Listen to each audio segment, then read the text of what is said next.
This is the most ordinary spiked vine. Being casually discarded is its ultimate fate. Yet at the very first glance I laid eyes on it. Without hesitation, he bound it by contract. Everyone laughed at me, calling me a fool. But I paid no attention. Because I simultaneously awakened a divine-level talent. As long as I consume primordial force, I can achieve a leap in plant life. Enhance life genes. Calm down the excitement. Chen turned around and returned to the dormitory. Place the distributed vine seeds into the flower pot. Activate the special ability to make it grow rapidly. Looking at the thorny vines before me, just 1 meter in length. And there's only one, with negligible combat power. Chen saw it and shook his head helplessly. Then he held the source crystal in one hand, using Life Leap to evolve it. Very soon, the novice first tier vine has been upgraded to the novice 7th tier. The vines have also reached 8 in number. The body size has also become vastly different from before. Chen was overjoyed. It seems as long as I have enough source crystals, I can continuously enhance the plant lineage. In the future, it might even be possible to cultivate dominant level plants. He remembered that there were records in the documents that mentioned, in the 100,000 mountains, there once appeared a cloud-piercing vine with thousands of tendrils. It can effortlessly obliterate a small mountain range. Looking at the spiked vines before me, some information about it also surfaced in my mind. After the spiked vines reach an advanced bloodline, they can transform into plant armor throughout the whole body, portable and offers better protection. The most important thing right now is to obtain the source crystal. Then Chen made up his mind. I then went to the school mission hall. Chen flipped through the mission. In the end, he chose a botany-related restoration task, restoring the injuries of the advanced 3rd stage azure flower. There are as many as 50 low-grade source crystals. A mature azure blossom is only worth 40 to 50 source crystals. Afterwards, Anonymous accepted the task. He went straight to the room where the mission's azure flower was located. In the room where Bilangua was located, the flowers and leaves are in full bloom but show slight signs of withering. Some of the roots have also turned black. It seems the situation is very bad. No wonder no one has completed this task. Then Chen sat down beside Bilangua, recovering strength. To cure this blue flower, either possess exceptional healing talent, or you can only help it advance its bloodline. And this blue flower was just one step away from advancing. Although the original force within Chen's body was meager, but giving it a push is still possible. Chen placed his hand on the blue flower, using innate talent for life transition. The room instantly erupted with a dense burst of green light. The appearance of the green light was extremely brief, fleeting in an instant. This was also a result of Chen's deliberate control. He didn't want to complete the task just for the sake of it. Let yourself be drained into unconsciousness, though it was just a fleeting moment. But this green light was nothing to the blue azure flower. Like rain after a long drought, these green rays promoted the evolution of life levels within its body. After advancing, a surge of rich vitality suddenly emerged within the blue flower's body. The foundation that had been completely damaged was nourished and repaired, although many of its roots and blossoms remained in a withered state. But recovery is only a matter of time. Chen weakly touched the petals of the cerulean flower. He walked out of the room. The task was submitted simultaneously. Soon after, a uniformed staff member entered the room. He approached the blue flower to conduct an inspection. Very soon, the staff member immediately showed a surprised expression. The most fundamental issue of the azure flower has been resolved, and even advanced to the 4th tier of the high level. The staff member showed a surprised and doubtful expression. In the dire state of being severely wounded and on the verge of death, can also achieve bloodline advancement. Which professor from the botany department is here to pick up the assignment? Then he took out the instrument and operated it for a while. Mission accomplished. Chen collected the source crystal and returned to the dormitory. As soon as the door opened, writhing thorny vines could be seen twisting inside the room. If someone else opened the door and saw the scene, probably scared to death. I'll soon reach the advanced bloodline level. Chen's eyes sparkled with excitement. The thorny vines are really taking up quite a bit of space this time. Chen gripped the source crystal in his hand. Start wildly upgrading the bloodline of the thorny vines. The consumption rate of source crystals was far greater than Chen had anticipated. When the last source crystal in his palm turned to dust, the lineage of the thorny vine has finally advanced to the high-level 1st tier. Plant, spiked vine. Bloodline, advanced 1st tier. Abilities, entanglement, strangulation, toxin, healing. Special ability, plant armor. At this moment, the single dormitory was completely packed with thorny vines. If it weren't for the thorny vines consciously leaving a space for Chen, he would likely have been crushed into a pulp by these vines. The thorny vines, now upgraded to advanced tier 1, had initially developed a rudimentary form of consciousness. Chen's eyes lit up. Let the thorny vines cover your body. The thorny vines began to creep into the gaps of Chen's clothing. The originally massive body quickly shrank as well. Chen gazed at his wrist. Beneath his skin, green thread slithered and writhed. This is the thorny vine's armor form. The armor form is not only easy to carry, it can also provide shelter for him at any time. Chen plans to enhance the bloodlines of the other 2 plant seeds in his possession as well. In the future, it will still be necessary to find plants with high bloodline levels for enhancement. Otherwise, the progress would be too slow. The smile on his face didn't fade. Excitedly examining my wrist. Advanced first level spiked vine, with it, the ability to protect oneself is certainly assured. But how strong is the thorny vine really? I still need to find an opportunity to test it out. Tomorrow you can go try some practical training. The next day, after finishing his morning class, Chen immediately headed towards the trial area. He came to the trial area with only 2 goals. First, test the strength of the thorny vines. The second reason is to earn some source crystals on the side. What he needs most urgently right now is source crystals. Which trial area are you going to? The teacher asked expressionlessly. Intermediate trial zone, Yellow Sand Plains. The teacher looked at Chen's information and frowned. Are you a new student? With your current strength, entering the intermediate trial area is still somewhat dangerous. Have you made up your mind? Chen nodded vigorously. He originally wanted to go to the advanced trial area. After all, the thorny vines already possessed the power of an advanced first tier. But after all, this is my first actual combat experience. It's better to be cautious. Seeing Chen's insistence, the teacher didn't say much more. The next moment, Chen stood on a rather vast plain, feeling everything before me. These spatial elements are the means of the awakened, truly profound and mysterious. I must find a way to get a spatial ring in the future. That would make carrying other plants much more convenient. Oh whoa! A sudden, strange beast's roar echoed across the tranquil grasslands. Instantly, a demon wolf, entirely black with eyes blazing with savage ferocity, appeared before Chen's eyes. Saliva dripped incessantly from its gaping maw. Its eerie green eyes fixed intently on Chen. Following the first demon wolf's appearance, a second, then a third soon followed. These demon wolves were the most common beasts in the wild. Depending on their stage of growth, their strength ranged from intermediate tier 1 to intermediate tier 5. They excelled at launching group attacks against enemies and targeting their weak points. Their speed was exceptionally swift. Information about the demon wolves flashed rapidly through Chen's mind. Surrounded by the encircling, relentlessly advancing demon wolves, Chen forced himself to remain as calm as possible. This was his first real combat experience. But before Chen could regain his composure, the demon wolves suddenly launched their attack. One of the beasts lunged forward on all fours, charging like lightning. The sound of its bared fangs sent an instinctive chill through Chen. Spiked vines. Chen waved his hand, causing the spiked vines to revert from their armor form to their normal state. A towering green plant, 50 meters tall with 40 vines, abruptly shot up from the ground. These vines varied in thickness, the central ones as thick as an adult's thigh, while the surrounding thinner ones were still as thick as an arm. Shoo! A slender tendril of the spiked vine shot out like a sharp blade. The tendril pierced clean through the demon wolf's entire skull. The green vines were instantly stained with red and white substances. The sudden appearance of the spiked vine triggered an instinctive fear in the demon wolf pack. Without a moment's hesitation, they turned and retreated. But the spiked vine offered them no chance to escape. Dozens of vines, each 50 meters long, moved with surprising agility as they coiled toward the demon wolves. One demon wolf was accidentally caught by 2 vines. The vines swiftly intertwined and tightened like steel cables being twisted. The body of the bound demon wolf suddenly exploded. Other vines directly wrapped around the demon wolf's hind legs, flinging them forcefully into the sky. Thud! When the demon wolf finally plummeted to the ground, its very brain matter spilled out. Watching the battle between the spiked vines and the demon wolf, Chen's jaw nearly hit the floor. Is a high-tier first-stage spiked vine really this formidable? A single plant could effortlessly slaughter over a dozen demon wolves. Chen's breathing grew slow and heavy, his face flushed with excitement. Once he elevated the bloodline of his spiked vine to an even higher tier, wouldn't it be able to single-handedly take on an entire army? Suddenly, Chen recalled that Moyan vine in the 10,000 mountains. No wonder even sovereign-tier powerhouses couldn't overcome it. The combat prowess of high bloodline plants is truly formidable. It's just that high bloodline plants are exceedingly rare and seldom appear. That's why people assume plant-type awakened beings are weak. In less than a minute, every demon wolf on the plain was slain by the spiked vines. The scene was extremely bloody. Chen felt no discomfort whatsoever. Instead, his excitement grew. Powerful. Chen clenched his fists tightly.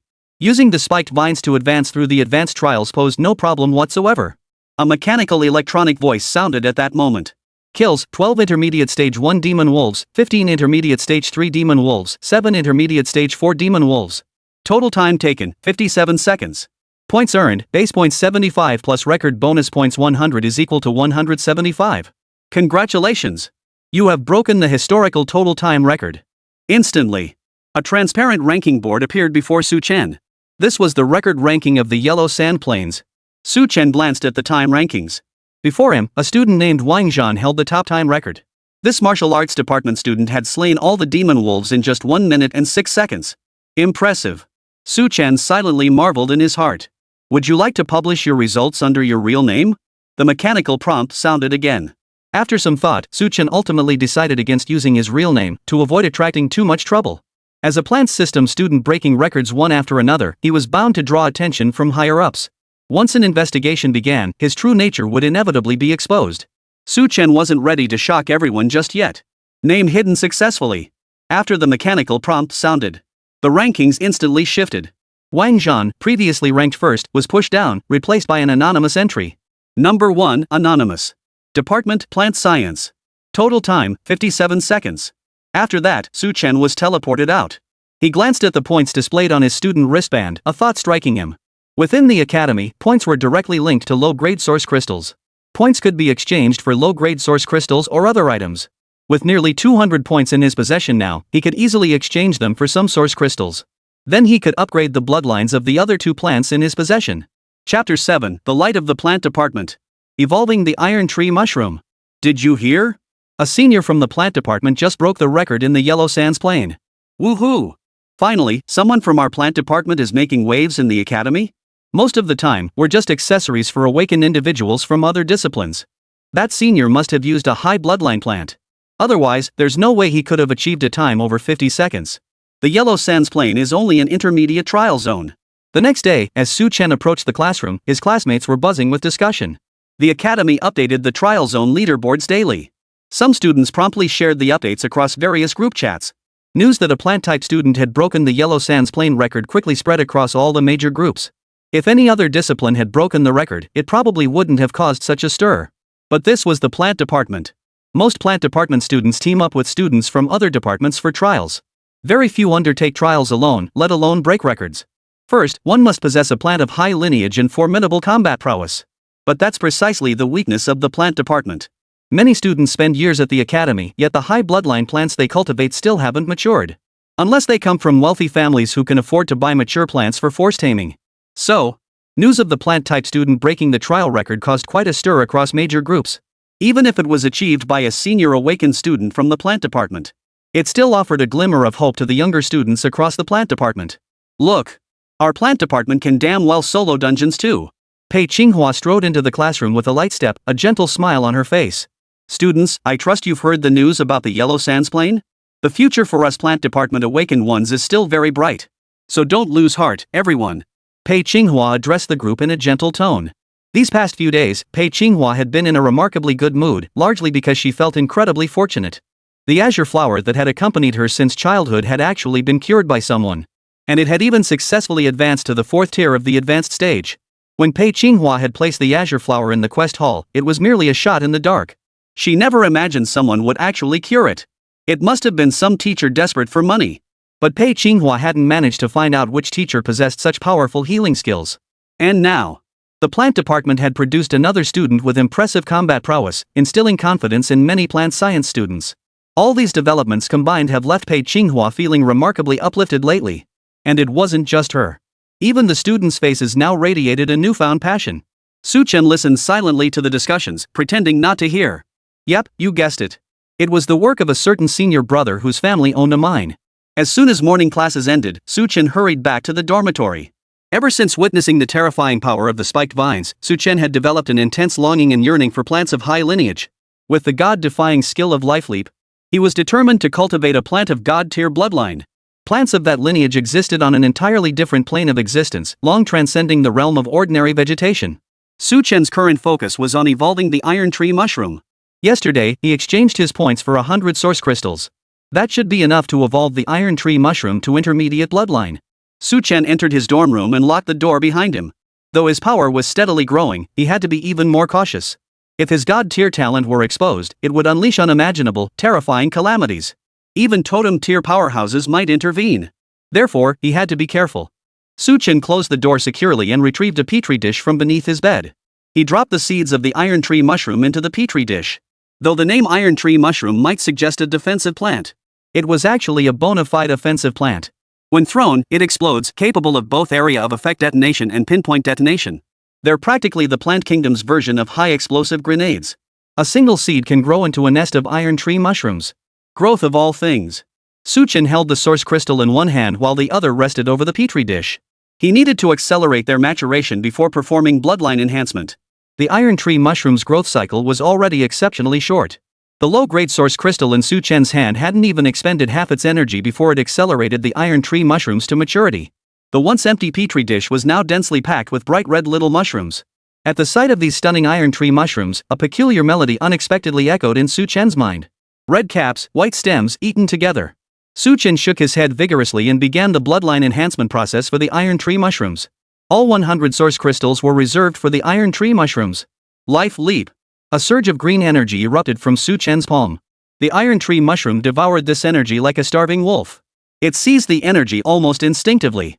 As it absorbed relentlessly, the iron tree mushroom's bloodline rank began to skyrocket.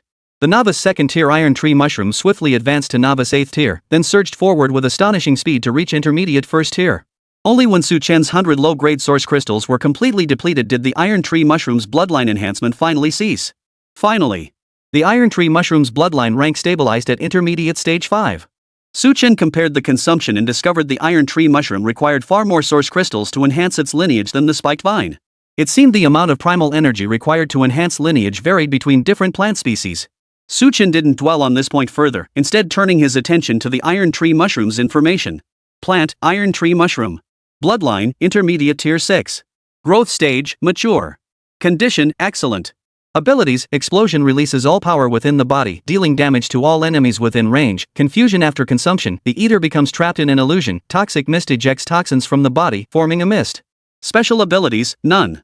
The iron tree mushroom possesses several abilities, but its primary function is to inflict damage on enemies through its explosive effect. While it does contain some toxins, who in their right mind would eat an iron tree mushroom? Are you out of your mind? I wonder how powerful the iron tree mushroom really is. Chen gazed at the densely packed crimson iron tree mushrooms in the petri dish, a flicker of anticipation rising within him. He definitely couldn't test its power in the dorm. Destroying the dorm would be one thing, but injuring someone would be a whole different level of trouble. The trial zone. Chen decided to venture into the trial zone once more. He'd already witnessed the power of the spiked vines last time.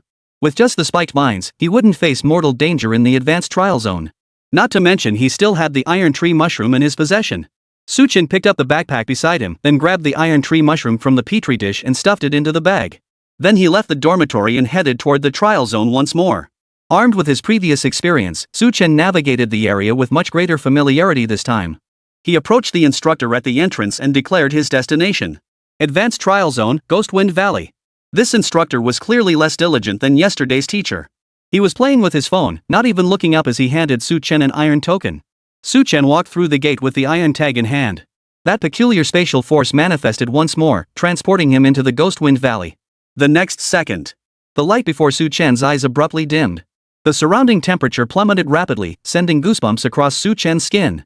The valley felt eerily silent and dim, casting an oppressive atmosphere.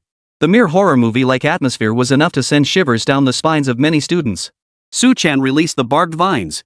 Watching the green vines slithering around him, Chen finally felt somewhat reassured.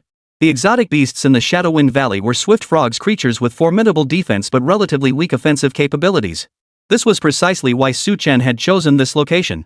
It would be the perfect place to test the power of the iron tree mushroom. Rib bit. A swift frog suddenly leapt out from a dark corner, its crimson eyes fixed on Chen. Its body bore intertwined green and black patterns, standing nearly half a man's height tall. At Chen's command, the spiked vines held back from attacking immediately. Staring at the swift frog coldly glaring at him, Chen reached into his backpack and pulled out an iron tree mushroom. "What are you staring at?"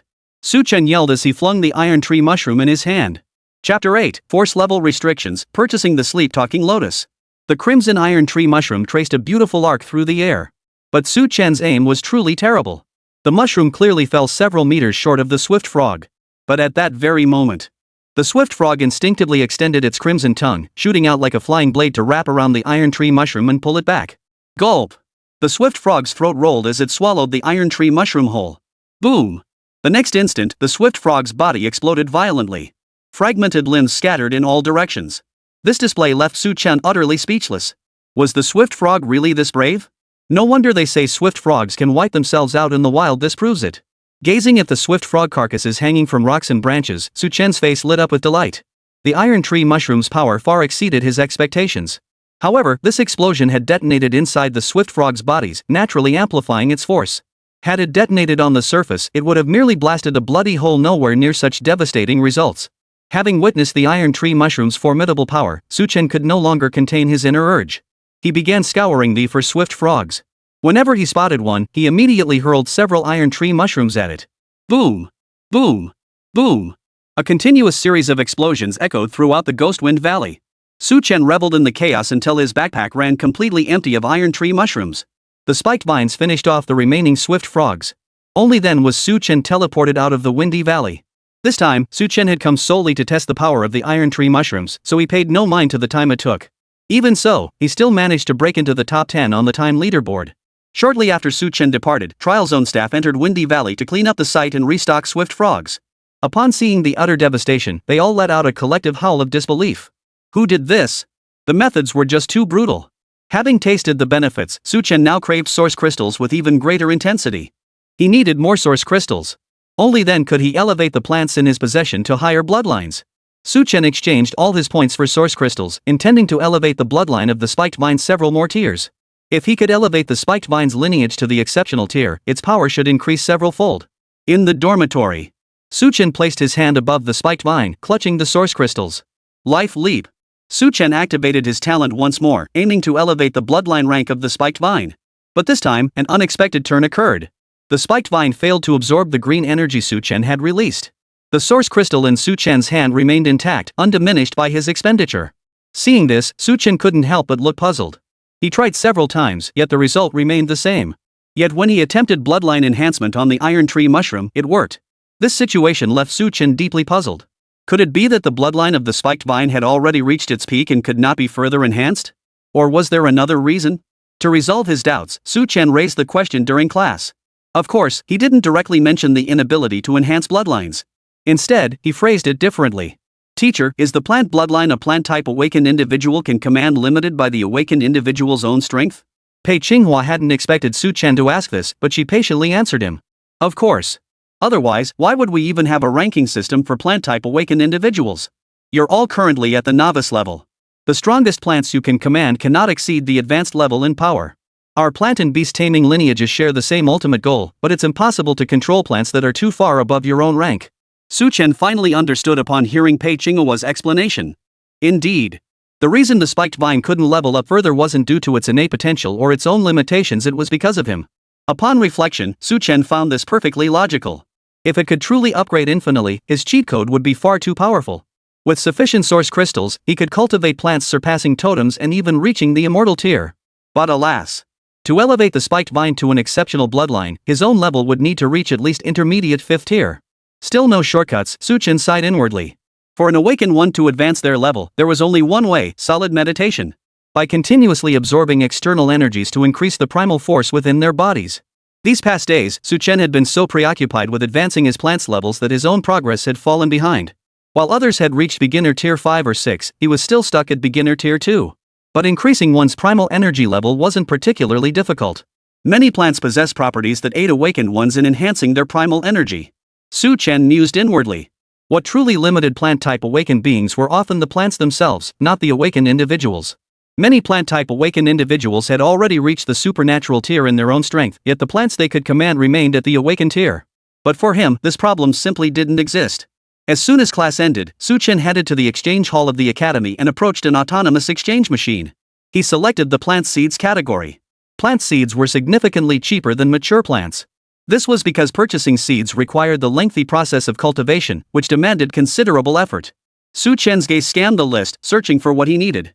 Azure flower seed, intermediate tier 1, exchange price, 20 low-grade source crystals. Stock, 1586. Su Chen spotted the azure flower listing. The azure flower aided awakened individuals in enhancing their source energy, though its effects were not particularly potent. Even if he upgraded the azure flower to a high-grade lineage, the results wouldn't be earth-shattering. Heartscar grass seeds, low-grade tier 1, exchange price, low-grade source crystals x5. Stock, 785. Mandala flower seeds, intermediate tier 3, exchange price, 50 low-grade source crystals. Stock, 556. Su Chen's gaze darted across the screen before finally settling on a particular plant seed. Sleep-speaking lotus seed, tier 1 advanced, exchange price, 100 low-grade source crystals. Stock, 78. Sleep whispering lotus. The mature sleeping lotus possesses virtually no combat capability. However, it accelerates the meditation of awakened individuals. A mature sleeping lotus commands a price exceeding 5,000 source crystals, making it a popular auxiliary plant among many low-level awakened individuals. Yet its seeds cost a mere 100 low-grade source crystals. Exchange. Without hesitation, Su Chen purchased the sleep-talking lotus seed and entered his dorm room number as the delivery address. By the time Su Chen returned to his dorm, an iron box was already waiting at the door. This delivery speed is faster than SF Express. Su Chen murmured in admiration as he picked up the metal box and stepped inside. He carefully opened the box to find the sleeping whisper lotus seeds neatly arranged inside. The seeds looked just like melon seeds, except they were pink. Su Chen took the special petri dish he'd bought on the way and placed the seeds inside. Then, he took the few remaining source crystals and used them to accelerate the seeds' growth. Growth of all things. Under Su Chen's stimulation, the sleeping whisper lotus seed sprouted roots and shoots at a visible pace. Before long, a brilliant pink lotus blossomed within the special petri dish. Su Chen glanced behind him. The cost of purchasing the seeds and culture dish, plus the energy consumed by the acceleration process. Only 3 source crystals remained in his hand. But it was worth it. Su Chen gently tapped the petals of the sleep-talking lotus with his finger, grinning. Then, Su Chen crossed his legs beside the sleeping whisper lotus and began meditating. Energy from the heavens and earth poured through his pores into his body, transforming into the primal force used by awakened ones. At that moment, the sleeping whisper lotus emitted a peculiar aura, aiding Su Chen in absorbing this energy. The sleep-speaking lotus's supportive effect for plant-type awakened far surpassed that for other types. Su Chen remained seated through the entire night. When he opened his eyes again, a look of astonishment flashed across his face. Just one night, and I've advanced from novice tier 2 to novice tier 4? This pace was several times faster than normal meditation. Chapter 9, Breaking Records Continuously, a massive source crystal shortage. At this rate, it won't be long before I reach the intermediate stage. Su Chen clenched his fist in excitement. Once he reached the intermediate stage, he could further enhance the bloodline of the spiked vine. During this period, I must not only elevate my own force level but also earn a massive amount of source crystals, Su Chen silently calculated. Evolution demanded vast quantities of source crystals. Especially as a plant's bloodline tier increases. Even advancing a single minor tier might demand a massive amount of source crystals. Is there any way to earn source crystals quickly? Su Chen furrowed his brow in deep thought. Quests and trials both yield source crystals. But the highest reward for school-issued quests was only a few hundred source crystals. Such a small amount clearly couldn't meet his needs. If he could break the time records for those extremely difficult trials, the Academy would grant substantial point rewards. But currently, he only possessed a single high-tier first-stage spiked vine. Relying solely on it, breaking any records is utterly impossible. I've heard that the most challenging trials are filled with beasts all at the 9th-tier advanced level. Survival itself would be a challenge, let alone breaking records. Maybe I should start by tackling the intermediate trial zone. Su Chen gritted his teeth and made up his mind. Though he'd hoped to grind slowly and steadily, reality offered him no such luxury. Without source crystals, even god-tier talent is worthless. Besides, he couldn't hide forever. Sooner or later, he'd have to show his face. Swish. Intermediate Trial Zone, Wind Thunder Mountain. The beasts in the Wind Thunder Mountain trial grounds ranged from Intermediate Stage 3 to Intermediate Stage A Thunder Beasts. These beasts resemble rhinos, sporting a single jet black horn on their heads. Thunder beasts can unleash thunderous attacks upon their targets through their horns. The lightning element is exceptionally potent in offensive capabilities. Even thunder elemental awakened ones possess significantly greater offensive power than those of other elemental types. Su Chen was currently battling a group of thunder beasts with his spiked vines. Crack! The thunder beast's horn flashed, unleashing a dazzling silver-white lightning serpent. The spiked vine swiftly whipped its tendril branches, scattering the incoming lightning. A scorched black mark instantly appeared on the vine. But the spiked vine paid it no mind. Such injuries were insignificant to it. With its healing abilities, recovery would be swift. After dispersing the lightning, the vine did not retract but instead lashed out at the thunder beast once more. The slender tendrils instantly wrapped around the thunder beast's body, tightening in a deadly stranglehold. The creature's body emitted a series of distinct cracking sounds as its bones shattered. Against a high-tier, first-stage spiked vine, these thunder beasts were truly no match. Stuff it in. Su Chen wasn't idle either. He pulled out an iron tree mushroom from his bag. The tip of a vine grasped the iron tree mushroom, then swiftly lunged toward a thunder beast. The spiked vine's method was brutal. It forcibly shoved the iron tree mushroom into the thunder beast's mouth with the vine. Boom! The thunder beast's head and the vine's tail were both blown to smithereens. Chen, watching nearby, felt his eyelids twitch violently. This was way too brutal. The spiked vine paid no heed to its own injury, continuing its assault on the other thunder beasts. Shortly after, a virtual screen unfolded before Chen's eyes. No one. Anonymous. Department, Plant Department. Time taken, 3 minutes and 12 seconds. NO2. Lei Qingming. Department, Elemental Sciences. Time, 3 minutes and 16 seconds. Chen broke the Fonglei Mountain record by a narrow margin of 4 seconds. He earned 100 base clearance points plus an additional 300 bonus points for breaking the record. 400 points equal 400 low-grade source crystals. Chen then silently departed Fonglei Mountain. This marked his 5th intermediate trial ground where he had broken the record.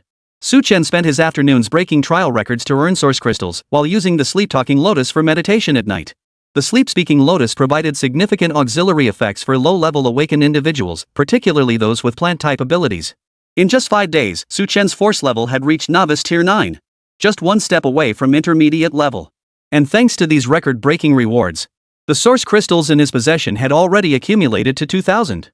More than enough to upgrade the spiked vine from high-grade bloodline to exceptional bloodline. Our plant type has produced a combat powerhouse. He's already broken records in several intermediate training grounds consecutively. Chen began relentlessly breaking records to earn source crystals, drawing the attention of other students. The most excited were undoubtedly the freshmen of the plant department.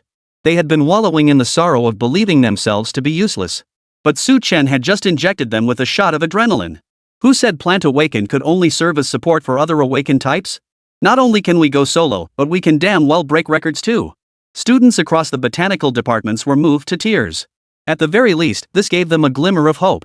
Awakened individuals from other faculties, however, remained unimpressed. LOL, of course you can break all those records if you have a high bloodline plant. He's only breaking records in intermediate trial grounds. He must have a high-tier plant. That's about it. Other departments showed little interest in the matter. After all, this sort of thing had happened before. An awakened student from a plant department once made a splash at the academy by relying on a high bloodline plant purchased by their family. And what happened?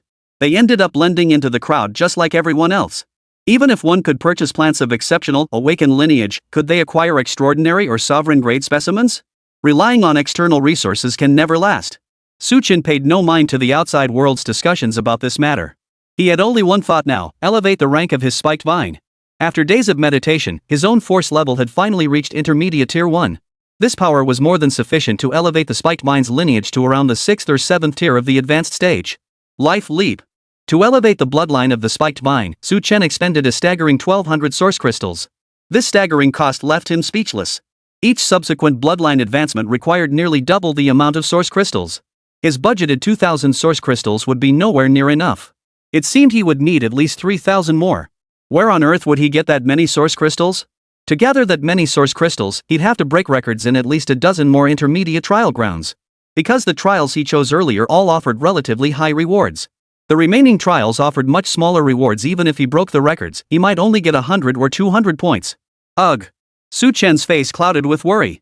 So even an awakened being with god-tier talent had his troubles. In the classroom. After class ended, Pei Qinghua didn't leave immediately. Instead, she announced a piece of news to everyone. Our academy is organizing a field trial soon. The plant science department has one spot available. Anyone interested? The classroom instantly fell silent, not a single voice daring to speak. The academy held several field trials each year, dispatching students to hunt beasts in the wilderness outside the city. These were genuine life or death battles. The difficulty level was incomparable to that of the training grounds. Every year, some students lost their lives in the wilderness. Yet the academy persists with these trials. For the academy firmly believes its founding purpose is to cultivate awakened individuals capable of combat and defending the great Qin Empire, not nurturing delicate flowers in a greenhouse. Compared to other departments, students from the plant department faced a significantly higher risk of perishing. Sitting in the corner, Chen's eyes suddenly lit up upon hearing this. Wasn't this his chance? In the trial grounds, slaying beasts yielded their corpses to the academy. But when hunting beasts in the wilderness, all materials belonged to the hunter. If he could hunt down 1 or 2 high-level beasts, the materials alone would fetch a hefty price. Wouldn't that provide the source crystals needed to upgrade the spiked vine? Seeing no one speak up, Pei Qinghua didn't press the matter further. She understood the dangers of wilderness training. As their homeroom teacher, Pei Qinghua didn't want to see her students meet their end at the jaws of beasts. Let the academy handle the arrangements. Me. Just as Pei Qinghua was about to leave, Su Chen suddenly raised his hand. Chapter 10, Entering the Wilderness Zone, Ambush and Counterattack. Su Chen stood up without flinching, his voice firm. I volunteer. Pei Qinghua watched Su Chen volunteer, surprise flitting across her face. You're going? She truly hadn't expected anyone to volunteer. Su Chen, follow me. Everyone else, class dismissed. Without further comment in the classroom, Pei Qinghua led Su Chen back to her office. Su Chen, you understand the dangers of field training, right? With your current abilities, it would be quite risky to go. Even with teachers accompanying you, they can't cover every possible contingency. Are you absolutely certain about this decision? Pei Qinghua explained to Su Chen in a solemn tone. Su Chen nodded firmly. I've made up my mind. With such a rare opportunity to earn source crystals, how could Su Chen let it slip away? Seeing the resolute look on Su Chen's face, Pei Qinghua couldn't help but be moved. This student had struck her as different from the very beginning. This was exactly the kind of attitude a student from the botanical department should have. Though field training was dangerous, with a teacher accompanying them and careful precautions, nothing major should go wrong. Pei Qinghua silently thought to herself. Very well, I'll submit your name shortly. Su Chen nodded lightly, about to leave the office. Wait a moment. Pei Qinghua suddenly called out to Su Chen. What is it, Teacher Pei? Su Chen asked, a look of confusion on his face. Pei Qinghua hesitated for a few seconds before taking a ring from a nearby cabinet. I'll lend you this plant ring for now. Take it with you on your wilderness training. Gather as many plants as you can, better safe than sorry.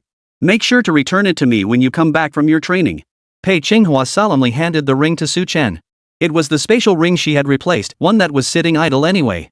Better to let Su Chen use it for now. Su Chen's face lit up with delight. A spatial ring? This is an essential self-defense item for plant-type awakened beings. It's just that the price is rather steep.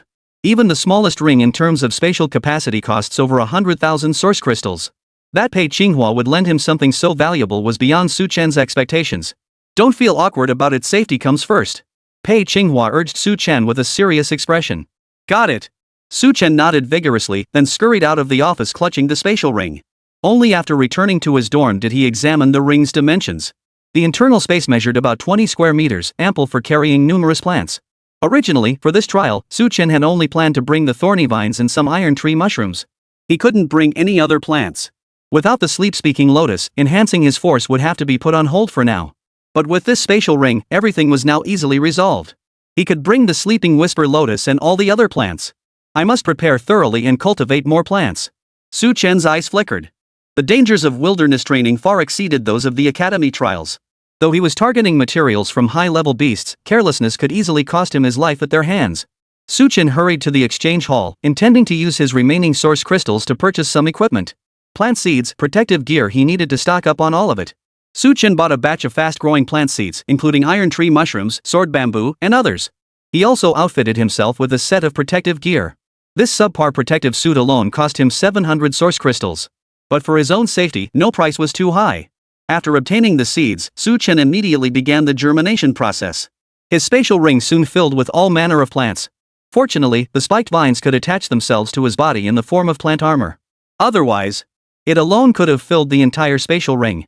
3 days after Pei Qinghua submitted the roster, Su Chen received the assembly notice. A total of 300 students were heading out for field training. Most were upperclassmen nearing graduation. Only a small number were lower-level freshmen. When teams were being assigned, Su Chen insisted on going solo. New students typically teamed up with others for greater safety. But Su Chen didn't want to team up with others. This arrangement actually made it more difficult for him to hunt the beasts. Under the academy's transportation arrangements, they soon departed the campus, heading toward the outskirts of Xianyang City. After a full day of bumpy travel by vehicle, Su Chen and his group finally reached their destination. 300 students disembarked and assembled, awaiting instructions from their teachers. A stern-faced instructor stood at the front and announced gravely, "Your field training area for this session is Zone G7. You must not leave the designated boundaries. Should you approach the perimeter, your student wristbands will trigger an alarm. Retreat immediately. If you encounter a life-threatening situation you cannot resolve, immediately use your wristband to call for help." Though this was wilderness territory, the trainees were still students. The instructors had already cleared this area beforehand, eliminating all excessively powerful beasts. The remaining beasts, while still dangerous, posed risks that weren't excessively high. After the teacher finished their briefing, the students began entering the wilderness area in groups. Su Chen walked slowly into Zone G7. Watching the teachers fade from view behind him, Su Chen felt his heart tighten involuntarily. After all, this was his first time truly venturing into the wilderness alone.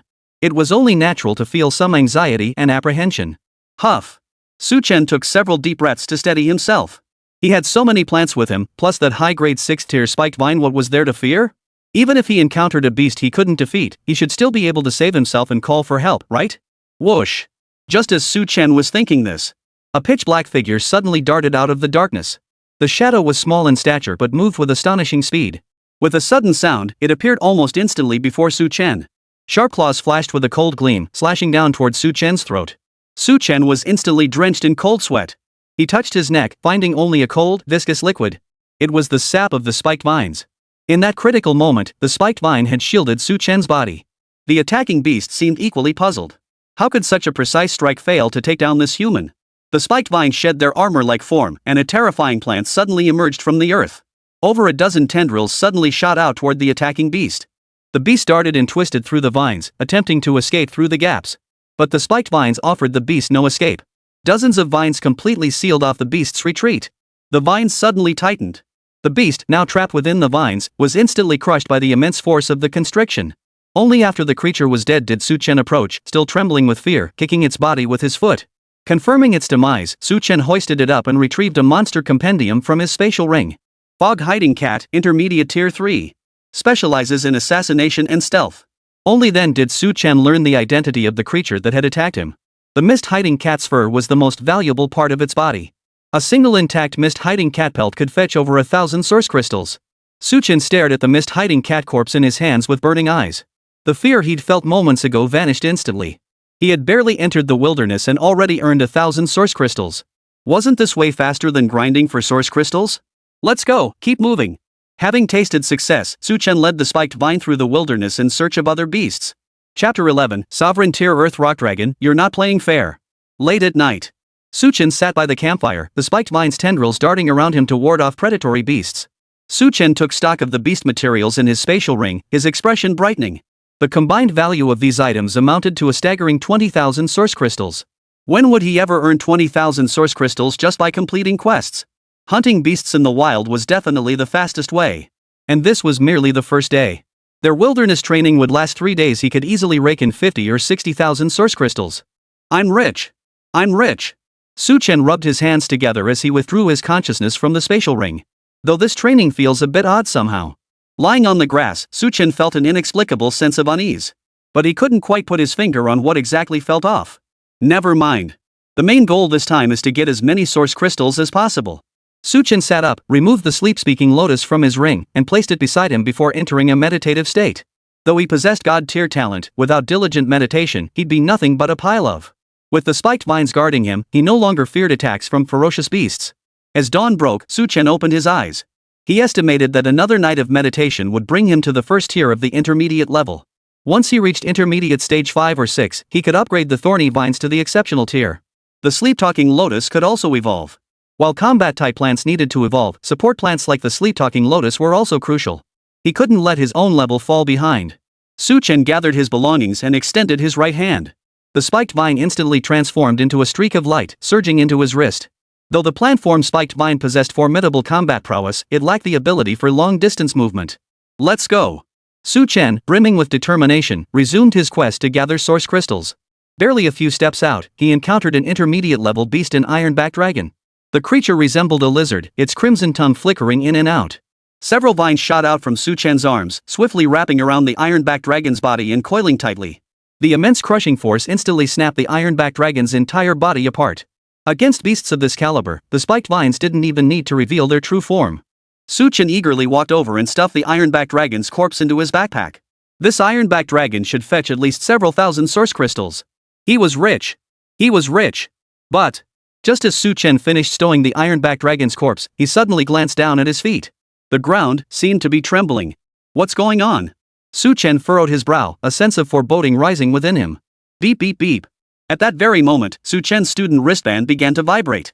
Attention all students. High-level mutant beasts and rampaging creatures have been detected in Sector G7. Military personnel have been dispatched to handle the situation. Students, please return to the assembly point while ensuring your own safety. If you are too far from the assembly point, seek shelter at the nearest safe location and send out a distress signal. Teachers will come to your rescue. The student wristbands broadcast the message repeatedly. Chen and all the students who heard the broadcast turned pale. An alien beast uprising refers to a collective rampage of these creatures within a specific area. In this state, their danger and aggression multiply exponentially and they appear in swarms. Damn it! An alien beast rampage in an area with such a low danger rating? Our luck couldn't get any worse. We should find somewhere to hide first. This is ridiculous. A 1 in 10,000 chance and we get it? There's gotta be a jinx in this training squad. The students made their decision, trembling with fear. Those closer to the assembly point set off immediately upon receiving the notice. Those farther away began searching for hiding spots. Fight? Are you kidding me? These rampaging beasts always appear in packs. If you encounter one, don't even think about fighting back, just dig yourself a decent looking grave while you still can. Chen tapped his student wristband and the virtual map popped up. The red dot on the map marked his current location. I'm too far from the assembly point, Chen thought to himself. Yesterday, he'd been so focused on hunting beasts for source crystals that he hadn't paid attention to how far he'd wandered. This was bad. He'd come this far, but he couldn't go back. There are thorny vines. Self-defense shouldn't be too much of a problem. After the instructors cleared the area, the strongest exotic beast in G7 was a high-tier 9th rank. He could handle it if he was careful. Chen began moving toward a safe location to hide. He started moving toward the edge of the G7 zone, where he'd have the best chance of avoiding the swarms of rampaging beasts. Boom! A silver bolt of lightning suddenly exploded across the sky, not far ahead. Chen looked up in shock, his heart immediately relaxing. As the lightning dissipated, a human figure materialized, standing tall in the sky. Elementalization? At the very least, an extraordinary tier awakened. It must be a powerful military officer sent to reinforce us. Chen's heart leapt with joy, and he immediately raised his hand to shout. Help! But before he could utter a sound, hundreds of meters ahead, a hideous, monstrous dragon head suddenly burst forth from beneath the earth. Boom! The ground instantly cracked open, the entire earth trembling violently. Next, a massive claw emerged from the earth, followed swiftly by the rest of the monstrous beast's body. A terrifying and ferocious aura emanated from the beast's body. Chen felt a chill run through his entire body as his eyes narrowed to slits. He quickly clamped his mouth shut, forcing his body to stop trembling. Earth Dragon! Those 4 characters abruptly flashed through Chen's mind. Earth Rock Dragon, a terrifying beast of monarch-level bloodline. Once it reached maturity, it would undoubtedly become a sovereign-level creature. Judging by this rock dragon's size, it was already fully matured. Those military elite weren't here to rescue him at all, they were here to deal with this rock dragon. Run! Chen immediately turned and sprinted in the opposite direction of the rock dragon. He had to get out of this area fast. The aftershocks of a battle between sovereign-level powerhouses alone could kill him. He still had a bright future ahead of him, he couldn't let it end here, oh no. But the Earth Dragon seemed to have noticed Chen's presence long ago. Its cold, massive eyes didn't even glance at Chen. Its tail, as heavy as an iron hammer, suddenly smashed toward Chen. Crash! Just as Chen was about to be crushed into pulp, the spiked vine shot out, violently yanking his body several meters backward. The rock dragon's tail, carrying a force of 10,000 Jun, crashed down before Chen. The earth itself cracked open beneath the immense force. Before Chen could even feel relieved at surviving the ordeal, his body suddenly went weightless. He plummeted into the gaping fissure. As the light before his eyes faded, all Chen could think to say to the Earth Dragon was, "Screw you. Earth Dragon, you're a total jerk." The Earth Dragon's speed was too swift, and the military elite hadn't even noticed Chen earlier. There was absolutely no time to intervene and save him. Damned beast! A flash of fury suddenly appeared on Tang Xingshan's face. It's his own fault for being so careless he didn't notice the child when he arrived. The military headquarters planning this time was indeed rather rushed, unable to achieve perfection. But, child, rest in peace. I will avenge you. I will slaughter that vile beast. Tang Xingshan casually unleashed a massive bolt of thunder, striking toward the Earth Rock Dragon. The Earth Dragon's hammer-like tail swung out, instantly shattering the massive bolt of lightning into countless tiny silver snakes that scattered in all directions. Some of the silver snakes fell precisely into the nearby fissure. Within the fissure, Chen, who was struggling to climb upward using the spiked vines, looked up just in time to see a shower of silver snakes falling from the sky. Holy! The silver snakes landed on Chen's body. A series of mild tingling sensations instantly spread throughout his entire body. Ah! Chen only managed to utter a groan before his body plummeted heavily downward. Chapter 12, Underground Cavern, the Dragon Egg of the Earth Dragon. Thud! The deep crevice echoed with the sound of a heavy object hitting the ground. Chen rubbed his still numb limbs, gazing up at the fissure's exit, now little more than a sliver of light. This must be at least several hundred meters deep. Though the spiked vines had also been affected by the thunderbolts, they recovered before impact, using their tendrils to cushion his descent. That was why he hadn't been smashed into mincemeat. Chen struggled to his feet, intending to climb upward, but halted immediately. Two sovereign-level powerhouses were locked in combat right above his head.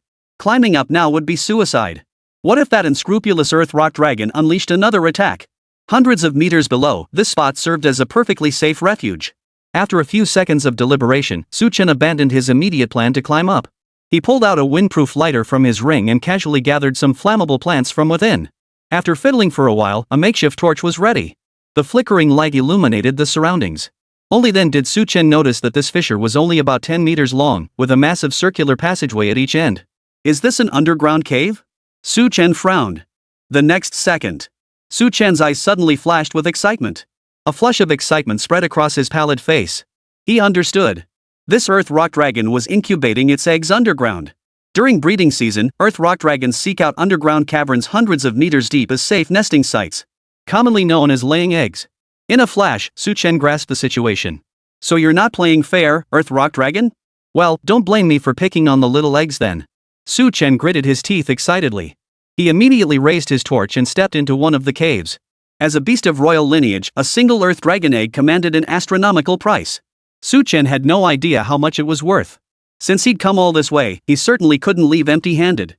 In his previous life, he had been an avid angler. As a proper angler, never coming back empty-handed was a fundamental principle. If there were no fish or shrimp, he'd even raid a bird's nest in a nearby tree for a few eggs to take away. Chen's figure swiftly vanished into the deep underground cavern. The cave passage was far wider than he had imagined, filled with a peculiar stench. Chen pressed forward along the passageway, his eyes scanning the surroundings. The deeper he went, the wider the passage became. Before long, Chen found himself entering a vast cavern. Yet this cavern was not gloomy. Exposed mineral deposits shimmered in a kaleidoscope of colors, illuminating the space like a starry sky. With the natural glow of the minerals and the light of his torch, Chen could barely make out the full extent of the cavern. It was a colossal, hemispherical cavern. But Chen paid no attention to its size or beauty. His eyes were fixed solely on the two eggs at the very center of the cavern. At the very heart of the cavern, two enormous dragon eggs, each towering over a man in height, lay quietly. While surveying his surroundings, Chen swiftly approached. Only upon closer approach could he examine them properly. These dragon eggs were considerably larger than he had imagined, covered in intricate, earth-toned patterns. Earth Rock Dragon eggs. Chen's eyes burned with intense desire. With just these two dragon eggs, he could strike it rich overnight. What was there to hesitate about? He went straight for them.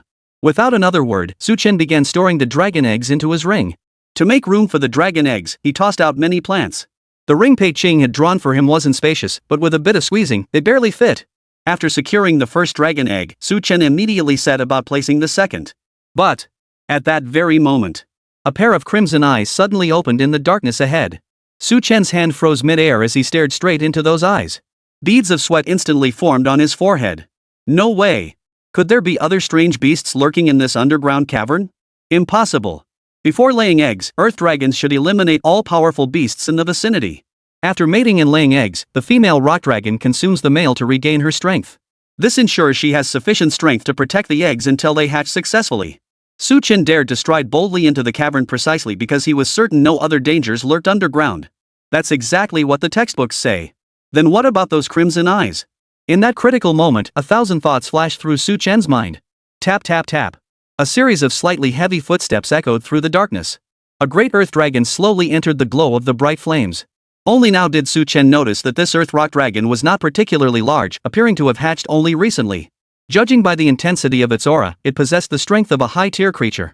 Chen breathed a sigh of relief inwardly. This was not one of the two mature earth rock dragons, but a young one, freshly hatched. Chen glanced sideways toward the dragon eggs scattered around. Sure enough, scattered around the two dragon eggs lay fragments of broken shell. He hadn't noticed them earlier, mistaking them for pebbles.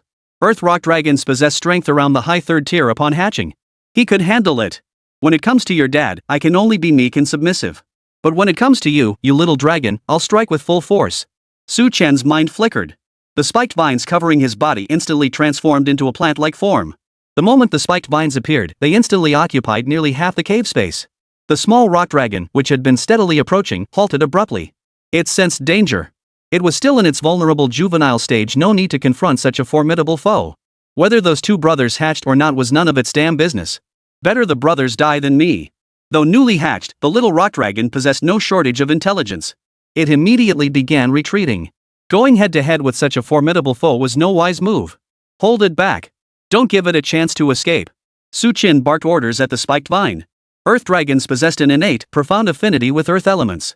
This young rock dragon had been concealed within the ore, which is why Su Chen hadn't spotted it immediately. The tendrils of the spiked vine shot out at lightning speed. Sensing danger, the young rock dragon instantly burrowed into the ground beneath it.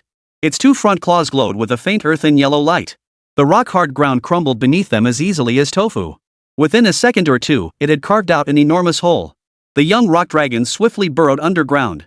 Thanks to Su Chen's advance warning, the spiked vines were just as swift. The agile green vines followed closely behind, instantly coiling around the little rock dragon's retreating body. Boom! The spiked vines strained, yanking the creature free from its grasp. The sudden yank from the spiked vines instantly unleashed the young rock dragon's ferocity. Though newly hatched and weak, it was far from defenseless. Chapter 13, Mission Accomplished, The Arrival of the Monarch Class 9th Rank. Roar! The young rock dragon opened its gaping maw, letting out a deep, low roar at Su Chen. Smack! The spiked vine showed no mercy, delivering a sharp backhand slap. The slender vine lashed directly across the young rock dragon's face. The immense force sent the rock dragon flying, slamming it hard against the mineral cave wall. Immediately, several more tendrils branched off, binding the young rock dragon tightly. Su Chen made a gesture with both hands, signaling the thorny vine to wrap around. The meaning was simple. Kill it quickly. The little rock dragon's father was right above them. If it found out its son was being bullied below, it might just come crashing down. Then they'd be in for another round of trouble they didn't ask for. The spiked vines acknowledged the order. Dozens of tendrils shot out, binding the young rock dragon tightly. The little rock dragon couldn't even cry out. Snap, snap, snap. The sound of cracking bones echoed from within the vines. Within seconds, all movement ceased within the vines. The spiked vines finally retracted, revealing the corpse of the young rock dragon within. It had been twisted beyond recognition. A flicker of reluctance crossed Su Chen's eyes as he tearfully stored the little rock dragon's body into his spatial ring. Even dead, it was still worth some money. Su Chen showed no surprise at how effortlessly the spiked vine had disposed of the little rock dragon. The spiked vine's combat prowess was absolutely top tier among its peers. For a high-tier 6th rank creature, taking down a lower-tier earth rock dragon was a piece of cake. Though the spiked vine's combat prowess was formidable, its natural evolution was extremely difficult. Reaching the exceptional tier was its absolute limit. Even with artificial intervention, it was difficult to elevate its bloodline rank. Spiked vine is indeed formidable in its early stages, but its strength gradually wanes later on. But with Su Chen, such concerns were clearly unfounded. With sufficient source crystals, he could continuously elevate the spiked vine's bloodline. It could even surpass the cloud-piercing vine from the 10,000 mountains. Su Chen stepped forward, stowing the other dragon egg into his ring before hastily retreating from the cavern. Upon returning to the fissure, he listened carefully to the sounds above. It seemed quiet now. He began climbing upward with the help of the spiked vines. It took him a full 10 minutes of climbing before he finally reached the surface. The unnamed military elementalist and the earth rock dragon were both gone. He couldn't tell if the battle had ended or if they'd moved elsewhere. But none of that mattered to him now. His priority was to get out of there. Su Chen hurriedly departed the area, finding a safe spot to send a distress signal to his school teachers. Shortly after, several school teachers arrived and escorted Su Chen away from the area. The assembly point was already crowded with students. Su Chen was among the last few to return. After taking attendance, the teachers swiftly led the students back to the academy. The car jolted constantly along the way, yet Su Chen's complexion glowed with excitement as he kept rubbing the ring in his hand. This ordeal had truly paid off handsomely for him. The exotic beasts and the little rock dragon's corpse alone could fetch over 40,000 source crystals. But the most valuable items, of course, were those 2 earth rock dragon eggs. Dragon eggs of royal lineage. For beast tamer awakened ones, these were simply priceless treasures. Even if someone offered 1,000,000 source crystals, they'd gladly accept. He'd certainly struck gold this time. After hours of bumpy travel, the students finally returned to the academy. Everyone couldn't help but feel as if they had been transported to another world. A lingering sense of dread after narrowly escaping disaster permeated every heart. This time, they had narrowly escaped death to return to the academy. If a mere wilderness training exercise proved this perilous, how treacherous must the real battlefield be? The academy truly was nothing but a sheltered environment. This experience left many students deeply moved. Su Chen rushed back to his dorm at top speed, already scheming how to fence the stolen goods. Shortly after the students returned to the academy, a thunderous bolt struck the campus. The principal and vice principal of the third academy hurried to the academy plaza. General Tang. All eyes turned to him, filled with sullen respect. As a sovereign tier 9th rank powerhouse, Tang Xingshan had distinguished himself in the fight against the monstrous beasts. As a highly combat-effective Thunder Elemental Awakener, his strength rivaled that of a typical Overlord tier warrior. Having personally commanded Xianyang for years, he had withstood multiple waves of beast invasions.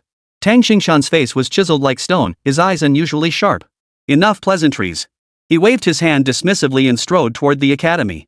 Bring me the roster of all students who participated in yesterday's trial. The headmaster paused, then frowned and asked, "What's wrong?" All the students who went on the trial yesterday have returned today. No one encountered any mishaps. Tang Xingshan glanced sideways at the principal and said indifferently, "Hand it over." Seeing this, the principal dared not press further. Awakened individuals of the Lightning Elemental School tend to have fiery tempers. In the conference room, Tang Xingshan sat meticulously in his chair, flipping through the student files in his hands. When his gaze fell upon one particular file, his hand froze.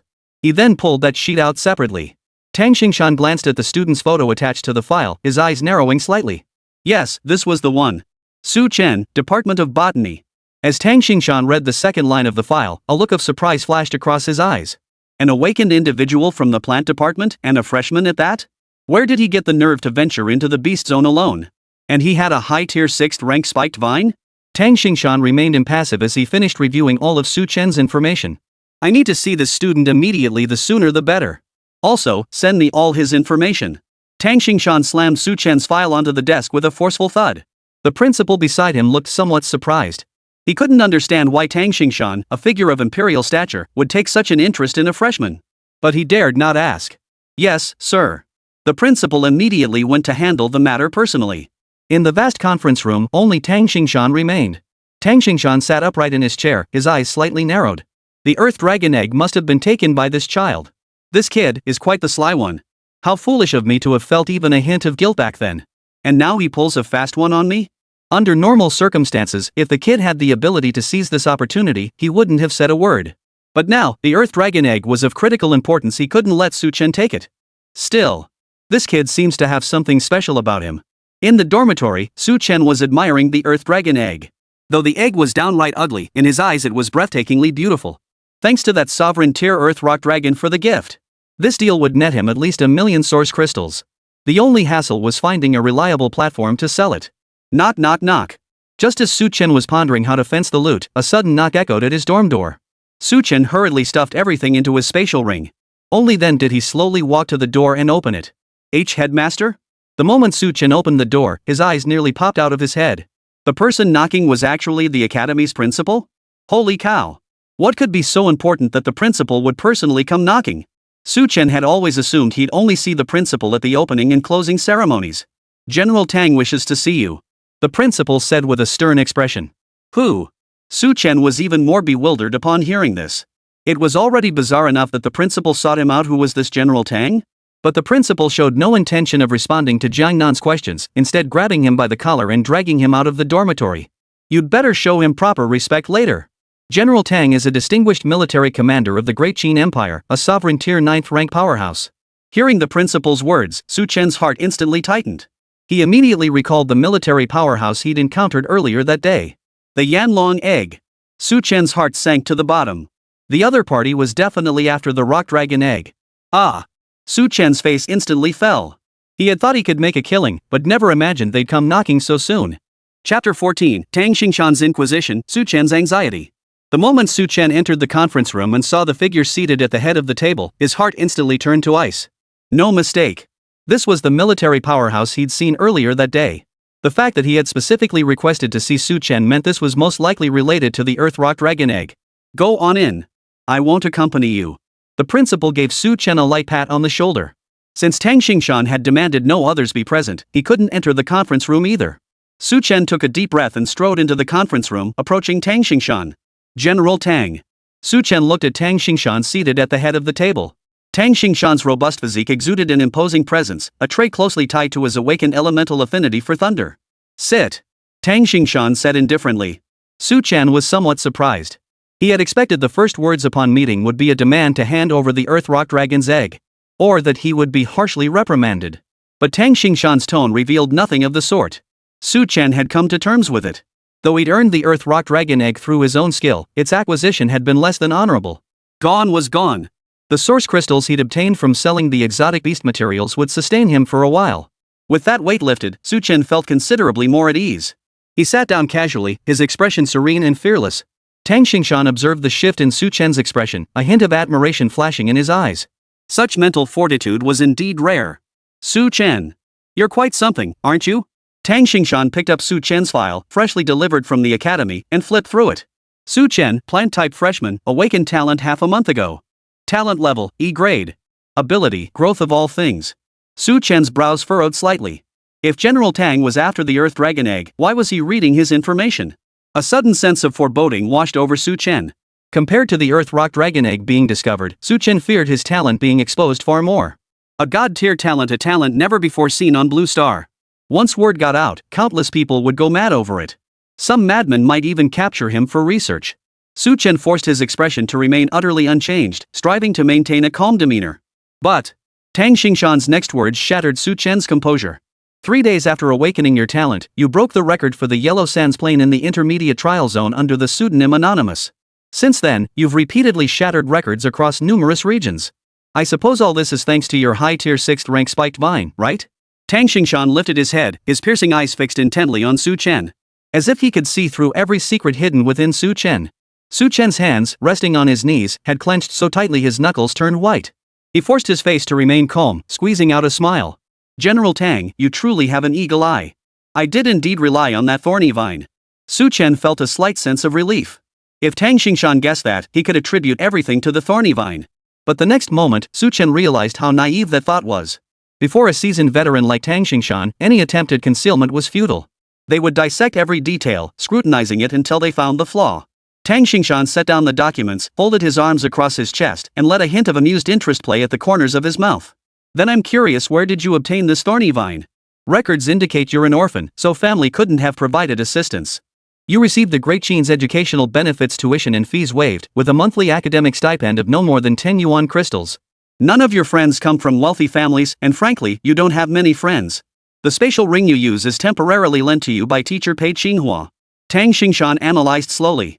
With every word he spoke, Su Chen felt as if his heart were being struck by an iron hammer. Su Chen's face grew increasingly pale. A mature spiked vine costs at least 2,000 low-grade source crystals. Given your financial situation, it's clearly beyond your means.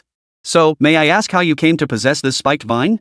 Tang Xingshan's words thundered like explosions in Su Chen's ears. After he finished speaking, the conference room fell into a prolonged silence. Su Chen stared at Tang Xingshan, unable to speak for a long time. He knew that if he lied, he would inevitably be exposed. Just as Su Chen was racking his brain for an excuse, Tang Xingshan suddenly chuckled a few times. Alright, you can choose not to tell me the answer. Your mental fortitude is commendable. Su Chen listened to his words, his face immediately clouding with suspicion. What was going on? After all that talk, what exactly did Tang Xingshan mean? Tang Xingshan waved his hand, his expression softening considerably. I've said all this simply to tell you that you're not as straightforward as you appear. You're a man with secrets. I don't know what your secret is. Though I'm curious, I won't press you for answers. It could be a hidden talent, or perhaps dual talents, or some other secret entirely. I won't press you, and neither will the military. Su Chen looked even more confused. Tang Xingshan's entire approach had left him thoroughly bewildered. He'd expected Tang Xingshan to play a pair against 10. Instead, the other guy came out swinging with a royal flush. Then played a single 3. General Tang, what exactly are you trying to say? Su Chen scratched his slightly numb scalp, asking in confusion. Tang Xingshan reached out and patted Su Chen on the shoulder, sighing. I just wanted to tell you. Since you're no ordinary man, why not go make a name for yourself on the battlefield instead of holding up here playing the model student? Su Chen's expression slowly grew solemn. He suddenly understood the meaning behind Tang Xingshan's words. As a son of the Great Qin, one should fight bravely on the battlefield. Since you possess that potential, why not unleash it? I won't pry into your secrets, nor will the military or the Great Qin Empire. Because what we seek is not your secrets, but a powerful awakened one capable of defending the people of Great Qin. A flash of admiration instantly appeared in Su Chen's gaze as he looked at Tang Xingshan. His patient guidance had all led to this final line. The battlefield is a crucible for tempering character. There, you can rapidly enhance your strength far more effectively than any academy. Su Chen suddenly realized how foolish his previous thoughts had been. Hiding away to develop wasn't inherently wrong, but the pace of growth would be painfully slow. Especially since he needed vast quantities of source crystals to evolve his plants. After all, the rate of acquiring source crystals within the academy was limited. But on the battlefield, he could hunt down those beasts. This wilderness training alone proved how much faster one could earn source crystals through such means. Slaying beasts not only yields source crystals but also contributes to the Great Qin Empire. I wish to grant you a special military recruitment spot, allowing you to advance your studies at the largest academy on the front lines. What do you think? Tang Xingshan spoke softly, a faint smile playing on his lips. Take a few minutes to think it over. No need to rush with your answer. Chapter 15, Su Chen's choice purchasing the spatial ring. A 5-minute silence fell over the conference room. Su Chen's gaze gradually hardened, as if he had made up his mind. He looked at Tang Xingshan and nodded firmly. I'm willing to go, Su Chen stated, enunciating each word clearly. His innate talent demanded vast quantities of source crystals. As his plant lineage grew stronger, the amount of source crystals required for each subsequent tier of advancement would become astronomical. Only the battlefield could provide such vast quantities of source crystals. Even if he chose to stay within the academy to develop, he would inevitably have to enter the battlefield or the beast zones to hunt. With a special recruitment slot from the military department available, why would he pass it up? Entering the military would also grant him their protection, ensuring greater safety. Have you made up your mind? Tang Xingshan confirmed with Su Chen. Su Chen nodded again. The next moment, his expression turned peculiar as he tentatively asked, if I join the military, can I keep that earth rock dragon egg? Tang Xingshan replied sternly, I must correct you. Not 1 egg, 2 eggs plus the carcass of a young rock dragon. Don't try to pull any tricks on me. Su Chen's face instantly flushed with embarrassment. He had indeed intended to hand over one and keep one, but Tang Xingshan had seen right through him. These old foxes were indeed no pushovers. Tang Xingshan continued, that carcass is worth something too. You can keep it. But these 2 rock dragon eggs are of critical importance. You must hand them over to me. Seeing Tang Xingshan speak with such gravity, Su Chen could only nod in agreement. 2 million source crystals gone. Wait. Su Chen suddenly recalled the strange sensations he'd experienced during his wilderness training. Could this training session from our academy be connected to the earth rock dragons? Su Chen's eyes narrowed with sudden suspicion. Tang Xingshan looked slightly surprised at Su Chen's question but answered nonetheless. That's correct. This training session for your academy was indeed organized at short notice, as required by the military department. After laying its eggs, the earth rock dragon enters a vulnerable state. Weak humans are the perfect prey for it. Su Chen understood immediately upon hearing this. For some reason, the military needed earth dragon eggs, which led to the subsequent events. No wonder this field training felt so slapdash. The academy didn't even issue proper notifications before dragging the students off. I won't take those 2 earth rock dragon eggs for free. Tang Xingshan paused before speaking. On behalf of the military headquarters, I'm purchasing 2 rock dragon eggs for 200,000 low-grade source crystals. Any objections? Su Chen nearly cried out upon hearing this staggering figure. I do. And it's huge. But I dared not say it. All right. Su Chen retrieved 2 earth rock dragon eggs from his spatial ring. He wasn't doing too badly himself, at least he had 200,000 source crystals. That should suffice for his needs for now. Su Chen silently reassured himself.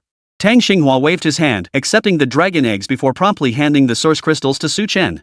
200,000 source crystals filled Su Chen's spatial ring to the brim. I still have military duties to attend to, so I won't keep you long. There will be plenty of opportunities in the future. After I report your name, someone will contact you in a few days. After receiving the earth dragon egg, Tang Xingshan immediately rose to depart. Before departing, he patted Su Chen on the shoulder. Good luck. I believe in you. Su Chen could only manage a smile. Being so highly regarded by a sovereign-level powerhouse, that should count as a good thing, right? After leaving the conference room, Su Chen didn't rush back to the dormitory. Instead, he headed to the homeroom teacher's office to find Pei Qinghua. Are you okay? As soon as Su Chen entered the office, Pei Qinghua shot him a concerned look. The principal personally asked me about you earlier. It scared the life out of me. Pei Qinghua patted her chest, looking deeply worried. I thought something had happened to you. Seeing Pei Qinghua's expression, a wave of warmth washed over Su Chen. As a teacher, Pei Qinghua was absolutely competent. She wasn't concerned about the ring she'd lent him, but genuinely worried about his safety. Teacher Pei, I want to buy that ring. Name your price. Su Chen grinned. For plant-type awakened individuals, such a spatial ring was an essential item. Besides, Su Chen genuinely needed this ring now. With 200,000 source crystals in hand, he could easily afford it. Upon hearing this, Pei Qinghua first wore a look of shock, then seemed hesitant to speak. She wanted to ask. But this surely involved Su Chen's secret. It was better not to pry. If you truly want it, 15,000 source crystals, Pei Qinghua said, biting her lower lip. That was only because he was her student. Otherwise, she would never have offered such a price. Su Chen wore a resigned expression before waving his hand dismissively. Here you go. Here's 160,000 source crystals. The price for this spatial ring would never be less than 180,000. Su Chen hadn't expected Pei Qinghua to give him such a generous discount. Even with his thick skin, he felt a bit embarrassed, so he added another 10,000 source crystals. Though Pei Qinghua was a teacher, her salary couldn't be very high. Seeing Su Chen's generous gesture, Pei Qinghua said nothing more and quietly put away the 160,000 source crystals.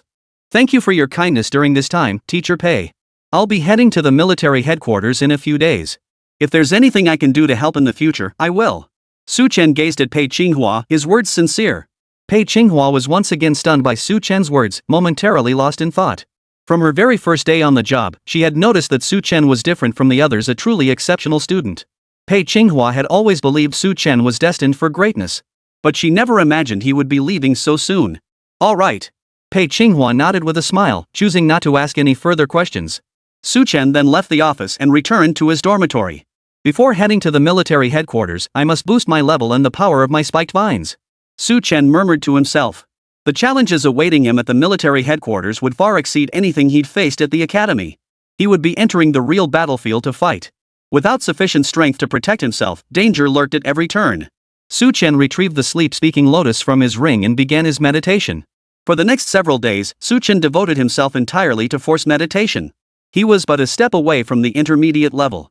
With such intensive focus now, progress came naturally. In just 2 days, Su Chen broke through this threshold. Upon reaching the first stage of the intermediate level, Su Chen immediately set about evolving the spiked vine. With limited source crystals at his disposal, he couldn't possibly evolve multiple plants simultaneously. He had to focus his efforts. The spiked vine was his best choice. Its combat prowess far surpassed most other awakened beings, beasts, or plants at the same tier. However, the spiked vine had a fatal flaw, its weakness in the late stages. Currently, the highest tier spiked vines that Blue Star awakened ones can mass cultivate are of the exceptional grade, level 9. No matter what methods plant-type awakened beings employ, it's extremely difficult to elevate its lineage beyond awakened grade. Their formidable combat prowess makes evolution increasingly difficult for the spiked vines. However, Su Chen clearly had no such concerns. Su Chen retrieved a batch of source crystals from his spatial ring and began the evolution process for the spiked vines. A brilliant green light instantly illuminated the entire dormitory. The pile of source crystals Su Chen had brought out began to deplete at an astonishing rate. The level of the spiked vine slowly began to climb. High-grade 7th tier, high-grade 8th tier, high-grade 9th tier. Until a certain moment. The spiked vines within the dormitory suddenly erupted in a dazzling burst of light. The thorn vine's form underwent a drastic transformation. Its size began to shrink, and the thorns on its vines gradually vanished. A formidable aura erupted from its body. Outstanding Tier 1. Chapter 16, The Evolved Carnivorous Plant, Military Envoys Arrive. Su Chen watched the drastically transformed thorny vine, wiping sweat from his brow. Good grief. The actual source crystal consumption exceeded his initial estimate by a full 5-fold. Advancing from high tier 6 to outstanding tier 1 had consumed a staggering 10,000 low-grade source crystals. Su Chen couldn't help but let out a bitter laugh. Thankfully, he'd obtained some source crystals from Tang Xingshan. Otherwise, relying solely on quests, it would take him ages to earn that many. As Su Chen admired the new form of the spiked vine, he glanced at its information panel. Plant lifeform, Iron Hand Vine. Bloodline, Tier 1 Excellence. Growth, Mature Stage. Status, Peak. Abilities, Entangle wraps around target enemies, hindering their movement. Strangle uses vines to constrict the target. Steel Hardening rapidly hardens vines while maintaining flexibility, greatly boosting defense. Healing significantly enhances recovery. Special ability, Plant Armor can envelop the awakened individual's body, providing concealed protection can revert to normal state at any time. After evolving to the first tier of excellence, the spiked vine gains a new name, Iron Hand Vine. Though the number of vines remains unchanged, each individual vine's defense and attack power have greatly increased. Their overall strength has multiplied several times over. When transformed into plant armor at this stage, it offers even more formidable defense. Moreover, Su Chen could sense that the Iron Hand Vine now possessed a faint trace of sentience. Compared to other beasts of the same tier, plants possessed lower intelligence. They typically act only on instinct or their master's commands. An exceptional grade beast might possess the intelligence of a 3 or 4-year-old child. Yet the Iron Hand Vine possessed only a faint mental fluctuation. This was one of the drawbacks inherent to plant-type creatures. Still, Su Chen was quite satisfied as long as its combat strength was formidable. As the Iron Hand Vine gradually evolved, its sentience would slowly awaken. The carnivorous plant should evolve too. Su Chen retrieved a large petri dish from his spatial ring, containing the carnivorous plant. Among the seeds he'd obtained, this carnivorous plant was the highest tier specimen. But he hadn't been flush with cash before, so he hadn't bothered with it. Now that he possessed ample source crystals, evolution was inevitable. Su Chen first used his innate talent to accelerate the carnivorous plant's growth. At this moment, The limitations of his E-rank talent began to show. While the growth of all things talent could accelerate plant growth, the maximum acceleration period was 7 days. If a plant took longer than 7 days to mature from seed, Chen was powerless to help. The growth of all things talent could only be used on the same plant after many days had passed. This also meant that when selecting plant seeds in the future, Chen would have to prioritize those with shorter growth cycles. The carnivorous plant's maturation period was 3 weeks. Fortunately, Chen had already placed the carnivorous plant in a petri dish earlier. Now, he merely accelerated the final bit of time. A man-sized carnivorous plant soon appeared before Chen. This carnivorous plant looked no different from ordinary ones, featuring a massive bud at the top and green rhizomes below. Chen retrieved the source crystal and began the bloodline enhancement process on the carnivorous plant. Waves of green light flooded the dormitory, illuminating it completely. After over 10 minutes, Chen finally wiped the sweat from his forehead and halted the ongoing evolution. It was nearly complete. Having spent nearly 10,000 source crystals, he had elevated the carnivorous plant to the exceptional Tier 1 level. This thing was just as money-guzzling as the spiked vine. Plant lifeform, man-eating flower. Bloodline, superior Tier 1. Growth stage, mature. Status, peak. Ability, devour instantly consumes an enemy no more than 2 tiers below its own level. Special ability, spring mud digests and absorbs the power of devoured enemies, enhancing its own strength and altering its power attributes. The carnivorous plant possesses only one skill, eating. Anything within 2 tiers below its own level can be devoured. Exceptional grade carnivorous plants possess an additional special ability, they can increase their own tier by consuming other beings. Chen recalled an experiment conducted by a plant-type awakened individual. He continuously fed the carnivorous plant, wanting to see just how far it could advance. The result? That carnivorous plant steadily shattered its bloodline limitations, ultimately reaching the extraordinary 9th tier. But the experiment ended there. Because the plant-type awakener simply couldn't afford to keep it. He couldn't very well feed it king-tier sustenance. Yet this experiment yielded a crucial conclusion: carnivorous plants could indeed evolve through devouring skills, reaching at least the transcendent tier. Though powerful, the carnivorous plant's utility remained rather limited. It could only consume one enemy at a time, requiring an extremely long period to break down and digest its prey. Relying on it to fight off hordes of beasts? Don't even dream about it. However, for Chen, the carnivorous plant proved to be an invaluable ally. If he encounters a formidable foe, he'll just gobble it up.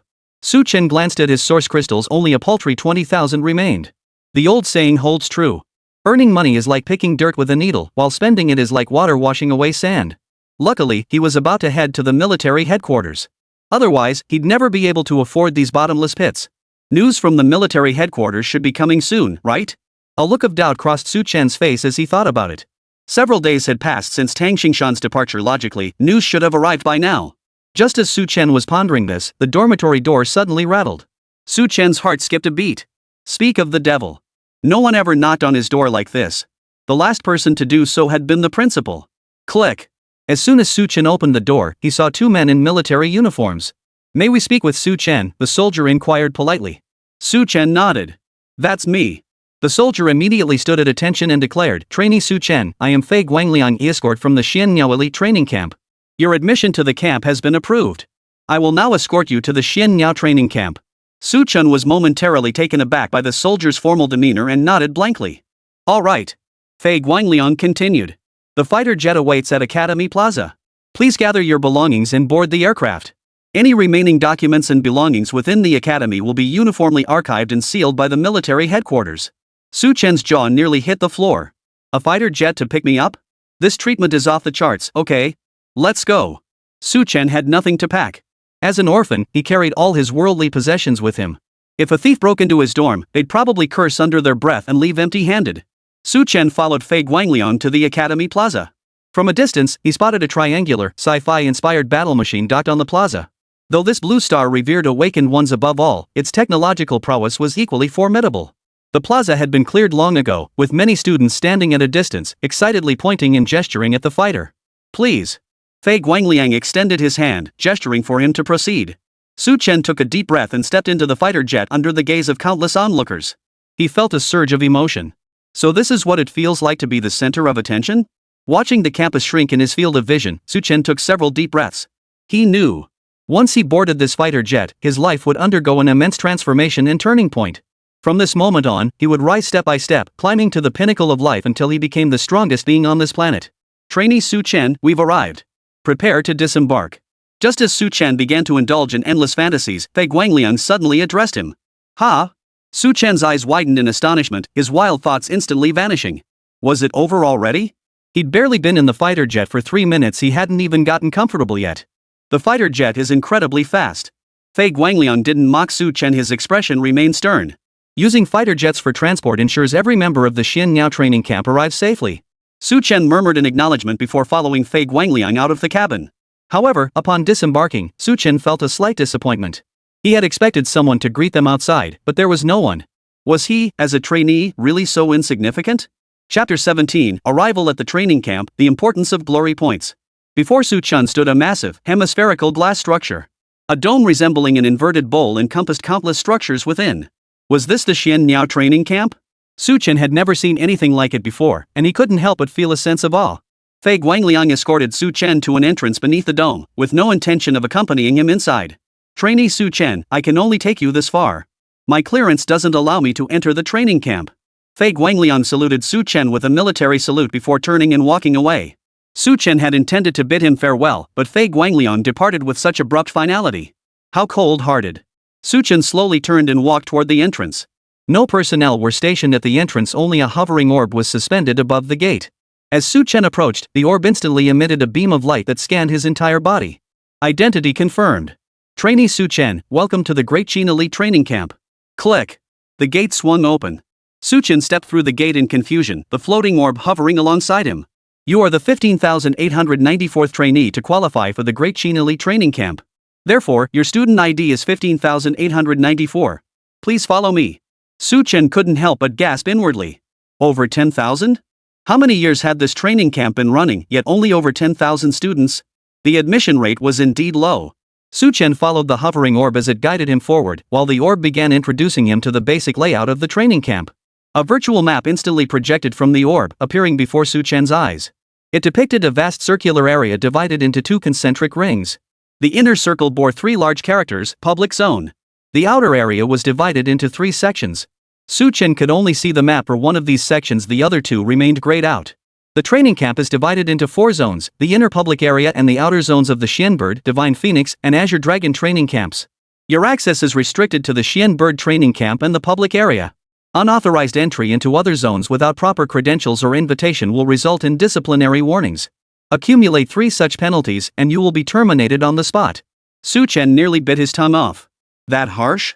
Suanio camp members have no fixed curriculum. You may use glory points to purchase courses, plants, texts, and treasures. Further details will be explained by the steward of your residence. After walking for nearly half an hour, Su Chen finally reached the residence assigned to him by the training camp. It was a spacious residence with a distinct antique charm.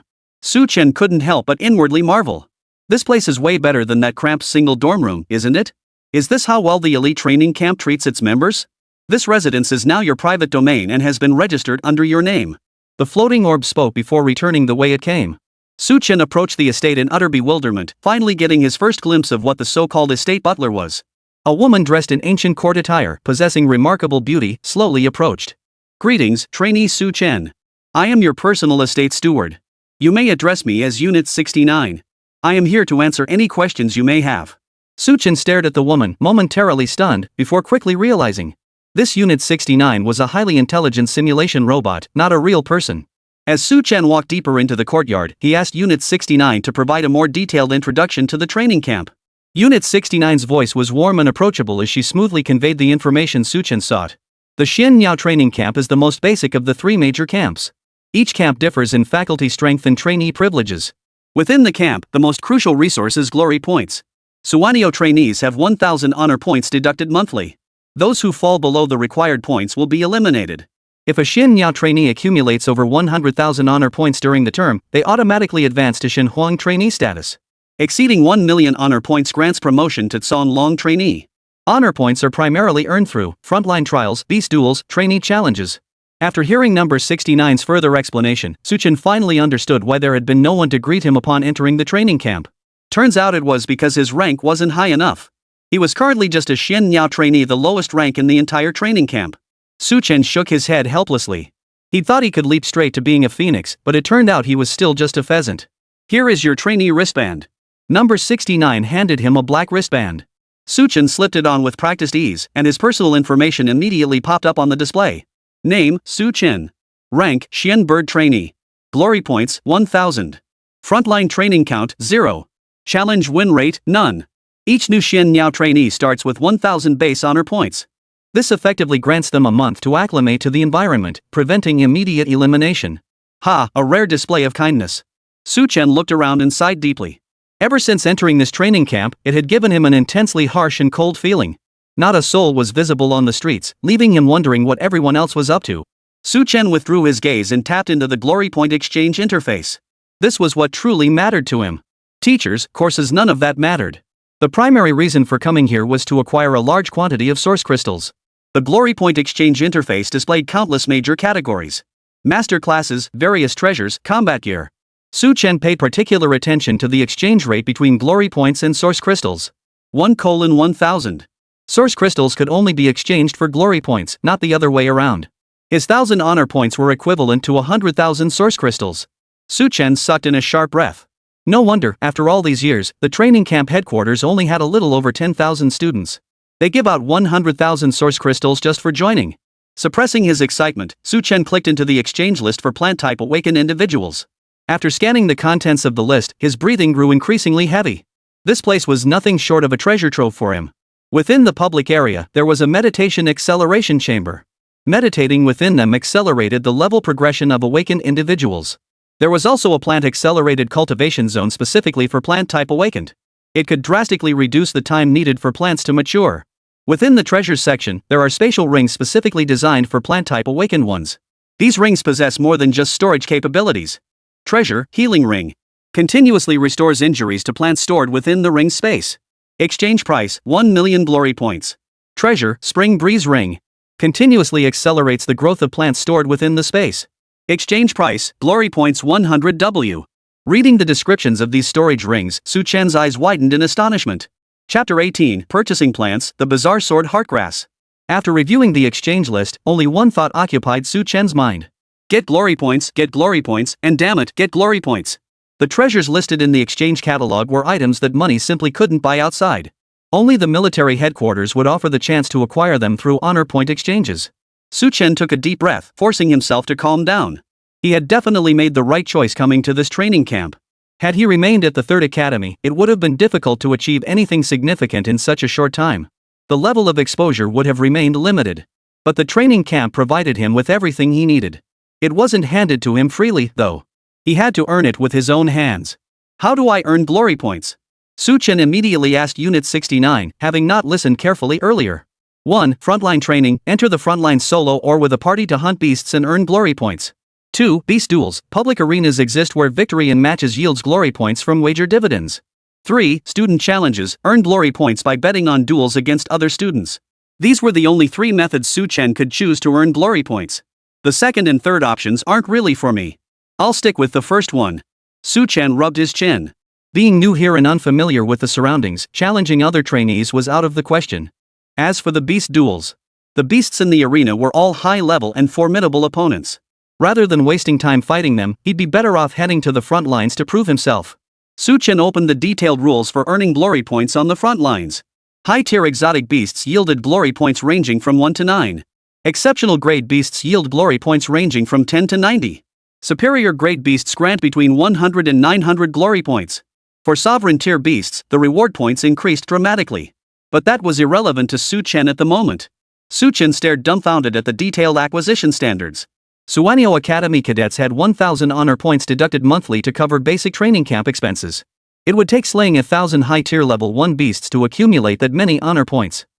Chen was momentarily speechless. It seemed that even the lowest tier Xian Niao training camp produced trainees whose strength was by no means weak. I need to think this through carefully. Chen planned to venture to the front lines to earn some glory points, but he didn't intend to set off rashly. He needed to prepare further. The exchange list contained numerous plant seeds, including some of the rare sovereign grade variety. He could exchange for some. His current combat methods were still rather limited. He could only rely on the Iron Hand Vine in battle. If the Iron Hand Vine was held back by enemies, his own danger level would skyrocket. Chen opened the exchange interface once more, beginning to optimize his combat plants. He thought carefully. Among his combat plants, he only had the Iron Hand Vine far too limited. While the carnivorous plant possessed combat capabilities, it lacked sustained fighting endurance. Therefore, he needed to cultivate another plant with high combat potential. For support plants, he had the sleep-talking lotus. However, its primary function was to enhance the force, with negligible combat capabilities. Chen planned to exchange glory points for one high combat capability plant and one combat support plant. He would focus his cultivation efforts on these 4 plants going forward, leaving the others to fend for themselves. He simply couldn't afford to maintain them all.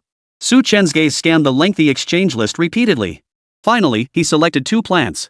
Plant lifeform, revival grass. Growth stage, mature. Bloodline, high tier 5th grade. Exchange price, 100 glory points. Description: a plant entity capable of restoring the vitality and injuries of other living beings. 100 honor points equivalent to 10,000 source crystals isn't too expensive. If purchasing revival grass seeds, it only costs 10 honor points. But the regeneration grass has a 2-year growth cycle. Chen couldn't wait that long. Even with his innate talent for accelerating growth, it would be a drop in the bucket. Purchasing a mature specimen directly was the most practical choice, saving a significant amount of cultivation time. Having selected his support plant, Chen promptly purchased another specimen. This would be his primary combat plant moving forward. Plant lifeform, sword heartgrass. Growth stage, mature. Bloodline, high tier 7th grade. Exchange price, 400 glory points. Description: a single stem bearing 3 leaves, each shaped like a sword, unmatched in sharpness. Sword heartgrass ranks among the most lethal botanical entities. Its 3 leaves resemble 3 divine swords, possessing immense destructive power. But like the spiked vine, the sword heartgrass shares this major weakness. It's extremely difficult to enhance their bloodlines later on. Currently, the highest bloodline humans can cultivate is the first tier of the transcendent grade. Beyond that, no matter what, it simply cannot be elevated further. Chen purchased a mature sword heartgrass specimen, ready for immediate use. In the blink of an eye, Chen spent 500 glory points. He felt a slight twinge of regret. Investment: this was all for his future self. Over an hour after placing the order, the items finally arrived at the estate gate. Number 69 brought the items inside. Master, here are the revival grass and sword heart grass you ordered. Number 69 handed over 2 silver boxes. After verifying his iris and fingerprint, the boxes opened with a click. The first thing that caught his eye was the resurrection grass. Resurrection grass resembled orchids, with its branches, leaves, and central petals emitting a faint green glow. It seemed to breathe. Each time it interacted with the outside air, it released tiny green sparks. Other living beings that came into contact with these sparks experienced enhanced healing and vitality. Therefore, in the wild, a single high-grade resurgence grass would inevitably be surrounded by a multitude of high-level beasts. Chen stowed the revival grass into his ring before opening another crate. Whoosh, whoosh, whoosh. The moment the box opened, 3 streaks of light shot out. A flicker of delight crossed Chen's face. Sword heart grass. The roots and leaves of sword heart grass grow separately. The sword-like leaves can detach from the roots to move, but not too far. These 3 sword leaves resembled willow leaves in appearance, whirling through the air like celestial blades. Chen channeled his original energy into the sword heartgrass roots. In an instant, he felt a profound connection with the 3 sword leaves. Come. Chen gave a subtle flick of his finger. The 3 sword leaves immediately flew back, transforming into 3 streaks of light that circled around Chen. Chen gazed at the sword leaves, finding himself unable to tear his eyes away. Even if you offered a fortune outside, you might not be able to buy sword heartgrass. But in the training camp, as long as you had glory points, there was nothing you couldn't exchange for. Glory points. Chen's eyes burned with intensity. With the sword heartgrass and revival grass in hand, his combat capabilities had increased significantly. It was time to head to the front lines and earn some glory points. At the very least, he had to recoup his losses this time. Chapter 19, Heading to Fufeng City, Beast Tide. Trainee Chen, based on your overall strength, we have assigned you to the most suitable battlefield. Your destination is the city of Fufeng. Fufeng City is currently under siege by a beast tide. Proceed with caution. As this is your first deployment to the front lines, there may be slight discrepancies in your strength assessment. A cold, mechanical voice echoed within the fighter jet. Chen had chosen to enter the front lines for training. The camp would automatically assign his battlefield. The training camp appeared unmonitored, with trainees left to fend for themselves. Yet the camp had complete knowledge of every trainee's power fluctuations. As a newly enrolled trainee, Chen's combat capabilities were still being assessed. Seated in the fighter jet, Chen pondered the training camp's operational and management mechanisms. It was entirely different from what he had imagined. As a lowly Xin Niao trainee, he was practically left to fend for himself. No one cared about him. He was a specially recruited cadet from the military department, after all. Did they really have to be so cold? Target city reached, Fufeng. Trainee Chen, you will join the city defense battle as an ordinary member with no special privileges. Prioritize your personal safety. Prepare for landing in 30 seconds. Listening to the cockpit's voice prompts, Chen silently took a deep breath. The countdown ended, and the hatch immediately opened. Stepping out of the fighter jet, Chen realized he was standing atop a high-rise building in Fufeng City. His location was not far from the city walls. Clearly, he had been deliberately dropped this close. The fighter jet immediately began its return journey after Chen disembarked. "Let's go too." Chen extended his right hand, and a green vine over 5 centimeters in diameter emerged from his palm. Using the tendrils of the iron hand vine, Chen swung toward the nearby city wall like Spider-Man. To withstand the attacks of powerful beasts, the walls of every great Qin city were cast from steel. The walls featured designated combat zones, with window-like openings in the center allowing the use of firearms and ranged weapons against the beasts. Beneath the walls, the ground was now packed with people. They were all awakened individuals from various systems within Fufeng, voluntarily assisting the city garrison in fending off the beast onslaught. Chen arrived at the ramparts and gazed into the distance, his breath catching involuntarily. What met his eyes was an endless sea of beasts. Like a black tide, they surged relentlessly toward Fufeng City.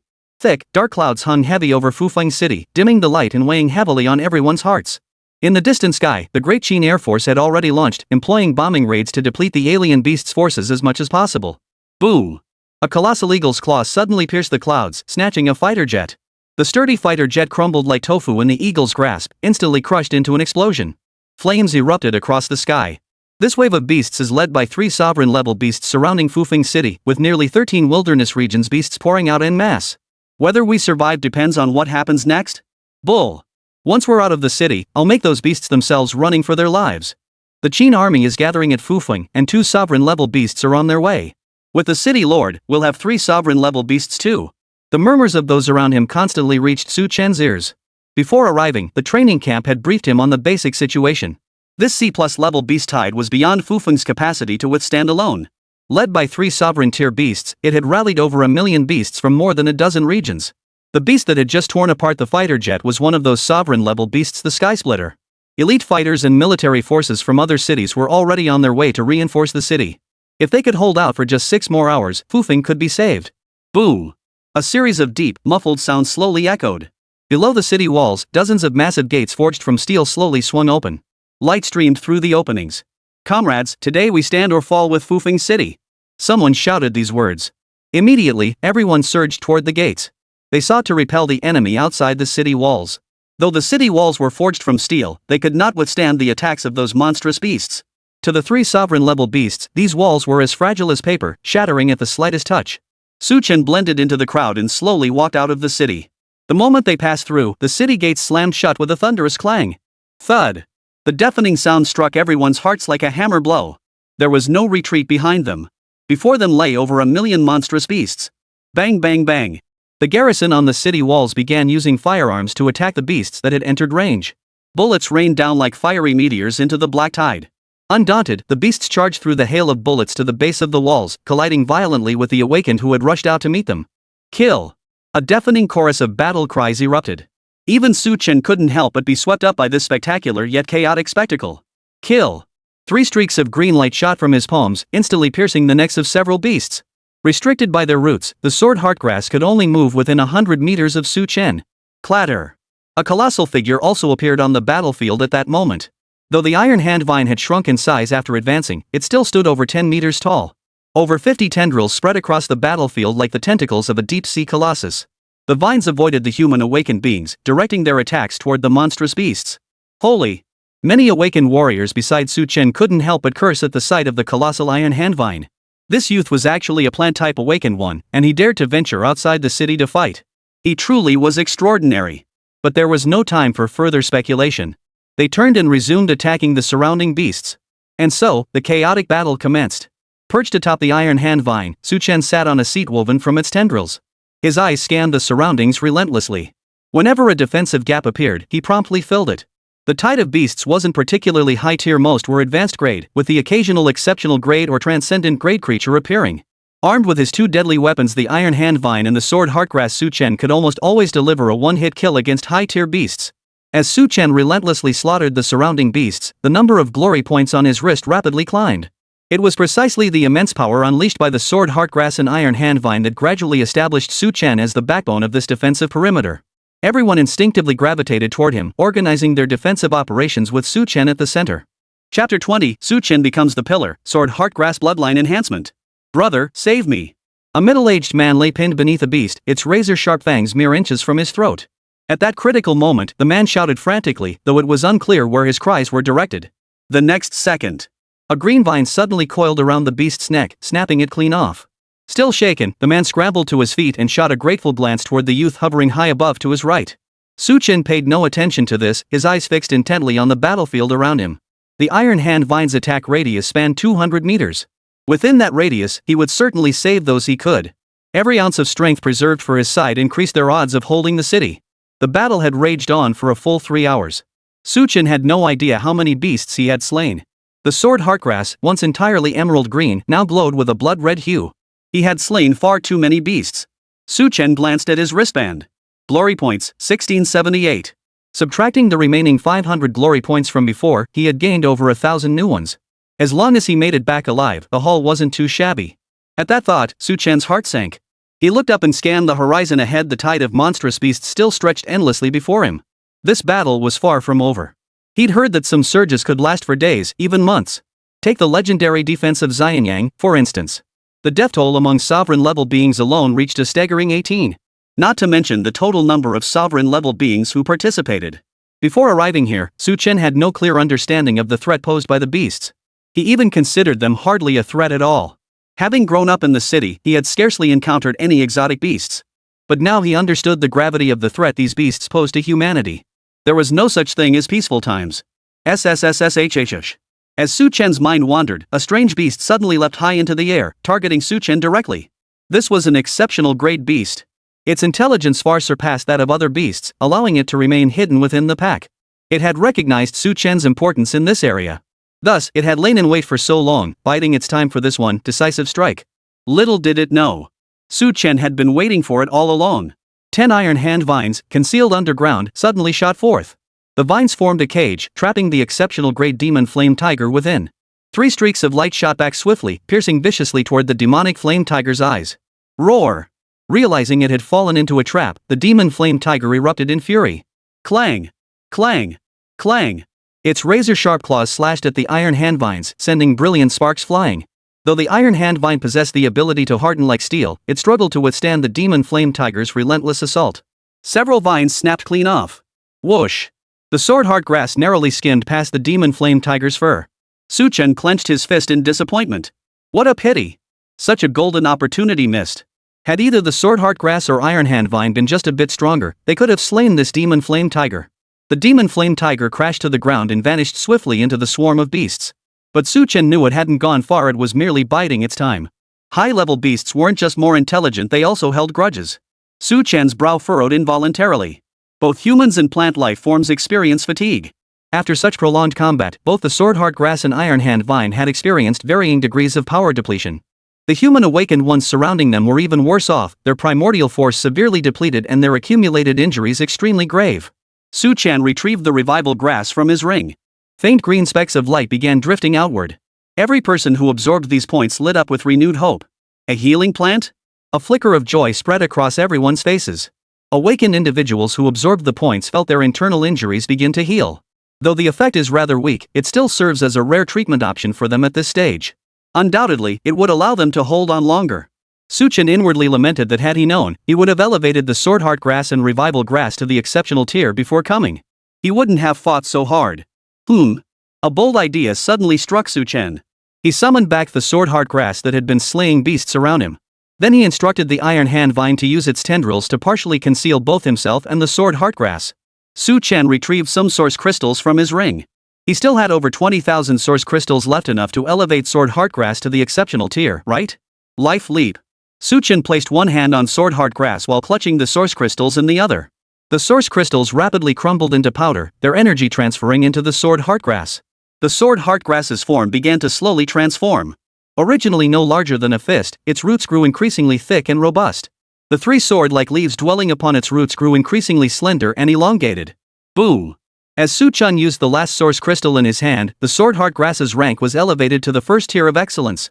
Plant life form, sword-heart grass. Bloodline, superior tier 1. Growth stage, mature. Condition, excellent.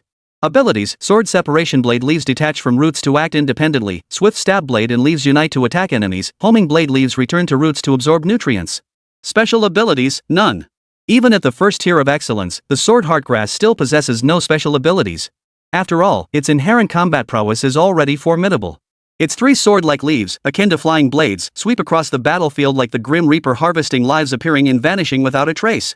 After advancing to the first tier of excellence, the flying speed, sharpness, and hardness of the sword leaves have all increased. Go! A faint smile played on Su Chen's lips as he commanded the 3 sword leaves to launch forth. 3 streaks of green light shot out from his side. Their speed was so great that all the onlookers could discern only a faint streak of light, unable to make out the actual shape of the blade leaves. Dozens of beasts were instantly slain by the sword leaves. The sudden burst of power from the sword heartgrass startled the surrounding awakened ones, who then erupted into cheers. Over 4 hours had passed since the beasts had besieged the city. What everyone needed most now was confidence. And Su Chen, standing atop the iron hand vine, was their confidence. That kid, holy. He's seriously badass. Can plant-type awakened ones be this powerful? I thought they were just support units. My ignorance shows. I remember back in the day, plant-type awakened ones were only used to divide the battlefield. Now they can actually serve as main forces? Modern plant-type awakened ones, if they have several mature plants, are quite formidable early on. Didn't you see that sword heartgrass and iron hand vine are at least high-grade bloodlines? This young man's background is no ordinary affair. Those around them murmured in awe while continuing to fight fiercely. Chapter 21, Evaluation of Su Chen, Cultivation Value, SS Rank. The Battle of Fufeng had raged for over 7 hours.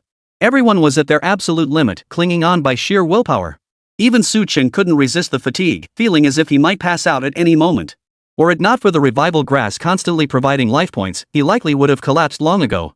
Iron hand vine and sword heart grass fared somewhat better. At this moment, the advantage of plant-type awakened ones became evident. Compared to other awakened, plants possessed far superior endurance. Even after such a long period, iron hand vine and sword heart grass still maintained high combat effectiveness. The awakened ones around Su Chen had long since exhausted their original energy reserves. It could be said that this entire area was currently being held together by Su Chen alone. Don't stray too far from me, Su Chen warned the group. If they strayed more than 200 meters from him, he wouldn't be able to save them even if something happened. Those around him cast grateful glances his way. They truly couldn't hold out any longer. Even standing upright was proving difficult, let alone confronting the beasts. Boom! The iron hand vine's tendrils sliced through the air, lashing out like whips. They violently flung back dozens of beasts that had surged forward. 3 sword leaves each guarded a sector. Any beast that breached the iron hand vine's defense was instantly slain and eliminated. The intricate coordination between iron hand vine and sword heartgrass prevented the beasts from crossing the line. Su Chen glanced at his wristband out of the corner of his eye. Glory points, 4,568. This battle had earned him over 4,000 glory points. Equivalent to slaying a full 4,000 high-tier beasts. Whoa! Su Chen sucked in a sharp breath. Without the constraints of plants, the combat prowess of plant-type awakened individuals was actually quite formidable. They could even surpass those beast-taming awakened ones in power. Unfortunately, due to the inherent limitations of plant characteristics, the average combat strength of plant-type awakened ones pales in comparison to other types. The scarcity of high-bloodline plants and their excessively long growth cycles were the most critical issues. With these glory points, my strength will increase rapidly once I return to the training camp. Su Chen's eyes burned with fervor as he anticipated what lay ahead upon his return. Boom! One after another, ordinary transport fighters suddenly pierced through the thick, dark clouds, coming into view. Outside Fufeng City, a deafening roar of cheers erupted. Reinforcements had arrived. Many collapsed backward the moment they saw the reinforcements arrive. They had fought relentlessly for 7 or 8 hours, draining their force, physical strength, and willpower to the absolute limit. They had clung on by sheer force of will alone. Now, witnessing the reinforcements arrive, the tension in their hearts instantly released, causing them to faint. Su Chen, too, breathed a sigh of relief the moment he saw the reinforcements arrive. They're finally here. These ordinary transport fighters delivered only the vanguard reinforcements would follow in waves. After the reinforcements joined the battle, everyone could clearly feel the defensive pressure ease. Su Chen finally found a moment to catch his breath. Before this, he dared not relax even for a moment, constantly keeping watch over the areas he could protect. With his current limited strength, he could only protect a portion of the people. As the reinforcements steadily increased, the original defenders who had gone out to engage the enemy were gradually rotated back into the city to rest. Su Chen returned with the 7th rotation. He quietly slipped away from the crowd and made his way to the rooftop where he had landed earlier to send the return signal. Minutes later, the training camp fighter arrived. Su Chen stepped into the fighter jet with weary strides, finally allowing himself to fully relax. The fighter provided by the training camp belonged to the most powerful series currently available on Blue Star. Their formidable defense and speed were beyond the reach even of sovereign-class beasts. Once the fighter jet comes under attack, the elite forces of the Great Chen military headquarters will immediately provide support. This was the place where Chen truly felt at ease, conducting the evaluation for this training exercise. Just as Chen was about to close his eyes and rest, a mechanical voice slowly echoed. Your trial evaluation, S. You have earned an additional 1,000 honor points and 1 lucky draw opportunity. Trainee Chen, your entire trial process has been recorded. All data will be transmitted back to the training camp for archiving. An S-rank evaluation? Chen hadn't anticipated this procedure. His entire combat process had been under the training camp's surveillance the whole time? It seems even Xianyao level trainees aren't entirely left to their own devices. Meanwhile, at the training camp headquarters, inside a conference room, several uniformed personnel were watching a video recording. The footage being played was the entire recording of Chen's city defense battle. The footage had been sped up and edited. Suanio trainee, Chen. System, plant. Talent, growth of all things E. Current tier, intermediate tier 3. True combat rating, exceptional tier 4. Potential rating, S. Cultivation value, SS. Personality analysis, unafraid of life or death, possesses a strong sense of responsibility. Note, suspected dual talent awakener. Second talent is a grade or higher. While playing the voice recording, the AI system rapidly analyzed and assessed Chen. Every trainee undergoes this process. Upon entering the training camp, all trainees undergo a probationary period. During this period, the camp's AI system collects detailed data on the trainees' daily life and activities, conducting a comprehensive analysis of their abilities, personality, talents, and value. It's not that possessing good talent alone makes one worthy of the camp's top-tier resources. These resources are reserved for those worthy of cultivation. To avoid spending billions of source crystals only to nurture an ungrateful traitor. The AI system's analysis alone is insufficient. Camp administrators also conduct secondary evaluations. A middle-aged man in military uniform crossed his arms and praised. Even amidst the peril of the battlefield, he prioritizes rescuing his comrades. This kid is right up my alley. But others held opposing views. Too emotional. On the battlefield, preserving strength to fight the beasts is paramount. What if rescuing others leaves us vulnerable, allowing the beasts to breach the city walls? Though this person's words bordered on nitpicking, they weren't entirely without merit. Seated at the head of the table, an elder raised his hand, signaling the two to cease their argument. The old man clearly held absolute authority. At his wave, the other two immediately fell silent. For this elder was Chang Mu, founder of the training camp and one of the most seasoned overlord-tier powerhouses in the Great Chen Empire. After all, he's a living person. How could he maintain the absolute composure of a machine? The AI system's analysis is spot on. Chen truly possesses S-tier potential and cultivation value. At the very least, his temperament and character are commendable. Chapter 22, Promotion to Divine Phoenix Cadet, Top-Tier Treatment. Watch closely. Chang Mu rewound the footage, playing the segment where Chen cultivated the sword heartgrass. This sword heartgrass was purchased by him today at the training camp, a high-grade 7th tier specimen. But at this moment, it has transformed into an exceptional 1st tier specimen. Chang Mu zoomed in on the footage and paused it. He marked the transformed sword heartgrass with a red line, along with the source crystal dust slipping from Chen's hand. The others hadn't noticed this earlier, as the footage was too lengthy. Upon hearing Chang Mu's explanation, the others in the conference room finally caught on. Instantly, everyone wore a look of deep contemplation. In just a few minutes, he had elevated the high-grade 7th tier sword heartgrass to the exceptional 1st tier. There was no doubt about it, this had been achieved using a talent skill. But according to records, Chen's innate skill was the E rank all things grow.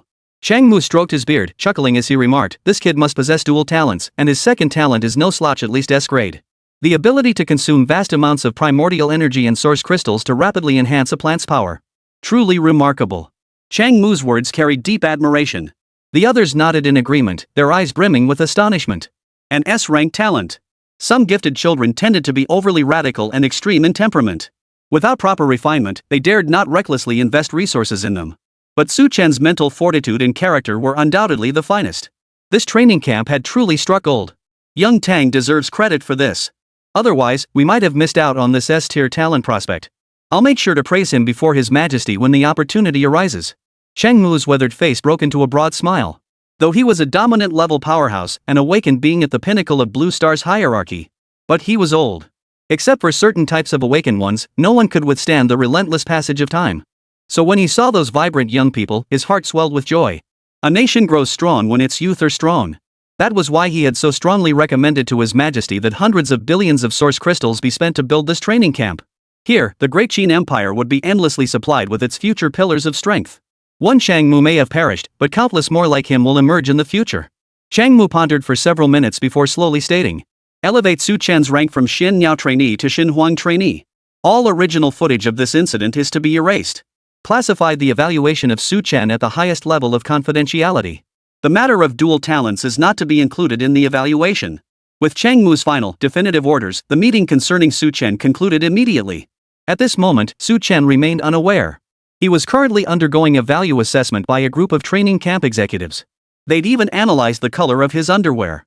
This time, the fighter jet did not linger at the dome's periphery but plunged directly into its interior. A passage opened above the dome, just wide enough for the fighter jet to pass through. The fighter jet did not land within the Xin Niao training camp area, but instead entered another zone. What's going on? Su Chen watched the fighter jet fly over his residence, and his heart suddenly lit up. What's going on? He'd only lived in this mansion for half a day. Was he being kicked out already? No way. Trainee Su Chen, your rank has been elevated from Mystic Bird trainee to Divine Phoenix trainee. We hope you will continue to strive for excellence in the days ahead. We are now en route to your new residence. The intelligent voice inside the fighter jet answered Su Chen's question. But I haven't even collected 100,000 glory points yet? Su Chen exclaimed in disbelief. Had his rank been mysteriously elevated? Suanio trainees undergo a probationary period. If evaluation is not passed during this period, accumulated honor points are required for advancement. If the probation is passed, you will be directly promoted to Divine Phoenix trainee. Su Chen finally understood upon hearing this. So that's how it worked. For him, this was obviously a good thing. The higher the trainee rank, the greater the privileges. Access to more facilities in public areas and increased treasure exchange quotas. The fighter jet landed on a large grassy field. Su Chen stepped out of the fighter jet to find over a dozen people lined up outside to welcome him. Master. As soon as Su Chen stepped out of the fighter jet, they bowed respectfully. A middle-aged man dressed in a butler's uniform approached with a smile. Master, I am your personal butler, Song Qiao. These individuals are your servants. During your time at the training camp, we will attend to your daily needs and accommodations. After you graduate from the training camp, you may take us with you when you leave. Su Chen studied Song Qiao and the others carefully. There were 16 of them in total, half men and half women, not robots, but real people. The treatment for Divine Phoenix Academy students really is different, huh? Even the attendants are now human. And you could even take them with you when the time came. What a pity. He actually quite liked 69. Master, please. Song Qiao led Su Chen into the villa. This estate was automatically assigned based on your preferences, a modern 4-story villa. The first and second floors serve as living quarters, while the third and fourth floors are dedicated to awaken individuals, featuring a force meditation room, cultivation chamber, combat simulator, and other specialized areas.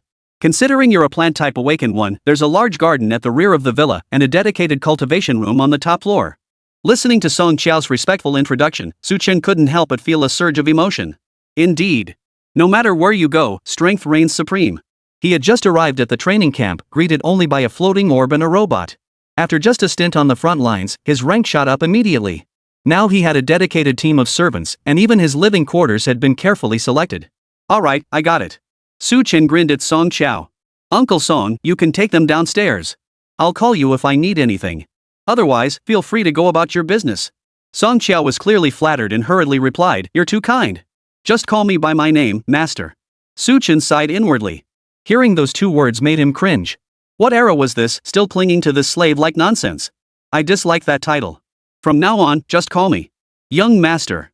Song Qiao and those around him immediately bowed. Yes, Young Master. Su Chen waved his hand dismissively. Song Qiao, sensing the hint, promptly led the others out of the villa. They had their own living quarters within the estate. After everyone had departed, Su Chen slowly entered the villa, his eyes filled with satisfaction.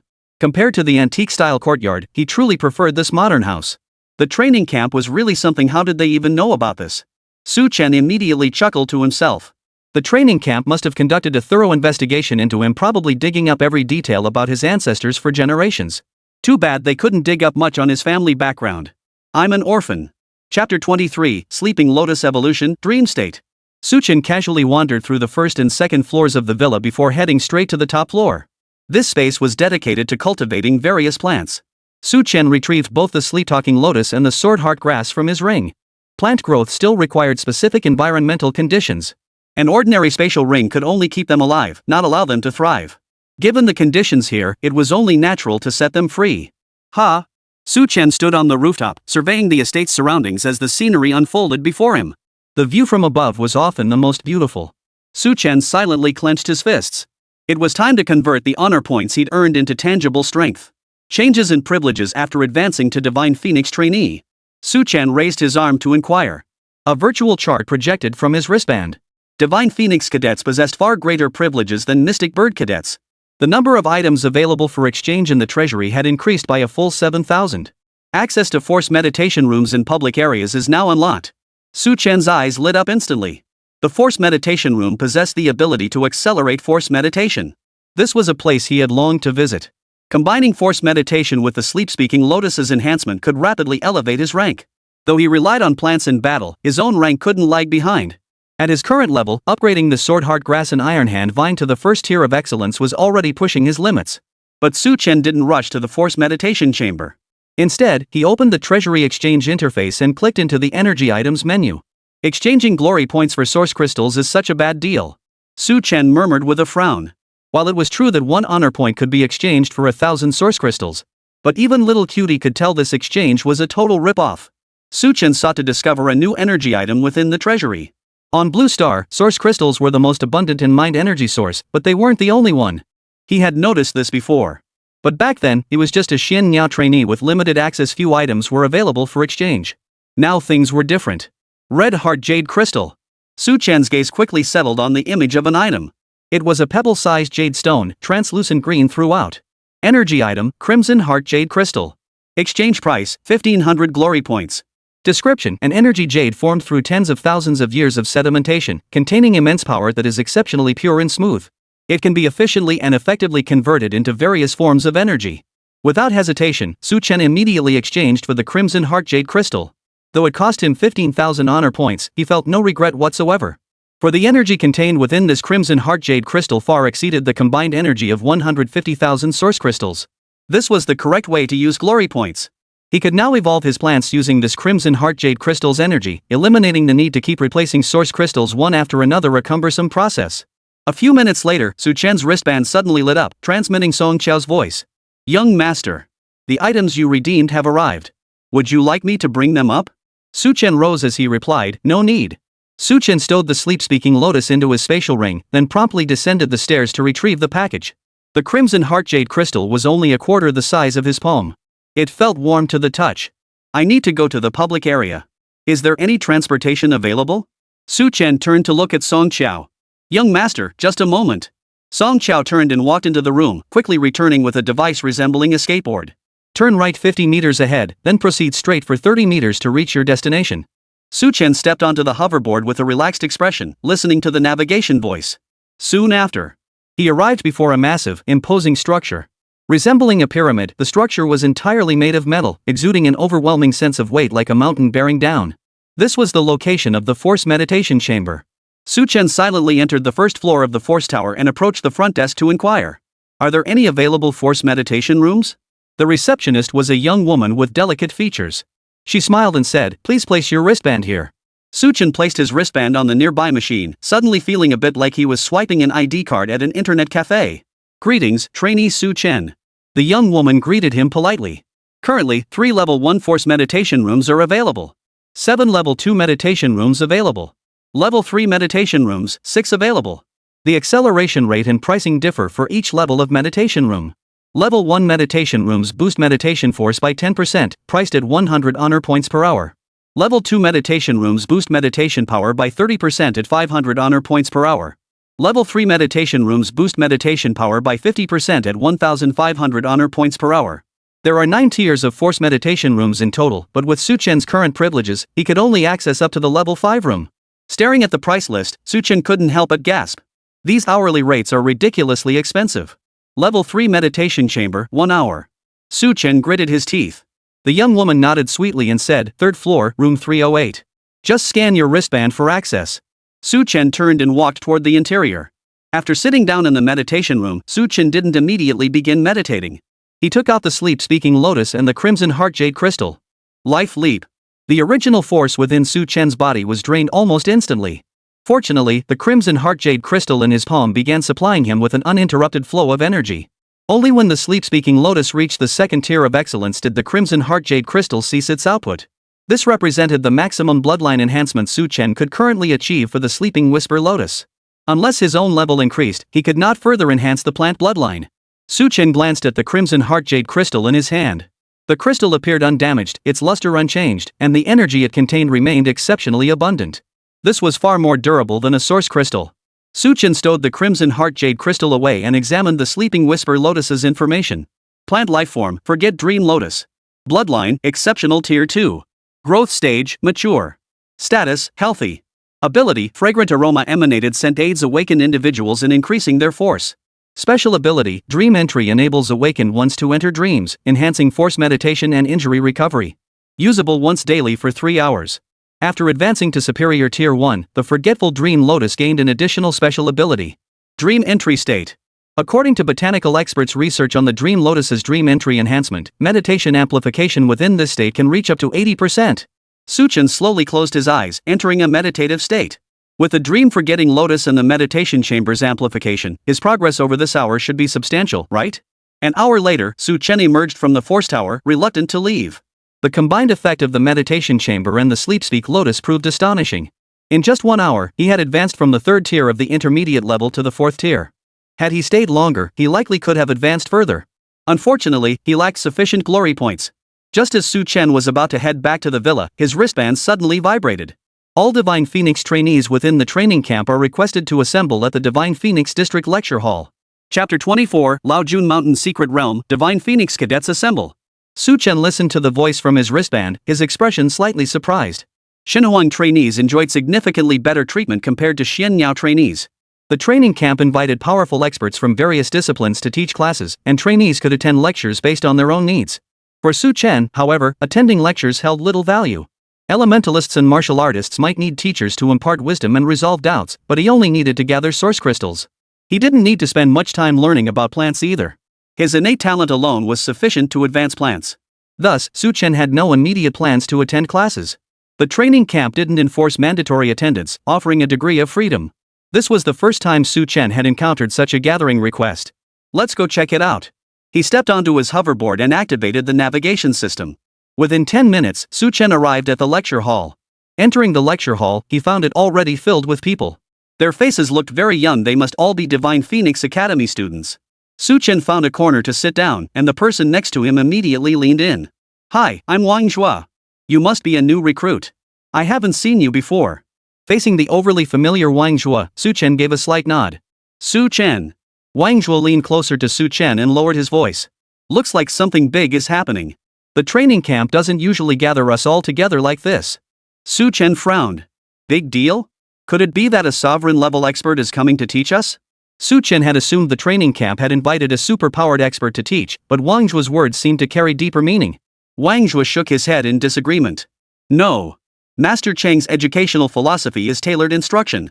He only provides us with the best resources, facilities, and equipment. He once said our true teachers are the front lines, the beasts, and the countless life and death battles, never those so-called masters.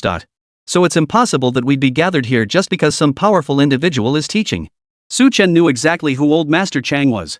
Chang Mu.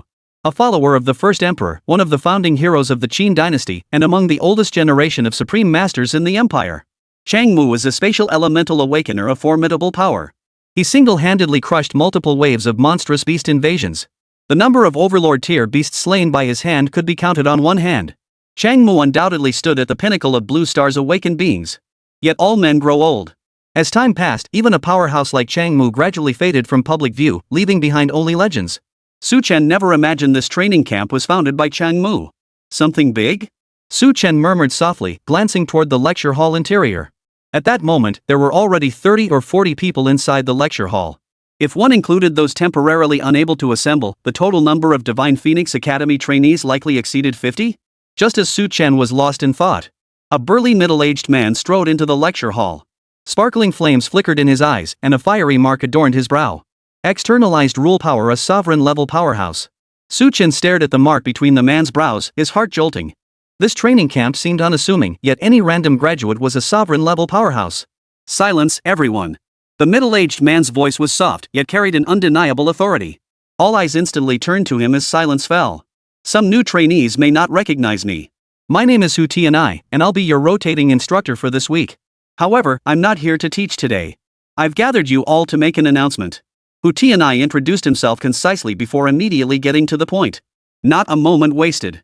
Near Mount Laojun in Great Qin, a temporary entrance to a secret realm has been discovered. All Divine Phoenix trainees remaining at the training camp will proceed to this secret realm. Whoosh! A wave of commotion instantly swept through the lecture hall. Excitement surged in the eyes of the numerous Divine Phoenix trainees. A secret realm. Thank goodness I didn't go to the front lines yesterday. Otherwise, I would have missed this chance. Me too. Excitement spread across everyone's faces, except for Su Chen, who looked a bit confused. Secret realm? What secret realm? Wang Zhuo beside him exclaimed excitedly, "You really are a newbie, aren't you? You don't even know about secret realms? They're independent micro-dimensions separate from Blue Star, filled with countless opportunities." After hearing Wang Zhuo's explanation, Su Chen finally grasped the concept. This secret realm was almost identical to the ones he remembered. These isolated microcosms occasionally revealed themselves, forming secret realm portals. Awakened ones could seize this chance to enter the secret realm, searching and seizing its resources and treasures. Secret realms weren't permanent. Once the opening period ended, who knew when or where the next one would appear? So it was purely a matter of luck. Wang Zhuo said in a low, excited voice, "We're really lucky." Su Chen felt a surge of excitement as well. The value of items obtained within the secret realm far surpassed anything found on Blue Star. If he could obtain a few decent plants, seeds, or energy sources, it would be well worth the trip. Quiet. Hu-Tianai admonished softly. The lecture hall instantly fell silent, allowing him to continue. According to our scans, the secret realm portal will remain active for 4 days and can accommodate beings up to and including the 9th tier of excellence. Divine Phoenix Academy students exceeding the 9th tier are prohibited from entering. Hearing this, Su Chen breathed a sigh of relief. Both Iron Hand Vine and Sword Heart Grass had only just reached the exceptional tier, they hadn't exceeded the limit. Su Chen glanced around, his expression turning thoughtful. It seemed most Divine Phoenix Academy students were below the 9th tier of excellence. This was somewhat unexpected. As a gathering place for the elite of Great Qin, Su Chen had assumed the other trainees would be far stronger than himself. Wang Zhuo seemed to sense Su Chen's thoughts and explained. Those who surpassed the outstanding tier mostly went to the Azure Dragon training camp. Even those who haven't gone yet are out there working hard to earn glory points. Su Chen finally understood. Those intending to go must register themselves. The training camp will transport you all to the secret realm entrance shortly. Hu-Tianai then departed the lecture hall without another word. Chapter 25, Overlord Tier Powerhouse Cheng Mu, Secrets from Thousands of Years Ago. Not long after, Su Chen boarded another high-specification transport fighter. All Divine Phoenix Academy trainees sat quietly within the cabin. The flight lasted nearly 2 hours. It was rather peculiar. All cadets relied solely on fighter jets for transportation to and from the training camp, and no one ever knew its exact coordinates. This was likely to ensure the trainees' safety. Su Chen closed his eyes to rest while pondering these thoughts. We're here. The cabin door suddenly opened, and the trainees disembarked one by one. Only then did Su Chen and the others realize they were now surrounded by towering mountains. Not far ahead, an extraordinary spectacle unfolded in the sky. The once serene space now rippled like flowing water, emitting faint undulations. Heart-stopping fluctuations of power continuously emanated from within that space. That was the entrance to the secret realm. Around the entrance, numerous figures bustled with activity. Spatial elementalists reinforced and monitored the passageway. Heavy weaponry was deployed around the mountain hollow. A continuous line of military tents, numbering over 1,000, covered the mountain wilderness. Hu-Tianai led the group to the base of the spatial passageway. His gaze turned stern as he addressed the group. The portal has been fully reinforced and can remain stable for 4 days. Your wristbands will begin a countdown now 96 hours. Keep track of the time. Do not get trapped inside the secret realm. The next time it opens could be hundreds, even thousands of years from now. By then, you'll all be nothing but piles of bones. Everyone looked at their wristbands simultaneously, or a countdown had indeed begun. Heh, little Hu, they're still just kids. Why scare them like that? Just then, a white-haired, slightly stooped old man walked over slowly. The moment Hu-Tianai saw the old man, his eyes lit up with profound reverence. He straightened his spine, bowed his head slightly, and solemnly addressed him, Master. As the oldest overlord-level powerhouse in Great Qin, Cheng Mu's greatest contribution wasn't founding the empire or repelling the beasts. Rather, it was nurturing a cohort of promising young powerhouses for the Great Qin.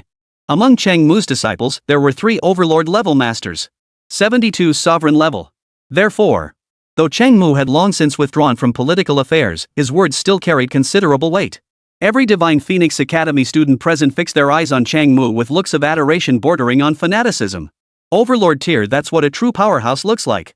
Su Chen also cast a curious glance at Cheng Mu. This big shot, he'd only ever encountered him in history books before. Now, to actually see him in person left Su Chen feeling a bit emotional. What surprised Su Chen was that Cheng Mu seemed to be smiling back at him. Unable to sustain eye contact with this venerable powerhouse, Su Chen quickly averted his gaze.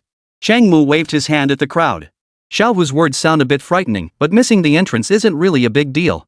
Worst case, we'll just be Qin people again in our next lives. Everyone couldn't help but roll their eyes, and Su Chen's lips twitched. Old Chang, you've got quite the sense of humor, huh? The spatial passage remains stable for 96 hours. After that, you'll have 10 more hours. Don't be late. Go. Chang Mu waved his hand. A colossal surge of spatial energy abruptly enveloped everyone. The void at the portal immediately rippled violently, but soon returned to stillness. After the Divine Phoenix Academy students entered the secret realm, Hu Tianai turned to Cheng Mu with a puzzled look. Teacher, why did you personally come here? It's merely a level 2 secret realm, no need to trouble yourself with personally overseeing it. Cheng Mu smiled, his aged eyes sweeping over the surroundings of Laojun Mountain. Just came to see if there's any surprises. Hu Tiany's expression grew even more puzzled. Surprise? What kind of surprise? Cheng Mu walked toward the military tents while explaining to his student. You probably wouldn't know about this either, it happened thousands of years ago. The Qin dynasty hadn't even been established back then. I only stumbled upon it by chance in an ancient text. Hu Tianai followed respectfully at Cheng Mu's side, listening intently to his teacher's words. Legend has it that thousands of years ago, on Laojun Mountain, there grew a plant of supreme dominance. Hu Tiany's heart jolted violently, his eyes narrowing to slits. A sovereign-level plant lifeform. As everyone knows, while most plant lifeforms possessed exceptionally long growth cycles, they also boasted lifespans far exceeding other living beings. Some even claimed that only plant lifeforms could achieve true immortality. It's still here? Hu Tianai asked, his voice trembling with shock. Millennia are but a fleeting moment for a dominant plant lifeform. The mere thought of that Moyan vine he had once faced amidst the 10,000 mountains of the southern frontier sent a wave of dread through Hu Tiany's heart. Despite mastering the law of fire, the ultimate counter to plant lifeforms, he had been utterly helpless against it. If that sovereign-level plant lifeform still existed, Hu Tianai dared not imagine the scene. Even with his master present, it would be difficult to lead everyone to safety. What's the panic? Cheng Mu shot a disapproving glance at his disappointing student. Then, he slowly continued, but that sacred thunder willow, it's dead. Dead? Hu Tianai gasped in astonishment. Such a powerful, dominant plant life form dead? This was beyond his expectations. Cheng Mu nodded lightly, his tone tinged with emotion. Yes. In pursuit of further advancement, it absorbed the power of thunder on Laojun Mountain, attempting to use this opportunity to ascend to totem-level status. But the leap from overlord to totem is no easy hurdle to clear. Cheng Mu's eyes dimmed. It wasn't just the sacred thunder willow, he himself faced the same barrier. As a Dominator Tier 9th rank cultivator, Cheng Mu had been blocked at this threshold for hundreds of years. Perhaps he would never have the chance to cross it in this lifetime. Hu Tianai knew this was his teacher's deepest regret, and could only offer a quiet nod.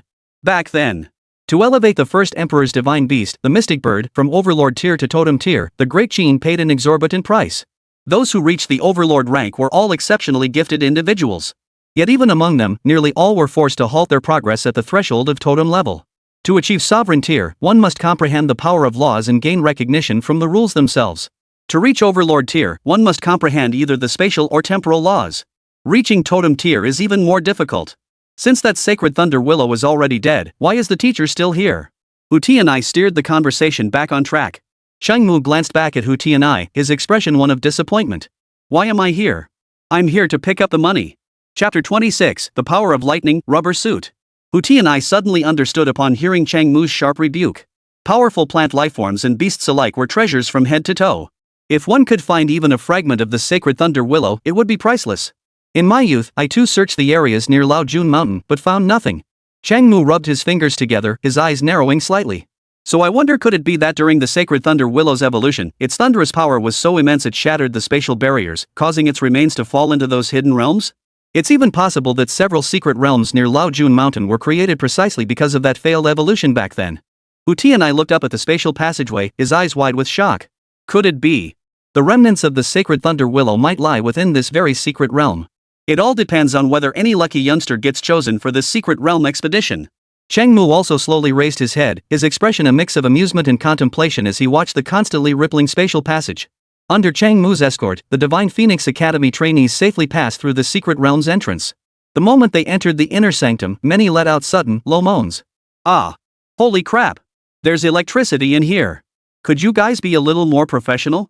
This is called lightning elemental power, damn it.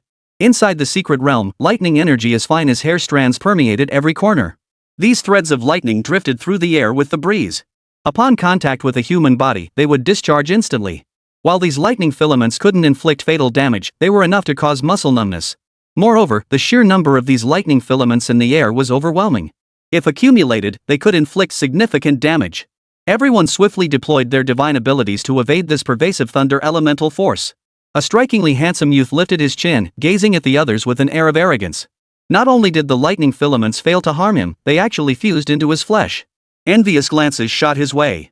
Being a lightning elementalist is so awesome. This place is practically their paradise. I'm a water elementalist, this place is pure hell. The plant-type newbies over there haven't said a word, and you still have the nerve to whine? Listening to the murmurs around him, Chen couldn't help but feel a pang of envy. Thunder Elemental Awakened once possessed formidable combat prowess. A secret realm saturated with lightning elemental energy not only posed no obstacle to them but actually nourished their powers. Though other Divine Phoenix Academy trainees couldn't harness thunderous power like Huanghao, they each employed their own methods. Some pulled out advanced protective suits designed to block elemental forces. Another produced a gray bead, drawing all the lightning threads surrounding his body into its core. Wang Zhuo draped a raincoat-like garment over his shoulders. All eyes turned to Chen, sympathy flickering in their gazes. It was common knowledge. Plant-type awakened ones feared two elemental forces above all else, lightning and fire. These two elements exert absolute dominance over most plants. Wang Zhuo silently patted Chen's shoulder and said earnestly, "Take care, friend. If you don't mind, you can squeeze in with me." Chen forced a faint smile. Though he knew Wang Zhuo meant well, goosebumps still rose inexplicably on his skin. Huanghao merely glanced at Chen before replying with a faint smile. What one gains within the secret realm depends entirely on individual fortune. Gentlemen, I take my leave. With that, Huanghao strolled leisurely into the depths of the secret realm. Seeing Huanghao depart, the others followed suit. A chance to enter the secret realm was hard to come by, they couldn't afford to waste time. As the crowd dispersed, Wang Zhuo glanced at Chen and tentatively asked, "Are you sure you don't need any help?" Chen smiled and shook his head. Seeing this, Wang Zhuo could only choose a direction and depart. Only after everyone had departed did Chen retrieve a plant from his spatial ring. This plant resembled a miniature banana tree, standing just over 2 meters tall. Plant, rubber tree. Bloodline, low tier 3. Growth stage, mature. Condition, wilted. Abilities, none. Special abilities, none. During his training at the academy, he had prepared numerous low-grade plants. In the end, none of them were needed. The spiked vines had slaughtered all the enemies. Unexpectedly, they came in handy now. Both the trunk and leaves of the rubber tree possess exceptional lightning-dodging properties. Life leap. Chen retrieved the crimson heart jade crystal and began the bloodline evolution of the rubber tree. He only upgraded the rubber tree to the advanced 5th tier.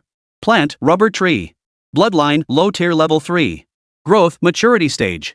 Status, wilted. Ability, rebound, inflicts minor damage by contracting the trunk. Special abilities, none. If it exceeds high tier 5, the energy required for evolution increases significantly. Rubber trees are resource plants with negligible combat bonuses, making such a substantial investment unwise. A grade 5 rubber tree should easily withstand the thunder energy lingering in the air. Chen's eyes lit up as he tore off a large clump of rubber tree leaves. He retrieved some leftover materials from his ring and crafted himself a lightning-proof suit. "I'm quite the handyman, aren't I?" Chen boasted to himself as he slipped into the rubber leaf garment. Children from poor families grow up fast. Once clad in the rubber leaf garment, Chen instantly felt much more comfortable. The lightning threads that touched his body were all bounced off by the rubber leaves. Though parts of his body remained exposed, it didn't matter much. "Let's go." A bright smile spread across Chen's face as he finally set off toward the depths of the secret realm. The others had already been gone for over 10 minutes. He needed to pick up the pace. Whoosh! Barely a few steps into his journey, a sudden roar erupted beside him. Immediately after, a crackling sound filled his ears. Turning back, Chen saw the iron hand vine extend a tendril, shielding him from the attack. The tip of the tendril it had extended was charred black. Chen cast his gaze behind him. Not far ahead of him, a golden, cloud-like mass floated in the air. This thing seemed to possess self-awareness. Chen could sense its hostility toward him. Chapter 27, The Sudden Gathering of the Lightning Element Spirit. Is this an elemental spirit? Chen stared at the cloud-like mass for a long moment, his face filled with confusion.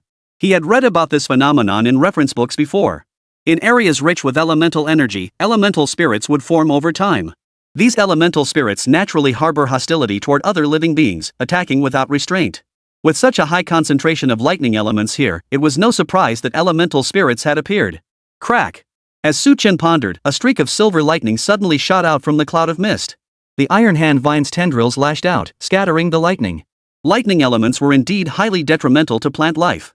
Even though this lightning elemental spirit was only at the high third tier, it still managed to inflict considerable damage on the iron hand vine. Whoosh! Whoosh! Whoosh!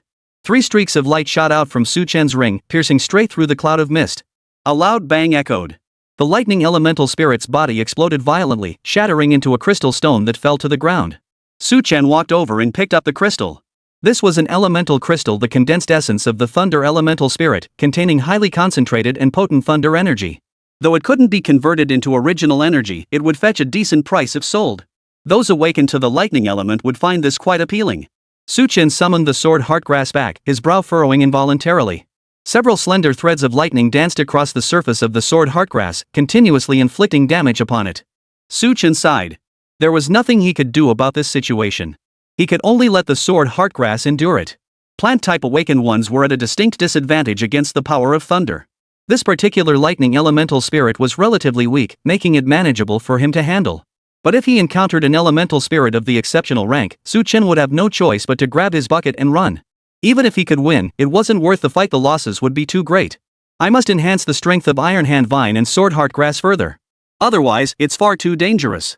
Su Chen paused for a moment, then took out the Crimson Heart Jade Crystal to perform a life leap on the Iron Hand Vine and Sword Heart Grass. An unceasing flow of power was drawn from the Crimson Heart Jade Crystal, feeding back into the Sword Heart Grass and Iron Hand Vine. Both plants simultaneously broke through to the 5th tier of excellence. But just then, the Crimson Heart Jade Crystal in Su Chen's hand emitted a crisp sound. He looked down and saw that the Crimson Heart Jade Crystal had already cracked, with less than 1% of its energy remaining. This is way too energy intensive, Su Chen muttered with a frown. This Crimson Heart Jade Crystal, worth over 150,000 source crystals, had only managed to upgrade his 2 primary combat plants to the 5th tier of excellence. Su Chen covered his face with his hands, feeling the pressure mounting. While his god-tier talent allowed for infinite enhancement of plant bloodlines, it consumed vast amounts of energy resources. If he couldn't earn more source crystals, he'd never be able to afford these bottomless pits. Boom! The Iron Hand Vine suddenly shot out several tendrils, while the Sword Heartgrass assumed a defensive posture. A sense of impending doom washed over Su Chen. He spun around and gasped in shock. Good heavens, he was already surrounded by elemental spirits. Dozens of golden mist clouds drifted around him. These lightning element spirits varied in power. Some mist was faint as wisps of smoke, while others roared with thunderous claps. Boom! Iron Hand Vine revealed its true form instantly, casting a colossal shadow across the battlefield. But the moment Iron Hand Vine appeared, a series of crackling sounds like firecrackers erupted. Due to its immense size, the Iron Hand Vine came into contact with numerous lightning filaments. These tiny bolts exploded upon its surface. Fortunately, these lightning threads possessed little power and could not inflict fatal wounds upon Iron Hand Vine. Paying no heed to the lightning threads, dozens of vines lashed out simultaneously. The crackling sounds in Su Chen's ears became incessant. The lightning elementals simultaneously attacked the Iron Hand Vine, unleashing bolts of thunder in rapid succession. The scene resembled a sci-fi blockbuster. Countless dazzling silver bolts of lightning flashed before Su Chen's eyes. To alleviate the Iron Hand Vine's offensive pressure, the Sword Heartgrass joined the fray. 3 streaks of light sliced through several elemental spirits with astonishing speed. Fortunately, Su Chen had boosted both the Iron Hand Vine and Sword Heartgrass to higher levels, otherwise, dealing with this situation would have been far more difficult. Iron Hand Vine and Sword Heartgrass were already top-tier combatants among their level. Even now, suppressed by the Thunder Element's power, their unleashed combat prowess remained formidable. Under the counterattack of these 2 primary combat plants, the surrounding lightning elementals rapidly diminished in number. As Su Chen gathered the elemental crystals, he shouted, "Let's go!" If they lingered here, more and more lightning element spirits would gather. If even a few exceptional 9th-tier lightning element spirits showed up, he'd be in serious trouble. So Su Chen didn't hesitate to make his escape. The Iron Hand Vine reattached itself to Su Chen's body. It even extended several tendrils specifically to support Su Chen as he sprinted forward. The Sword Heartgrass moved with blinding speed, vanishing into the spatial ring in an instant. Su Chen sprinted several kilometers in one breath. But to his surprise, the surrounding lightning element spirits clung to him like flesh-eating maggots, refusing to let go. His frantic dash not only failed to shake off the pursuers behind him but also attracted elemental spirits from all directions. Along Su Chen's escape route, several exceptional 5th and 6th tier elemental spirits would invariably appear. Thus, he was forced to alter his escape route multiple times. Su Chen scanned the pursuing forces around him, his brow furrowed. Fortunately, the Iron Hand Vine provided crucial support. Without it, he would have exhausted himself long ago. Damn it, why does it have to be a lightning elemental spirit? Su Chen gritted his teeth in frustration. If it had been any element other than fire or lightning, he might have stood a chance. But it had to be the lightning element, which held such power over plants. And there were so many of them swarming around. If he engaged them head-on, victory was impossible. There was only one option: flee. These lightning elementals seem to have me in their sights. Su Chen's face darkened as he glanced over his shoulder with the corner of his eye. They'd been chasing him for over half an hour, and this pack of lightning elementals showed no sign of giving up. Even though elemental spirits are notoriously hostile toward outsiders, this level of persistence was unprecedented. Could it be that something on me is attracting these thunder element spirits? Su Chen's expression shifted as he muttered to himself. He then rummaged through every corner of his spatial ring, yet found nothing suspicious. Surrounded by hundreds of lightning elementals closing in from all directions, Su Chen felt utterly helpless. What exactly do you like about me? I'll change. Isn't changing enough? The frantic sprint gradually calmed Su Chen's nerves. As he observed the thunder element spirits around him, Su Chen discovered a startling truth. This group of lightning element spirits seemed to be hunting. Chapter 28, The Elemental Spirits Hunt, the puppeteer behind the scenes, the sacred thunder willow. The word hunting struck Su Chen like a spring thunderclap, jolting him into sudden realization. Yes, that was it.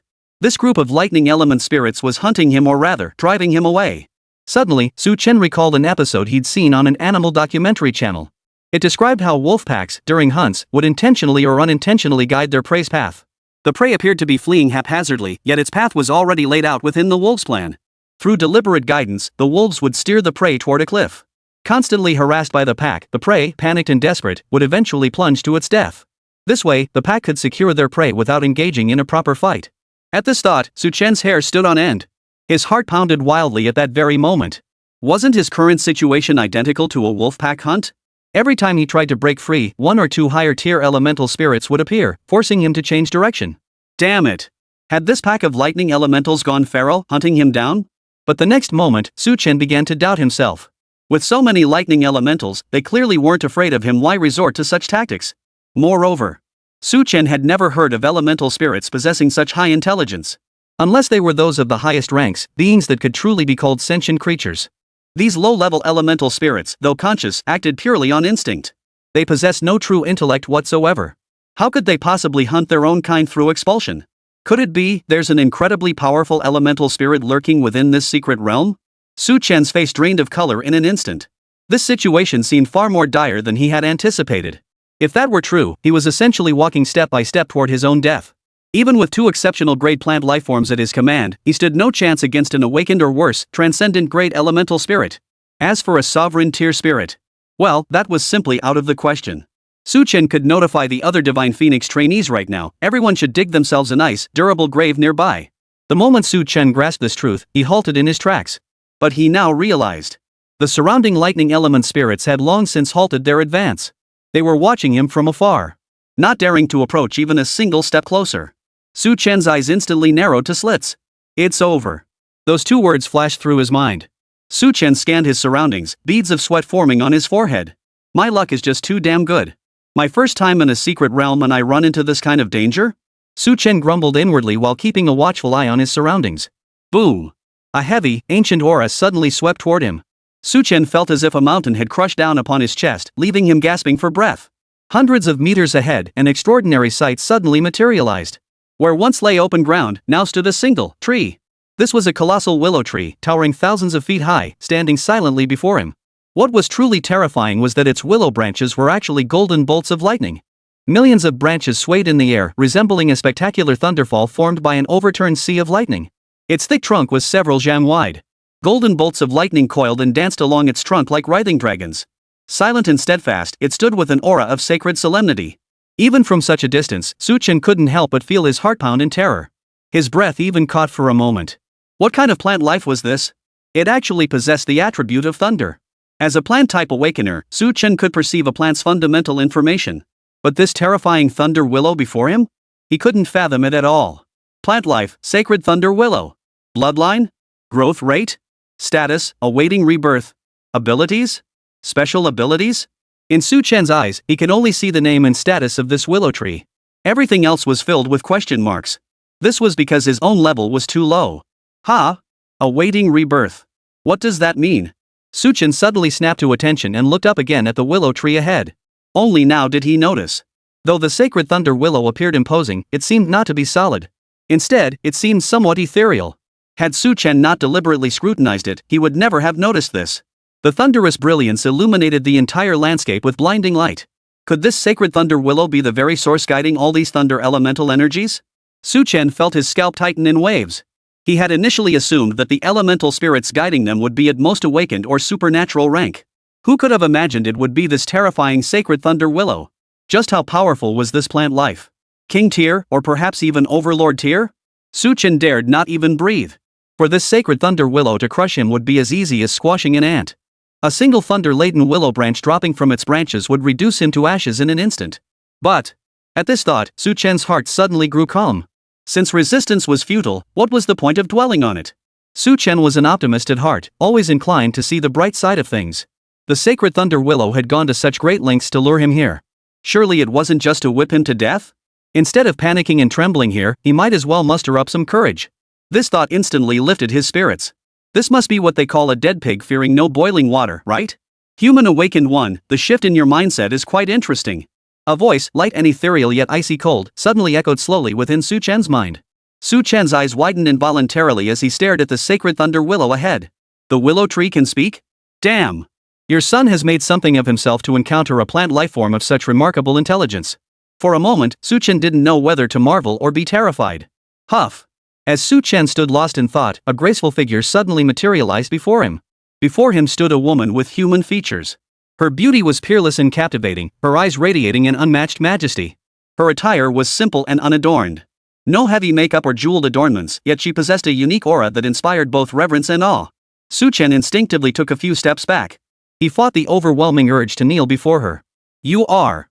Su Chen's voice trembled slightly as he spoke. Her eyes were cold and distant, devoid of any emotion. I am merely a willow tree. The humans who worship me call me the sacred thunder willow.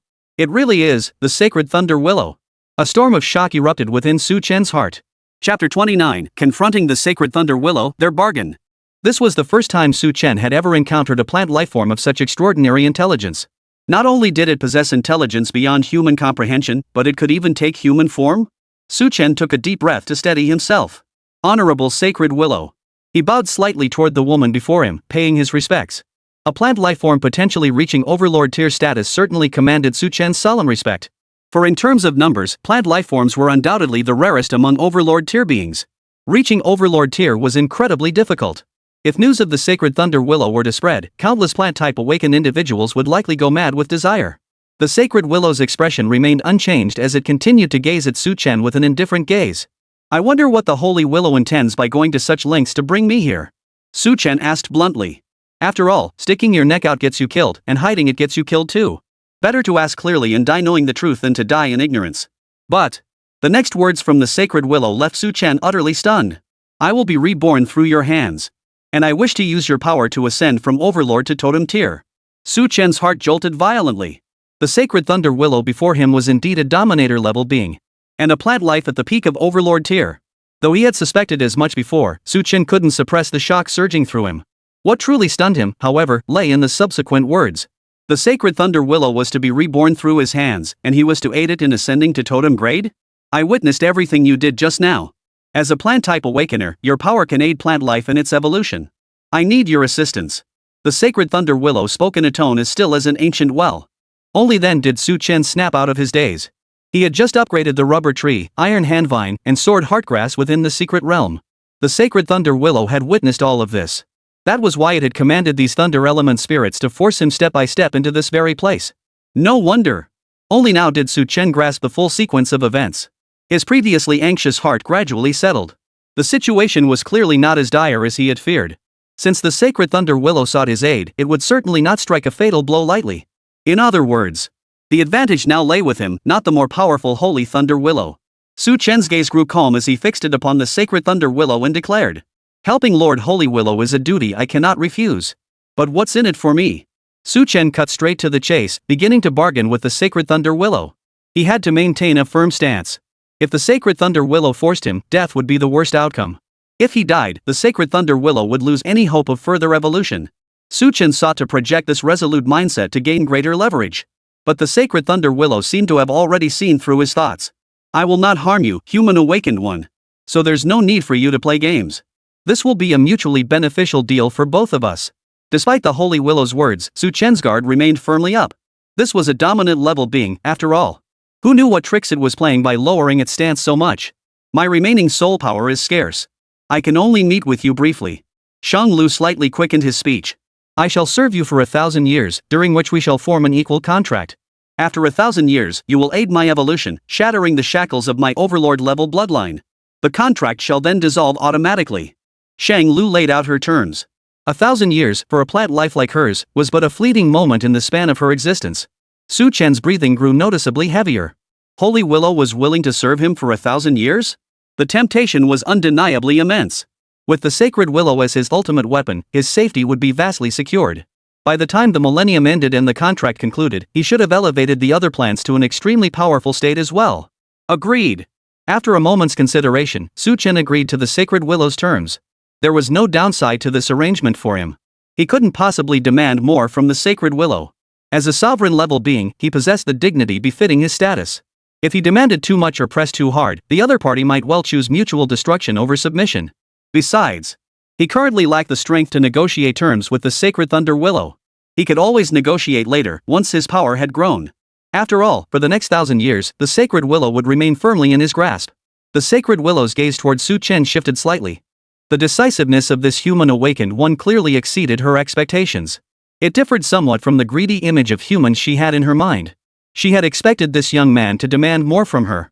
Then let us forge the contract.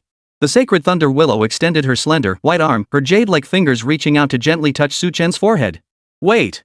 Just as her fingertip was about to touch Su Chen's forehead, he suddenly cried out. What is it?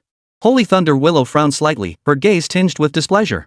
Seeing this, Su Chen could only give a wry smile and explain. There's something I need to clarify beforehand. Evolution is possible, but assisting you requires vast quantities of source crystals or other energy resources. And you must provide it yourself. Su Chen had only remembered this crucial matter at the last moment. This was an advancement from peak overlord tier to totem tier. Heaven only knew how many source crystals would be needed as energy sources. Billions? Or even trillions of source crystals? Such an enormous amount of energy source, there was no way he could provide it himself. Otherwise, wouldn't he become the ultimate scapegoat? For 1,000 years, he'd be working his ass off, all for the damn sacred thunder willow. Oh? The sacred thunder willow also fell into deep thought. She recalled the scene of Su Chen evolving other plants earlier and instantly understood. She had thought the young man was going back on his word. But it turned out he meant this. The sacred thunder willow knew all too well how immense the energy required for evolution to the totem level truly was. Relying solely on this young man before her, it might take thousands of years to gather that much energy. Agreed. When the time comes, I will provide the energy required for the evolution. Hearing Sacred Thunder Willow take responsibility for the source crystals needed for the evolution, Su Chen instantly exhaled a long breath of relief. Then, shall we continue? At his words, the Sacred Thunder Willow extended its fingertip once more, gently touching Su Chen's forehead. Boom! A thunderclap seemed to explode in Su Chen's ears. A peculiar contract rune flashed across his brow before swiftly vanishing into the flesh and soul. The next second, Su Chen felt an inexplicably profound connection form between himself and the Sacred Thunder Willow before him. The colossal willow tree before him transformed into a streak of light, surging into his brow. A willow tree, shimmering with golden thunder, quietly took root and began to grow within Su Chen's mind. Chapter 30, The Sacred Thunder Willow's Admonition, Essence of Plants. The moment Su Chen closed his eyes, he could see the radiant Sacred Thunder Willow. This change caused a strong sense of unease to well up inside Su Chen. Is this entering his body? Did you ask me? No need to worry. The cold, clear voice of the Sacred Thunder Willow echoed directly within Su Chen's mind. My soul is too weak and must draw nourishment from the soul of the contract holder. It will not affect you in any way. On the contrary, I can shield your soul, granting immunity to all soul attacks. During this period, I shall enter a state of slumber until my physical form matures. When I was dying years ago, my peak power dissipated entirely, forming vast quantities of elemental crystals and countless plant essences. You may freely harvest these. Oh, and one more piece of advice, never reveal your true talents carelessly. Many ancient plant beings will covet you. The voice of the Sacred Thunder Willow grew increasingly faint as it spoke, until it vanished from Su Chen's mind. A slender willow branch slowly materialized in the void, gently settling into Su Chen's hand. Plant life, Sacred Thunder Willow. Bloodline, Sovereign Tier, 9th rank. Level, Exceptional 7th tier. Growth, Newborn. Condition, extremely weak. Abilities? Special abilities? Staring at the information displayed on the twig in his hand, Chen couldn't help but feel a pang of emotion. The difference before and after was simply too great. The sacred thunder willow that had just appeared was towering and majestic, as domineering as the Thunder Emperor incarnate. Yet the willow branch in his hand was fragile and young, with clear lightning strike marks still visible at its tip. Was this the difference between what you see and what you get? What brought Chen some comfort, however, was that despite its fragile, immature appearance, this willow branch possessed immense power far surpassing both the iron handvine and the sword heartgrass. Was this what it meant to be a true overlord? Even in its dying state, a mere thread of its power far surpassed Chen's current strength. Even Chen couldn't help but marvel. The sacred thunder willow had somehow gained new life, now existing in its juvenile state. If he wished to enhance its lineage, he must first restore its power. The sacred thunder willow's willingness to serve him for 1,000 years likely stemmed from her need for time to recover. This deal had left him at a slight disadvantage. Chen rubbed his chin, recalling the few words the sacred thunder willow had spoken before falling into slumber. Those ancient plant life forms? Chen didn't know exactly what the sacred thunder willow was referring to, but it was definitely no small matter. That the sacred thunder willow had warned him with such gravity meant those plant beings possessed extraordinary power. At the very least, they were of overlord-level strength. Oof. Chen's eyes betrayed deep confusion. Did such formidable plant life truly exist on Blue Star today? The most formidable plant life reported in recent years was the shaking light tree dwelling on an island in the Pacific Ocean. Its power was said to be approaching overlord tier. Though the Yao Guang tree was already immensely powerful, it could never be one of the ancient lifeforms mentioned by the sacred thunder willow.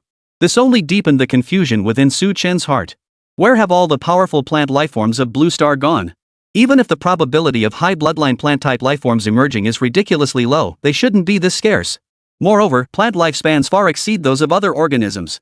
For certain tree-like plants, their vitality could be even more enduring. Yet among the plant-based lifeforms currently existing on Blue Star, few were of a higher grade. Chen fell deep in thought, only pulling himself back to reality after a long while. Why was he overthinking this now? Perhaps it was simply that his current status and rank weren't high enough to access higher-level information. Forget it. Collecting lightning element crystals and plant essences is still the top priority. Chen promptly reined in his wandering thoughts. According to the sacred thunder willow's final description, two things were most crucial within this secret realm. First, lightning element crystals. The thunder elemental energy within the secret realm was simply too abundant, eventually crystallizing into elemental crystals over time. Elemental spirits could also be considered mobile elemental crystals. These elemental crystals offered immense benefits to elemental awakened individuals and could also serve as energy sources for thermal weapons, making them extremely versatile. The plant essence, however, is even more rare. This treasure, produced only by plant lifeforms, contains immense life force. They even possess the power to revive the dead and mend broken bones. A single drop of plant essence could fetch a staggering 5 million source crystals. Chen had witnessed this price during a live auction broadcast. And even then, it might not be available for purchase. Its value speaks for itself.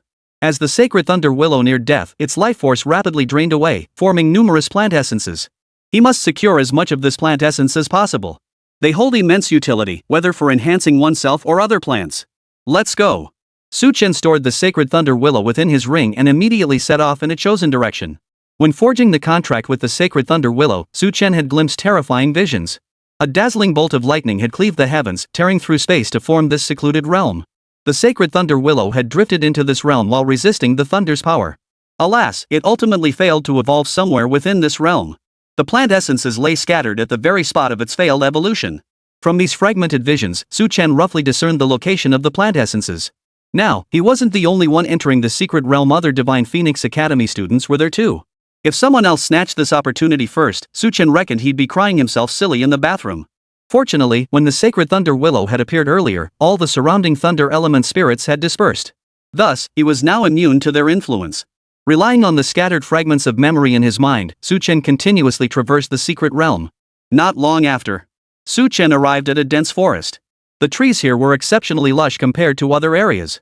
Chen's expression suddenly lit up with excitement. Indeed, this was where the essence of flora resided. Otherwise, the plants here could not have thrived so remarkably. In a secret realm so saturated with lightning elemental energy, ordinary plants would scarcely survive. Chen held his breath as he moved slowly through the forest.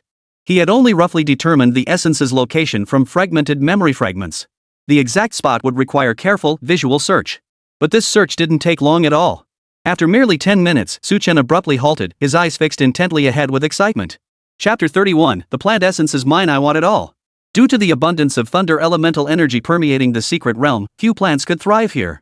Yet this dense jungle thrived right within the secret realm. Viewed from above, it resembled an oasis in a vast desert. Chen now stood at one point within this oasis, his eyes fixed intently on the scene before him. A few dozen feet ahead of him lay a shallow pool of water. It could scarcely be called a pool. The liquid in the shallow depression amounted to no more than a handful of water.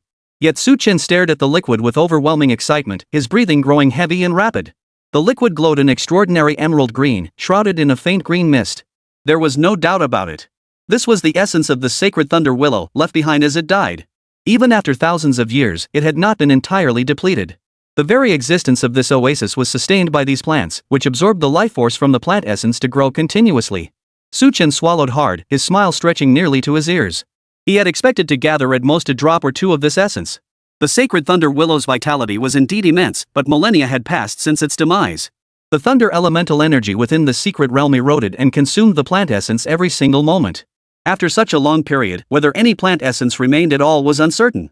Yet the result left Chen utterly astonished. That shallow depression contained at least a dozen drops of plant essence, equivalent to 70 million source crystals. Chen's heart began to pound wildly. He'd been so poor his whole life, never seeing this much wealth before. The 2 Earth Dragon eggs worth 2 million source crystals last time had thrilled him for ages. And this plant essence worth tens of millions? Unfortunately, those 2 Earth Rock Dragon eggs never ended up in his hands. Tang Xingshan discovered them and confiscated them. 100 million yuan down the drain. But this plant essence, however, was entirely his own. Chen suppressed his excitement as he approached the plant essence. Boom! The moment he lifted his foot, a thick branch lashed out violently. Iron hand vine erupted from Chen's body, blocking the branch. Chen looked ahead, his brow instantly furrowing. It seemed obtaining the plant essence wouldn't be so straightforward after all. Surrounding the plant essence were several formidable plants acting as guardians. These plants had grown to their current size by drawing power from the plant essence. This was the very source of their existence. They would never allow Chen to take it. However, it was clearly unrealistic for these plants to block him. The Iron Hand Vine and Sword Heart Grass launched their attacks immediately. When Sword Heart Grass turned on its own kind, it showed no mercy. Sharp sword-like blades flickered, severing several flower stems with lightning speed. The Iron Hand Vine engaged the strongest adversary. Vines and branches suddenly intertwined, locked in a fierce struggle to determine supremacy. Boom! Dozens of Iron Hand Vine tendrils erupted simultaneously, uprooting the steelwood tree by its roots. Snap! The tendrils wrapped around the steelwood's trunk, squeezing it with deadly force. The steelwood, as hard as refined iron, twisted and deformed under the Iron Hand Vine's crushing grip, dead as a doornail. Chen silently gave the two plants a thumbs up. You guys are ruthless. Though these oasis plants clung to life in the secret realm by drawing on the essence of grass and trees, they struggled to advance further. In combat, they were no match for the formidable Iron Hand Vine and Sword Heart Grass. Only after all enemies were dealt with did Chen approach the shallow depression. He retrieved a specialized plant cultivation device from his spatial ring and carefully collected the plant essences. Each drop was worth 5 million. Even the slightest waste would break Chen's heart. Only after sealing every last drop into the vial did he exhale softly. Got it! Chen gazed at the vial in his hand, a smile playing on his lips. Though this stuff was incredibly valuable, he had no plans to sell it. For plants, the essence of herbs and trees was nothing short of divine. Who knows when he might find a use for it? Besides, he could consume the plant essence himself. Of course, not by luxuriously drinking it straight, but by diluting it with water and taking it gradually. This way, it could still enhance his physical constitution. Chen stored the plant essence in his ring with satisfaction. Stepping onto a branch of Iron Hand Vine, he chuckled, "Let's go." Next stop. There were 2 treasures within this secret realm. One was the plant essence, which he had already obtained. The other was the lightning element crystal. Chen intended to claim them both. However, the quantity of lightning element crystals far exceeded that of the plant essence. Even if he ran himself ragged, he couldn't possibly gather every single lightning element crystal. Chen wasn't that greedy. Holy Thunder Willow, it's up to you now. Chen drew forth the sacred Thunder Willow. This section of willow branch lay peacefully in his hand. The sacred willow now existed in a peculiar state, its soul separated from its physical form. Yet its physical form possessed an instinctive obedience, responding to Chen's commands. Sense where the thunder element is most concentrated. Chen cradled the flower pot containing the sacred willow in his arms and pointed ahead. The sacred thunder willow seemed to understand his intent. The frail willow branch slowly rotated, pointing toward the northwest. At that moment, Chen felt like Stephen Chow in Ghostly Night. He dashed down the street clutching the potted plant. Let's go. Su Chen patted the iron hand vine, and it immediately whipped its tendrils, carrying him toward that direction. Ever since forging a contract with the sacred thunder willow, Su Chen no longer feared the dense thunder elements within the secret realm. Both he and the iron hand vine were now shielded. All the lightning elements surrounding their bodies were completely absorbed by the willow branches in the flower pot. Su Chen even shed his rubber leaf cloak.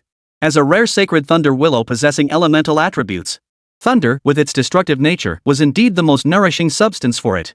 This newly born willow branch could continuously grow stronger by absorbing thunder elements from the air. Sooner or later, it would merge soul and body, returning to Overlord tier strength. With Su Chen's continued aid, breaking through to totem tier would be no difficult feat. Totem-level beings have long transcended ordinary life forms. Propelled by the iron hand vine, Su Chen advanced swiftly through the secret realm. The further he advanced, the more he could sense the thunder threads in the air growing denser.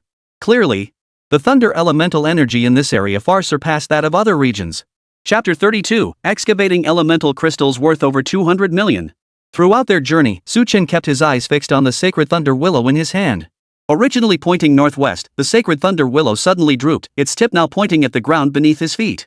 Stop! Su Chen immediately halted the iron hand vine. He looked down at the Gobi Desert beneath him and grinned. Found it! Since the surface was bare, it meant the elemental crystals had formed something like a vein underground. What he needed to do now was extract these elemental crystals. Go! Su Chen immediately commanded his two capable lieutenants to begin excavation.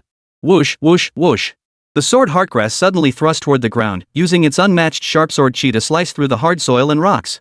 3 sword leaves plowed the earth like a harrow, leaving the soil incredibly loose. The iron hand vine used over a dozen tendrils to clear away the loosened soil. The remaining vines hardened completely into steel, frantically digging into the earth.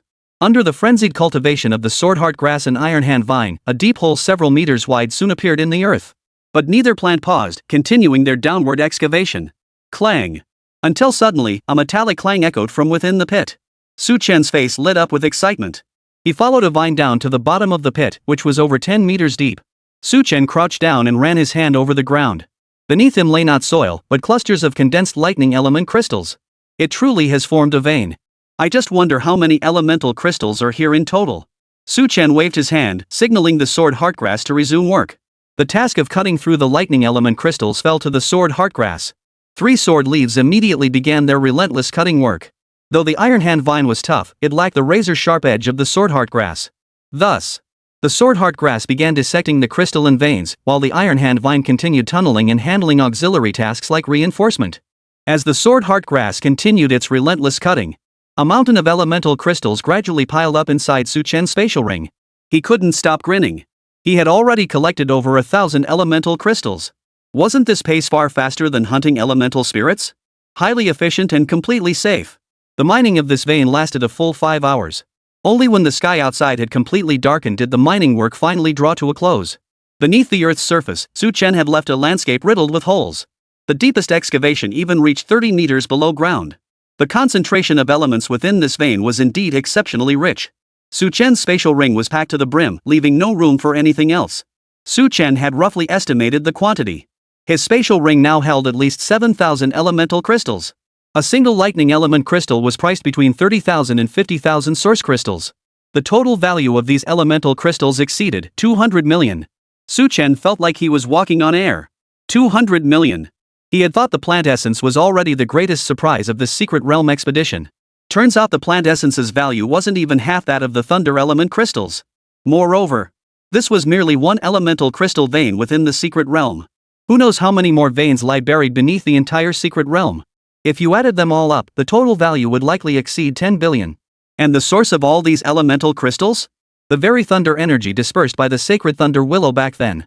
This alone reveals the sheer terror of a sovereign-level being. The power they wield is beyond the comprehension of ordinary beings. Let's go. Su Chen suppressed his inner excitement and began climbing down the vine toward the ground. This expedition into the secret realm had truly paid off handsomely. He just wondered how the other members of the Divine Phoenix Academy fared. They must have discovered the lightning elemental spirit too. He bet they were currently chasing it all over the place. Had the sacred thunder willow not mentioned it, Su Chen would never have known the underground held such abundant elemental crystals. Only now did he truly grasp the joy of being wealthy. So this is it. This is what it feels like to strike it rich. Returning to the surface, Su Chen brushed the dust from his clothes. He summoned the sword heart grass back into his spatial ring, allowing them to retreat to their root system for recuperation. The sword heartgrass had worked non-stop for hours without rest or nourishment. The sword light flickering from their blades had visibly dimmed to its faintest glow. If he didn't let them retreat to their roots to recuperate soon, they'd likely dry up and become useless. The iron hand vines were in slightly better condition. After all, it possessed numerous tendrils that could take turns performing the excavation. Both the plant essence and elemental crystals had been secured. This secret realm held little allure left for Chen. It's not that he didn't want to continue digging for elemental crystals. It's simply that he has no more room to carry them. These items would suffice for his needs for quite some time. It's time to leave, Chen thought to himself. He wasn't worried that his early departure might arouse suspicion from others. As a plant-type awakener, he found it difficult to maneuver within this secret realm saturated with thunderous energy. Thus, his early departure wouldn't raise any eyebrows. With that thought, Chen's finger immediately tapped the bracelet on his wrist. Notifying the training camp would ensure someone came to escort him out. But at that very moment, a sudden change occurred. A streak of silver lightning shot toward him from the distance, targeting Chen. Or rather, it aimed for the bracelet on his wrist. Crack! Iron Hand Vine reacted first, weaving several tendrils into an impenetrable defensive net that shielded Chen within. The thunderbolt slammed into Iron Hand Vine, producing a piercing screech. The vine's bodies that absorbed the strike instantly charred black. Another elemental spirit? Chen frowned, gazing toward the direction the thunderbolts had streaked from. But to his surprise, what appeared in the darkness was not a lightning elemental spirit. Instead, a rather tall human figure materialized. Chen's eyes narrowed instantly. Within this secret realm, only the Divine Phoenix trainees from the training camp reside. Whoever attacked him must be one of them. Who? Just as Chen pondered the identity of his attacker, a voice that sounded vaguely familiar drifted from ahead. Hand over the elemental crystal and I'll let you go today. Hearing the voice, Chen froze for a moment. But he quickly recalled who the voice belonged to. Hua Yinghao. The faint glow of lightning threads illuminated the man's face, confirming Chen's suspicion. The one who had attacked Chen was none other than Hua Yinghao, the sole Divine Phoenix Academy student who had awakened the element of thunder among those who had come to the secret realm. Staring into the darkness at Hua Yinghao's silhouette, Chen said coldly. We're both Divine Phoenix Academy students. Doing this, isn't that against the rules? Hua Yinghao scoffed dismissively at Chen's accusation. Rules? How naive. Don't you know that rules only apply to the weak? The camp's rules do indeed forbid trainees from killing each other. But I never said I intended to kill you, did I? Chapter 33, Redefining split the price. Hua Yinghao arrogance and confidence. Hua Yinghao stared at Chen with an amused, mocking gaze, his eyes brimming with confidence. Ever since entering this secret realm, his mood had remained consistently high. For him, this place was nothing short of a natural paradise. The thunder threads drifting in the air were his finest nourishment, gradually enhancing his strength upon absorption. The abundant thunder elements within the secret realm also provided a significant boost to his combat prowess. Though his official rank was only Excellence Tier 7th grade, here he could unleash the combat power of an Excellence Tier 9th grade. The reason was simple. The thunder elemental energy here was simply too potent. But Hua Yinghao's excitement extended far beyond that. As an awakened practitioner of the lightning elemental school, his perception of thunderous power was far more acute than others. Hua Yinghao discovered that beneath this secret realm's earth lay streams of lightning energy that were exceptionally condensed and concentrated. He understood immediately. This must be a mineral vein formed by elemental crystallization. With such dense thunder elemental energy capable of manifesting elemental spirits, the formation of mineral veins was entirely plausible. Thunder element crystals held immense allure for Hua Yinghao. In Hua Yinghao's eyes, thunder element crystals were even more important than source crystals. Thus, Hua Yinghao, like Chen, set his sights on the elemental crystals buried underground. But soon, Hua Yinghao found himself in an awkward predicament. These mineral veins lay buried tens of meters deep beneath the Earth's surface. He alone could never possibly excavate them. Thunder elemental awakened ones excelled at offense and slaughter. They were damn well not built for digging. He estimated it would take him days just to scrape together a few elemental crystals. It was a thankless task. So even though Hua Yinghao knew the lightning element crystals he sought lay beneath, he was utterly helpless. He could only watch helplessly as these desperately needed crystals remained buried deep beneath the earth. However, the situation took an unexpected turn. Just as Hua Yinghao was about to give up, Chen appeared. Using the iron hand vine and sword heartgrass, he began excavating the mineral vein. The speed was so astonishing it nearly blew Hua Yinghao's mind. Wasn't this far faster than if he had done it himself? Therefore, Hua Yinghao began to scheme. Since Chen was bringing the elemental crystals up for him, why should he bother with the effort? Hua Yinghao remained right there, waiting for Chen to finish his excavation work. The moment Chen returned to the surface, Hua Yinghao would strike immediately. Hand over the elemental crystals and I won't harm you, Hua Yinghao reiterated. Hao was well aware of the training camp's rules. The rules merely stated that trainees were forbidden from slaughtering one another. But they never said he couldn't cripple Su Chen, did they? Master Chang had always granted the trainees the utmost freedom. Within the rules, everything was permitted. Besides, wasn't that how the world truly worked? Survival of the fittest. Even if old Cheng found out, he wouldn't blame him. The moment Su Chen saw Hao, he instantly understood the entire situation. Most likely, Hao had noticed him the moment he arrived. While he toiled away in the cave below, digging with his back to the sky, Hao had been waiting to reap the rewards. Now that he'd returned carrying elemental crystals, he'd become a juicy target in Hao's eyes. Su Chen couldn't help but sneer inwardly. Hand over the elemental crystals? No way. Su Chen rejected Hao's proposal without hesitation. These crystals were worth over 200 million. Hao thought he could talk me into coughing up 200 million with just his words? What a pipe dream. Hao, upon hearing Su Chen's refusal, didn't grow angry but instead smiled and said, I advise you to seriously consider my proposal. Hand over the elemental crystals and all will be resolved. There are still several days before the secret realm closes. You can continue collecting elemental crystals afterward. I promise not to bother you. Poof. Su Chen scoffed at the suggestion. Listen to yourself, isn't this bull? This Hao must think he's some kind of easy mark, huh? Not satisfied with fleecing him once, he actually wanted to keep milking him? Su Chen could guarantee it. If he handed over the elemental crystals this time, Hao would definitely come looking for him again in the coming days. Handing over the elemental crystals meant avoiding trouble. But if he didn't, wouldn't that be courting trouble? Having lived 2 lifetimes, Su Chen possessed a depth of social insight and experience that surpassed most.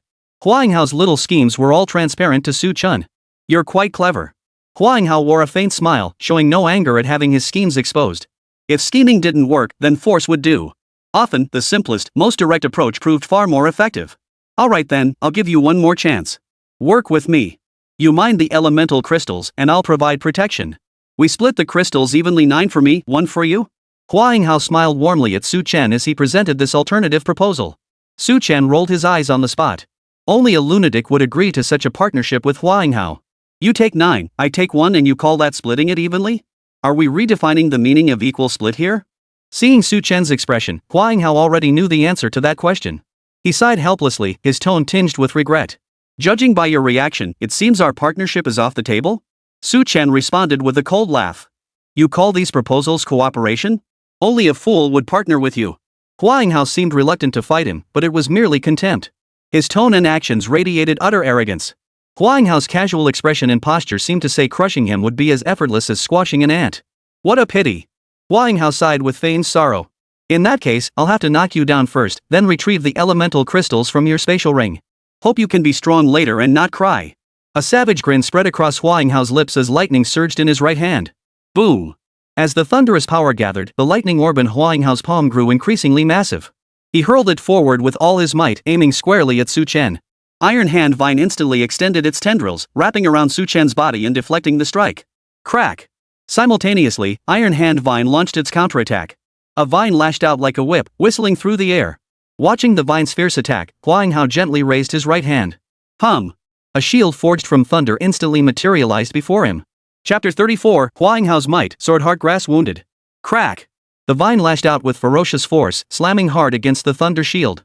The immense physical force was weakened by the thunder shield, yet some still transmitted to the rear. Hao's body shifted back a meter or two. Yet this strike ultimately failed to inflict any significant injury upon him. Nearly all the force was perfectly blocked and neutralized by the lightning shield. Hao gazed confidently at the Iron Hand Vine, extending his left hand. A thunder blade materialized swiftly in his palm. Gripping the blade, Hao swung it down in a swift diagonal slash toward Iron Hand Vine's tendrils. Clang! A piercing sound instantly reverberated throughout the area. The Iron Hand Vine steeled the tendril in time, withstanding the blow. But the smile on Hao's face only deepened at that moment. The thunder blade rapidly dissolved, transforming into silver serpents that coursed along the steel vine and spread throughout the Iron Hand Vine's entire body. The Iron Hand Vine's form swayed slightly. Su Chen watched Hao's combo sequence, his brow quietly furrowing. Truly worthy of a Divine Phoenix Academy student. His mastery of the force and the element of lightning was remarkably fluid. These techniques simply couldn't be taught through books or lectures alone. Without extensive combat experience, Hao couldn't execute such fluid transitions. Suddenly, Su Chen understood what old Master Chang had meant. Genius is like spring onions, if you cut them down, they'll grow back next year. The teachers of Xinhuang Academy students were neither books nor powerful masters, they were life and death combat itself. Through battle after battle, Xinhuang Academy students rapidly matured. They swiftly transformed innate talent into formidable combat prowess. What the great Qin needed were not geniuses who wilted at the slightest breeze, but warriors capable of battling countless beasts. Everything Chang Mu does is to mold them into people suited for battle, accustomed to battle. Though this approach results in a high mortality rate among the trainees. Those who survive, however, become the most exceptional warriors. And the combat prowess Huang Hao displayed at this moment proved the correctness of old Cheng's decision. Though Iron Hand Vine was only an exceptional 5th tier, it was in no way inferior to human awakened beings of exceptional 7th or 8th tier. Yet in Huang Hao's hands, it couldn't gain even the slightest advantage. Of course. This was also due to Huang Hao's awakened element being lightning. Lightning and fire attributes inherently counteract the vast majority of plants. Huang Hao gazed at Su Chen's face and smiled faintly. We're classmates. There's no need to make this so ugly. You still have a chance to beg for mercy. Huang Hao felt utterly confident. Even if Su Chen possessed a formidable plant, it would never be his match. As one of the top students at Xinhuang Academy, his own strength was formidable. Among peers of equal rank, he had few equals. And within this secret realm saturated with thunder elements, he was an unrivaled force. The environment here greatly amplified his combat capabilities. Here, Huang Hao was even confident he could defeat other awakened practitioners at the exceptional 9th tier. His own formidable strength combined with the advantage of the terrain gave Huang Hao absolute confidence in defeating Su Chen. His lightning element held a significant advantage over plant-based abilities. Even if Su Chen had other plants to deploy, it would be of no use. Whoosh! Huang Hao raised his hand, unleashing a lightning whip that streaked straight toward Su Chen. Though he possessed unwavering confidence in victory, he didn't want to waste too much time on Su Chen. He needed to subdue this junior disciple swiftly and force him to mine more lightning element crystals for him. With such a vast supply of lightning element crystals, his path forward would become considerably smoother. A surge of excitement welled up within Huang Hao. If the little junior brother disobeyed, a beating would suffice. He wouldn't dare refuse to mine elemental crystals for him. Whoosh! A dazzling sword light suddenly flashed through the darkness, severing the lightning whip Huang Hao had just unleashed. An exceptional sword heartgrass? Huang Hao, who had dabbled in other systems, recognized the sword heartgrass at a glance. Yet he felt a twinge of surprise. Sword heartgrass bloodlines were typically only high grade. An exceptional grade sword heartgrass was already quite rare. For other plant-type awakened individuals at Su Chen's level, possessing even one exceptional plant would be considered quite good. Yet Su Chen possessed two? An exceptional grade iron hand vine and an exceptional grade sword heartgrass? Huang Hao was inwardly astonished, but he didn't dwell on it for long. After all, plants of exceptional lineage might be pricey, but they could still be bought with money. Perhaps Su Chen had simply purchased them. Huang Hao pondered this while dodging the sword heartgrass's attacks. The sword heartgrass proved more troublesome than the iron hand vine. Its sword-like leaves flew at incredible speeds, and the edges were razor-sharp. One careless move could lead to serious injury or even death. Huang Hao, who had walked the edge of life and death multiple times, understood the gravity of the situation. His gaze locked onto the three sword leaves, a faint smile playing at the corners of his mouth. What a pity. If the sword heartgrass were at its peak strength, I might have to fear it a little more. But now they're utterly exhausted. As Huang Hao spoke, he seized the moment, using the thunderous power to form a giant hand that snatched one of the sword leaves. Crack! The sword leaf was instantly pounded by countless bolts of thunder. The already dull blade leaf instantly charred on its surface, losing even more of its vitality. Su Chen watched this scene with heart-wrenching sorrow. The sword heartgrass had already expended too much energy while excavating the elemental crystals, leaving it utterly exhausted. It had barely begun resting within its root system for a few minutes before being summoned again to fight against its will. Now that one blade had been severely damaged by Huang Hao, Su Chen refused to risk the remaining blades. Return! He flicked his finger. The three sword leaves instantly retreated at top speed, evading Huang Hao's attack. Seeing Su Chen recall the sword heartgrass, Huang Hao roared with laughter. Junior brother, is that all you've got? If that's all you've got, you'd better hand over the elemental crystal. Hearing Huang Hao's maniacal laughter, Su Chen clenched his teeth. Silently, he retrieved a flower pot containing a section of willow branch from his spatial ring. Chapter 35, Talent, 10,000 Thunder Sounds, Su Chen's counterattack. You actually have the strength to cultivate so many plants? Huang Hao raised an eyebrow, amused, as he examined the slender willow branch in the pot Su Chen held. While plant-type awakened ones might have a bunch of plants on hand, they usually focused on cultivating just 2 or 3. Su Chen's iron hand vine and sword heartgrass were both plants with formidable early-game combat potential. Had he not suffered excessive losses, victory wouldn't have come so easily. And now he was bringing out this willow branch? Though the willow appeared feeble and fragile, Huang Hao's expression grew unusually grave. The reason was simple. From this plant, he sensed an intense concentration of thunder elemental energy.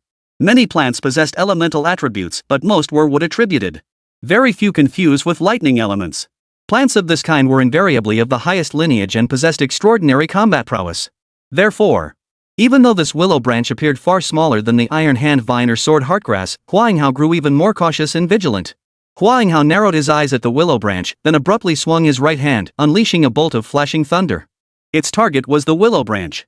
The willow branch in Su Chen's embrace swayed gently, as if caressed by a breeze, its paper leaves trembling lightly. The flickering lightning struck it, yet it felt like a gentle spring breeze caressing it, causing not a single scratch. Huanghao couldn't help but frown. This thing was more formidable than he had imagined. But, no matter how formidable you are, you can't possibly be strong enough to block all lightning element attacks. Huanghao narrowed his eyes slightly before charging toward Su Chen. Elemental masters often cultivate martial arts as well. Huanghao's strides were exceptionally swift, unleashing countless bolts of thunder as he advanced. Stop him. Su Chen's eyes narrowed as he barked the order to Iron Handvine. He understood Huanghao's intent to engage in close combat. Compared to elemental and martial path awakened ones, plant and beast taming awakened ones were at a significant disadvantage in close combat. Bang! Bang! Bang! Iron Handvine immediately lashed out with its tendrils, halting Huanghao's advance. Although it had expended considerable energy during the earlier clearing work. But at this moment, Iron Handvine only needed to block Huanghao, so the task wasn't too difficult. Dozens of vines coiled like dancing serpents, forming a barrier before Huanghao. Huanghao dared not engage the Iron Handvine too deeply, instantly slowing his pace. Even he would find himself in considerable trouble if surrounded by dozens of vines. Little junior brother, there's no need for things to escalate to this point. Huanghao glared coldly at Su Chen.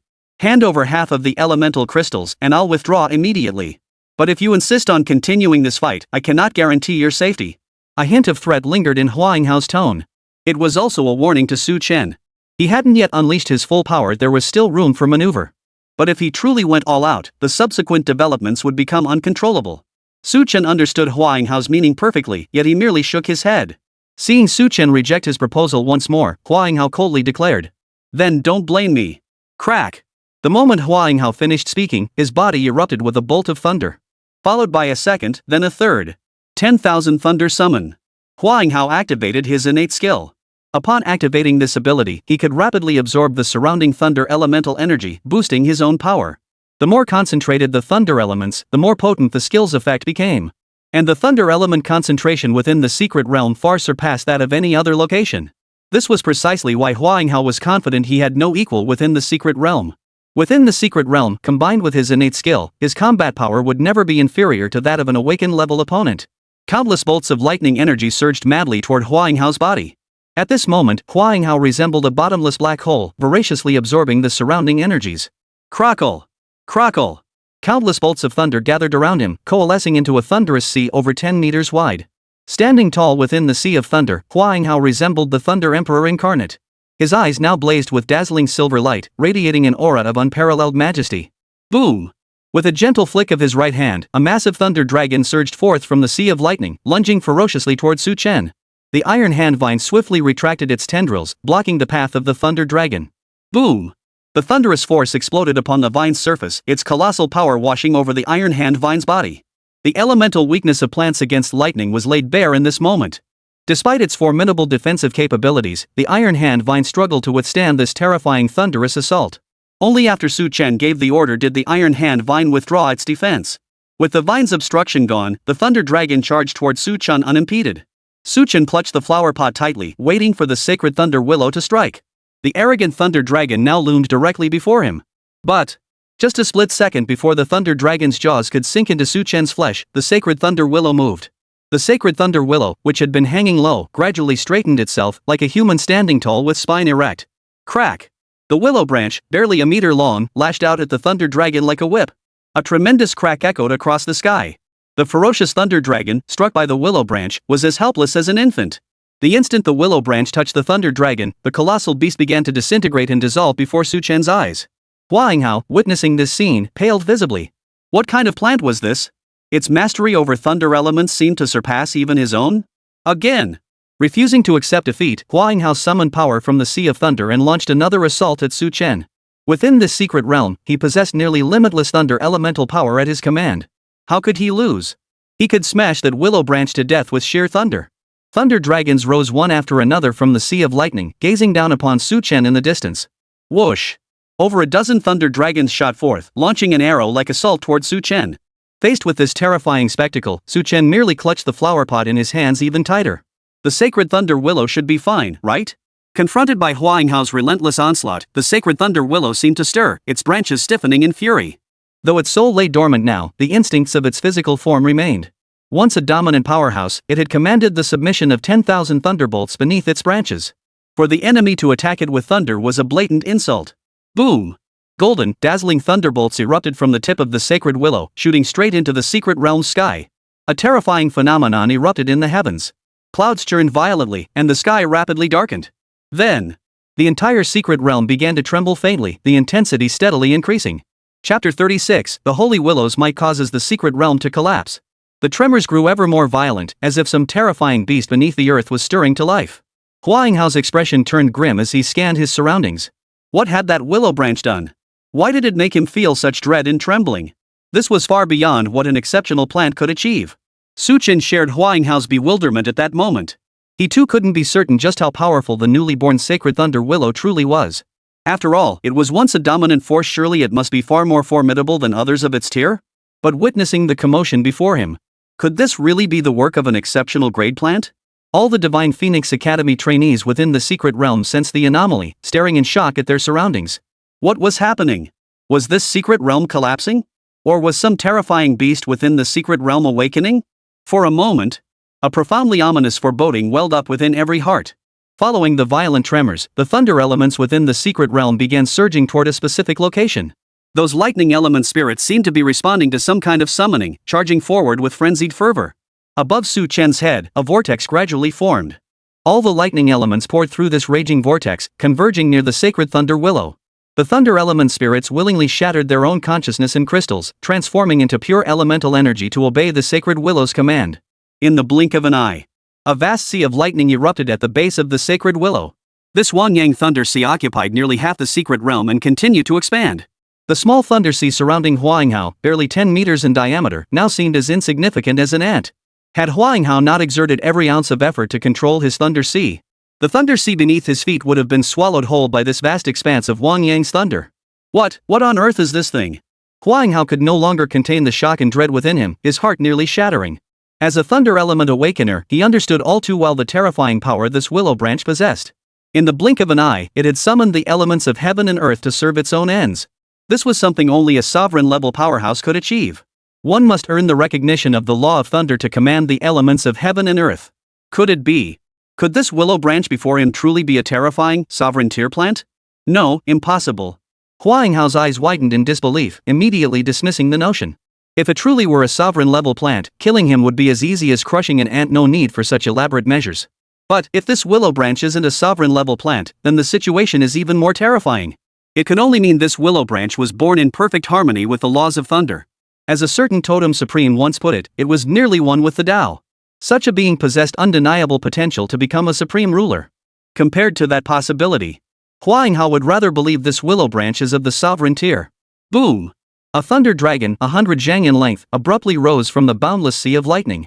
Its colossal dragon head bore majestic eyes blazing with dazzling golden light. The thunder dragon lowered its gaze upon Huanghao, as indifferent as one observing an ant. Locked in the dragon's gaze, Huanghao felt as though he'd fallen into an ice cave, his limbs turning numb with cold. The dozen or so thunder dragons he had summoned seemed like mere insects compared to this 100 zhang colossus. Boom! The thunder dragons surrounding Huanghao shattered one by one. Huanghao stared blankly at the 100 zhang thunder dragon in the sky, his heart sinking into icy despair. Even Su Chen couldn't help but be awestruck by the spectacular sight before him. He knew the sacred thunder willow was formidable, but he never imagined it would be this terrifying. You're just a newborn sapling, yet you're this powerful? Su Chen screamed inwardly with wild excitement. He had severely underestimated the power of a sovereign-level being. Even as a newly sprouted sacred thunder willow, its power far exceeded his wildest expectations. In an instant, it commanded the elements of heaven and earth, dominating the realm. And this was merely its nascent state. Su Chen dared not imagine how formidable the sacred thunder willow would be at its peak. Lao Jun Mountain. The once tranquil void suddenly began to violently tremble. Invisible spatial ripples radiated outward in concentric circles from Lao Jun Mountain. The reinforced spatial passageway began to collapse at that very moment. All personnel looked up at the sky with terror etched on their faces. Chang Mu, who had been resting with his eyes closed in a military tent, abruptly snapped awake. His eyes flashed with sharp focus, a mix of delight and dread flickering within. As a sovereign-level cultivator, Hu Tianya's perception of spatial shifts was not as acute as Chang Mu's. He too knew something was terribly wrong. Whoosh! The two transformed into streaks of light, arriving above the secret realm. What happened, Master? Hu Tianyi asked in a grave tone. Though he was a sovereign-level powerhouse, his flame-based abilities made his spatial perception far inferior to Chang Mu's. There's a terrifying force within the secret realm. Chang Mu frowned deeply. Someone has gathered the power of heaven and earth within the secret realm. This place's spatial barriers simply cannot withstand such immense force. It will collapse any moment. Hu Tianyi sucked in a sharp breath at the words, unable to hold back a curse. Who dares to act so recklessly? Even a sovereign-level powerhouse, unless they specialize in spatial arts, would face mortal peril in this chaotic vortex. What a madman! Hu Tianyi's expression darkened to the depths. Simultaneously, profound doubt surged within him. The Divine Phoenix Academy students who entered this secret realm were all merely at the exceptional rank. How could they possibly command the power of heaven and earth? Moreover, the creatures within the secret realm were restricted. They couldn't possibly break through to the sovereign level. What on earth was happening? Have the others focus all their efforts on stabilizing the space near Laojun Mountain. We cannot allow the collapse effects to spread to other areas. I'll go retrieve those children. Hu Tianyi immediately tried to dissuade him. Before he could utter the word master, Chang Mu extended his hands, pale as tree bark. The intangible yet resilient spatial barrier crumbled like a thin membrane at his touch. In the next instant, Chang Mu's form vanished into the void. Master! Hu Tianyi scratched his head, then immediately ordered the others to reinforce the space urgently. Within the secret realm, the entire secret realm descended into chaos as a force surpassing the void barrier's capacity erupted. The spatial barrier shattered, unleashing countless turbulent currents into the secret realm.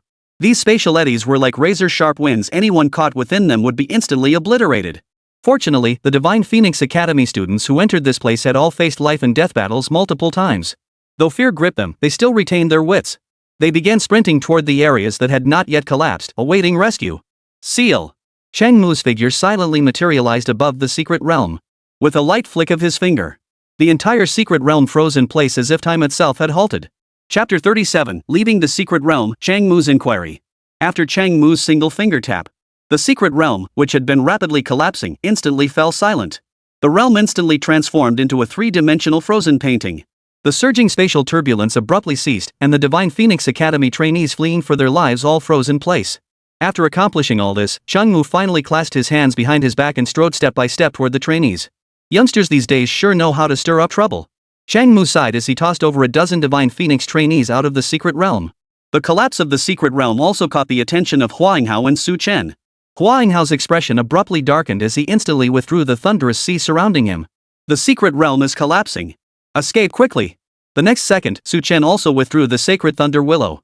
The colossal, terrifying sea of thunder vanished in an instant. Though the force that had transcended the void barrier vanished, the collapse of the secret realm had already begun and could not be halted at this point. 1,000 emotions churned within Huainghao. He'd just encountered a freak of nature, and now the secret realm was collapsing. What utter rotten luck! Barely a few steps had passed when a terrifying force suddenly descended from the heavens. Huainghao and Su Chen froze instantly, unable to move. Su Chen froze in terror for a few seconds before quickly regaining his composure. This must be a powerful figure from the training camp coming to rescue them. Su Chen sensed his body. He felt as if trapped in quicksand, utterly immobilized. Was this the power of a spatial awakener? Not long after, Old Cheng's figure appeared before Huainghao and Su Chen. Both men were swiftly hauled out one after the other. After confirming everyone had been rescued, Chang Mu stood tall against the sky, squinting downwards. Sacred Thunder Willow. So many elemental crystals, we can't let them go to waste. Chang Mu waved his hand, and the entire secret realm's ground rapidly shattered. Crystalline veins shot up from the ground, surging into Chang Mu's palms. Finally, Chang Mu glanced back at the secret realm, his figure gradually fading into transparency. After Chang Mu departed, the secret realm began to collapse once more. In a mere 3 or 4 minutes, the entire secret realm was utterly swallowed by spatial turbulence. What happened? Why did the secret realm suddenly collapse? Thank goodness old Chang brought reinforcements this time. Otherwise, we'd all be finished. This expedition was a total bust. I only got a few dozen elemental crystals. We're lucky to be alive. What more do you want? The Divine Phoenix Academy trainees, tossed out of the secret realm one by one, were now utterly bewildered. They had no idea what had happened. They'd simply been expelled. Silence! Hu Tianyi barked sternly. Instantly, all fell silent. The spatial fluctuations within the secret realm were too intense, causing it to collapse. Hu Tianai offered an explanation that was essentially meaningless. Then, Chang Mu's figure appeared beside Hu Tianai. Everyone's out now. Let's go.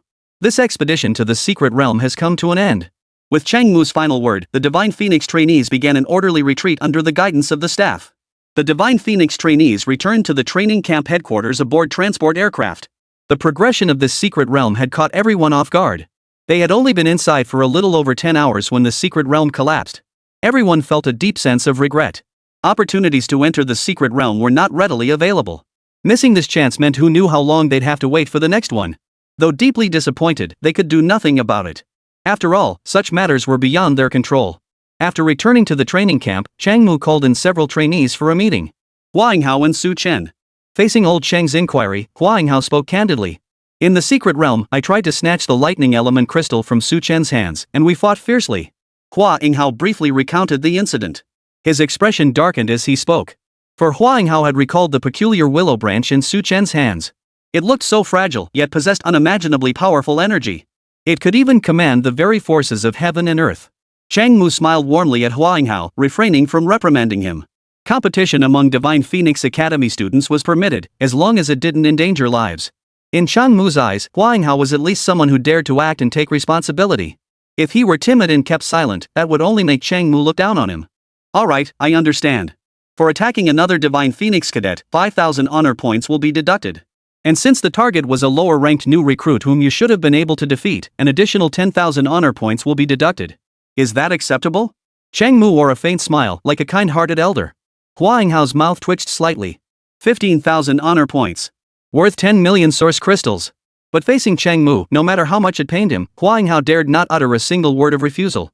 I'll follow Elder Cheng's advice. Chang Mu nodded with a look of satisfaction, signaling Hua Yinghao that he could leave. After Hua Yinghao departed, Su Chen entered the office. Master Chang. Su Chen bowed nervously to Chang Mu. After all, this was his first time facing such a dominant powerhouse alone, and Su Chen couldn't help but feel a bit flustered. Most people would likely never encounter a figure of this caliber in their entire lives. Though he possessed God-tier talent, reaching the Overlord tier was still an unknown journey ahead. Moreover, given Chang Mu's monumental achievements, every citizen of Great Qin deserved to bow before him. Even the first emperor treated Chang Mu with utmost courtesy. Young Su. Chang Mu picked up his teacup, blew away the steam, and gestured for Su Chen to sit down. Sit down. No need to be so tense. We're just having a casual chat. Truth be told, Chang Mu carried none of the imposing authority one might expect from a supreme-level powerhouse. Instead, he radiated an approachable warmth, like a kind-hearted old grandfather. Su Chen's heart gradually relaxed as he sat down across from Chang Mu's desk. Well, I've already punished Hua Yinghao. I deducted 15,000 glory points from him. What do you think? Whoa. Su Chen sucked in a sharp breath. 15 million source crystals. Hua Yinghao was really paying dearly this time. We'll follow Elder Cheng's arrangements. Su Chen couldn't help but grin. Chang Mu set down his teacup, his aged eyes flashing with cunning.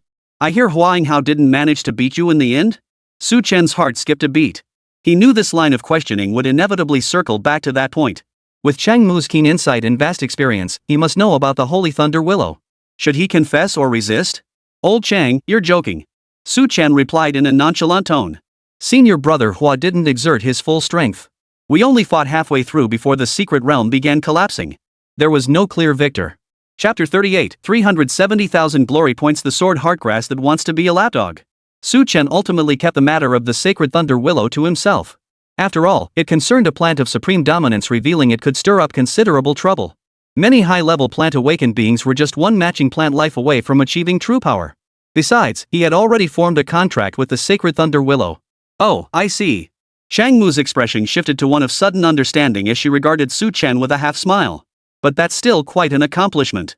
As a mid-tier 5th-rank plant awakener, being able to stand against an exceptional tier opponent like Hua Yinghao is truly impressive. The more Chang Mu spoke, the more uneasy Su Chen felt. He couldn't shake the feeling that Chang Mu's words carried hidden meaning. I have high hopes for you. I hope you can advance to the Azure Dragon trainee rank soon. Chang Mu suddenly changed the subject. Su Chen breathed a sigh of relief and nodded emphatically. Yes. Chang Mu waved his hand dismissively, and Su Chen immediately stood up to take his leave. Chang Mu watched Su Chen's receding figure with an amused smile. If those old fossils from the plant department ever found out about this, wouldn't they collectively lose their minds? Chang Mu murmured to himself. But young talent holds far greater potential. Su Chen returned to his estate, breathing a sigh of relief. It seemed old Cheng hadn't noticed anything unusual. Yet it seemed he already knew everything, choosing not to expose it. At any rate, he didn't need to worry about the Holy Thunder Willow for now. Dispose of the items we acquired. Su Chen leaned back on the large sofa in the first-floor living room and opened his cadet wristband. The training camp offered a recycling service, and the prices were fairly reasonable.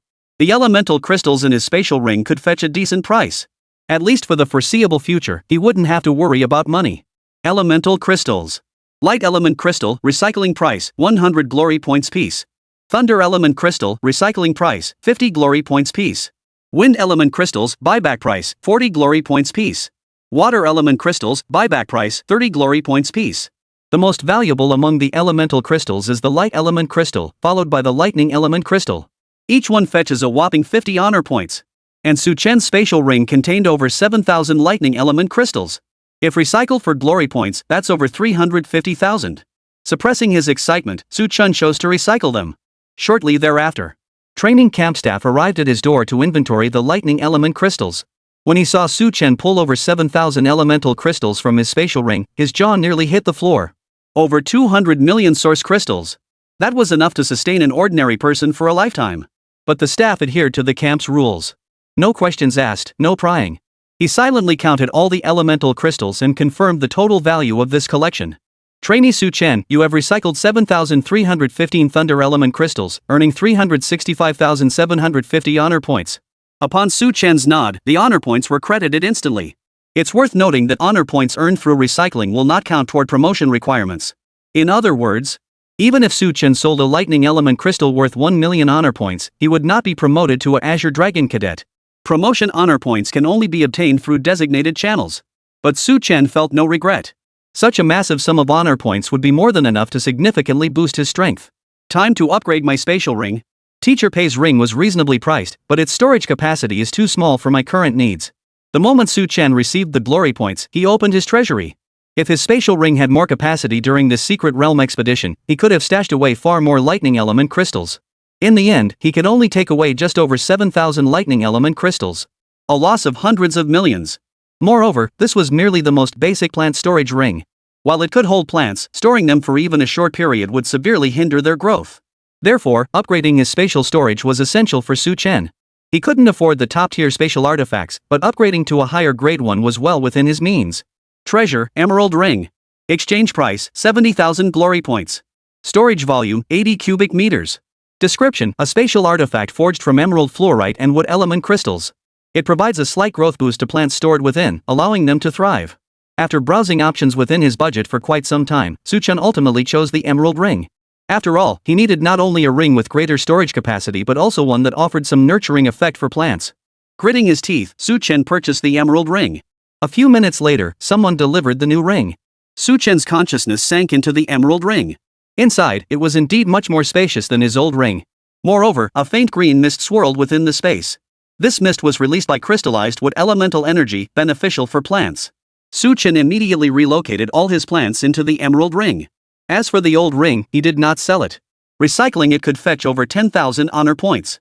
Su Chen didn't need glory points urgently at the moment and decided to keep the old ring for now.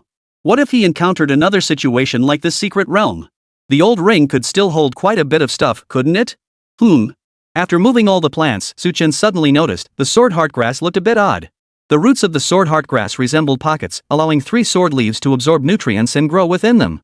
But right now, the 3 sword leaves weren't residing within the root. Instead, they were suspended, circling around the sacred thunder willow. The sacred thunder willow periodically released slender threads of lightning, striking the 3 sword leaves. The 3 sword leaves grew noticeably duller in color. Yet the sword leaves showed no sign of resentment toward the sacred thunder willow. Instead, they seemed to radiate a wave of delight. If plants could speak, Su Chen suspected the 3 might even have moaned. Su Chen watched in utter astonishment. Holy crap! This sword heartgrass. Could it be a masochist? During the battle against Huainghao, its sword-like leaves had sustained significant damage. It should be quietly staying at the root to recuperate. Why did you come out here to suffer?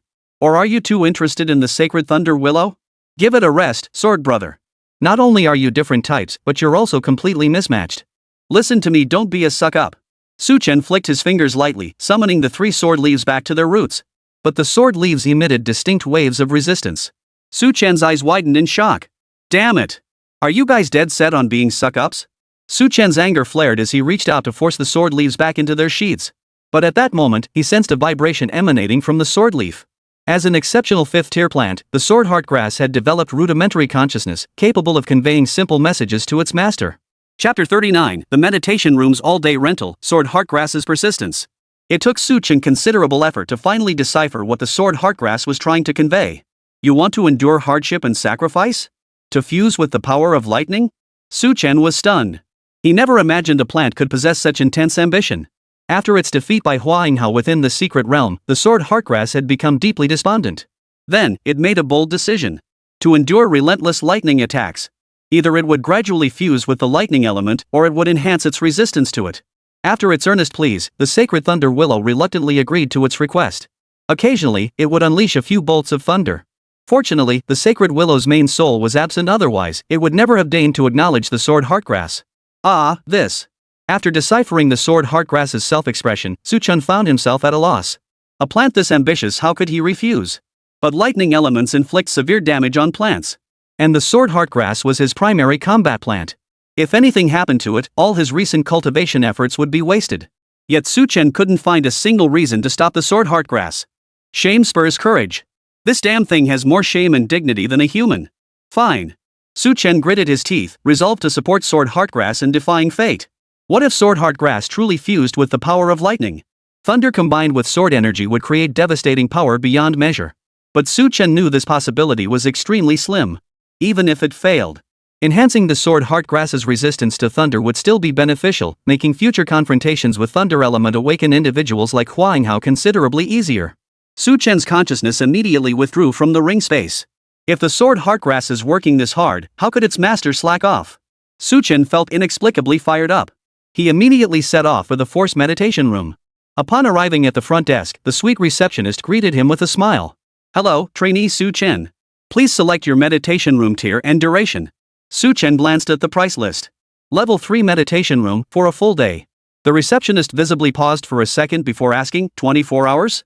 Su Chen nodded. Alright, room 307. Please enter with your wristband. Su Chen walked into the meditation room with practiced ease. He retrieved the dream forgetting lotus from his spatial ring. Enter the dream.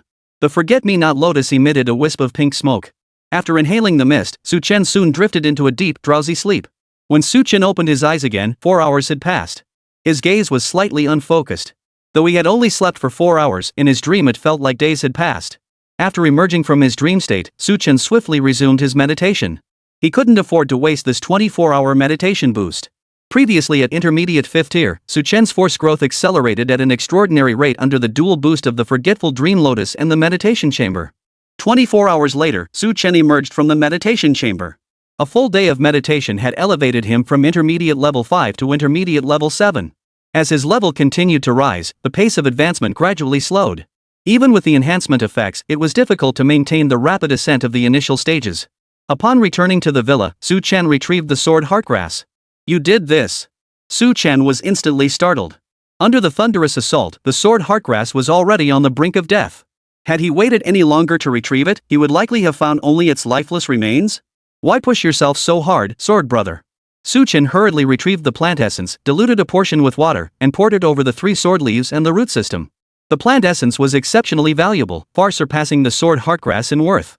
Moreover, in its current weakened state, the sword heartgrass couldn't absorb an entire drop of the essence. Any excess would be wasted. The immense vitality contained within the plant essence swiftly surged into the sword heartgrass's root system. The once fading sword heartgrass swiftly burst with renewed vitality. Whoosh! 3 sword leaves, fully restored to health, shot out from the roots. Their message was unmistakable. Let's enter the spatial ring. We need to endure lightning strikes. We need to grow stronger. Su Chen gazed at the 3 stubborn sword leaves, his face filled with resignation. Finally, he waved his hand and stored the sword heartgrass into his spatial ring. Sitting on the sofa, Su Chen wore a troubled expression. The sword heartgrass seemed determined to pick a fight with the lightning element. What was he to do? If the sword heartgrass couldn't break free, wouldn't he lose one of his main combat plants? Cultivating a new sword heartgrass wasn't exactly out of the question. After hesitating for several minutes, Su Chen decided to help the sword heartgrass undergo fusion. What if it succeeded? A sword heartgrass imbued with lightning elemental power would see its combat strength skyrocket. Chen swiftly opened his treasury and navigated to the resources section of the exchange list. While the training camp didn't offer fixed courses, it sold numerous rare materials and tutorials. These contained invaluable insights from veteran awakened practitioners. There were quite a few materials of this type, and their prices were all quite reasonable. Chen soon located the materials he required. Fusing plants with other elements was not without precedent. In fact, numerous plant-type awakened individuals were conducting such research. They sought to have different plants fuse with other elements to compensate for inherent weaknesses or amplify their strengths. Unfortunately, most such experiments ended in failure. Chen was searching for one of the rare successful cases. On elemental fusion in lower-tier plants king class. Theoretical research on sword heartgrass mutations and partial experimental data. Sovereign tier. Both documents were authored by sovereign tier experts in botany, making their reliability exceptionally high. Both documents combined cost less than 50 honor points. Chen immediately redeemed both documents. Gaining more knowledge on the subject would undoubtedly benefit the upcoming fusion of sword heartgrass. 10 minutes later. Butler Song Qiao entered the living room carrying 2 thick bundles of documents. Young master, these are the items you exchanged for. Chen hummed in acknowledgement and began flipping through the documents. Combined, the 2 stacks were nearly half a meter thick. Chen didn't read them cover to cover, instead selecting key excerpts to review. Even so, it took him 7 hours to barely cover all the most critical information. Though time-consuming, Chen's gains were equally immense. After all, these were precious insights distilled from countless years of exploration by his plant element predecessors. They could save him and the sword heartgrass from taking many detours. From these materials, Chen gleaned one piece of good news and one piece of bad news. Chapter 40, Root Modification Experiment Succeeds. The good news was, there were successful examples of plant element fusion experiments, and quite a few of them. Numerous plant-type awakened individuals have created a considerable number of mutant plants through elemental fusion. The power of these plants has increased exponentially without exception. But the bad news is, not a single sword heartgrass has successfully completed an element fusion experiment to date. Chen lay on the sofa, massaging his temples. The sovereign tier expert who compiled the first report noted that while low-level plants lack mental fluctuations, each plant possesses unique individual characteristics. Finding the compatible element based on each plant's unique characteristics could significantly boost fusion success rates. Plants of medium lineage possessed a higher probability of successful elemental fusion. This theory gave Chen considerable confidence.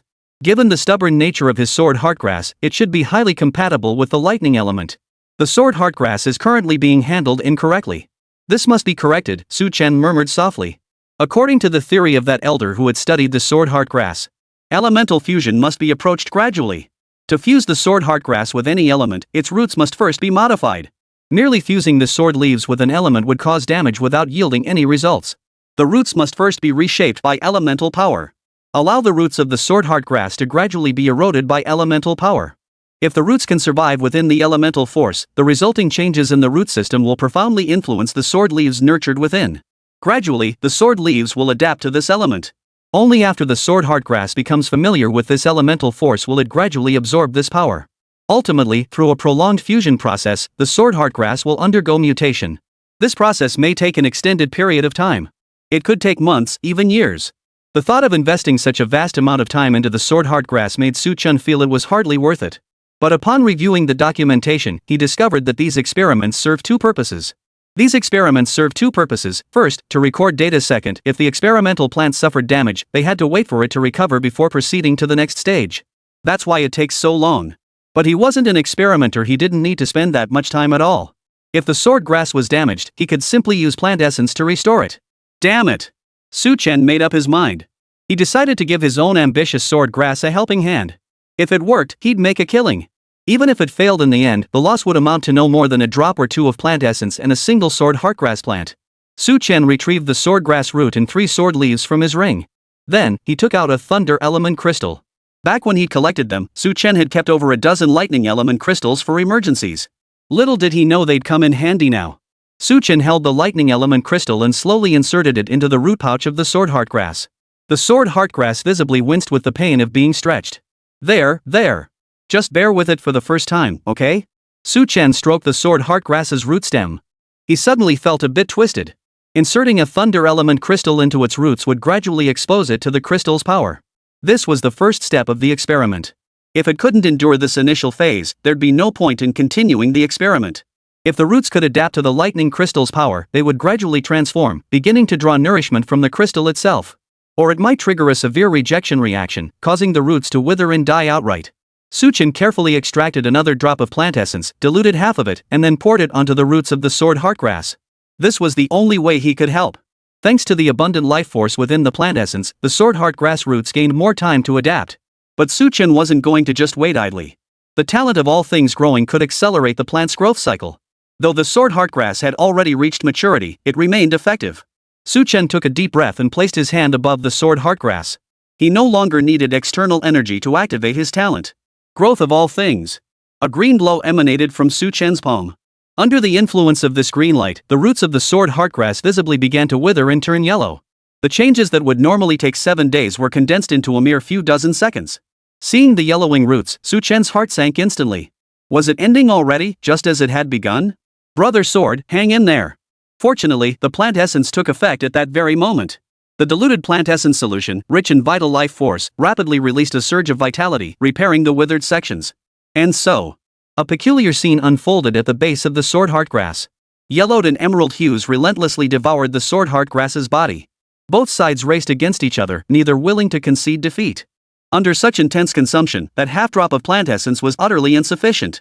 As the plant essence neared depletion, Chen swiftly drew another drop from his left hand and poured it onto the sword heartgrass's roots. Green reclaimed dominance, pushing back the decaying yellow. Bolstered by this surge of vitality, the sword heartgrass roots weathered countless crises. 3 sword leaves whirled anxiously around Chen. They knew too. They might not be able to return soon. Without the roots, all 3 would perish. But everything was moving in a positive direction. Thanks to repeated interventions from the plant essence, the sword heartgrass roots kept teetering on the brink of death.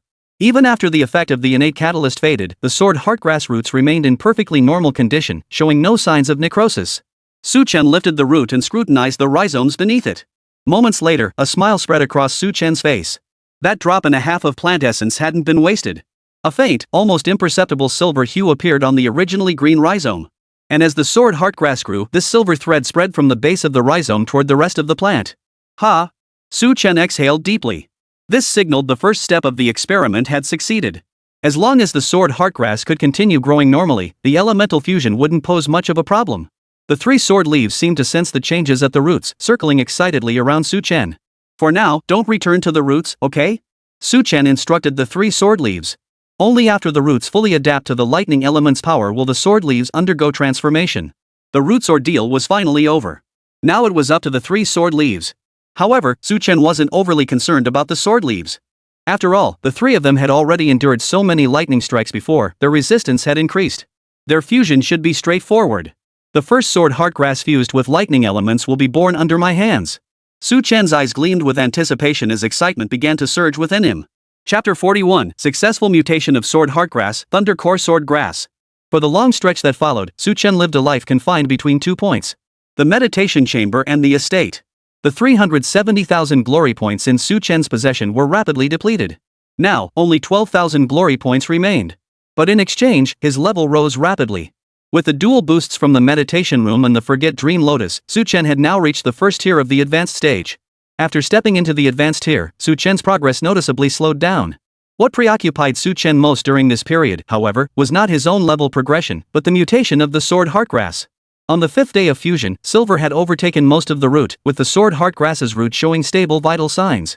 By the 9th day, the root had fully adapted to the thunder elemental energy, its color shifting from the original emerald green to a blend of silver and green.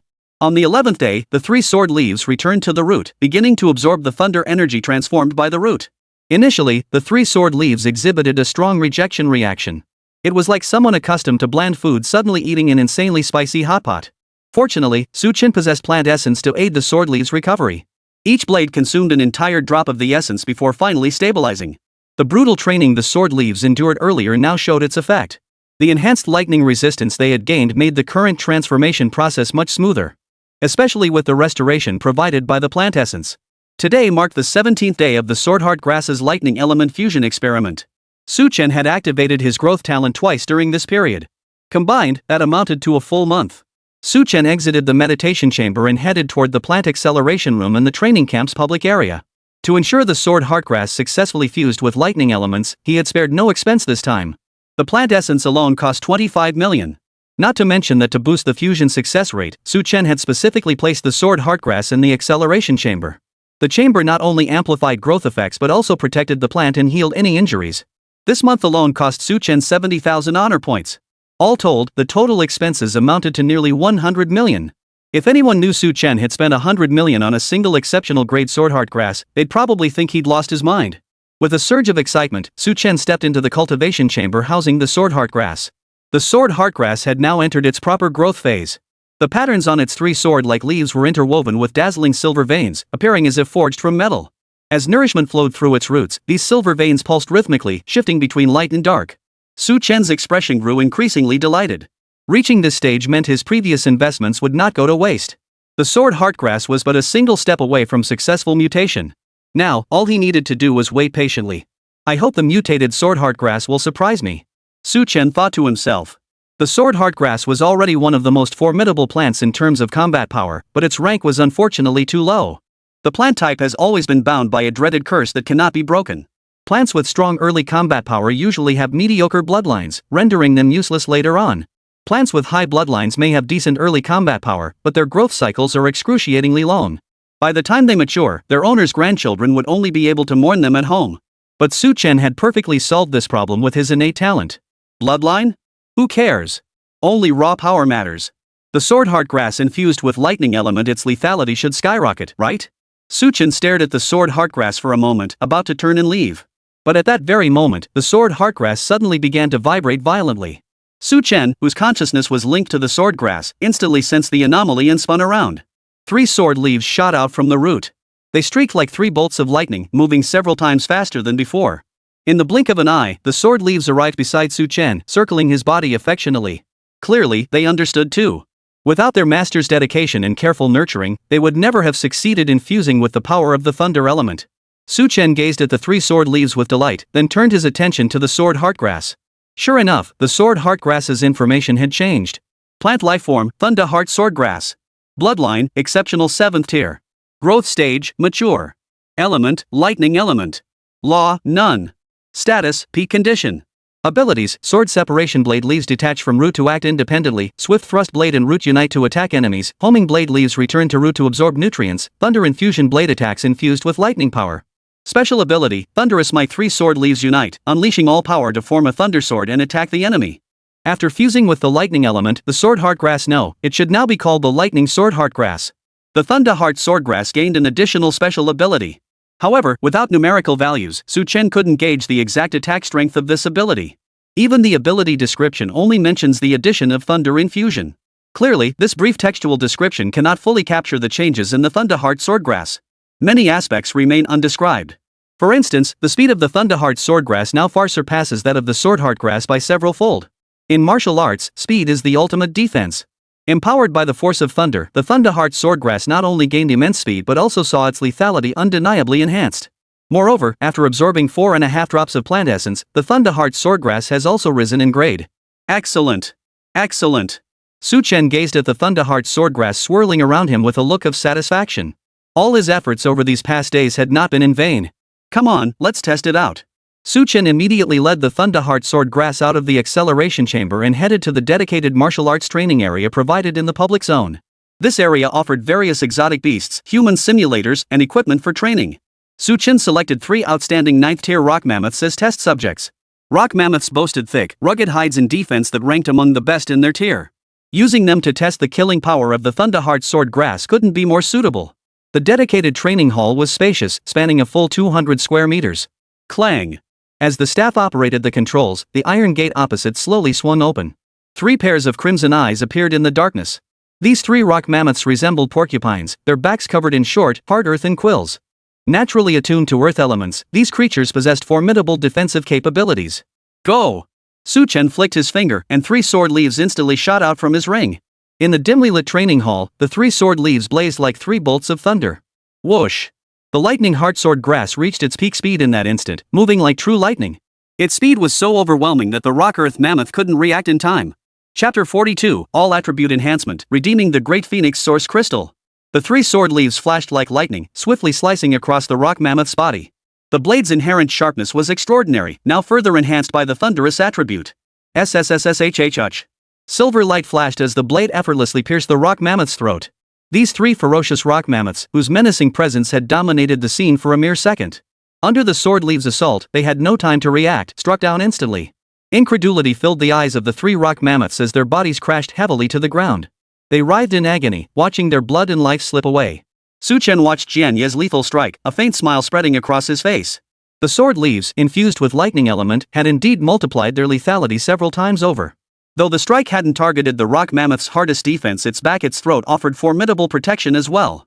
Yet against the blade leaves, such defenses proved utterly futile, pierced with effortless ease. Without a doubt. The lightning heart sword grass's speed and sharpness had risen by several tiers.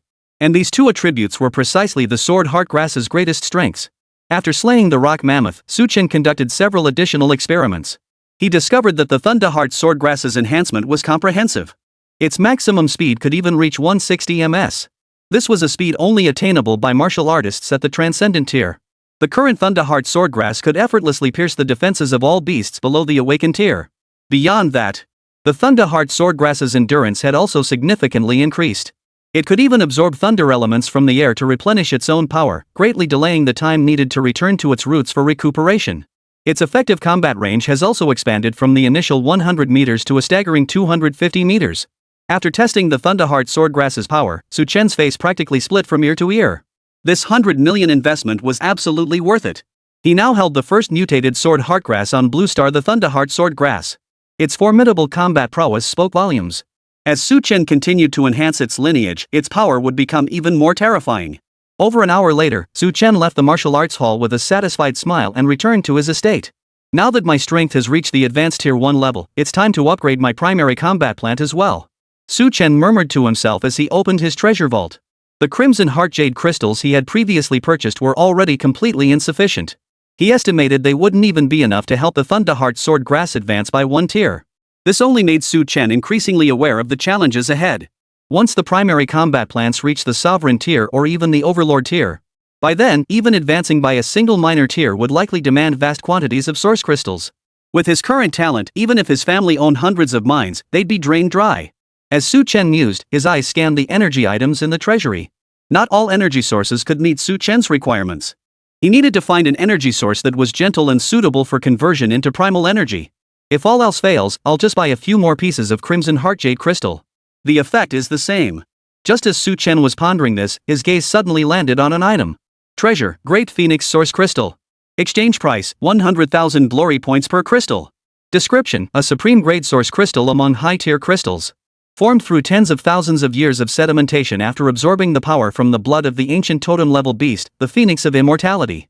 It contains extremely violent energy that can be converted into colossal force energy, but poses a certain degree of harm to the absorber. After reading the description of the Great Phoenix Source Crystal, Su Chen hesitated.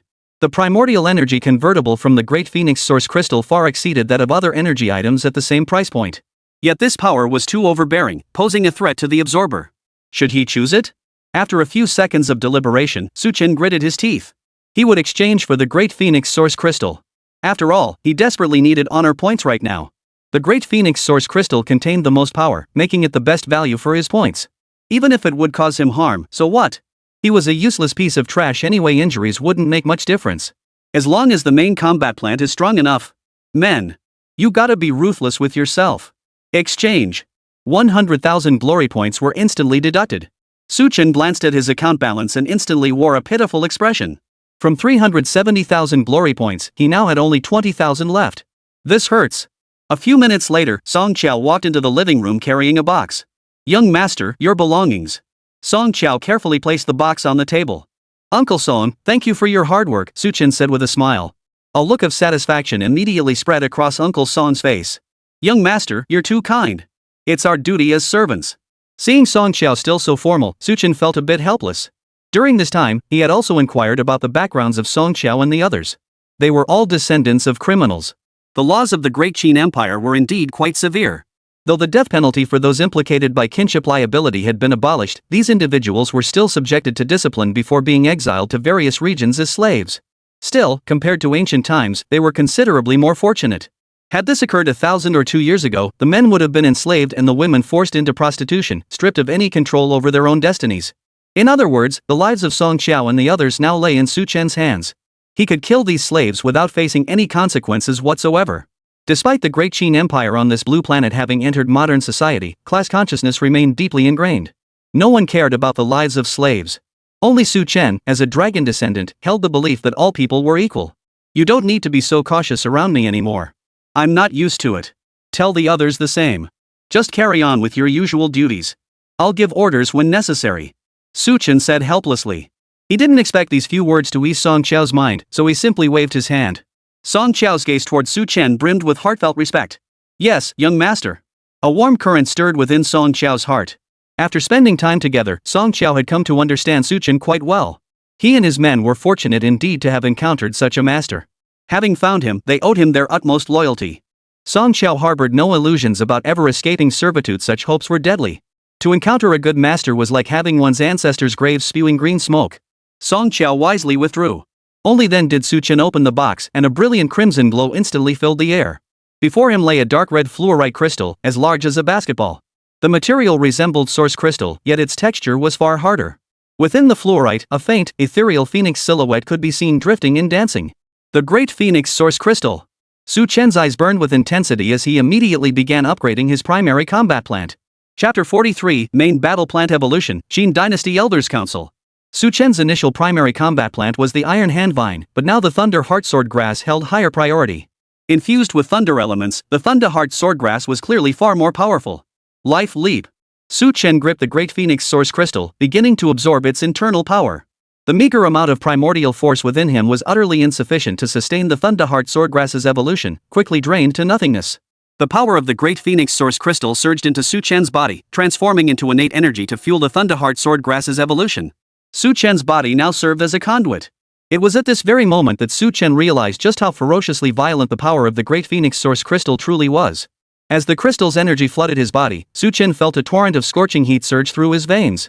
The sensation was like gulping down freshly boiled water bursting from his throat into his stomach before circulating throughout his entire being. His skin visibly flushed crimson across his entire body. Fortunately, the pain was bearable. Afterward, a period of rest would allow him to recover completely, with no lasting side effects. This was one reason Su Chen dared to choose the great phoenix source crystal. Pain was nothing, endure it, and it would pass. Infused with the power of the great phoenix source crystal, the thunder heart sword grass rapidly ascended in grade. It shot up from exceptional grade 7 to exceptional grade 9. Although the great phoenix source crystal still contained ample energy, Su Chen's body ceased absorbing it. This signaled that the thunder heart swordgrass had reached its current peak state. Unless Su Chen's own cultivation level advanced, the thunder heart swordgrass could not be enhanced further. Su Chen wiped the sweat from his forehead and retrieved the iron handvine and forget dream lotus. He elevated each of them to the 9th tier of excellence. At that moment, Su Chen felt waves of pressure building in his head, his thoughts growing hazy. This touched upon the current research topic in the plant system's soul power. Pioneers in the plant element believed the number of plants a plant awakener could command was limited, determined by the awakener's own soul power. Greater soul power enables control over more numerous and more powerful plants. The opposite holds true. Soul power has always been one of the key research topics in academic circles. Beyond specialized psychic type awakened, the plant and beast taming systems are the two most deeply involved in soul research. Rumor has it that practitioners in these two fields have ample free time, allowing them to dabble in other pursuits. Su Chen's current limit lies in upgrading the 3 major plants to the 9th tier of excellence. If he wished to cultivate more plants, he would require greater spiritual power. Su Chen stowed away the great phoenix source crystal. A wave of overwhelming fatigue washed over him like a tidal surge. He leaned back against the sofa and immediately fell asleep. Great Qin, Xianyang, Council of Elders. The solemn meeting chamber contained 6 chairs, one of which was occupied by Chang Mu. Before the assembly stood a throne, symbolizing the imperial authority of the Great Qin. A shadowy figure sat upon it. 3 of the 6 chairs remained empty, yet they were not truly vacant. Each held a ghostly, will-o'-the-wisp-like entity. The Council of Elders was the crucial assembly that determined the Great Qin's most vital decisions. Most of the 6 elders were founding heroes who had served alongside the first emperor, their merits unparalleled. Those who sat in these positions did so not merely by virtue of their formidable strength. I refuse to agree to this. Cheng Mu slammed his palm on the table, glaring fiercely at the assembled elders. A ghostly flame flickered above an empty chair, its voice deep and heavy with the weight of time. Old Chang, you can't catch a wolf without sacrificing the lamb. The Eastern Sea issue has grown increasingly severe in recent years. We must resolve it, or we risk another 3 Rivers rebellion. The Three Rivers Rebellion was the most devastating conflict erupting after the founding of the Great Qin Empire. Billions of Pacific beasts, under the command of their overlord, invaded the East Sea and infiltrated the Great Qin's three major river systems, launching attacks on the empire's inland territories. Over 10 million lives were lost in that conflict, with the flames of war engulfing one-third of the Great Qin's territory. 13 sovereign-level beasts alone participated in the conflict. Even 3 of the beast lords themselves made appearances. The Great Qin poured immense manpower and resources into the conflict, only barely quelling the Three Rivers Rebellion after suffering catastrophic losses. Following this conflict, the Great Qin's strength regressed by 2 decades. This hunt is also a mutual agreement between us and the beasts. East Sea City is the hunting ground for both sides. A cold, low voice rang out from another chair. Changmu, all trainees of the Azure Dragon, Divine Phoenix, and Mystic Bird factions in your camp are to enter Donghai City. Once the beasts learn of this, they will inevitably besiege Donghai City. Our Great Qin's million-strong army stands ready with weapons at the ready, poised to strike a crushing blow against the beasts. Success in this battle will secure 30 years of peace for the Great Qin's Eastern Sea. Even death would be an honorable end. The Elders' Council was strategizing regarding the Eastern Sea crisis. A century has passed since the Three Rivers Rebellion, and the East Sea has remained calm. But this is merely an illusion upon turbulent undercurrents. For the truth is, the greatest concentration of beasts lies not on land, but in the 4 great oceans. The sheer number of beasts within the 4 oceans is beyond estimation. Given the creature's rapid reproduction rate and the scale of the damage wrought by the Three Rivers Rebellion, they should have long since recovered. Yet the East Sea has been unnaturally tranquil in recent years. This has deeply troubled the elders, who sense a storm gathering on the horizon. To address the latent threat in the East Sea, the Great Qin Empire has resolved to take proactive action. Using the talented trainees from the training camp as bait, they aim to lure the beasts into revealing themselves and attacking. East Sea City lies deep within the ocean, surrounded on 3 sides by the sea terrain that greatly favors the beasts. They knew the Qin Empire's elite had gathered in Donghai City and would not stand idly by. As that person had said, this was a hunt. The beasts seek to hunt down the Qin Empire's gifted youths. The Qin elders, in turn, sought to eliminate those high-powered beasts. No. Absolutely not. Changmu rejected the proposal without a moment's hesitation. He looked at the elder who proposed the plan and gave him a thumbs up. You're so noble, so admirable. Why not send your own grandchildren or great-grandchildren to Donghai City as bait? Let them have their moment of glory too, right? The man flew into a rage upon hearing this. Changmu. Those around Changmu immediately tried to calm him down. Calm down, old Chang. Don't insult people by bringing up their shortcomings. You know perfectly well Old Wei used to be a eunuch. Though at their level, regenerating severed limbs was no great feat, Old Wei's inability stemmed from psychological barriers, not physical limitations. Changmu snorted coldly. I didn't even call him a dead young Wei that was showing him mercy. You don't treat other people's children like children, do you? Chapter 44. This is an open plot, an invitation to fall into the trap. You think these beasts are cute little pets? Changmu glared at the crowd, his voice icy. Does the beast lord not see through our scheme? If that's the case, why risk these children's lives as bait? Changmu's tone gradually softened. After all, the plan was still in the discussion phase, leaving room for adjustment. That's nothing but sentimental weakness. Wei Xianlang immediately rebuked Changmu, his words tinged with disdain. Without bait, why would the beasts launch a massive invasion?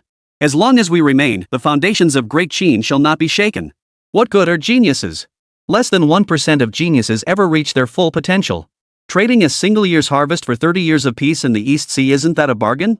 To the assembled council members, while so-called geniuses might be the cornerstone of the future, they themselves were the true pillars of the Great Qin Empire today. Though their numbers were small, they yielded some harvest each year. As long as they survive, there remains room for maneuver. For the elders present, trading hundreds of lives for decades of peace in the East Sea. This bargain was highly advantageous, as it would save millions upon millions of Great Qin citizens. Moreover, these trainees are not trapped in a hopeless situation. The more powerful trainees still have a high probability of survival. No! These trainees have been cultivated by our training camp at great expense of time and resources. If they successfully advance, they will undoubtedly become the backbone of Great Qin in the future. Changmu remained resolutely opposed. He had watched these trainees grow step by step with his own eyes. To Changmu, they were like his own sons, and his affection for them ran deep. Changmu, don't let personal feelings cloud your judgment. We've engaged in mutual hunts with the beasts multiple times before, with outstanding results. Someone hissed under their breath. Just mentioning this made Changmu's teeth itch with rage. How dare you bring this up? Back when he was in seclusion, Wei Xianlang and the others had used training camp members as bait. In that battle, the Great Qin slayed 12 sovereign-level beasts and dealt a crushing blow to the overlord-level beast, the Dream Lightning Butterfly. The siege crisis facing the 29 cities in the southwest was greatly alleviated.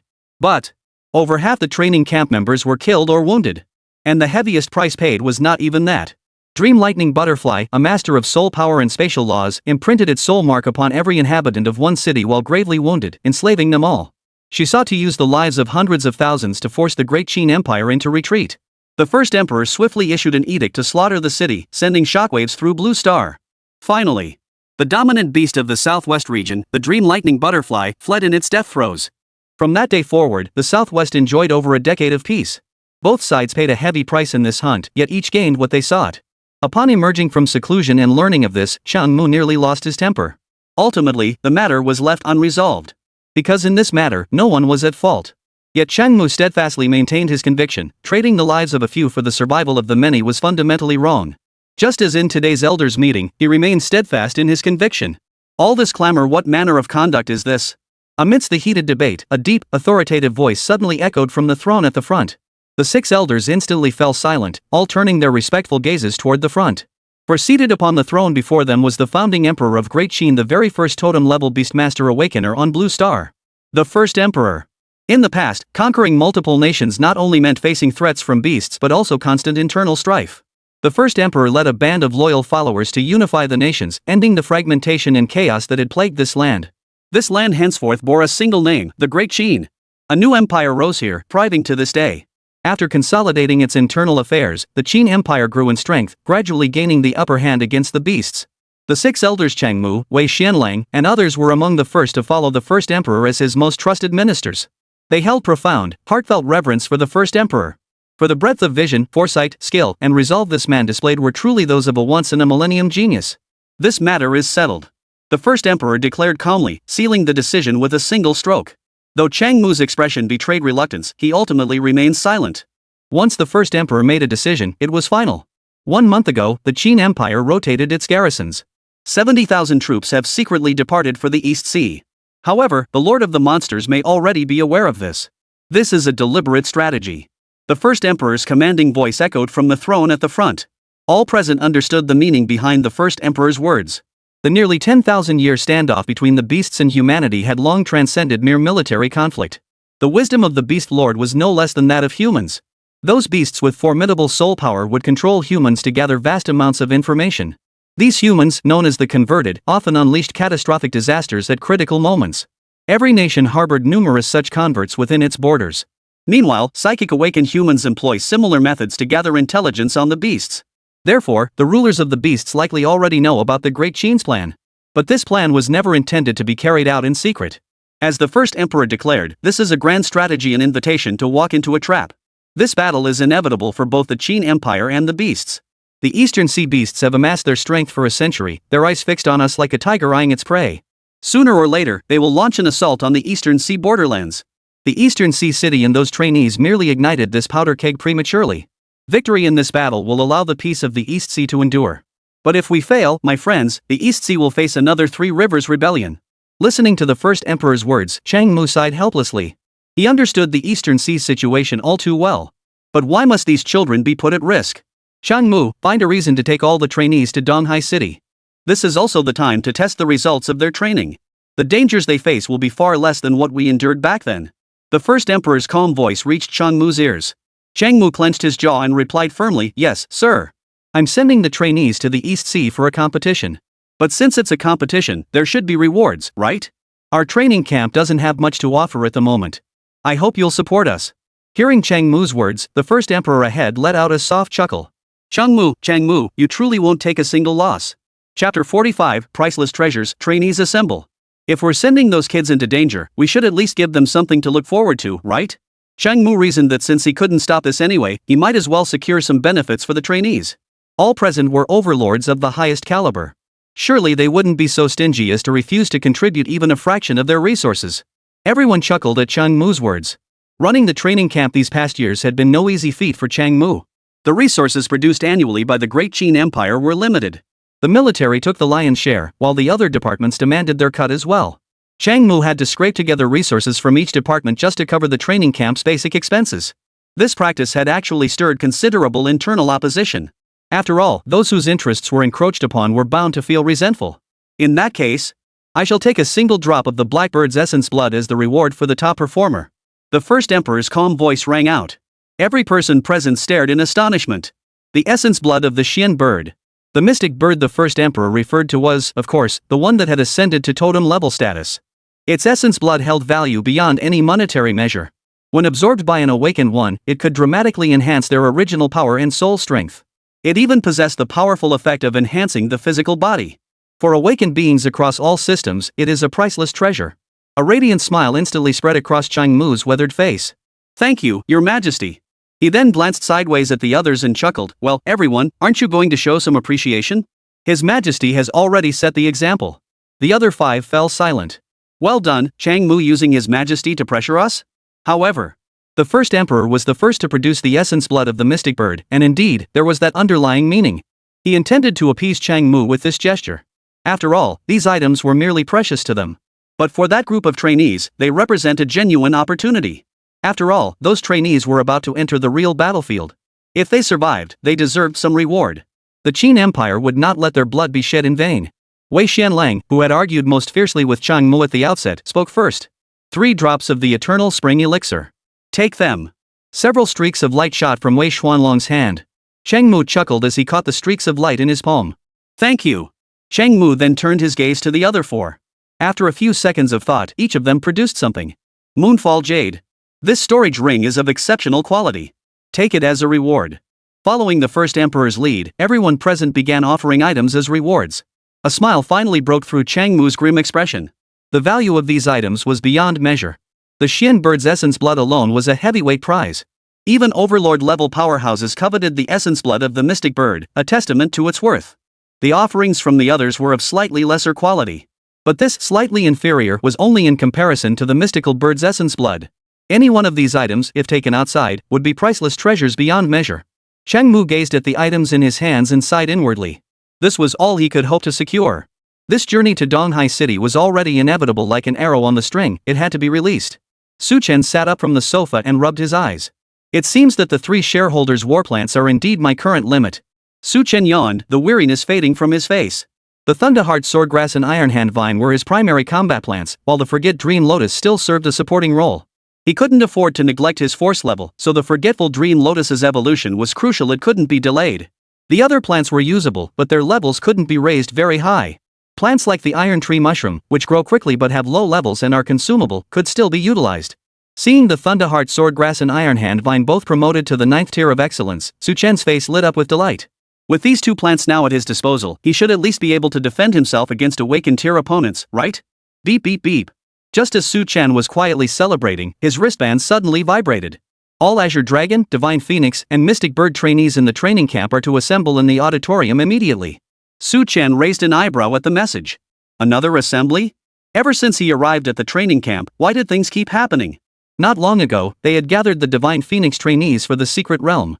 Now they're gathering trainees from all 3 training camps. What does the camp want to do now? Or has something major happened? With these questions swirling in his mind, Chen stowed away his plants and hurried toward the auditorium. Upon receiving the notice, other trainees also streamed toward the auditorium. The once deserted training camp suddenly bustled with activity. This was also the first time Chen had seen so many trainees out on the streets. Usually, everyone stayed within their own estates, rarely venturing out. Interaction among trainees was rare, each kept to their own tasks. Only during group events like this could one see so many gathered together. Chen entered the auditorium and casually took a seat in the Divine Phoenix Academy section. Hua Yinghao sat in the front row of the Divine Phoenix Academy section. Chen passed right by him. Chen gave him an unapologetic smile. He wondered if 15,000 honor points would be enough to teach him a lesson. But Hua Yinghao's reaction was somewhat beyond Chen's expectations. First, he regarded Chen with a blank expression, then furrowed his brow, his eyes flashing with disdain. Watching this, Chen felt a twinge of doubt. He had expected Hua Yinghao to show anger, rage, or at the very least, shame. But this expression? Chen didn't dwell on it, choosing a seat for himself. A familiar face suddenly leaned in close. You were in the secret realm last time. Everything okay?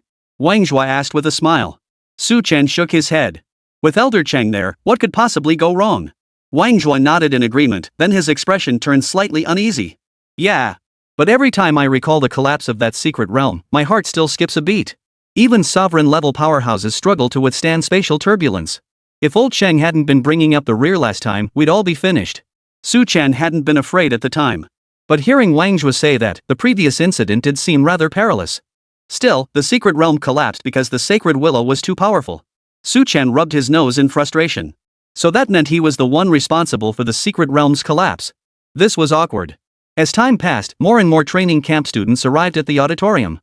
And at that very moment, a slightly stooped figure slowly entered the auditorium. The moment they saw him, everyone rose to their feet and bowed in respect. Master Chang.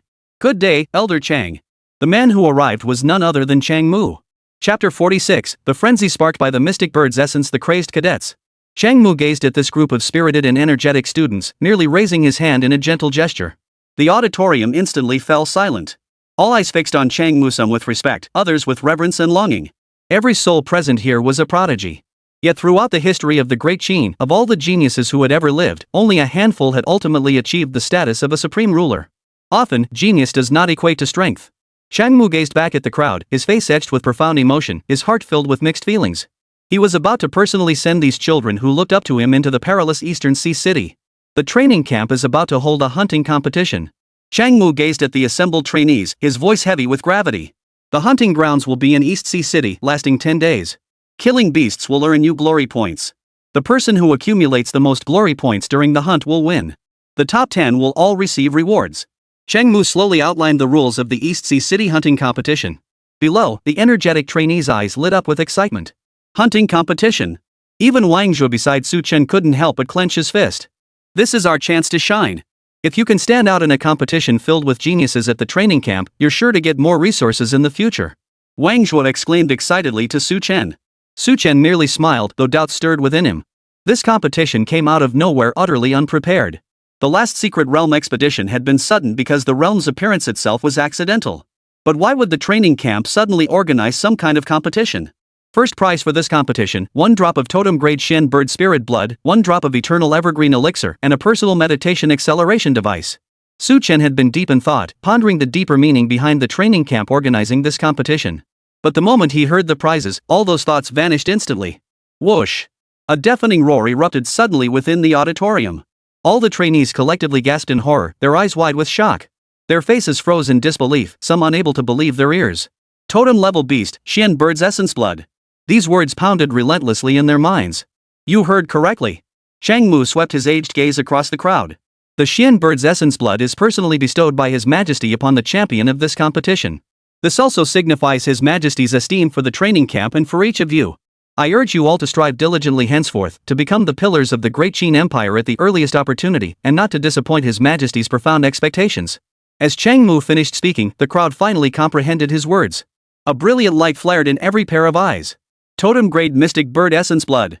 Not only could it dramatically enhance and awaken one's power, but it also possessed the miraculous ability to transform one's physique. After using it, one might even unlock a second innate talent. Such a treasure was utterly beyond their reach under normal circumstances. And now, this reward lies right before their eyes. Whoever claims first place in the competition will receive the Xian bird's essence blood. But what preoccupied most trainees most was this. If they could shine brilliantly in this competition and catch the first emperor's favor, wouldn't a smooth rise to prominence be a sure thing from then on? In that moment, every student's heart surged with excitement and anticipation. And thick anticipation. Even Su Chen could scarcely believe his ears. The camp was actually willing to bestow such a rare treasure as the essence blood of the mystic bird upon them, mere trainees? They've gone mad, absolutely mad. Besides the mystic bird's essence blood, the other 2 items were also top-notch. The eternal evergreen elixir. This divine elixir surpassed even the highest grade plant essences in quality. Across the entire blue star, only one place produces the eternal evergreen elixir. Shenong Mountain. Shenong Mountain is a paradise for plant-type awakened beings, yet it remains forbidden ground for humanity. Legend has it that a suspected overlord tier plant lurks hidden within. Moreover, it harbors countless other dangers. The probability of anyone entering Shenong Mountain and emerging alive is virtually zero. The eternal spring elixir originates from Shenong Mountain. When the first emperor personally led an expedition to Shenong Mountain, he struck a pact with the terrifying entities dwelling within the Great Mountain. Awakened individuals of the Qin Empire were forbidden from entering the mountain. Every 100 years, the mountain releases 10 drops of the eternal spring elixir, left for the awakened of the Great Qin to vie for. Legend holds that the eternal spring elixir possesses the power to regenerate severed limbs. As long as one is not instantly killed, even if only a head remains, consuming it can bring life back. Once, someone offered 200 billion source crystals for a single drop of the eternal spring elixir, yet the offer vanished without a trace. For such a thing, who would ever sell it? Even for exchange, it could only be traded for something equally precious. Those who possess such treasures couldn't care less about how many source crystals they have. Chen was genuinely taken aback. The rewards for this hunting competition were hardcore. The Xian bird's essence blood alone was shocking enough, but there was also the eternal spring elixir. Beyond these two items, the third item held profound allure for Chen. A personal meditation acceleration device. This was far too tempting for Chen. Chapter 47, Generous Rewards, Journey to Donghai City. Even within the training camp, only the communal meditation acceleration rooms provided such enhancement effects. Yet the first place winner of this competition would receive a personal meditation acceleration device. If he could obtain such a set, wouldn't his future advancement be significantly accelerated? Even after leaving the training camp, he could still enjoy the benefits of meditation enhancement. Combined with the forgetful lotus, the results would be absolutely explosive. Chen felt his heart pounding relentlessly. First the mystic bird's essence blood, then the eternal spring elixir.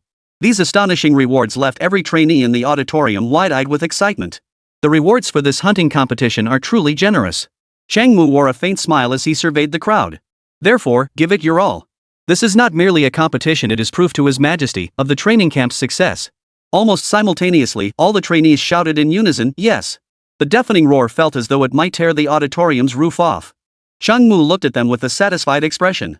The auditorium meeting concluded swiftly. The training camp had always afforded trainees maximum freedom, rarely consuming their time. Changmu simply briefed them on the upcoming hunting competition. The specific competition rules would be distributed via their wristbands for the trainees to review on their own. After returning to the estate, Chen leaned back on the sofa and opened the competition rules. East Sea City Hunting Competition. 1. During the competition, glory points earned from hunting exotic beasts in Donghai City will determine rankings. The top 10 will receive special rewards, while those ranked 10th to 100th will receive discount rewards. 2. Mutual combat between trainees is strictly prohibited during the competition. 3. Team participation is permitted. Honor points earned by teams will be distributed among members, with each member's ranking calculated individually. 4. Chen swiftly scanned through all the rules. East Sea City? Such a dangerous place? Chen closed the virtual screen projected in the air, his brow slightly furrowed. Donghai City was built upon a landmass jutting deep into the sea, surrounded on three sides by water. Therefore, East Sea City was also the location most frequently attacked by sea beasts. Human awakened ones fend off countless assaults from eastern sea beasts here every single day. Why would this hunting competition be held in such a place? Chen found it somewhat peculiar. Still, he didn't dwell on it, simply resting his chin in his hands. If Elder Chang dares to do this, he must be confident in ensuring our safety. Recalling the terrifying power Changmu had displayed within the secret realm, Chen's heart settled considerably. With such a heavyweight overseeing things, what was there to fear from oceanic beasts? He should focus on strategizing how to claim first place. First place, that'll be tough, Chen gritted his teeth. Back in the auditorium, he'd also gleaned quite a bit about the training camp from Wang Zhua. Among the three categories of trainees, the Azure Dragon trainees were undoubtedly the strongest. And the graduation requirement for Azure Dragon trainees was to become a sovereign-level powerhouse. Hearing this requirement left Chen utterly stunned. According to Wang Zhua, the Azure Dragon training camp maintained a 100% graduation rate to this day. In other words, to graduate and leave the training camp, Azure Dragon trainees must attain the sovereign rank. Those who failed to advance to the sovereign rank remained behind. Therefore, the Azure Dragon training camp is home to a large number of absurdly talented extraordinary tier 9th rank trainees. Some of them are old enough to be his father. These trainees are just one step away from king tier, possessing strength far surpassing that of other trainees. Trying to snatch first place from these guys? That's a whole different ballgame. Forget about first place. Chen was already feeling uneasy about whether he could even crack the top 10 in this hunting competition. The competition is just too damn fierce.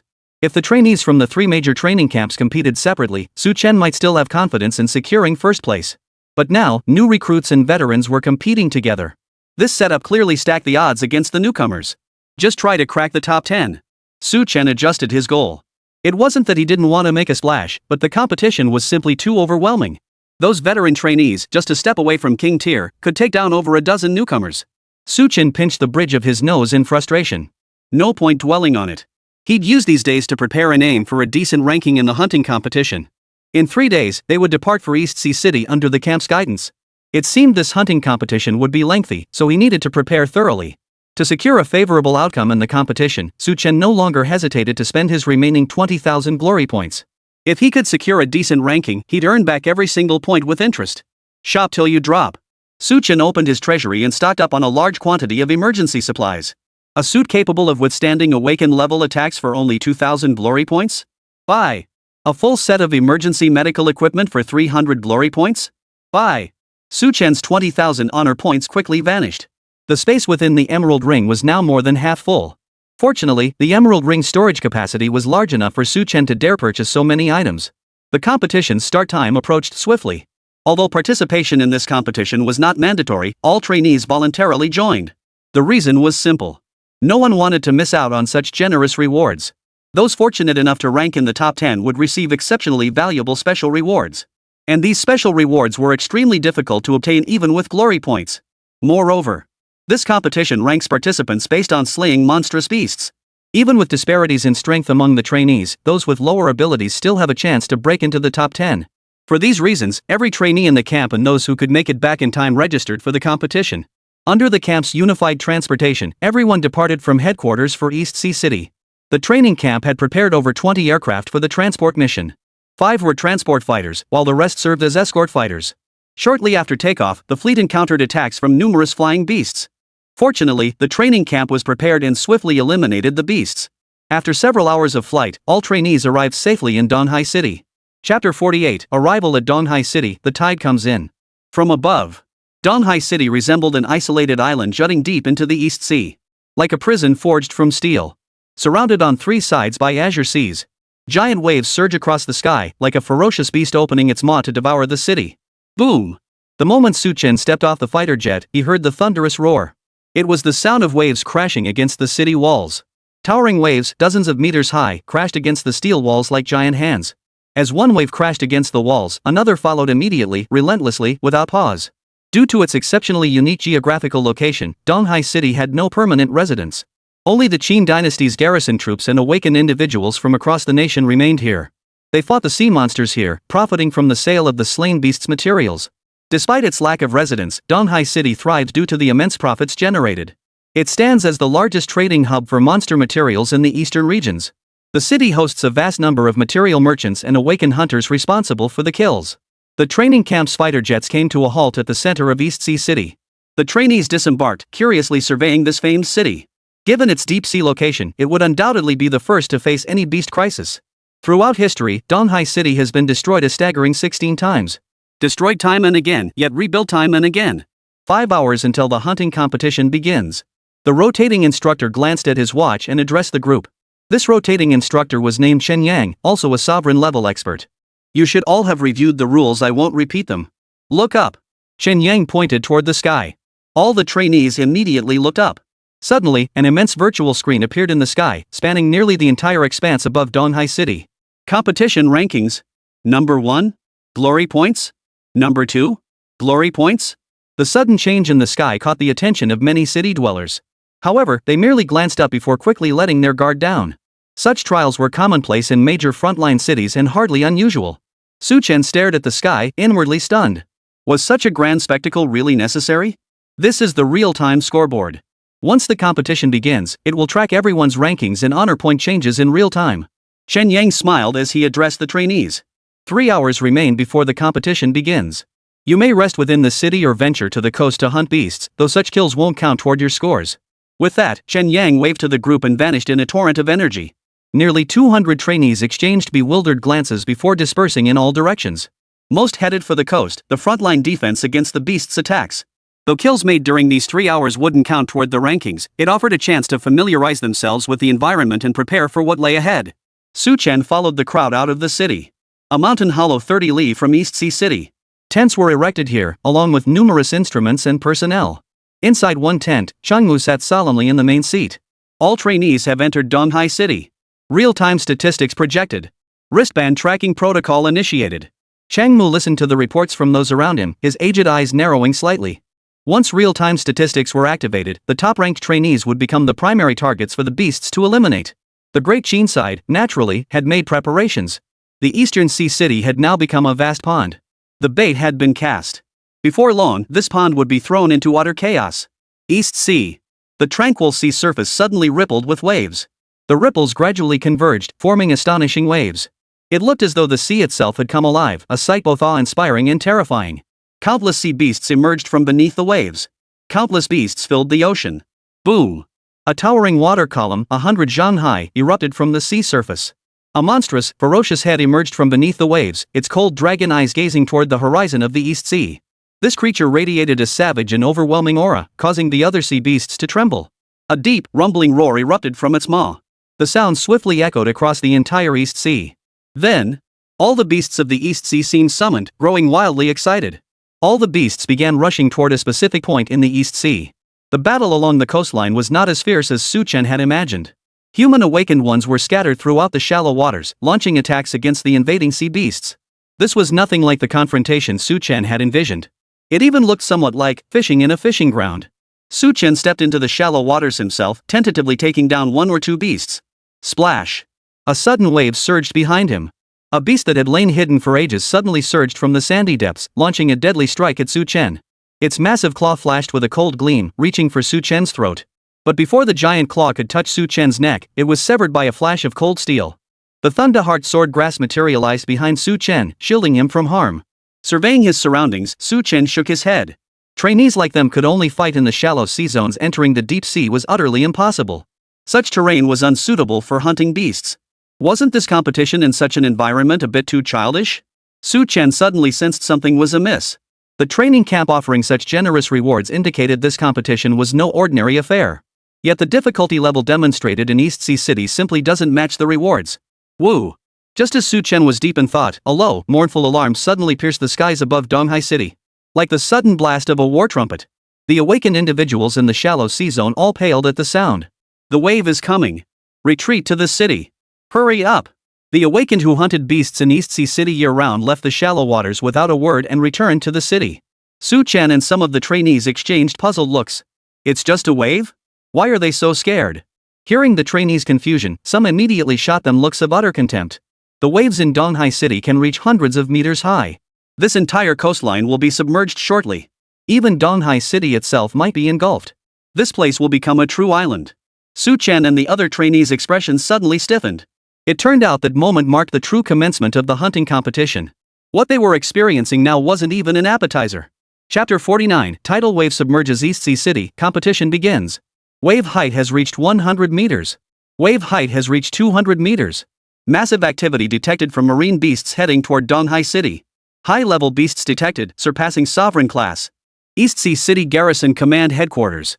The commander-in-chief of the garrison was named Tang Chang. As he listened to the continuous stream of monitoring data from the surveillance department, his expression grew grim. Wave heights exceeding 200 meters indicated this tidal surge had reached a level capable of submerging Donghai City. The tidal surge was a defining feature of Donghai City. Each tidal surge signaled a massive invasion by sea beasts. But during normal tides, wave heights rarely exceeded 100 meters. This time, however, they reached 200 meters. This was no longer a simple tidal surge, it was an assault. Tang Chang swiftly transmitted the tidal data to military headquarters, but he soon received orders from higher command. Hold the Eastern Sea City. Chen and the others rushed back into the city at top speed. All eyes were fixed on the observation screens, which displayed the distant horizon where sea met sky. When they saw that dark line of the rising tide, every heart sank. Despite the immense distance, they could all see it clearly. Waves over 100 meters high were crashing toward Donghai City in relentless succession. No. They weren't just crashing against Donghai City, they were engulfing 1,000 miles of the East Sea coastline. But there was no time to think about that. The tidal wave was approaching far too quickly for retreat. Moreover, many awakened beings had no intention of retreating. They had come here specifically to obtain materials from the strange beasts. Fortune favors the bold. Though each high tide marked the most perilous moment, it was also the most lucrative. The quantity and power of the beasts during the rising tide far surpassed what could be found at other times. This period is known by all as the harvest season. Under countless gazes, the waves approached Donghai City. Only when the nearly 200-meter high wave crashed before him did Chen grasp the sheer grandeur of the spectacle. Thud! Donghai City suddenly shook violently. As if struck by some colossal force. Chen looked up at the city walls. The 100-meter high iron walls were now being swallowed by towering waves. Countless waves crashed over the walls, carrying innumerable sea monsters into the city. Thud! Another dull thud echoed. Wave after wave of seawater surged into Donghai City from all directions. The water beneath his feet quickly rose to Su Chen's ankles. If it was this bad inside the city, the situation outside was even worse. Under the influence of the beast's power, the sea water rose to half the height of Donghai City's walls. Donghai City was now completely isolated, surrounded by endless ocean on all sides. Countless sea beasts swarmed near the city walls. The water level within the city continued to rise, allowing hordes of sea beasts to surge into the city. The garrison of Donghai City immediately began clearing the beasts from within the city. Meanwhile, trainees from the training camp received word. The hunting competition begins. The rankings display, which had remained static in the sky, immediately began to shift. Several names rapidly surged to the top. Move out. Su Chen also arrived on the streets, beginning to eliminate these marine beasts. The eastern sea city, now submerged by seawater, was teeming with these beasts everywhere. Su Chen didn't even need to search. Put. The moment his figure appeared on the street, several waves surged around him. The Thunderheart sword grass shot out from his ring. The water serpent, thick as a human thigh, was instantly cleaved in two. The other oceanic beasts met the same fate. Su Chen's name instantly appeared on the leaderboard. Number 158, Su Chen. Glory points, 118. Without so much as a glance at the beasts' corpses, Su Chen turned and walked off toward other areas. To earn large amounts of glory points, one must either instantly kill numerous beasts, or by taking down high-tier beasts. There are many beasts here. Perhaps I can gain an advantage by leveraging the killing speed of the Thunderheart swordgrass. Su Chen thought to himself. As he advanced, the Thunderheart swordgrass once again unleashed its fierce sword momentum, slicing through over a dozen oceanic beasts surrounding him. The terrifying might of the Thunderheart swordgrass was now fully displayed. Against these sea beasts, the Thunderheart swordgrass needed but a single strike to instantly obliterate them. Even exceptional grade beasts couldn't withstand the might of a single strike from the Thunderheart swordgrass. With 3 sword leaves attacking simultaneously, its killing efficiency soared even higher. Propelled by the Thunderheart swordgrass's terrifying killing speed, Su Chen's ranking on the leaderboard skyrocketed. From the very bottom, he charged into the top 100, then into the top 50. After breaking into the top 50, Su Chen's ascent noticeably slowed. This was because the majority of the top 50 were Azure Dragon Academy students. Their levels and combat experience far surpassed those of trainees at other levels. Thus, their glory points began skyrocketing as soon as the competition commenced. The top-ranked student was named Liang Fifan, boasting a staggering 180,000 glory points. He was an awakened water elementalist. This combat environment was tailor-made for him. Thus, shortly after the battle commenced, he firmly secured the top position. Thousand Waters' turbulent flow. Liang Fifan watched the ranking board in the sky while flicking his fingers.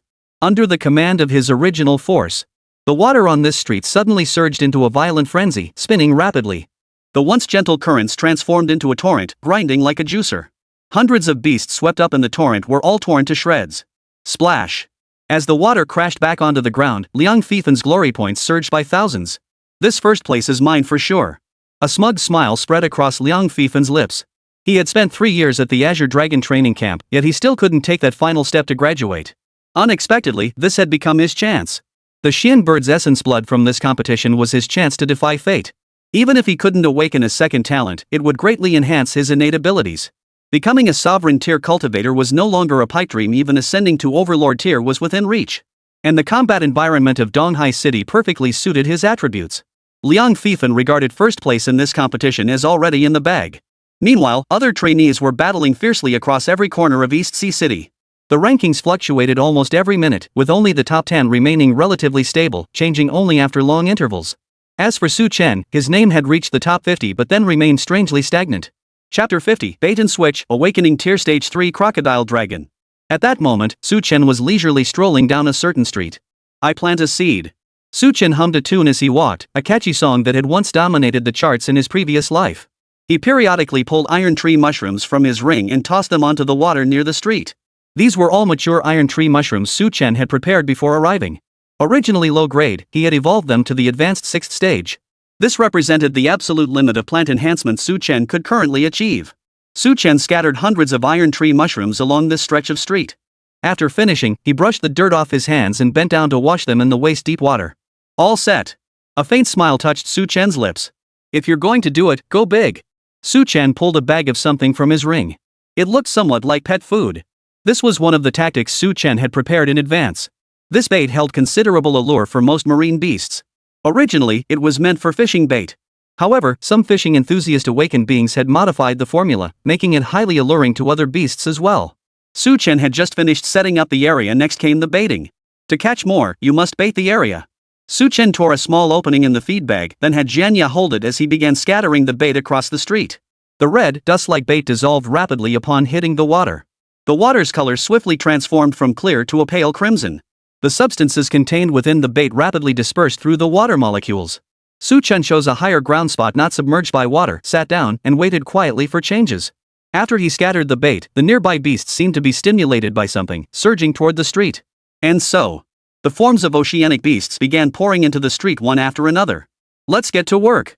Observing the emerging sea beasts, Su Chen did not immediately detonate the iron tree mushrooms he had planted nearby.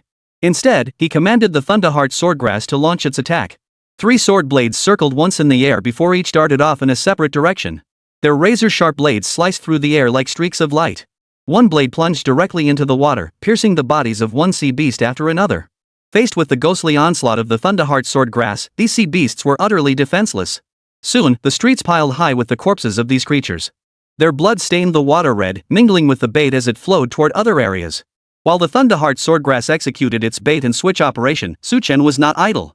He commanded Ironhand Vine to join him in processing the mountain of beast carcasses. He extracted all valuable materials and stored them in his spatial ring. This was money in the bank. Last time in Fufeng City, he had slain numerous beasts but failed to bring back any materials. Whenever he thought of this, Su Chen would beat his chest in frustration, unable to sleep at night. Ironhand Vine's dozens of tendrils worked together, moving with remarkable speed. He didn't even glance at the corpses of beasts below the exceptional grade. The scene on the street gradually grew bizarre. The Thunderheart swordgrass slaughtered relentlessly up front, while Su Chen and the Ironhand Vine processed the beasts' corpses behind. 1 man and 2 plants formed an incredibly efficient assembly line. Many beasts were dismembered moments after being slain, their bodies still twitching. This brutal spectacle would bring tears to the eyes of any beast witnessing it. As the lure's effect faded, the influx of beasts into the street began to wane. Su Chen pulled out another bag of bait and scattered it around. He then stretched lazily, gazing up at the sky. His accumulated glory points had already reached 110,000. Ranked 22nd. Damn impressive, Su Chen couldn't help but marvel. Thanks to the Thunderheart swordgrass, his glory point accumulation had become remarkably swift. But there were still 22 freaks ahead of him.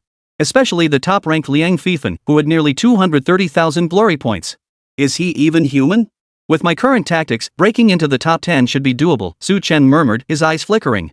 Su Chen planned to use bait to lure the oceanic beasts. With the power of the Thunderheart swordgrass, dealing with this horde of beasts would be more than manageable. Even if too many beasts flooded the streets, he had little to worry about. The iron tree mushrooms already deployed around the perimeter would handle them. Once removed from their culture dishes, the iron tree mushrooms had a 12-hour viability window. In other words, within this 12-hour window, Su Chen could continuously eliminate the beasts using the bait. 6 hours had already passed since his first bait deployment. He still had half the time remaining. Raising my glory points to 200,000 in the remaining 6 hours should be manageable, right? Su Chen thought to himself. Boom! As Su Chen pondered, wave after wave surged forth. Endless seawater surged over the city walls, carrying oceanic beasts into the city. The water level within the city rose further. From ankle deep at the start, it now stood nearly 2 meters deep. The bait Su Chen had tossed earlier was taking effect. The beasts gradually surged toward the street where he stood. The Thunderheart swordgrass faithfully executed Su Chen's orders, instantly slaying any creature it detected. But this time, the Thunderheart swordgrass failed to deliver a one-hit kill. Crack! A thick tail lashed out from beneath the water, smashing the sword leaf away. Immediately afterward, a series of rapid ripples skimmed across the water's surface. Su Chen's expression instantly grew grave. This is an awakened great beast. Come back. Su Chen immediately recalled the 3 sword leaves. The ripples rapidly closed in on the high bank where Su Chen stood, then surfaced. It was a crocodile-like marine beast, its back dry and bark-like, possessing a flat, elongated maw. Within its jaws, 2 rows of dense, slender fangs glinted coldly. Information about this marine beast flashed through Su Chen's mind. Deep-sea crocodile dragon. The crocodile dragon had numerous branches, with significant differences in bloodlines. And the one now dominating the East Sea was a dominant-level deep-sea crocodile dragon. This crocodile dragon possessed power around the 3rd stage of awakening, making it a formidable foe. Su Chen stared at the crocodile dragon with a grave expression, 3 silver sword leaves gliding around him, vigilant against the threat ahead. Chapter 51, The Lord of the East Sea emerges, the battle begins. This crocodile dragon clearly targeted Su Chen, its vicious gaze locked firmly upon him. Its feet trailing wet trails, the crocodile dragon slowly crawled up the steep slope, facing off against Su Chen. Go! At Su Chen's command, a sword leaf shot forward, stabbing fiercely toward the crocodile dragon. The blade, flickering with silver lightning, instantly appeared before the crocodile dragon, its razor-sharp tip aimed directly at its eye. However, the crocodile dragon's reaction was equally swift, its claw slamming down with brutal force. As the claw sliced through the air, ripples like water waves spread out. Clang! The claw struck the sword leaf, its immense force sending it flying backward. Another sword leaf launched its attack silently at that moment, evading the crocodile dragon's defense and slashing into its back. Hum! The moment the blade leaf touched the crocodile dragon's spine, a surge of water suddenly welled up from its incredibly hard back. The current enveloped the sword leaf and surged. The sword leaf shook violently, finally breaking free from the water's grasp. Watching the dual blade leaves assault, Chen couldn't help but frown. These crocodile dragons possessed an extraordinary mastery of water elements, coupled with thick, tough skin and immense strength. Even the sharpness of the Thunderheart sword grass struggled to pierce its defenses. Whoosh! The iron hand vine detached from Chen's body surface, revealing its massive form. Several winding tendrils shot toward the crocodile dragon, wrapping around it. Iron hand vine excelled at strangulation and immobilization. If the crocodile dragon were trapped, it would suffer greatly. Yet as the vines rapidly closed in, a flash of utter contempt flickered through the crocodile dragon's cold, indifferent eyes. Snap! Snap! Snap! As the iron hand vine's tendrils reached it, the crocodile dragon abruptly opened its gaping maw. Its razor-sharp fangs flashed with an eerie cold gleam in the air. The crocodile dragon bit down fiercely on the vines, producing a clanging sound like metal colliding. Then, a scene that shocked Chen unfolded. The vine, as hard as steel, was crushed by the crocodile dragon's bite. Facing the vines binding it, the crocodile dragon could easily snap them with its long, flat jaws. Chen's expression darkened instantly. This crocodile dragon's strength far exceeded his expectations. Whether it was his own iron hand vine or the Thunderheart swordgrass, neither could easily handle it. Chen scanned his surroundings with a glance out of the corner of his eye. Due to the crocodile dragon's appearance, he couldn't clear away the other beasts. Consequently, the street was rapidly being overrun by the marine beasts drawn to the commotion. Though individually weaker, their sheer numbers made them formidable. The moment Chen lost his focus, the crocodile dragon lunged forward. Its speed was so swift it was nearly impossible to guard against. If they were in water now, the crocodile dragon's speed could increase several-fold. An awaken-level crocodile dragon could already skillfully wield elemental power to enhance all its abilities. Iron Hand Vine lashed out with its tendrils, desperately trying to block the ferocious crocodile dragon's charge. But the crocodile dragon's power was immense, and even Iron Hand Vine struggled to withstand it. Crack! The crocodile dragon's claws sliced through Iron Hand Vine's tendrils. Its massive jaws snapped open, lunging toward Chen. At the critical moment, a vine wrapped around Chen's waist, yanking him backward. The crocodile dragon's bite missed its mark, sending it into a fury. It lunged forward once more. Whoosh! The Thunderheart swordgrass arrived just in time to shield him, blocking the crocodile dragon's attack. At that very moment, the vines of the Iron Hand Vine rapidly contracted into a tight circle, enveloping Chen completely. After the three sword leaves blocked the crocodile dragon, Chen swiftly recalled them into his ring. After his body was completely enveloped by the vines, Chen murmured softly, "Explode!" In an instant, the entire street erupted in a sky-piercing blaze. Hundreds of iron tree mushrooms, strategically placed throughout the street, detonated simultaneously at Chen's command. Though only of high-grade lineage, these iron tree mushrooms were numerous and densely packed. The explosion, containing terrifying power, instantly obliterated the entire street. Countless beasts were caught in the blast. Many sea beasts didn't even have time to react before being engulfed by the dazzling flames, instantly torn to shreds by the colossal blast force. Both the crocodile dragon and Chen were at the epicenter of the blast. The flames engulfed the crocodile dragon's massive body and the sphere enveloping Chen in the blink of an eye. Long before the explosion, Iron Hand Vine had already steeled its tendrils. Even so, the outermost tendrils still shattered rapidly within the astonishing blast. The vines that first bore the blast's force shattered into fragments. Fortunately, the Iron Hand Vine's tendrils were exceptionally long, each capable of wrapping around multiple layers. Though the dozen or so outer vines were destroyed, the inner ones remained intact. However, the explosive force was transmitted inward through the vines. Buzz! Chen let out a muffled groan, feeling his internal organs violently shaken. Had the Iron Hand Vine not absorbed most of the force, he would have been obliterated into nothingness. Outside the sphere, the crocodile dragon withstood the astonishing blast. It wasn't dead, but it was in a terrible state. Its body was charred black, with some areas blown to bloody pulp, exposing the bones beneath.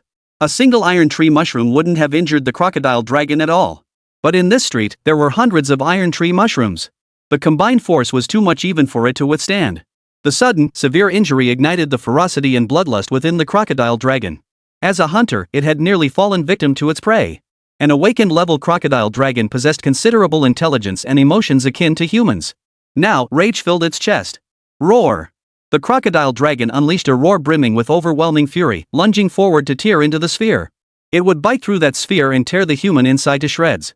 Only then could it vent the rage burning within. Just as the crocodile dragon launched its attack on the sphere, the sphere formed by the vines of the iron hand vine suddenly dispersed, revealing Su Chen wrapped within. Su Chen's right hand pointed directly at the crocodile dragon. Following the direction of his finger, 3 sword leaves abruptly shot out from his spatial ring. Thunderous might! The 3 sword leaves began to intertwine and coil as they flew through the air, ultimately forming a larger sword leaf, as large as a normal long sword. Whoosh!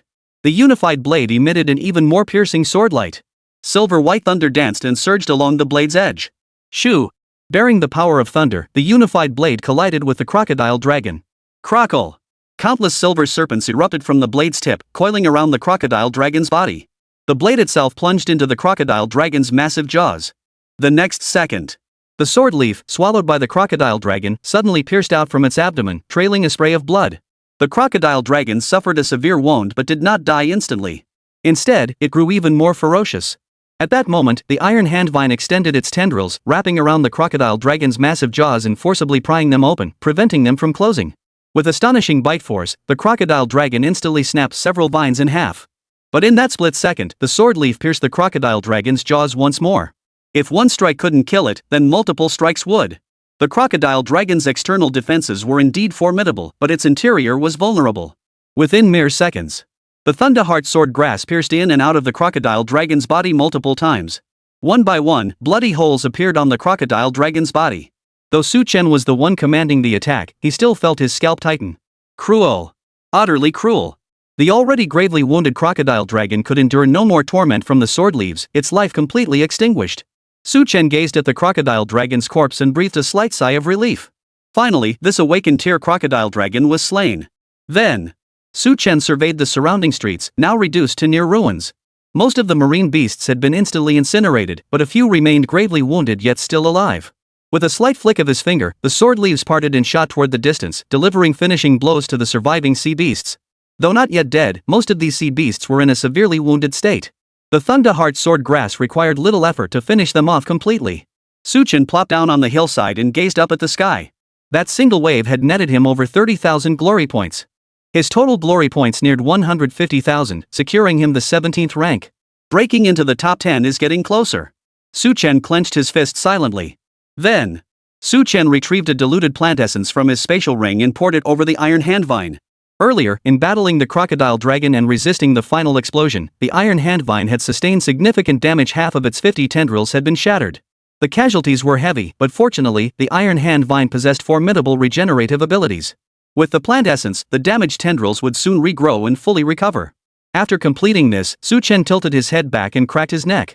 But the sudden image appearing in the sky froze his movements instantly. A profound sense of dread surged from within him. Above the towering walls of Donghai City, an immense crimson eye suddenly materialized. This eye resembled a blood-red full moon. It hovered motionless above Donghai City, indifferently surveying all living beings within the city walls. Accompanying the eye's appearance was a terrifying aura that instilled utter despair. All the awakened fighting within Donghai City felt a chill and dread rise within them. Every head turned upward, gazing in bewilderment at the colossal eye above the city walls. What kind of monster is this? A voice trembled, struggling to steady legs that felt like jelly. Inside the Donghai Garrison Command Headquarters, Tang Chang stared at the eye with utter horror. That familiar aura drained all color from his face. It's the deep-sea crocodile dragon. The crocodile dragons were a species of exotic beasts, with at least several million inhabiting the East Sea. But the one that struck such terror into Tang Chang's heart was unique. The deep-sea crocodile dragon, hailed as the ruler of the East Sea. A 7th-tier overlord. Had it not been severely wounded by the mighty warriors of the Great Chen during the Three Rivers Rebellion, it would likely have already reached Dominator level stage 9. Tang Chang stared at the eye gazing down from the sky, his limbs growing numb with cold. The deep-sea crocodile dragon, ruler of the East Sea, had actually appeared and come to East Sea City. What did this signify? The Eastern Sea's monstrous beasts were about to launch a massive invasion against the Great Chen. It's over. Those two words echoed relentlessly in Tang Chang's mind. With the deep-sea crocodile dragon personally intervening, Donghai City would become a death trap no one could escape. Boom! A massive, thunderous roar erupted from all directions. The city walls of Donghai City were under attack. The towering walls, forged from steel, were now halved in height. A torrential flood immediately plunged through the breach. The colossal deep-sea crocodile dragon brought its massive claws crashing down toward the city. With the might of a dominant-level powerhouse, East Sea City would be reduced to ruins in an instant, and everyone would perish here. The awakened within the city stared in despair at the slowly descending giant claw. But, at that very moment, a layer of silver-gray light suddenly unfurled over Donghai City. Thud! The deep-sea crocodile dragon's attack was absorbed by the silver-gray light membrane. A small, slender figure slowly materialized above the membrane. The trainees below Donghai City saw this figure, and excitement flashed in their eyes. Master Chang. It was none other than Chang Mu who appeared above Donghai City. This time, the Great Qin Empire had used gifted trainees to lure the East Sea beasts into attacking, with preparations made along the entire coastline. Chang Mu chose to personally command from Donghai City to ensure the safety of these trainees. Deep Sea, I've been waiting for you. Chang Mu's eyes fixed calmly upon the Deep Sea crocodile dragon. This sovereign-level crocodile dragon's body stretched 600 or 700 meters long, resembling a primordial beast. Compared to its colossal form, Chang Mu appeared as small as an ant. Yet their auras were perfectly matched. Chang Mu. A startling surge of psychic energy erupted into a voice. The deep-sea crocodile dragon clearly recognized Chang Mu at a glance. They were old acquaintances. During the Three Rivers Rebellion, the deep-sea crocodile dragon had not yet become the ruler of the East Sea. At that time, an even more powerful beast ruled the East Sea. But that beast ultimately perished in an ambush by several mighty warriors of the Great Qin. Chang Mu was one of the mighty warriors who participated in that battle. He sealed off the entire space, preventing the Beast King from escaping through dimensional flight. You've grown older, your power is waning, while I am at my peak. Today, you will die by my hand. With the deep-sea crocodile dragon's roar, towering waves surged across the East Sea, crashing toward the endless coastline. Chang Mu extended his withered fingers with casual ease. Colossal spatial energy erupted from his fingertips, forming an invisible barrier stretching for hundreds of miles. The towering waves crashed against the invisible wall. Haven't you heard the saying, old age brings wisdom? Terrifying power erupted from Chang Mu's palm, instantly shifting the surrounding cosmos. He intended to teleport himself and the deep sea to the ocean's depths. If they fought here, Donghai City and the surrounding settlements would be reduced to ruins. The deep sea did not stop Chang Mu, but instead issued an order to the beasts within the East Sea. Slaughter these seeds of the Great Qin. Slaughter the city. Then attack. Let the sea drown the lands of Great Qin. Chang Mu and the deep sea crocodile dragon both departed from East Sea City. But the sea beasts launched an even fiercer assault upon Donghai City. With the city walls damaged, more sea beasts poured into the city. These beasts varied in strength, with over a dozen even reaching the sovereign level. Yet figures rushed toward Donghai City from the distance. These were the elite forces of the military headquarters rushing to reinforce Donghai City. Beyond them, the Great Qin army had long since deployed troops along the vast coastline. A battle with Donghai City as its central theater had quietly commenced. The outcome of this battle would determine the course of Donghai's future for decades to come. Either peace prevails or the sea swallows it whole. And the trainees like Su Chen, who served as the catalyst, would now become the primary targets of those monstrous beasts. The fighting within Donghai City grew increasingly fierce. Meanwhile, the rankings on the sky-high scoreboard continued to shift. The name of the second-ranked trainees suddenly turned gray, and their honor points froze in place. The trainees stared at the grayed-out name, their hearts jolting in shock. This signified that the second-ranked Azure Dragon trainee had been slain by the beasts. He was the first cadet to die in the training camp, but he certainly wouldn't be the last. Something is definitely wrong with this hunt. Su Chen clenched his teeth tightly, struggling to control the tremors shaking his body. The abnormalities in East Sea City were absolutely within old Chang and the others' expectations. We are the bait. It wasn't just Su Chen, the other trainees had all caught on by now. Their competition was real, but it served a deeper purpose. Luring the Eastern Sea's monstrous beasts. No wonder the rewards for this competition were so generous. This wasn't merely a reward, it was also compensation. Chapter 52, The Overlord Class Beast Dream Lightning Butterfly Enslaving Su Chen and the Sacred Willows Revival. All members of the training camp suddenly grasped a profound truth. This isn't just a simple contest, it's a war. Only those who excel in battle and survive will earn the right to claim the rewards. Otherwise, even if they are the seeds of the Great Qin, they are unworthy of such splendid rewards. Following the death of second-place contender Cui Xianming, other trainees began falling one after another. These training camp cadets became the primary targets of the beasts' attacks. Su Chen could distinctly feel the pressure of combat intensifying. Those beasts seemed to know their exact location, relentlessly closing in.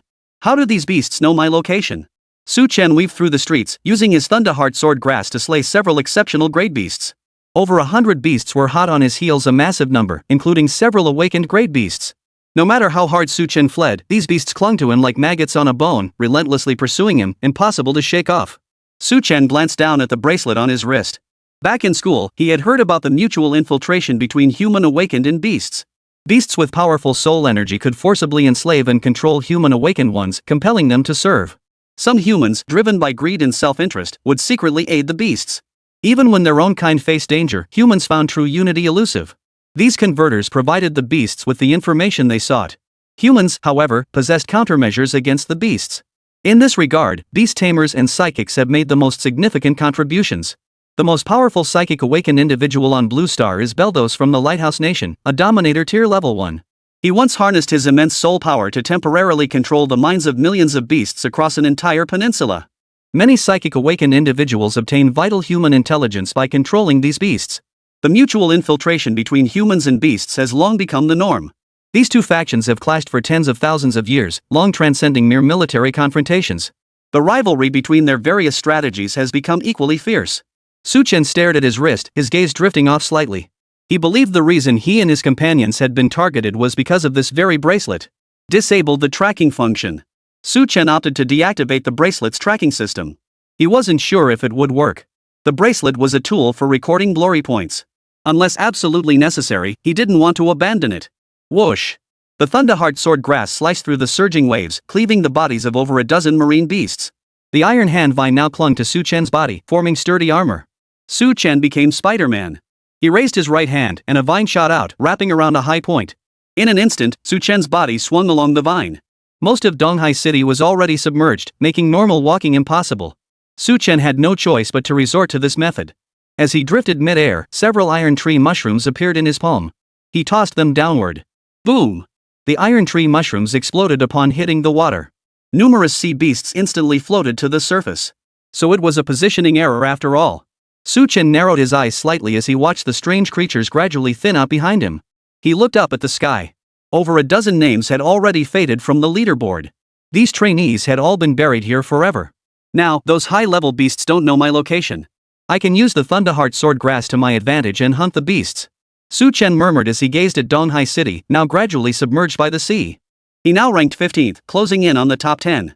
The battles in and around Donghai City were exceptionally fierce. 3 Overlord tier combatants alone were participating, alongside over 60 Sovereign tier fighters.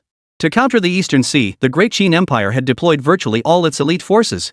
The coastline near Donghai City was completely submerged. The clash between Changmu and the deep-sea crocodile dragon erupted in the ocean depths, its commotion terrifying. Wave after wave of 100-meter high tidal surges rolled out in all directions. Despite Changmu's higher rank than the deep-sea crocodile dragon, he couldn't finish it quickly, and the battle reached a stalemate. To eliminate trainees like Chen, numerous powerful beasts had gathered near Donghai City. The Great Qin Empire intercepted all the sovereign-level beasts, while the majority of the remaining ones entered the city. The sheer number of beasts made complete containment impossible. Fortunately, the Great Qin army had arrived and was entering the city in waves to launch operations to clear the beasts and rescue survivors. Of the 200 trainees from the training camp, 45 had already perished. Among these 45, more than half were trainees ranked within the top 50, while the rest were mostly Xin Niao trainees. Due to the casualties among the trainees, Chen's ranking had rapidly climbed to 11th place. After successfully hunting down a 6th-stage awakened sea beast, he smoothly entered the top 10. Chen lay panting on a flat rooftop that had not yet been submerged by seawater. A deep gash ran across his chest, blood flowing unchecked. Gritting his teeth, Chen retrieved herbal essence from his ring and sprinkled it over the wound. Rich vitality surged forth, repairing the wound at an astonishing speed. The damaged muscle tissue rapidly regenerated. Chen's face was slightly pale. The golden stream shark's speed was too swift, and its bite was incredibly powerful. It tore through not only his combat suit but also the plant armor formed from iron hand vines. Fortunately, the attack power of the Thunderheart sword grass, fused from 3 leaves, was formidable enough to instantly cripple and kill the beast. Thankfully, the military's elite fighters held back those powerful beasts. Otherwise, none of us might have survived. Chen couldn't help but feel a wave of relief. Though they served as bait, the Great Qin Empire had not entirely neglected their protection. The primary danger they faced was merely awakened-level or supernatural-level beasts. Though numerous, there was still room to fight back. Under the healing effects of the plant essence, Chen's wounds healed rapidly. His current ranking had already entered the top 10. While ensuring his safety, he would strive to climb higher in the rankings. Chen stood up, preparing to teleport to a safe zone. But at that very moment, a terrifying sonic wave erupted. A colossal figure suddenly materialized above Donghai City. Its massive wings obscured the sky, completely shrouding the heavens. The skies over Donghai City instantly darkened. A terrifying aura emanated from the creature's body, instilling despair and dread in all who sensed it. Chen looked up at the figure in the sky, his expression suddenly turning grave. This is the dream lightning butterfly. The dominant beast of the southwest region. Why is it appearing in Donghai City? This time, we're finished.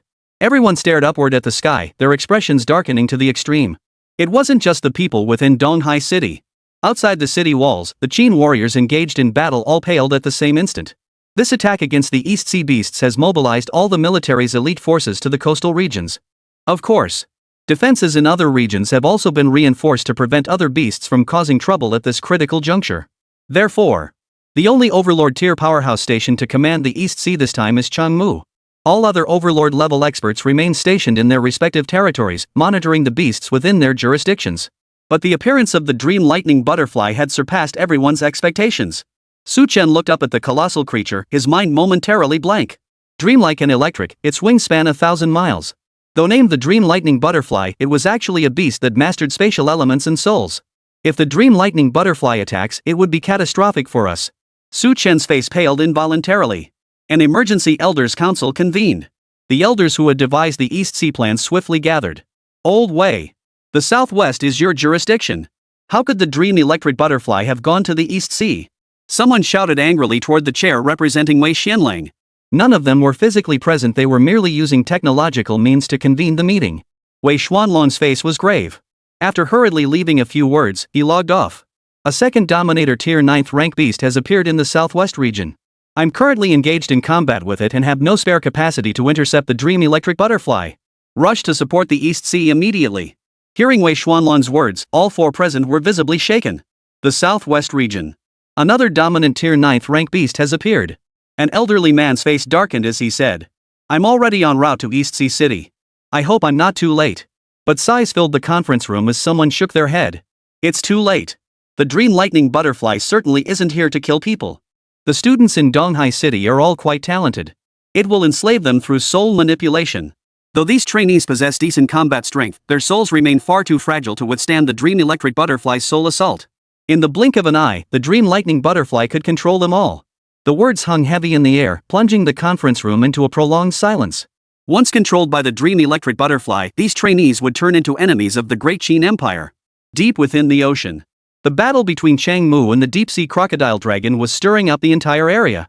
But suddenly, Changmu's expression turned grim as he whipped his head around. Dream electric butterfly. Changmu hadn't expected the dream lightning butterfly, the regional overlord, to appear in East Sea City. You don't value these trainees, we will. Give these trainees time to grow, and they will become formidable weapons for us beasts. The deep-sea crocodile dragon's laughter echoed. Seeing Changmu's expression, it was thoroughly satisfied. Beasts of the sea and land were not entirely disconnected. Like the dream electric butterfly, it too was a regional overlord and naturally, they were connected. Changmu's face turned ashen. He pulled back, intent on returning to aid Donghai City. Boom! A towering wave, tens of thousands of feet high, blocked Changmu's path. The pervasive disruption of water elemental laws warped the spatial fluctuations, trapping Changmu in place. Your opponent is me. It's too late to rush back now. Your disciples have become servants of the dreamlight butterflies. The deep-sea crocodile dragon's voice echoed through the ocean depths. Changmu's aged face was etched with icy resolve. He knew it all too well. Without the dream electric butterflies, many of those trainees could have survived. But the dream electric butterfly's sudden appearance had completely caught the Great Qin side off guard. No cadet could withstand the soul imprint imposed by the dream electric butterfly. Even if reinforcements arrived, it would be too late. By then, they might even have to kill these enslaved trainees with their own hands. Changmu's heart sank to the depths of despair. He had treated these trainees like his own children, and yet, they're dead, and you'll join them in death. Changmu's gaze turned as cold as ice, and terrifying power erupted from his body, locking onto the deep-sea crocodile dragon ahead. Seal. Kill. The space around the two abruptly froze, then shattered inch by inch. As the dream lightning butterfly abruptly materialized above Donghai City, a palpable sense of despair and dread washed over everyone. The implications of a sovereign-tier beast were crystal clear to everyone. Time seemed to stand still. The powerful warriors of the Great Qin Empire surrounding them couldn't even get close to Donghai City. Charging forward with their strength would be nothing short of a moth flying into a flame. The dream lightning butterfly's eyes glowed emerald green as it surveyed the city below, now submerged beneath the sea. A peculiar force emanated from its body. This force was formless and intangible, yet palpably real. In the blink of an eye, the formless force engulfed the entire city of Donghai. Heaven and earth fell silent. The entire city of Donghai fell silent in an instant. All beasts and humans froze in their actions, their expressions gradually turning numb and bewildered. This was not a suspension of space. The surrounding currents continued to surge, yet both humans and beasts seemed to have lost their souls, becoming mere walking corpses. Following that force, Chen also wore a look of bewilderment. Yet within his mind, a fierce battle was raging. A terrifying spiritual force enveloped his body, attempting to seize control of his soul. Chen could clearly see an exquisitely beautiful, translucent butterfly fluttering slowly before his eyes. Each flap of its wings sent shivers coursing through his entire being. His feeble soul power proved utterly helpless against this butterfly. Finally, the butterfly alighted upon Chen's brow. A concentrated surge of soul power erupted, seeking to imprint the dream electric butterfly's soul mark upon him. Once this soul mark solidified, Chen would henceforth recognize the dream lightning butterfly as his master. This soul-level control was utterly irresistible. Chen could only watch helplessly as the butterfly gradually merged into his brow, utterly powerless to stop it. This power far exceeded his current level. But, just as the illusory butterfly was about to merge into Chen's brow, a dazzling golden light suddenly erupted from the center of his brow. Crack! A streak of golden thunder erupted from Chen's brow. The transparent phantom butterfly was struck by the thunderbolt, instantly reduced to nothingness. Chen watched the streak of lightning, a sudden look of delight spreading across his face. He had nearly forgotten that within his body slumbered a sovereign tier 9th grade sacred thunder willow. The dream lightning butterfly wanted to impose a bondage mark? Wasn't that essentially challenging the sacred willow for territory? Chen breathed a long sigh of relief. With the sacred willow's protection, he shouldn't have to worry about enslavement anymore. Above Donghai City. The dream butterfly's gaze swiftly locked onto Chen. It sensed the shattering of the soul imprint. Though these soul imprints weren't powerful, they were certainly beyond the defenses of awakened or transcendent level beings. Who shattered the imprints? As the dream lightning butterfly focused its gaze, the face of a young human came into view. The dream lightning butterfly was somewhat astonished by this youth's strength, not even reaching awakened tier. How could he destroy the soul imprint? The dream electric butterfly's wings fluttered slightly, and another soul mark shot toward Chen. Just as the soul mark reached its target, a flash of lightning erupted, obliterating the soul mark into nothingness. Dream butterfly's eyes suddenly flashed with excitement. That flash of lightning appeared tangible, yet it was actually composed of soul energy. Such colossal soul power resided within this human. The dream lightning butterfly, a sovereign-level beast, was unusually unsettled. A deep, intense craving and urgency surged from the depths of the dream lightning butterfly's being. If it could devour this human and fully absorb the powerful soul within, its previous injuries would be completely healed. Perhaps it could even ascend to totem level with its soul power reaching its peak. This was its chance. Chapter 53, surrendering half his soul essence. Chen's shock. The dream electric butterfly sensed the colossal soul power lurking within Chen. Its eyes suddenly flashed with excitement. Since its last injury, it had yet to fully recover. Qin Shi Huang's sudden order to slaughter the city had caught it off guard, causing it to lose a great deal of soul power. Its current strength had only recovered to about 70 or 80% of its peak. If it could devour the soul within this human body, it would instantly return to its peak. The dream lightning butterfly's wings trembled faintly, a result of intense excitement and agitation. It never imagined it would find an opportunity for recovery in Donghai City. This time, it had agreed to the deep-sea raid on Donghai City merely to exact revenge for the Great Qin's encirclement and slaughter back then, to vent the rage burning within. Unexpectedly, an unexpected delight had presented itself. Hiss! The dream electric butterfly let out a high-pitched roar, expressing its joy. Then, it flapped its wings and dove toward Donghai City. Human, I claim the soul within you. Watching the dream electric butterfly plunge toward them, everyone within the city appeared numb and indifferent. They were currently being consumed by the dream electric butterfly's soul power, utterly oblivious to the changes unfolding outside. Only Chen remained temporarily lucid. Thanks to the revival of the sacred willow, he had avoided the influence of the dream lightning butterfly's soul imprint. Watching the dream lightning butterfly plunge from the sky, Chen stumbled backward several steps, unable to control himself. Boom! At that very moment, a dazzling golden light erupted from Chen's brow. Immediately after, a golden, towering divine willow tree suddenly materialized above the skies of Donghai City. Its thunderous branches cascaded like a colossal waterfall. Its thick trunk rooted itself in the void, standing tall above Donghai City. Meng Diandi's eyes narrowed sharply. She halted abruptly, her gaze fixed warily upon the suddenly materialized willow tree. The powerful soul force she had sensed earlier originated from this very source. A plant life? And this plant life gave the dream lightning butterfly an extremely familiar feeling. The human warriors fighting fiercely around Donghai City all stared blankly at the divine willow, towering like a mountain in the void. One by one, expressions of utter horror spread across their faces. This is a plant life form? I've never seen such a powerful plant life. Why has it appeared in Donghai City? It seems to be targeting the dream electric butterfly. What an overwhelming aura. It possesses an incredibly condensed and pure soul force. A plant entity like this, and one of the lightning element at that. It's truly astonishing. The human powerhouses gazed upon the divine willow, overcome by an overwhelming urge to kneel in reverence. It was an instinct.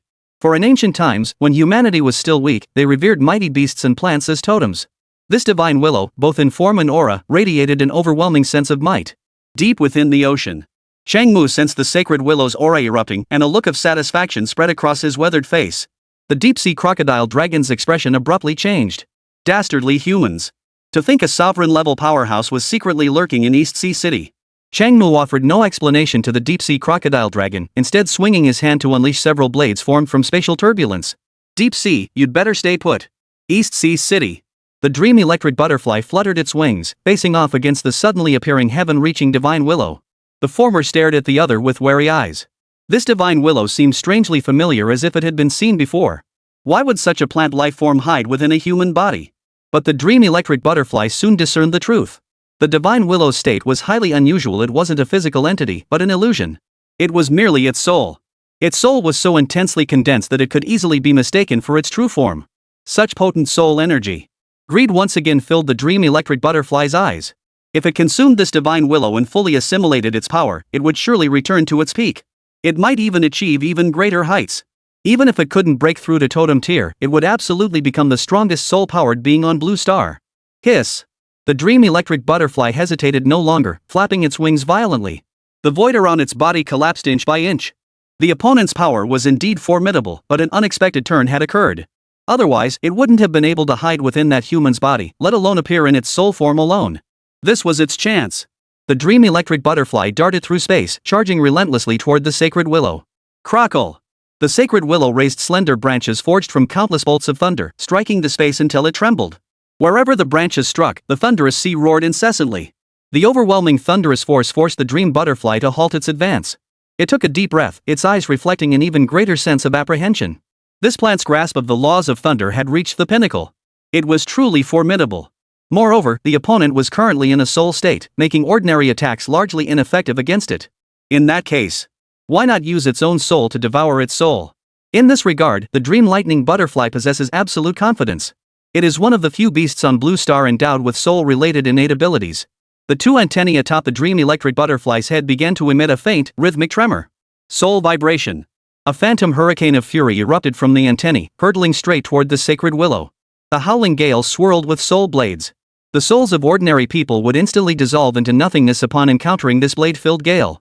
The dream electric butterfly was supremely confident in its abilities. For in the realm of soul-based attacks, it was the absolute authority among Blue Star's creatures. Even among humans, psychic-type awakened individuals had only developed a few weak attack methods. But it possessed profound mastery over harnessing its own soul energy for diverse assaults. This soul-shredding gale was potent enough to pulverize the damaged soul of this plant life. Afterward, it could freely plunder the latter's soul power. Boom! Under the confident gaze of the dream lightning butterfly, the blade-like gale force slammed violently into the sacred willow. But the effect achieved was not as intense as Meng Diandy had imagined. Swept by the blade's gale, the sacred willow merely shed a few branches. Its main trunk remained firmly rooted in the void. Not the slightest sign of dissipation. Impossible. Deep shock surged in Meng Diandy's eyes. Though it hadn't fully regained its power, the blade-like gale it unleashed could easily annihilate a sovereign-level soul. Even a sovereign-level powerhouse, without soul-guarding techniques, would suffer severe damage. Yet, that plant lifeform had offered no defense whatsoever, yet it withstood the blade-like gale's assault by sheer force of its own being. At that moment, Meng Diandy's worldview was violently shattered. A nagging doubt began to surface in its mind. Could it be that my own power has fallen too far? But surely it couldn't be so powerless that it couldn't even handle the soul form of a plant life. Refusing to accept defeat, the dream electric butterfly launched several more attacks. The antennae on its forehead continuously emitted a faint, hazy glow. Blades formed from pure soul energy slashed at the sacred willow's trunk.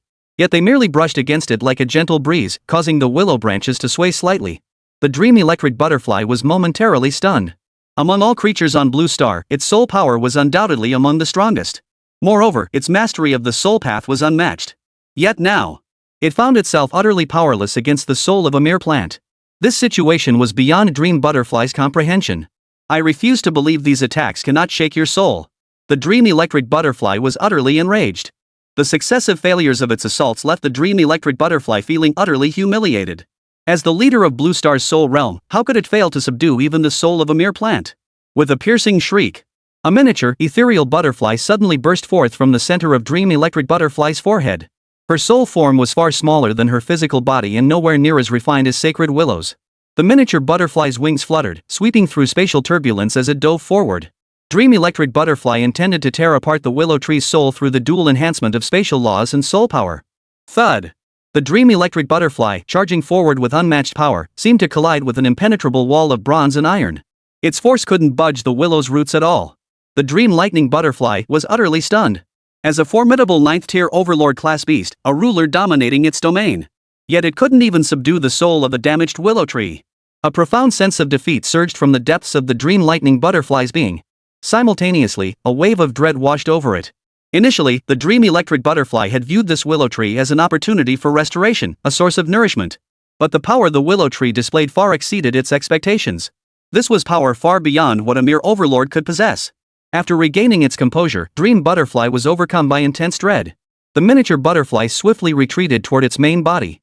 But at that very moment, the sacred willow suddenly extended several branches, blocking the dream electric butterfly's path. Upon the sacred willow's main trunk, a phantom figure gradually materialized. It was a beautiful woman dressed in ancient attire. As if just awakening from sleep, she slowly opened her eyes and gazed at the dream lightning butterfly, now trapped with its retreat sealed. "It's you, little butterfly." The sacred willow spoke softly. The dream lightning butterfly, frantically darting about, trembled violently upon hearing this voice. Distant memories slowly surfaced in its mind. The dream lightning butterfly suddenly understood why it had felt such familiarity upon seeing this willow tree. That was thousands of years ago. Back then, it had only just reached the exceptional rank. Back then, it was still incredibly weak, nowhere near as powerful as it was now. During one of its escapes, it had once taken refuge in a willow tree for a period of time. That willow was an immensely powerful life form, the absolute ruler of its era. Yet unlike other rulers, it wasn't fierce. Instead, it radiated serenity. It paid no mind to the tiny butterfly resting upon it. Later, the dreamlight butterfly departed the willow's domain, growing step by step. The once frail butterfly had now become a ruler in its own right. Yet the willow tree gradually faded away with the passage of time, never to be seen again. Therefore, the dream electric butterfly had long forgotten that memory entirely. But gazing into the sacred willow's eyes, it suddenly recalled this memory. "It's you, sacred thunder willow." Dream butterfly's heart was shaken to its core. No wonder. Her soul attack had been utterly ineffective against her. That willow tree from years past was famed for its formidable soul power. The sacred willow gazed at dream lightning butterfly, her expression serene. Because Chen had been attacked, she had been forced to awaken from her slumber. Her earlier defense was an instinctive reaction of her soul form. The sacred willow had no desire to awaken, yet here she encountered an old acquaintance from days gone by. The sacred willow sighed softly. Times have changed. That once tiny butterfly had become a dominant force, while I still hadn't fully recovered. Our soul powers are not on the same level, Holy Willow remarked calmly. Her soul had long since ascended through endless eons of devotion, becoming an immortal entity. Even through countless rebirths, the soul remains unchanged. A storm of shock now raged within Dreamlight Butterfly's heart. This impulsive attack on East Sea City had unexpectedly brought it face to face with the former overlord. A powerhouse against whom it had absolutely no confidence in fighting. The Dream Electric Butterfly felt utterly bitter inside. "May I leave?" Dream Butterfly asked timidly. Lord Holy Willow had always been a lover of peace. "I'm severely damaged and need some soul power." Lord Holy Willow regarded the now quiet Dream Butterfly with an expressionless gaze. "Hand over half your soul essence, then leave. Meng Dian Dai, Holy." Hearing Saint Willow's words, Dream Electric Butterfly felt utterly sick to her stomach. "Half of my soul essence? Why the hell don't you just rob me outright?" If anyone else had dared make such a demand, Dream Electric Butterfly would have fought them to the death on the spot. A ruler must not be disrespected. But the one across from her was no ordinary person. Meng Diandi stared at the woman's peerless beauty with a haunted gaze, her heart torn. The origins of this sacred willow were deeply shrouded in mystery. Even in that era, other rulers dared not provoke her. Though she now existed only as a sole entity, Meng Diandi dared not claim victory over her. Though both were ostensibly 9th-rank overlords, the power the sacred willow displayed filled Meng Diandi with profound dread. This formidable being may profess a love for peace, but that peace was earned by slaughtering several other overlords. Dream Electric Butterfly had no desire to join the ranks of those slain beasts. After hesitating for several minutes, Dream Butterfly finally made up her mind. Fine, I'll give it to you. Dream Butterfly gritted her teeth, her voice dripping with reluctance. Consider it repayment for the life he once saved. A green speck of light slowly drifted from the forehead of the illusory butterfly form. After the green light departed, Mang Dian Dai's soul form dimmed significantly. Holy Willow held the green speck in her palm and said calmly, "You may go." The willow branches spread across the sky retracted, and the tree resumed its solemn, tranquil appearance. Without a word, the dream lightning butterfly rushed back into its original form. Upon returning to its body, the dream lightning butterfly's wings fluttered violently, and its form vanished instantly. This cursed place, it didn't want to linger here for even a second longer. It had come here intending to annoy the great Qin Empire, only to find itself annoyed instead. It had actually stumbled upon an ancient overlord. And it couldn't even beat it. It had barely recovered from its wounds, only to suffer even worse injuries now. I've surrendered half my soul essence. How long will it take to make up for this? The dream electric butterfly's heart felt like it was bleeding. This time, it had suffered a massive loss. After the dream lightning butterfly vanished into the distance, the divine willow in the sky gradually dissipated. All the strange phenomena vanished at that moment. But the sacred willow appeared before Su Chen. Su Chen stared at the reappeared sacred willow and gave her a thumbs up. Impressive. Though he hadn't seen much of the battle clearly, there was no doubt the sacred willow had won. Su Chen was utterly impressed. Even in her current reborn state, she'd managed to pin the dream lightning butterfly to the ground and pound it. Just how ridiculously overpowered must it be at full strength? It was at this moment that Su Chen realized he had vastly underestimated Holy Willow's power. Even as a mere soul form, it could defeat the Dominator Tier 9th rank dream lightning butterfly. Impressive, Su Chen murmured in admiration. The sacred willow ignored Su Chen's praise, simply extending the green orb in its hand. This is half of the dream lightning butterfly's soul essence. Take it. Su Chen. Su Chen's mind was once again utterly stunned. Holy crap. So not only did Holy Willow win earlier, she also extracted half of Dreamlight Butterfly's soul essence. Sister Holy Willow, are you this formidable? Chapter 54, Soul Defense Technique, Transcendent Grade 9th Tier Beast Demon Eye. Wait, you're giving me your soul essence? Su Chen snapped out of his shock, pointing at himself in disbelief. This was half of the Dream Lightning Butterfly's soul essence. As a Dominator Tier 9th rank powerhouse, the sheer magnitude of soul power contained within was beyond ordinary comprehension. And Holy Willow was actually offering it to him? Shang Lu's tone remained as flat as ever, devoid of any emotional fluctuation. Su Chen hastily waved his hands. That's too wasteful. You're injured, aren't you? These soul essences would be far more beneficial to you. Su Chen declined Shang Lu's offer. For plant-type awakened individuals, the strength of soul power was indeed crucial. But Holy Willow was currently in her recovery phase, and these soul energies would clearly serve her better than if he used them himself. Today, Su Chen had glimpsed just the tip of the iceberg of Holy Willow's true power. If Shang Lu could fully recover, Su Chen dared not even imagine the consequences. With such a formidable bodyguard, he would face no danger whatsoever for 1,000 years. No. The Holy Willow calmly declined Su Chen's offer.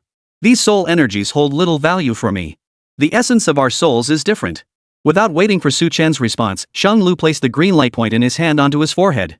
This. All right. Su Chen could only shrug helplessly. A wave of coolness instantly swept through Su Chen's entire body.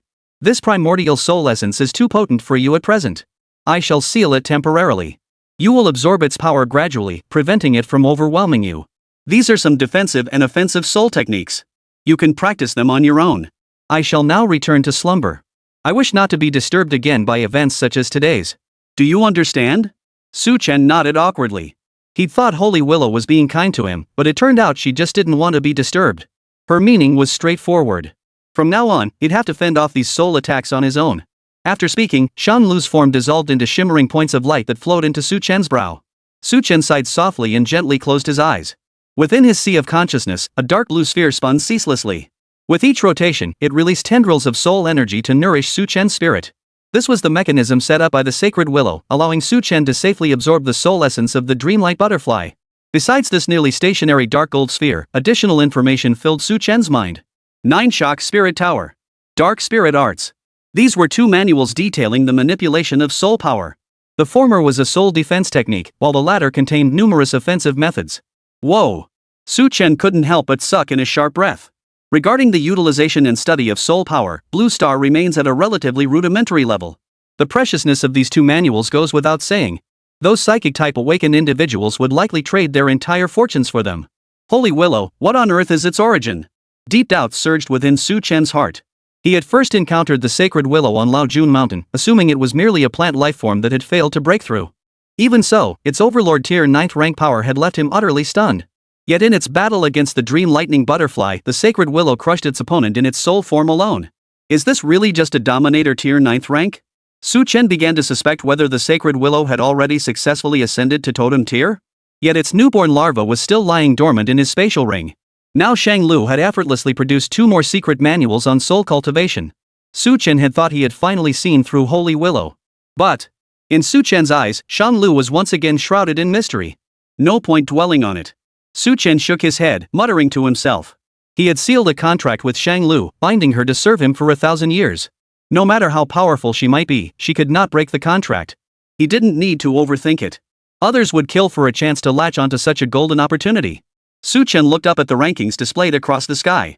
He now ranked 6th. Chen had never harbored much hope of securing the top spot. But now, it seemed that might not be impossible after all. Give it your all and take first place. Chen was suddenly filled with determination. After the dream electric butterfly fled, the human awakened beings within the city gradually regained their senses. Having suffered severe damage in the battle against Holy Willow, Dream Butterfly could no longer unleash vast quantities of soul imprints to exert control. Moreover, with Holy Willow present, it dared not act again. Thus, the city's inhabitants narrowly escaped disaster. Once clarity returned, every soul felt a deep sense of dread. A chill ran down their spines. The force that had appeared moments ago was too overwhelming, instantly robbing them of consciousness. They hadn't even had a chance to struggle. Was this the true might of the Overlord Dream Butterfly? Now, as they regained their senses from the daze, each of them couldn't help but exchange puzzled glances. What just happened? It felt like I'd taken a nap. I remember the Dream Butterfly appeared. Where is it now? I know. It must be other powerful humans who intervened and saved us. Those damn beasts. The crowd murmured in discussion. But they didn't dwell on the matter for long. The surrounding beasts were closing in once more. Everyone plunged back into battle against the beasts. Die for me. Chen extended his right hand, a vine coiled around an iron tree mushroom thrusting forward. Boom! The iron tree mushroom exploded the moment it entered the water. The intense blast instantly killed all beasts within a 5-meter radius. The tip of the iron hand vine's tendril was also blown apart. But the iron hand vine felt no resentment toward this self-sacrificing attack. For Chen would use the plant essence diluent to continuously heal its wounds. Surveying the floating corpses of the beasts, Chen wore a satisfied expression. Though he had only recently absorbed the dream lightning butterfly soul essence, his soul power had already surged dramatically. This growth meant Chen could now command more plants. He estimated that beyond his 3 primary plants, he could now focus on cultivating 1 additional plant. Soul power determined the number of plants one could command. His own level, however, determined the upper limit of the plant's strength he could command. To challenge for the top spot, Chen spared no effort.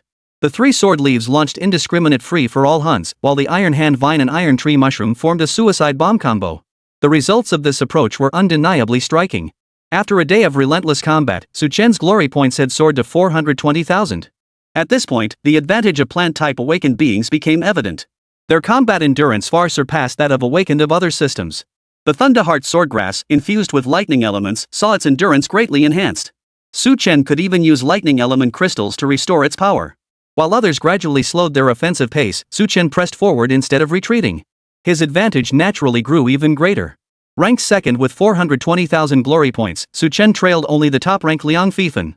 After the dream electric butterfly fled, the Great Qin side's momentum surged dramatically. Human awakened beings began to gradually gain the upper hand. Casualties among the trainees also stabilized. 1/4 of the 200 trainees had perished, and the number remained steady at that figure. What Chen didn't know was that the reason for this stabilization was that large numbers of powerful individuals were continuously pouring into Donghai City. These trainees were now surrounded by numerous guardians. Whenever high-level beasts appeared, human awakened beings would snipe and eliminate these powerful creatures. Everyone else had noticed this pattern, but Chen had not. Because he had forcibly disabled the bracelet's tracking function, neither the military nor the beasts could locate him. Chen sat upon a lotus leaf, drifting through the submerged city.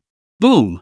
As he drifted forward, Chen saw a water dragon suddenly coil up in the distance ahead. Someone was fighting there. Beep! Chen had intended to stay clear, but his wristband suddenly beeped. It was a distress signal. On this day, the bracelet had sounded the distress call many times. Yet many had not lived to see rescue. Go check it out.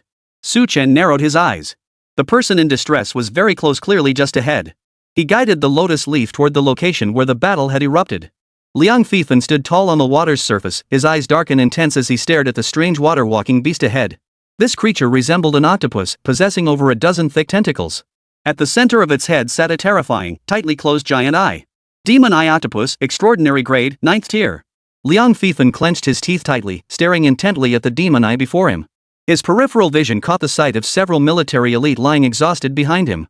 These military elite who had guarded him were all severely wounded and unable to move. Liang Fifan himself bore countless wounds. The wound on his right leg was the most severe, nearly piercing through the entire limb. As the top-ranked cadet on the leaderboard, Liang Fifan was the absolute primary target of the beast's attacks. At one point, even a king-level marine beast had launched an attack. Had it not been for the military's strategic deployments, Liang Fifan would have been finished long ago. Liang Fifan stared at the demon eye with a deathly pale face, his heart sinking to the depths. At his peak, he could have fought this demon eye to the death with a 70-30 chance of victory. But now, he was gravely wounded and utterly exhausted. A 70-30 chance? That ratio would likely be reversed. Crack! More tentacles crashed down upon him. Liang Fifan's gaze sharpened as his right hand conjured wave-like barriers. He couldn't dodge. If he dodged, those military elite would be doomed. As the tentacles launched wave after wave of attacks, Liang Fifan began to struggle to hold his ground. His original force reserves were nearly depleted. If he fled now, he might still have a sliver of hope. But could he walk? Go! Leave us behind. A powerful military officer behind Liang Fifan called out weakly. Liang Fifan frowned deeply, then sighed. Holding on this long had already pushed him to his absolute limit. If they didn't leave now, they would all die here. I will slay 1,000,000 beasts in the future to bury you all, Liang Fifan said, gritting his teeth, enunciating each word. This battle had left Liang Fifan with profound insights. Upon returning, he was confident he could break through to the sovereign level. But, just as Liang Fifan resolved to retreat, streaks of light suddenly shot toward them from the distance. Whoosh! Blade-like leaves, resembling flying swords, circled around the tentacles of the demon eye. The tentacles were incredibly resilient and hadn't been completely severed. Who? Liang Fifan's eyes lit up with wild excitement at the sight. Someone had received his distress signal? A young man could be seen drifting toward them from afar, seated upon a lotus leaf. Upon recognizing the figure, Liang Fifan's heart sank instantly. He recognized this face rumored to be a newly promoted Divine Phoenix Academy cadet. Liang Fifan shook his head with a bitter smile. If a Azure Dragon cadet had come to the rescue, there might still be a chance to drive back the demon eye. But most Divine Phoenix trainees were only at the exceptional rank, they couldn't offer much help. Still, one more person meant one more source of strength. Liang Fifan barked over his shoulder. Take those people away. I'll hold off the demon eye. But before his words had fully faded, he saw the young man drifting toward him. What are you doing? Liang Fifan was growing irritated. Couldn't this man see the situation? Chen pointed behind him. Only then did Liang Fifan notice that the military elite had each been seized by a lotus leaf, drifting away into the distance. You should leave too. This demon eye is extremely powerful. Liang Fifan's anger subsided somewhat as he urged Chen. Chen responded by making a throat-slitting gesture toward Liang Fifan. Let's team up and take it down. Liang Fifan? Is this guy crazy? Can't he see I'm already badly injured? Besides, you're not even an elite-tier plant awakener. Where'd you get the confidence? Liang Fifan was about to speak when the demon eye lunged forward. Just as the tentacles descended, 3 streaks of light shot back. The demon eye, wary of the blade's sharpness, instinctively retracted its tentacles. Seeing this, Liang Fifan's eyes lit up instantly. He deliberated for a split second before making a lightning-fast decision. Strike together, you support me. Beware the demon eye's gaze, it can unleash soul-shocking beams and inflict scorching burns on physical forms. That's how those military elite got injured. Liang Fifan described the demon eye's characteristics to Chen in concise terms. Chen nodded slightly. He knew the traits and power of the demon eye, a creature of this kind.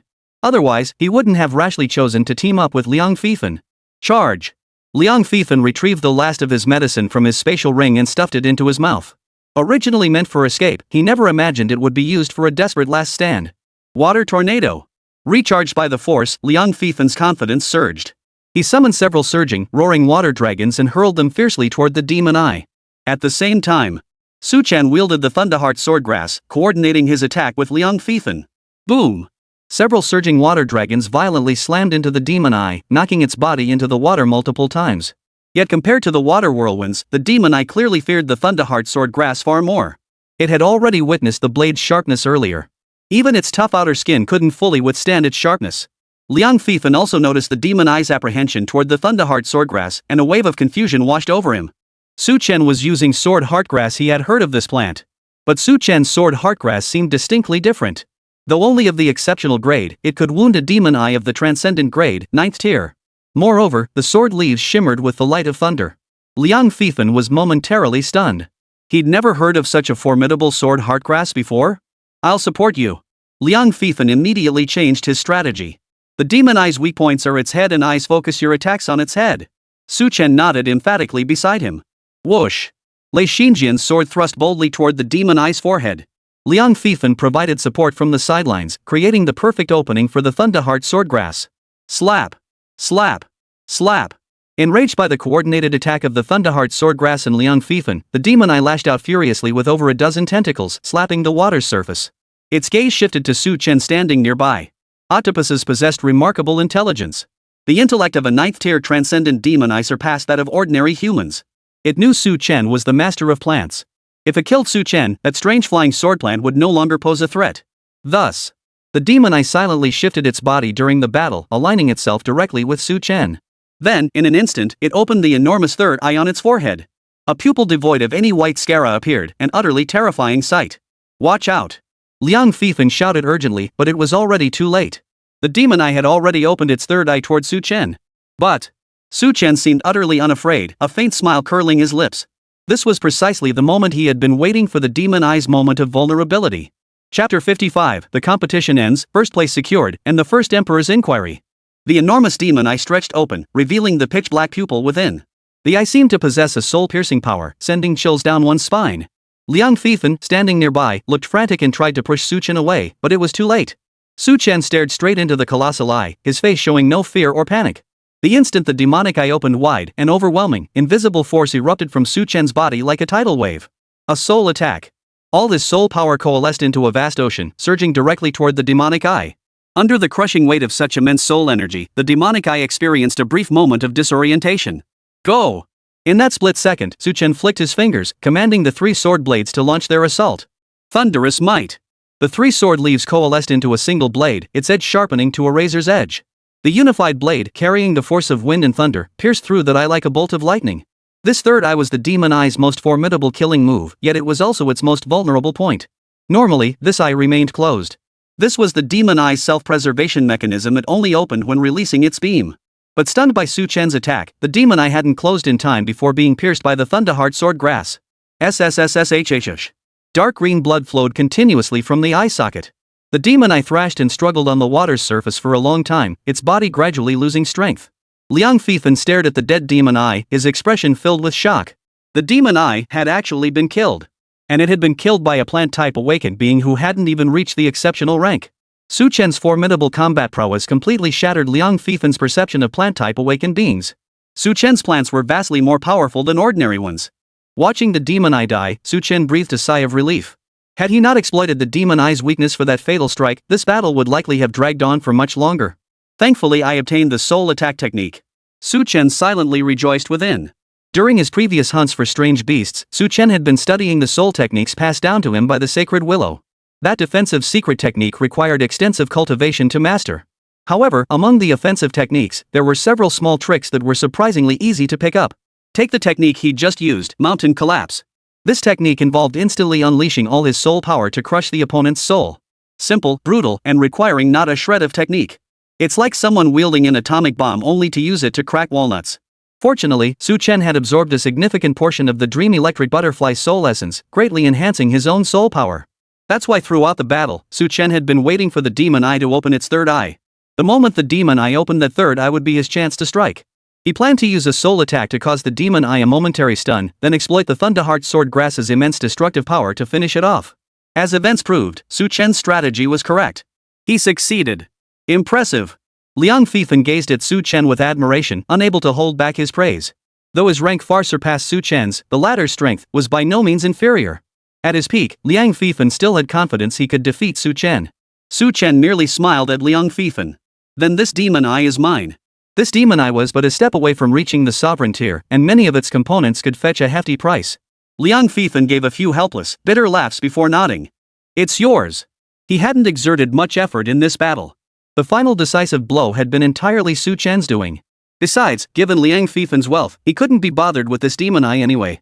The Thunderheart swordgrass swiftly began dissecting the demon eye.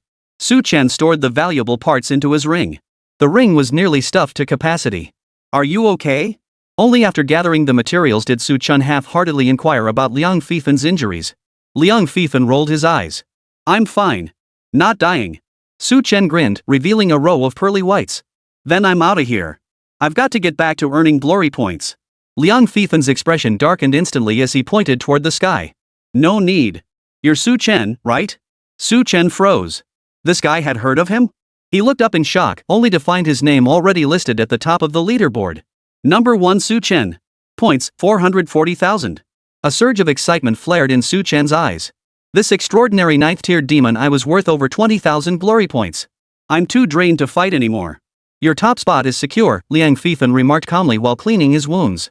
Losing the top spot left Liang Fifen feeling bitterly resentful. But he was powerless to alter this outcome.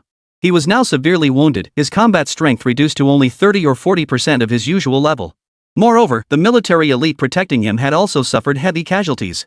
If he encountered another monstrous beast like the demon eye now, death would be certain. The reward for first place was indeed tempting, but one needed to be alive to claim it. What a pity! Liang Fifen sighed inwardly. He thought first place was in the bag, but never expected someone else to snatch it away. You're Liang Fifen? Su Chen now recognized the man before him. Liang Fifen gave a faint nod. Su Chen's expression betrayed surprise. He hadn't expected to have saved the former top-ranked fighter. He examined the numerous wounds covering Liang Fifen's body, his shock palpable.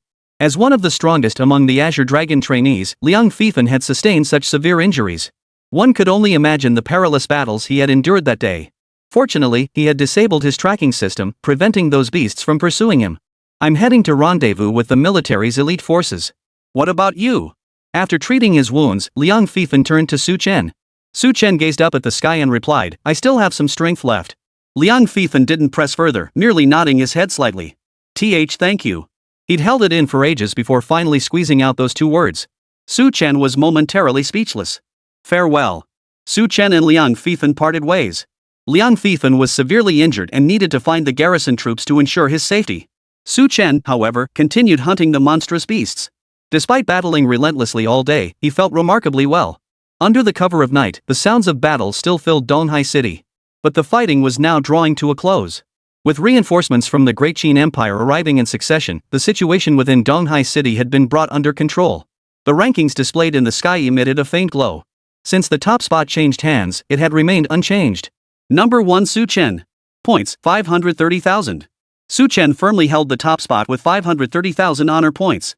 The honor points of other trainees had largely ceased changing several hours ago. It wasn't because they had died. After a full day of combat, many were utterly exhausted and unable to continue fighting. Su Chen, however, relied on his ultra-durable plants to keep fighting. His extraordinary endurance had granted him a massive advantage. The sky-high leaderboard suddenly shifted, its color transforming into gold. Simultaneously, several large characters appeared above the rankings. Competition ended. All the trainees looked up at the sky, their expressions numb. The harrowing events of this battle had long since made them forget this was a competition. Many trainees had narrowly escaped death multiple times, barely clinging to life. They had no mind for competitions or rewards. They only wished this battle would end as soon as possible. Only Su Chen stared at the sky with a beaming smile, his lips stretched wide. First place, secured. As the words competition ended appeared, the fighting ceased. The raging ocean began to recede, and the beasts returned to the sea. The beasts within East Sea City had been nearly wiped out. The fires of battle along the eastern coast gradually died down. The outcome of this battle, Great Qin emerged victorious. The duel between Chang Mu and the deep-sea crocodile dragon ended in a draw. Battles between Dominator Tier 9th rank beings rarely resulted in death, as both sides possessed formidable means of self-preservation. Chang Mu and Shanhai merely fought to a standstill. In this battle, the Great Qin Empire slaughtered over 10 million marine beasts. 73 sovereign tier beasts perished. The Great Qin Empire also suffered significant losses, with over 200,000 casualties among ordinary soldiers alone. Numerous high-tier combatants were also lost. Following the conclusion of the Eastern Sea campaign, the Elders' Council convened once more. Chang Mu and 5 other elders reported the campaign's results to the First Emperor. This battle annihilated tens of millions of enemies and dealt a heavy blow to the Eastern Sea's high-tier combat forces. The Eastern Sea coastline, stretching for 1,000 li, shall enjoy at least a decade of peace. An elder's voice rang out with conviction. The First Emperor merely gave a faint nod, his voice betraying little joy. For this outcome fell far short of their previous estimates. So many soldiers' lives, only to buy a decade of peace. Chang Mu's face remained stern as he reported 76 trainees perished at the training camp. As he uttered the number, Chang Mu's face visibly trembled. The assembly fell silent for several seconds before resuming their reports. Wei Xianlang stood up solemnly. A second Overlord Tier 9th rank beast has appeared in the southwest region. This is a failure of our intelligence department. I have already engaged this golden feathered eagle in combat. It is extremely formidable. Had it not appeared suddenly, the Dream Lightning Butterflies would never have had the chance to launch a surprise attack on Donghai City. To address this oversight, the southwest region will receive an additional 30% allocation of training camp resources next year. Wei Xianlang had, in a sense, given Chang Mu an explanation. Chang Mu's expression finally softened upon hearing this. 30%? At least you still have some conscience, old Wei. Everyone, in this great battle, not one but two new dominant level creatures have emerged. An old woman suddenly spoke up, her withered fingers gently tapping. A virtual image instantly unfolded within the dimly lit conference room. The footage showed the battle at East Sea City. A towering divine willow tree suddenly materialized above Donghai City, blocking the path of the Dream Lightning Butterfly. Though the battle scenes were blurry, the divine willow's form remained distinct. This sacred thunder willow is a legendary superpower that made its name across Blue Star in ancient times, once the dominant force of that era. It had long since vanished from existence, yet now it suddenly appears in Donghai City. Though it repelled the Dream Lightning Butterfly, we cannot assume it is an ally. The old woman's words captured the attention of everyone present. The Dream Lightning Butterfly's surprise attack on Donghai City was an event that had caught everyone completely off guard. The course of the East Sea battle would undergo a massive shift because of this. Upon receiving the news, several overlords immediately set out to aid Donghai City. Yet shortly after their departure, they received orders that the crisis had been averted. This became a mystery in everyone's mind. It wasn't until the old woman released this video that the confusion in everyone's minds was finally resolved. It turned out that an ancient overlord had appeared and intercepted the Dream Electric Butterfly. Changmu, I think you owe us an explanation for this. The last recorded cultivation site of this sacred thunder willow was on Laojun Mountain. And the training camp had previously conducted an expedition into the secret realm of Laojun Mountain. Immediately after, the sacred thunder willow appeared in Donghai City. It's hard to call that a coincidence. The old woman's expressionless gaze fixed on Chang Mu. The gazes of the others, including the first emperor, also fell upon Chang Mu. Chang Mu had anticipated this very scene. Unflustered, he declared. Since you've discovered it, I, old Chang, won't pretend anymore. I'll lay my cards on the table. You're absolutely right. It was indeed the sacred thunder willow I summoned. I gathered part of the sacred thunder willow's soul on Laojun Mountain, but it was already on the verge of dissipating. In this critical moment, I struck a deal with the sacred willow. If it helps me repel the Dream Lightning Butterflies, I'll safeguard its sanctuary so it can depart in peace. After Chang Mu finished speaking, everyone stared at him with bewildered expressions. Everyone? Did you even hear what you just said? What the hell are you spouting? That logic makes no sense whatsoever. Chang Mu, you're being insolent. How dare you spout nonsense in His Majesty's presence? Wei Xuanlong's face darkened as he barked the rebuke. Chang Mu remained unmoved, instead smiling broadly at the first emperor as he bowed and said, Your Majesty. Every word spoken by this old servant is true. Seated upon the throne in his black dragon-embroidered robe, the first emperor could not suppress a slight lift of the corners of his mouth. I trust your loyalty, Minister Chang. Regarding the matter of the sacred willow, let us consider it settled. No further discussion. Now we must discuss the aftermath of the Eastern Sea and matters concerning the southwestern regions. Seeing the first emperor speak thus, the others had no choice but to drop the matter. Chang Mu, seemingly anticipating the emperor's words, adopted an expression of profound gratitude. Only your Majesty truly understands this old servant's unwavering loyalty. The meeting lasted several hours before concluding. The assembly dispersed one by one. The first emperor alone kept Chang Mu behind, gazing at him with a faint, ambiguous smile. Which fortunate soul has earned the recognition of the sacred thunder willow? The first emperor asked directly. Seeing that the first emperor had brought up this point after all, Chang Mu could only answer. A young man named Su Chun from the training camp. This old servant knows not what agreement he reached with the sacred willow, but it seems they have bound themselves by a pact. The holy willow's soul usually slumbers within Su Chen's body, and his new body has only just reached the exceptional tier. Hearing this, the first emperor's expression grew pensive as he sighed. Years ago, when I rode the mystic bird to Mount Laojun seeking the way, I failed to see the sacred willow. I had believed the sacred thunder willow had been utterly consumed by the thunder tribulation, yet it seems a sliver of life remains. The sacred thunder willow of ancient times was an extraordinarily powerful plant life indeed. This little fellow truly has remarkable luck. Chang Mu grinned. Who could disagree? Su Chen is a plant-type awakener with dual talents. His second talent remains unknown. Perhaps the sacred willow recognized this potential. The first emperor did not inquire further into specifics, merely stating, Have Su Chen's records delivered to my desk. If it cannot be conveyed in writing, you shall personally compose and seal it. Shangmu immediately bowed deeply. Yes, your majesty.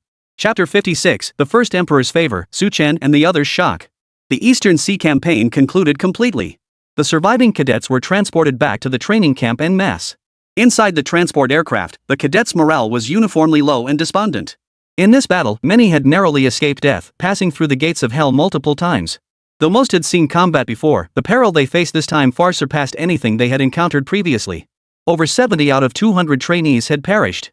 Such losses were unimaginable. Most crucially, the cadets felt a chill run through them. For in this East Sea operation, they trainees were bait, or to put it more bluntly, sacrificial pawns.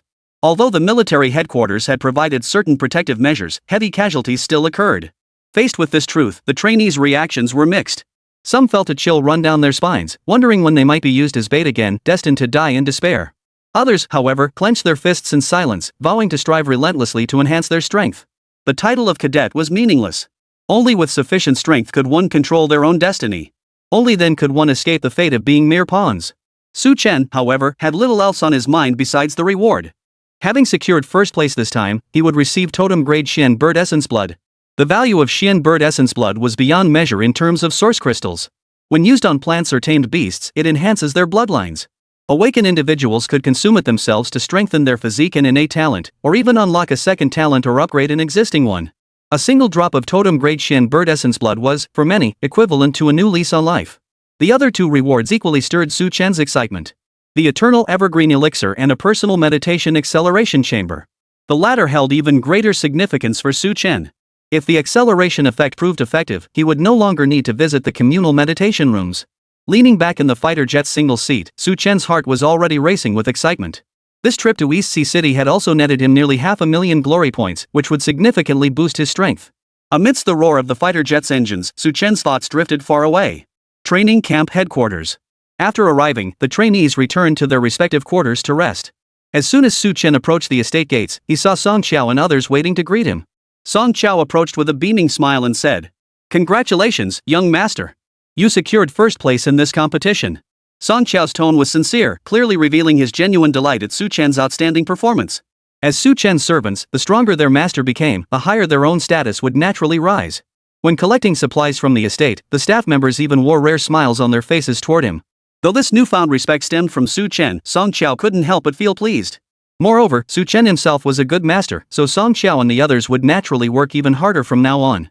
The others all applauded Su Chen and even lit paper fireworks to celebrate. Su Chen smiled helplessly. This first place wasn't easily won. We suffered heavy losses this time. There's no need for celebrations. Su Chen waved his hand dismissively at the crowd. Song Qiao immediately ordered everyone to clean up the scene, his smile fading slightly. But regardless, congratulations are still in order, young master.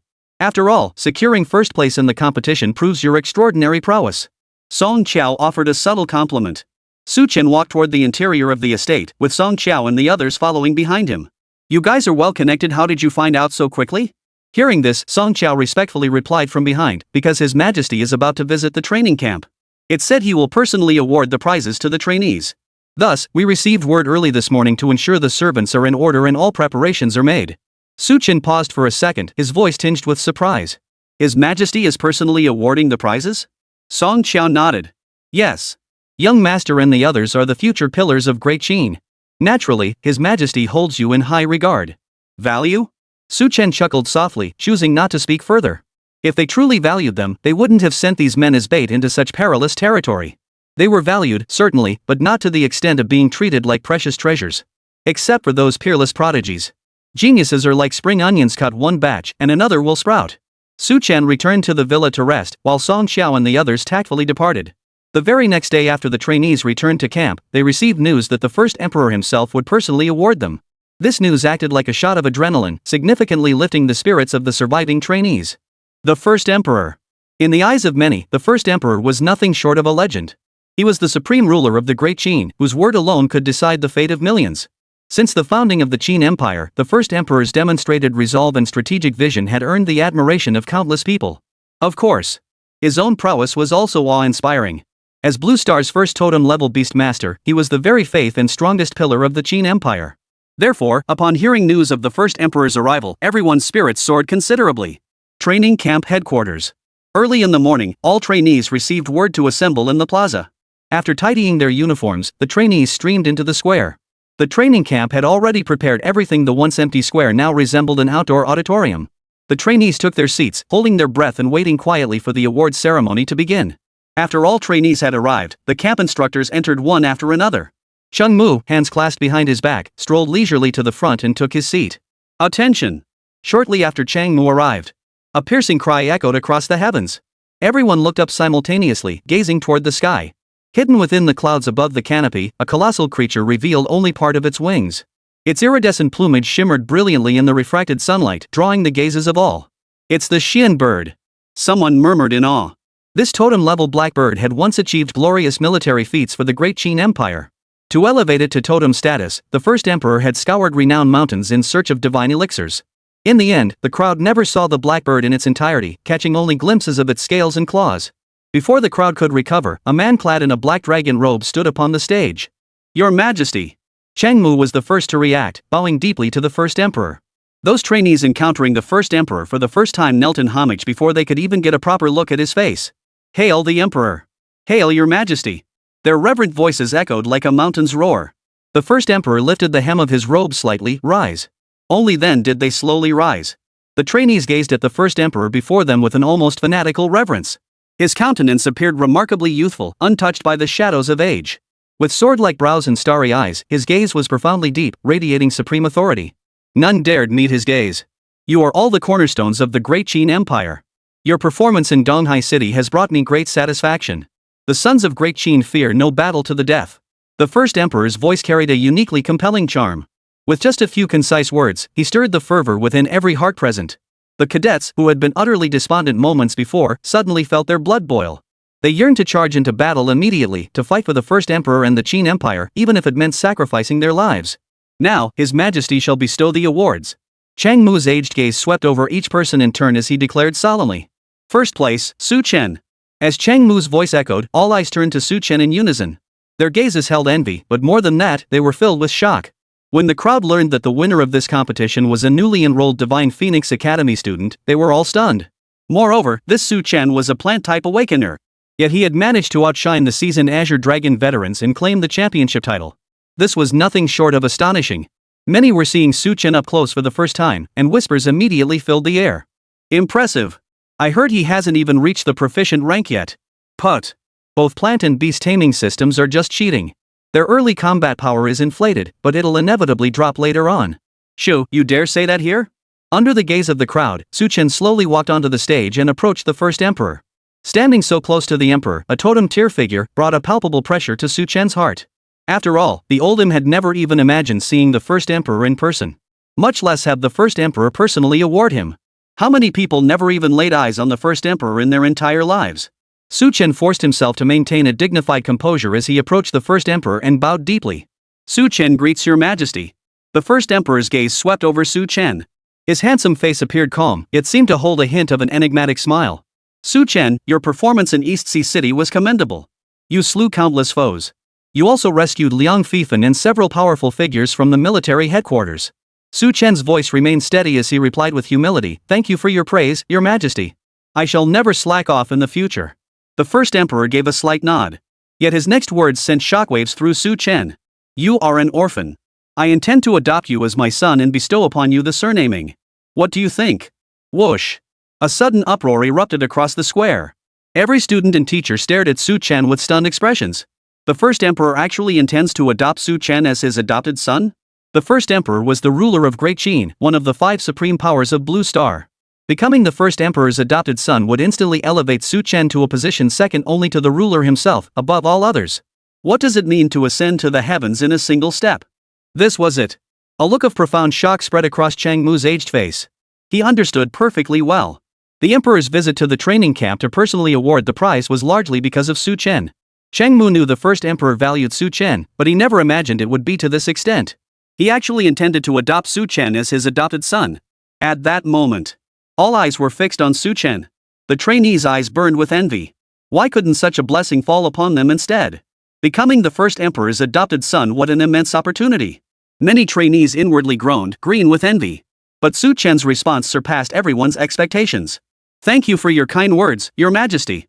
Su Chen is but an ordinary trainee. How could he possibly be worthy of becoming the first emperor's adopted son? Moreover, one's surname is as precious as life itself. How could Su Chen abandon the name of his ancestors? Whoosh! Su Chen's response sparked an even louder uproar throughout the hall. Holy crap! Did Su Chen get kicked in the head? He turned down such a golden opportunity. He's so clueless. Passing up a chance like this? I'd jump at it. He's turning down the chance to become the first emperor's adopted son? Su Chen actually dared to reject the first emperor? That's even more impressive than him winning first place. The trainees stared at Su Chen with utterly shocked expressions. Becoming the first emperor's adopted son meant instant ascension, a meteoric rise in status and standing. The resources one would enjoy would be entirely different. Such an incredible opportunity, and Su Chen actually turned it down? The others couldn't fathom what was going through Su Chen's mind. Was he out of his mind? Even Su Chen's heartbeat quickened at the thought of rejecting the first emperor. The prospect of becoming the first emperor's adopted son was undeniably tempting. But after deep contemplation, Su Chen still chose to refuse. The mere idea of changing his surname was something he found hard to accept. Moreover, the benefits he had enjoyed today would have to be repaid tenfold in the future. There was no such thing as a free lunch in this world. With his god-tier talent, his future achievements would surpass those of the first emperor, if not equal, then certainly not inferior. Moreover, with his innate abilities, even without becoming the first emperor's adopted son, he could still secure ample resources more than sufficient for his needs. Weighing all these factors, Su Chen declined the first emperor's request. But his response seemed to have been anticipated by the first emperor all along. Far from anger, the first emperor smiled, patting Su Chen on the shoulder. Good. You have backbone. That's rare indeed. The first emperor's eyes held no trace of anger. Instead, his admiration for Su Chen deepened. Changmu, effective today, Su Chen is promoted to Tsanglong Cadet. His probationary period is waived, and he may immediately assume duties within any department of the Great Qin. Upon graduation, he shall automatically become the 9th Imperial Inspector of the Qin Empire. Changmu, standing nearby, immediately bowed with clasped hands. Yes, Your Majesty. Complex emotions churned within Changmu. His Majesty remained as resolute as ever. Having failed to adopt him as a son, he swiftly offered him the position of Imperial Inspector. He was determined to bind Su Chen to the Qin Empire's chariot. An Imperial Inspector? He himself had only attained that rank after reaching the level of a hegemonic ruler. The first emperor gazed at Su Chen with gentle eyes and smiled. Surely you wouldn't refuse this offer from me? Su Chen nodded immediately upon hearing this. Refusing once was enough. To refuse again would be a slap in the face to Brother Zhang. Changmu cleared his throat softly beside him. You brat, aren't you going to express your gratitude? Su Chen finally snapped out of it and hurriedly exclaimed, Thank you, Your Majesty. The first emperor waved his hand dismissively, his expression tinged with disdain. In my presence henceforth, you needn't concern yourself with such formalities. Just be yourself. The trainees below the dais watched with eyes red with envy. The first emperor's favor toward Su Chen was practically overflowing. This favor made them green with envy. Su Chen, however, was not as excited as everyone imagined. His demeanor remained remarkably calm. Very well. The first emperor nodded lightly before continuing, then let us proceed with the award ceremony. Finally, the main event. Su Chen's heart fluttered slightly with anticipation. The first emperor extended his right hand, and strands of crimson energy gathered in his palm. Before long, the essence blood of the mystic bird suspended in the first emperor's palm. This drop of blood did not resemble a water droplet, but instead took the form of the Xian bird, soaring through the air. Changmu, knowing when to act, produced a special vessel and carefully placed the essence blood inside. The first emperor personally handed the vessel to Su Chen, smiling gently as he said, This is the essence blood of the mystic bird. Keep it safe. If you lose it, I won't have a single drop left. Su Chen's forehead instantly creased with exasperation. Why does His Majesty suddenly start making innuendos out of nowhere? Is this not a single drop thing even serious? Chapter 57, First Talent Upgrade Grade A. All things grow, elemental fusion of iron hand vine activated. Su Chen took the vessel containing the Xian bird's essence blood from the first emperor. The first emperor then took a small box from Changmu and handed it to Su Chen. Inside lay the eternal evergreen elixir. A single-person meditation acceleration chamber will be delivered directly to your estate, Changmu murmured softly from the side. Su Chen nodded slightly upon hearing this. I hope that in the days to come, you will continue to achieve great deeds for the Qin Empire. I look forward to it. The first emperor once again regarded Su Chen with an admiring gaze. Su Chen will spare no effort to live up to your Majesty's high expectations. Changmu then waved his hand, signaling Su Chen to withdraw. Following Su Chen, the remaining 9 trainees ascended the platform one by one to receive their rewards. The opportunity to meet the first emperor in person left each cadet visibly overwhelmed, their faces flushed crimson. One cadet was so overcome with excitement that his legs trembled. Yet the first emperor's demeanor toward them was notably more reserved, nowhere near as warm as his reception of Su Chen. Lost in the joy of receiving his reward, Su Chen remained oblivious to the events unfolding behind him. The award ceremony concluded swiftly. After delivering a brief summary, the first emperor departed. The trainees dispersed in their own directions. Su Chen returned to the estate in high spirits. Song Qiao approached to report. Young master, the single-person meditation acceleration chamber has been delivered. It has been installed on the third floor of the villa. Su Chen gave a slight nod. Understood. Su Chen entered the meditation room on the third floor, which had been remodeled. A user manual lay on the empty meditation room floor. Su Chen picked it up and skimmed through it briefly. This single-person meditation device had a maximum acceleration efficiency of 70%, equivalent to the acceleration effect of a level 5 meditation room.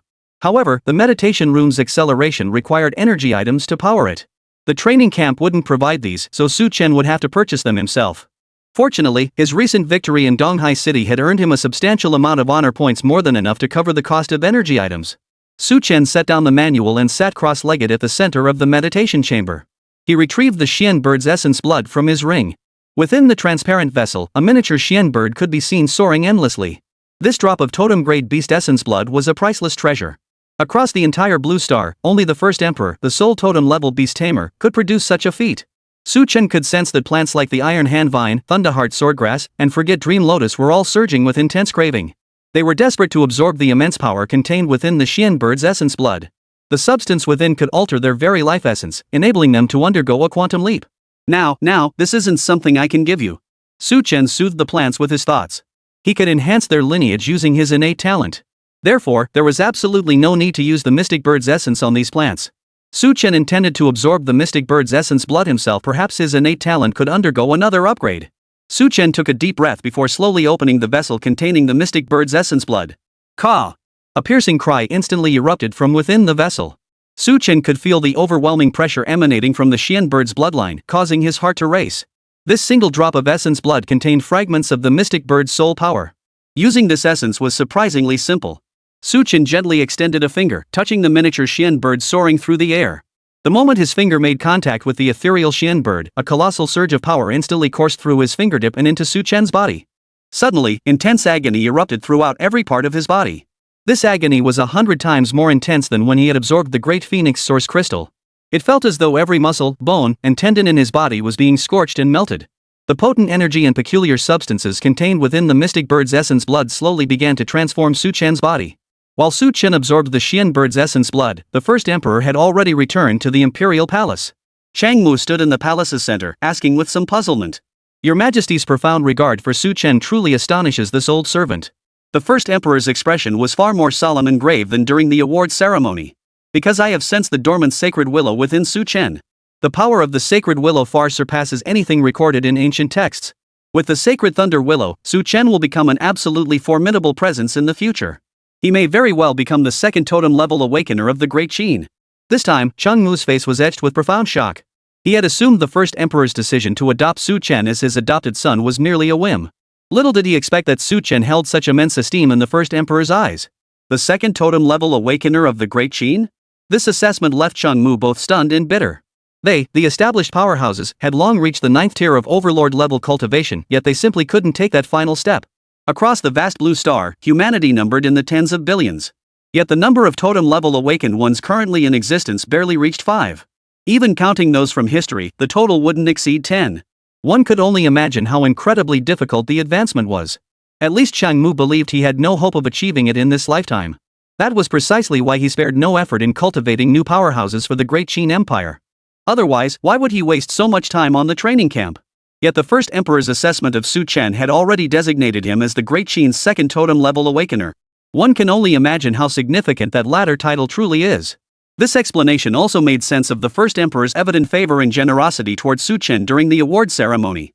Other trainees might merely possess promising natural talent, with futures yet to unfold. But Su Chen far surpassed them all. He possessed the potential to become a supreme being. Should the Qin Empire produce another totem supreme, the landscape of Blue Star would undergo a seismic shift. The dynamics of the battle against the alien beasts would also change. So that's how it is. Chang Mu murmured to himself, his mind drifting. No wonder His Majesty holds Su Chen in such high regard. The first emperor nodded lightly. This matter shall remain known only to you and me. Covertly elevate Su Chen's security clearance to the highest level. On the surface, there must be no signs of change, lest those transformed detect anything. The first emperor issued a series of commands, and Su Chen's status quietly rose with the tide. Changmu respectfully replied, "Yes, your majesty." The first emperor then leaned back against the dragon throne behind him, his eyes narrowing slightly. His high regard for Su Chen stemmed not only from the sacred thunder willow but also from other reasons. Though the first emperor himself was a beast master type awakened, beast master and plant master abilities were interconnected. Thus, he also cultivated several sovereign-level plant lifeforms. When the first emperor approached Su Chen, these sovereign-level plant entities became restless. Later, he inquired with these plant entities about the cause of their agitation. They claimed ignorance, yet sensed something within that young human they craved intensely. It was a craving born from the very essence of life. This answer made the first emperor regard Su Chen with even greater importance. Perhaps the most formidable aspect of Su Chen was not the sacred thunder willow, but this secret power that could drive plant life to madness. Su Chen. The first emperor murmured the name softly. While the first emperor and Changmu conversed, Su Chen was immersed in the ecstatic sensations brought by the transformation of the Xian bird's essence blood. The sensation of being torn apart brought him immense agony, yet it felt incredibly pleasurable. This peculiar sensation was something Su Chen never wished to experience again in his lifetime. The absorption process lasted a full 3 hours. By the time it ended, Su Chen lay utterly exhausted in the meditation chamber. His entire body was covered in a pitch-black substance resembling muddy sludge. These were impurities and toxins expelled from his body. This process could be likened to a thorough cleansing and purification. Having undergone this ordeal, Su Chen's physical constitution and spiritual insight had both undergone tremendous enhancement. After resting for over 10 minutes, Su Chen finally felt the world before his eyes grow clearer. He sat up and examined the changes in his body. The first change he noticed was in his thinking. His mind grew increasingly lucid, and his thought processes accelerated dramatically. He could even effortlessly recall passages from books he had read in the past.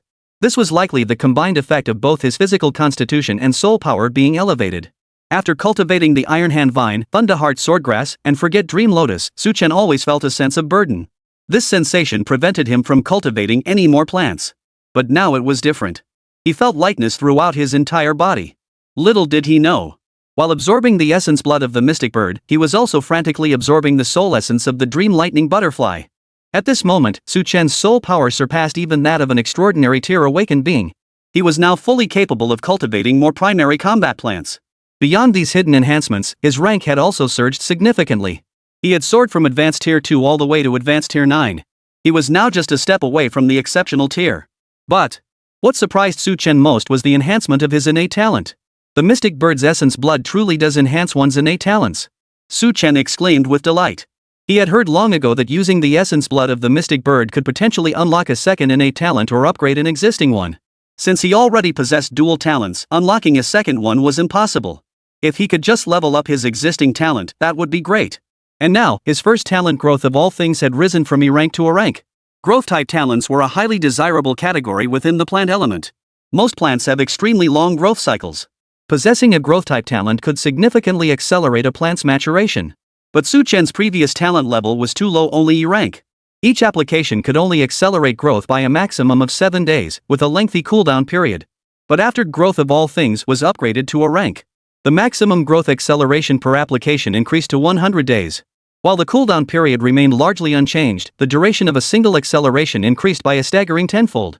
This change made Su Chen ecstatic. As his level gradually increased, the F rank all things grow skill began to feel rather useless. But after the upgrade, its utility became immediately apparent. A full 100 days of acceleration. With just a few accelerations, he could push those plants into maturity, reaching their peak strength. Phew! Su Chen could barely suppress the smile on his face, silently clenching his fist. This mystic bird's essence blood was worth every drop. Thank goodness he hadn't missed such a golden opportunity. Had the first emperor not felt indebted to this batch of disciples, he would never have parted with the mystic bird's essence blood. Who knew when he'd get his hands on such a divine treasure again? After a long surge of excitement, Su Chen gradually regained his composure. Only then did he notice a layer of greasy sludge coating his body. Ugh! Su Chen pinched a bit and brought it to his nose. The instant he inhaled, he retched violently. The stench was overpowering and nauseating. Su Chen hurried to the second-floor washroom to rinse off, instructing Song Qiao and the others to clean the meditation room. When Su Chen arrived on the third floor wearing a bathrobe, he heard waves of retching echoing through the hallways. Ugh, get more water over here and spray some air freshener too. Open all the windows in the room. Laughing? Anyone who laughs again, I'll rip their mouth off. Ugh. Hearing Song Qiao's commands punctuated by retching sounds, Su Chen wore an awkward expression. Once everything was tidied up, Su Chen finally returned to the meditation chamber. He hadn't used up all of the Xian bird's essence blood, a small portion remained. The Thunder Heart Sword Grass and Iron Hand Vine both stared longingly at the droplet in the vessel. Divide the remainder equally among yourselves. Su Chen said with a smile, dividing the remaining essence blood into 3 portions and handing them to the Iron Hand Vine, Thunder Heart Sword Grass, and Forget Dream Lotus respectively. The 3 plants immediately devoured the tiny droplets like starving wolves. Immediately afterward, all 3 plants displayed signs of withering. Su Chen showed no sign of concern, having just endured such agony himself. He stored the plants in his ring and began preparing the meditation acceleration chamber. Activating the meditation acceleration effect consumed vast amounts of energy every single minute. But regardless, it was still cheaper than the acceleration rates in the public area. Su Chen retrieved the Great Phoenix Source Crystal from his ring and placed it in the energy supply area. The next moment, he pushed the meditation chamber's acceleration effect to its absolute limit. Several hours passed in a flash, and Su Chen opened his eyes. He was drawing ever closer to the first tier of excellence.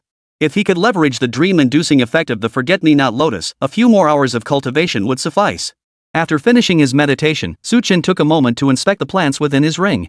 With the remaining essence blood of the mystic birds being scarce, they quickly absorbed it all.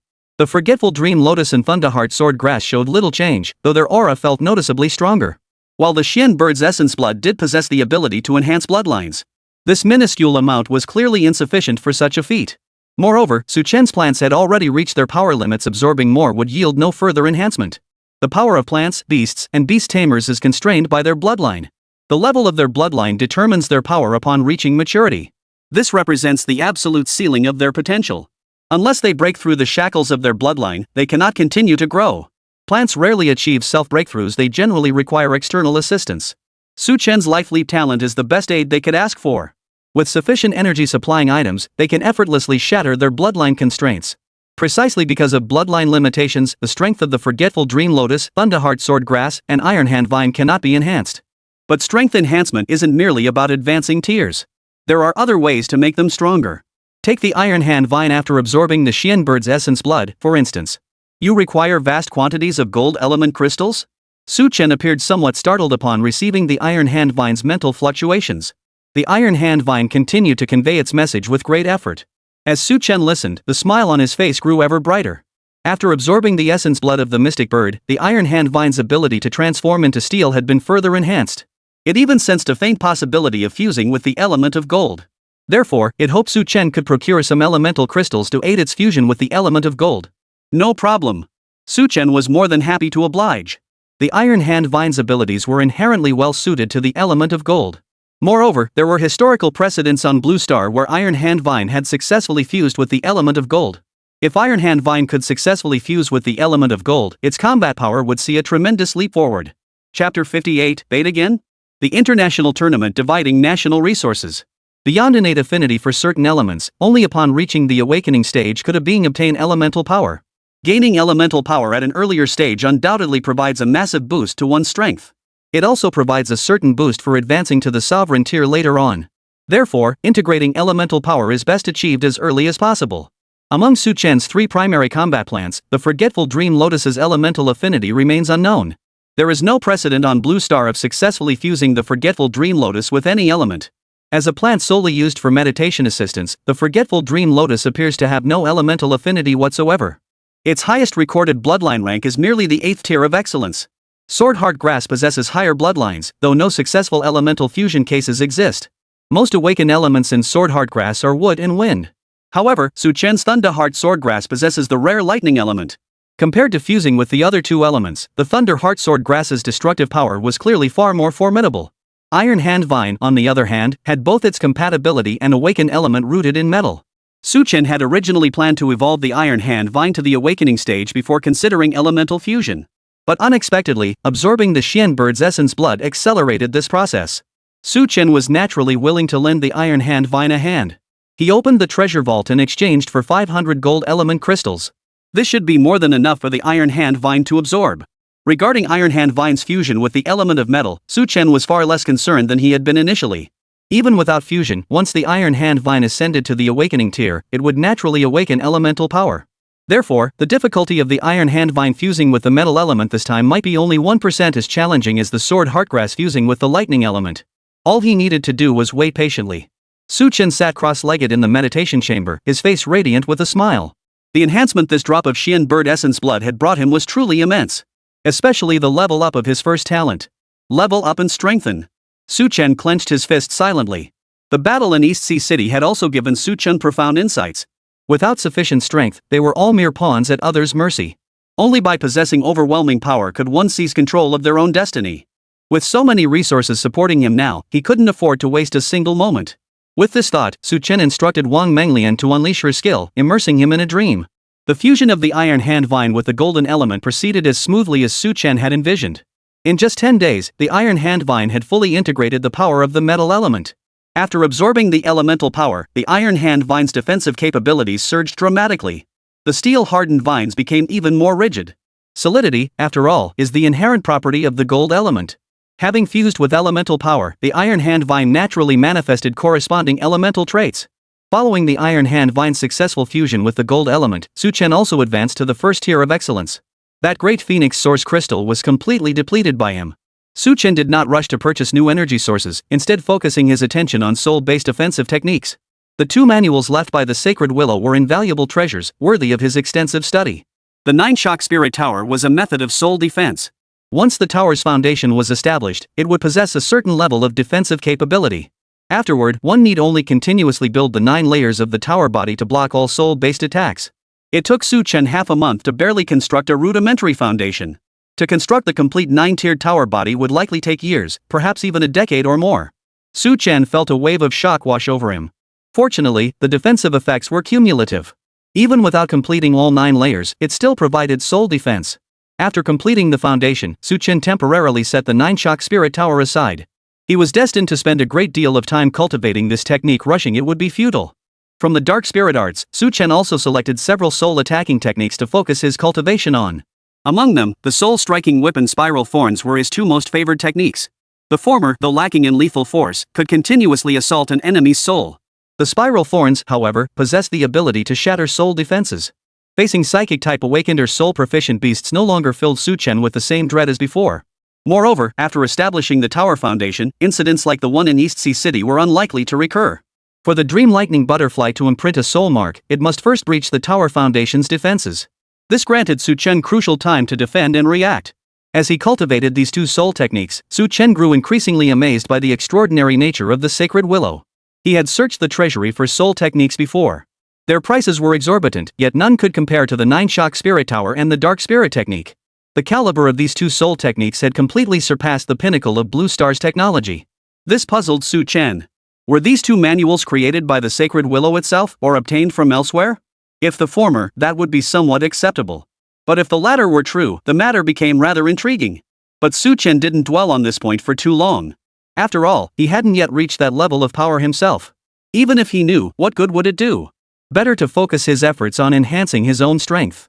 Therefore, after the award ceremony, Su Chen stayed at the estate for a full 2 months. This astonished both the trainees and instructors at the training camp. While trainees rarely showed up at the camp during regular hours, most of their time was spent either on missions or in meditation.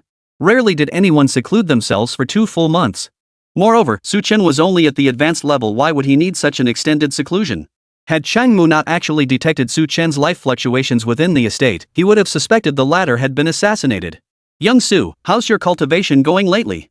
Changmu smiled warmly as he fixed his gaze on Su Chen, his voice gentle and soft. Su Chen looked utterly perplexed, completely baffled. He had been training peacefully in the estate when suddenly summoned to Changmu's office. Upon entering, he was met by Old Master Chang's dazzling smile, which made Su Chen feel a bit uneasy. Old Chang, did you need something from me? Su Chen asked cautiously. Chang Mu hummed and waved his hand dismissively. Don't be so formal. You're a talent the Emperor holds in high regard. Feel free to be more relaxed around me from now on. I called you here not for any particular matter, but simply to check on your cultivation progress. You've advanced remarkably fast, already reaching the proficient tier. Have you absorbed the essence blood of the mystic bird? Su Chen nodded emphatically. I have. I've been meditating at the estate these past few days. Chang Mu nodded approvingly and said, diligence is a good trait in young people. But you should also get out more and see the world. Staying cooped up indoors won't help you achieve anything grand. Su Chen scratched his head, feeling somewhat overwhelmed by the wisdom. Master Chang, please just tell me what's on your mind. Though Chang Mu usually carried himself like a benevolent elder at the training camp. But this was way too friendly for him right now. This made Su Chen feel a bit uneasy. Chang Mu chuckled a few times before stating the reason for summoning Su Chen. There's a competition. I hope you'll actively sign up to participate. The mere mention of the word competition made Su Chen cringe. He grimaced and retorted, no way, not again. I mean, not competing again? The memory of being used as bait last time was still vivid in Su Chen's mind. Were all the high-ranking officials in the Great Qin Empire fishing enthusiasts? Had they developed an addiction to sting operations? Barely 2 months had passed, and now they wanted him to be bait again? Chang Mu shot Su Chen a stern look. Don't you dare call it bait, got it? Being invited to compete is proof the training camp values you. It's an expectation. Besides, what's a youngster doing holed up in a room with some lowly trainee instead of competing to make a name for himself? Faced with old Chang's barrage of sound bites, Su Chen found himself momentarily at a loss for words. You're powerful and influential, everything you say is right. Su, don't worry, this time it's perfectly safe. Old Master Chang softened his tone as he changed the subject. This is an international event, gathering the top talents from all nations of Blue Star. How could anything go wrong? Su Chen nodded silently. When such geniuses gather in droves, it's often when the Transformers act most recklessly. Old Chang wore an expression of disappointment, letting out a soft snort. Your name has already been submitted, and His Majesty has approved it. Refusing to go would be treason punishable by decapitation. Su Chen sighed silently, then quipped helplessly. Is it too late for me to become His Majesty's adopted son now? Only then did a hint of a smile appear on Chang Mu's face. You can't fight City Hall, little Su. Just give in. Su Chen's expression turned slightly peculiar upon hearing this. Old Chang, you may be old in years, but your mind is still sharp, always so eloquent. Chang Mu's expression then turned serious as he briefly outlined the specifics of the upcoming competition to Su Chen. This was an international competition of considerable scale. Each nation would send 10 gifted contestants, restricted to the extraordinary rank or below. For plant type and beast tamer type participants, the restrictions are based on their respective plant or beast taming abilities. This grand event was primarily held to peacefully resolve certain disputes over interests. For instance, several resource-rich islands located in the middle of the ocean. Countries have invested heavily in developing the resources these islands hold. However, how to distribute the extracted resources has become a problem. Though humanity has not achieved true unity in the face of danger, internal strife must be avoided. If the strongest individuals from each nation were to fight over this, the only beneficiaries would likely be the beasts. Thus, a proposal emerged: hold a competition among gifted contestants. Each contestant represents their nation. The higher the contestant's ranking, the greater the share of resources allocated to their nation. Compared to battles between the strongest warriors, the geniuses contests would scarcely impact national strength. This effectively resolved the distribution issue peacefully. The competition was held annually, meaning the distribution of benefits would be reset each year. All nations agreed to this distribution method. In truth, it was primarily because the 5 Supreme Masters gave their approval, leaving the rulers of other nations with no choice but to follow suit. The 5 Supreme Rulers, including the First Emperor, collectively establish and maintain the balance of Blue Star. The nations to which these 5 Supreme Beings belong are all among the foremost superpowers on Blue Star. The Great Qin Empire is one of them. The 5 major powers consistently dominate the top 5 rankings each year, with only occasional fluctuations. So this time, Xiao Su, you absolutely cannot bring shame upon our Great Qin. Chang Mu explained earnestly. After hearing Chang Mu's explanation, Su Chen gained a basic understanding of the so-called national competition. What appeared to be mere competition was actually a contest involving countless interests. If measured in source crystals, the stakes likely reached hundreds of billions. But these were gains for the nation, nothing to do with him personally. What truly mattered was how much he could pocket for himself. Old Chang, are there any rewards for this competition? Su Chen asked tentatively, rubbing his fingers. Chang Mu flashed a smile that seemed to anticipate the question, replying cheerfully. Of course there are. The rewards for the top 5 finishers each year are quite substantial. The specifics for this year haven't been announced yet, but they're sure to be worth a lot. Even I think they're substantial. You can imagine the scale. Su Chen's eyes lit up at the news. Finally, something to strive for. I'll give it my all. A look of satisfaction and anticipation flashed in Chang Mu's eyes. His strong encouragement for Su Chen to join the competition stemmed from the fact that not all 10 contestants were selected from the training camp. 2 contestants each came from the training camp in the 4 major regions: Southwest, Northwest, Southeast, and Northeast. Whichever region sent contestants who achieved a good ranking would receive a larger share of resources allocated to that region for the following year. Since its establishment, the training camp had scraped together most of its resources from the other 4 regions. Even when Chang Mu presented the first emperor's edict to claim resources, officials like Wei Xianlang treated him coldly. If Su Chen could secure a high ranking this time, the Great Qin Treasury would allocate resources directly to the training camp for the coming year. Then he wouldn't have to endure the cold stares of Wei Xinlang and his ilk. Therefore, Chang Mu's actions were indeed motivated by self-interest. Of course, his self-interest wasn't for himself, but for the training camp. Beyond the training camp, each major military district also maintained its own training and cultivation systems. The most compelling way for Chang Mu to prove his training system was sound was to let results speak for themselves. Who am I competing with this time? Su Chen asked casually. You and Hua Yinghao. Su Chen's expression shifted slightly. Talk about enemies meeting again. I forgot to mention, after diagnosis by the camp's psychic instructors, it was discovered that Hua Yinghao has lost some of his memories from the Laojun Mountain secret realm. So he might not recognize you. Chang Mu suddenly remarked to Su Chen in an odd tone. Memory loss? Su Chen furrowed his brow, a quiet shock rippling through his mind. No wonder last time in the auditorium, Hua Yinghao saw him and showed absolutely no reaction, as if he were looking at a stranger. So that's how it was. But, was it truly his own memory that was lost? Doubt surfaced in Su Chen's mind. Could it be that old Chang and the others had erased it? Alright, someone will notify you when the time comes. You can go back to your work now. Here's a dossier on potential competitors from other nations.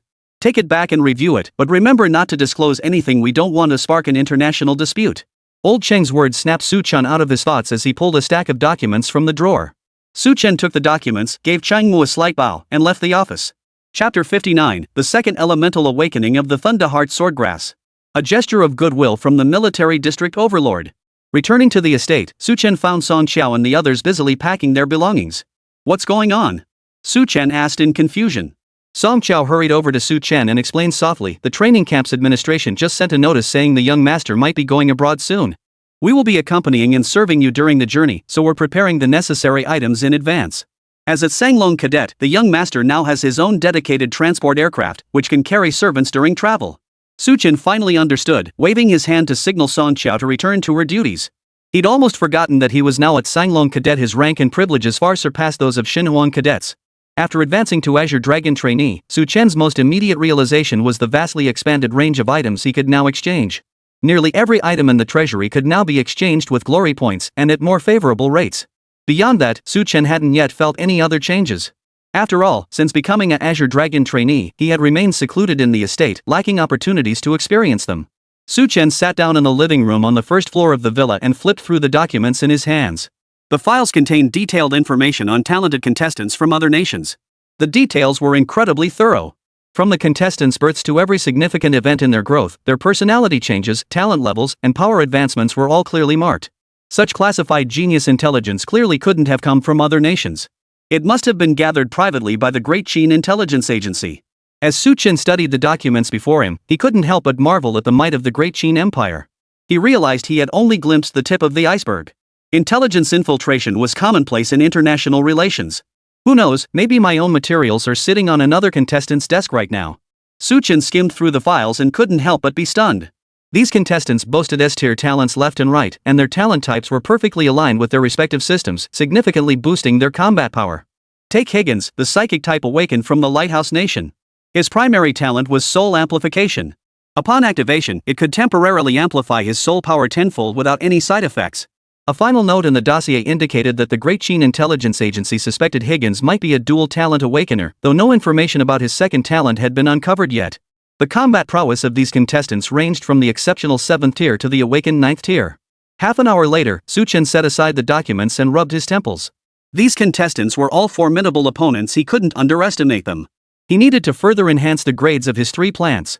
The tournament's stipulation was that participants could not exceed Awakening Stage 9. Su Chen opened the treasure vault and exchanged for another Great Phoenix Source Crystal. The previous one had consumed nearly all its energy just to accelerate his meditation. Soon after, the new Great Phoenix Source Crystal arrived in Su Chen's hands. Su Chen immediately ascended to the 3rd floor and entered the meditation chamber. Time to start the enhancement. Su Chen silently resolved, clutching the Great Phoenix Source Crystal tightly in his hand. As his strength steadily grew, the gap between his own level and that of plants gradually narrowed. Back when he was at the lower 2nd tier, he could already control plants at the higher 1st tier. But now, having reached the exceptional tier, he could only elevate the bloodlines of a few plants to the awakening tier. According to Su Chen's estimation, once he reached the sovereign tier, his own level and the level of the plants he cultivated would align. Sure enough. This time, when Su Chen used his talent to enhance the bloodlines of his 3 main plants, he could only elevate them to the awakening 3rd tier. Though this outcome was within Su Chen's expectations, the enhancement still brought him considerable surprise. The Thunder Heart Swordgrass had previously fused with the lightning element. But after advancing to the awakening tier, it awakened a second element, wind. Boom! The Thunderheart Swordgrass danced around Su Chen, its speed far surpassing its previous agility. As it flew, the sound of wind and thunder echoed, creating an extraordinary spectacle. Plant lifeform, Thunderheart Swordgrass. Bloodline, Awaken Tier 3. Current level, Awaken Tier 3. Growth stage, Mature. Elements, Lightning Element, Wind Element. Status, Peak Condition. Abilities, Sword Separation Blade leaves detach from root to act independently, Swift Thrust Blade and Root unite to attack enemies, Homing Return Blade leaves return to root to absorb nutrients, Thunder Infusion Blade attacks infused with lightning power, Wind Rush enhanced flight speed and combat range. Special abilities, Thunderous Smite 3 sword leaves unite, unleashing full power to form a thunder sword for attack, Wind Thunder Surge utilizes wind and thunder elements to create a blade storm. With both wind and thunder elements now integrated, the Thunderheart Blade Grass's combat prowess has undeniably surged. This was the sole pleasant surprise of this evolution. Su Chen had assumed that since the Thunderheart Swordgrass had already fused with the thunder element, it wouldn't awaken any other elements. Little did he know his Thunderheart Swordgrass would prove so formidable. Truly a sword heartgrass with ambition. As for the Iron Hand Vine, having already fused with the metal element, it did not awaken any new elements this time. After all, it was most compatible with the metal element alone. Among the three plants, the Forgetful Dream Lotus also surprised Su Chen. Even after reaching the awakening stage, the Forgetful Dream Lotus hadn't awakened any element at all. This left Su Chen somewhat stunned. The defining characteristic of the awakened tier is the awakening of a specific elemental power. Whether it be the awakened individual, a beast, or a plant lifeform, there must be an element with which they resonate most strongly. Without fusing elemental power, one cannot comprehend the laws of the universe, nor ascend to the sovereign level. This was the consensus among Blue Star's awakened beings. Yet the Forgetful Dream Lotus hadn't awakened to any element at all, leaving Su Chen utterly perplexed. Could it be that Wang Menglian is incapable of advancing to the sovereign tier? Su Chen speculated inwardly. But whether this would affect Wang Menglian's ascent to the sovereign tier remained to be seen. Perhaps Wang Menglian simply hadn't fully awakened at this stage and would awaken the corresponding element later. Su Chen didn't dwell on this for too long. For he now had a more pressing task at hand, cultivating the fourth plant. After obtaining the soul essence of the Dream Lightning Butterfly, his soul power had surged dramatically. Now, he possessed more than enough soul power to cultivate his fourth main battle plant. After much deliberation in the treasury, Su Chen finally selected his fourth plant. The Dragon Blood Tree. The sapling of the Dragon Blood Tree was not expensive to exchange, costing only a few hundred glory points. The treasury actually held plants of even higher lineage, including one plant life of royal grade bloodline. But Su Chen never considered lineage when selecting plants. After all, none of them could match the lineage of the plants he cultivated himself. He chose the Dragon Blood Tree because it specialized in offense and healing. After the exchange, the Dragon Blood Tree sapling was swiftly delivered to Su Chen's estate. Though called a sapling, it was already a small tree over 3 meters tall. Yet compared to the tree's immense lifespan, this Dragon's Blood Tree was still quite young. Plant life, Dragon Blood Tree. Bloodline, Tier 1 Excellence. Current level, Intermediate 7th Tier. Growth stage, Seedling. Condition, Healthy. Abilities, Crimson Sap periodically produces sap infused with life force. Incubation utilizes branches and buds to cultivate 3 small treants with offensive capabilities. Special ability, Symbiosis transfers life force to a designated target. The Dragon's Blood Tree currently possesses only 2 abilities, with Tree Spirit Spawn being its primary combat tactic. The moment Su Chen obtained the Dragon Blood Tree, he initiated its acceleration. Growth of all things. An F-rank growth of all things could only accelerate time by 7 days, rendering it nearly useless. But an A-grade growth could accelerate time for a full 100 days. Su Chen now channeled the growth talent, his own force energy sufficient to sustain it. Bathed in green fluorescent light, the Dragon Blood Tree began to shoot upward at a visible pace. Its main trunk, originally over 3 meters tall, rapidly grew to over 5 meters, while its canopy became increasingly lush and verdant. As growth accelerated, the Dragon Blood Tree's level rose from intermediate 7th tier to advanced 5th tier. Su Chen estimated that one more acceleration would bring the Dragon Blood Tree to full maturity. For now, he decided to leave it be. Further enhancing its bloodline at this stage held little significance, as the Dragon Blood Tree had yet to reach the power ceiling of its current bloodline. Incubation. Su Chen tested the Dragon Blood Tree's incubation effect. The trunk of the Dragon Blood Tree suddenly burst into a hazy glow. A somewhat frail-looking treant emerged from the hazy light. This little treant bore a resemblance to a stick figure. Its strength was only at the first tier of the advanced stage. The Dragon Blood Tree could currently cultivate 7 level 1 advanced tree spirits. As its power grows, the strength and number of treants it can produce will increase accordingly. Go back. Su Chen waved at the little tree spirit, who immediately hopped back into the trunk of the dragon's blood tree. Su Chen then turned and headed back to the villa, leaving the dragon blood tree in the courtyard. Sometime later, Su Chen received a notice from the training camp. The international competition was about to begin. He and Huanghao would join 8 other contestants from the 4 major regions to travel together to the competition venue. This tournament was hosted on a rotating basis by the 5 major powers, with each nation providing its own venue. Other nations weren't unwilling to host, but lacked the capability to guarantee the safety of the competitors. This particular tournament was being held within the Lighthouse Nation, with the entire competition broadcast live across the entire Blue Star. It stands as an annual spectacle. Su Chen and Huanghao boarded their fighter jet, heading toward the rendezvous point. Inside the fighter's cockpit, only Su Chen and Huanghao were present. Just as Chang Mu had said, Huanghao seemed to have completely forgotten about his past with Su Chen. I heard that in the secret realm, I once attacked you for the lightning element crystals. During the flight, Huanghao suddenly opened his eyes and asked. Su Chen didn't know why he'd brought it up, but nodded silently. A hint of regret flashed across Huanghao's face. I'm sorry. But if I had to do it again, I think I'd still attack you. Su Chen's fists clenched and unclenched repeatedly. I was wrong, but I'd do it again, wouldn't I? You're damn honest, aren't you? Huanghao's expression turned stern as he stared at Su Chen. This tournament concerns the dignity of the Great Qin. I apologize for what happened earlier. I hope we can work together in good faith. Don't disgrace the Great Qin, and don't disgrace the training camp. Su Chen sighed at his words. All right. At least he was a genuine villain, not a hypocrite. Huanghao was at least a genuine villain, not a hypocrite. Su Chen's impression of him shifted slightly. Besides, in this competition, the two were not enemies but teammates. The fighter jet soon reached the rendezvous point, where the 8 contestants from the other 4 military regions gradually arrived. Leading the team for this competition was Zhang Yunsheng, a dominant-level powerhouse from the southeast region. A martial arts awakener, he had grasped the law of wind. His self-developed wind god leg technique was immensely powerful, blending his mastery of the laws with the essence of martial arts. Upon the arrival of the contestants from the other 4 military regions, they all cast defiant glances at Su Chen and Huanghao. Their expressions turned even more contemptuous when they noticed Su Chen's entourage, including Song Xiao. This is ridiculous. Are you taking your entire family on a government-funded vacation? Camp trainees or something else? Their entourage is way bigger than ours. Old Chang might as well return those resources to our military region instead of letting you waste them for nothing. The military district trainees' words carried a palpable edge of resentment. The emergence of the training camp had reduced resource allocations across all 4 major regions. Naturally, the share allocated to these military geniuses had also shrunk. Thus, everyone harbored an innate hostility toward the training camp members. Su Chen's expression darkened as he listened to these sarcastic remarks, about to retort. None of your damn business. But before his words could escape, Zhang Yunsheng barked, shut up. This tournament is crucial for the Great Qin. The 10 of you must work together as one. If I hear such remarks again, you can pack your bags and leave.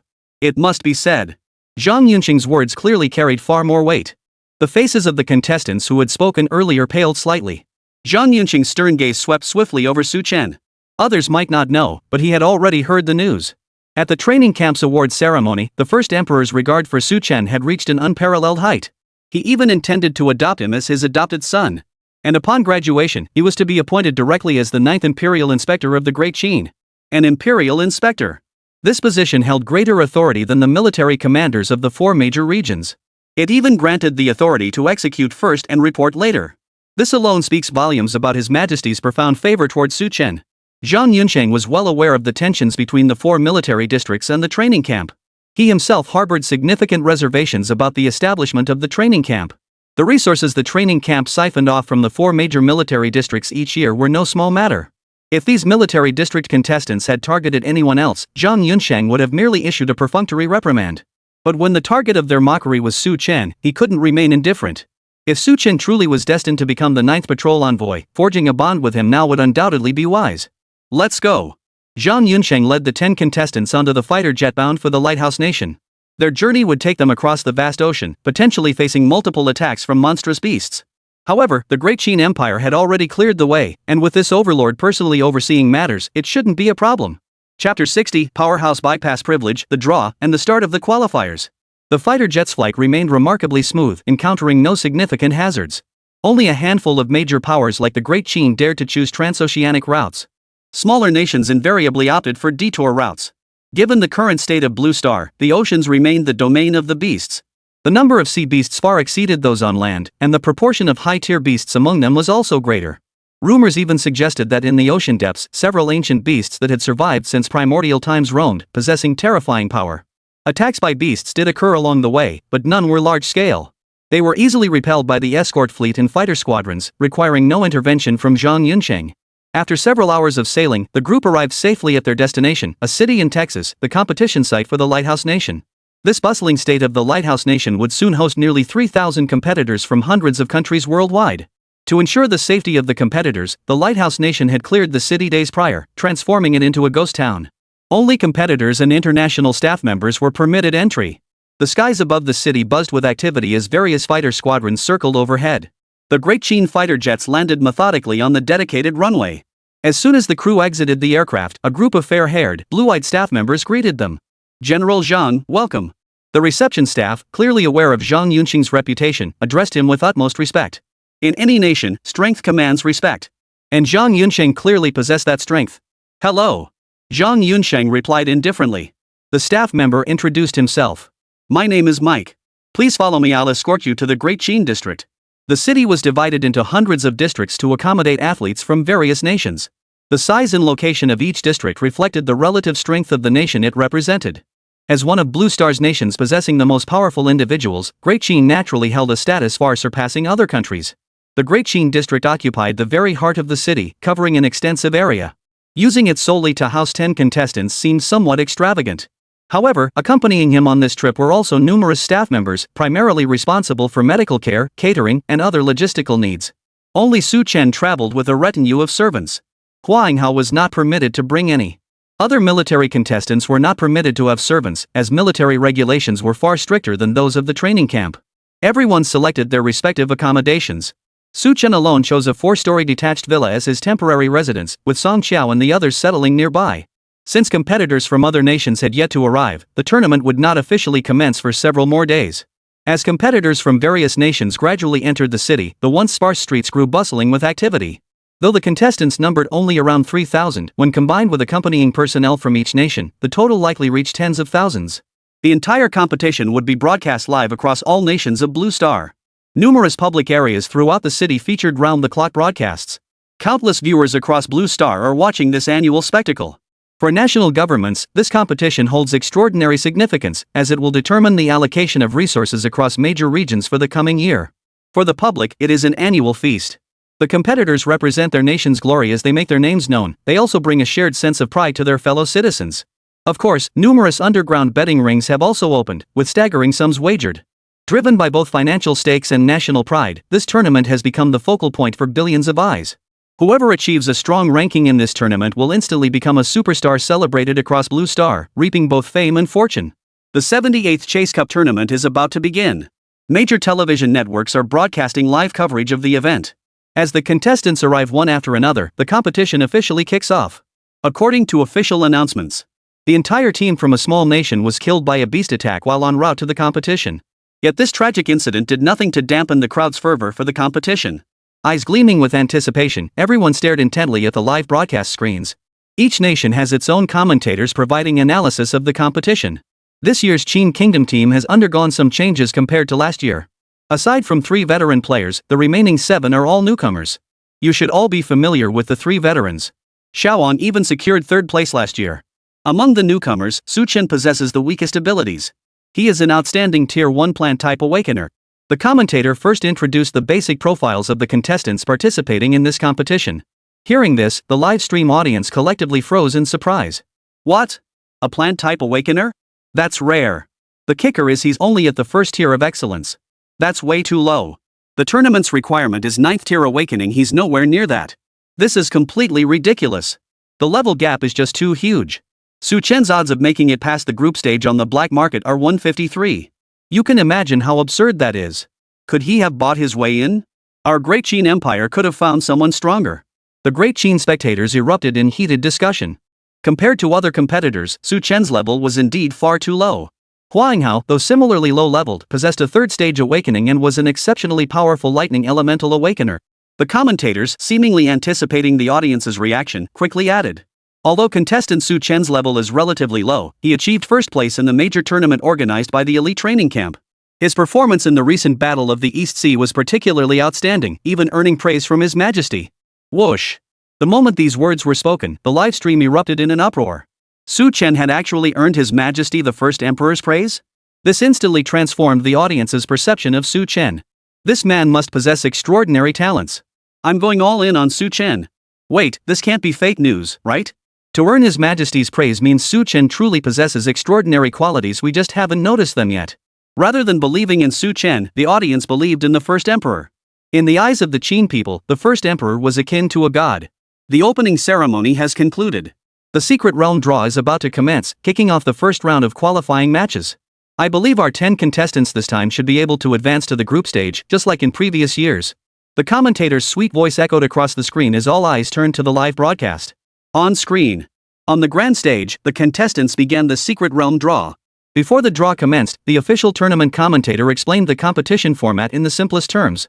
The tournament consists of 3 stages: the qualifiers, the group stage, and the final championship. Nearly 3,000 contestants would participate in the qualifiers. But only 200 will advance to the group stage. This elimination rate is truly staggering. 90% of all participants will be cut during this process. Only those who survive will earn the right to represent their nation in the redistribution of benefits. The qualifying round will be determined by lottery. The supreme masters of the 5 great powers have jointly constructed 10 tournament realms. 3,000 contestants will be evenly distributed across these 10 secret realms. Each secret realm holds 20 advancement tokens. Those who obtain a promotion token will advance to the group stage. Competitors from the 5 great nations Qin, Britannia, Lighthouse, Northland, and Gaul shall possess the right to avoid certain opponents. The official commentator boomed in a resonant voice. The so-called avoidance privilege means competitors from these 5 major powers will not be assigned to the same secret realm. This ensures all 5 nations' competitors advance to the group stage. This rule might seem slightly unfair to competitors from other nations. Yet no one has ever raised any objection. For this is the might of the 5 great nations. Only 5 nations on Blue Star possess the mightiest beings. It is only natural that they possess certain special privileges. Moreover, even the Zhulu Cup is hosted in rotation by the 5 great powers. Participants must abide by their rules. And there's a persistent rumor on Blue Star that the 5 nations could unite to annihilate all other nations. The purpose of hosting the Struggle Cup is to grant weaker nations an opportunity to participate in the distribution of benefits. Only with the 5 great powers' permission can other nations get a slice of the pie. If they didn't, who would dare touch those resources? Now, please welcome the 10 contestants from the Lighthouse Nation to the stage for the draw. Amidst the official commentator's stirring voice, 10 contestants from the Lighthouse Nation ascended the stage, each selecting a draw card. The numbers on the cards determined which secret realm they would be assigned to. Next, the contestants from Great Qin took the stage to draw their lots. Chen received a lottery card. He flipped it over to find the Arabic numeral 7 on the back. He would enter the 7th tournament's secret realm, competing against 300 other contestants for 20 advancement spots. Only after the 5 major powers had completed their draws did the remaining nations proceed. They held no right to avoid certain realms, meaning they could very well be assigned to the same one. But this was not a favorable outcome. The qualifying tournament rules explicitly prohibited all contestants from forming teams in any form. If discovered, they would be immediately disqualified, and their nation would be barred from participating in the Struggle Cup for 5 years. This effectively meant losing 5 years of resource allocation. There was once a case where contestants from a certain country secretly teamed up. Though they acted independently, their collusion was still uncovered. The nation was disqualified and accepted the penalty imposed on the host country of that World Cup. Now this nation has become nothing more than a few lines in the annals of Blue Star's history. With these cautionary tales as precedents, participating athletes naturally dare not entertain any ill intentions. Should any misconduct be uncovered, the consequences would extend far beyond the individuals involved. Their nations and countless citizens would bear the punishment as well. Following the draw ceremony, all participants regrouped according to the numbers on their cards. They were about to be teleported into the secret realms of the 10 major tournaments. Dozens of spatial awakened individuals acted in unison, sending all participants into the secret realms. The vast plaza instantly became deserted. The live broadcast feed froze for a brief second. Then, the images of the contestants within the realms reappeared on the screen. Each tournament realm wasn't particularly large, but it was spacious enough for 300 people to battle within. Viewers could freely select any realm to watch. To protect contestant privacy, live feeds could only be captured by freely placed cameras within the realms, making it impossible to zoom in on any specific player's perspective. Chen surveyed his surroundings. The ruins of a city lay before him in Secret Realm 7. This had once been a real city on Blue Star. However, after being ravaged by alien beasts, the city had been reduced to ruins and transformed into a tournament realm by the Supreme Masters. 20 advancement tokens. The pressure isn't too overwhelming. Chen murmured to himself. The tournament realm contained no beasts and posed little danger. The only competition came from the other contestants. 20 advancement tokens would randomly spawn throughout the realm's corners. Obtaining a token and holding it for 24 hours counted as advancement. Chen glanced up at the sky, where a massive countdown clock ticked relentlessly. The qualifying round's rules were simple and brutal, with only 24 hours allotted. Then let's begin. Chen retrieved the event-specific wristband and slipped it on. These wristbands would guide wearers to the nearest token's location. Let's go. Chen extended his right hand, mimicking Spider-Man once more as he weaved through the city ruins. Iron Handvine's tendrils shot out, wrapping around high points in the ruins and swiftly pulling Chen's body along. In this terrain, Chen actually held a certain advantage. The token closest to Chen lay directly north of him. Within mere minutes, Chen reached the token's location. But over a dozen contestants from other nations had already gathered here. The advancement token hovered silently above the city's skyscrapers, like a vibrant, blooming flower. All eyes burned with intensity, fixed on the token, yet no one made the first move. Because whoever made the first move would become the target of everyone's attacks, immediately facing a coordinated assault and being eliminated. Most contestants possessed formidable strength, yet none were powerful enough to take on a dozen opponents alone. Several cameras surrounded the advancement token, broadcasting the scene live. Each secret realm had several commentators assigned to ensure the broadcast remained engaging. The situation in Secret Realm 7 is tense. Who will claim the first token? We can see contestants from the Great Cold Kingdom, the Cherry Blossom Kingdom, and our own Great Chen all eyeing that token. Yet no one dares to make the first move just yet. Everyone is waiting. I suspect the stalemate won't last long. It's about to be broken. Many viewers were glued to the live feed, which was focused on the area where Chen was located. The commentator's words had barely faded when a figure suddenly charged toward the building's rooftop. The commentator's voice instantly grew excited and urgent. Someone's made their move. It's contestant Chen. He's broken the deadlock and is actively pursuing the token. Chapter 61, Securing Qualification First, Putting Pressure on Foreign Competitors. It's Chen. Bro, don't get reckless. I bet $300 on you. That's my entire month's food money. As the saying goes, the nail that sticks out gets hammered. Isn't it better to fish in troubled waters? The young man is a bit reckless. The crowd immediately erupted into heated debate. In a standoff like this with over a dozen people, whoever makes the first move will suffer the worst. Because they'd instantly draw everyone else's attention. That Chen would take the initiative to provoke a fight was something none of the spectators had anticipated. His strength was clearly inferior. Zhang Zihe, the highest-ranked contestant from the Great Cold Kingdom, had already reached Awakening Stage 9, yet he still dared not make a rash move. Just as everyone had anticipated. Chen's preemptive strike shattered the tense silence in the arena. The attention of all other contestants instantly focused on him. Boom! A searing ball of flame shot skyward, targeting Chen. The attacker was Zhang Zihe, an awakened fire elementalist. As Chen scaled the towering building, he caught the dazzling fiery glow behind him out of the corner of his eye. A searing wave of heat surged upward from below. Unfazed, Chen extended a vine from his sleeve once more. It pierced the concrete wall of the building, anchoring itself to drag his body sideways. Whoosh! The searing fireball whizzed past Chen. Though he evaded the fireball, the intense heat still caused his hair to curl rapidly. Ignoring the barrage of attacks behind him, Chen continued climbing forward.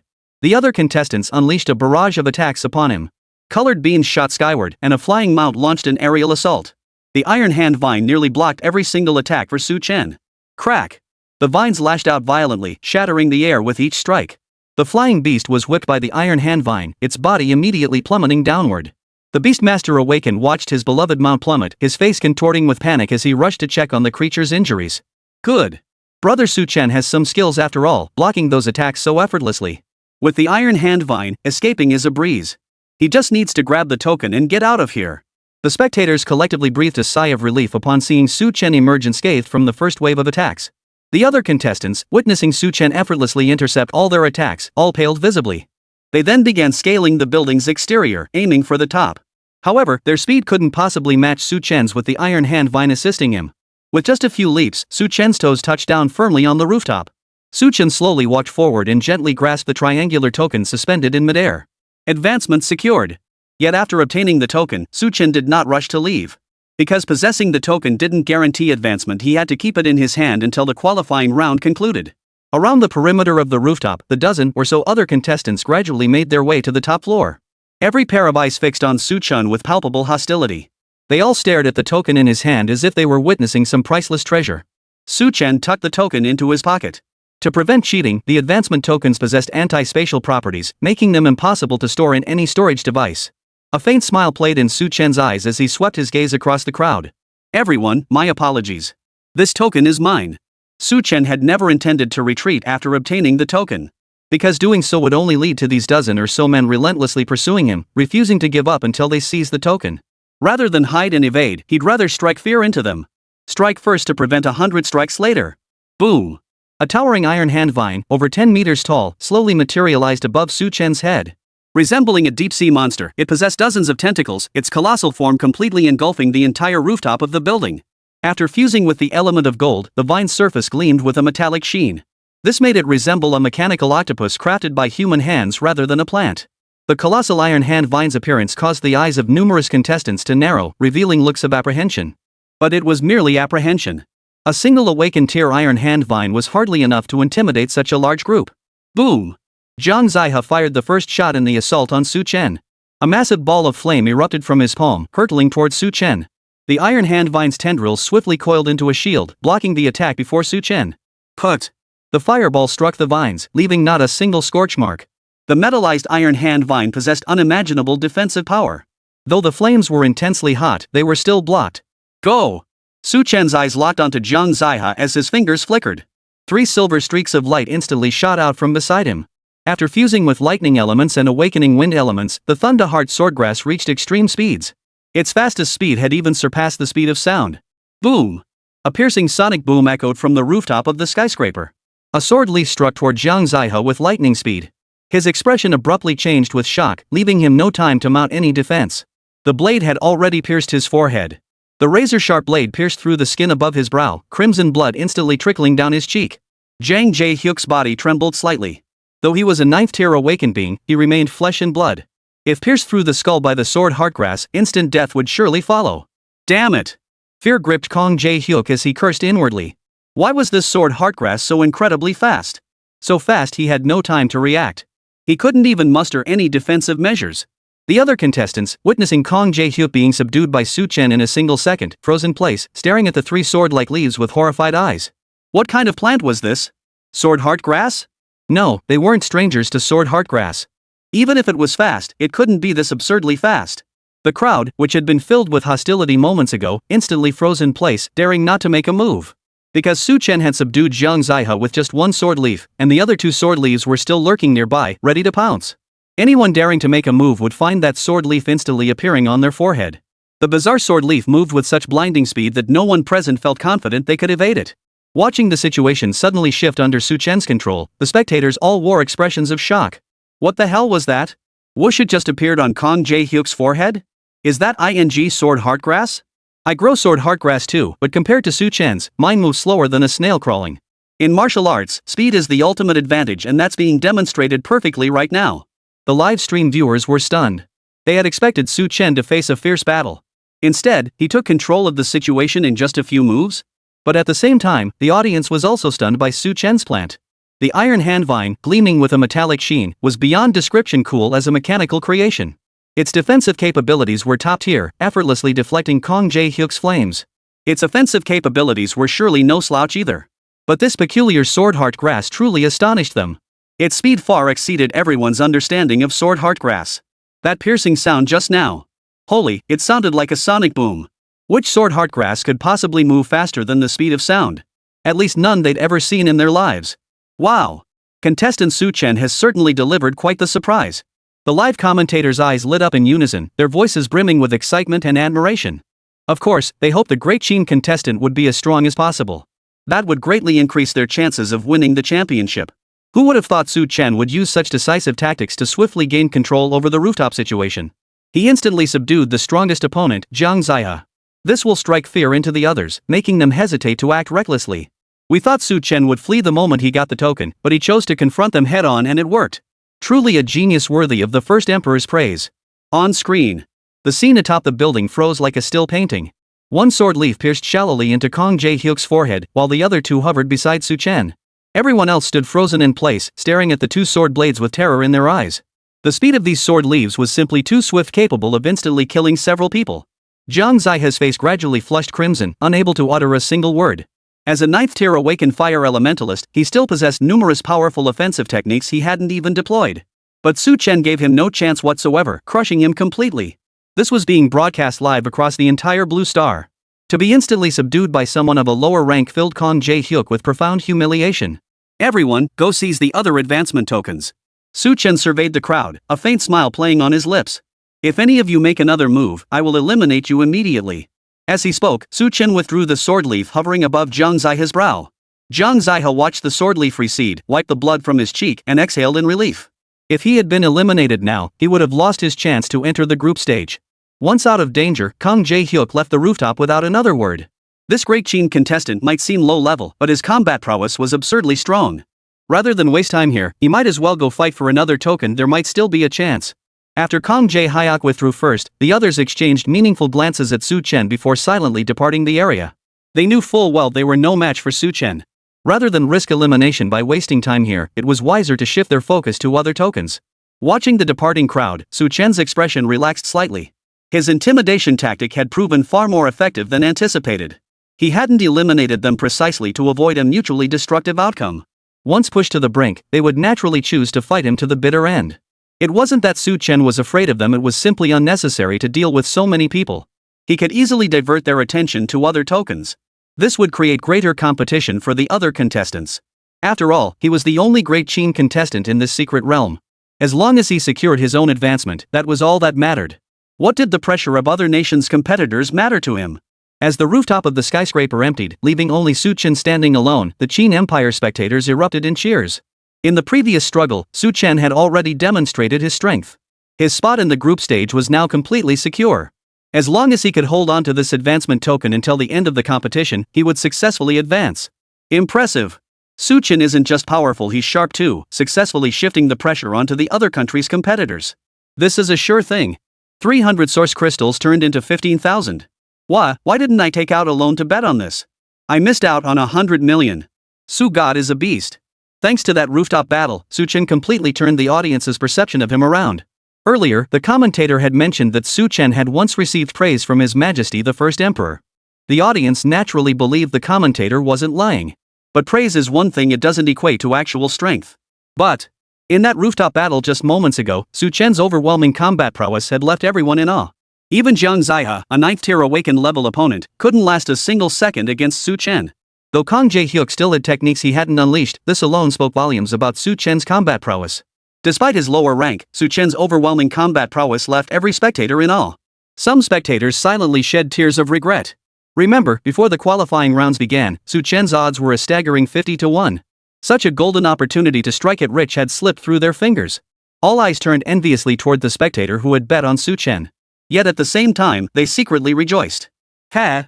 That bastard only bet 300. He must be feeling worse than those of us who didn't bet at all. After Su Chen successfully secured the advancement token, the remaining tokens in Secret Realm 7 were gradually claimed by others. This pattern held true across all 10 competition realms. Competitors from the 5 major powers had essentially secured one advancement token each. Some players snatched tokens with even greater ease than Su Chen. Take the star player from the Lighthouse Nation, Higgins, for example. Even before the tournament began, Higgins was hailed as the most likely contender for the championship. Because he's a true lucky charm. Born with soul power several times stronger than ordinary people, he also awakened a psychic talent, soul amplification. His formidable soul power combined with devious soul-based attack methods made him nearly impossible to defend against. Unlike other psychic awakened individuals, Higgins demonstrated extraordinary combat prowess from the very start. Chapter 62, Group Draw, Schedule List Issues, and the Anger of the Great Chen Contestants. The concept of the soul is an elusive one. Even now, research on soul power on Blue Star remains quite limited. Beyond a handful of limited methods, it's nearly impossible to find ways to enhance soul power. This has resulted in psychic awakened individuals possessing very low combat effectiveness in the early stages. Even with soul-based attacks, the effects are limited to causing dizziness or momentary disorientation at best. Higgins, however, possessed innate, formidable soul power, granting him combat prowess surpassing that of other psychic awakened individuals. Secret Realm 3, within the ruins of a colossal structure resembling an arena.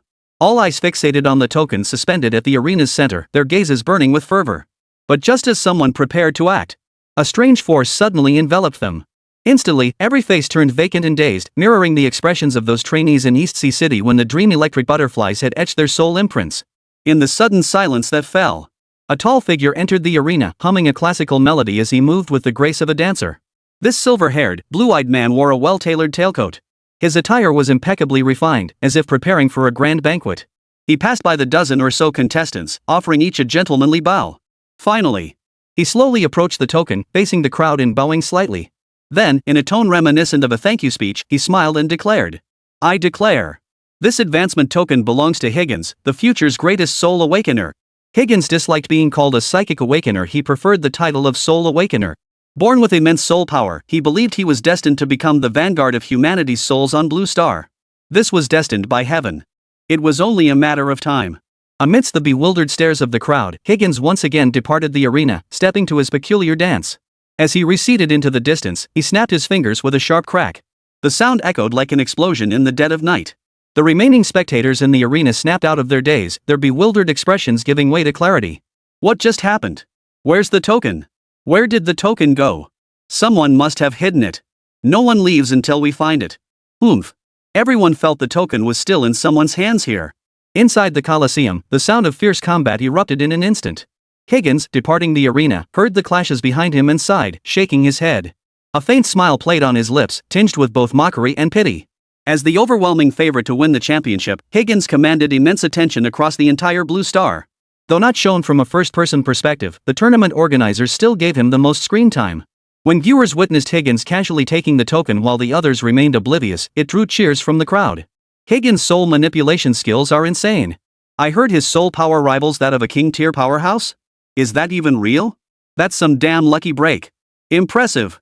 At this level, most competitors lack soul defense measures. Higgins is essentially dominating them with a dimension-lowering strike. Higgins has only awakened to the 5th tier. If his level were any higher, I doubt the other competitors would stand a chance. The audience couldn't help but marvel at Higgins' extraordinary tactics. Compared to other contestants struggling to secure advancement tokens, his path seemed effortlessly smooth. The audience from the Lighthouse Nation couldn't help but wear proud smiles. Our Lighthouse Nation has many formidable competitors this time. Not just Higgins, but several others are also top contenders for the championship. These are the awakened youth of Lighthouse Nation. Bursting with potential and promise. In a decade or two, they'll be the rising stars of Blue Star. As the host nation, it would be downright rude not to take the championship. The Lighthouse Nation's audience comments overflowed with pride and joy. Before they knew it, half of the qualifying tournament had already passed. By this point, every advancement token had found its owner. All 50 players from the 5 major powers have secured their advancement tokens. This outcome comes as no surprise. In all the editions of the Zulu Cup, only once have players from the 5 major powers suffered an upset elimination in the qualifiers. Beyond the 50 advancement tokens allocated to the 5 major powers, the remaining tokens were distributed fairly evenly. The remaining nations generally received their fair share, each securing at least 1 advancement token. Of course, some truly weak small nations have failed to secure even a single advancement token. Although the advancement tokens have their owners, token changes still occur from time to time. Without sufficient strength, retaining a token for a full 24 hours proved exceedingly difficult. Within the 7th secret realm. Since obtaining his token, Chen had not moved. He remained atop the skyscraper, quietly awaiting the conclusion of the qualifying rounds. After all, there was nothing within this secret realm worth fighting over. Thanks to his earlier intimidating display, Chen's location remained relatively peaceful. Occasionally, 1 or 2 individuals would follow the bracelet's guidance to this location, attempting to seize the token from Chen's grasp. But the Thunderheart Swordgrass would eliminate them the moment they made their move. After awakening the wind element, the Thunderheart Swordgrass's combat range extended to 500 meters around it. This range was already quite substantial. Thus, after several such eliminations, no one dared to attack Chen again. Even the building he occupied became known as forbidden territory among the other contestants. Everyone knew. Perched atop this building was a formidable Great Qin contestant. His name was Chen. With no further disturbances and the Thunderheart Swordgrass guarding the perimeter, Chen even began meditating atop the roof.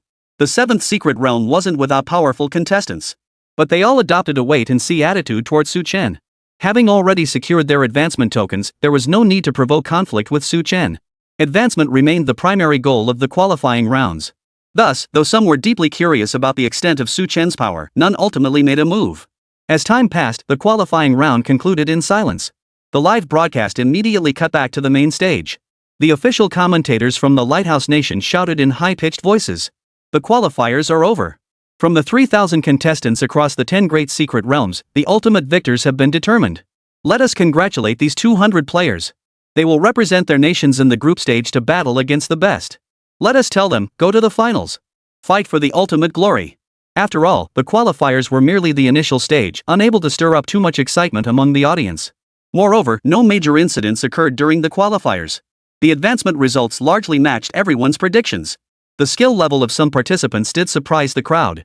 The eliminated players didn't leave the lighthouse nation, they stayed in the city. Though eliminated, some of their compatriots advanced to the group stage. They could now offer support and serve as practice partners for these teammates. After the qualifiers concluded, everyone returned to their respective residences to rest. Tomorrow would see the group stage draw and allocation, followed by the group stage matches. In the group stage, the 5 major powers will no longer hold exemption rights.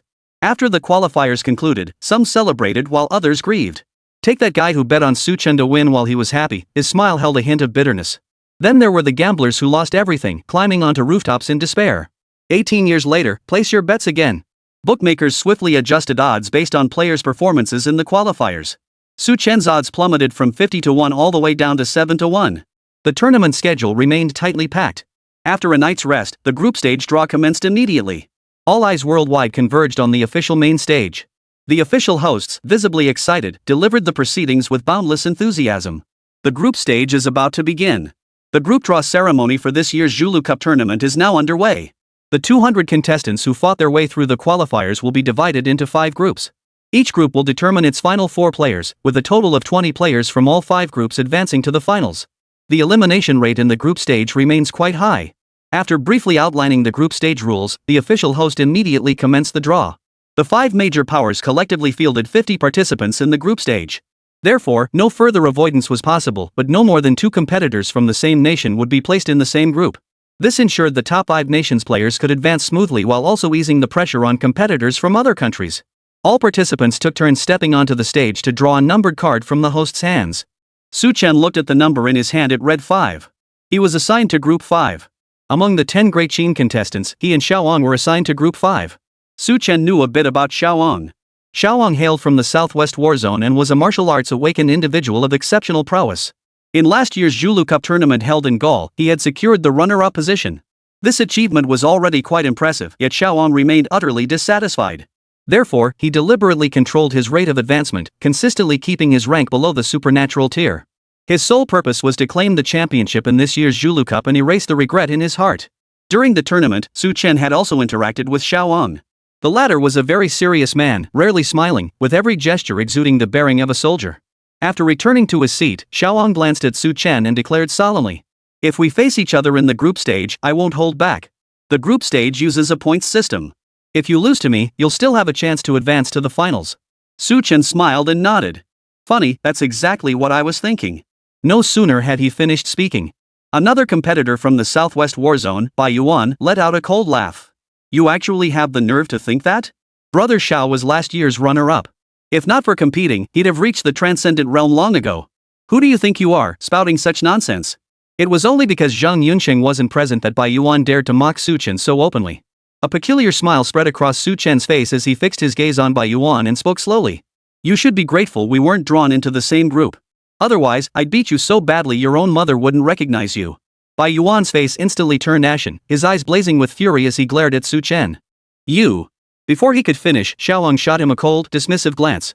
Bai Yuan instantly deflated like a punctured balloon, his demeanor shifting to submissive compliance. Among the younger generation in the Southwest War Zone, Xiaoang held considerable sway. After all, his talent and aptitude had earned repeated praise from Wei Xianlang. Seeing this, Chen said no more and returned to his seat. The official announcer's voice slowly echoed from the front once more. "All 200 contestants have now been grouped. We will formulate the most optimal schedule based on these participants. The schedule will be distributed to all participants and published on the Zulu Cup official website. Please wait patiently." With the official host's words, the group draw ceremony concluded. Players gradually departed the venue, returning to their accommodations to rest and prepare, quietly awaiting the start of the tournament. The group stage follows a single elimination point system. Each participant must face every other competitor in their group once. A winner earns 1 point, while a loss leaves the point total unchanged. Finally, the 4 contestants with the highest accumulated points advance to the finals. Keep in mind, each group has 40 players. This means competitors must endure 39 matches. This poses a significant challenge to both their mental and physical endurance. In such a grueling series of matches, mental fortitude and a cool head become absolutely crucial. Ability alone is no longer the sole factor determining victory. The official organizing committee promptly released the detailed schedule.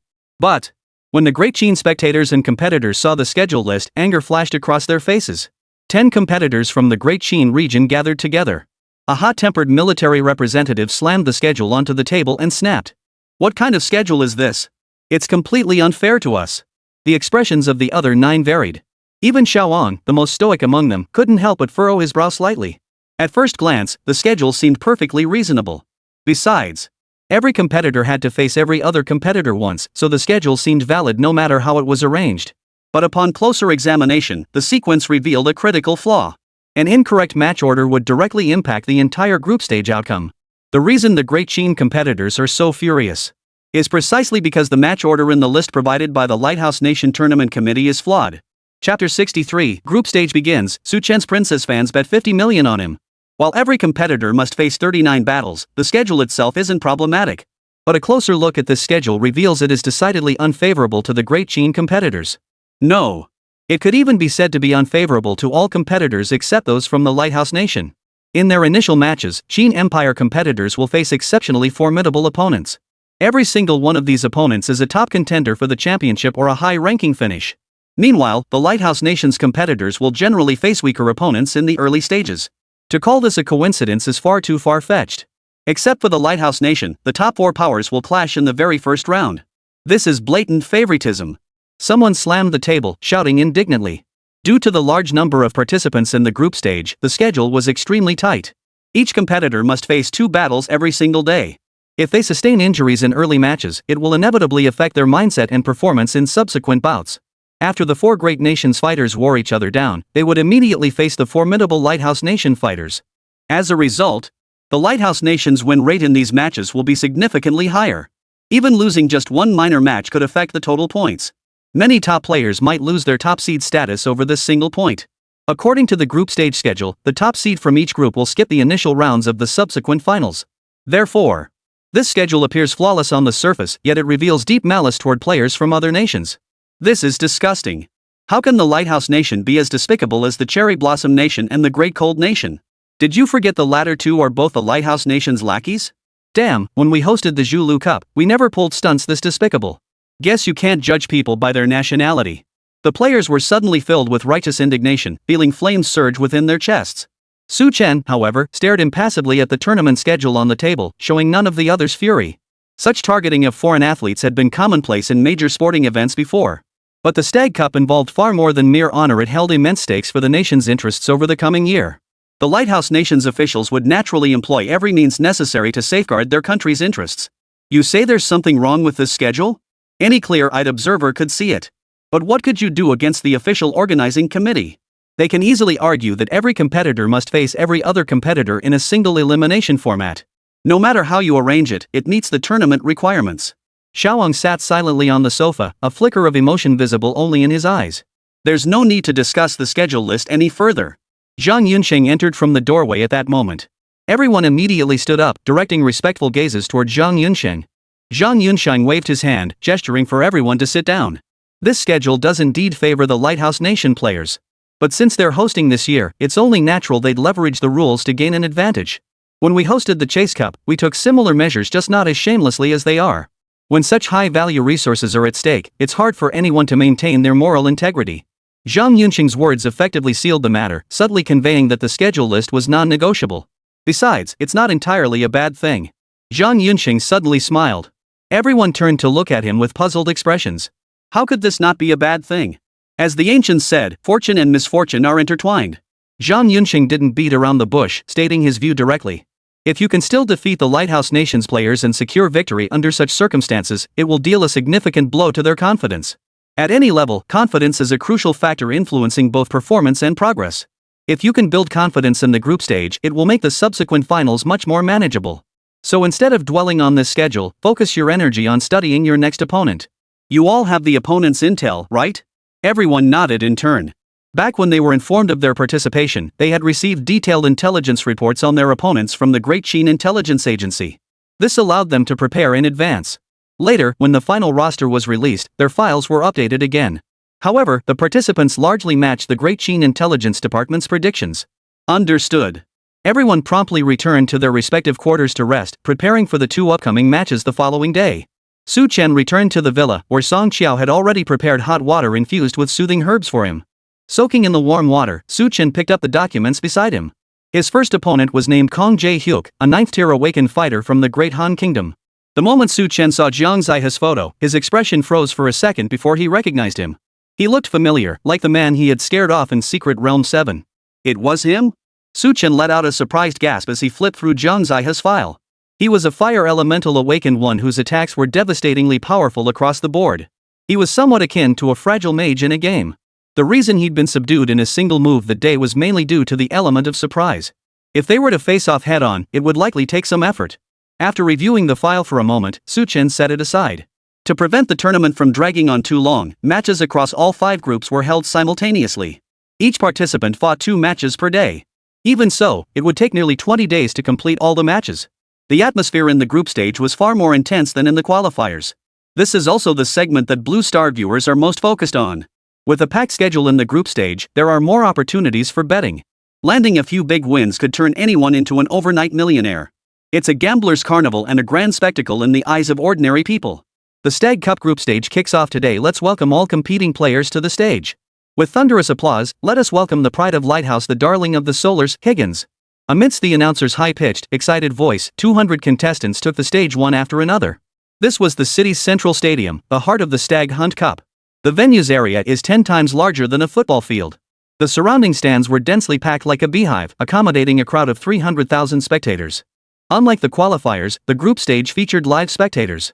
Spectators from Lighthouse Nation and across Blue Star, unable to enter the host city, were transported directly to the stadium via dedicated vehicles. 200 competitors emerged one after another from the tunnel on the opposite side of the field, under the gaze of the crowd. First to emerge was Higgins, the competitor from the Lighthouse Nation. Dressed in impeccably tailored formal attire, he mirrored his appearance from the qualifiers. After stepping out of the passageway, he bowed to the surrounding spectators, a faint smile on his face. Higgins' entrance sparked a wave of excitement. As the tournament's top favorite and Blue Star's most celebrated prodigy, Higgins never lacked for attention. The spherical stands erupted in a thunderous roar. Cheers, screams, and other sounds mingled together, making it impossible to discern specific words. Following Higgins, players like Kate and Taylor from the Lighthouse Nation also made their entrances. Each of their appearances ignited waves of thunderous cheers from the crowd. Of course. This was largely due to the fact that the majority of the audience were Lighthouse Nation citizens. Spectators from other nations were few, but every single one was either wealthy or of noble birth. For in an era where beasts roamed the Blue Star, traversing tens of thousands or even hundreds of thousands of miles was an endeavor of extreme danger and difficulty. Only a select few possessed such capability. After the 10 competitors from the Lighthouse Nation took the stage, it was the turn of the athletes from the other 4 major powers. The cheers from the crowd visibly diminished by more than half. Even within the diminished cheers, distinct murmurs of disappointment and snickers could be heard. After all, the Lighthouse Nation hosted the Stag Hunt Cup, granting its competitors a clear home field advantage. Let us welcome Xiaowang from the distant east. This marks his second appearance in the Chase Cup, where he achieved the outstanding feat of securing second place in the previous tournament. Can he create a miracle this time? Amid the announcer's enthusiastic calls, the Great Qin Kingdom's contestants entered the arena one by one. Xiaowang was the first to step forward. He is also the most anticipated competitor among the 10 Great Qin contestants. In history, only a handful of competitors have participated twice. Few would dare to do so. Because it meant wasting a whole year. Spectators from the Great Qin Kingdom erupted into deafening cheers, rallying behind their compatriot. Yet amidst the cheers, a distinct chorus of jeers and skepticism mingled in. Go back home. This championship belongs to our Lighthouse Nation.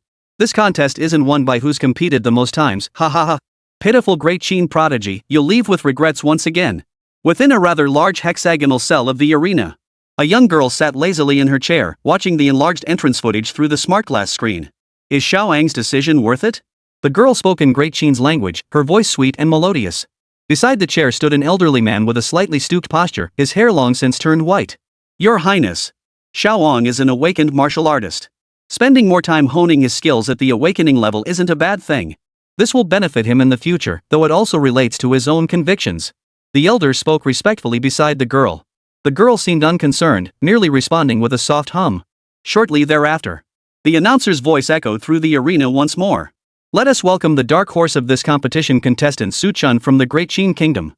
As the contestant with the highest initial odds, Su Chen's performance has demonstrated his formidable strength.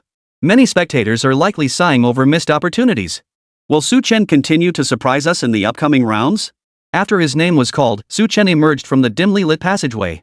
The sudden burst of light made him instinctively squint. A massive honeycomb-shaped structure loomed before him, its center forming a vast arena resembling a plane. The central area was divided into countless smaller sections. Each small section represented a single match. Following the staff's guidance, Su Chen slowly made his way toward his designated section. When Su Chen entered the arena, the cheers grew even quieter. Even the spectators from the Great Qin Empire showed him far less excitement and enthusiasm than they did for Xiaowang. Still, as a Qin competitor, the crowd hoped he would bring glory to his nation. But their hopes were faint. But inside that elegant private box, the girl lounging lazily on the plush chair suddenly leapt to her feet. It's Su Chen. It's Su Chen. He's so handsome. Her eyes sparkled as she stared at Su Chen, the kind of gaze often seen on fangirls at major airports across Blue Star. The old man looked at the girl with an expression of helpless resignation. As the princess of the Great Qin Empire, Ying Chuiwei was the youngest daughter deeply cherished by His Majesty. She was also a hopeless romantic. While watching the qualifying matches, the princess had somehow become captivated by Su Chen. However, the old man had to admit one thing: Su Chen's features were undeniably handsome. His looks rivaled her own peak appearance in her youth. Originally, the princess had little interest in the Zhulu Cup. Yet, for Su Chen's sake, she spared no expense, even deploying the royal family's exclusive fighter jet to travel thousands of miles to the Lighthouse Nation. Such fanatical behavior was something the old man found difficult to comprehend. If the princess truly desired him, a single command would suffice. And Su Chen would obediently enter the palace. Go all in. Ying Chuiwei produced a black gold card and solemnly handed it to the old man. I'm betting on Su Chen to win. Bet 50 million source crystals. A look of hesitation flashed across the old man's face. Princess. Star chasing doesn't cost this much, you know. Your Highness, please reconsider. In this match, Su Chen will face off against Jiang Zihe, a 9th-tier awakened fighter from the Great Cold Kingdom. Jiang Zihe is far from the weak opponent he appeared to be in the qualifiers. This will be a grueling battle. Besides, small bets are for fun, but big bets are harmful. Your Highness spends lavishly daily. Even your allowance should be used sparingly, all drawn from the treasury. The young lady frowned slightly upon hearing this. After a few seconds of contemplation, she amended her words. Then I'll wager 10 million source crystals. My man deserves a proper stake. Ying Chuiwei usually acted on impulse. But the old man before her was not only the guardian appointed by the emperor, but also her teacher and personal steward. His words carried weight she couldn't ignore. Seeing Ying Chuiwei cut the amount in half, the old man finally smiled kindly. This old servant shall place the wager for your highness. He walked over to the device on the nearby table, tapped it a few times, then swiped the card. Su Chen could never have imagined. Unbeknownst to him, he had gained a royal fan. A filthy rich one at that. Chapter 64, Xiaowang's instant kill. Su Chen takes the stage, and the host's postmortem. Simply introducing the 200 contestants took over an hour. Fortunately, the audience didn't find the process tedious. After all, the initial field had swelled to 3,000 contestants, and those remaining were all formidable competitors. Many of them had garnered significant attention from the audience. All contestants have entered the arena. All contestants, please proceed to the competition zone. Please note that leaving this area during the match will result in disqualification. As the announcer's voice faded, the contestants, who had been waiting outside the competition zone, entered the arena in unison. There were 100 matches scheduled for the morning. Yet the arena contained only 20 competition sites. Therefore, many competitors had to wait outside the arena until their opponents finished their matches before taking the field. And nearly all the competitors from the 5 major powers were scheduled for the first round. This was naturally arranged by the tournament committee to build excitement from the very start. After over an hour of waiting, the real competition was finally about to begin. The crowd grew visibly energized, eyes fixed intently on the various arenas, each pair locked onto their favorite competitors. Su Chen did not appear in the first round. He was scheduled for the second match in the 5th group. Representing the Great Qin Empire, Xiaowang was the first to take the stage. Competitors, please enter the arena. Referees, take your positions. The use of thermal weapons is prohibited in this competition. Continued attacks on defeated opponents are forbidden. The host swiftly recited the competition rules. All participants were elite fighters from various nations. Any fatalities would prove difficult to manage. But the Lighthouse Nation had prepared thoroughly. Each competition referee possessed considerable skill, capable of swiftly halting combat between contestants. Moreover, 10 medical teams were already on standby nearby. After all, injuries were inevitable in a competition. As long as it wasn't an instant fatality, the medical teams could provide prompt treatment. The reason the Stagecoach Cup restricted participants to extraordinary tier and below was precisely for safety considerations. Among all tiers of combat, extraordinary and sovereign tiers carry the highest mortality rates. Competitors who are too powerful make it difficult for officials to provide timely medical assistance. I declare. The first round of the group stage officially begins. Amid the host's thunderous proclamation, the first round commenced. Countless spectators in the stands and watching the live broadcast simultaneously turned their gaze toward the major competition arenas. All Qin spectators and competitors turned their gaze toward Xiaoang. He was the first player representing Great Qin. The outcome of Xiaoang's match would shape the mindset of the remaining Great Qin competitors. Xiaoang's opponent was Alestsky from North Bear. Both were level 9 awakened, evenly matched in rank. Xiaoang specialized in martial arts, while Alestsky was a rare ice elemental awakener. Alestsky possesses a remarkably imposing physique, clad in thick fur garments. His sheer size alone radiates an overwhelming sense of pressure and intimidation. Xiaoang stood a head shorter than Alestsky, his lean frame seemingly harboring boundless power. As the starting signal sounded, Alestsky roared and launched his attack first. A cold light flared from the palm of Alestsky's hand. Immediately, razor-sharp ice spikes erupted from the ground. The spikes surged toward Xiaoang in the direction of Alestsky's swinging palm. Xiaoang executed a nimble leap, evading the half-meter-long, razor-sharp spikes. His right foot kicked out lightly, snapping one of the spikes in two. Then, his left foot landed on the broken surface of the ice spike, using it as leverage to launch himself upward. The next second, Xiaoang's body soared like a white crane, landing beside Alestsky. His gaze remained calm, without the slightest flicker of emotion. Xiaoang knew well that the best way to deal with these elemental awakened ones was close combat. Xiaoang's right fist shot out like a soaring dragon, crashing toward Alestsky. Alestsky's reflexes were equally swift. He raised his right hand to block in front of him. A thick ice shield formed in an instant. Boom! Xiaoang's iron fist slammed directly into the ice shield, which was over 10 centimeters thick. The shield shattered instantly like glass, scattering into countless sparkling ice crystals. Under the force of that powerful punch, Alestsky's towering frame was sent reeling backwards several meters.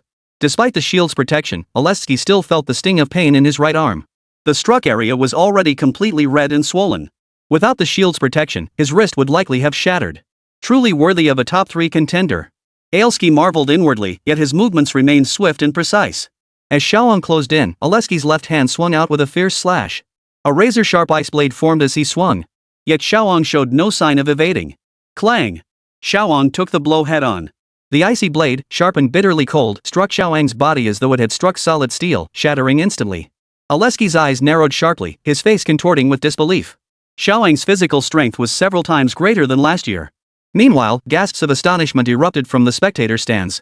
Xiaoang's extraordinary physical prowess left the spectators utterly astonished. Outside the arena, Su Chen's eyes widened in surprise. Damn, he's tough. If I'd been hit by that ice blade, it would have sliced off at least a pound or two of flesh. Truly worthy of a martial arts awakener, his physical toughness is absurdly high. Xiaoang, who had withstood the ice blade's strike, kept his eyes cold. Seizing the brief moment when Alestsky was dazed, his right fist shot out again. The punch was lightning fast, channeling every ounce of Xiaoang's strength. Thud! Alestsky had no time to react before the fist slammed into his chest. Colossal force erupted from the point of impact, rapidly radiating outward through his body. A terrifying force, like an explosion or a bursting dam, was unleashed in an instant. Alestsky's massive frame was sent flying backward with tremendous force. Mid-air, he could distinctly hear the sharp crack of over a dozen ribs snapping. The sound filled him with dread. Thud! Alestsky's body slammed heavily outside the red boundary line of the arena, spewing large gobs of blood from his mouth. The nearby medical team rushed over immediately. The healing-type awaken swiftly stabilized his injuries and reset his broken ribs. Doctors comprehensively monitored all his vital signs to prevent any complications. The referee surveyed the gravely injured Alestsky lying on the ground, then slowly walked to the center of the arena. Addressing the audience, he announced. Match 1 of Group 5, Qin Xiaoang vs North Bear's Alestsky. Qin Xiaoang wins. The great Qin spectators in the stands erupted in thunderous cheers and applause. Yes. No wonder he's a top 3 contender, he's truly formidable. Xiaoang's skills have really improved this past year. Impressive. Many great Qin spectators had come specifically for Xiaoang. Now, witnessing Xiaoang dispatch a formidable opponent with such clean precision, they couldn't help but feel thrilled and delighted for him. Meanwhile, the surrounding great Qin competitors couldn't help but clench their fists in admiration. Admiration filled by Yuan's eyes. Brother Xiaoang, you're still as formidable as ever. His martial arts talent was extraordinary, allowing him to master various martial arts with ease. Against elemental awakened practitioners like this, he holds a significant advantage. Su Chen couldn't help but admire him inwardly. He's truly impressive. Today he had finally glimpsed just the tip of Xiaoang's iceberg of power. No wonder others held him in such awe. In a place like the battle zone, where strength reigns supreme, one could only prove oneself through raw power. On the main stage, the official host clearly hadn't anticipated the first match ending so swiftly. Wow! Xiaoang from Great Chen ended the match in under 2 minutes. This is truly remarkable. It seems Xiaoang has come to this tournament with unwavering determination to win. Let's wish him the best. The moment the host finished speaking, he immediately turned to the other side. A look of surprise flashed across his face as he exclaimed in an even more excited tone. Higgins has finished his match too. Inside the competition area, Higgins was smiling and waving to the entire audience, looking extremely relaxed and content. It was as if he were not competing in a match, but attending an awards ceremony. Behind him, his fifth-tier awakened opponent now stared up at the sky with a dumb grin plastered across his face. Truly the pride of our Beacon Nation, the announcer declared with unbridled enthusiasm. Higgins seemed remarkably relaxed throughout this match. It appears he hasn't even tapped into his full potential yet. I'm sure he'll be just as effortless in the next match. The cheers for Higgins' victory instantly drowned out the celebrations from the Great Chen audience celebrating Xiaoang's win. Some Lighthouse Nation spectators even glanced, whether intentionally or not, toward the section where the Great Chen fans were seated. What's there to be happy about? Our contestant is just as formidable. If it weren't for Higgins being so humble and polite, wasting a bit of time, he would have ended the match long ago. Undeniably, Xiaoang has improved significantly since last year, but alas, he faced Higgins this time. Against Higgins' powerful soul attacks, even the most developed limbs are useless. The Lighthouse Nation audience pointed and jeered at Xiaoang, their faces wearing relaxed, smug smiles. Upon hearing the mocking remarks from the Lighthouse Nation spectators, the Great Chen audience immediately engaged in heated discussion. The atmosphere in the stands suddenly grew intense. What's there to gloat about? Inside the VIP box, Ng Chuiwei took a hearty bite of the exotic fruit in her hand. Once Su Chen steps in, any Higgins will be knocked flat by his flying sword. As she spoke, Ng Chuiwei mimicked the gesture of wielding a sword with her right hand. The elderly man behind her couldn't help but chuckle. Princess, don't let his looks blind you. Your idol worship could easily backfire.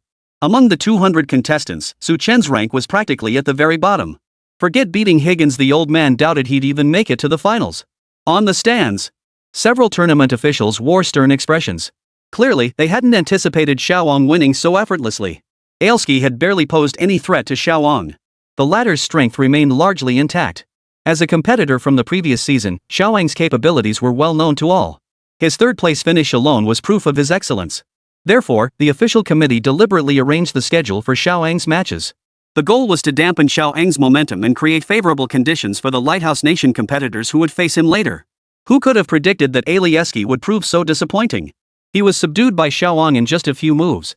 This undoubtedly gave Xiaoang a massive confidence boost. Moreover, this boost would extend to other Great Chen competitors. This was precisely what the committee members feared most. Mental state exerts a profound influence on one's capabilities. Xiaoang was undoubtedly the backbone of the 10 Great Chen competitors. Had Xiaoang not defeated Ailski so decisively, or worse, suffered defeat at his hands, it would have dealt a devastating blow to the morale of the entire Great Chen contingent. Yet, things turned out quite the opposite. Let's hope the Great Chen competitors don't have it so easy in the upcoming matches. We absolutely cannot let them build up too much momentum that would put our own fighters at a serious disadvantage. Someone murmured discontentedly. A middle-aged man beside him chuckled and said, "Don't worry. I anticipated this possibility long ago. That's why we've assigned Su Chen, the weakest competitor from Great Chen, for the second match. Compared to Jiang Zihe from the Great Han Kingdom, his strength is vastly inferior. I hear these two had unfinished business from the qualifiers. I'm confident Kong Jae-hyuk won't disappoint us as he seeks to redeem himself." Hearing this, the crowd visibly relaxed. On the arena, cleanup crews swiftly cleared Arena 18. Only then did the referee enter the zone, raising his hand and bellowing, "Please welcome contestant Su Chen from Great Chen and contestant Kong Jae-hyuk from Great Han." On the main stage over there, the host, having received a signal from the tournament committee, began directing all spectators' attention toward competition zone 18. This battle was designed to undermine the Great Chen contestants' confidence. The more eyes watching, the better. Let's welcome the second competitor from Great Chen to take the stage, Su Chen. He's one of the dark horses to emerge from the qualifiers, single-handedly intimidating over a dozen competitors to secure his advancement. And now fate has brought him face-to-face with Jiang Zihe once more in the group stage, truly a twist of destiny. Last time, Kong Jae-hyuk voluntarily relinquished his chance to advance, choosing to concede to Su Chen. But I believe he will redeem himself in this match. Of course, I also hope to witness player Su Chen's outstanding performance. Guided by the host's words, hundreds of thousands of spectators in the stands turned their gaze toward competition zone 18. Su Chen? This competitor hadn't drawn much attention before, previously unknown.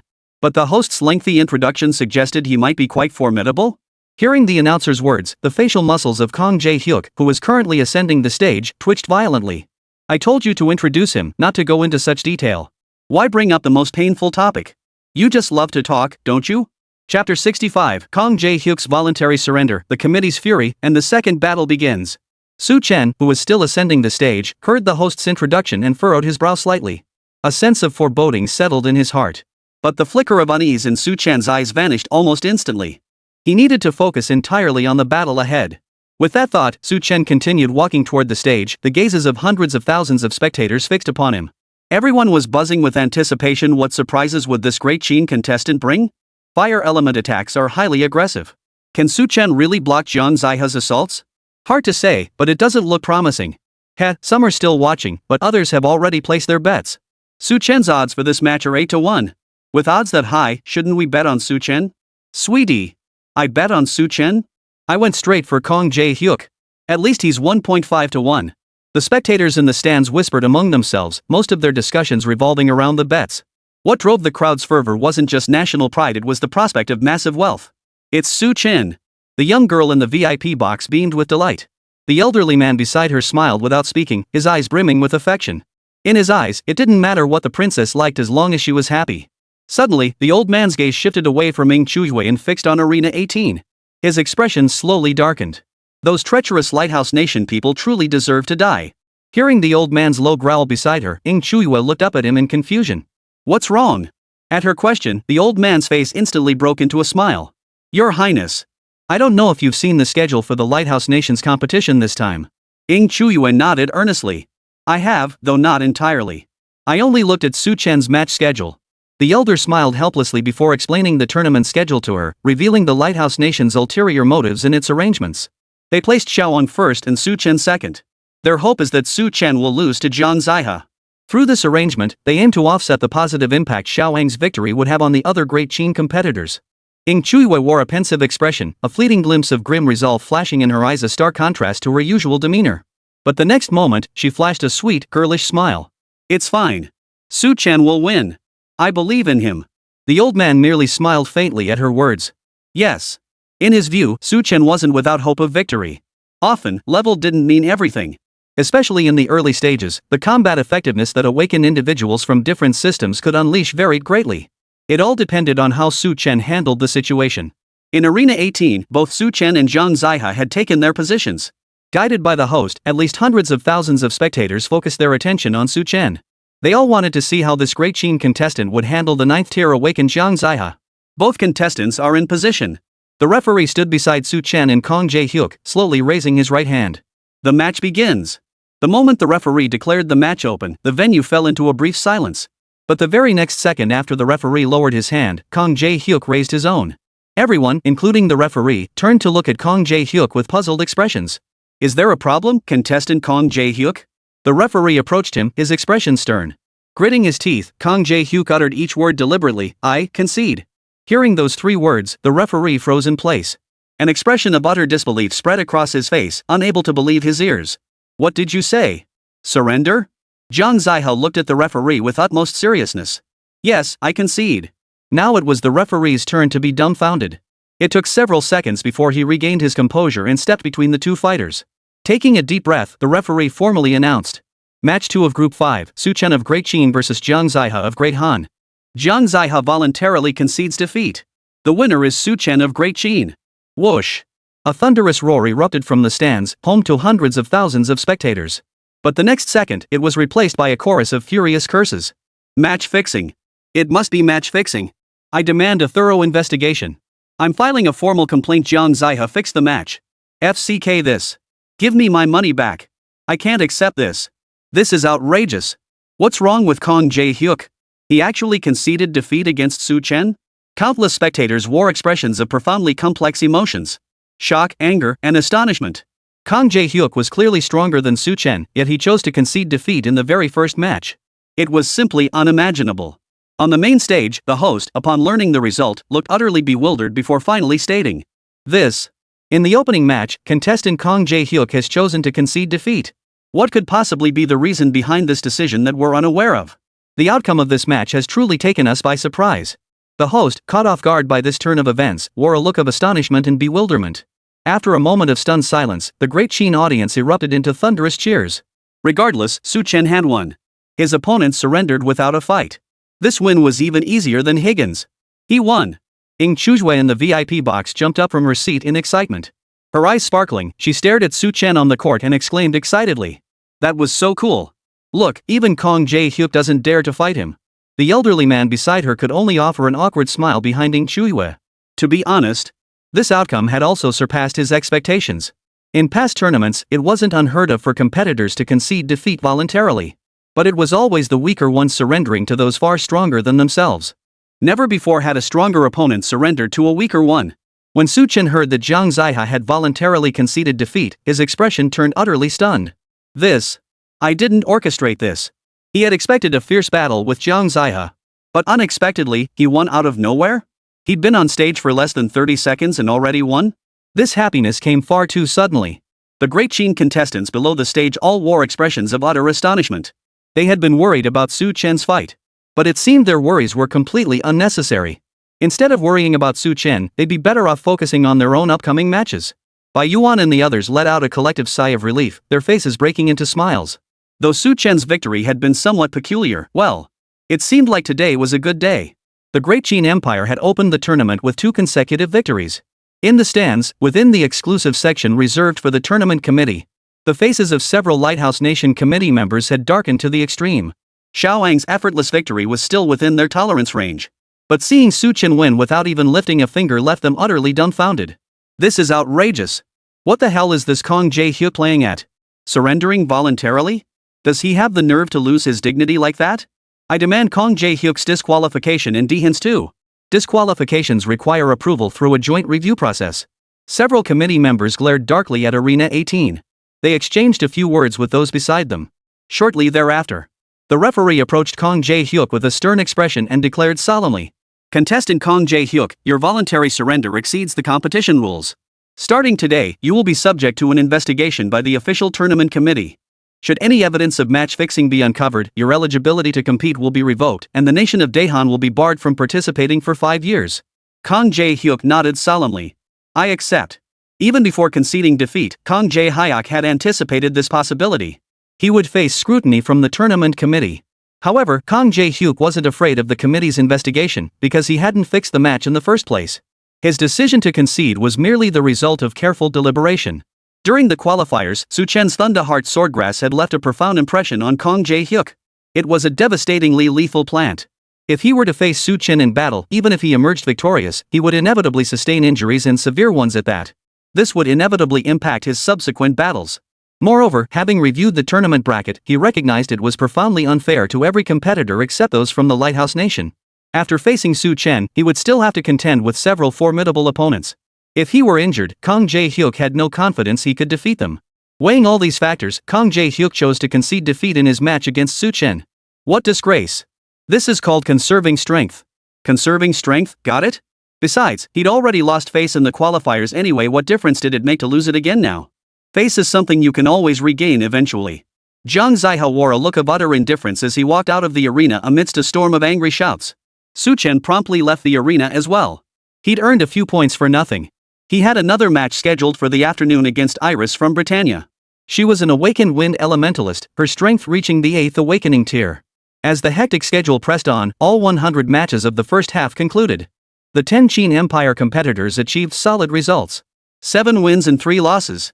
This outcome exceeded the audience's prior expectations. If they can maintain this momentum, perhaps half of the Great Chen players could advance to the finals. That ratio is already quite extraordinary. The nation with the most finalists was the Northern Bear Kingdom in the 22nd tournament. That year, they had 6 finalists and even claimed the championship title.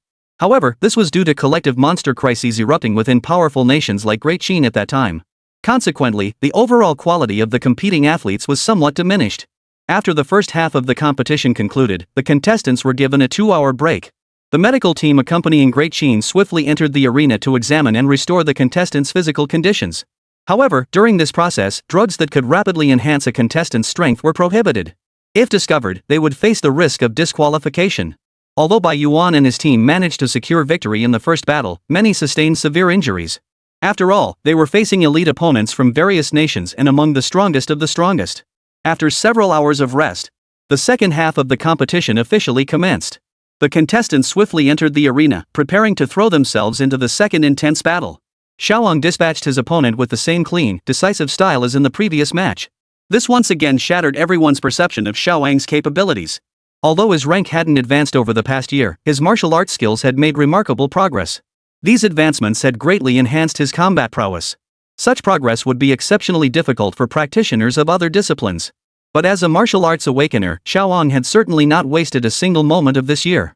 As the old man had said, a year of honing his skills at the awaken level offered him immense benefits.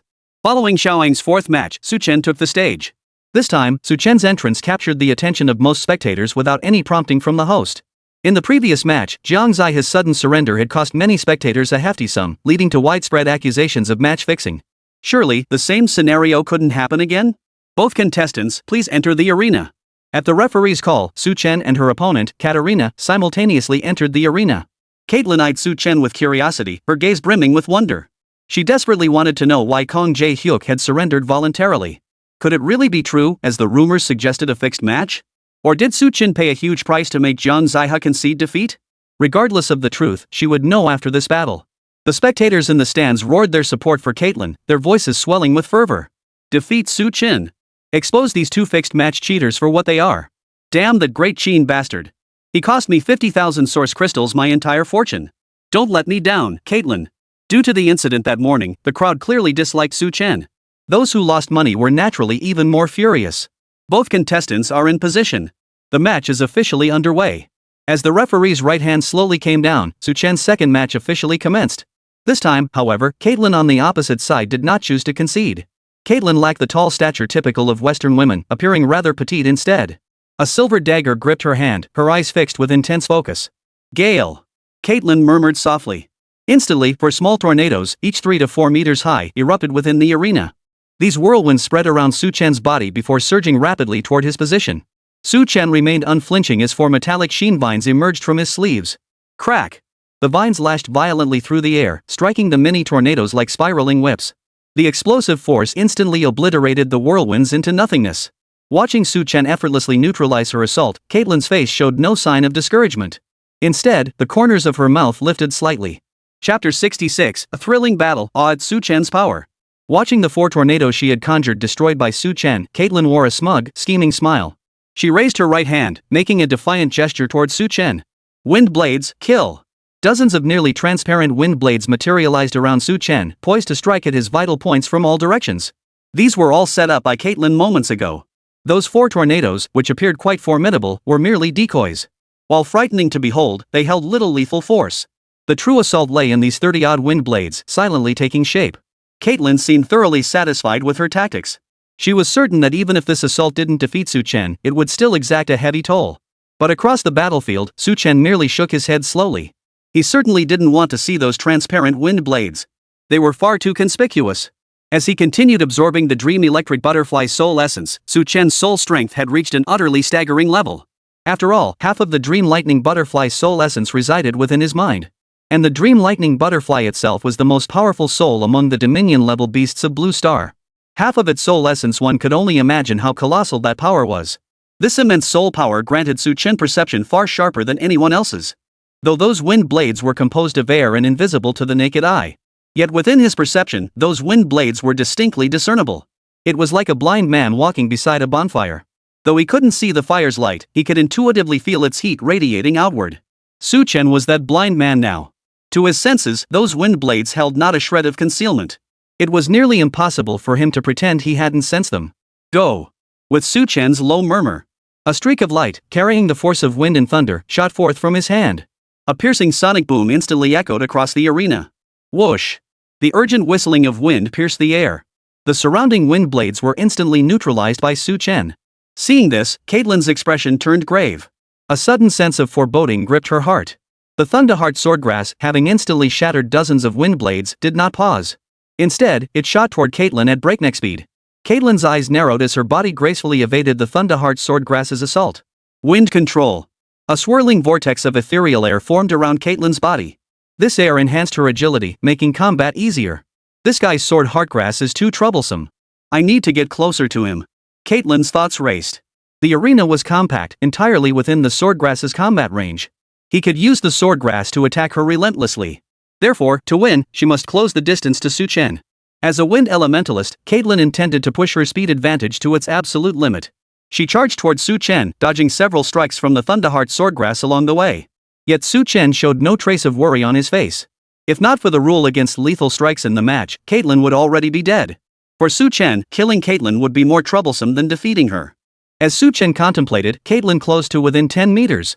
The Thunderheart swordgrass prepared to make its final intercept against Caitlyn. Whoosh! Accelerated by air currents and thunder, the sword blade's speed suddenly surged several-fold. Su Chen had no intention of prolonging the confrontation with Caitlyn. This full power strike from the sword leaf would inflict significant damage on Caitlyn. The sudden burst of power from the sword leaf caused Caitlyn's eyes to narrow sharply. A look of utter shock flooded her eyes. How could the sword heart grass move this fast? It was even faster than her own speed, enhanced by the wind element. Speed was the most obvious advantage of wind elemental power in the early stages, Caitlyn's very foundation. And now, she faced a creature faster than herself. Caitlyn swept her right hand, unleashing a torrent of air currents. This violent surge of air instantly halted her movement. In that very instant, the Thunderheart swordgrass sliced through the skin at her throat. The sharp blade instantly severed Caitlyn's golden hair. A crimson line appeared on Caitlyn's neck. The stands erupted in screams and gasps. All eyes fixed on Caitlyn. Seeing she hadn't collapsed, their hearts finally settled. The Thunderheart swordgrass had merely sliced the skin of her pale throat, not severing any blood vessels. But had Caitlyn been even a millisecond slower, the outcome could have been entirely different. Hearts stopping. Many spectators patted their chests, hearts pounding wildly. This is just the group stage, and it's already this thrilling? Caitlyn was clearly shaken too, her flawless face drained of color. But in that moment, without a second thought, she hurled the dagger in her hand. Simultaneously, a furious gust of air erupted from her palm. This air current swept up the dagger and lunged towards Su Chen with blinding speed. Clearly, this was a strategy Caitlyn had planned long ago. However, the interception by the Thunderheart swordgrass had exceeded her expectations. Enveloped by the violent air current, the dagger's speed surpassed even that of an arrow. And its target was Su Chen's heart. After advancing, Caitlyn was now merely 10 meters away from Su Chen. Propelled by the air currents, the dagger's speed surpassed even that of an arrow, covering the 10 meters in the blink of an eye. The audience watched as it streaked towards Su Chen like a streak of light, erupting in gasps once more. This duel was insane. Other fighters exchanged blows that landed with a thud. One slashes at the throat, the other stabs for the heart. Damn impressive. Caitlyn's sudden strike caught Su Chen off guard. He had believed the Thunderheart swordgrass strike would block her. But she halted her momentum mid-strike and instinctively countered in sheer terror. Clang! But the short blade failed to pierce Su Chen's heart. Another streak of light shot from Su Chen's hand, another blade leaf of the Thunderheart swordgrass. The blade leaf demonstrated speed pushed to its absolute limit. The razor-sharp blade struck the short dagger's blade directly, producing a piercing clang. Then, before everyone's eyes, the short blade veered off course. It slid past Su Chen's arm, merely slicing through his sleeve. Caitlyn watched the scene unfold, her eyes clouding with sorrow. Her fatal strike had been dodged once again. Caitlyn tried to rise and continue fighting, but two sword blades had already arrived before her. One pressed against her forehead, the other against her heart. Caitlyn immediately declared, "I surrender." Her voice was filled with resignation and despair. Only now did Caitlyn understand why Kong Jae-hyuk had chosen to surrender. Because the man standing before her possessed terrifying strength. Had this been a life or death battle, she would likely be dead by now. Caitlyn thought to herself. The referee stepped forward and announced the final result of the match. Great Sheen's Su Chen versus Britannia's Caitlyn. The winner is Su Chen of Great Sheen. A thunderous roar of applause erupted from the stands. Su Chen's formidable strength had won over many spectators. Beyond the Great Sheen supporters, numerous foreign spectators cheered for Su Chen as well. For in this moment, Su Chen had proven himself through sheer strength. Jiang Zai's deliberate surrender was neither coincidence nor match-fixing, but a testament to Su Chen's overwhelming strength. Hua Yinghao, Bai Yuan, Luo Shan, and the other Great Sheen competitors stared at Su Chen with stunned expressions. This astonishment bore no resemblance to their previous shock. The previous shock had stemmed from Kong Jae-hyuk, but this shock originated from Su Chen. The overwhelming power he displayed left them stunned. No wonder His Majesty praised him. Hua Yinghao murmured under his breath. At the award ceremony that day, the first emperor had offered to adopt Su Chen as his adopted son, stunning all the trainees. At the time, Hua Yinghao hadn't fully grasped the significance, but now he understood. However, the trainees had been instructed by the camp's higher-ups not to spread word of this matter. Thus, Bai Yuan and the others remained unaware of this inside story. Only the high-ranking officials of the major war zones had heard of this matter. If Huanghao was this shocked, imagine the others. Even Xiaoang, usually as still as a well and expressionless, showed a look of surprise. He silently calculated within himself. Even with his own reaction speed, it would be extremely difficult to avoid injury under Su Chen's sword Heartgrass. If all three leaves had emerged simultaneously, perhaps he could have killed Su Chen at the cost of severe injury. At this thought, Xiaoang's heart trembled even more. What level was he? What level was Su Chen? Was he truly required to pay such a heavy price to defeat Su Chen? What? He's even received His Majesty's praise? Bai Yuan, standing nearby, overheard Huanghao's mutter and gasped in shock. Huanghao snapped back to his senses. Realizing his slip of the tongue, he remained silent, ignoring Bai Yuan's exclamation. But regardless, Su Chen had indeed left the group utterly stunned. He's just too strong. In the private room, Ying Chuyue's eyes sparkled with excitement. If Su Chen achieves outstanding results in this competition, I will insist Father Emperor bestows rewards upon him. The elderly man beside her nodded with a smile. If Su Chen truly brings glory to the nation, he deserves such recognition. Su Chen's prowess had even surprised the seasoned veteran who had weathered countless storms. That sword Heartgrass seemed no ordinary variety. Within its sword-like leaves surged the elemental forces of wind and thunder. How rare! A dual-element sword Heartgrass had never been seen on Blue Star before. No wonder its speed was several times faster than ordinary sword Heartgrass, and its lethality was beyond the ordinary. This Su Chen truly has remarkable luck. The old man silently assessed in his mind. But in his eyes, it was merely decent luck. Impressive! Su Chen returned to the contestants' waiting area, greeted warmly by Bai Yuan and the others. This marked the first time Bai Yuan and the other Warzone competitors had shown goodwill toward Su Chen. Their previous conflict stemmed from tensions between the training camp and the 4 major battle zones, not personal animosity. Now that all 10 were competing together, they naturally united their focus outward. Warzone members revered strength above all else, just like Xiaoang. Su Chen had now demonstrated his prowess, earning the favor of Bai Yuan and the others. Su Chen offered a polite smile and acknowledged the group. Your Thunderheart sword grass is truly formidable. Your command skills and reflexes are also impressive. You're a worthy opponent. Xiaoang, unusually, spoke up first. This served as praise for Su Chen. Su Chen grinned faintly and said lightly, next time we meet, don't hold back. Xiaoang gave a light nod before turning his attention back to the arena. The second half of today's matches unfolded much like the first, with few unexpected twists. 100 matches proceeded in an orderly fashion. During this time, there were also some hair-raising incidents where contestants nearly met their end. After all, this was combat, injuries were inevitable. But none of these incidents halted the matches. Soon, all 100 matches were concluded. Compared to their performance in the first half, the Great Qin players struggled in the second half. 4 wins and 6 losses. Su Chen and Xiaoang maintained their perfect 2-0 records. And that concludes the group stage matches for day 1.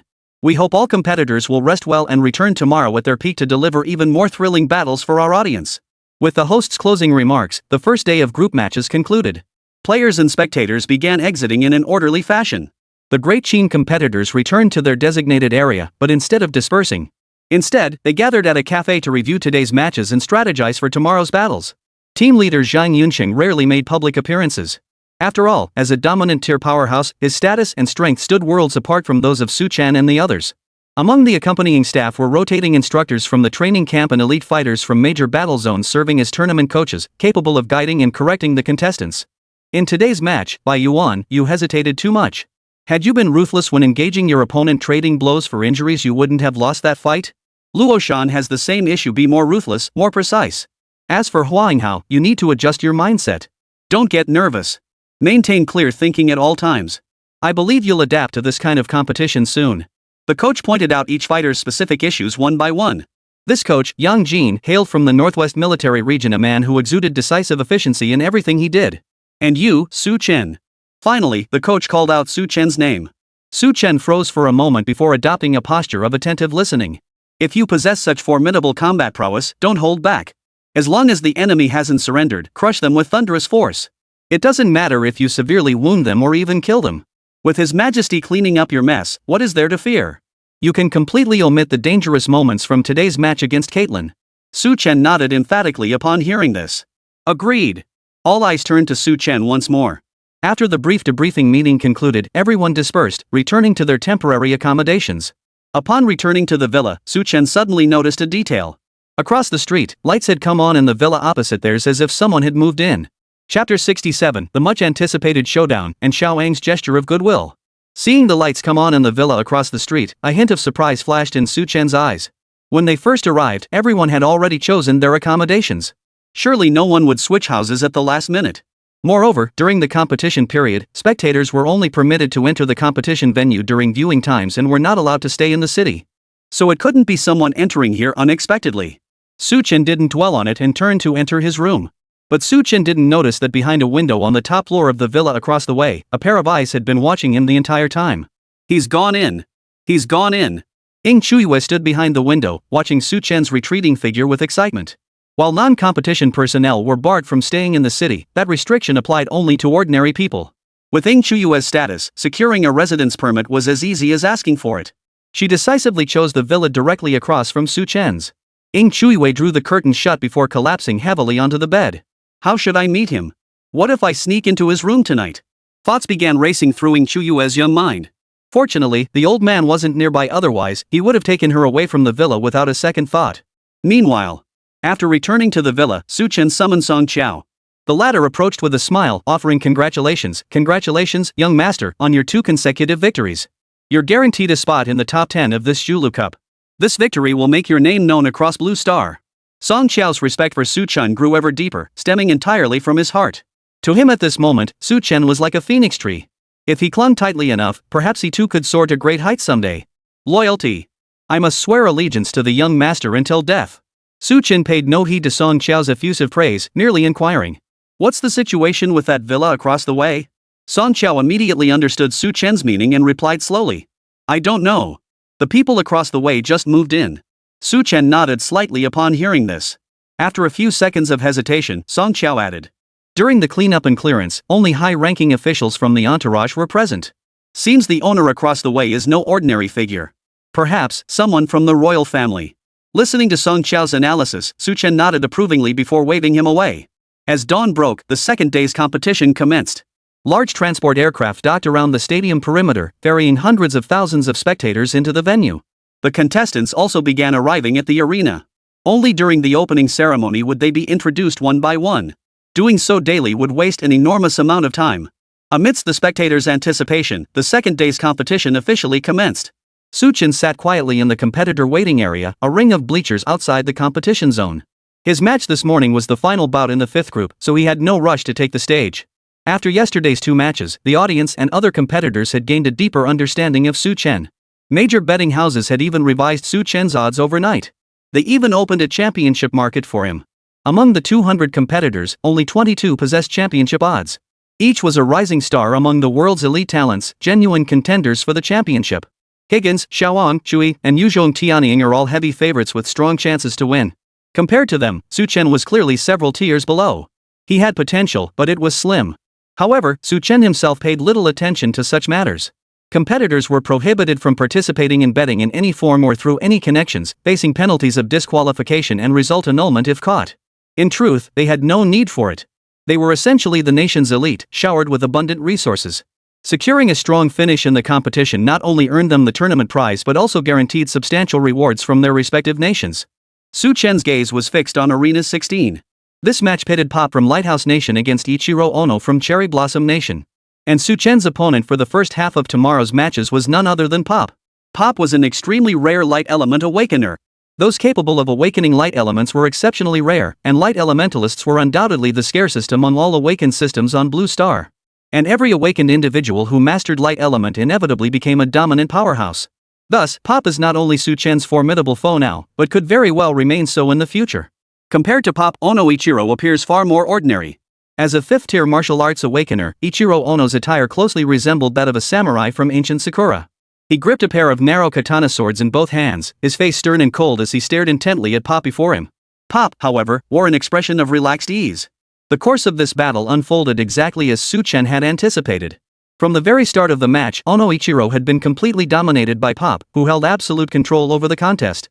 Though Ono Ichiro sought to carve a bloody path with his katana, the dazzling lights surrounding them severely disrupted his vision. As a searing beam pierced through Ichiro Ono's sleeve, he chose to concede defeat. Continuing the fight would serve no purpose. The gap in strength between him and Pop was simply too vast. Pop wore a smug grin, not even glancing at Ichiro Ono. Su Chen withdrew his gaze and shook his head helplessly. He had said he would use Ono Ichiro to gauge Pop's abilities. But in this match, Pop hadn't even shown half of his true strength. Little Sakura is trash. Just as Su Chen sighed, Xiaowang had already finished his match and stepped out of the arena. Passing by Su Chen, he suddenly spoke up. I'm facing Pop in the second half. He should be your opponent in the first half tomorrow too, right? Su Chen nodded upon hearing this. Why was Xiaowang bringing this up? Xiaowang gave a light hum before continuing. This afternoon, I'll make him use every trick in his bag. Watch the match carefully and prepare yourself. Don't lose tomorrow morning. Xiaowang's words caught Su Chen off guard. But upon reflection, given Xiaowang's character, such words weren't entirely out of character.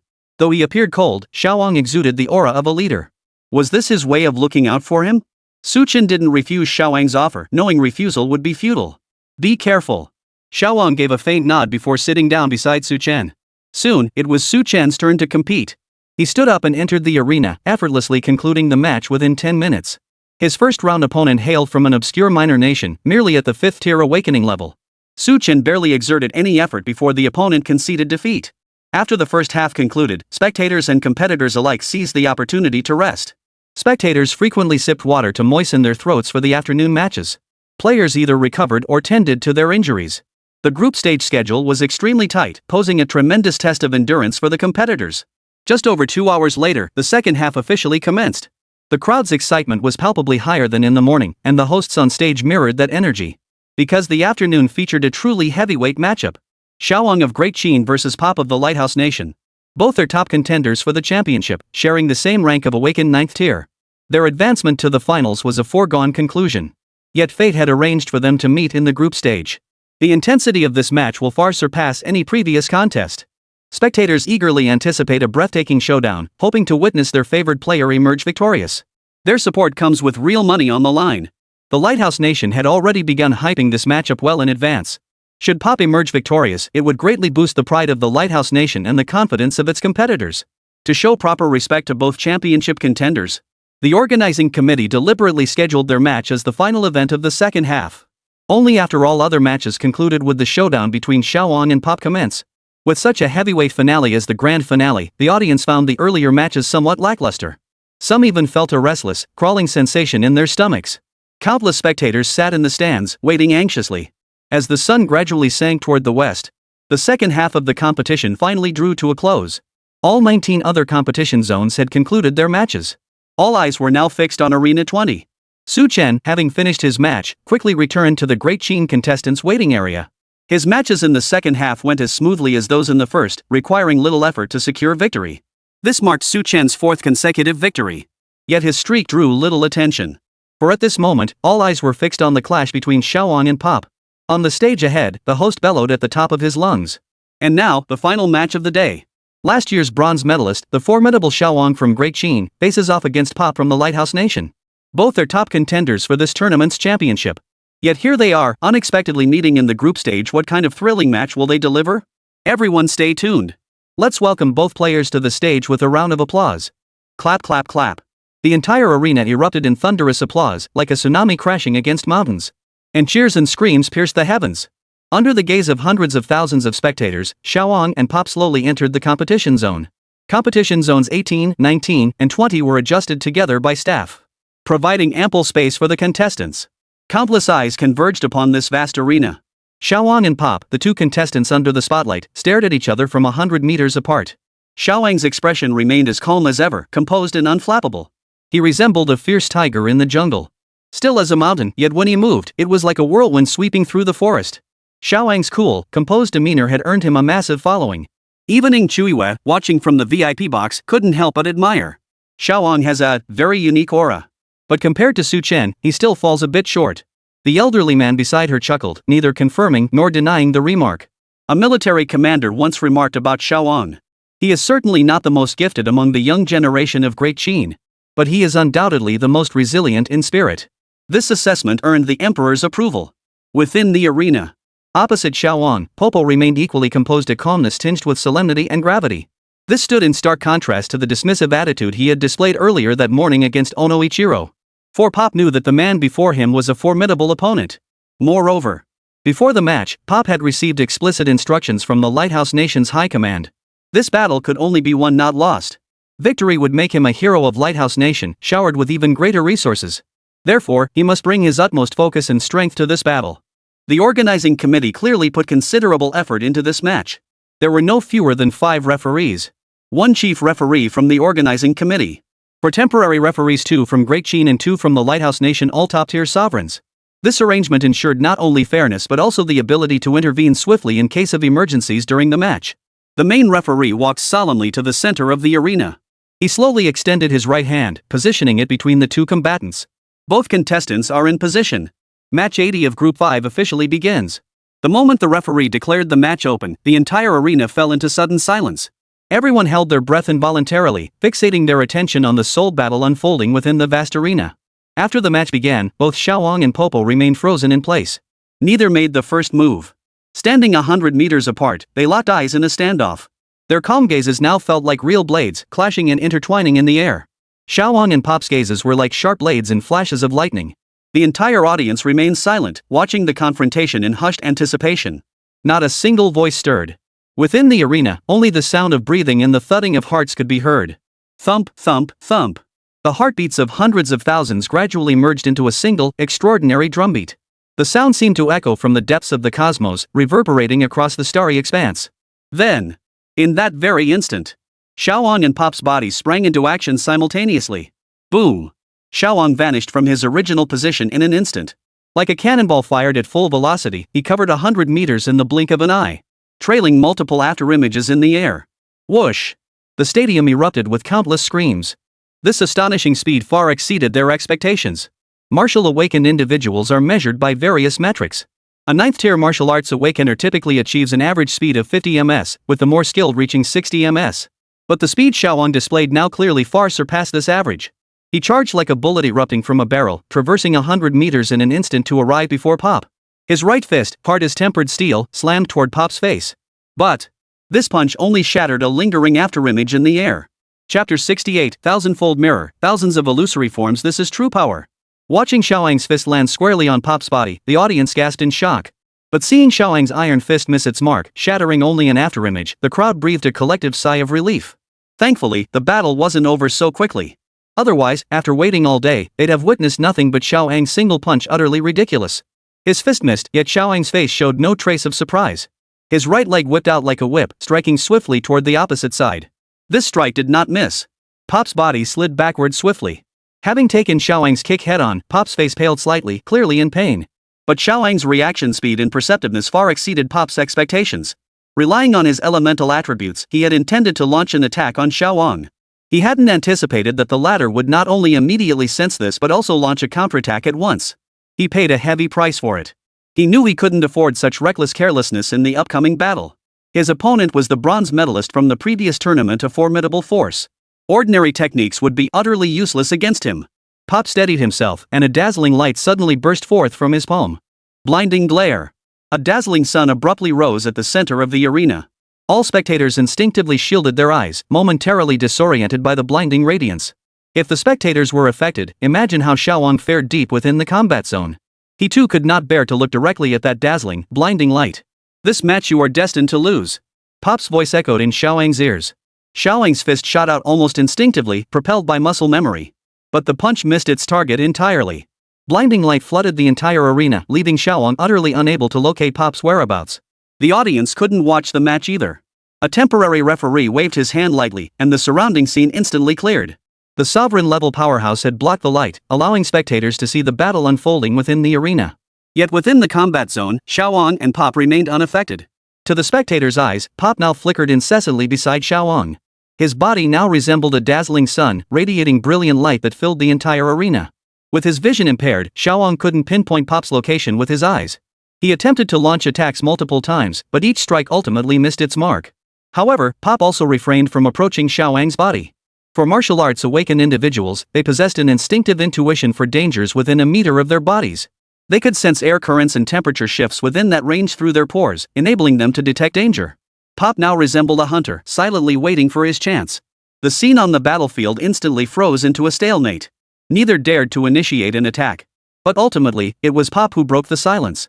His body appeared silently at Xiaowang's right side, a sharp blade thrusting toward his waist. Yet in the final split second before the blade struck, Xiaowang reacted. He twisted to evade, yet the blade still pierced his skin. Crimson blood instantly stained his clothes. Yet after landing the blow, the brilliant light emanating from Pop's body vanished. Creating such a spectacle consumed the force at an alarming rate. He still had other means to use against Xiaoang. Once the blinding light faded, the audience's immersion instantly heightened. Xiaoang finally caught sight of Pop's figure once more. Blood still flowed from his waist, yet Xiaoang showed no sign of distress. Such injuries were commonplace for him, having little impact on his combat prowess. Though you martial awaken possess heightened senses, your perception still relies primarily on sight. A faint smile touched Pop's lips as he seized the advantage. As long as he could seal off Xiaoang's vision with light, he would be unbeatable. Xiaoang remained silent, his body launching forward like a cannonball once more. Pop dared not take it lightly, flickering away from his original position. The next instant, the light illusion he left behind was shattered by Xiaoang's immense force. Thousand-fold mirror. Pop's lips curled slightly as the force surged wildly within him, transforming into countless elements of light. Before him, an exact duplicate of himself materialized. Then a second, a third. Amidst the stunned gazes of the audience, hundreds upon hundreds of Pops materialized across the arena. Many spectators leapt to their feet, staring in disbelief at the arena. So many illusions? There are far too many. How can Xiaoang possibly break them all one by one? It feels like Pop has already secured victory. Xiaoang is completely at his mercy, with no chance to fight back. Pop's mastery of light elements is truly formidable.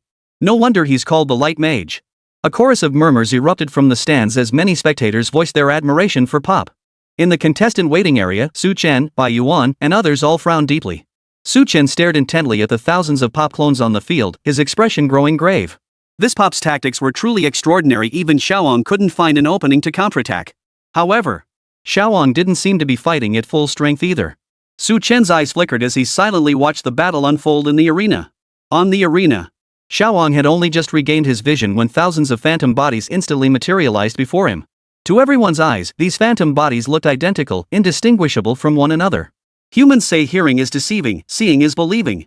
But the eyes can deceive as well. Amidst the stunned gazes of countless spectators, Pop's voice echoed across the arena.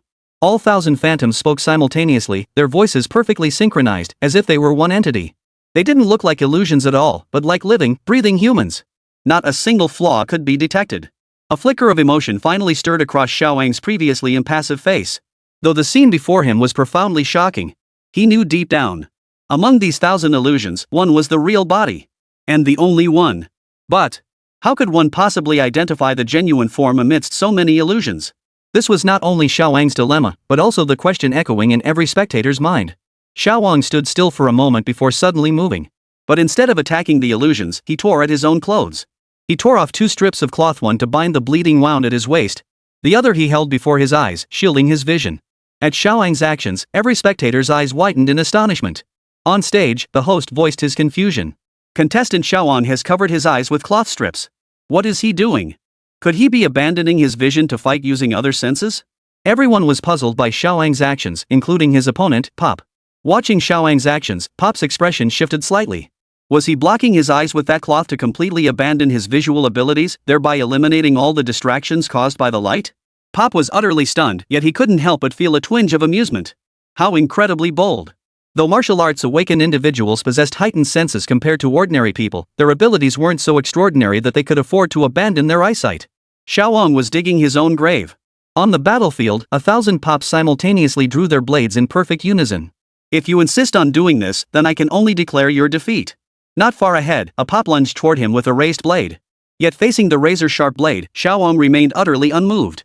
Many spectators instinctively covered their mouths, eyes widening in shock. But the blade did not wound Xiaoang's body, it passed straight through him. Clearly, the attacker was merely a phantom body. The entire arena erupted in thunderous cheers. No matter how things may change before your eyes, there is only one you on this field. Xiaoang's utterly calm voice echoed through the arena via the audio system. Every spectator instantly wore a thoughtful expression. What incredible skill and audacity! If it were me, I probably wouldn't dare move. Who knows which one is real and which is fake? Guess wrong, and you'll be left with serious injuries. Amidst the murmurs of the crowd, Xiaoang's speed grew ever faster. He swiftly pierced through one fake illusion after another. No one knew how he could tell them apart, but Xiaoang was utterly certain. Inside the private room, Ing Chuyue's watery eyes betrayed a hint of confusion. How is Xiaoang doing this? These figures look exactly alike, I can't spot any difference at all. Ing Chuyue was equally curious about this. The elderly man behind her smiled faintly and revealed the secret. It's the sound. Any living person has breathing and a heartbeat. Though faint, these sounds are real and distinct. Xiaoang comes from a renowned ancient martial arts family of the Great Qin. He's trained in his family's martial arts since childhood. Identifying someone's position by sound is no challenge for him. Ying Chuiwei finally showed a look of sudden understanding. She furrowed her brow, puzzled. If Xiaoang could pinpoint Pop's location just by sound, why didn't he use this ability sooner? The old man shook his head helplessly. I'm no mind reader. That's beyond my guess.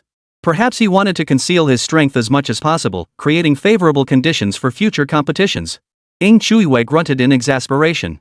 On the competition field, Xiaoang's speed grew ever faster, culminating in a display of blinding velocity. He weaved through layer after layer of illusory forms, as if he already knew exactly where Pop's true body lay. Hidden among the thousands of illusions, Pop's eyes betrayed a flicker of panic. How is this possible? The thousand-fold mirror is utterly useless against him. He's completely seen through my magic. A storm of shock surged through Pop's mind, his eyes filled with utter disbelief. Xiaoang seemed unaware of his true form's location. Yet he possessed an astonishingly precise sense of direction. He was searching through these thousands of illusory forms for his true self, and he would find it. It was only a matter of time. Pop clenched his teeth tightly as his thoughts began racing. In the stands, within the exclusive section reserved for the tournament committee, not only the tournament committee members came to watch today, but also several powerful figures from the Lighthouse Nation's military. One of them looked grim and muttered under his breath. I warned Pop long ago not to follow Higgins' lead in tinkering with those bizarre contraptions. Light mage? All that's just a gimmick. Instead of developing the destructive potential of light elements, he's wasting time on these flashy illusions? Well, now look at him. Once the blinding effect wears off, he's lost his most potent combat ability. This powerful figure had once been Pop's teacher. As a sovereign-tier powerhouse, he keenly sensed Pop's path had gone astray. Yet despite hearing his advice, the latter refused to change course. Lose. Just lose. Losing this match may have some immediate consequences, but it will forge a new Pop for the future of the Lighthouse. Someone sighed, delivering the final verdict on the match's outcome. Though many Lighthouse elders and powerhouses within the committee area felt regret, their emotions remained relatively composed. In their view, Pop truly needed this defeat. He wasn't some light mage, but a rare awakened light elementalist. A prodigy with the potential to grasp the laws of time. On the arena, Xiaoang had already pierced through most of the illusory bodies. His expression remained as calm and composed as ever. With the disorienting effect of the light gone, Pop's strongest tactic had failed. Unless he kept hiding among these illusions, Xiaoang would find him sooner or later. And doing so would result in a loss. Pop clearly realized his defeat and began actively dispelling the illusions one by one. A flicker of pain and regret flickered in his eyes. His face no longer bore the confident vigor it had at the start of the match. Xiaoang, his eyes still covered, remained unaware that the illusions had vanished and continued to roam the arena. But at one moment, he abruptly halted his steps. Xiaoang's right ear twitched slightly, then he abruptly unleashed a punch toward his right side. That direction was precisely where Pop stood. Xiaoang's attack possessed a violent beauty. Each punch seemed to contain explosive power. Without the support of light elemental energy, Pop had no way to block Xiaoang's relentless barrage of attacks with his own strength. His face grew increasingly pale. Boom! In a clash of fists, Pop's body finally buckled under the strain. Watching the fist rapidly expanding in his vision, accompanied by the howling wind, Pop finally uttered those words. I surrender. The instant his voice echoed, Xiaoang's fist froze mid-air. It stopped just 5 centimeters from his face. Yet the terrifying force of the punch still sent a stinging wind across Pop's face, cutting like a blade. This is true power. Pop gazed at Xiaoang's right fist with a look of pity, a wail echoing in his heart. Chapter 69, Chen vs Pop. A single move, an instant knockout. The entire arena was stunned. With Pop choosing to concede defeat, the match came to a close. The main referee slowly walked to the center of the arena and announced in a solemn voice. Match 80 of Group 5. Xiaoang of Great Qin vs Pop Feiyang of Lighthouse Nation. The victor, Xiaoang of Great Qin. As the referee's voice faded, the entire stadium erupted in cheers for Xiaoang. Though the match lasted only a little over half an hour and featured few thrilling moments, yet it still delivered a thrilling spectacle for the audience. Especially Pop's thousand-fold mirror. When 1,000 illusory forms of light appeared, everyone's eyes lit up. Pop truly lived up to his reputation as the light mage. This 1,000-mirror technique was dazzling beyond compare. Though not particularly damaging, it was highly entertaining. Xiaoang's unique countermeasure also piqued everyone's curiosity and astonishment. Though the match wasn't as thrilling as everyone had imagined, it still met their expectations. Worth every penny. On stage, the host congratulated Xiaoang. And with that, the final match of the day concludes with Xiaoang claiming victory. Let's look forward to Xiaoang's future performances. Of course, Pop also delivered an outstanding performance. We hope he continues to shine in future matches. As the host concluded, the audience began to slowly depart. After Xiaoang exited the competition zone, the medical team swiftly tended to his injuries. With the aid of precious medicinal compounds, the wound on Xiaoang's waist healed at a visible pace. Combined with the formidable constitution of martial arts practitioners, this minor injury had virtually no lasting effect on him. Upon returning to the Great Qin district, the contestants gathered as usual for debriefing and tactical analysis. Pop's fatal flaw is his lack of lethality. Despite his title as a light mage, he focuses on the deceptive nature of light beams, prioritizing flashy techniques over practicality. Therefore, as long as one avoids being dazzled by his beams, Pop's combat effectiveness drops by 70%. In tomorrow's match, Su Chen, you must pay special attention to this. Listening to the coach's guidance, Su Chen nodded slightly before turning his gaze toward Xiaoang. Su Chen understood clearly in his heart. With Xiaoang's strength, he could have defeated Pop much faster. But to allow Su Chen to observe more of Pop's tactics and weaknesses, he had deliberately prolonged the battle. Xiaoang's expression remained largely unchanged. His gaze was calm as he looked at the coach, paying no attention whatsoever to Su Chen's eyes. Perhaps he sensed it, but he chose to ignore it. Su Chen sighed inwardly, withdrawing his gaze and shaking his head with a wry smile. Quite the aloof one. After a swift review and analysis, the coach dismissed everyone to return to their lodgings for rest. The tournament had only begun 2 days ago, with many more battles awaiting them ahead. Returning to his villa, Su Chen noticed the lights were still on in the villa across the way. But he paid it no mind, entering his own villa without a second thought. Day 3 of the tournament. Su Chen's match in the morning session was scheduled for the first round.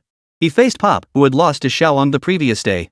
Thanks to his recent stellar performances, Su Chen's reputation had been steadily rising, garnering him a small but dedicated fanbase.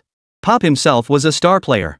Though he had lost to Xiaoang yesterday, this did not diminish the attention he received. Therefore, the match between Su Chen and Pop captured the attention of 90% of the spectators in the arena. Their first round matchup was undoubtedly the most anticipated showdown. Both players, please take your positions. The referee's voice echoed. Su Chen and Pop entered the arena one after the other upon hearing the call. The moment he entered the combat zone, Su Chen noticed Pop's face looked rather pale. He seemed unable to shake off the blow of yesterday's defeat. However, the reality turned out to be the exact opposite of what Su Chen had imagined. As a prodigy in the spotlight, Pop's inner self wasn't as fragile as one might expect. He wasn't dwelling on yesterday's defeat with regret or despondency. Instead, he was hesitating and wrestling with doubt. Had he truly taken the wrong path? Pop possessed extraordinary talent with light elements. He took great delight in conjuring dazzling beams of light. These brilliant radiances filled him with sheer delight.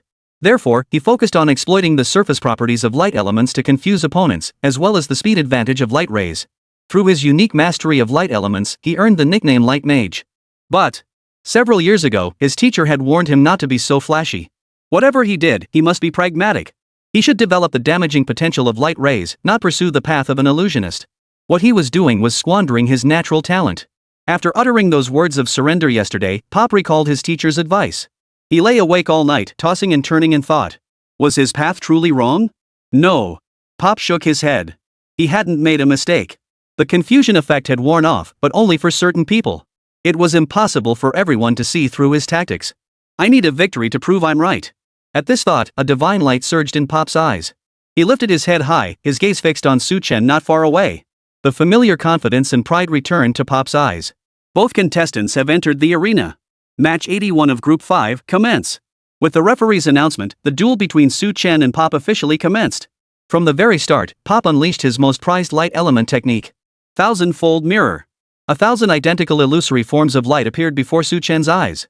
Since Su Chen and Pop's matchup carried the most weight in the first round, the host gave it significant attention. Wow, Pop has unleashed Thousand Mirror right from the start. Looks like he's taking Su Chen very seriously. Contestant Su Chen has achieved an impressive 4 consecutive victories so far. Will today mark his first defeat? The host's excited voice drew the gaze of countless spectators across the arena. The dazzling 1,000-layer mirror appeared once more, eliciting gasps from the crowd. After all, while it may lack lethality, it sure is impressive. Is Pop finally getting serious against Su Chen? I think he's venting his frustration on Su Chen after all. Yesterday's loss was so frustrating. Xiaoang is undeniably powerful, but Su Chen. A murmur of discussion rippled through the stands. Spectators were debating the outcome of this match. Su Chen had already secured an impressive 4 consecutive victories. Among the 200 competitors, only 18 others shared this same 4-win streak. Unfortunately, this impressive streak might be broken in this tournament. Given Su Chen's abilities, reaching this point was already pushing his limits. It's time for him to taste defeat. Su Chen can do it.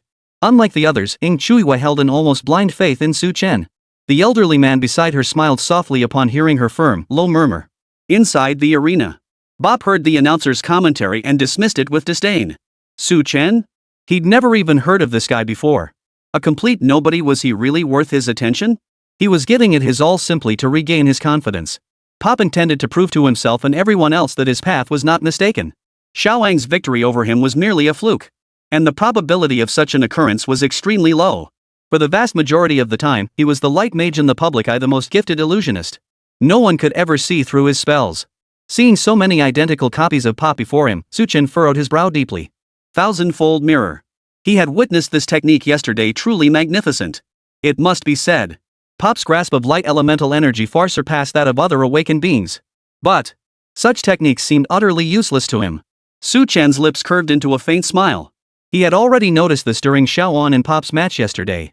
The thousandfold mirror could deceive only the eyes. Xiaowang could leverage his formidable auditory localization skills to pinpoint which reflections were illusory and which were real. While he lacked Xiaowang's precision in hearing, he possessed soul power of unparalleled magnitude. Through the perception of his soul power, Pop's illusory light forms and his true body were perfectly clear. It could be said that the thousandfold mirror was as transparent as glass to Chen's eyes, utterly useless. Chen's dense soul power instantly enveloped the entire arena. Pop's true form stood out in his perception like the sun itself. Go! Chen summoned a blade leaf from the Thunderheart sword grass, nodding his finger lightly. The blade's edge shimmered with a silvery white thunderous glow, while swirling currents of air surged around its shaft, propelling it to blinding speed. Whoosh! The Thunderheart swordgrass sliced through countless phantom bodies with lightning speed. It wasn't testing their authenticity, it had a very specific target in mind. In an instant, the blade hovered precisely above the brow of one of the Pop figures. Cold sweat slowly beaded on that Pop's forehead. One after another, the surrounding illusions vanished. Yet the Pop targeted by the sword leaf remained steadfastly present. Witnessing this scene, the audience rose to their feet involuntarily, staring at the arena with disbelieving eyes. Pop defeated? A brief, deafening silence fell over the stands. No one could believe what they were seeing. Chen had effortlessly broken through Pop's 1,000-layer mirror. The entire process took less than 10 seconds. Instantly, a tsunami-like roar erupted from the stands. Fuck! How did Chen do it? He instantly found Pop's true form. Impossible. With so many identical light illusions, how could he possibly tell them apart? It's truly unbelievable. Chen's speed surpasses even Xiaowang's. Astounding, absolutely astounding. Chen's methods have me intrigued and dying to know how he uncovered the secrets of the 1,000-layer mirror. Xiaowang likely used sound localization to uncover Pop's position, but Chen? What extraordinary method did he employ? The spectators in the stands murmured excitedly, as if debating a century-old conundrum. Competition Committee Area. The high-ranking officials and several committee members from the Lighthouse Nation who had come to watch the match all wore expressions of utter shock. What just happened? Even they couldn't grasp what had transpired in that instant. Though Pop had taken a wrong turn, drifting further from the light element. But that couldn't deny his talent. He had nearly pushed the deceptive effects of light elements to their absolute limit. Xiaowang seeing through the 1,000-layered mirror was one thing. But now, the same thing was happening to Chen. Moreover, his speed surpassed Xiaowang's faster and more agile. In mere seconds, not even enough time to think. This proved that Chen had known from the very beginning where Pop's true form lay. He didn't need to search at all. Holy crap! On stage, the host stared blankly at Pop, who had been subdued in an instant. What did I just witness? Pop, the overwhelming favorite to win, has been defeated in an instant by Chen. The battle hadn't even begun before it ended. How did Chen pull this off? I'm utterly baffled. Amid the host's gasps, the audience's curiosity surged to an extreme. Inside the VIP box, Ying Chuiwei pumped her fist excitedly and shouted, Chen! That move was absolutely incredible. Although Ying Chuiwei had previously expressed confidence in Chen's victory, she never imagined he'd win so swiftly and so spectacularly. An opponent who had even Xiaowang struggling, yet Chen subdued him with a single move. How on earth did he manage that? Ying Chuiwei looked at the old man beside her with wild excitement, the gleam in her eyes betraying her desperate need for answers. While she and the others remained clueless, her teacher surely knew. The old man's gaze was deep and intense as he watched Chen. Only after Ying Chuiwei spoke did he slowly withdraw his stare. So that's how it was. Ha! Such formidable soul power. This Chen is no ordinary man. This old servant misjudged him. Ying Chuiwei's smile grew even broader upon hearing the old man's assessment of Chen. Though the man beside her often referred to himself as an old servant, even the first emperor himself would address him as master. During the arduous years when the first emperor led the rise of the Qin dynasty, this elder once served as his guardian for a time. Later, when the first emperor became a totem-level beast tamer, the old man retired. He was later summoned again to protect Ing Chuiwe. Master, what's really going on? I really want to know. Ing Chuiwe pleaded in a pouty tone, urging the elder to stop teasing her. Seeing this, the old man looked at her with affectionate eyes and said, Su Chen possesses exceptionally powerful soul energy. His soul power rivals that of an average sovereign-level powerhouse. Since he usually conceals his soul power within his body, and I am not an expert in soul matters, I failed to notice it. During his recent battle with Pop, he utilized his immense soul power to instantly locate Pop's true form. It was only then that this old servant realized the extraordinary strength of his soul power. After speaking, the old man sighed deeply. Youngsters these days, each one more extraordinary than the last. First there was Xiaowang, whose resolve was as unyielding as tempered steel. Now here comes Su Chen, whose soul power is absurdly extraordinary. The future of Great Qin grows ever brighter. Chapter 70, Value Realized, Attention from All Sides, and a 24-match winning streak. Ing Chuyue's smile grew even brighter as she heard the old man's praise for Su Chen. He truly lives up to the man I chose. Not only handsome, but also incredibly talented. A radiant smile blossomed across Ing Chuyue's exquisite features. This time, the old man nodded in agreement. Su Chen's soul power is so formidable. His future accomplishments won't be insignificant. The only question was how far he had advanced in mastering soul techniques. To possess such a treasure trove yet fail to utilize it would be sheer foolishness. Within the arena, Pop stared at the blade pressed against his forehead, his body beginning to tremble. This trembling, born from the depths of his soul, was beyond the control of his reason. All color drained from Pop's face. His spirit and flesh were both numb with cold. At this moment, even the word shocked could no longer describe Pop's state of mind. His heart felt utterly dead. His mind was a complete blank. Only after a long while did his numb mind stir with a wave of horror. The thousand-fold mirror had actually been shattered so effortlessly by Su Chen? Pop's first thought was that he must be dreaming. Because this was impossible. Yet the icy chill emanating from the sword blade mercilessly reminded him that this was all real. Pop's heart died completely. He had intended to use Su Chen to build his confidence. And prove to his teacher and the entire world that his path was correct. But in the end, he was humiliated once more. And this time, it hurt worse and came faster. Su Chen wasted almost no time pondering or searching. He charged straight at his true form. Far more effective than Xiaowang had been. Ha! Ha ha! Faced with the threat of the sword leaf, Pop actually let out bursts of laughter. Only. This laughter sounded utterly desolate and despairing. This sound was the truest reflection of Pop's inner state at that moment. All the flashy techniques he once prided himself on had now become a joke. Before true power, all flashy tricks were nothing but thin paper. Crumbling at the slightest touch. Pop's laughter echoed throughout the arena. Everyone stared at the once radiant light mage with strange eyes. After 2 consecutive devastating blows, had his mental defenses finally crumbled? Pop's emotions seem a bit unsettled. I hope he can bounce back after all. A temporary setback isn't the end of the road. There are still many races ahead of him. The host looked at Pop, whose face was etched with despair, and spoke slowly to console him. The audience's gaze toward Pop gradually grew tinged with pity and sympathy. Most spectators could understand Pop's current state of mind. Poor Pop. He's been beaten badly in 2 consecutive matches, and both times by Qin fighters. The worst part is this loss was even more devastating than the last one. At least last time, he and Xiaowang exchanged blows back and forth. But this time, Su Chen finished him in one move. Who could accept that? If it were me, I'd be questioning my entire existence. Qin is really strong this time. This Su Chen guy is no pushover either. Whispers erupted once more around them, all eyes fixed on Pop. Pop stared at the blade pressed against his forehead, mustering every ounce of strength to utter 3 words. I concede. The words drained every ounce of strength from Pop. He staggered, nearly collapsing to the ground. The referee, still visibly stunned, stepped into the center of the arena. The victor is Su Chen of Great Qin. With the official announcement, this match, watched by countless spectators, came to a shocking conclusion. It came swiftly and departed just as quickly, like a sudden gust of wind. From start to finish, it lasted less than a minute. Excluding matches where one side conceded defeat, this was undoubtedly the shortest contest in the entire Zhulu Cup. Seeing Pop concede defeat, Su Chen sheathed his sword leaf. Without a word, he turned and walked straight out of the arena. As for Pop, remained frozen in place, looking utterly bewildered. It wasn't until the referee's prompting that he snapped back to reality and walked toward the exit. When Su Chen returned to the waiting area, he found Bai Yuan, Wang Hao, and the others staring at him as if he were some kind of freak. Is there writing on my face? Su Chen chuckled awkwardly. Bai Yuan's throat moved with difficulty, but no words came out. He simply gave Su Chen a thumbs up. Impressive, impressive. Someone, their voice thick with astonishment, uttered the 2 words. The others nodded in agreement. Xiaowang fixed his gaze on Su Chen, his tone tinged with admiration. Your technique surpasses even sound-based positioning. To defeat Pop so effortlessly, you're truly formidable. Xiaowang was also stunned by Su Chen's skill. Even he himself couldn't have defeated Pop in such a short time. Yet Su Chen had done it. This was something Xiaowang couldn't match. The eyes of the entire audience followed Su Chen's every move. Watching this handsome, radiant Great Qin competitor, a peculiar feeling welled up within the spectators. That this fighter might just create another miracle, continuing to surprise them.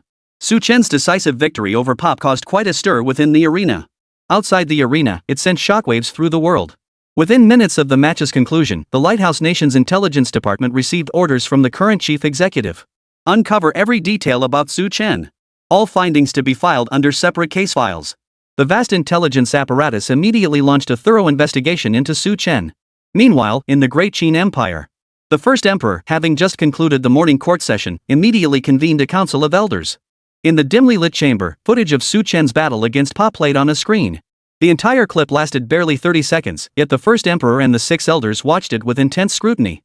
What immense soul power! To possess such colossal soul power at the exquisite rank is simply unbelievable. Wei Xianlang exclaimed, his voice betraying considerable astonishment. Indeed. Su Chen's soul power is indeed exceptionally dense, rivaling that of an average sovereign-tier powerhouse. Someone chimed in. This child could compensate for our Great Qin's weakness in lacking numerous soul-proficient warriors. In future confrontations with powerful soul-based beasts like the Dream Lightning Butterfly, we won't have to grovel for their assistance. Hearing this, the assembled crowd fell silent. They recalled that tragic and resolute command from long ago.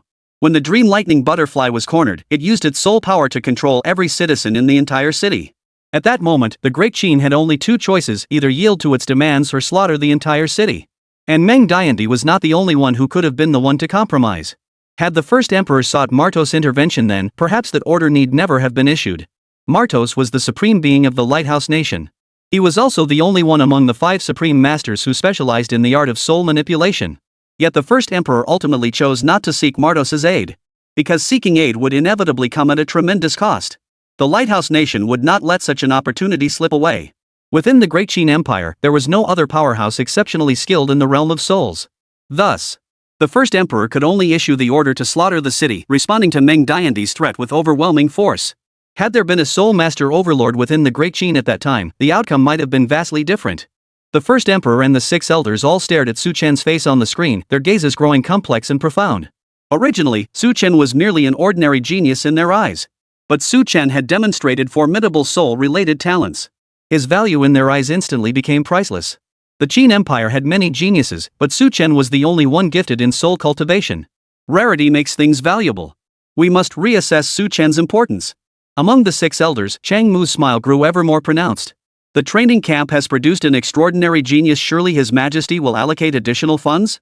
This matter I shall decide. The first emperor's steady voice echoed. Wei Xuanlong's holographic projection rose to his feet and bowed, saying, Your Majesty, I recommend assigning a more powerful guardian to Su Chen. To prevent any mishaps during the competition. The Lighthouse Nation would not welcome the emergence of a soul-mastering overlord within the Great Qin. The others nodded in agreement with Wei Xuanlong's proposal. Yet the first emperor raised his hand lightly and smiled, as for a guardian, that won't be necessary. The first moon is watching the competition in person. At this, the assembly paused in surprise. What does this have to do with Her Highness the Princess? Yet simultaneously, they all realized. If Princess Chuiwei is in the Lighthouse Kingdom, then that person must be there too. There was truly no need to worry about Su Chen's safety anymore. As a peerless powerhouse who once stood but a step away from totem tier strength, safeguarding Su Chen's safety poses no challenge. At the very least, without the intervention of a supreme being, no one could harm Su Chen. Martos, being one of the 5 supreme powers, wouldn't stoop so low as to personally attack a junior. Unless he intends to ignite a major war between great powers. The towering mountain range in the western reaches of Great Qin. Here stood the tallest peaks on the entire blue star.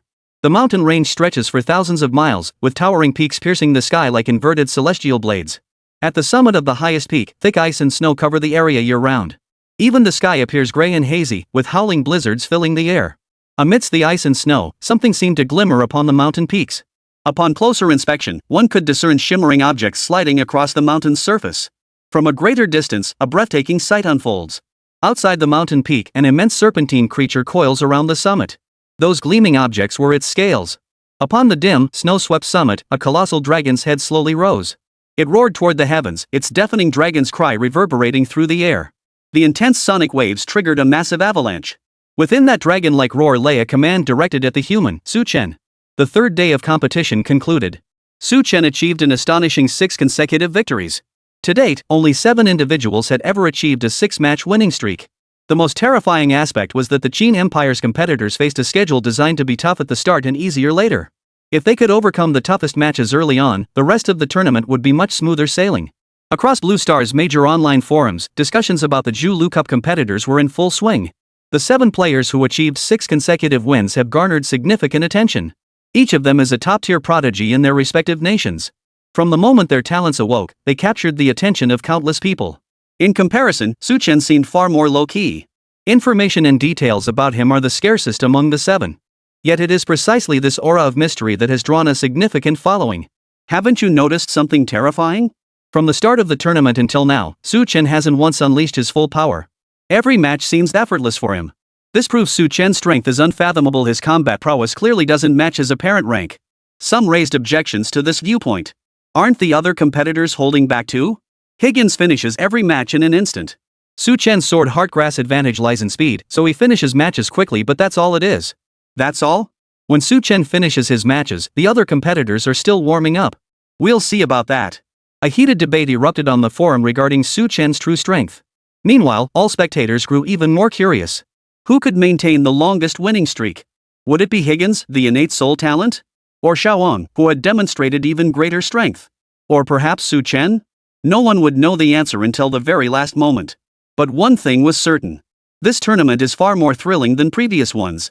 Dark horses have emerged, while star players have unexpectedly faltered. These discussions only added to the growing fervor surrounding the Zhu Lu Cup. As time passed, the tournament progressed day by day amid the cheers and gasps of the audience. Before they knew it, the 13th day had arrived. The tournament schedule was now halfway through. Only 5 players remained undefeated. Higgins, Xiaowang, Larakduo, Kunier, and Su Chen. Among these 5 players maintaining a 24-match winning streak, 2 were from the Great Qin Empire. This has brought immense shock and delight to the Great Qin audience. How wonderful it would be if Xiaowang and Su Chen could both reach the finals with perfect records. But everyone knew this was impossible. Because Xiaowang and Su Chen are both in Group 5.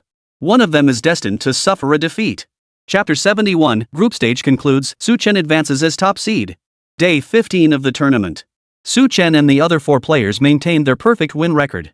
With such an astonishing record, he had surged to become the biggest dark horse and championship favorite of this Zhu Lu Cup. From obscurity to fame across Blue Star, Su Chen achieved it all in just 15 days. His name now flooded every major online forum across Blue Star. Within the Great Qin Empire, support for Xiaowang and Su Chen was widespread. Some manufacturers even seized the business opportunity, secretly selling Su Chen's tournament posters. However, sales were halted before long when authorities seized the posters. But there's no denying it. Su Chen now enjoys near ubiquitous recognition throughout the Great Qin Empire. His popularity far surpassed even Xiaowang's by several times over. He was especially adored by teenage girls. The reason was simple. Setting aside his combat prowess, purely in terms of looks, Su Chen could easily outshine Xiaowang. Such a handsome, formidable, and promising young man, what girl wouldn't adore him? Teachers at Xianyang's top academy, where Su Chen once studied, fielded at least a dozen interviews daily. Now everyone is curious about one question. Between Su Chen and Xiaowang, who is stronger? Which of the 2 will advance to the finals as the top seed? Day 18 of the group stage. Only 1 day of group stage matches remains. The outcomes are largely decided. The 4 spots in each group are largely locked up by the top contenders. In Group 5, Su Chen and Xiaowang lead the pack with a perfect record. They are certain to advance. Despite suffering 2 consecutive losses, Pop still holds 3rd place in the standings and should advance without issue. The 4th spot is being contested between Arleski from the Northern Bear Nation and the Gaulish competitor. Beyond these contenders, the remaining players hold little hope. They're merely going through the motions. The second half of today's matches will feature the showdown between Su Chen and Xiaowang.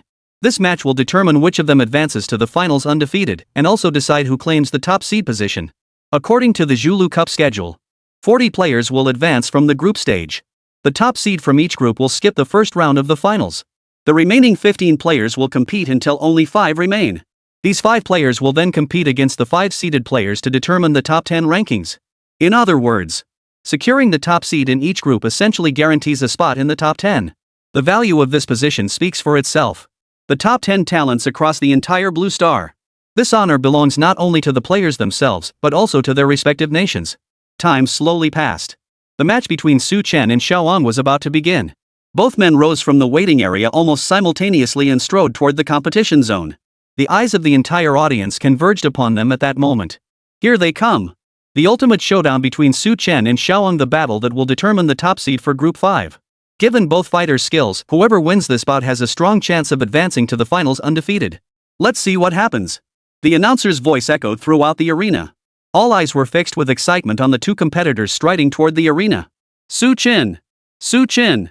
Su Chen will win! A loud roar erupted from the Great Chen spectator section. The shouts were clearly from girls, their voices high-pitched and shrill. Due to Su Chen's rapidly rising fame, his female fanbase had grown exponentially. Many wealthy young ladies had even spent vast sums of source crystals to travel from Great Chen to witness the match in person. Inside the VIP box, Ing Chuiwei heard the cheers of those young girls on the field and her expression clearly showed displeasure. Have them all removed. Su Chen is my man. Ing Chuiwei commanded with unwavering resolve. But the elderly man beside her remained unmoved, merely smiling as he replied. Your Highness, Su Chen is currently very popular. Your actions may have adverse effects on Su Chen. Hearing the elder's words, Ing Chuiwei's expression immediately clouded with hesitation. Then, very well. Ing Chuiwei then shifted her gaze toward the arena. Su Chen and Xiaoang had already entered the arena. The referee stepped between them and declared the match underway. All spectators held their breath, anticipating the thrilling battle to come. The match is officially underway. With the referee's command, the match officially commenced. Su Chen and Xiaoang locked eyes across the air. Two invisible currents of energy surged, locked in a standoff across the distance. The tension in the air was palpable, causing everyone to hold their breath involuntarily. Their clash of auras intensified, climbing steadily toward its peak. But, just as the audience anticipated their lethal moves, both simultaneously turned to the referee and declared in unison, I concede. The entire crowd instantly froze in stunned silence. Su Chen and Xiaoang exchanged bewildered glances. Clearly, neither had anticipated the other would surrender first. I concede. Su Chen repeated his words. Xiaoang, however, refused to be outdone. No, I concede. The referee shot both of them a look of utter exasperation. This is supposed to be a match. Are you two playing house over here? Ha! Any deliberate refusal to compete will result in penalties. Please consider your decision carefully, the referee stated solemnly. Xiaoang immediately responded. I concede. I'm forfeiting the match. At the same time, he signaled to Su Chen with his eyes that there was no need to argue further. Seeing this, Su Chen could only let out a deep sigh. The referee frowned and signaled to the host with his eyes. The host on stage immediately understood and promptly sought instructions from the competition committee. Shortly thereafter, the committee's ruling was delivered. Xiaoang's voluntary surrender was accepted, and he was declared the loser. The referee then turned toward the stands and announced, Diqin Su Chen vs Diqin Xiaoang. Xiaoang concedes defeat. The winner is Su Chen. Whoosh! As the referee delivered the final verdict, a roar erupted from the stands. Whispers and murmurs spread through the crowd. It makes sense. After all, Su Chen and Xiaoang are both great Chen fighters. How could they possibly fight each other to the death? But they were both pretty decisive, rushing to concede defeat. Too bad it's a draw. They're probably conserving their strength to make it to the finals. Let's be honest, that undefeated record is just a title anyway. Su Chen and Xiaoang's mutual forfeits surprised the audience, yet made perfect sense. Since both had already secured their spots in the finals, why waste energy battling it out in the group stage? Amidst the disappointed sighs of hundreds of thousands of spectators, Su Chen and Xiaoang returned to the waiting area. I never expected you to concede defeat. Su Chen remarked to Xiaoang in a tone of surprise. In Su Chen's view, Xiaoang should have been quite ambitious when it came to fame and fortune. Otherwise, why would he hold back his level at Awakening Stage 9 for an entire year just to chase the championship? Compared to others at his level, this approach would leave him significantly behind. If this were the finals, I'd fight you to the bitter end. Xiaoang's expression remained as calm as ever, showing no hint of emotion. What I want is the championship. Nothing else matters, no titles, no victories, no defeats. Xiaoang's tone carried an unwavering resolve beyond ordinary comprehension. Hearing his reply, Su Chen's heart jolted. His perception of Xiaoang shifted. Xiaoang possessed an iron will. He cared not for the journey, but only for relentlessly advancing toward his ultimate goal. Such a person was truly formidable.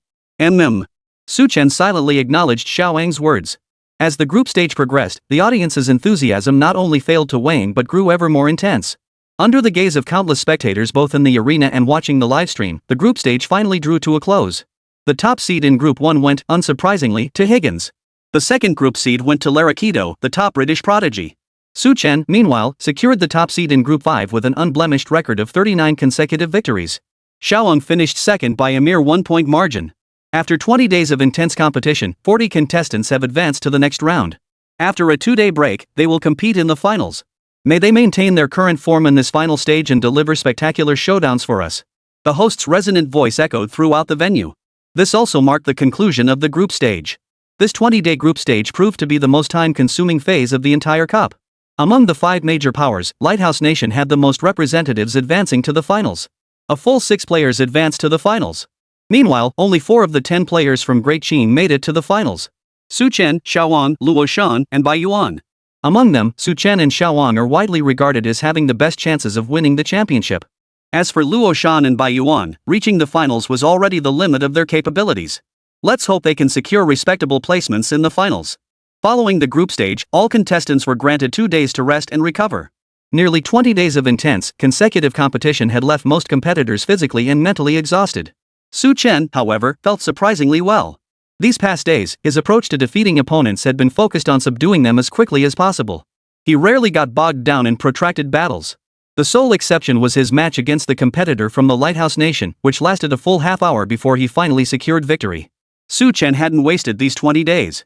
After each match, he would use the Dream Lotus's dream entry ability for meditation. The force within him grew stronger by the day. When he departed for the Lighthouse Nation, he was merely at the first tier of excellence. Now, he had reached the 4th tier of excellence. Su Chen's rapid advancement drew no attention whatsoever. Rapid advancement in the early stages was commonplace, especially amidst such high-intensity combat. Throughout the history of the Zhulu Cup, it had even happened multiple times that players ascended to the Transcendent tier during the finals. The immense pressure unleashed their latent potential. Moreover, Su Chen was still only at the Proficient tier. Many players transitioned from the Proficient tier to Awakening in just a few months. Moreover, Su Chen is a plant-type Awakener. Everyone focused solely on his plant abilities, paying little attention to his actual combat prowess. Su Chen returned to the villa and sank into the bathtub, already filled with hot water. He had no matches scheduled for the next several days. As the top seed in Group 5, he would skip the first round of the finals. Meanwhile, Xiaowang and 14 other competitors would vie for the final 5 spots. Use this time to further enhance my strength, Su Chen silently resolved. Although he had performed well in the Group 5 preliminaries, he knew full well that the opponents in the finals would be no easy foes. These competitors were all exceptionally formidable. With his current abilities alone, winning the championship would be extremely difficult. After finishing his morning routine, Su Chen made his way to the bedroom on the villa's top floor and entered his usual meditative state. Little did he know. Across the way, a young girl had been silently watching him.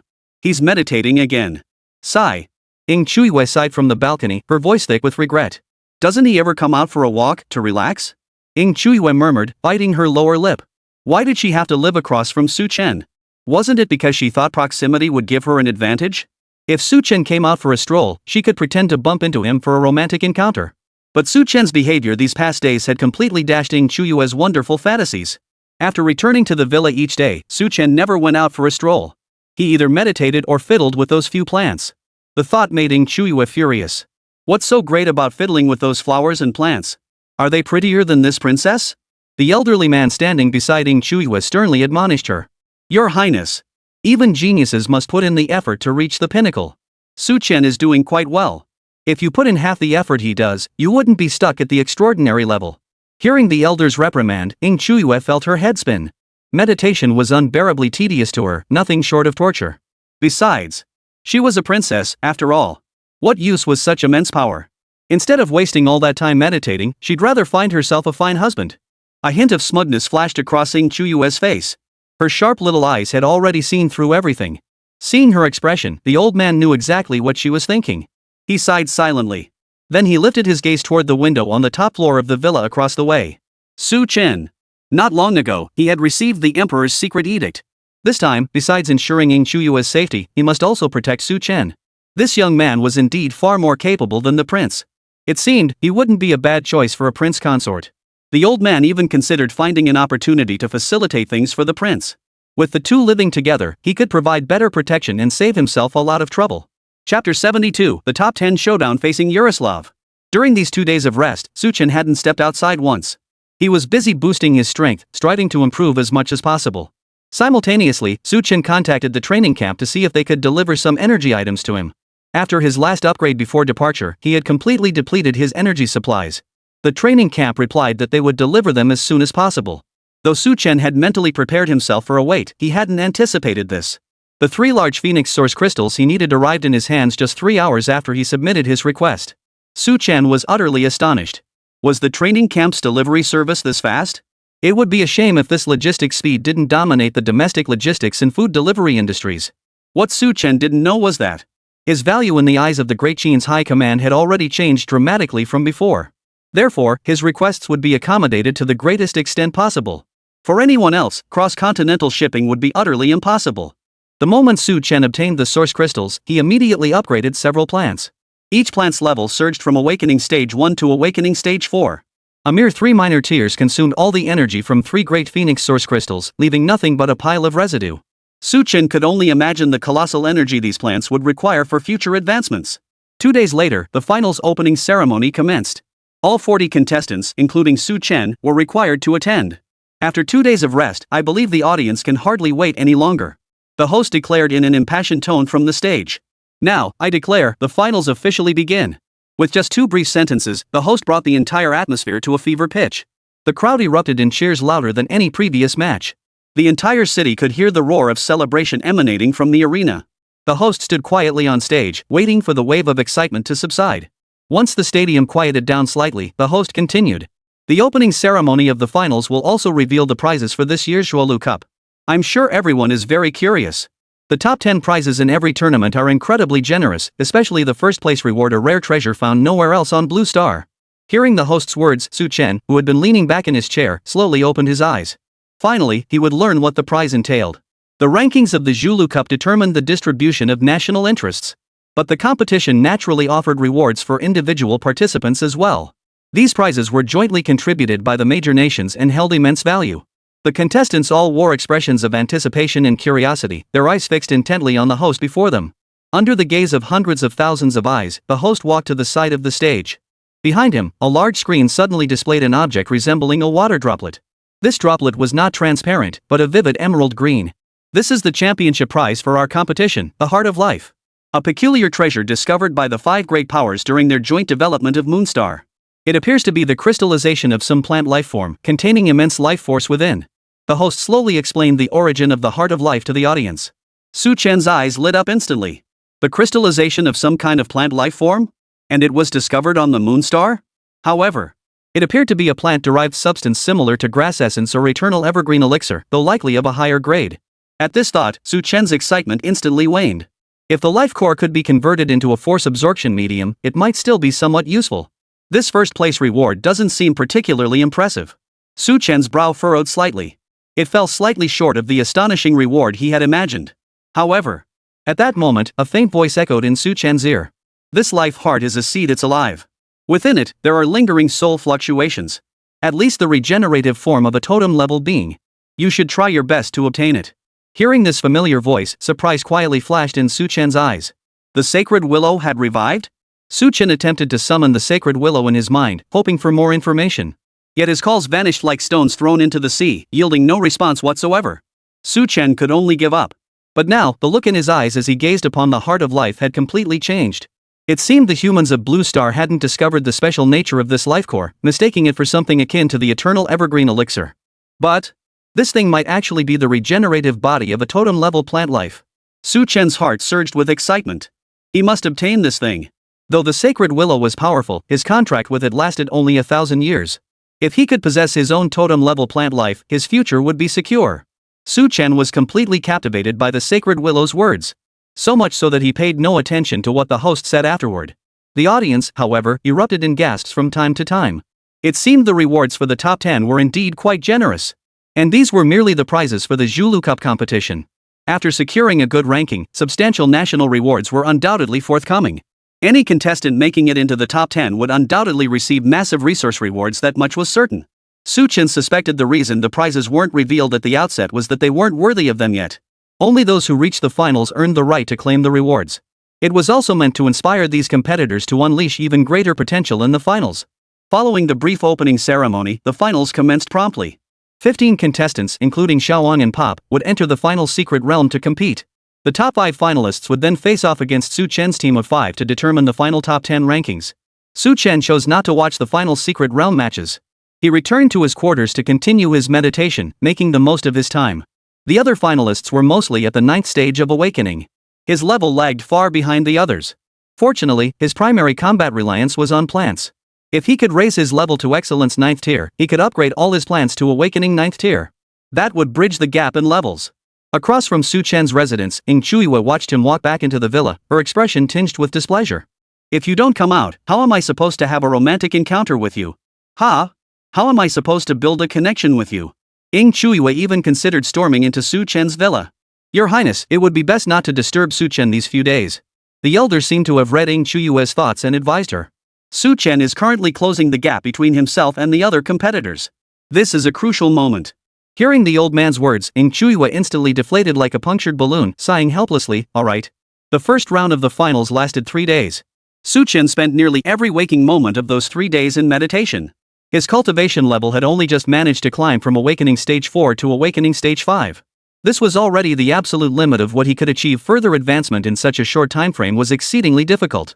Su Chen emerged from his bedroom, freshened up, and made his way to the first-floor living room. Song Qiao immediately had others bring in the food that had been prepared earlier.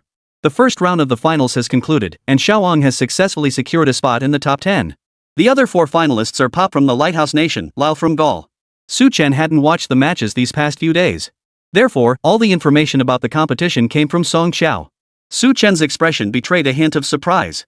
Pop had actually advanced to the top 10?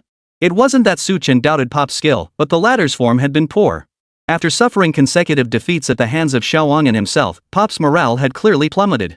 Although he had successfully advanced to the finals, facing a group of equally powerful competitors in much better form, Pop likely had little chance of winning.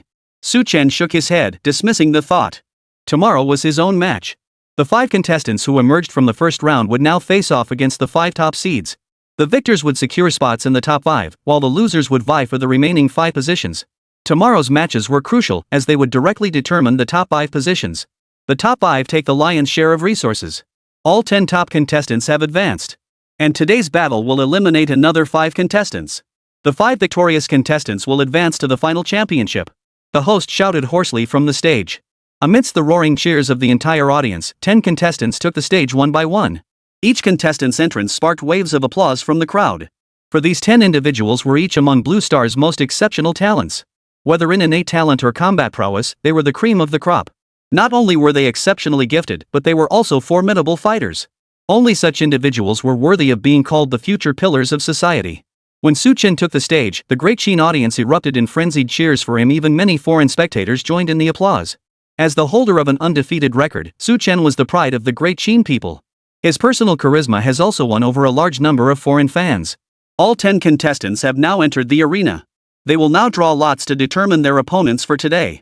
The 5 victors advance to the top 5 rankings, while the losers compete for the bottom 5 positions. Guided by the host, the 10 contestants took the stage one by one to draw their numbers. Su Chen drew the number 1 card. Yaroslav from the Northern Kingdom also drew number 1. Alright.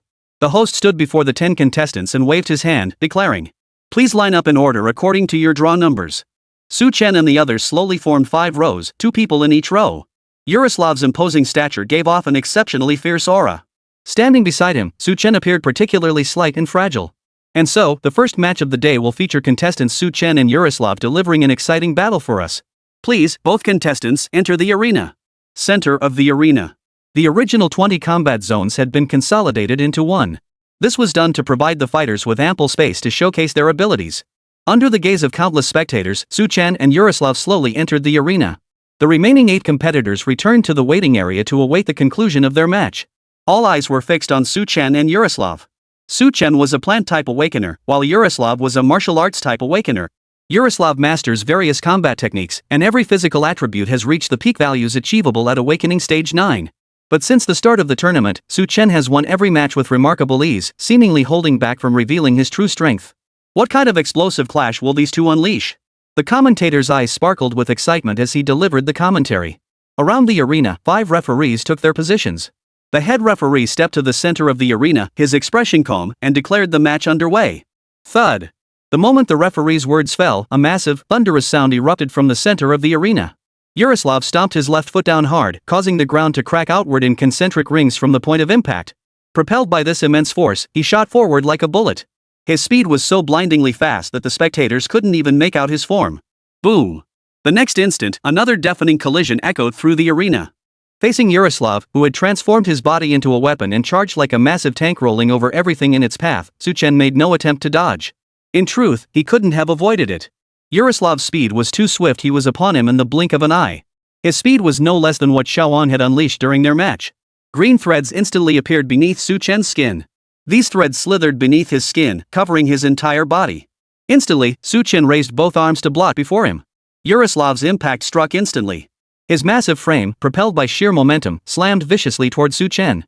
Chen instantly felt his arms bear the brunt of a colossal force. His body slid rapidly backward, moving dozens of meters before coming to a halt. Yet Chen appeared unharmed, merely pushed back by the sheer force of the collision. Yaroslav frowned at the sight. His opponent was merely a plant-type awakened individual. His immense strength should have been enough to shatter the man's bones. Yet Chen was completely unscathed? Oh? Contestant Chen actually blocked Yaroslav's bullet shockwave? The host's expression froze in surprise.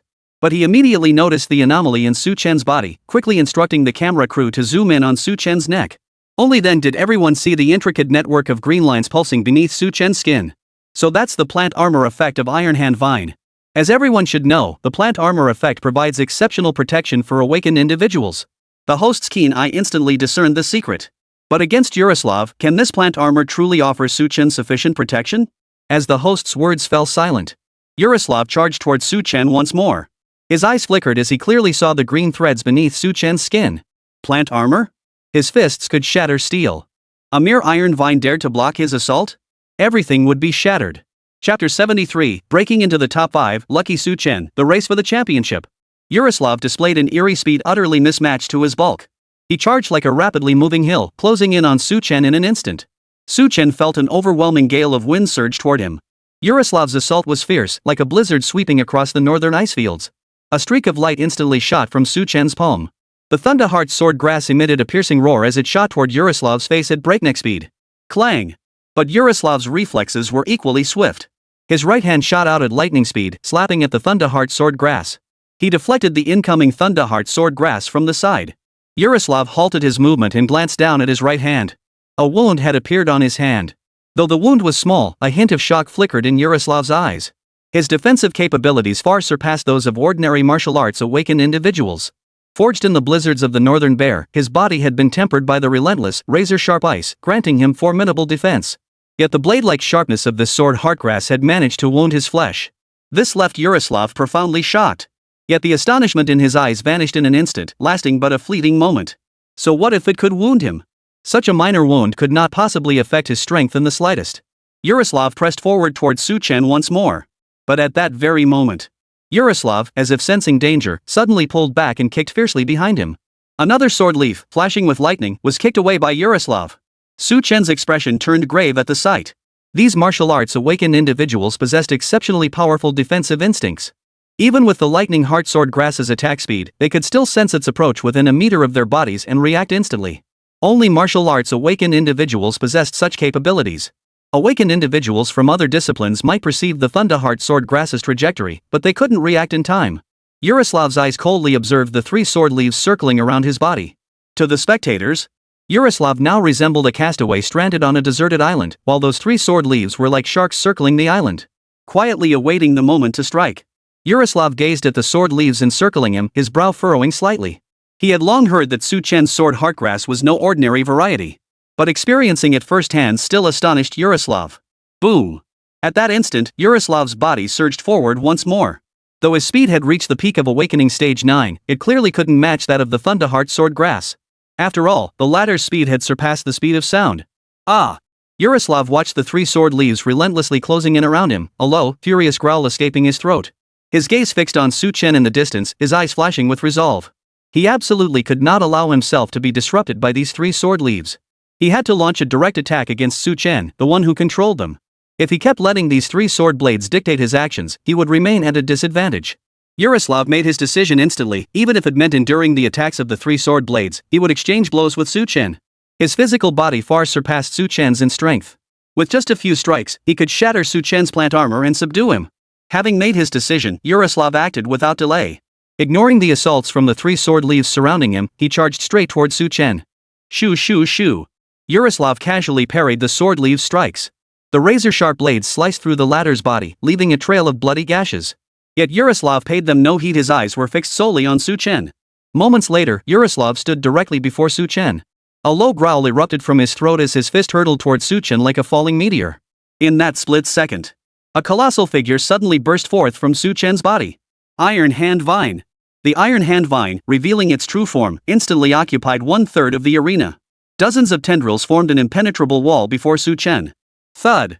Yaroslav's fist shattered several steel-like vines. Yet his strength proved insufficient to breach the entire defensive barrier. Su Chen stood behind the vine barrier, his gaze calm as he watched Yaroslav.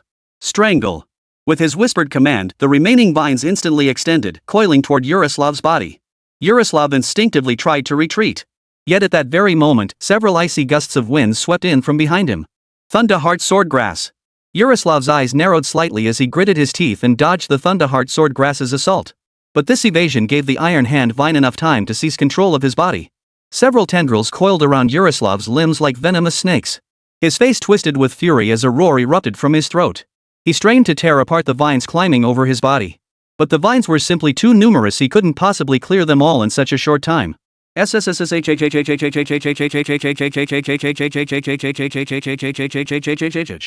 vines instantly tightened, yanking Yaroslav's body into the air. Having lost his foothold, Yaroslav found it increasingly difficult to struggle free. Meanwhile, the Thunderheart Swordgrass attacked from 3 directions. Clang! Clang! Clang! Yaroslav struggled desperately, dodging several sword leaf attacks. After each strike missed its mark, the sword leaves immediately whipped back around, stabbing toward him. More and more tendrils of the Iron Hand Vine wrapped around Yaroslav's body. He was now completely immobilized, unable even to twist his body. Then, 3 sword leaves came to rest at his eyes and heart. The razor-sharp points radiated a bone-chilling cold. Yaroslav refused to concede defeat, struggling desperately, but to no avail. After a minute-long stalemate, the referee stepped into the combat zone. The winner is Su Chen of Great Chen. Hearing the referee declare Su Chen the victor, Yaroslav, bound by the Iron Hand Vines, let out a furious roar, seemingly in protest. Yet he could do nothing about it. After all, he was now completely subdued by Su Chen. After the match concluded, Su Chen commanded the Iron Hand Vine to release Yaroslav. The latter's body bore numerous crimson marks from the vine's grip. Yaroslav shot Su Chen a cold stare, clearly dissatisfied with the outcome. Su Chen smiled at him and said, "You're welcome." Yaroslav, however, showed none of Su Chen's gentlemanly grace. He snorted coldly and stormed out of the arena. Su Chen of Great Chen claims victory in the opening bout and secures the first spot in the top 5. A triumphant start brings him one step closer to the championship. Let's congratulate him. The host and the entire audience erupted in applause and cheers for Su Chen. Amidst the spotlight, Su Chen returned to the waiting area. The remaining contestants took the stage one after another to compete. The day slowly drew to a close. 5 thrilling matches left the audience flushed with excitement. Even after the final match concluded, many were still reliving the thrilling battles.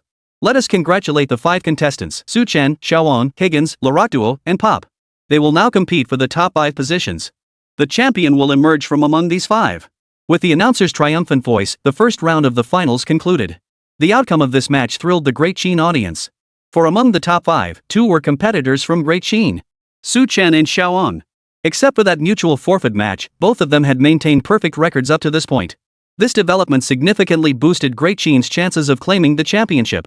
Su Chen leaned back in the bathtub, eyes closed as he rested.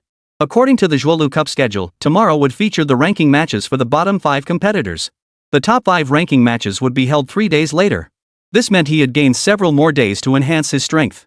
In this final round, competitors from Great Chen and Lighthouse have drawn significant attention. Because these 2 nations each hold 2 spots in the top 5. In other words, the championship is most likely to be won by either Great Chen or Lighthouse. Among them, Higgins is the favorite to win. In recent days at the venue, Lighthouse spectators have even unfurled banners proclaiming, "We are the champions." Across major online forums, Higgins also leads the polls for champion. Because soul-gifted individuals like him are extremely rare, one in hundreds of billions. I must cultivate the second layer as soon as possible. Su Chen murmured softly as he knelt in the bathtub. Throughout his time competing, he had spent every waking moment either meditating or cultivating the 9 Shocks Spirit Tower. Originally, Su Chen hadn't been in such a hurry to cultivate the 9 Tremors Spirit Tower. But who could blame him when a soul specialist like Higgins had appeared in this competition? The more he cultivated, the greater his chances of victory. Su Chen had already completed the first layer and was now constructing the second layer of the tower. He felt his progress was reasonably swift. Even if he devoted the next 3 days entirely to meditation, he wouldn't be able to advance any further. Better to use them studying dark spirit magic in the 9-shock spirit tower. If he truly faced Higgins in the match 3 days hence, his chances of victory would be significantly higher. At the very least, he wouldn't suffer such a crushing defeat. The bottom 5 competitors wrapped up their matches over 3 days, while the audience displayed tremendous enthusiasm. But it was clear they were even more eager for the upcoming matches. The battle for the top 5 spots. Over these 3 days, Chen had successfully cultivated the 9th Thunder Spirit Tower to its 2nd layer. On stage, Chen's gaze shifted toward Higgins nearby. With the sole defense of the 9-shock Spirit Tower, battling Higgins shouldn't be too taxing, right? Today we will begin the draw. One lucky participant will receive a bye, while the remaining 4 will compete. The lucky contestant will face the 2 remaining winners. After briefly explaining the rules, the host immediately began the draw. The 5 contestants took turns drawing a numbered card from the small silver box held by the staff. Higgins, number 1. Xiaoan, number 1. The host announced the numbers drawn to the crowd. Chen also took a number card from the small silver box. However, the card in his hand was blank. The host looked at the card in Chen's hand and smiled. Today's lucky winner has been chosen. It's contestant Chen. Contestant Chen will face off against the 2 winners. Victory will grant him a chance to compete for the championship against the other winner. If he loses, he'll compete against the other 2 for 3rd place. The audience of Great Chen cheered, clenching their fists in excitement. Chen drew a bye. The bye position clearly held an advantage, allowing him to observe several more matches of other competitors and prepare in advance. Chen really has some luck on his side. But Xiaoang is about to face Higgins. Can he win? Higgins is the top contender for this year's championship. Xiaoang might be in trouble. After watching the draw ceremony, the Great Chen audience wore expressions of mixed joy and worry. While Chen lucked out with a bye, Xiaoang was about to face Higgins. This is a formidable opponent. Now, let's get ready to enjoy today's matches. With the announcer's rousing call, the entire audience snapped back to the present. All eyes turned to the playing field.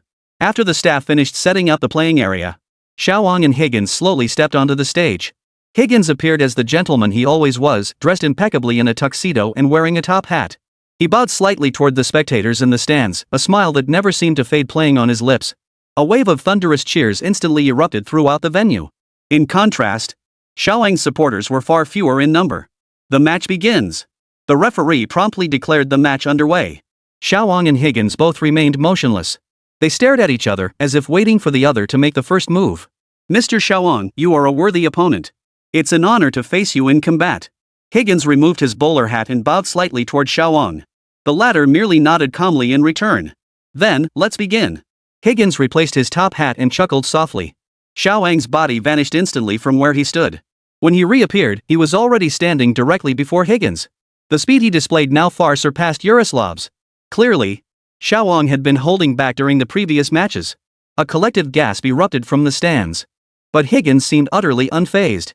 The next second, a colossal surge of soul power erupted from his body.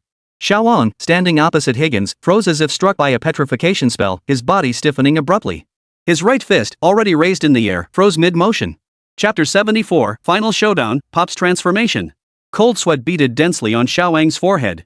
His expression twisted in agony, as if battling some unseen force. His right fist slowly swung toward Higgins.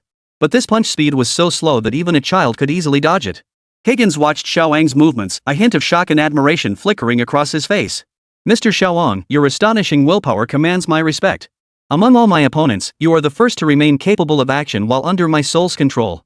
Higgins' words carried no trace of mockery, only genuine admiration. He circled around Xiaoang's body, his gaze filled with profound astonishment. Xiaoang's soul power was utterly incomparable to his own. Yet he couldn't suppress the man. He had studied under Martos, the strongest soul master on Blue Star, learning from childhood how to wield his soul power. At this age, other awakened individuals didn't even possess a concrete understanding of what a soul truly was. Competing against them was like a dimension-lowering strike. Under the control of his immense soul power, Xiaoang not only retained his sanity but also stubbornly maintained his offensive stance with a will as sharp as a blade. To Higgins, this was nothing short of astonishing. Hoo-oo! Xiaoang paid no heed to Higgins' words, unleashing another sweeping kick. But at this moment, he had no control over his own body. It felt as though another person was inside him, fighting for control of his body. Thus, the kick carried little more force than a child's playful swat. Higgins dodged it effortlessly once more. In the stands, the hearts of the Great Chen spectators had sunk to the depths. They had believed that even if Xiaoang lost, it would be after putting up a fierce fight. But now, The crowd felt the sheer terror of Higgins. Before Higgins, no matter how formidable your strength, you could not unleash it. For he operated on an entirely different plane of attack. And among competitors of Higgins's rank and age, those whose souls were comparable to his were as feeble as newborn infants. Thus, from the very start of the match, Xiaowang found himself at an absolute disadvantage. The smiles on the faces of Higgins' supporters grew even broader. This is the power of the soul. The Lighthouse Nation is unrivaled in the realm of the soul. First came the peerless Master Martos, and now Higgins. They shall be the soul guides of Blue Star. Xiaowang? He's nothing special. His brute strength is useless against attacks from a higher level.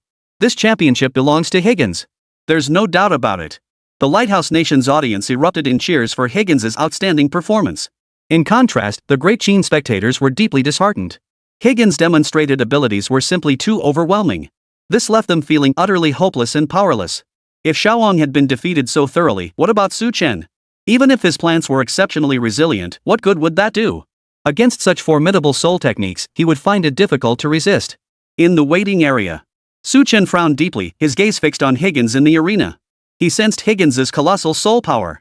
It surpassed even Chen's initial expectations. Though ordinary people couldn't see that soul force, Chen could sense it. Higgins' soul, as massive as a mountain, was crushing down upon Xiaowang. The latter's soul was struggling back, fighting to regain control of his body.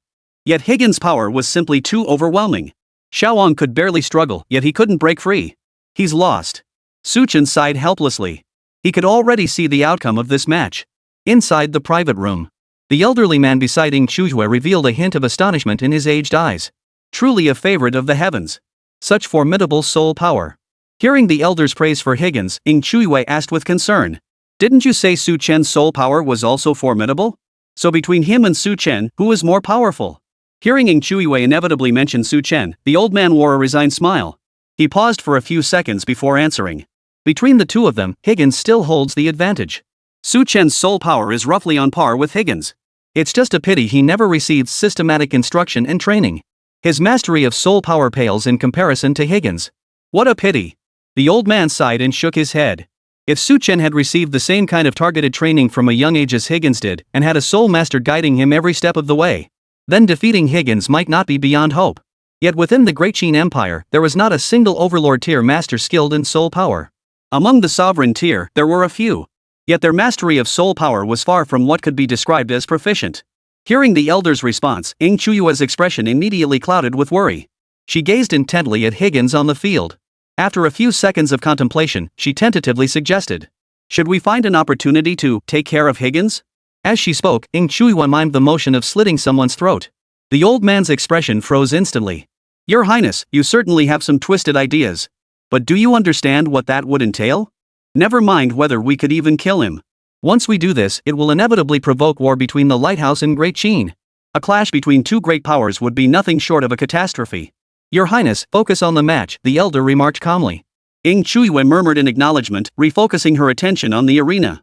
Within the vast arena, Xiaowang's willpower had reached its absolute limit. He felt as though a mountain pressed down upon him, crushing his breath. Despite his desperate struggle, he found no release. After prolonged struggle, a flicker of disappointment and desolation flickered in Xiaowang's eyes. This was the end for him. Faced with Higgins' soul-piercing assault, he had no way to counter. Continuing the fight held no meaning. "I surrender." Xiaowang finally uttered those three words. As Xiaowang conceded defeat, the entire arena erupted in chants of Higgins' name. Higgins immediately withdrew the force that had been weighing down on Xiaowang's soul. After the match concluded, he tipped his hat to Xiaowang once more. "Mr. Xiaowang, your willpower is formidable." Xiaowang sighed, self-deprecatingly remarking. "But it still couldn't withstand your soul attack." Higgins offered no further comment, merely returning a polite smile. Xiaowang immediately turned and walked out of the competition area. Watching Xiaowang's retreating figure, the hearts of the Great Chen spectators sank to the depths. Xiaowang had lost his chance at the championship. And Chen was highly likely to meet the same fate. Faced with Higgins' soul-piercing attack, ordinary individuals had virtually no means to defend themselves. This match dealt a devastating blow to the Great Chen audience. Though both Chen and Xiaowang had secured spots in the top 5, it seemed neither was a match for Higgins. A profound sense of helplessness and despair surged within every Great Chen spectator. So much so that some spectators were completely oblivious to the showdown between Pop and Larakito. The match between Pop and Larakito concluded with Pop emerging victorious. This outcome surprised most people. After consecutive losses to Xiaowang and Chen, Pop had appeared somewhat demoralized. Yet unexpectedly, he delivered a solid performance after advancing to the finals. Following a brief intermission, the match between Chen and Pop will commence. The winner of this match will face Higgins for the championship title. Amid the announcer's frenzied commentary, the morning's matches concluded. Now it was Chen's turn. If he defeats Pop, then the Great Chen still has a chance to win the championship. If he loses, it means the Great Chen Empire is completely out of the running for the championship. Therefore, victory in this battle is absolutely crucial. Amidst the anxious anticipation of countless Great Chen spectators, the match between Chen and Pop was about to commence. Please welcome both contestants to the stage. After a brief slump, Pop has quickly regained his form. He now faces Chen, the player who previously defeated him. But can Chen defeat Pop once again? Amid the announcer's roaring call, Chen and Pop slowly entered the arena. They had previously faced each other in the group stage. Chen had crushed Pop in that match, and now they meet again in the finals. Everyone was curious whether Chen could create another miracle. The match officially begins. Chen gazed intently at Pop from a distance. He noticed a different gleam in his opponent's eyes. After consecutive defeats at the hands of himself and Xiaoang, Pop's condition had visibly deteriorated. But now, his eyes were once again filled with confidence.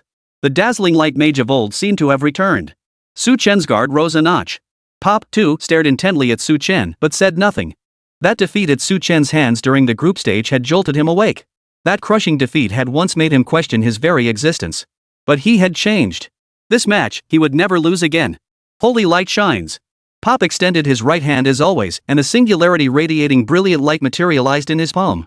Chen closed his eyes calmly. The dazzling light held no power over him.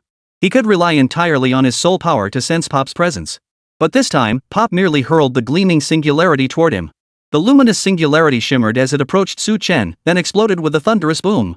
The immense power contained within instantly scattered outward like a violently erupting volcano.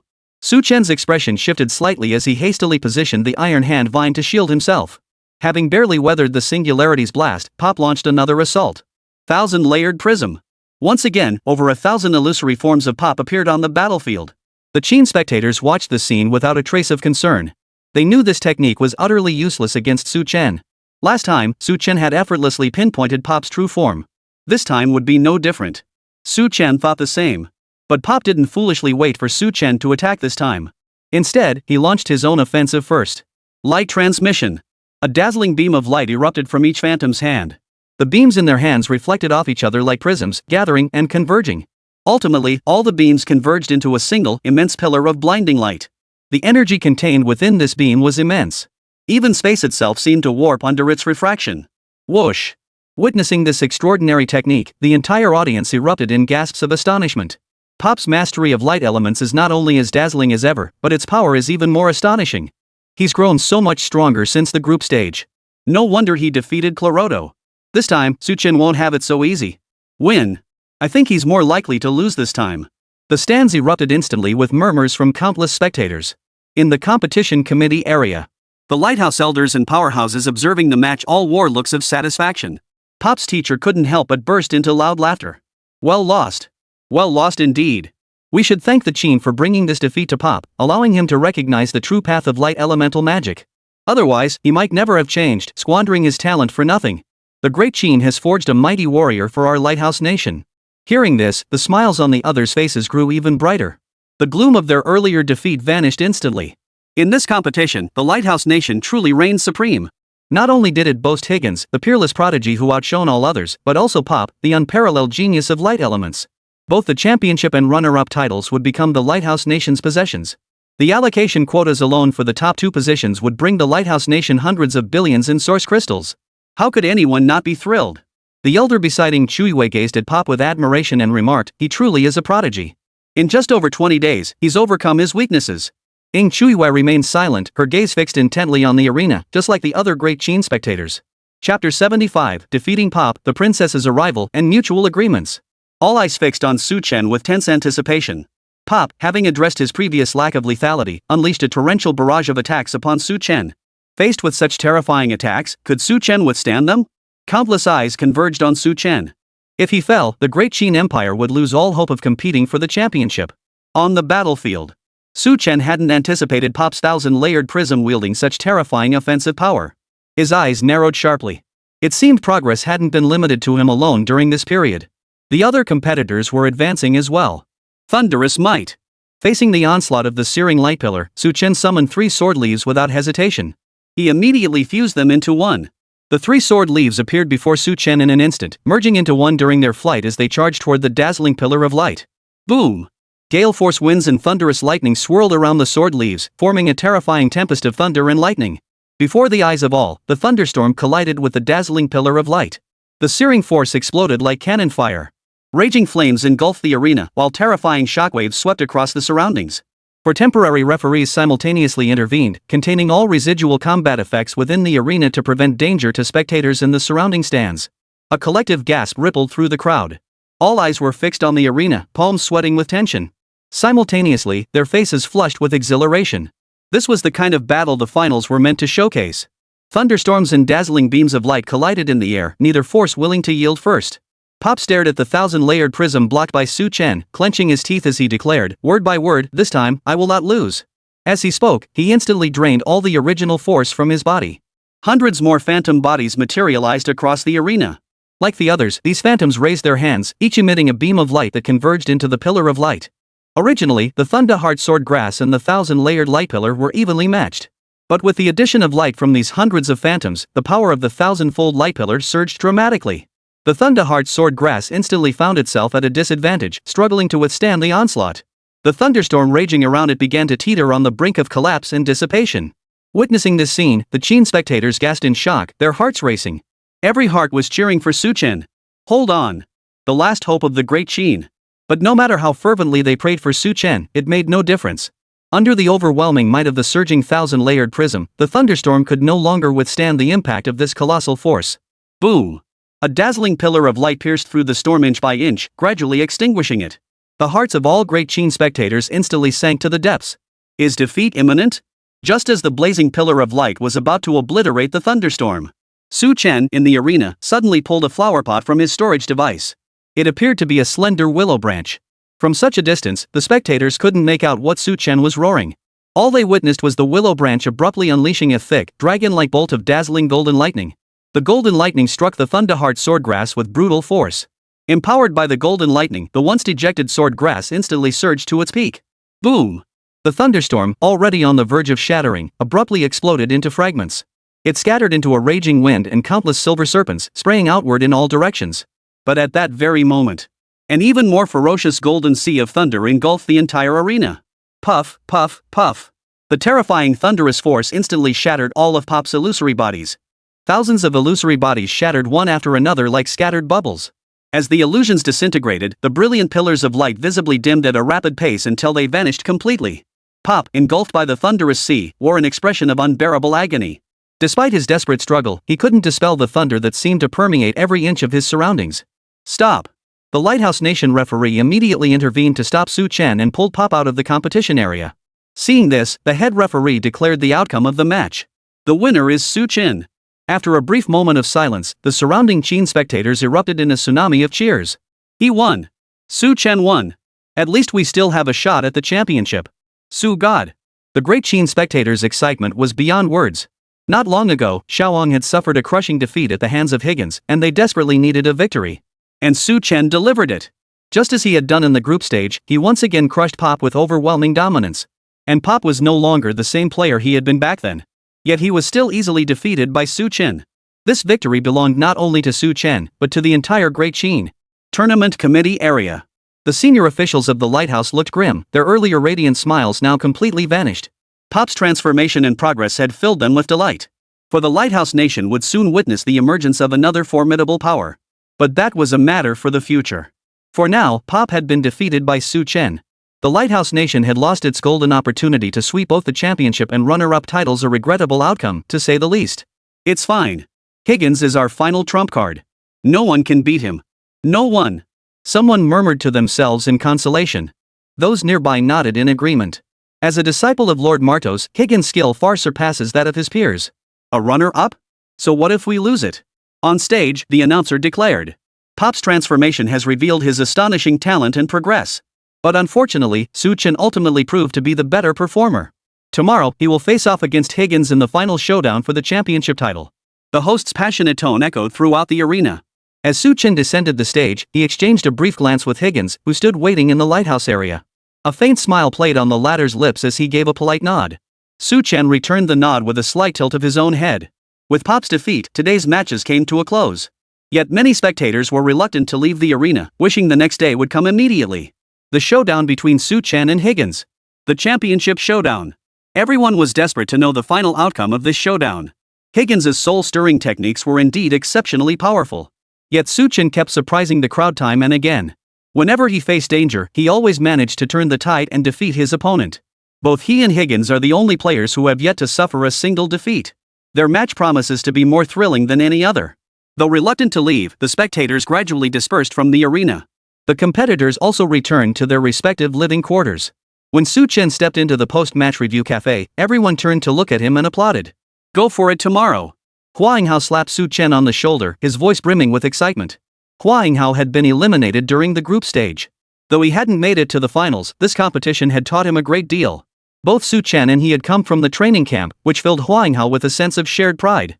Higgins' soul power is indeed formidable. You must be extra cautious, Xiaowang said calmly to Su Chen.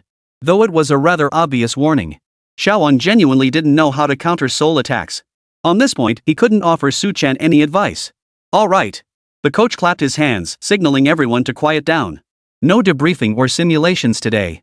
Su Chen, get some rest and prepare for tomorrow's match. Don't be too nervous. Let things unfold naturally. Su Chen gave a slight nod, and soon everyone dispersed. The coach's approach was meant to ease the pressure on Su Chen. With the finals approaching, the pressure on the players was already immense. What was needed now was relaxation. However, Su Chen himself didn't feel particularly nervous. Higgins specialized in soul attacks. He, too, possessed both offensive and defensive soul techniques.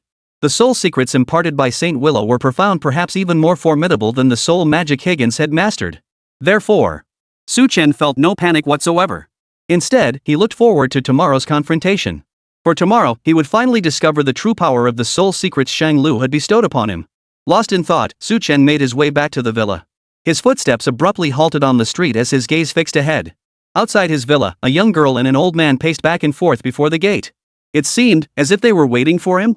Are they residents of the villa across the street? Su Chen murmured to himself. He continued walking toward the villa without a flicker of emotion. Sure enough. The moment the girl spotted him, she immediately ran over. Su Chen! Her steps were light and cheerful, her face radiating intense excitement and joy. Su Chen instantly furrowed his brow and halted his steps. Why was she so excited to see him? Could she be a female fan? These days, Su Chen occasionally went online and was aware of his current fame. He was absolutely more famous than any top-tier celebrity. His fan base numbered in the hundreds of millions. Could this girl be one of them, and had she actually come looking for him? The old man and young girl approached Su Chen. The girl couldn't wait to speak up. Su Chen! That final move of yours today was so cool. You totally kicked that Pop's butt. She mimicked slapping motions as she spoke excitedly. Who are you? Su Chen looked at the girl and asked tentatively. The girl before him was dressed lightly, revealing little. Yet her beauty was unmatched in the world. Her skin was as smooth and white as jade, and her eyes shone like twinkling stars. Even without makeup, her bare face alone was breathtakingly beautiful. Upon hearing Su Chen's inquiry, the girl eagerly introduced herself. My name is Ying Chuyue. She's your woman. Cough. Su Chen nearly choked on his own blood. Are female fans this aggressive nowadays?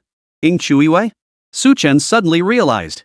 Just as Song Qiao had suspected, the owner of the villa across the way was indeed royalty. Your Highness, the princess. Su Chen bowed slightly in greeting. Seeing Su Chen's stiff formality, Ying Chuyue frowned and said, Don't call me your highness. You can call me Chuyue, yeah, little moon, or even wife, anything you like. Su Chen couldn't help but look awkward upon hearing this. This, even his enthusiastic self found it hard to adjust to. Your highness does have a rather unconventional way of doing things. At that moment, the elderly man behind Ying Chuyue spoke up. May I ask? Su Chen turned his gaze toward the elder. The old man merely shook his head and smiled. What is there to ask of an old servant? The princess holds you in high regard, hence her visit today. Since you young people have matters to discuss, this old servant will not intrude further. With that, the old man bowed to take his leave. She hastily waved her small hand, making her meaning abundantly clear. Get out of here. The street was suddenly left with only Su Chen and Ying Chuyue. Your highness, would you like to come inside? After a moment of silence, Su Chen extended his hand. Ying Chuyue nodded vigorously before turning and striding boldly into the villa. Su Chen instructed Song Qiao and the others to bring tea and snacks. Yet Ying Chuyue's gaze remained fixed on Su Chen's face. You're so handsome. Ying Chuyue's face lit up with a starry-eyed expression as she said it blankly. Su Chen could only offer a wry smile. Your Highness flatters me. May I ask what brings your Highness here? Ying Chuyue shook her little head. Nothing important. Just wanted to come see you and cheer you on. Give it your all in tomorrow's finals, okay? The championship is definitely yours. Su Chen gave a faint chuckle. This princess looked like a starstruck fan, yet she seemed quite innocent. He never imagined he'd have female fans and a princess fan at that. Higgins is indeed formidable, but I'll give it my all. I won't let the princess down. Ying Chuyue giggled softly, then gave Su Chen a wink. Here's the deal. If you beat Higgins and win the championship, I'll grant you one wish. Su Chen froze. A wish? What kind of wish? He hadn't expected Ying Chuyue to bring this up so suddenly. A sly gleam flashed in Ying Chuyue's eyes as she discreetly tugged at her skirt hem, revealing a generous expanse of pale skin at the split. Her foot, clad in crystal heels, lifted in unison. Any request at all? Su Chen took a sip of tea without betraying his thoughts, pretending not to notice the scene before him. Very well, Your Highness. I'll do my best. What legs? I, Su Chen, am winning championships to bring glory to my nation, not for any thigh-grabbing. Chapter 76, the finals arrive, Higgins' approval, Blue Star trembles. Ying Chuyue didn't stay long at Su Chen's place. After making a simple agreement, she departed the villa. Before leaving, she gave Su Chen a playful wink. Su Chen smiled as he escorted her out of the villa. Watching her receding figure, the smile on his face gradually faded, replaced by a furrowed brow. Could he really have princess fans? This was something Su Chen had never imagined. Moreover, Ying Chuyue's attitude left him feeling somewhat overwhelmed. As the esteemed princess of the Qin dynasty, what top-tier celebrities and prodigies has she not encountered? But who could possibly be worthy of such fervent enthusiasm from her? Thus, Ying Chuyue's peculiar enthusiasm only left Su Chen feeling puzzled. Never mind. The match against Higgins is the most important thing. Su Chen shook his head, pushing those thoughts aside. His top priority now was preparing for the match against Higgins. Win this match, and he would be the champion of the Zhulu Cup. Not only would it secure immense benefits for the great Qin Empire, but he would also obtain that Heart of Life. A regenerative entity of a totem-level plant life. Su Chen's eyes suddenly blazed with intensity. For this totem-level plant life, he must give it his all. If he missed this chance, who knew when the next opportunity to obtain a totem-level plant life would arise? Su Chen even began to doubt whether any other totem-level plant life even existed on Blue Star. After turning back, Su Chen headed straight for the villa's top floor. He instructed Song Qiao not to disturb him for the next few days, requesting only that meals be delivered punctually. Song Qiao replied respectfully, "Young master, please focus on preparing for the competition. Leave all other matters to the servants." Watching Su Chen ascend the stairs to the third floor, a hint of pride flashed across Song Qiao's face. His master would represent Great Qin, competing against the prodigy Higgins for the Zhulu Cup championship. They absolutely could not hold Su Chen back. Upon returning to the villa's top floor, Su Chen did not enter a meditative state. The likelihood of achieving a breakthrough within these 3 days was slim. Even if he did advance again, the increase in combat power would be minimal. Rather than wasting this time on meditation, he'd be better off cultivating the dark spirit technique. Since Higgins specialized in souls, he needed to focus his efforts on mastering the ways of the soul. After a full night, Su Chen opened his eyes from his cultivation state. Hearing the bell ringing from the arena, Su Chen knew the competition was about to begin. This was the championship match he absolutely could not afford to lose. Su Chen rose to his feet, performed a quick wash, and stepped out of the villa. Only then did he realize with astonishment that Xiaowang and the others had been waiting for him outside the villa all along. Behind Xiaowang and the other 9 competitors stood all the staff members who had accompanied them on this journey. Every pair of eyes fixed on him was filled with earnest anticipation. Their gazes brimmed with encouragement and anticipation. Go for it. Don't be nervous, just give it your all. Go for it. Xiaowang and the others watched him, their voices soft and sincere. Su Chen gave a slight nod, his gaze meeting theirs. Then Su Chen stepped forward toward the venue. The arena. The audience had entered 2 hours early, unable to bear waiting any longer. Today marked the final battle for the championship title. They were desperate to know the outcome. They also yearned to witness an incredibly intense showdown. They didn't want to miss a single detail of today's competition. Tournament committee staff had been setting up the venue since early morning, inspecting the grounds and testing all equipment. As the competition time drew near, the venue was already buzzing with excitement. The host steps onto the stage under the gaze of all spectators, a beaming smile of excitement on his face. I'm sure everyone here is just as eager as I am to witness this showdown of the century. Today, the champion of the Zhulu Cup will be crowned right here. Let's welcome our 2 contestants with the warmest applause.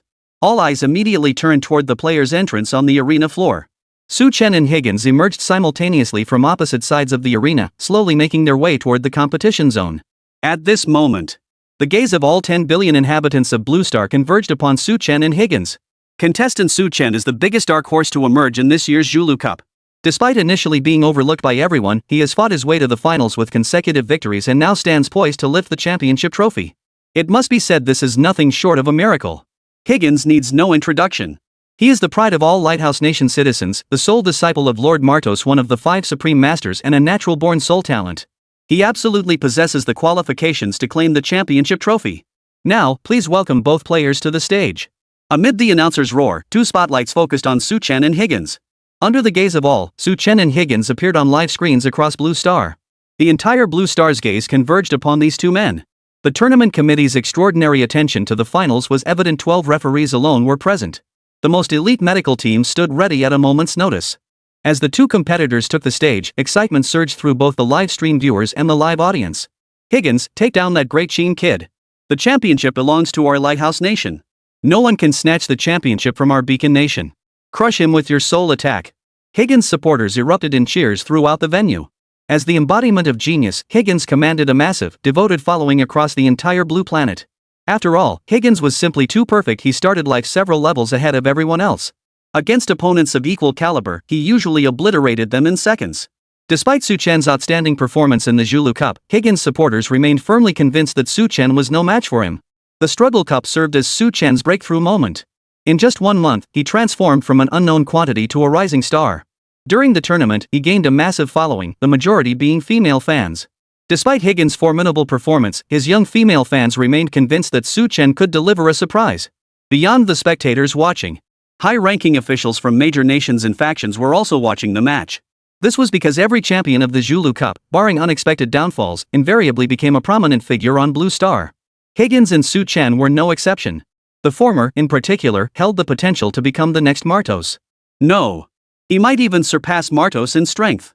This was absolutely not good news for everyone. With the ultimate powerhouse Martos, the Lighthouse Nation was already one of Blue Star's 5 major powers. Should another supreme being emerge, the geopolitical landscape of Blue Star could be forever altered. As for Chen, to be honest, the higher-ups believed Chen's chances of victory were extremely slim. The disparity in power between the 2 sides is simply too vast. Ordinary awakened ones inherently find themselves at a disadvantage when facing Higgins. Although Chen demonstrated extraordinary soul power in previous matches, he lacked systematic training and education, making his utilization of soul power inevitably inferior to Higgins. Considering all these factors, the crowd isn't betting on Chen. Relatively speaking, Higgins still had a higher probability of winning. Great Chen. The first emperor, along with Cheng Mu, Wei Xianlang, and 4 other elders, all stared intently at the live broadcast screen at the center of the conference room. Chen, does he stand a chance? The first emperor asked the assembled elders in a tone of rare inquiry. The 6 elders fell silent, offering no reply to the first emperor's question. Their silence spoke volumes. Cheng Mu stroked his beard, his brow furrowed. He too had not anticipated Chen advancing all the way to the finals. Now, the entire hope of the Qin Empire's championship rested squarely on Chen's shoulders. The odds aren't great. His soul power is nearly on par with Higgins. But the latter is far more adept in this regard. Someone spoke slowly after deep contemplation. Yet another voice immediately offered a contrasting perspective. Not so. If he relies on sheer soul power to block Higgins' attacks, then Higgins will be Chen's fish on the cutting board. The first emperor listened to the discussions unfolding around him, his expression unmoved as he calmly watched the match screen. On the arena, Chen and Higgins had already entered the combat zone, gazing at each other from a distance. Compared to previous matches, Higgins clearly placed far greater importance on the finals. He wore a more refined suit, his face adorned with a faint, confident smile. As soon as he took the stage, Higgins bowed slightly to the audience as usual. His gesture immediately drew gasps from the surrounding spectators. Chen, however, remained standing in place, doing nothing. After Higgins completed his ritual, the 3 referees slowly made their way onto the stage. The referees reiterated the match rules before declaring, "The match begins." The vast arena, filled with hundreds of thousands of spectators, fell silent in an instant. Not a single word was spoken. The spectators in the arena fixed their gaze on the 2 figures in the combat zone, anticipating the explosive clash about to erupt. The only sound filling the arena was the rhythmic, heavy breathing of the crowd, rising and falling like a symphony. Higgins gave Chen a slight bow, to which the latter responded with a nod of his chin. This Higgins was quite an interesting fellow. Just as Chen thought this, he suddenly felt an immense pressure surge toward him from ahead. This pressure was intangible yet omnipresent. And it was directed solely at him. In an instant, That was Higgins' immense soul power. This was Higgins' favorite tactic in competition and also the move Chen had once favored most. It involved unleashing his colossal soul power to crush his opponent head-on. Simple, brutal, yet highly effective. Against opponents lacking soul defenses and possessing weak souls, this technique alone could instantly render them incapable of combat. But he was no ordinary man. As Chen thought this to himself, he unleashed his soul power. Boom! A colossal surge of soul power erupted like crashing waves, its momentum overwhelming and surging. Two invisible forces collided instantly within the arena. Though invisible to the audience, the sheer presence of these two formidable forces was palpable. It was breathtaking. Given Higgins' unique abilities, the commentator invited for this final match was Soya, a dominant-level powerhouse equally skilled in soul power. Watching the collision of these two colossal soul forces on the field, Soya's expression showed a hint of awe. These two soul forces were like a raging sea, waves crashing against waves. Astounding. Truly astounding. Soya exclaimed with genuine awe. Both Chen and Higgins possess soul power that is exceptionally powerful, far surpassing their peers. Their soul energies collided midair, neither willing to yield or concede defeat. Hearing Soya's explanation, the audience finally understood what was unfolding on the battlefield. Neither Chen nor Higgins appeared to have initiated any action. But in reality, the duel had already begun. Higgins sensed Chen's equally formidable soul power, and a look of profound shock washed over his face. He stared at Chen with unexpected eyes, as if looking at a monster. All along, Higgins had believed himself to be the one and only. Among the hundreds of billions of people on Blue Star, there was only one Higgins. His innate powerful soul made him naturally suited for the path of psychic arts. But now, Higgins had encountered a soul as powerful as his own. This had a slight impact on Higgins' long-held sense of superiority. He was not the most unique one. On this planet, there was another who shared his divine favor. Mr. Chen, your soul power rivals mine. Higgins' low voice echoed through the arena via the sound collector and transmitter. Upon hearing these words, every spectator instantly wore expressions of utter shock. What? Chen's soul power is as strong as Higgins. Doesn't this mean Chen truly has a chance to win the championship? He absolutely can. God can do it. He's pulled off so many miracles before, this time won't be any different. Supporters of Chen couldn't help but break into bright smiles. Who is Higgins? He's the disciple of the Supreme Being, a soul talent of immense power. Chen's soul power could actually match his. This revelation once again shattered the audience's preconceptions about Chen. Just how many secrets lay hidden within this man? High-ranking officials from major nations and factions couldn't help but gasp upon hearing this. In previous confrontations, Chen had already demonstrated his extraordinary soul power. Thus, they were well aware that Chen was no slouch in the realm of soul power. But none could have imagined Chen's soul would prove this formidable. It could even rival Higgins. In other words, the only difference between him and Higgins lies in the mastery and application of soul power. Chen must be closely monitored. I don't care what methods you use or how much money you spend, find every scrap of information on Chen. A man who can rival Higgins, the future of Great Chen, may well see the rise of a soul master powerhouse. The stance of major faction leaders towards Chen shifted once more. His importance in their eyes has grown even greater. Chapter 77, The Realm of Soul-Forged Beings, the First Emperor's Excitement. The news hit the Lighthouse Nation's top brass the hardest. A group of Lighthouse executives stared grimly at the live broadcast screen. When Higgins uttered that word of affirmation, every heart sank to the depths. On this blue star, the presence of Lord Martos alone was sufficient to represent the supreme mastery of souls. It was precisely because of Lord Martos's existence that the Lighthouse Nation held unrivaled supremacy in the realm of souls on Blue Star. This advantage had brought the Lighthouse Nation immense profits. If the Great Chen Empire were to produce a soul master overlord, or even a supreme master, this would be anything but good news for the Lighthouse Nation. Is it necessary to take action against Chen? Do not act rashly until we have absolute certainty. The Emperor of Chen possesses the resolve to fight us to the bitter end. Chen's very existence posed a latent threat to the Lighthouse Nation. Yet after brief deliberation, the Lighthouse Nation abandoned its ulterior motives. For should anything happen to Chen, the Lighthouse Nation and the Great Chen Empire would inevitably engage in a war to the death. The cost of such a conflict would be too great. On the field, supporters of Higgins snorted derisively upon hearing the murmurs from other spectators. What a joke! He barely blocked Higgins' attack and already thinks he's unstoppable? Even if Chen possesses a soul as powerful as Higgins, so what? Higgins holds an absolute advantage in this aspect. The match has barely begun. Just watch. Chen won't stand a chance against Higgins. Higgins' supporters voiced their indignation on his behalf. Fans from both sides erupted into a fierce debate. But the argument flared up quickly and died down just as fast, soon settling down. Because the match on the table was what truly mattered, the answer was about to be revealed. All eyes were fixed on Su Chen and Higgins in the center of the arena, anticipating their next clash. After his overwhelming pressure failed to work, Higgins withdrew his immense soul power. He knew it served no purpose and only made him appear crude. Against someone like Su Chen, equally skilled in soul manipulation, such crude tactics were practically useless. It seems I must take this match seriously, Mr. Su Chen. Higgins slowly retracted the confident smile from his face, his expression gradually turning grave. This was the first time in countless matches that Higgins had ever displayed such a solemn expression. Su Chen didn't believe for a moment that Higgins was trying to intimidate him. He, too, wore a solemn expression, watching Higgins across from him with heightened vigilance. Higgins' words were far from alarmist. Reviewing all of Higgins' previous matches, he had scarcely revealed any hidden cards or tactics. This was precisely why Su Chen felt so uncertain. In the group stage and the first round of the finals, most players had already revealed their full capabilities. Higgins alone stood apart. Each time, he crushed his opponents with sheer overwhelming soul power. Therefore, Su Chen could glean no useful information from his previous match footage. To Su Chen, Higgins was like a blank slate. Su Chen couldn't predict what soul-based offensive techniques the opponent might employ, making it impossible to prepare defenses in advance. Although Su Chen had the 9-shock spirit tower protecting his soul. This was the 9-shock spirit tower's first time in actual combat. Su Chen had no real grasp of its defensive capabilities. Higgins was like a shot of adrenaline, striking the aorta of all his supporters. The crowd erupted in wave after wave of cheers for him. Finally getting serious, Higgins.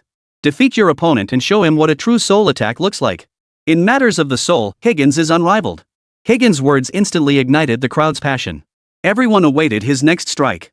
The next attack will likely inflict profound soul damage upon you. Higgins reminded them before launching his assault. Su Chen accepted Higgins' warning with a faint smile. No problem. Bring it on. Among all injuries, soul trauma was undoubtedly the most difficult to heal. For the vast majority of medical treatments proved utterly useless against such wounds. On Blue Star, only a handful of medicines could nourish the soul. This was precisely why Dream Butterfly, despite being wounded years ago, still hadn't fully recovered. However, Su Chen wasn't overly concerned. Though he didn't know the exact defensive capabilities of the 9-shock spirit tower.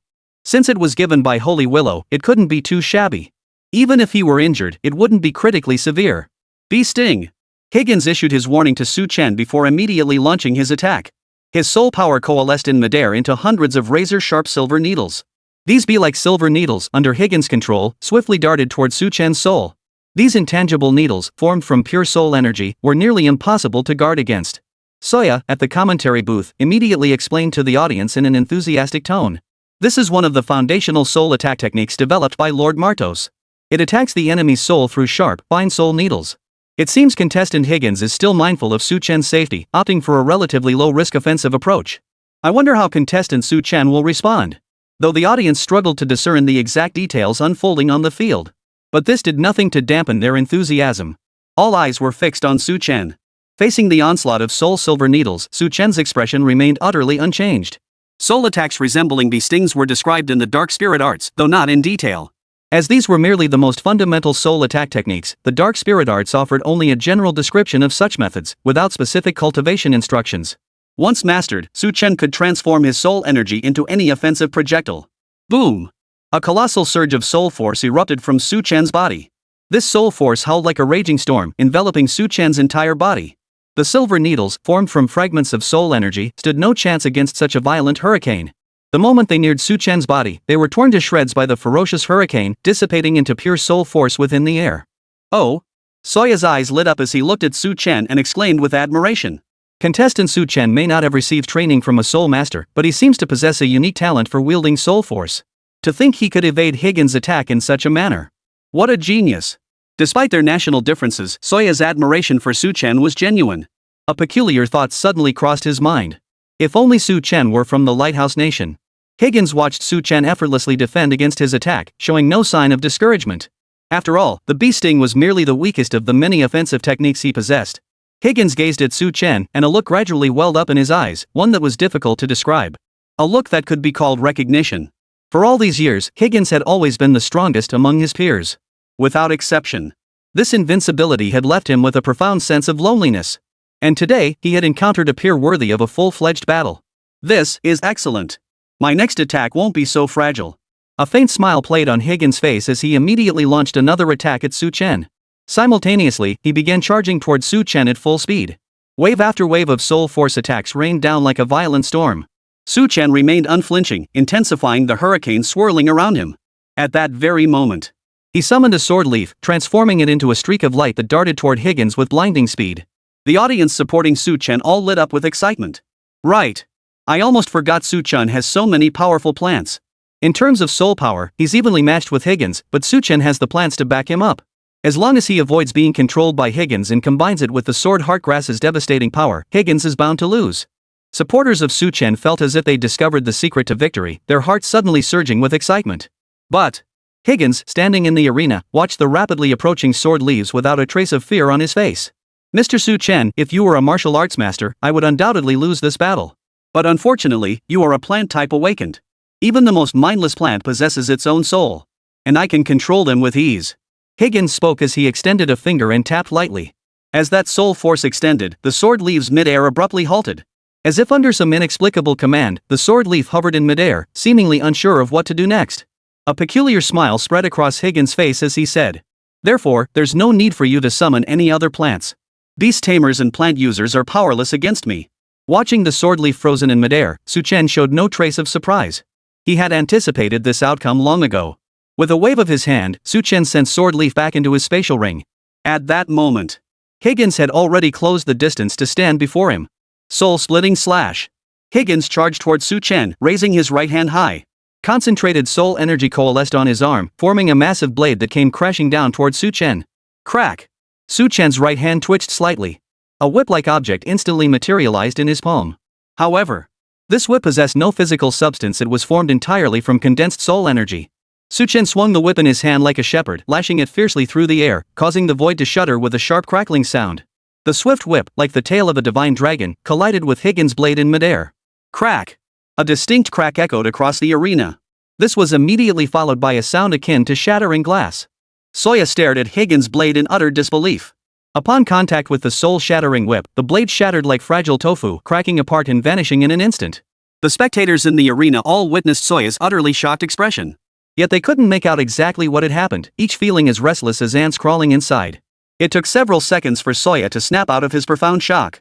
He looked out at the hundreds of thousands of spectators, his voice trembling as he declared, "Soul-forged weapon. Contestant Su Chen's talent for soul manipulation is astonishingly high. Without any formal instruction, he's independently grasped the secrets of soul-altering entities. And his grasp of soul-forged artifacts surpasses even Higgins." By the time Soya uttered that final sentence, his expression was as if he'd seen a ghost. The audience was utterly baffled.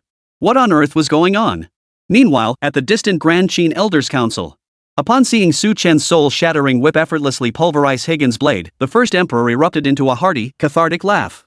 The first emperor laughed for over 10 seconds before finally stopping. Since ascending the throne, it had been millennia since the first emperor had laughed so heartily. The 6 men present, including Chang Mu, all wore expressions of overwhelming excitement. Especially Chang Mu, tears glistened in his aged eyes. Heaven bless the great Qin! Heaven bless the great Qin! Su Chen possesses such extraordinary talent in soul-infused artifacts. The others nodded solemnly in agreement. Though Chang Mu and his companions were not sovereign-level masters specializing in soul cultivation. But as the saying goes, even if you haven't eaten pork, you've seen pigs run, right? They all possessed some understanding of soul-related matters. Yet this knowledge offered little practical guidance for cultivation. Soul forging was akin to smithing iron. Each person's forging technique differs, resulting in variations in the purity and hardness of the final product. The fact that Su Chen's whip could so effortlessly deflect Higgins' attack. This proves his understanding of soul-forged objects far surpasses Higgins. No. It should even be said that his grasp surpasses that of the Supreme Being, Martos. To everyone present, this was nothing short of a miracle. Who was Martos? One of Blue Star's supreme beings, a formidable entity who had delved into the ways of the soul for over 2,000 years. And the soul transformation technique he had developed was actually inferior to Su Chen's? Doesn't this sufficiently demonstrate Su Chen's extraordinary talent? Su Chen's value in the eyes of the crowd was already extraordinarily high. But now, Su Chen holds yet another level of value in everyone's eyes. He is the absolute hope of the future of Great Qin. A prodigy capable of reshaping the entire landscape of Blue Star. Chang Mu, this training camp deserves immense credit. The first emperor's joyful voice echoed through the conference room. The training camp's resources will be doubled next year. Tang Xingshan deserves credit for recommending Su Chen. He shall be in theft as a marquis. Chapter 78, Authorization for all actions concerning Su Chen, Higgins' talent. Lighthouse Nation. The group of high-ranking officials listened to Soya's explanation, stunned as if struck by a bolt from the blue. As the nation that has ventured furthest along the path of the soul, the high-ranking officials and powerful figures present possessed greater knowledge of soul techniques. They certainly understood the weight of Soya's words. Higgins studied under Lord Martos. Every technique he employed was learned directly from Lord Martos. Wasn't Su Chen stronger than Higgins, and thus stronger than Lord Martos? This wasn't about raw power. It's about the level of mastery. If we use origami as an analogy, soul power is the blank paper, and soul materialized objects are the paper creations folded from it. Higgins, and even Lord Martos, can only fold simple paper airplanes. But Su Chen can fold incredibly intricate lions and tigers. That is the difference in level. It is precisely because of this vast difference in level that Higgins' attacks are so utterly ineffective against Su Chen. At that moment, the gaze of every lighthouse elder turned toward Su Chen had changed. Previously, they had only regarded Su Chen as a considerable threat, but not one of the highest order. But now it was clear. Su Chen's threat level far exceeded every possibility they had previously imagined. Should Su Chen ever ascend to become a supreme ruler or ultimate powerhouse? His mastery over souls would undoubtedly surpass that of Lord Martos. The Great Qin Empire's weakness in lacking soul masters would not only be remedied but transformed into a formidable strength. This would trigger immense shifts in the global landscape of Blue Star. Elevate Su Chen's threat level to the highest priority. Numerous plans concerning Su Chen may be initiated, but they must first be submitted for approval to Lord Martos. Lighthouse Nation, Eastern Coastal Region. A villa stood silently atop a 100-foot cliff. Snow-white waves relentlessly pounded the cliff face day and night. Martos, one of the 5 supreme beings of Blue Star, resided within this villa. Though he was the de facto ruler and most powerful being of Lighthouse Nation, he spent most of his time in seclusion, paying little heed to the affairs of the outside world. Even as Blue Star's supreme being, he relentlessly sought new paths to greater power. Maltus remained steadfast in his conviction that the totem realm could never be the pinnacle for awakened beings. Beyond the totem realm, there must be another path. Maltus was dedicated to exploring this path. But today, his quest was interrupted by a message from the outside world. Maltus watched the video sent by the Lighthouse Nation's High Command in silence. The entire video lasted only a few seconds. Yet Martos' expression grew unusually grave. He stared at the ethereal soul whip in Su Chen's hand, a whip entirely formed from condensed soul essence. Genius. A supreme genius. Maltus sighed in admiration after a long pause. Even he felt himself falling short. In the realm of soul manipulation, he found himself surpassed by a mere youth from the Great Qin. Martos felt his worldview slightly shaken. But I abandoned the path of soul cultivation long ago. Time is short. I must strive toward greater heights. Martos' gaze was deep and serene. Though he was Blue Star's foremost master of souls, he had long since ceased his own advancement. Because his path had reached its end. Rather than squander time on the path of soul cultivation, he would explore beyond the totem realm. But Maltus could not tolerate the emergence of a soul-gifted powerhouse within the Great Qin Empire. The threat was too great. All actions against Su Chen are authorized to be conducted in strict secrecy. Maltus issued his final approval to the request from the Lighthouse Nation's High Command. On the battlefield, Higgins stared at the shattered soul blade in his hand, his eyes filled with profound shock. On the path of soul-forged artifacts, the teacher was the pioneer. How could he be inferior to Su Chen? Higgins' thoughts were subjected to an intense shock. He could no longer maintain his calm, confident demeanor. His inner world was now a raging storm. Higgins looked into Su Chen's calm eyes. Only now did he suddenly realize. He had underestimated this opponent all along. He was no novice ignorant of souls, rather, he was a master of soul techniques. His earlier smugness now seemed utterly ridiculous. A profoundly complex expression suddenly flashed across Higgins' face. But the match was far from over. Crack! Su Chen's soul-whipping lash lashed out fiercely toward Higgins. Higgins' reaction was a split second too slow, and the whip lashed across his body. SSSSHHH. Higgins sucked in a sharp breath. Pain. An excruciating agony surged from the depths of his soul, overwhelming his consciousness. As a soul cultivator, Higgins possessed conventional soul defense methods. Several small shields constantly orbited his soul form. The moment a soul attack struck, these shields would instantly materialize to block it. Yet against Su Chen's soul-striking whip, these shields proved utterly powerless. The soul-shattering whip effortlessly pierced through the shields, shattering them with a thunderous crash. The whip then landed squarely upon Higgins' body. As Higgins' face contorted in agony, the entire audience fell silent, utterly stunned. In this clash of soul techniques, Su Chen had actually gained the upper hand. Supporters of Higgins felt as if the world were collapsing before their eyes, darkness clouding their vision. This can't be. Higgins is a natural-born soul prodigy. How could he possibly be inferior to Su Chen? There must be foul play. How could Su Chen possibly suppress Higgins? No. Higgins! Pull yourself together. The crowd erupted in heart-wrenching shouts of fury. The Higgins they had always seen as invincible had suffered a crushing defeat today. In his own specialty, he was being dominated by someone else. This completely shattered the spectators' expectations. This sudden reversal left the audience feeling utterly heartbroken. In stark contrast, supporters of Su Chen, however, were wide-eyed with excitement, their faces flushed. They gazed upon Su Chen in the arena with the reverence reserved for a deity. The last time the people of Qin had gazed upon such a sight was during the first emperor's Fengshan ceremony. Su Chen. This is truly thrilling. In terms of spiritual power, Su Chen has surpassed Higgins. Are we Qin people finally about to have our own soul master, one even stronger than Higgins? Su Chen's future is limitless. He will be the next Martos, no, even greater than him. The audience struggled to articulate their emotions at that moment. Though the match wasn't over yet, they already felt their journey had been worthwhile. In the realm of soul cultivation, this was the eternal agony of Great Qin. Had there been a master of soul arts back then, perhaps the lives of those hundreds of thousands could have been saved. And now, Su Chen had emerged. As long as he lived, the future Great Qin would never again be held hostage by others. Many spectators who had lived through that catastrophe were already weeping uncontrollably, unable to contain the emotions surging within them. Perhaps their loved ones and friends were among those hundreds of thousands. They understood the first emperor's command. Though it seemed cruel, it was the only way. Inside the private room, Ying Chuiyue stared blankly at Su Chen, lacking her usual excitement and enthusiasm. Is he really that formidable? Ying Chuiyue's perception of Su Chen had always been clouded by idol worship. But witnessing Su Chen overpower Higgins, Ying Chuiyue finally grasped the true extent of his power for the first time. Higgins was the pinnacle of talent in the Lighthouse Nation, the sole disciple of Martos. Yet he hadn't gained the slightest advantage against Su Chen. Not to mention, their skill levels weren't even on the same plane.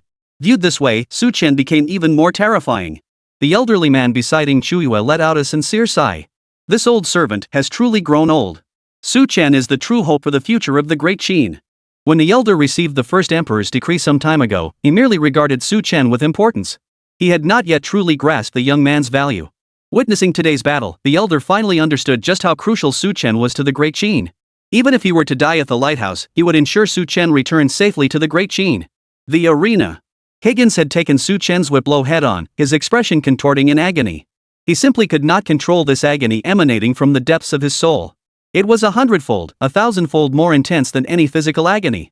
For the first time, Higgins understood why those transformed beings subjected to soul torture would confess immediately, begging only for a swift death. No, I won't lose. The searing agony ignited a fierce pride within Higgins. In ordinary times, Higgins always appeared as a polite gentleman. But beneath that gentlemanly exterior lay a proud heart. In truth, Higgins, who presented a humble demeanor, harbored a pride greater than anyone else's. He regarded himself as the foremost figure among the young generation of Blue Star. Any opponent was no match for him. Yet today, he found himself at a disadvantage the first time Higgins had ever been in such an absolute position of weakness. A whirlwind of emotions and intense pain flooded Higgins' consciousness. This ignited an overwhelming will to win within him. He would never lose. The tactics Su Chen displayed were indeed astonishing. But he hadn't yet unleashed his full arsenal either. He had not yet been defeated. Higgins' expression gradually regained its composure, his face solemn and grave. Su Chen, you are a formidable opponent. This is also the first time I've used my true abilities against someone my own age. Hearing Higgins' words, Su Chen swiftly recalled the information he had on Higgins. Higgins' talent was soul amplification. It could multiply his soul power several times over in a short period, with no side effects whatsoever. Higgins' current soul power was already comparable to that of a sovereign-level powerhouse. If he amplified it further, that would be terrifying. But Su Chen had no way to stop Higgins. Soul amplification. As Higgins murmured the words, the soul power contained within his body surged violently in an instant. People could even see a phantom image of Higgins materialize behind his physical form. Higgins actually used his innate talent. He's never used it against an awakened opponent of equal rank before. His current soul power is at least equivalent to that of a 5th or 6th tier mental awakener at the sovereign level. Hearing Soya's commentary, the audience erupted in gasps once more.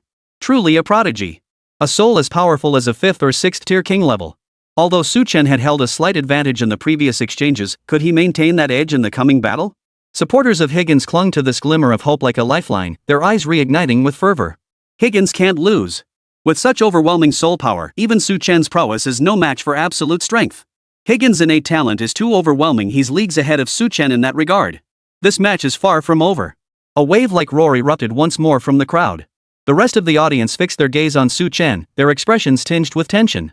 At this moment, Su Chen's disadvantage became apparent. After all, he wasn't a mind-type awakened one, he lacked the innate talent Higgins possessed. Without the aid of innate talent, Su Chen's previous advantages would likely vanish entirely. And Higgins' talent was exceptionally potent. It directly boosted his soul power without any side effects whatsoever. Could Su Chen possibly withstand such overwhelming soul power? Soul Roar. Higgins' demeanor now was unrecognizable from before. Where once he had been a gentleman, now he was a warrior brimming with fierce combat intent.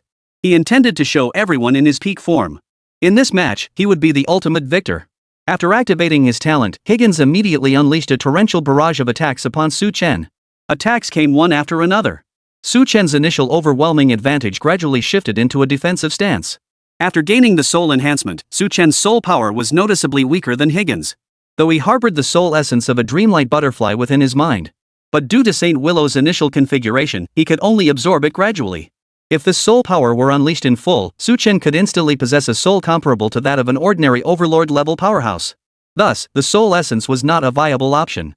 Fortunately, the techniques recorded in the dark spirit arts were highly sophisticated. This fact was already proven in the battle just now. Su Chen now understood more than ever just how precious the soul technique bestowed upon him by the sacred willow truly was.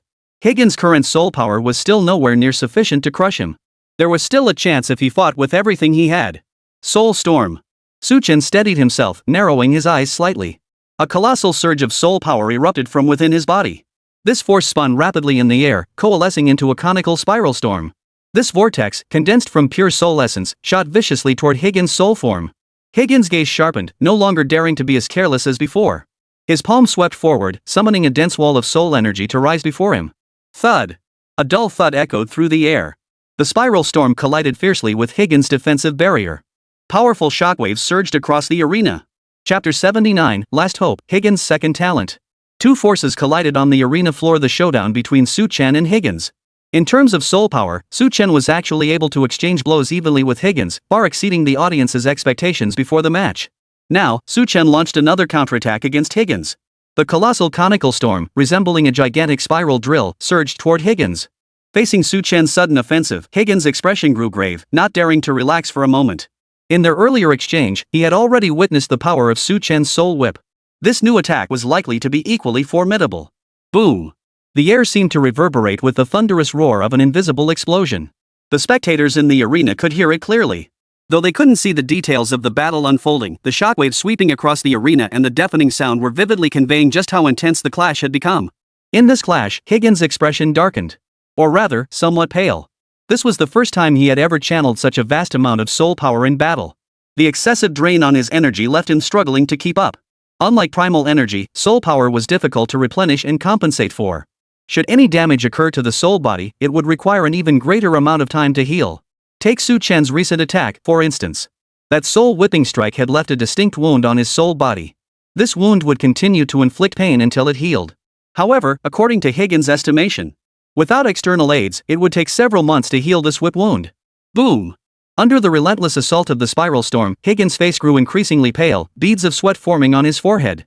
Su Chen's assault was equally fierce. This spiral storm, condensed from soul force, relentlessly dismantled his defenses. The storm possessed overwhelmingly potent penetrating properties. Even deploying every defensive measure at his disposal, it was difficult to withstand. Higgins gritted his teeth, struggling to endure beneath the storm's relentless assault.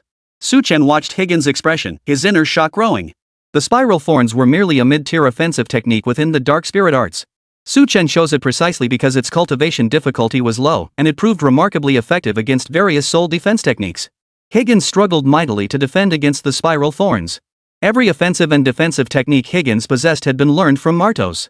Martos, in turn, was the foremost soul master on Blue Star. Su Chen fell silent for a moment. Only now did he grasp the true value of the soul technique bestowed upon him by the sacred willow. A secret technique that even the mightiest would covet. Huff! Su Chen exhaled softly inwardly. At this rate, defeating Higgins would pose no problem. Once he obtained that life heart, he would truly possess a totem-level life form. On the arena floor, Higgins' supporters stared wide-eyed, their eyes bloodshot with fury. Even Higgins, amplified by his soul enhancement, was unable to resist or struggle under Su Chen's assault? No, this can't be. Higgins is clearly so powerful. Su Chen's soul power isn't as strong as Higgins. How can he still be overwhelming him? Su Chen, how did he manage this? Unbelievable. The spectators, who had always regarded Higgins as a god, seemed to have suffered a massive blow. One by one, they stared blankly at the arena, their eyes vacant and bewildered. This battle was indeed spectacular enough to be worthy of the finals. But the unexpected turn of events left them struggling to accept it. Could it be that Higgins was truly about to be defeated by Chen? In contrast, the players supporting Chen wore expressions of pure elation, their excitement impossible to contain. Go God! Just one more step to the championship. Some stood bare-chested atop chairs, roaring at Chen on the court. He waved his shirt in the air as he shouted. Security promptly issued a polite warning to this enthusiastic spectator. But this did little to dampen his excitement. In the competition committee area, the high-ranking officials from the Lighthouse Nation who had come to watch the match in person all wore grim expressions. Some, however, maintained a steady composure, showing little change. The match isn't over yet. As Lord Martos' disciple, Higgins won't lose so easily. A general who had once served under Martos remarked coldly. At these words, a hint of doubt flickered in everyone's eyes. Could it be that Higgins still had some hidden card up his sleeve? At this thought, hope reignited in the hearts of those who had been on the verge of despair. On the battlefield, Higgins struggled to block Chen's spiral thrust. But he paid a heavy price. His soul power was severely depleted, and his soul body sustained several injuries. This match would significantly impact his future cultivation. Yet Higgins had no mind to consider his future prospects. He had only one thought now: to win. To claim this match. Chen, I never imagined your soul power could be this formidable. Higgins remarked in a solemn tone tinged with a hint of shame. Before facing Chen, he had always considered himself a favored child of the soul, destined to become Blue Star's greatest soul awakener. But now, Higgins finally realized how laughable his own thoughts had been. Perhaps there were still many on Blue Star who, like Chen, remained hidden and unassuming. But their strength is equally formidable. I was still far too arrogant. This match delivered a profound lesson to Higgins. Despite Higgins' repeated praise, Chen remained unmoved. Is he strong? Others might not know, but Chen knew all too well. His strength didn't come from himself, but from the sacred willow. His formidable soul power was the soul essence Saint Willow had plundered from the dream electric butterfly. These unfathomably profound soul techniques were also bestowed by the sacred willow. He could only say he was incredibly fortunate. At the same time, Chen was once again astonished by the sacred willow. He increasingly sensed that the latter's identity was likely far more than just a dominant-level plant lifeform. Perhaps its rank was even higher than he had imagined.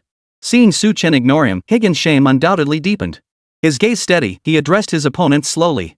While you are indeed formidable, the victor of this contest will be me. Higgins' words brimmed with confidence, unchanged from before. Even after witnessing Chen's mastery over souls, Higgins remained utterly confident.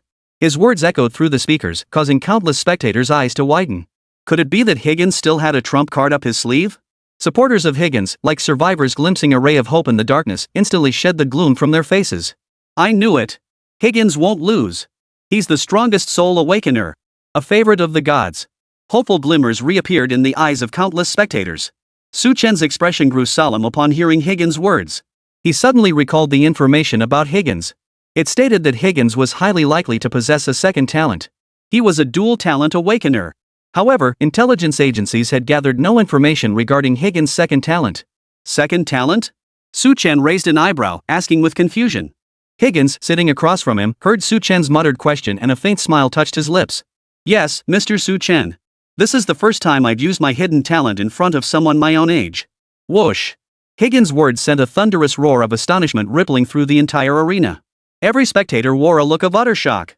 Higgins not only possessed immense soul strength, but was also a dual-talent awakener? Life really isn't fair. Higgins is already this strong, and he has dual talents too. A spectator muttered under his breath. I knew Higgins wasn't that simple. With dual talents boosting him, Chen is bound to lose. Wonder what type his second talent is: offense or support? Hundreds of thousands of spectators argued among themselves at the venue. The revelation that Higgins was a dual-talent soul-bearer spread across Blue Star through the live broadcast. The speculations of numerous nations and factions' intelligence agencies were confirmed. Higgins was indeed a dual-talent awakener. Competition committee area. Senior officials from the Lighthouse Nation exchanged resentful glances at the general. The fact that Higgins possesses dual talents, even we were unaware.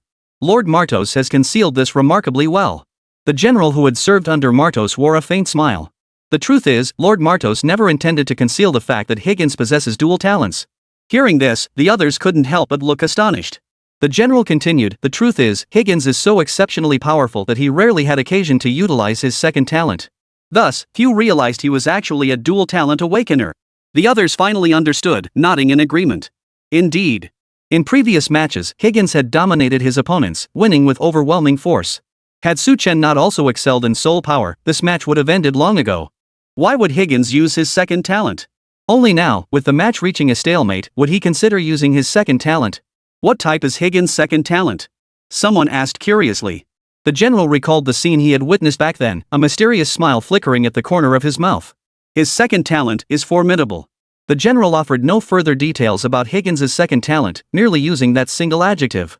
This only intensified everyone's curiosity. Powerful? What kind of talent could possibly earn the label powerful from this dominant figure? All eyes shifted toward the center of the arena. Every pair of eyes converged on Higgins at that very moment. Soya, the host, snapped back to reality and remarked with a tone of admiration. This match has been absolutely thrilling, full of twists and turns. To think Chen possesses such profound mastery over his soul, even Higgins struggled to counter it. This has truly been a huge surprise for us all. But Higgins has a surprise of his own in store for us as the favored child of the soul. He is actually a dual talent awakener. Truthfully, even I was unaware of this fact, and I have no clue what Higgins' second talent might be. Soya's words ignited a fierce curiosity and anticipation within everyone. Everyone wanted to know what Higgins' second talent was. It must be something extraordinary to grant Higgins such immense confidence, making him so certain he can defeat Chen. At the very least, it must be an A-grade talent, right? At this moment, Higgins paid no heed to the commotion around him. All his focus was fixed on Chen across from him. This was a formidable opponent worthy of his utmost effort. But, no matter how strong Chen was, the ultimate victor of this match would be himself. No one could defeat him in the realm of the soul. Higgins drew a deep breath and a confident, proud smile returned to his face. Mr. Chen, from here on out, focus solely on defense. Before unleashing his second talent, Higgins didn't forget to issue a polite warning to Chen. It was obvious. Higgins' second talent was not only offensive in nature but also possessed immense power. In response to Higgins' kind reminder, Chen merely gave a faint nod. Go ahead and unleash it. Higgins' smile broadened at Chen's equally confident words. Defeating such an opponent would bring him a sense of accomplishment and pride. Only an adversary of this caliber was worthy of his full effort. Higgins gradually reined in the smile on his face, his expression growing solemn as if on a pilgrimage. He fixed his gaze upon Chen's eyes and spoke in an extremely deliberate tone, enunciating each word. The soul. Boom. From Chen's perspective, the world instantly darkened. All surrounding light vanished in an instant. The only area he could see was a small patch around himself. Higgins across from him vanished, replaced by an abyssal darkness. The roar of the surrounding crowd abruptly ceased. Infinite darkness and absolute silence enveloped him. But then, at a certain moment, a beam of light suddenly appeared where Higgins had been standing. Upon closer inspection, Chen realized. It was not a beam of light at all, but a pair of enormous blue eyes. These eyes hovered in the void, gazing down upon Chen in the arena. Higgins' voice echoed from the depths of darkness. Mr. Chen, I am about to begin. You will undergo the gaze of the soul. As Higgins' words fell, a terrifying force erupted from those eyes. Chen instantly felt his soul suppressed by an overwhelmingly powerful force. Then, that force surged into his body.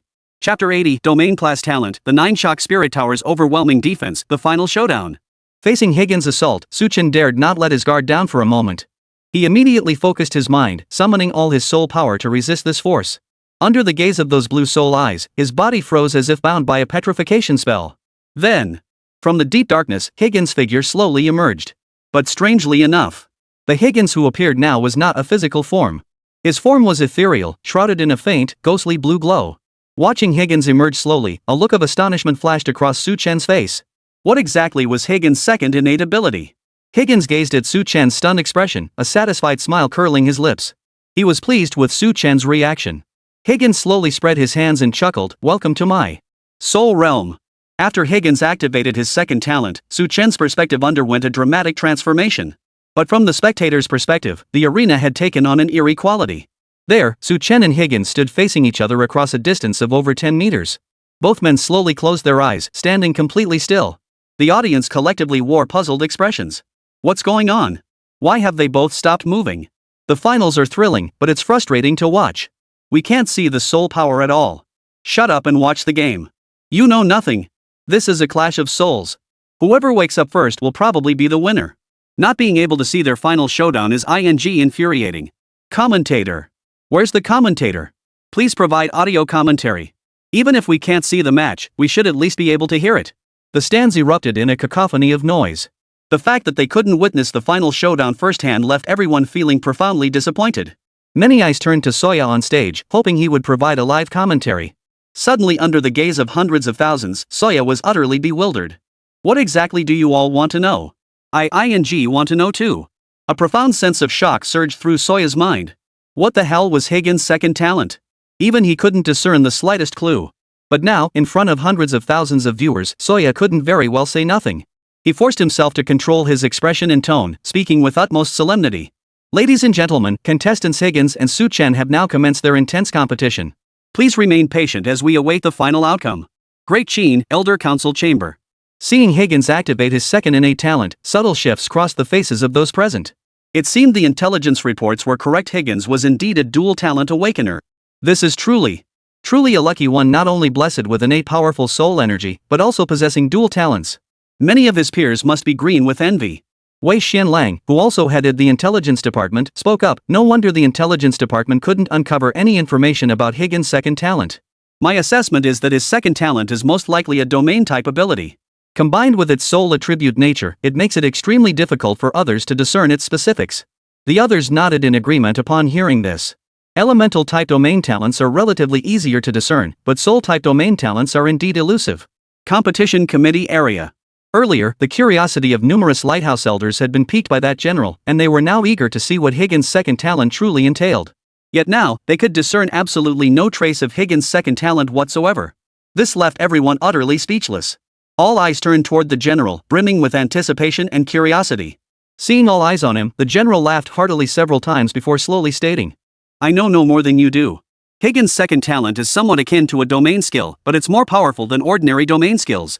He can directly pull both his own soul and the target's soul into the domain. Within that domain, Higgins gains immense enhancement. Hearing the general's simple description, everyone couldn't help but gasp in astonishment. This innate ability was downright overpowered. To think it could place both Higgins and his opponent's soul within the same domain. No doubt about it. Higgins within the domain would undoubtedly be far more powerful than outside it. Though the others couldn't see what was happening within the domain. Uncontrollable smiles already spread across their faces.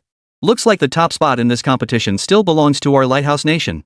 As a disciple of Lord Martos, I knew Higgins wouldn't go down without a fight. He's truly a natural prodigy. I'm almost jealous of Higgins' talent. Regardless, we prevented Great Chen from claiming first place. That would have granted them significant resources. Now, with a soul talent like Chen emerging, they pose a major threat in the future. Among the 5 great powers, the Great Chen poses the greatest threat to us. As numerous lighthouse high-ranking officials breathed a sigh of relief, a hint of worry still seeped through their words. Among the 5 great powers, the lighthouse nation subtly held the posture of the foremost superpower.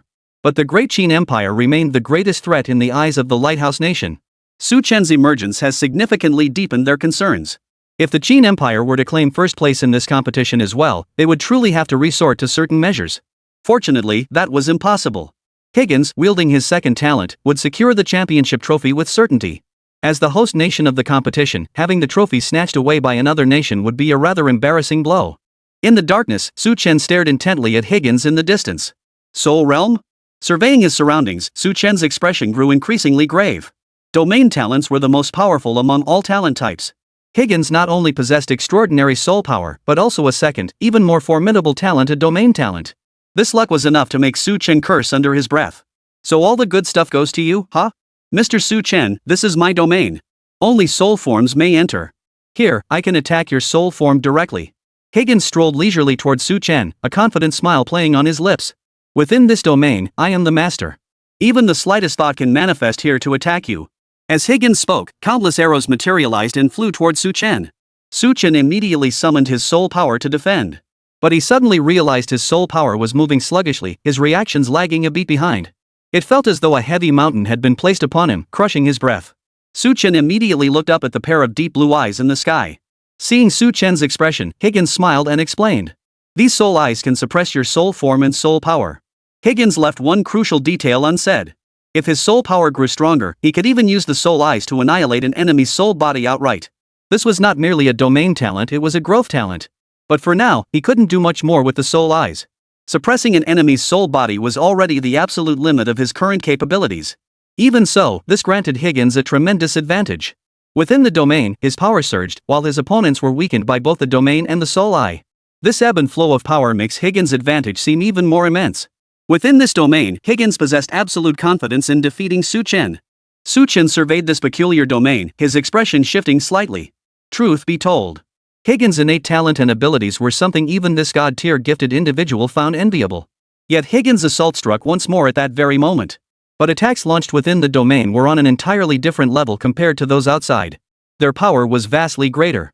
Su Chen blocked several waves of attacks in succession, suffering terrifyingly heavy. Here, Su Chen dared not confront Higgins' onslaught head-on. For if these attacks struck his soul form, it would inflict direct damage upon it. Recovery would take an extremely long time. Mr. Su Chen, concede defeat. Here, you are no match for me. Watching Su Chen struggle to endure his assaults, Higgins smiled faintly. Su Chen, however, fixed his gaze on Higgins, a peculiar smile slowly spreading across his face. Is that so? Higgins' confident smile stiffened slightly at Su Chen's retort. He possessed extraordinary talent, but who knew what hidden cards Su Chen might have up his sleeve? As if responding to Higgins' inner speculation, a thunderous roar erupted around Su Chen's soul form. A towering golden structure abruptly materialized within Higgins' soul domain. Its body radiated dazzling golden light, illuminating the surrounding darkness. It sheltered Su Chen's body within, shielding him from external attacks. Though only 2 stories tall, it conveyed an overwhelming sense of solidity to Higgins. Is this a soul defense technique? Higgins recognized the tower that had materialized beside Su Chen, his eyes narrowing sharply. If Su Chen truly possessed a soul defense secret technique, his advantage within his domain would be significantly diminished. Boom! Higgins, refusing to believe it, unleashed a soul storm. The raging hurricane slammed into the 9-shock spirit tower, yet failed to even shake its foundation. No matter how fiercely the winds raged, Higgins' soul power could not budge the tower an inch. Seeing Su Chen standing unscathed beneath the tower's protection, Higgins' expression finally shifted. His arrogant confidence began to waver and dissipate. No. How could you possibly possess a soul defense technique of this caliber? After verifying the 9-shock spirit tower's defensive power, Higgins' eyes gradually filled with utter shock. Su Chen's previous soul-based offensive techniques had already left Higgins utterly astounded. Now, Su Chen had unleashed such profound soul defense techniques. This was simply too much for Higgins to accept. As a disciple of the peerless Martos, the soul techniques he cultivated were among the most advanced on Blue Star. Yet the defensive technique Su Chen had displayed was clearly more profound than his own. Did this not imply? The one who imparted this secret technique to Su Chen had ventured further into the realm of soul cultivation than his own master, Martos? Higgins was struck by another powerful shock. For the first time, a faint distortion appeared on his gentlemanly face. No, this can't be possible. Higgins roared, unleashing a torrent of attacks upon Su Chen like a raging storm. But no matter how formidable Higgins' soul attacks became, the tower protecting Su Chen stood tall and unshaken, utterly immovable. Su Chen gazed at the golden tower, a hint of astonishment flickering in his eyes. Could the defensive power of the 9-shock spirit tower truly be this formidable? Moreover, he had only constructed the second layer of the tower's body, yet it already possessed such formidable defensive power. If all 9 layers were fully constructed, just how monstrously formidable would the 9-shock spirit tower's defenses become? No wonder Holy Willow had urged him to diligently cultivate the 9-shock spirit tower. This is just too powerful. Outside the 9-shock spirit tower, Higgins was already showing signs of madness. Today's match had dealt him a devastating blow. First, Su Chen had displayed soul power that matched his own in intensity. Then, the offensive and defensive techniques Su Chen employed far surpassed anything his master had ever taught him. This planted a terrifying thought in Higgins' mind. Could it be, his master wasn't actually the most skilled soul practitioner on the entire Blue Star? Could there be an even greater master lurking in the shadows? Once this thought took root, it immediately consumed Higgins' mind. He found it utterly hard to believe. I will win. No one is stronger than the teacher, and no one is stronger than me. Higgins gritted his teeth, desperate to regain his confidence through victory. Su Chen watched Higgins, whose face was twisted with madness, and shook his head helplessly. He could imagine how the latter felt at that moment. But this match was equally crucial for him. That life heart he had to get his hands on it. Crack! Su Chen flicked his wrist, and the long soul-whipping lash materialized in his hand once more. Here, both combatants existed as soul forms, granting the soul-shattering whip a significant advantage. Higgins' eyes narrowed sharply at the sight of the whip in Su Chen's hand. He had already experienced the whip's deadly power firsthand. It could bypass all defensive measures, striking directly at the soul form and inflicting damage. The ultimate victor of this match will be me. Higgins gritted his teeth, his voice filled with unwavering resolve. He fixed his gaze on Su Chen in the distance as wisps of blue light began to emanate from his own soul form. These ethereal blue ribbons ultimately connected with the soul's eye in the air. Gaze of the dead. The pair of ghostly blue eyes had previously floated calmly in the sky. Beyond suppressing Su Chen's soul form, it held no apparent special qualities. But after Higgins' soul connected with the soul's eye, it began voraciously draining the soul energy from within the latter. As the power within his soul rapidly drained away, Higgins' expression twisted into increasing agony. Chapter 81, Higgins, the Ultimate Victor? Cheers erupted across the entire blue star. As Higgins' soul power waned, the pair of soul eyes in the sky grew visibly brighter. The overwhelming aura emanating from the soul eyes sent chills down Su Chen's spine. He could sense an immensely powerful force contained within them. Once unleashed, it would surely be a fatal strike. Watching Higgins' agonized expression in the distance, Su Chen frowned. Was it worth such a heavy price just to win the match? The toll Higgins paid to unleash the soul eye against Su Chen was indeed immense. At his current level, he simply couldn't activate the soul eye. But for victory, Higgins chose to force it. The price? Sacrificing part of his soul. The trauma inflicted by this sacrifice is permanent and irreversible. Higgins would permanently lose that portion of his soul essence, only able to slowly cultivate it back over an incredibly long period of time. This alone revealed just how utterly desperate Higgins was to win this match. Su Chen channeled all his soul power into the Nine-Shock Spirit Tower. Now, he could only choose to trust the Nine-Shock Spirit Tower. The pair of brilliant soul eyes in the sky shone as brightly as 2 full moons. Then, in a single instant, 2 dazzling beams of light erupted from the pupils. The area around Su Chen was instantly illuminated by this soul light. But this light brought not illumination, but utter annihilation. A colossal force ground away at Su Chen's soul power like a millstone. Yet this force was entirely blocked by the Nine-Shock Spirit Tower, unable to harm Su Chen's soul form. Faced with such overwhelming might, the Nine-Shock Spirit Tower trembled for the first time. The entire tower shook violently, cracks appearing in some sections. Yet the Nine-Shock Spirit Tower immediately absorbed Su Chen's soul energy to repair the damaged sections. The two forces engaged in a prolonged tug of war. Su Chen's expression began to mirror Higgins' agony. Yet his agony stemmed not from soul-body wounds like Higgins's. Instead, it stemmed from the extreme exhaustion caused by the massive depletion of his soul power. To withstand Higgins' assault, Su Chen had paid an immense price. Yet in the end, Higgins collapsed before Su Chen did. Gazing at the Nine-Shock Spirit Tower, which still stood tall and imposing despite the assault of the soul eye, his eyes gradually filled with despair. This was his final trump card. If he still couldn't defeat Su Chen, victory in this battle would be utterly beyond his reach. Higgins' soul power was drained dry as he clung to his last stand. This attack had been a desperate gamble from the start, never meant to be sustained for long. No. Higgins' consciousness began to blur. The brilliant pair of eyes in the sky also rapidly dimmed at that moment. Then, the surrounding darkness vanished abruptly. Along with it vanished the soul's eye and Higgins' spirit form. In the arena, the spectators sat restlessly in the stands, watching Su Chen and Higgins with their eyes closed. The inability to witness the final showdown in real time left the spectators profoundly disappointed. A million ants seemed to crawl through everyone's minds. They all desperately wanted to know the final outcome of this duel. Just as everyone's patience was being worn thin, the two figures on the stage suddenly moved. Higgins was the first to open his eyes. Under the gaze of hundreds of thousands of spectators in the arena and billions watching the live broadcast, Higgins slowly opened his eyes. A thunderous wave of applause and cheers erupted instantly. Higgins' supporters rose to their feet, applauding him on the stage. "We won! We're the champions!" Higgins edged out the competition to claim the championship title. "I knew Higgins could do it. No one can match him spiritually, he's truly blessed by the heavens. You have to hand it to Su Chen, he's strong. To have battled Higgins for so long was way beyond my expectations. But in the end, the championship belongs to Higgins." As Higgins opened his eyes, the atmosphere in the venue surged to a fever pitch. Every American gazed at Higgins with eyes brimming with pride and admiration, showering him with joyful looks. Tournament committee area. The Lighthouse Nation's top officials couldn't help but break into beaming smiles. As the host nation of this Chase Cup, it would have been somewhat embarrassing if the top spot had been claimed by a competitor from another country. Fortunately, everything unfolded exactly as they had anticipated. Despite several unexpected twists along the way, Higgins ultimately claimed the championship. Su Chen is indeed a potential threat. Even though Higgins won, he remains an ever-present danger to our Lighthouse Nation. A senior Lighthouse official remarked with a look of concern. Among the over 3,000 competitors in this tournament, Su Chen was the one who surprised them the most. Not only did he possess exceptionally powerful plants, but his innate soul talent far surpassed Higgins.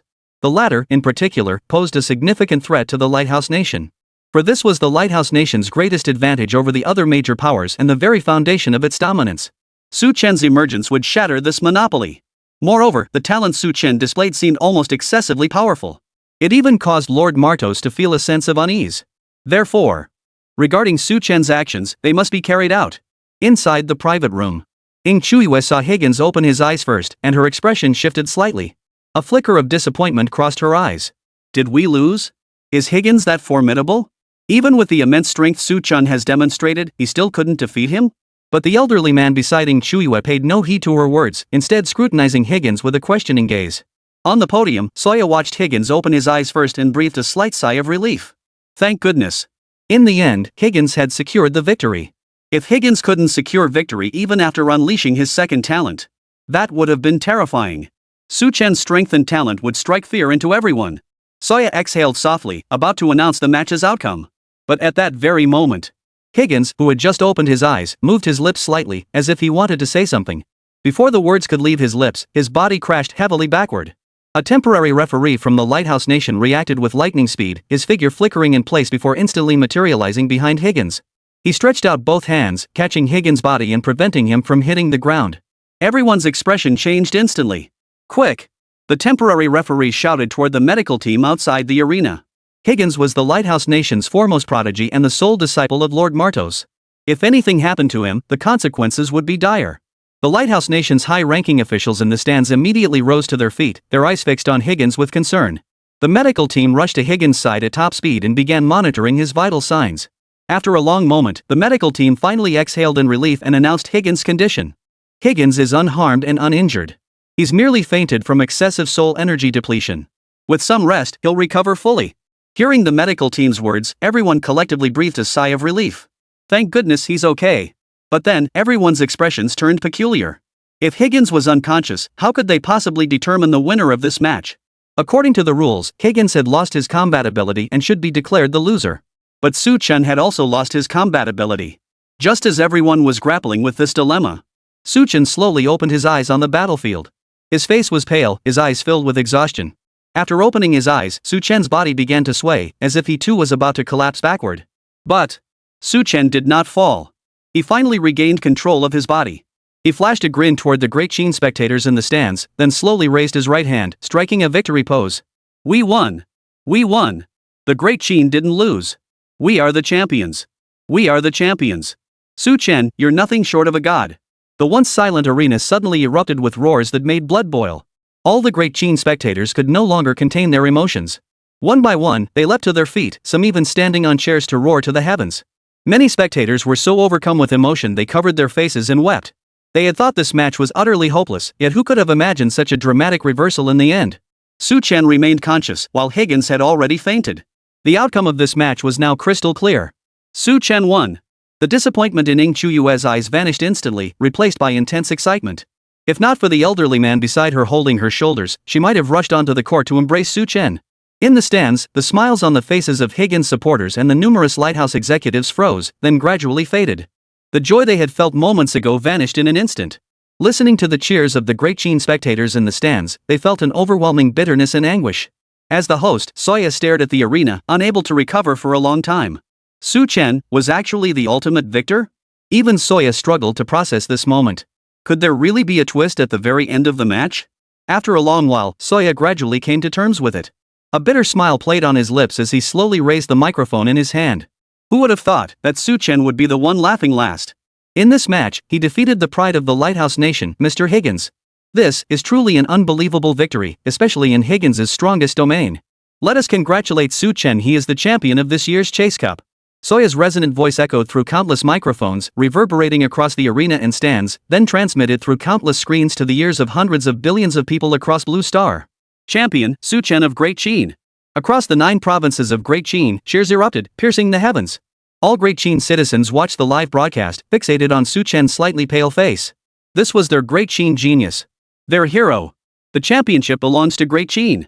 An inexplicable surge of pride and honor welled up within every Chen citizen, their eyes filled with admiration as they gazed upon the handsome face on the screen. Great Chen, Council of Elders. The first emperor's hearty laughter echoed through the chamber once more. This was the second time today the first emperor had laughed so heartily. In all the millennia since his reign began, he had never felt such joy. Excellent. Excellent. Su-Chen has rendered great service to our Great Chen. Double the resources for the training camp next year. As for personal rewards for Su-Chen, we'll discuss them upon his return to Chen.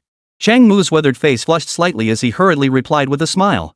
Thank you for your generosity, Your Majesty. With Su Chen clinching the Zhulu Cup championship, Chang Mu finally had a chance to hold his head high. Every year during resource allocation, the representatives from the major military districts never gave him a friendly look. Ha! My training camp produced a champion. A champion! Whoever dares to gossip behind my back again, saying this old man is wasting resources, I'll slap them silly. Wei Xianlang and the others all wore smiles. It's only fair to allocate more resources when someone from the training camp wins the championship. 2 of the top 5 finishers were Qin Empire competitors, and Su Chen took the championship. Next year, Great Qin will receive a substantial additional allocation of resources. Even if the training camp takes a portion, the 4 major war zones will still receive a considerable amount. This time, they were reaping the benefits alongside Su Chen. Everyone gazed at Su Chen on the live broadcast screen, their faces radiating satisfaction. After Soya announced the results of this match, the entire arena erupted in thunderous cheers. It wasn't just the Great Qin audience cheering for Su Chen. Numerous foreign viewers, equally captivated by Su Chen's personal charm, had also become his supporters. They too were now shouting and cheering for him. This thunderous applause lasted a full 10 minutes. Only after the applause died down did Su Chen bow to the crowd before striding out of the arena with effortless grace. But, after taking only a few steps, Su Chen stumbled. His vision instantly darkened as he crashed toward the ground. In that final moment before impact, only one thought raced through Su Chen's mind. Damn it! Coolness lasts no more than 3 seconds. Chapter 82, Returning to the Great Qin early, attacked by a strange beast. Watching Su Chen crash toward the ground, everyone's expressions abruptly changed. Zhang Yunqing abruptly materialized beside Su Chen, gently catching him.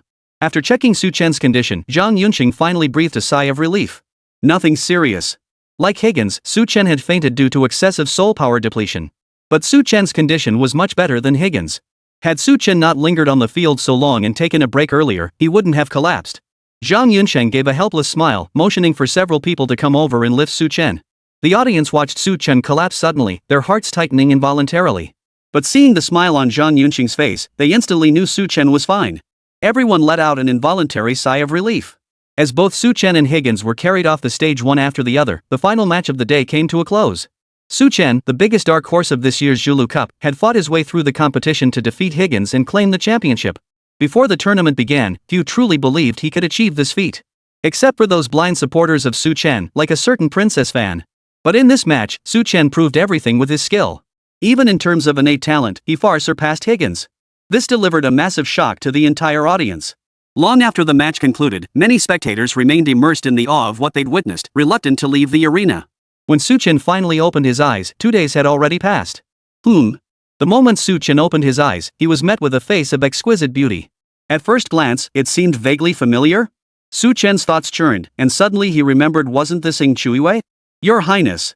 Su Chen spoke in a weak voice as he slowly sat up in bed. Apart from a lingering headache, he felt no other discomfort. Lie back down. The moment Su Chen sat up, Ing Chuiwei, who had reacted instantly, pressed him back down. Ing Chuiwei lay down with her face practically pressed against his. After locking eyes with her for a few seconds, Su Chen finally looked away. Ing Chuiwei, however, showed no sign of embarrassment. She giggled. The teacher said you overexerted your soul power, so you're feeling a bit weak. I've already given you medicine. Just rest for a few days. Su Chen rubbed his head, unable to recall anything that happened after he lost consciousness. Thank you, Your Highness. Higgins, how is he? Su Chen remembered Higgins. Both sides had paid a heavy price in this contest. He'd been unconscious for 2 days. Higgins couldn't be much better off. Ing Chuiwei waved dismissively. Higgins is in much worse shape than you. I hear he's still unconscious. But with Martos around, he'll be fine. Su Chen gave a soft hum in acknowledgement. Just then, Zhang Yunqing slowly entered the room. He approached Su Chen, examined his body, and after a long moment, nodded slightly. Your Highness's soul potion proved remarkably effective. I had anticipated you'd remain unconscious for several more days, yet you've recovered in just 2. Once you've rested another day, we'll return to Great Qin tomorrow. Su Chen looked slightly surprised. We're leaving tomorrow? Has the competition ended already? Aren't we attending the awards ceremony? They should still be determining the rankings for the lower places. The awards ceremony and closing ceremony are still to come. Zhang Yunqing shook his head solemnly. We won't be attending any of that. The first place prize will be delivered directly to you. Our only priority now is ensuring your safe return to Great Qin. Seeing the solemn expression on Zhang Yunqing's face, Su Chen's heart suddenly jolted. A sovereign-level powerhouse actually using the word safely. Combined with Zhang Yunqing's stern expression, it was clear just how perilous the journey ahead would be. Is it really that serious? Su Chen asked tentatively. Zhang Yunqing glanced at Su Chen with a smile. This kid probably still doesn't realize just how important he is now. Had His Majesty been able to leave the Great Chen, he would have personally come to the lighthouse to greet you. Hearing this, Su Chen's heart sank once more. Is it really that serious? Therefore, we will not participate in the remaining procedures. We'll depart immediately and return to the Great Chen. Su Chen nodded thoughtfully. The next day, all Great Chen personnel boarded the fighter jets, preparing for their return. However, Su Chen did not board the same aircraft as Xiaowang and the others. Instead, he boarded a separate fighter jet. Inside the fighter jet, aside from the flight crew, only he and Ing Chuiwei were present. This is the latest generation fighter developed by Great Chen. Its defensive capabilities alone can withstand attacks from ordinary overlord-level powerhouses. Ing Chuiwei tapped the fuselage lightly as she explained to Su Chen. Su Chen scanned the interior with astonishment, inwardly shaken. Though Blue Star revered awakened ones, its technological advancement was no less impressive. The technological level here was clearly far surpassing that of Earth. Yet Su Chen never imagined a single fighter could withstand a Dominator-level assault. The destructive power of such a formidable opponent was unfathomable. Incinerating mountains and boiling seas would be no challenge at all. Activate the holographic display. Ing Chuiwei murmured softly, and the surrounding cockpit instantly transformed into a fully transparent state. Su Chen stared in astonishment at his surroundings. He now felt as if suspended tens of thousands of feet above the earth, the scenery below stretching out before him. Beneath his feet stretched an endless ocean. The azure sea and sky mirrored each other, leaving Su Chen unable to discern which was the true expanse of heaven. Amidst this boundless expanse, enormous black shadows could be glimpsed darting by from time to time. These are terrifying beasts lurking in the depths of the ocean, the true rulers of the seas. Legend has it that the number of such supreme beasts within the ocean may be several times greater than those on land. Su Chen stared at the scene below in stunned silence for a long while. Ing Chuiwei was highly satisfied with Su Chen's reaction and smiled. This batch of fighters hasn't entered mass production yet. They're reserved exclusively for important figures. Su Chen smiled faintly and said, "Then I'm truly indebted to your highness for this opportunity." Ing Chuiwei hummed under her breath but said nothing. Though she held the title of princess, she lacked the authority to dispatch such advanced fighters. This new fighter jet had been dispatched specifically to retrieve Su Chen. In other words, it was actually her who was benefiting from Su Chen's influence. Yet Ing Chuiwei offered no explanation, her eyes scanning the surroundings as if searching for something. Noticing her unusual behavior, Su Chen inquired, "Your Highness, what are you looking for?" Ing Chuiwei forced a smile and shook her head. Nothing. Only then did Su Chen realize there seemed to be no other fighter craft near them. They were the only fighter jet within sight, standing alone. Where are the others? Weren't we supposed to return together? Su Chen asked in confusion. Ing Chuiwei paused for a few seconds before answering, "We weren't on the same flight path as the others. This fighter's stealth capabilities and speed far surpass the others. Flying solo is safer." Su Chen fell silent instantly. He understood. Separating from the others would undoubtedly be safer. The main force was drawing fire toward themselves. Any danger would target them.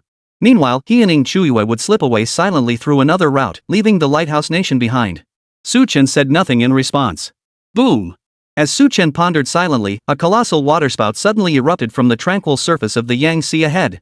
Reaching tens of thousands of feet in height, it directly blocked the fighter jet's flight path. The fighter jet executed an almost impossible maneuver, narrowly evading the water tornado. Su Chen's eyes darted forward. The once serene ocean had, at some unknown moment, become churning and treacherous. Countless waterspouts shot skyward, resembling dragons of water soaring from the sea surface into the heavens. The fighter jet navigated through the gaps between these whirlpools with breathtaking precision. But at that very moment, a colossal, pitch-black tentacle abruptly erupted from the water with astonishing speed. This tentacle was over 10 meters in diameter, resembling a small hill. But the fighter jet abruptly accelerated at that very moment, narrowly evading the tentacle's attack. Yet the assault on the fighter jet was far from over. Boom! A 1,000-meter-high, earth-shattering wave erupted from the ocean's surface as a colossal creature emerged from beneath the water. It was a colossal, octopus-like sea monster, radiating an overwhelming aura that instilled fear in anyone who witnessed it. Before the waves it had stirred could fully subside, another colossal surge erupted from the depths. Another monstrous creature appeared, its presence terrifying. 3 such beasts materialized around Su Chen's fighter jet. Each creature radiated a terrifying aura, clearly dominant-level beasts. Ing Chuiwei observed the 3 beasts below. Though a flicker of panic crossed her eyes, she remained relatively composed. Su Chen, however, frowned deeply, his gaze fixed coldly downward. 3 sovereign-level beasts mobilized, solely targeting him? This was beyond Su Chen's expectations. He had assumed the dangers encountered along the way would come from other nations. At that moment, the fighter hovered suspended between the 3 beasts. The new fighter wasn't unwilling to move, it simply couldn't. The 3 sovereign beasts had joined forces to lock down the surrounding space. The fighter jet was as if stuck in quicksand, utterly immobilized. No matter how the pilot maneuvered the controls, the fighter couldn't budge an inch. Thud! A tentacle slammed violently against the fighter's hull. A series of warning signals immediately sounded inside the cockpit as the altitude plummeted rapidly. Fortunately, the fighter's defenses were beyond those of ordinary aircraft, preventing it from cracking open immediately. During the rapid descent, Ing Chuyue lost her balance and collided toward Su Chen. Seeing this, Su Chen swiftly pulled Ing Chuyue into his arms. Simultaneously, a vine shot out, binding both of them and the seats tightly together. "You're so handsome." Ing Chuyue gazed at Su Chen before her cheeks flushing slightly as she flashed him a radiant smile. Su Chen shot her a disapproving look. "At a time like this, your highness still has such a good mood?" Ing Chuyue smiled sweetly at his words, unconcerned. "No big deal." Su Chen couldn't fathom where Ing Chuyue drew her confidence from. But for some reason, he couldn't help but think of the elderly man accompanying Ing Chuyue. He could tell that even as the first emperor's most favored princess, Ing Chuyue held profound respect for that old man. Perhaps this man was the very source of her confidence. The fighter continued its descent. Though the fighter possessed astonishing defensive capabilities, it lacked corresponding offensive means. Now falling into the clutches of 3 overlord-tier beasts, it was no different from a toy to be toyed with at will. If the fighter crashed into the ocean, Su Chen could already envision his fate. He'd likely become fertilizer for countless beasts. Amidst the attacks from several beasts, the fighter jet had descended to a dangerously low altitude. At that moment, a colossal vortex suddenly erupted from the ocean surface. A monstrous, circular maw, bristling with countless sharp teeth, abruptly extended from the vortex. Its target was clear: to swallow the fighter jet whole. Gazing at the terrifying maw below, Su Chen felt a surge of panic. He suddenly realized that being completely transparent wasn't such a good thing after all. The psychological pressure it imposed on the occupants was overwhelming. Buzz. At that critical moment, the fighter jet abruptly came to a steady halt. It felt as though an invisible, powerful hand had caught the fighter jet. At the same moment, a colossal force descended from the heavens, slamming the circular maw back beneath the sea surface. Once the fighter jet came to a complete stop, Su Chen finally noticed an elderly man appearing outside the cockpit. It was the same old man who had been following Ing Chuyue all along. Ing Chuyue's eyes lit up the moment she saw him. "Master, if you'd come any later, these hideous beasts would have scared me to death." The old man turned back, gave Ing Chuyue a warm smile, and said, "It took a bit of time to deal with the mastermind behind these beasts. Your Highness, with this old servant here, you may proceed with peace of mind." With that, the old man waved his large hand. The stalled fighter jets instantly regained their former agile speed. With a whoosh, the fighter jet accelerated to maximum speed and sped away from here. Su Chen glanced back over his shoulder. The figures of the 3 beasts and the old man rapidly shrank in his eyes until they became a tiny black dot. But, before the old man and the beasts vanished completely, Su Chen suddenly saw a colossal, dragon-like figure abruptly emerge between heaven and earth. This dragon's form was so immense it obscured the sky and blocked out the sun. Its claws alone were as large as the other beasts combined. It radiated an aura of unparalleled might. But this dragon bore numerous wounds, and its horns were shattered. Su Chen had intended to observe it more closely, but the fighter jet's speed was immense. Everything behind him swiftly vanished from his sight. What was that? Su Chen withdrew his stunned gaze and asked Ing Chuyue. Ing Chuyue, however, wore her usual calm demeanor, replying indifferently, "That is my teacher's beast mount.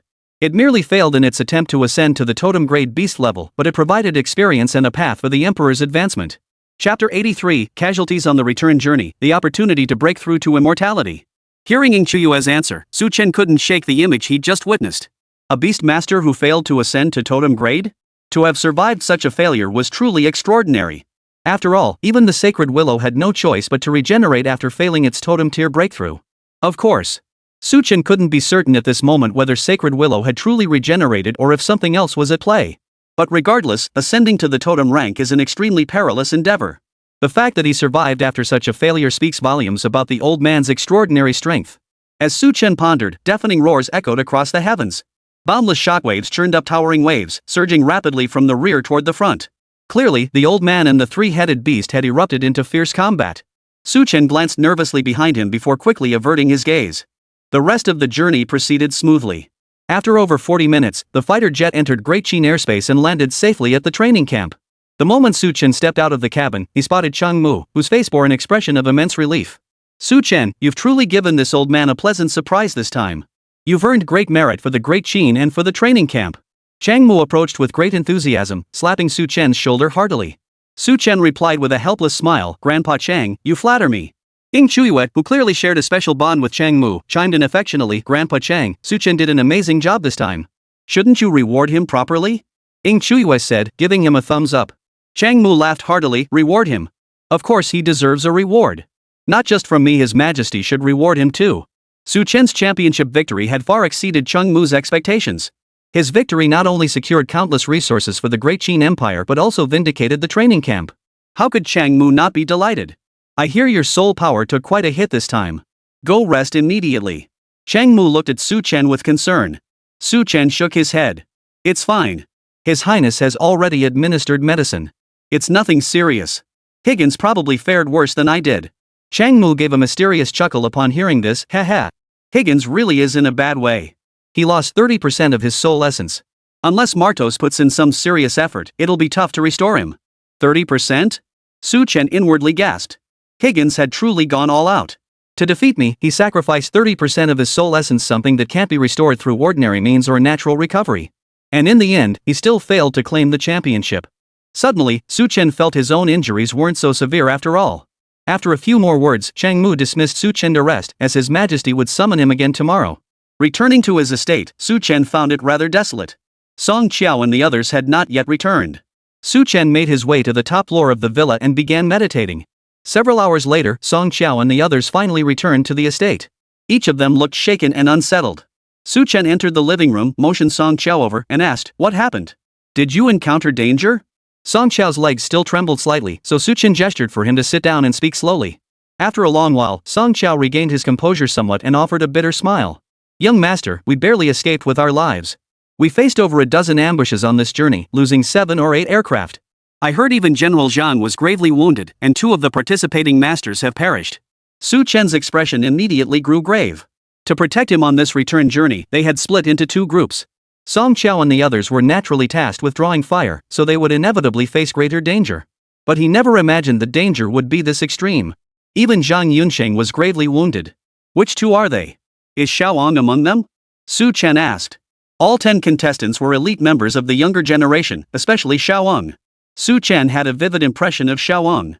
The latter was undoubtedly a figure with terrifying potential. His death would be a loss for the Great Qin. One is a contestant surnamed Bai. The other I don't know, but it's not Xiaoang. Bai Yuan. Su Chen let out a long sigh. The casualties this time were quite heavy. I understand. Go rest now. Tell the others they don't need to look after me these next few days. Let them relax properly. Song Qiao hurriedly rose to thank him before tiptoeing out of the living room. Su Chen sat on the sofa, deep in thought for a long while. But Chang Mu's arrival interrupted his thoughts. "Mr. Chang, what brings you here?" Su Chen rose to greet him, but Chang Mu waved him off, signaling no need for formalities, and promptly sat down beside him. "Who else would deliver your reward? Even though you returned early, you still deserve the first place reward." Su Chen's eyes lit up at those words. The heart of life. That was precisely what he'd been worried about. Surely the Lighthouse Nation wouldn't find some excuse to delay handing over the heart of life? Chang Mu flipped his palm, revealing a box which he handed to Su Chen. "Inside is your reward, the heart of life." Su Chen suppressed his inner excitement as he accepted the box with both hands. A regenerative entity of totem-level plant life. It was finally his. But Su Chen didn't rush to open the box. Instead, he asked, "I heard the casualties among the others were quite severe this time." Chang Mu seemed taken aback, as if he hadn't expected Su Chen to bring this up. He nodded solemnly and replied, "Yes. During the main force's return, they encountered multiple ambushes. Even Zhang Yunsang, the commander leading the group, was seriously wounded." Su Chen's expression darkened instantly. "Were they targeting me?" Chang Mu nodded slightly upon hearing this. "Yes. Every champion of the Zhulu Cup becomes a target for assassins from the Transformers and other nations. But your situation is more unique, which is why the attacks against you were more severe. This time, the primary threat stems from the alliance between the Lighthouse Nation and the Beast. Though it was dangerous, we were prepared and managed to avoid major complications." Su Chen's expression darkened as he voiced his confusion. The Lighthouse Nation and the Beast folk working together? Aren't humans and the Beastkin sworn enemies? Chang Mu laughed heartily before replying with a tone of resignation, "What mortal enemies? The enemy of my enemy is my friend." Even when facing a common threat, humans have never truly united. If they ever did, it was only for the briefest of moments when pushed to the brink. That's precisely why beasts remain a threat to humanity to this day. Had the 5 supreme beings joined forces, the landscape of Blue Star would have been vastly different long ago. Listening to Chang Mu's words, Su Chen wore a pensive expression. "It seems the waters of Blue Star run deep. Oh, and one more thing. Chang Mu shifted his tone and said. Since you won the championship this time, the training camp will naturally reward you. But I plan to give it to you after you meet with His Majesty tomorrow. Su Chen's heart leapt with renewed joy. After all, winning the Zhulu Cup championship, the training camp's reward couldn't possibly be anything less than spectacular, right? A day's delay was a day's delay. Su Chen's thoughts were now almost entirely consumed by the heart of life. Alright. Chang Mu didn't linger on the conversation with Su Chen and soon rose to leave. After seeing him off at the estate gates, Su Chen hurried back to the villa's top floor. He placed the wooden box containing the heart of life before him, his gaze burning as he stared at it. After staring at it for several minutes, Su Chen slowly opened the wooden box. A hazy emerald glow instantly radiated from within.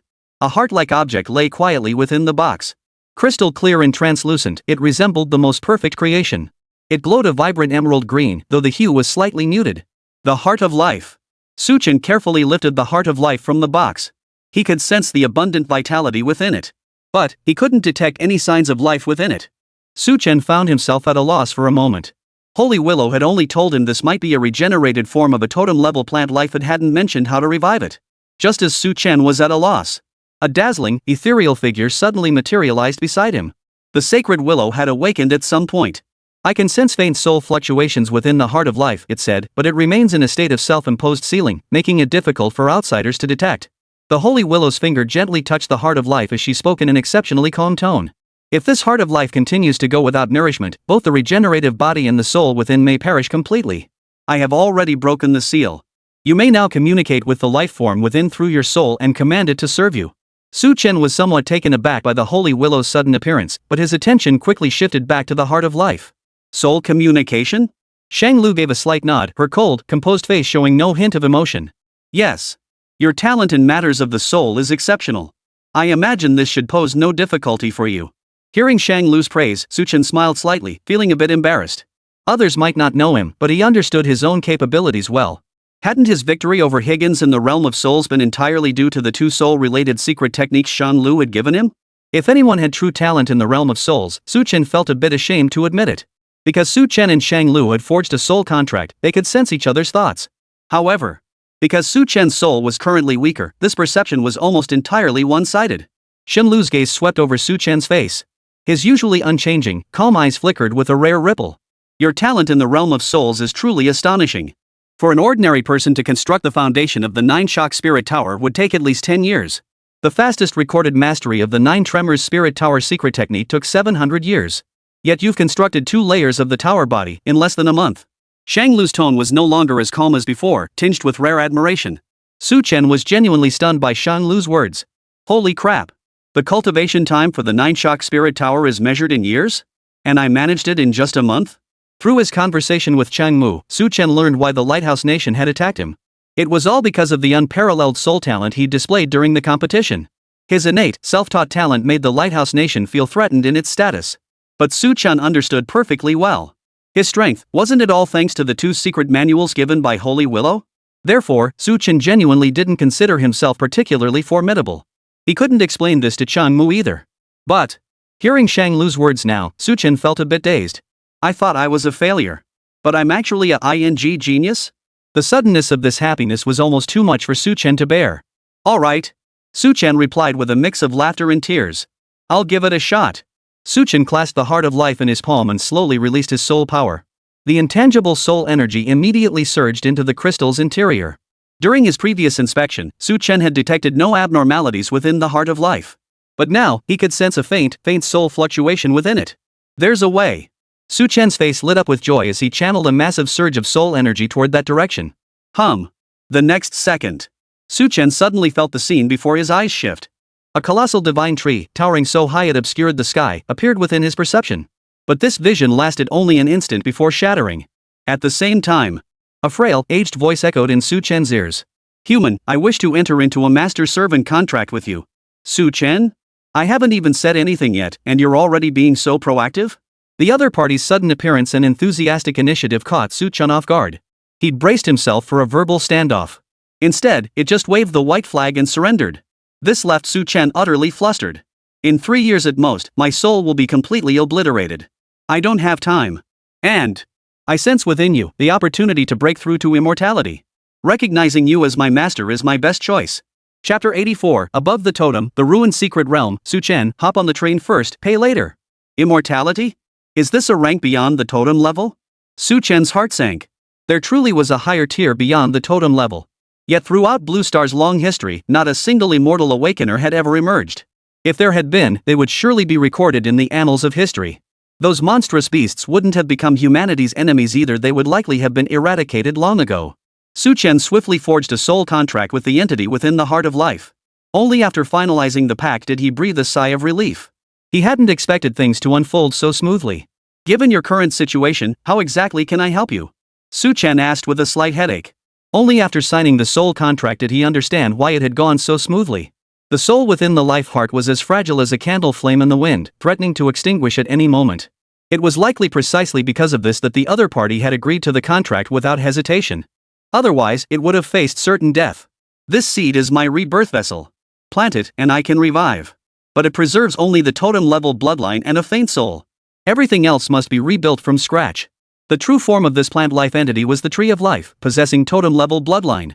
Yet the once divine Tree of Life now existed only as a seed, a remnant of its former vitality. Upon hearing the Tree of Life's response, Su Chen nodded faintly. Yet, as if something occurred to him, he suddenly asked. But when other plant lifeforms fail to advance, their souls don't seem as fragile as yours. They appear no different from ordinary ones? Observing the fragile soul flame of the Tree of Life before him, Su Chen recalled the sacred willow. The sacred willow had attempted to ascend from overlord to totem, though it had failed, it still retained an immensely powerful soul. Compared to that, this Tree of Life seemed rather pitiful. After a few seconds of silence, the Tree of Life replied, impossible. Regardless of the life form, both body and soul are annihilated upon failed advancement. Only a few lifeforms like me, possessing regenerative abilities, might retain a sliver of hope. Listening to the Tree of Life's explanation, Su Chen also fell silent. This was indeed a mystery. But Su Chen didn't dwell on it for long, as the Tree of Life's words interrupted his thoughts. Ordinary soil cannot provide me with sufficient nutrients. I require special soil to meet my needs. Master need only find this soil and plant the seed within it. But I do hope you act swiftly, for the seed will soon decay completely. Su Chen nodded in understanding. Then the soul of the Tree of Life fell into slumber, and Su Chen withdrew his own soul power. When he opened his eyes again, he discovered the sacred willow beside him had vanished. Recalling the Tree of Life's words, Su Chen furrowed his brow slightly. It seemed the sacred willow was indeed more mysterious than he had known. In fact, the information recorded in historical texts was fundamentally incorrect. But now, Su Chen had no way to verify any of it. Special soil. Su Chen refocused his attention on the Tree of Life. It needed to be planted immediately, or it would perish completely. He had to act fast. Earlier, the Tree of Life had also mentioned several names of special soils to him. Su Chen swiftly activated the treasure vault system and conducted a thorough search. But none of the special soils in the treasury met the requirements for planting the Tree of Life. I wonder if I could obtain some special soil by paying my respects to His Majesty. Su Chen mused inwardly. Tomorrow, the first emperor would summon him, and rewards were sure to follow. Perhaps he could obtain some of that special soil from the first emperor. The next morning, Chang Mu roused Su Chen at the crack of dawn. He would escort Su Chen to the palace to meet the first emperor. Su Chen washed up as quickly as possible, then followed Chang Mu into the palace. The journey didn't take long. As a spatial elemental awakener, Chang Mu merely waved his hand lightly. And both he and Su Chen appeared within a palace that held a touch of antiquity. Before them, seated at a desk in the palace's front chamber, the first emperor frowned as he studied a scroll of documents. Your Majesty! Chang Mu and Su Chen bowed simultaneously. The first emperor lifted his gaze to Su Chen, a sudden smile spreading across his face. Su Chen, henceforth when you enter the palace, there is no need to announce your arrival or concern yourself with these formalities. Chang Mu instinctively stepped aside, leaving space for Su Chen and the first emperor. Su Chen clasped his hands in a bow and smiled. Thank you for your kindness, Your Majesty. The first emperor rose and descended the steps, his admiring and approving gaze lingering on Su Chen. You have rendered great service to the Qin Empire this time. I intend to reward you and generously so. Ask for whatever you desire. Su Chen had been waiting eagerly for the first emperor to say just that. Then I shan't stand on ceremony with Your Majesty. Su Chen pulled a pre-written list from his robe and handed it to the first emperor. I require these special soils, the more, the better. The first emperor glanced at the notes Su Chen handed over, exchanged a knowing look with Chang Mu, and they shared a smile. I never expected you to be so well prepared. Excellent. This saves me the trouble of having to think it through myself. The first emperor took the list from Su Chen's hand and scanned its contents. A smile spread across his face as he remarked, Su Chen, your demands are quite substantial. Su Chen's heart skipped a beat at the remark. He ventured cautiously, Your Majesty, is that so? The first emperor turned back to his desk, sat down, and pondered. Of the 7 types of special soil listed here, 3 do not exist on Blue Star. The other 3 are sold by weight, so they certainly won't meet your needs either. Hearing the first emperor's words, Su Chen's heart sank instantly. No way. The soil required to cultivate the tree of life is this high grade? If suitable soil can't be found on Blue Star, then this tree of life is as good as useless. The first emperor observed the look of concern on Su Chen's face and smiled faintly. But as for lunar soil, I do have some here. It should be enough for your needs. Hearing those final words, Su Chen finally breathed a sigh of relief. As long as there is some lunar soil. The last type of special soil Su Chen had hoped to obtain was also lunar soil. This lunar soil, collected from peculiar locations on the moon, offered immense benefits for plant cultivation. As for the other types of special soil, Su Chen had never even heard of them. Thank you, Your Majesty. I only want the lunar soil. I can do without any other rewards. Su Chen bowed his hands in sincere gratitude. The most critical issue at hand was ensuring the survival of the tree of life. Everything else could be set aside for now. Upon hearing this, a peculiar smile flickered at the corner of the first emperor's mouth. You truly wish to forego all other rewards? Su Chen's expression froze for a moment before he realized what was being implied. He immediately broke into a broad grin. If His Majesty bestows them, how could I possibly refuse? You must accept it. The first emperor extended his right hand, a ring appearing in his palm before tossing it toward Su Chen. This item should prove quite useful to you. Consider it my reward for your championship victory. Su Chen snatched the ring into his hand, his expression tinged with suspicion. A spatial storage item? He already possessed the emerald ring, which was sufficient for his current needs. Even if he were to replace his storage item, that would be a matter for later. The first emperor's reward seemed somewhat redundant. As Su Chen pondered, Chang Mu's teasing voice reached his ears. Hey, you! Aren't you going to thank His Majesty for his gift? Su Chen snapped out of his thoughts and bowed his hands, replying, Thank you for the emperor's gracious gift. The first emperor leaned back in his seat, as if reading Su Chen's thoughts, and asked with a smile, What's the matter? Your expression tells me you seem less than pleased with this gift of mine? Su Chen's expression turned serious as he hastily explained, Not at all. It's just, I already have a storage item. The first emperor burst into laughter upon hearing this. Your honesty pleases me greatly. But your wide-eyed innocence delights me as well. You remind me of myself in my youth. Chang Mu shot Su Chen a disapproving glance and murmured, You can take a look first. Only then did Su Chen belatedly examine the ring. Moments later, he withdrew his consciousness, his jaw nearly hitting the floor. It's this big. The ring contained nothing like a spatial pocket. Su Chen's consciousness entered and could scarcely see to the end. The first emperor smiled warmly. Well, isn't it grand? Within this ring, I forged a small, fragmented secret realm. As a plant-type awakener, your storage requirements should be greater. Su Chen hastily slipped the ring onto his finger, as if fearing the first emperor might take it back. Thank you for your generosity, Your Majesty. It would be impolite to refuse. The first emperor chuckled softly before speaking. Relax. I wouldn't let this matter cause friction with the 9th Imperial Inspector of Qin. A look of confusion crossed Su Chen's face. The 9th Imperial Inspector? The first emperor glanced at Chang Mu nearby and asked, Have you not informed him yet? Chang Mu immediately replied, Time was pressing, and I haven't had the chance to explain it to him in detail. The first emperor hummed in acknowledgement, then waved lightly, signaling Chang Mu to withdraw. Chang Mu promptly took his leave and exited the palace. The first emperor's expression grew grave as he addressed Su Chen. Su Chen, I have made my decision. You shall be the 9th Imperial Inspector of the Great Qin. Su Chen furrowed his brow slightly and asked, Your Majesty, what exactly is the position of Imperial Inspector? It wasn't that he was ignorant, he had genuinely never heard of such a position.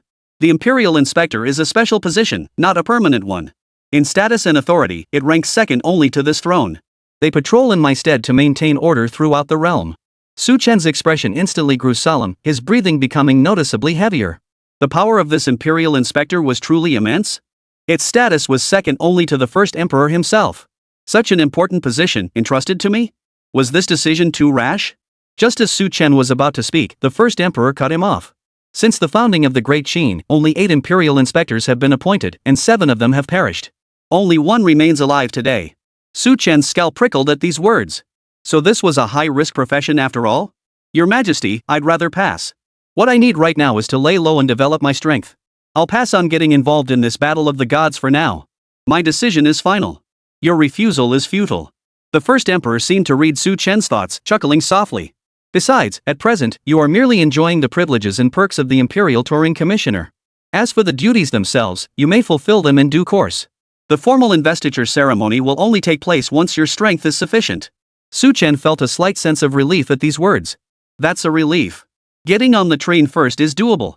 As for whether to pay for the ticket later, that depends on the situation. From this day forward, your status is no longer that of a training camp cadet, but a full-fledged soldier of the Great Qin. Your glory points will be converted into equivalent merit points, granting you access to the Great Qin Armory according to your new privileges. The first emperor briefly explained to Su Chen the changes brought by his new status. The Great Qin was founded on military merit, and this principle held true even now. With sufficient merit points, one could continuously advance in rank or exchange treasures from the armory. The training camp's treasury paled in comparison to the armory, like a small pond beside an ocean. Su Chen would now enjoy the privileges of an imperial inspector, unlocking the highest level of authority. As for whether he chose to work or not, that was entirely up to his own discretion. Then, the servant thanks your majesty for your esteem. Su Chen felt somewhat dazed, as if he were in a dream. How did he suddenly become one of the highest-ranking officials in the Great Qin? And he could ride for free before paying his fare? Who could possibly refuse such an offer? You can find it in the lunar soil arsenal. Go exchange it yourself. The first emperor suddenly said. Su Chen looked as if he wanted to say something but held back. Wasn't it agreed earlier that it would be given to him? Why was he now being told to exchange it himself? Though Su Chen didn't know the exchange rate for lunar soil, it was bound to be exorbitant. As a rare, specially cultivated soil that Blue Star itself couldn't produce, its price was beyond imagination. The first emperor took in Su Chen's expression and teased with a smile. I've already rewarded you with plenty of merit points. At least it should be enough to exchange for lunar soil. Only then did a bright smile spread across Su Chen's face. Thank you, your majesty. The first emperor then waved his hand, signaling Su Chen to depart, as he had many matters to attend to. Su Chen immediately turned and left the palace, only to find Chang Mu waiting outside. Let's go, Lord Inspector. Chang Mu regarded him with a faint, ambiguous smile. Su Chen hastily replied, Old Chang, please just call me Su Chen. That title gives me goosebumps. Chang Mu said nothing further, merely waving lightly. Instantly, both figures returned to the training grounds. After bidding farewell to Chang Mu, Su Chen returned to the estate. Chapter 85, Blue Star is an immortal beast farm. Su Chen reaches awakening tier. Upon returning to the estate, Su Chen discovered several new faces had arrived. Song Qiao was directing these people. Su Chen walked into the estate and called Song Qiao over. What's going on? Song Qiao bowed respectfully to Su Chen. Young master, these are personnel dispatched by the General Affairs Office. They've come to serve you. Su Chen glanced over at them, his expression tinged with resignation. Good grief. There were easily 200 or 300 of them. This many people to serve just one person? This must be the treatment reserved for an imperial inspector, right? Oh, and young master, the General Affairs Office also provided a villa property in Xianyang City. If you'd rather not stay at the training camp, you're welcome to move there anytime. Song Qiao continued. Su Chen shook his head. He had no immediate plans to leave the training camp. All right. I'll leave these people in your care for now. You'll be responsible for everything at the estate going forward. Su Chen dropped that line before walking into his villa. Song Qiao was cautious and considerate in his work, so Su Chen felt reassured. Upon hearing Su Chen's words, Song Qiao promptly acknowledged with an eye. Only after Su Chen had entered the villa did Song Qiao turn and return to his original position, his face glowing as he surveyed the newcomers. Song Qiao knew full well he had climbed high on the social ladder. With the young master's current status and standing, coupled with the emperor's deep favor, what could possibly stand in the way of his meteoric rise? And with that, their old servants would naturally rise to prominence as well. She must be even more careful and cautious from now on. Song Qiao silently admonished himself. Su Chen returned to the villa and sat down in the first-floor living room. He opened his wristband, where the system had been replaced. It was no longer the trainee system from the training camp, but the standard Great Qin military merit system. The main interface remained largely unchanged, with few alterations. Su Chen opened his personal interface with practiced ease. Name, Su Chen. Position, none. Title, none. Permissions, SSS. Merit points, 10 million. Merit points function similarly to glory points, allowing redemption for items from the armory while also convertible into source crystals. All officers and soldiers of the Great Qin Empire operate under this unified system, ensuring equal treatment for all. However, the items available for exchange and the information accessible vary according to one's access level. Su Chen holds the highest level access. However, the first emperor has only verbally granted him the title of imperial inspector thus far, without formal appointment. Therefore, no information appears within the internal system. Nevertheless, Su Chen indeed enjoyed the privileges and authority of an imperial inspector. After glancing at the main interface, Su Chen immediately opened the armory and located the section for special soils. The rarest special soil in the entire armory was lunar soil. Its exchange rate reached a staggering 500,000 merit points per pound. Chen was stunned by the price. With his current merit points, he could only exchange for 20 caddies of lunar soil. Moreover, the armory's inventory of lunar soil was a mere 50 pounds. This amount of lunar soil will definitely be insufficient in the future. Chen slowly furrowed his brow. 20 pounds of soil mixed with other soils should temporarily satisfy the needs of the Tree of Life. But as the Tree of Life continues to grow, it will undoubtedly require more soil. Let's not worry about the future just yet. Chen rubbed his temples, feeling a headache coming on. He had to plant the Tree of Life now, or it would die completely before long. Chen immediately proceeded with the exchange. He exchanged 18 gene of lunar soil along with 300 gene of other high-quality soil. Just purchasing the special soil alone drained nearly all the merit points he had on hand. The special soil he purchased arrived in his hands 3 hours later. Chen's consciousness instantly entered the secret realm ring. The scene before his eyes shifted dramatically. Before him stretched an endless plain, with several hills visible in the distance. Earlier in the palace, Chen had only caught a fleeting glimpse of this ruined secret realm without examining it closely. Now, upon closer inspection, Chen finally grasped the true value of this secret realm ring. A priceless treasure. The spatial rings available on the market merely fused a small pocket dimension. This, however, could almost be called a miniature world. It even responded to external influences, exhibiting phenomena like the rising and setting of the sun and moon, though these were barely perceptible. After a long moment of awe, Chen finally began the task of remodeling. First, he relocated all the plants from the emerald ring into the secret realm. Though the emerald ring was excellent, its space was far from spacious. Next, Chen had the Thunderheart swordgrass dig a large pit in the center of the plain. He poured all several hundred pounds of soil he had exchanged into it. Then, Chen carefully removed the Heart of Life from its box and placed it inside. This was the finest soil he could possibly find. With intense anticipation, Chen placed his right hand over the life core. Growth of all things. He initiated accelerated growth on the life core. Under 30 days of acceleration, the life core, which had once resembled a crystal stone, began to undergo visible changes at a pace discernible to the naked eye. Beneath the Heart of Life, countless slender roots sprouted and took hold in the soil. Emerald green shoots rapidly sprouted from above. Once the accelerated growth phase concluded, a tree as slender as a penholder appeared before Chen's eyes. Gazing at the slender Tree of Life before him, Chen found it difficult to reconcile this sight with the majestic vision he had once witnessed. It resembled a blade of grass more than a tree. Nevertheless, Chen still sensed the stirring of a reawakening soul emanating from the Tree of Life.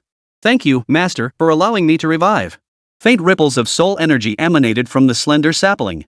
However, this soil is insufficient for my further development. With sufficient soil and nutrients, my regenerated form could swiftly return to peak condition. No need for that lengthy growth period. The Tree of Life spoke with a hint of regret. Chen replied helplessly, this lunar soil was already purchased at great expense. To restore you to peak condition, even all the soil on Blue Star combined wouldn't suffice. The only soil on Blue Star suitable for the Tree of Life's growth is lunar soil. Yet the Great Chen Armory's stockpile contained only 50 gene. Even accounting for hidden reserves, Chen estimated the total moon soil across the Great Chen Empire wouldn't exceed 300 gene. Even if all the lunar soil on Blue Star were gathered together, it would still be insufficient for the Tree of Life's restoration. Regarding this matter of special soil, he would have to devise more solutions. I've put you in a difficult position, Master. A hoarse voice emanated from within the sapling. But Master mentioned this as Blue Star? Chen had been pondering how to obtain the special soil, but the Tree of Life's question caught him off guard. That's correct. Why do you ask? After a few seconds of silence, the Tree of Life replied. Then my master must be more cautious from now on. This is the Immortal's beast-rearing domain. Hearing the Tree of Life's words, Chen's heart jolted violently. The Immortal's beast-rearing domain? A sudden realization struck Chen, his expression instantly turning grave. A startling conjecture surfaced in Chen's mind. What do you mean by that? Sure enough. The Tree of Life's subsequent words confirmed Chen's suspicions. The words also caused his face to pale slightly. Blue Star is the breeding ground for an immortal tier beast master. At long intervals, he descends upon Blue Star to collect high-tier beasts, all of which are his domesticated creatures. Chen couldn't make out the rest of what the Tree of Life said. The opening statements alone were shocking enough to shake the world. Blue Star was actually an immortal's breeding ground. In that moment, many questions in Chen's mind were suddenly answered. Many high-level alien beasts on Blue Star possessed incredibly long lifespans. Yet throughout human history on Blue Star, though these creatures posed significant threats, humanity had never been annihilated by them. Not a single beast had ever surpassed the totem level. That was because before they could ascend, some immortal being would remove them to prevent disrupting the balance on Blue Star. On Blue Star, humans and beasts maintained a delicate equilibrium. While the collective strength of the beasts is greater, it has never reached the point of annihilating humanity. Meanwhile, humanity on Blue Star, through continuous development, has grown sufficiently capable to stand against the beasts. Under these circumstances, both sides entered a cycle of positive advancement. Chen had long been puzzled. Why were there so few totem-level plant lifeforms on Blue Star? Compared to humans and alien beasts, plant life clearly possessed far longer lifespans. Yet totem-level plant life on Blue Star had almost entirely vanished. According to the Tree of Life, even across the cosmos, totem-level plant life holds immense value. Thus, the fate of these plant lifeforms became clear. They were all taken away by that immortal being. Chen's consciousness froze for a long moment before gradually coming to terms with it. He couldn't help but gasp in shock. The information conveyed by the Tree of Life truly left him utterly stunned. He had never imagined Blue Star harbored such secrets. But Master needn't worry. The immortal's lifespan is measured in tens of thousands of years. Who knows how long it will be before he returns to Blue Star next? By then, Master will surely no longer be as weak as you are now. The Tree of Life's words offered Chen a glimmer of comfort. That was true. As the bearer of a god-tier talent, Chen was confident he could rapidly grow stronger within a mere century. As long as he avoided drawing the attention of that immortal during that time, then he would be safe. By the time he descended upon Blue Star, Chen would possess the strength to stand against him. This thought brought a measure of calm to Chen's heart. It must be said. This news had delivered a tremendous shock. Likely, the supreme beings on Blue Star remain unaware of this development. Though humanity had ventured into the cosmos, their exploration remained confined to the vicinity of Blue Star. The information they could obtain was extremely limited. Chen clenched his fists silently. He must grow stronger during this period and cultivate sufficient power. Otherwise, he would likely become nothing more than ruthlessly discarded fodder. Huff. It took Chen a moment to fully process the shocking news. Fortunately, this immortal did not reside permanently on Blue Star, merely returning occasionally to harvest the fruits of his labor. His next descent to Blue Star should be a long time coming. There was no need for excessive worry. Still, I must hurry to strengthen myself. Chen's eyes flickered, feeling considerable pressure. Setting aside the immortal's death threat for now. Even now, he faced considerable danger. Both the Lighthouse Nation and the beasts sought his death. Without sufficient strength, he might not even make it out of the training camp, let alone leave Blue Star. I'll do my best to find more suitable soil for you. Chen addressed the Tree of Life. The latter once again expressed its gratitude to Chen. Chen's consciousness swiftly withdrew from the secret realm space. Without another word, he headed straight for the meditation room on the villa's top floor. Ever since learning of Blue Star's secret, Chen felt pressure weighing on him constantly. That immortal tier awakened one was like a sword hanging over the heads of all Blue Star lifeforms, ready to strike at any moment. Moreover, Chen also acknowledged his current strength was somewhat lacking. The other participants in the Zhulu Cup had all reached the 9th stage of awakening. He, however, was still stuck at the excellence tier. Although his combat prowess surpassed theirs, he needed to advance his rank as quickly as possible. After reviving the Tree of Life, Chen immediately entered seclusion. Using the Forgetful Lotus and meditation acceleration devices, he rapidly advanced his rank. Within a month, he ascended from Excellence Tier 5 to Excellence Tier 9. He was now just one step away from the Awakened tier. The initial levels of an Awakened being presented little difficulty. As long as one meditated methodically, the original force within would naturally increase gradually. Not to mention Chen had the dual acceleration effects of the Forget-Me-Not Lotus and the meditation device, making his advancement speed far surpass that of others. Top floor of the villa. Chen sat cross-legged at the very center of the meditation chamber, his eyes closed. Beside him, the Forget Dream Lotus bloomed silently, releasing wisp after wisp of its peculiar fragrance. Inhaling the fragrance, Chen appeared as still as if he had fallen into a deep slumber. After an unknown span of time, Chen's eyes fluttered open.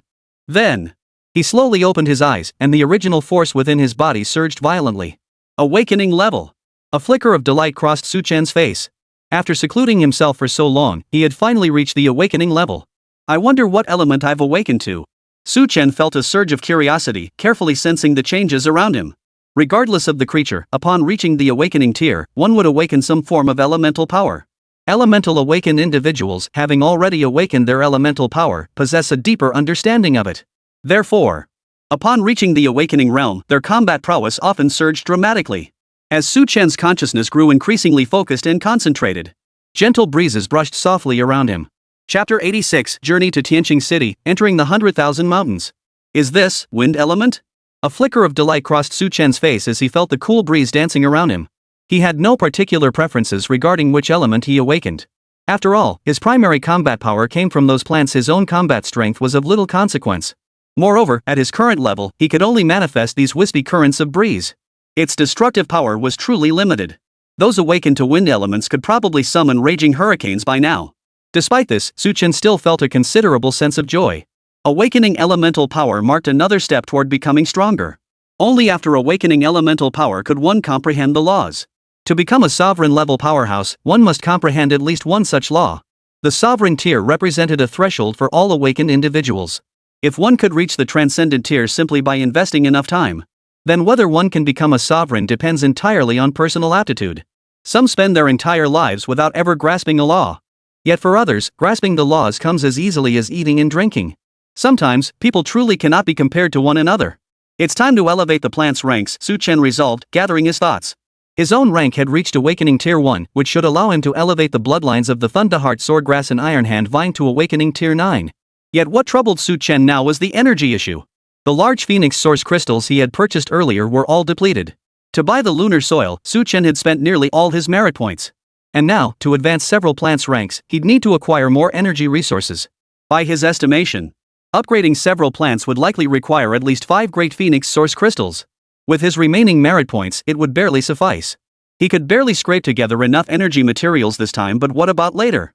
As the plants level up, the energy required for each advancement will increase exponentially. And this is merely the awakening tier. By the time they reach sovereign or overlord tiers, elevating their bloodlines will likely demand colossal amounts of energy. Chen sighed deeply, opened the exchange system, and converted all his remaining merit points into Great Phoenix Source crystals. These Great Phoenix Source crystals were stocked within the training camp, so they arrived swiftly. Upon receiving them, Chen immediately performed bloodline upgrades on the Thunderheart Swordgrass and Ironhand Vine. Both primary combat plants reached Awakening Tier 9. But that was all. Upgrading these 2 plants alone consumed all his Great Phoenix Source crystals. Chen had no extra Great Phoenix Source crystals left to enhance other plants. I can't stay in the training camp forever either, or I'll never gather enough energy materials. Chen frowned. Just as Chen was worrying about the future, Chang Mu suddenly paid him a visit. Song Chao respectfully escorted Chang Mu to the first-floor living room. Upon hearing the news, Chen hurried to the living room. Mr. Chang. Chang Mu was sipping tea when he saw Chen descend the stairs. A smile spread across his weathered face. Thanks to Chen's championship victory, the training camp had been progressing smoothly these past few days. All internal opposition to the training camp within the Great Qin Empire had instantly vanished. How could Chang Mu not be pleased? I heard you've been in seclusion these past few days. Looks like it paid off. You've reached the first stage of awakening.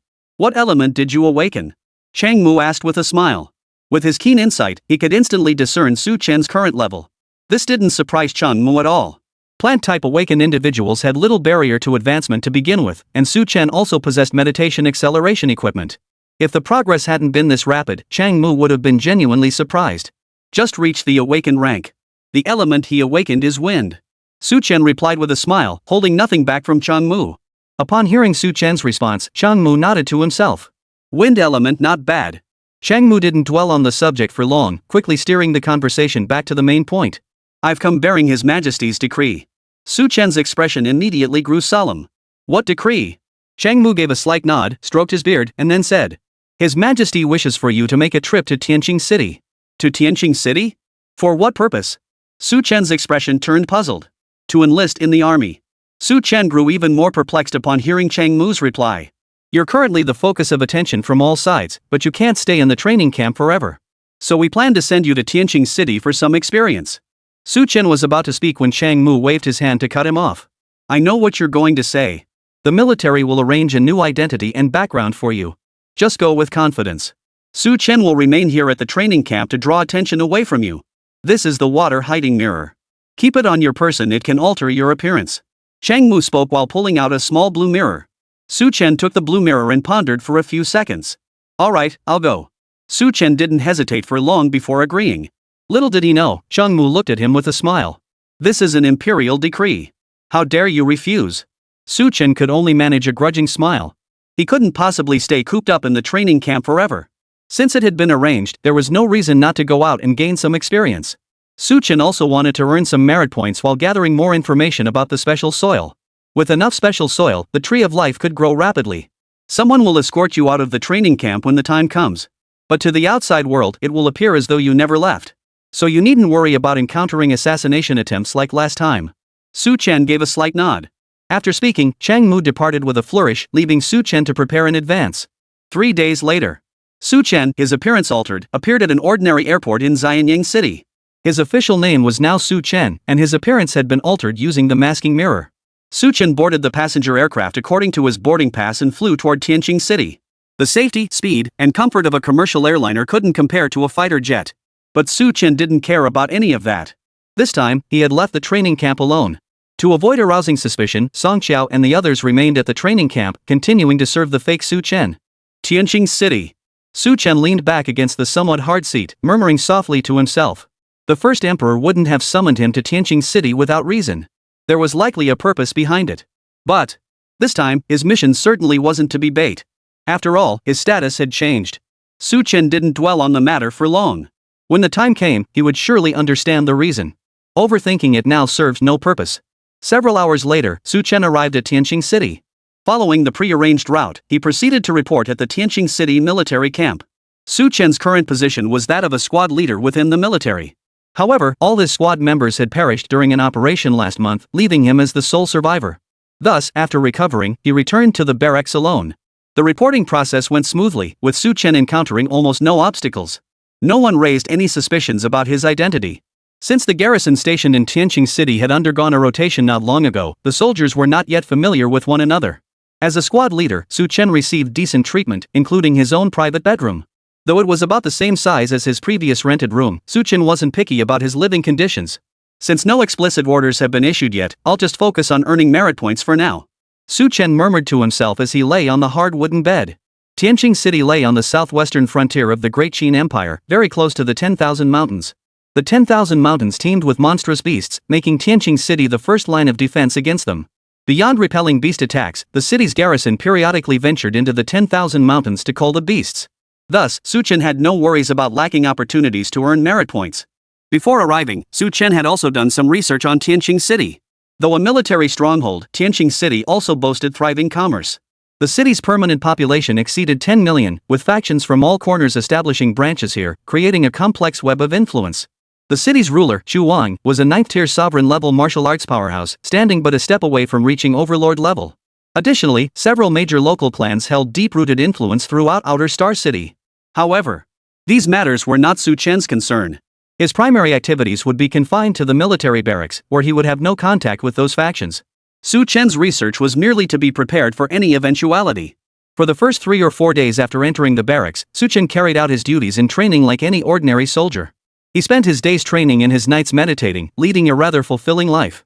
However, late on the 4th night, orders suddenly came down from above. The garrison was about to launch a sweep into the 10,000 Mountains. When Su Chen heard the news, his eyes lit up instantly. Finally, they were entering the 10,000 Mountains. The squad leader in charge of Su Chen was named Liang Xian. Before departure, he specifically summoned Su Chen for questioning. Su Chen, your squad was wiped out recently, and you haven't been assigned new members yet. You should not participate in this operation. Su Chen immediately grew agitated upon hearing this. He had come to Tianjin City specifically for this moment. How could he be excluded? No. I'm joining. I'll avenge those fallen comrades. After Su Chen argued his case relentlessly, Liang Xian finally agreed to let him join the cleanup operation.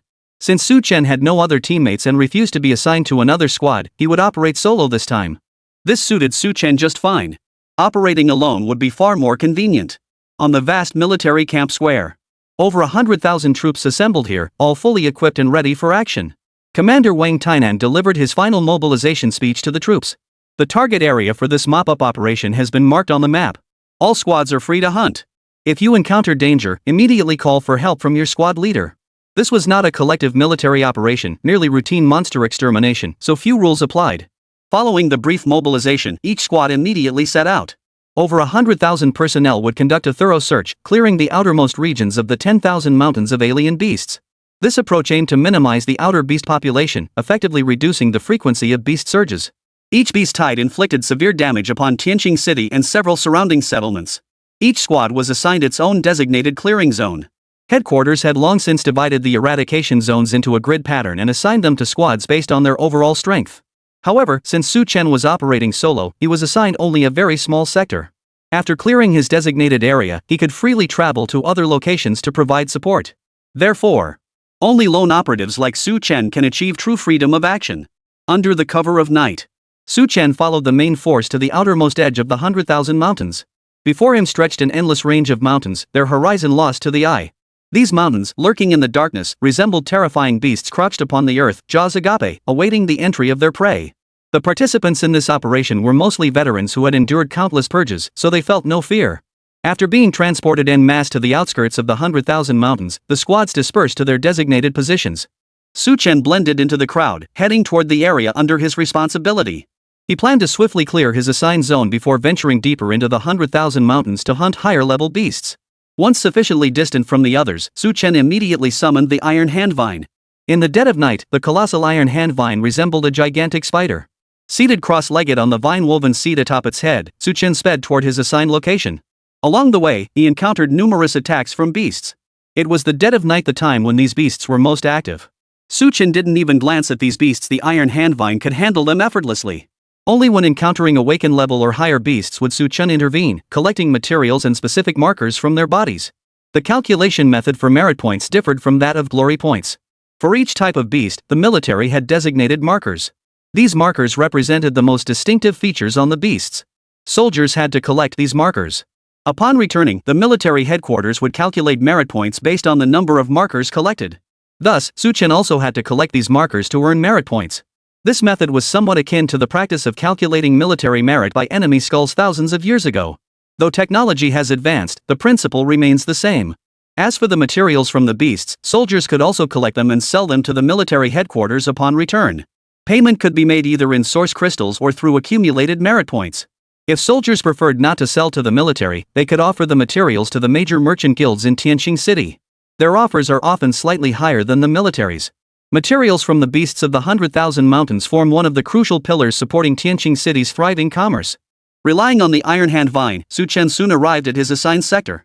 He was responsible for clearing exotic beasts within a 2-kilometer radius. For a lone soldier, this was already a vast area. However, while this might prove challenging for others, it posed no significant problem for Su Chen. Chapter 87: The Complete Fur of the Golden-Backed Silver Bear and an Encounter with an Awakened Squad. Su Chen began patrolling the surroundings with the Thunderheart swordgrass in hand. Whenever a strange beast appeared, the sword leaves would instantly eliminate it. After advancing to Awakening Stage 9, the Thunderheart swordgrass's combat power had surged dramatically. Moreover, as a dual-element plant, its wind and thunder elements complemented each other perfectly, greatly enhancing both the sword leaf's speed and lethality. The sword leaf's current combat range spanned a radius of 1 kilometer. This meant that by relying solely on the Thunderheart swordgrass, Su Chen could effortlessly eliminate all aberrant beasts within his assigned zone. At the same time, Su Chen observed that the beasts in this assigned area were relatively weak, mostly at the exceptional rank or below. This was understandable, however. After all, this area was merely the outermost fringe of the 100,000 mountains. Strictly speaking, it hadn't even entered the mountain range proper. Within this zone, encountering high-level beasts was highly unlikely. Not to mention that Liang Xian, wanting to make things easier for him, had assigned him a relatively low difficulty section. Su Chen cleared all the beasts in his assigned area in under 2 hours. This included harvesting their identification tags and valuable materials. Had he skipped cleaning out the battlefield, Su Chen likely could have finished in just half an hour. Even though they're all low-level beasts, every little bit helps. Su Chen mused as he stuffed the items into his secret realm space. Thankfully, the first emperor had bestowed upon him a secret realm space ring. Otherwise, he truly wouldn't have had enough storage space. I've cleared all beasts in my assigned sector and am now reinforcing other areas. Su Chen sent a signal to the camp using his bracelet. After sending the signal, Su Chen set off to leave the area. However, his destination was not another squad sector, but the deeper reaches of the 10,000 mountains. Su Chen intended to explore the outer realm. The 100,000 mountains spanned an immense expanse, covering an area equivalent to tens of thousands of Tianqing cities. They were divided into 3 zones based on danger level: inner, middle, and outer. The areas swept by the Tianqing city garrison didn't even qualify as the outer realm. To hunt higher-tier beasts, Su Chen knew he must venture deeper. Of course, Su Chen would not act recklessly. The 100,000 mountains were rumored to be a place capable of burying even overlord-tier powerhouses. Having only recently reached the awakened tier, he possessed at most the strength to face a transcendent. Thus, he would not venture too deep. He intended only to roam the outer realm, aiming to slay as many beasts as possible to earn merit points. For Su Chen at this stage, merit points held greater importance. Su Chen swiftly departed the garrison's cleared zone, formally entering the heart of the 10,000 mountains. It was now deep into the night, and darkness enveloped everything. Amidst the darkness, countless pairs of dark red glowing points could be seen moving. Those were the crimson eyes of the beasts. Whoosh, whoosh, whoosh. The 3 sword leaves of the Thunderheart swordgrass sliced through the surrounding gloom like bolts of lightning. Dozens of beasts collapsed instantly. Each had been instantly pierced through the throat by the Thunderheart swordgrass, utterly powerless to resist. Chen followed behind the sword leaves, gathering materials from the beasts' corpses as he advanced slowly. Since entering the outer realm, the beasts encountered had indeed grown significantly stronger. Most were at the exceptional 8th or 9th tier, and there were even a few awakened tier beasts among them. My target this time is extraordinary tier beasts.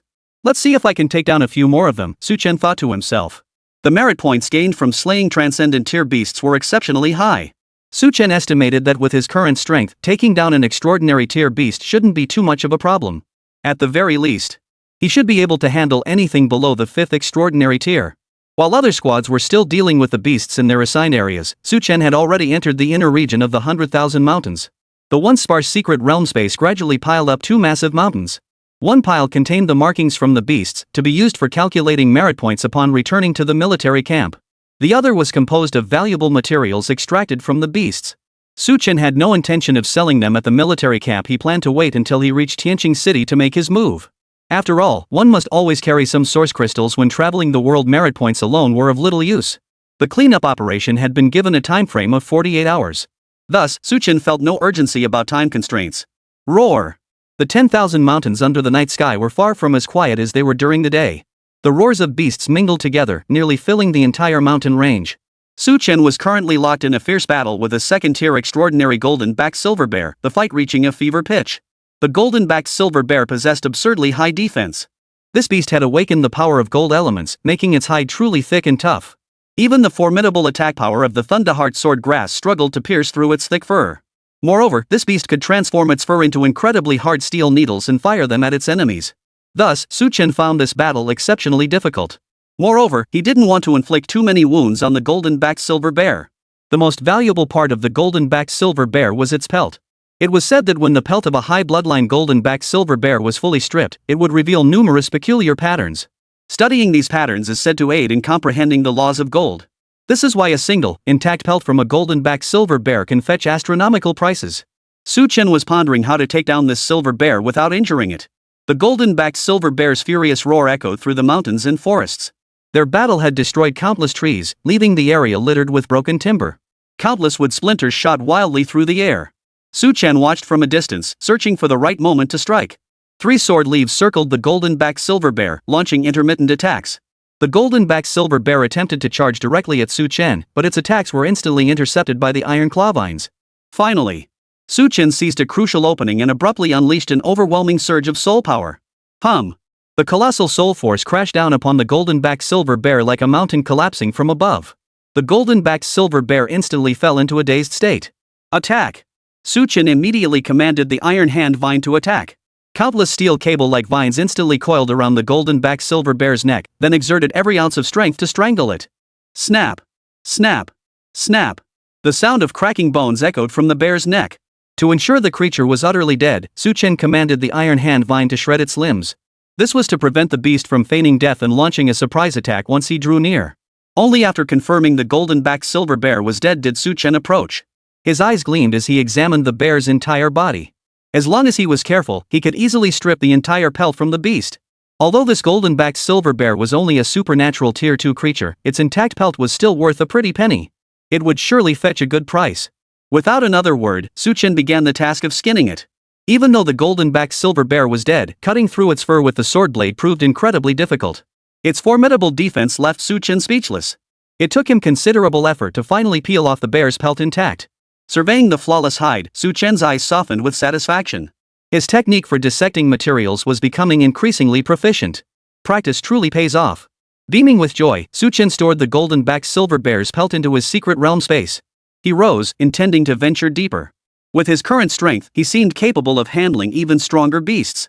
Given that, he could venture deeper into the heart of the 10,000 mountains. Even if he encountered a beast he couldn't defeat, he should be able to retreat safely. Armed with this confidence, Chen pressed onward into the depths. For some reason, the path ahead was unusually quiet. For over half an hour, he encountered not a single beast. This situation left Chen both astonished and uneasy. Typically, beasts were distributed fairly evenly. Unless it was the territory of a high-level beast, no other beasts would appear nearby.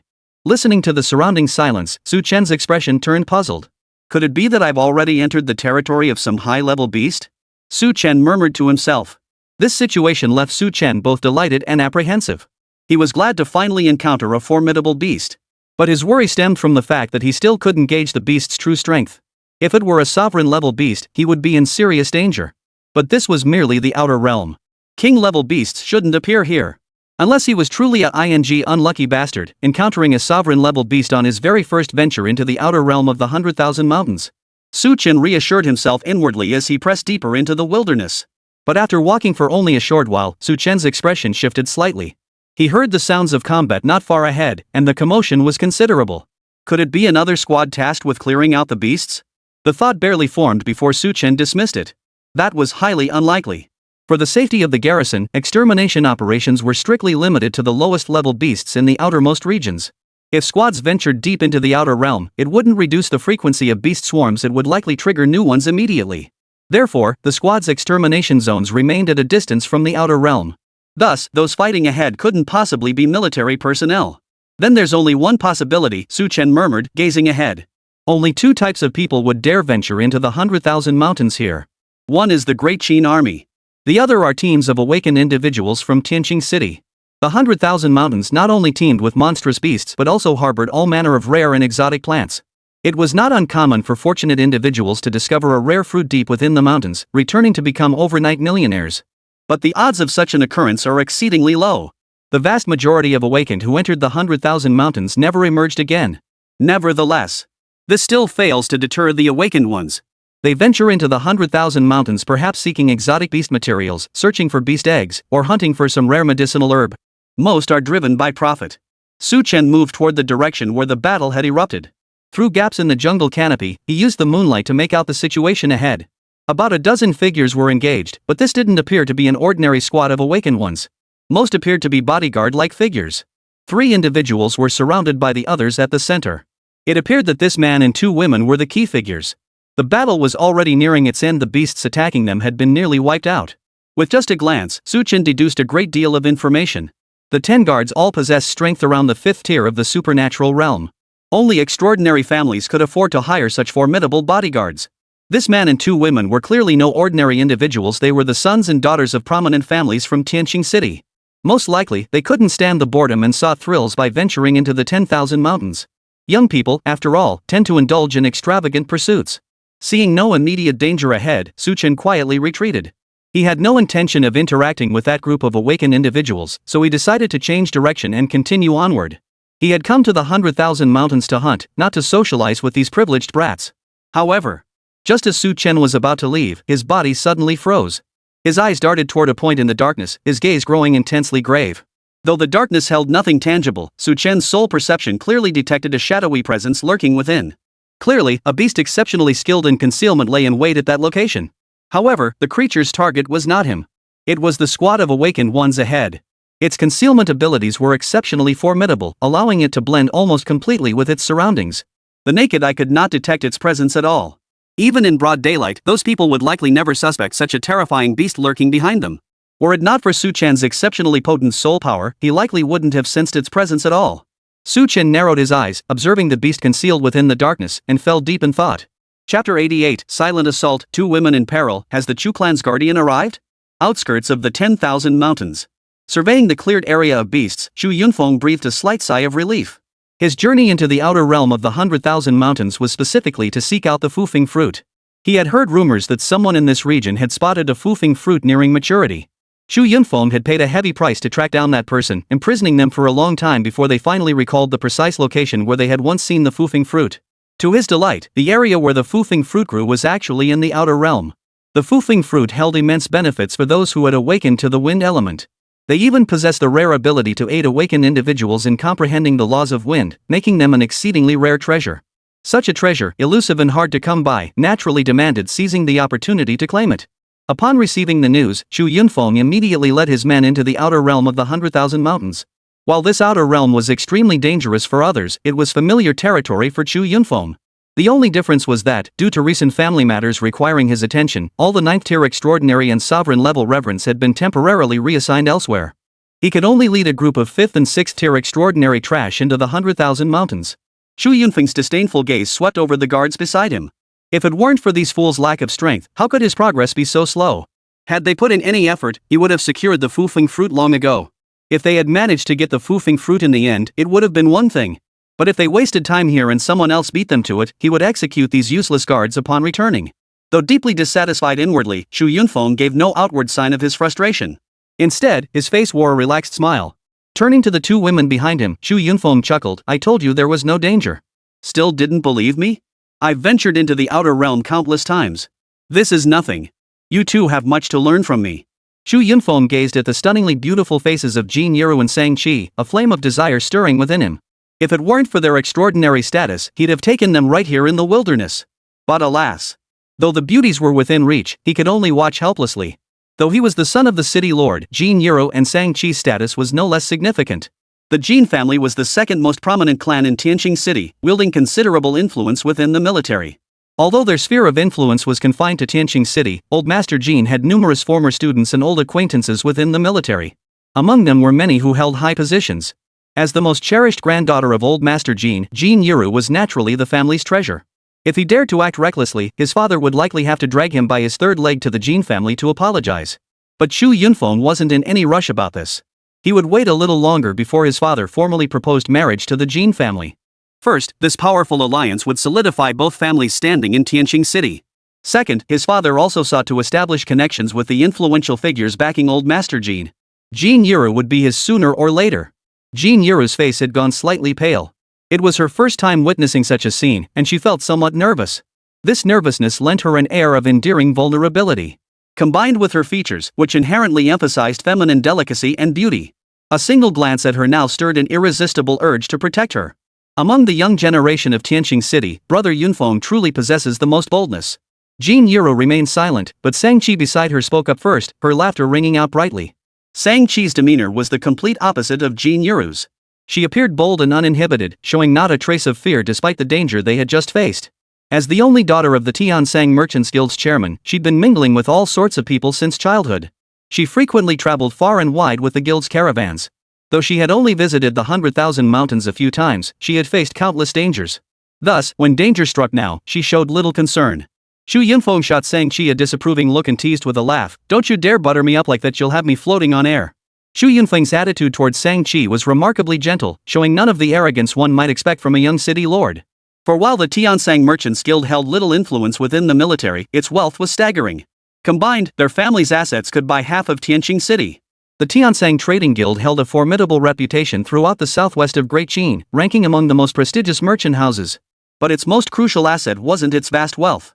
Rather, it was the fact that the clan's patriarch was a dominant-level powerhouse and he was still alive. Thus, few dared to provoke the Tiansang Merchants Guild. Shu Yunfeng's warm gaze drifted between Jin Yiru and Shang-Chi, his smile radiating kindness. Yet his inner thoughts stood in stark contrast to the smile on his face. If he could secure Jin Yiru and Shang-Chi, he would establish a foundation in both the business world and the military. He might even surpass his father's achievements. It was precisely because of this grand scheme that Shu Yunfeng brought Jin Yiru and Shang-Chi along when he ventured into the 10,000 mountains to search for the foofing fruit. First, to find the foofing fruit. Second, to seize the opportunity to build closer ties with the two women. A man must always have dreams. What if they came true? His father was content to remain the city lord of Tianqing City for life, but he refused to settle for that. If he were to lead the Chu family, not just Tianqing City, but the entire southwest would be within his grasp. Your Majesty? The heavens are high and the emperor far away. What does his majesty matter? We shouldn't be far from where the foofing fruit is located, right? Shang-Chi asked. Shu Yunfeng scanned the surroundings and sighed deeply. According to that man, it should be within this area. But he only remembers a vague direction, so I'm not sure of the exact location of the foofing fruit. We'll need to spend more time searching. Shang-Chi nodded lightly. If it's only within this area, then these guards should be sufficient. If we need to venture further in, we might have to request reinforcements from the city to ensure our safety afterward. Shu Yunfeng laughed heartily.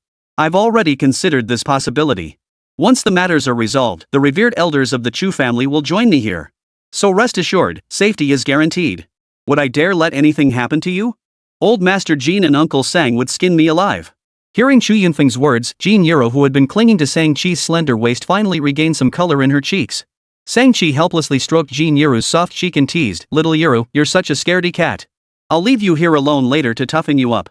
Just as Jin Yiru had begun to regain her composure, Shang-Chi's words sent a wave of fear washing over her, turning her face pale once more. Her pale, slender arms tightened around Sang-chi like a vice, as if terrified the latter would abandon her there. Seeing this, Sang-chi let out a satisfied laugh. Let's keep going. If Uncle Chu knew you ventured deep into the 10,000 mountains to find the foofing fruit for him, he'd be overjoyed. Sang-chi stopped teasing Jin Yuru and turned to address Chu Yunfeng. Chu Yunfeng's expression remained largely unchanged as he merely shrugged his shoulders. Next month is father's birthday. As his son, I ought to prepare a proper gift for him. Let's go. After a brief rest, the group rose to continue their journey in search of the foofing fruit. But, just as they were about to set off, a long, dark shadow suddenly shot out from the darkness behind them.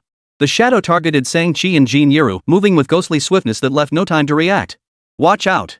The guard who sensed the danger paled in shock, shouting urgently as he launched an attack behind him. But the shadow's speed was simply too swift, and its attack had been premeditated for far too long. They had no chance to stop it.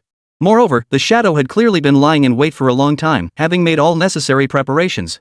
Even its targets were the weakest members of the group, Sang-chi and Jin Yuru. The two women felt only a chill gust of wind sweep past them from behind.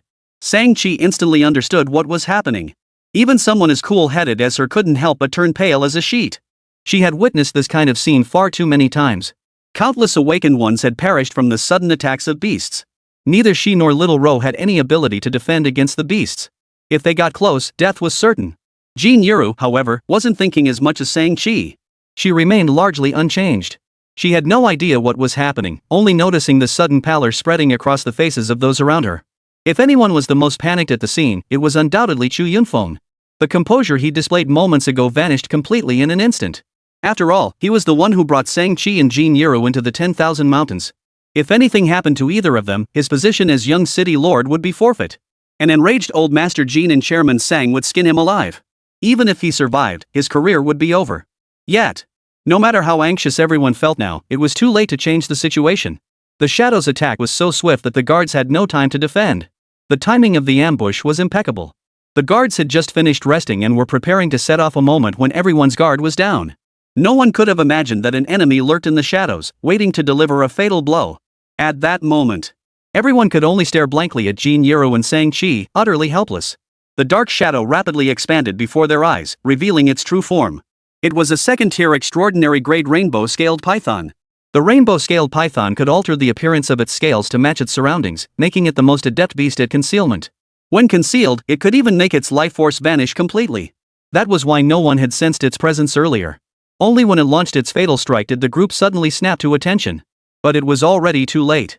Thick as a water barrel, the rainbow-scaled python appeared behind Sang-chi and Jin Yuru in the blink of an eye. Its cold, snake-like eyes fixed on the two women without mercy, its gaping maw already open.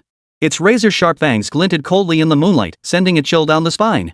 Watching the colorful scaled python lunge toward Sang-chi and Jin Yuru, Chu Yunfeng felt utterly hopeless. It wasn't that he regretted the deaths of Jin Yuru and Sang-chi. They were just two women, beautiful, yes, but dead was dead. But these two women held a special status. Their fate at this moment held the key to his own future. Yet Chu Yunfeng had no power to change any of this. At this critical moment, two streaks of light suddenly shot toward them from the distance. Their speed was astonishingly swift, far surpassing even the attack speed of the colorful scaled python. A piercing sonic boom shattered the silence of the forest. Whoosh! Under the watchful eyes of Chu Yunfeng and his guards, one streak of light shot straight into the colorful scaled python's mouth, then pierced through its skull, trailing a spray of dark green blood. Another streak of light abruptly pierced the serpent's vital point.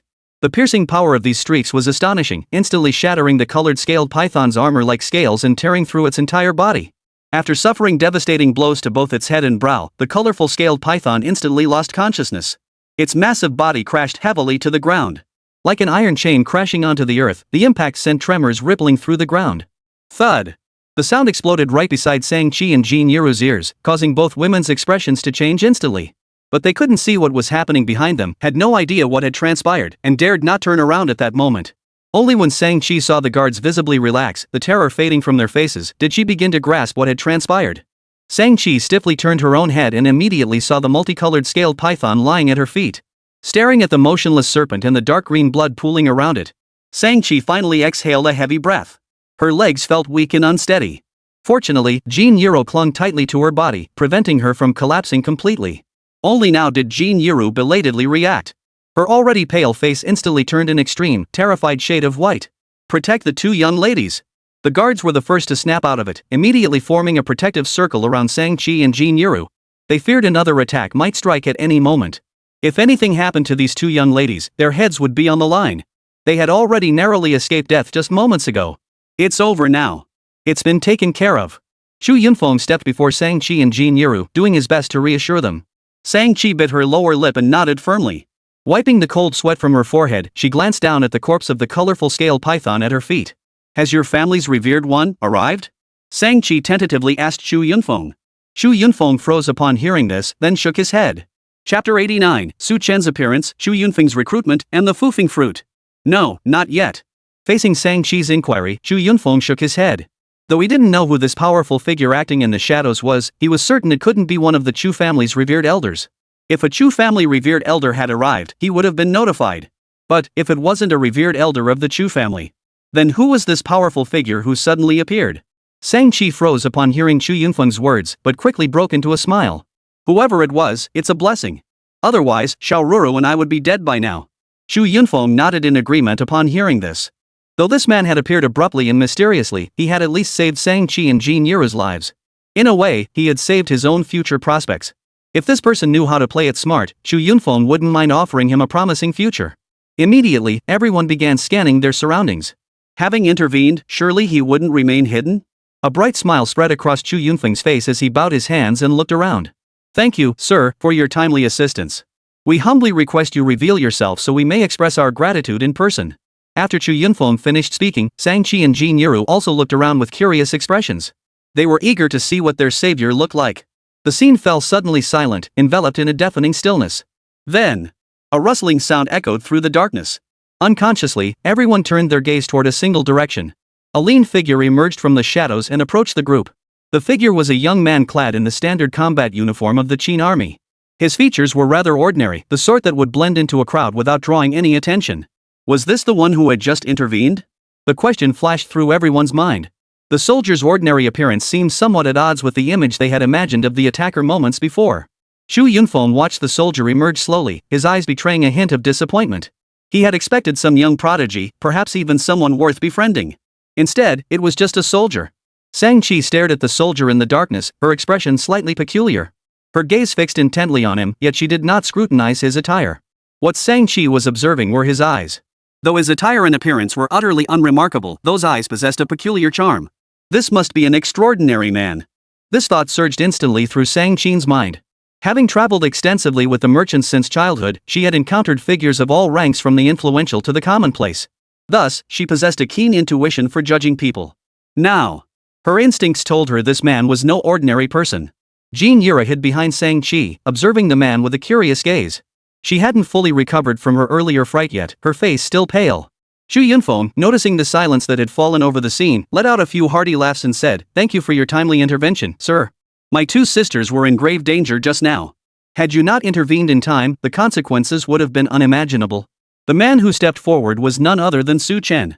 He had originally intended to leave, but unexpectedly discovered the hidden rainbow-scaled python lurking in the shadows. After wrestling with his conscience, Su Chen ultimately chose to intervene. It was a simple matter. If he could save them, he would. After all, he was now an imperial inspector of Great Qin, bound to love the people as his own children. But Su Chen had no intention of lingering with these people. He only wished to depart swiftly. "No need to thank me. This is what every soldier of the Great Qin should do," Su Chen said, offering a slight bow to the crowd in a tone that was neither warm nor cold. He then walked over to the multicolored scaled python and began dissecting it with practiced ease. This was one reason Su Chen had chosen to reveal himself. The scales of the colorful scaled python held considerable value. Ignoring those around him, Su Chen proceeded to dissect the colorful scaled python single-mindedly. Chu Yunfeng and the others watched as Su Chen ignored them, solely focused on the colorful scaled python. They exchanged bewildered glances. Within minutes, Su Chen had stowed all the valuable parts of the rainbow-scaled python into his secret realm space. He stood up, wiped the blood from his hands, and addressed the others. "The colorful scaled python is mine. You don't mind, right?"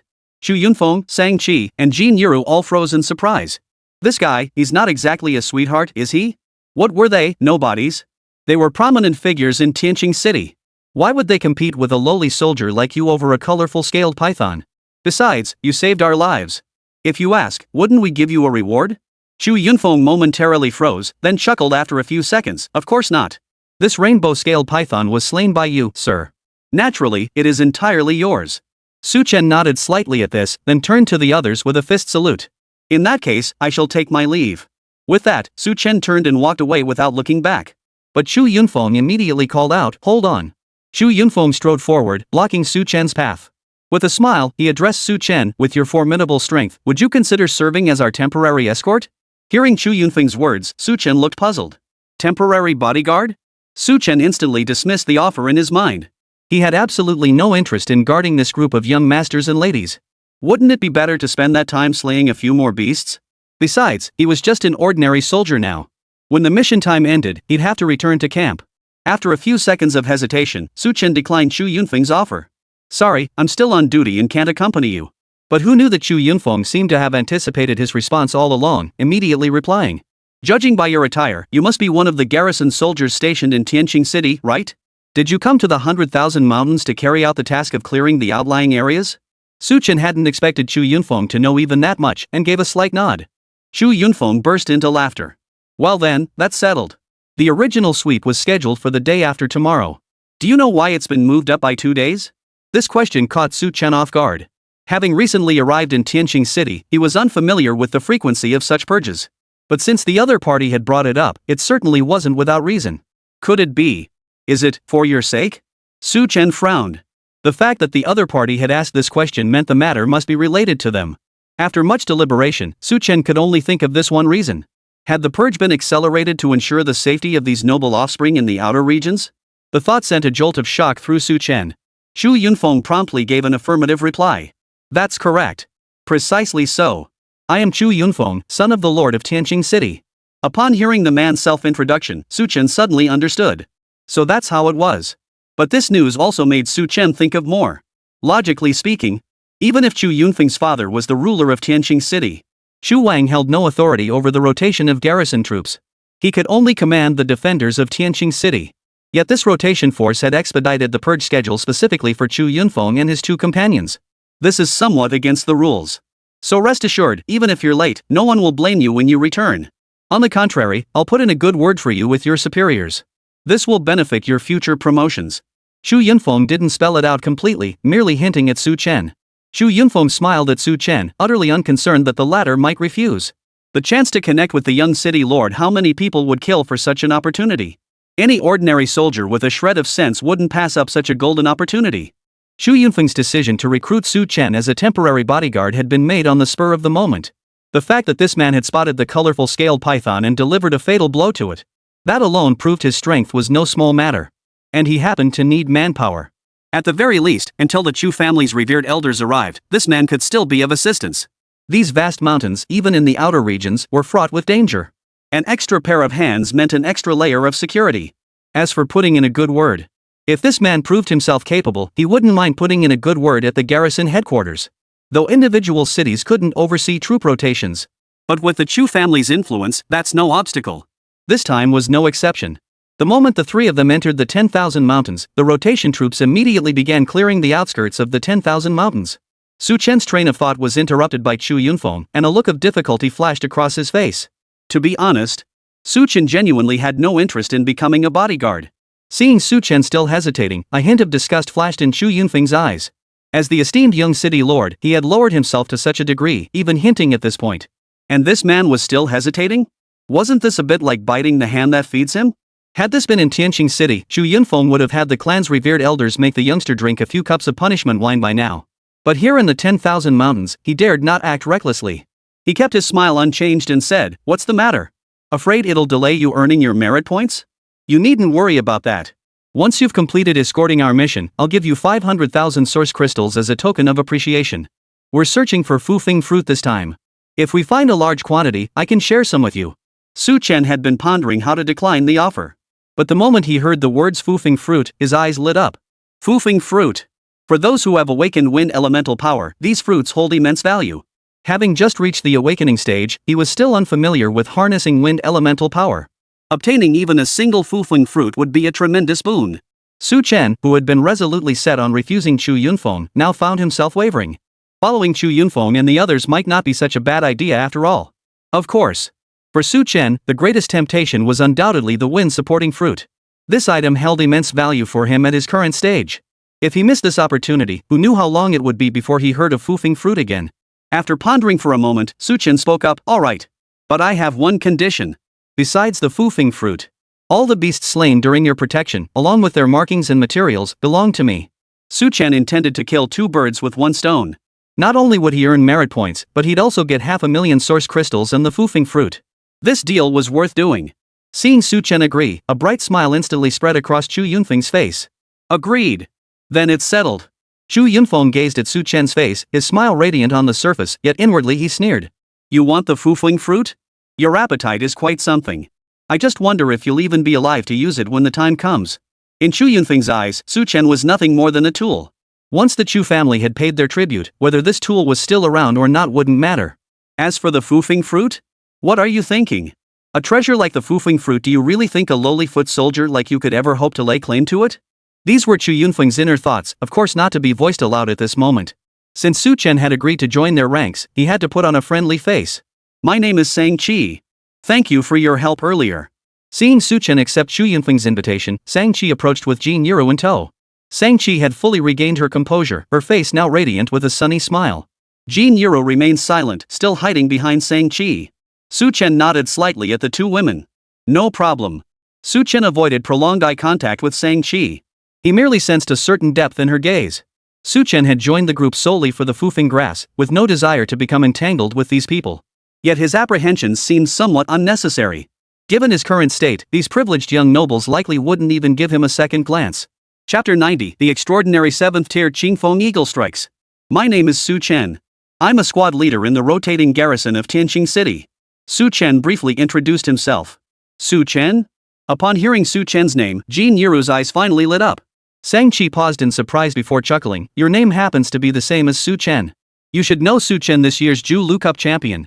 Even the haughty Chu Yunfeng's eyes dimmed slightly at the mention of Chen's name. Listening to Sang-Chi's words, Chen silently nodded, struggling to keep his expression neutral. "Yeah, not only have I heard of him, but I'm actually quite familiar with him. Of course I know him. It's just a coincidence that our names happen to be homophones." Chen offered a casual explanation.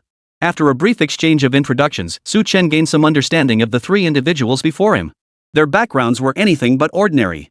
Chu Yunfeng, needless to say, was the young lord of Tianqing City. Barring any major mishaps, the next Star City lord would almost certainly be him. Sang-Chi and Jin Yuro were equally distinguished. The Tiansang Merchants Guild's reputation wasn't confined to the southwest region alone, it held considerable weight throughout the entire Great Qin Empire. Chen had heard of it even during his school days. As for the Jin family, Chen had only encountered information about them in official records. After all, as an imperial inspector, Chen now held immense authority, granting him access to virtually any record. Compared to the Tiansang Trading Company, the Jin family maintained a much lower profile. This was the family tradition of the Jin clan. Yet the Jin family wields immense influence within the military. Old Master Jin retired from the position of deputy military commander, leaving behind a vast network of disciples and old acquaintances.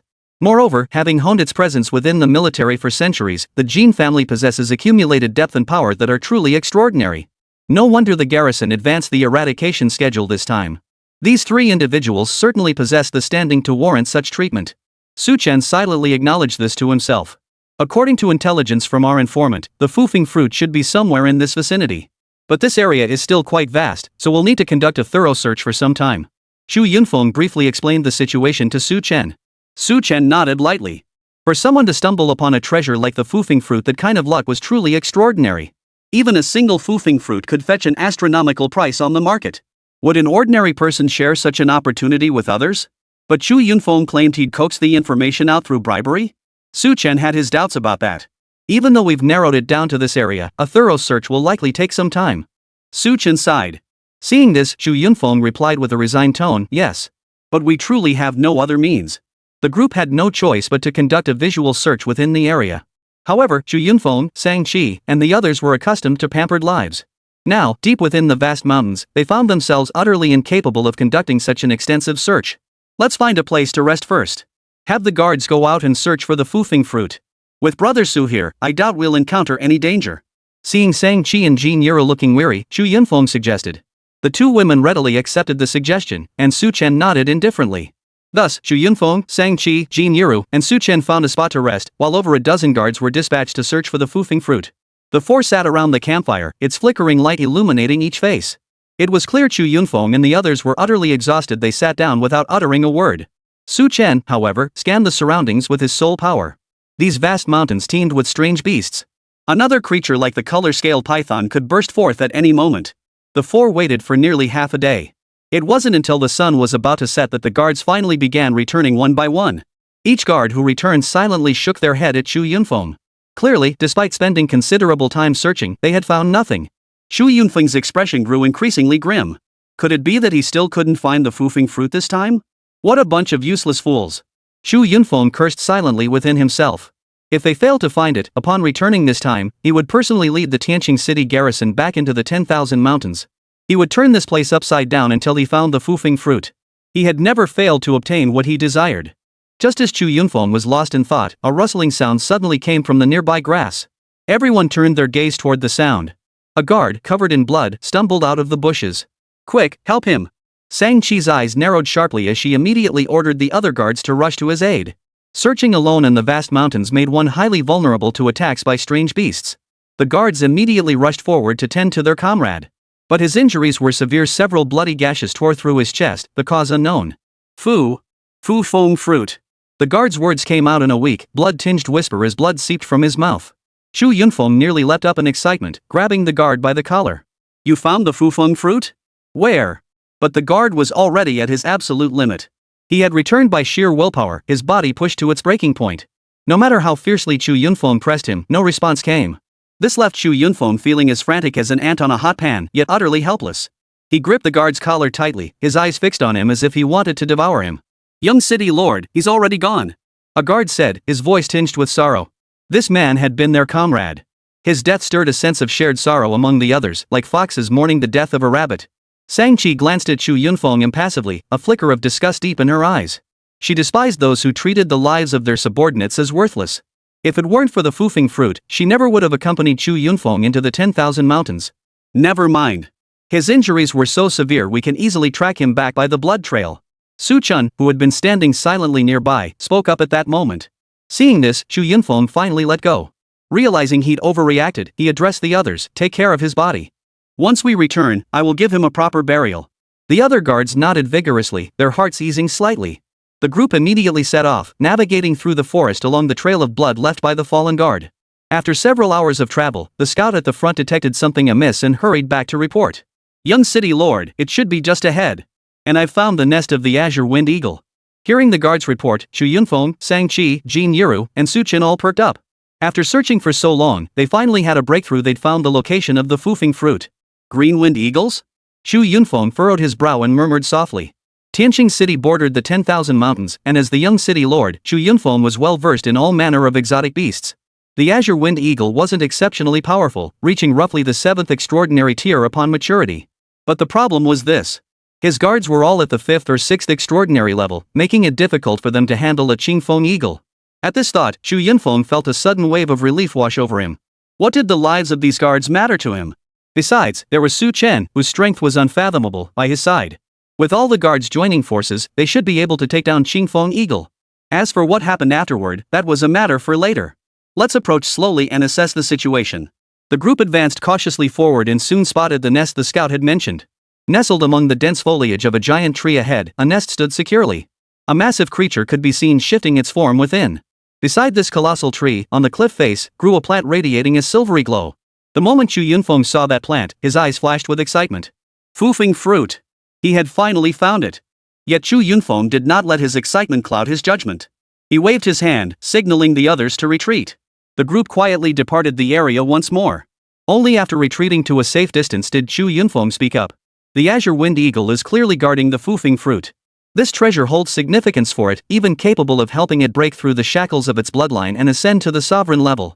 We must eliminate this azure winged eagle first to obtain the foofing fruit."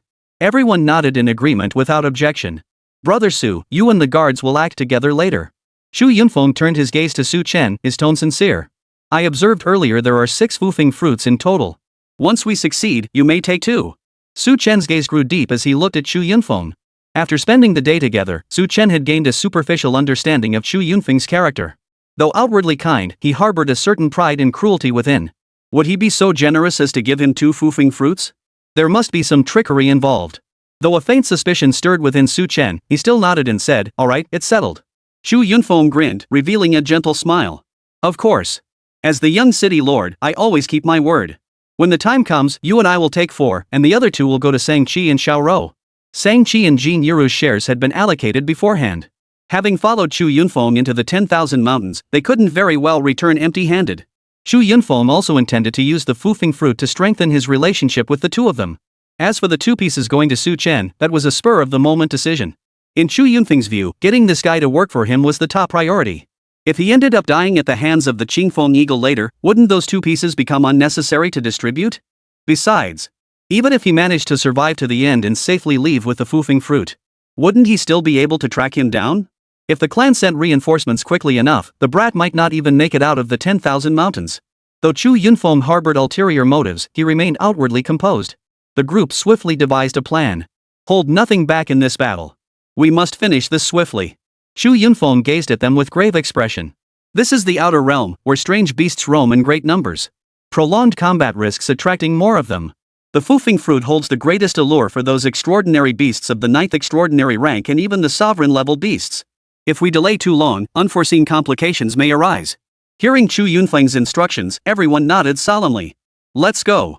After finalizing their plans, the group sprang into action. Su Chen and the guards would strike simultaneously, aiming to subdue the Azure Wind Eagle as swiftly as possible to prevent any complications. Whoosh! The silence in the area was quickly shattered. Immediately, a piercing, shrill cry echoed through the sky. The sound carried a palpable fury. After the guards made their move, a violent wind howled from the giant tree.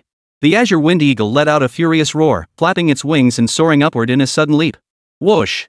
The Azure Wind Eagle's speed was astonishingly swift, closing the distance to the guard in the blink of an eye.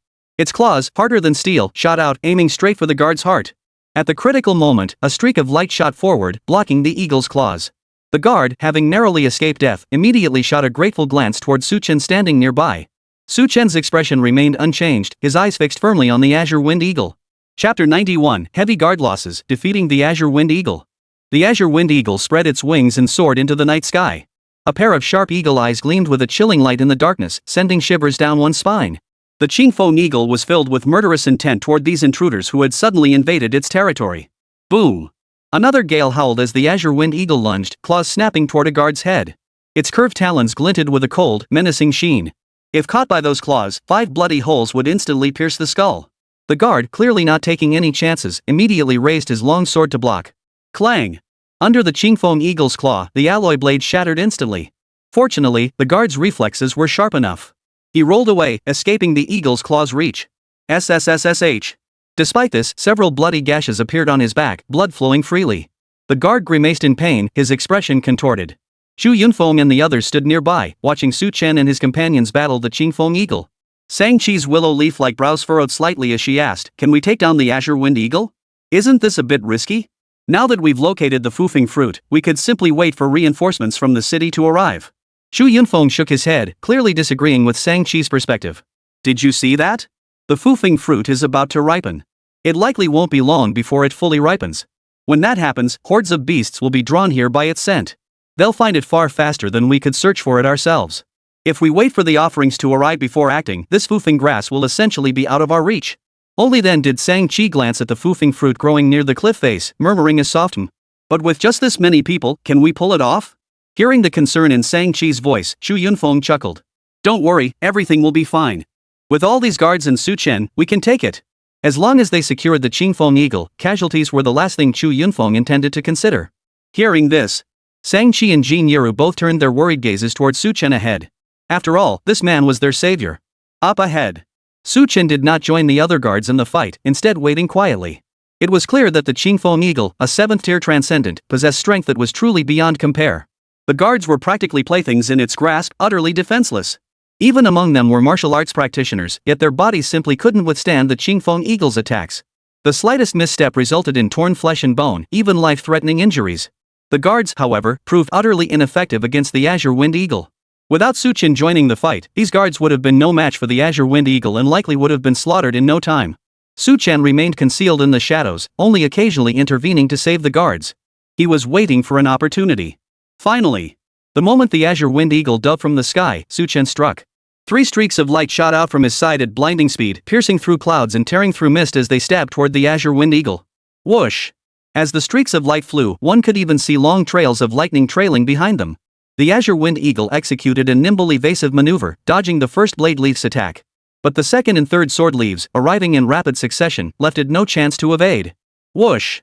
Countless feathers mingled with blood plummeted from the sky. The 2 blade leaves proved deadly, one sliced through the azure wind eagle's right wing, while the other nearly pierced its abdomen. Seeing the Qingfeng eagle wounded, the expressions of the numerous guards visibly stiffened. All eyes turned to Su Chen, their eyes gleaming. Could this young man's strength truly be this formidable? They had witnessed Su Chen instantly slay the rainbow-scaled python earlier. But the colored scaled python's strength couldn't possibly compare to that of the green wind eagle. Moreover, the difficulty of a surprise attack versus a direct confrontation was on an entirely different level. So just how powerful Su Chen truly was remained a mystery to them. Seeing Su Chen severely wound the azure wind eagle with his very first strike brought a collective sigh of relief among the guards. The stronger this kid was, the better their chances of surviving. Yes. Watching Su Chen suddenly strike, a flicker of excitement flashed across Shang-Chi's face. Even Jin Yiru beside her watched with wide, lively eyes as Su Chen moved.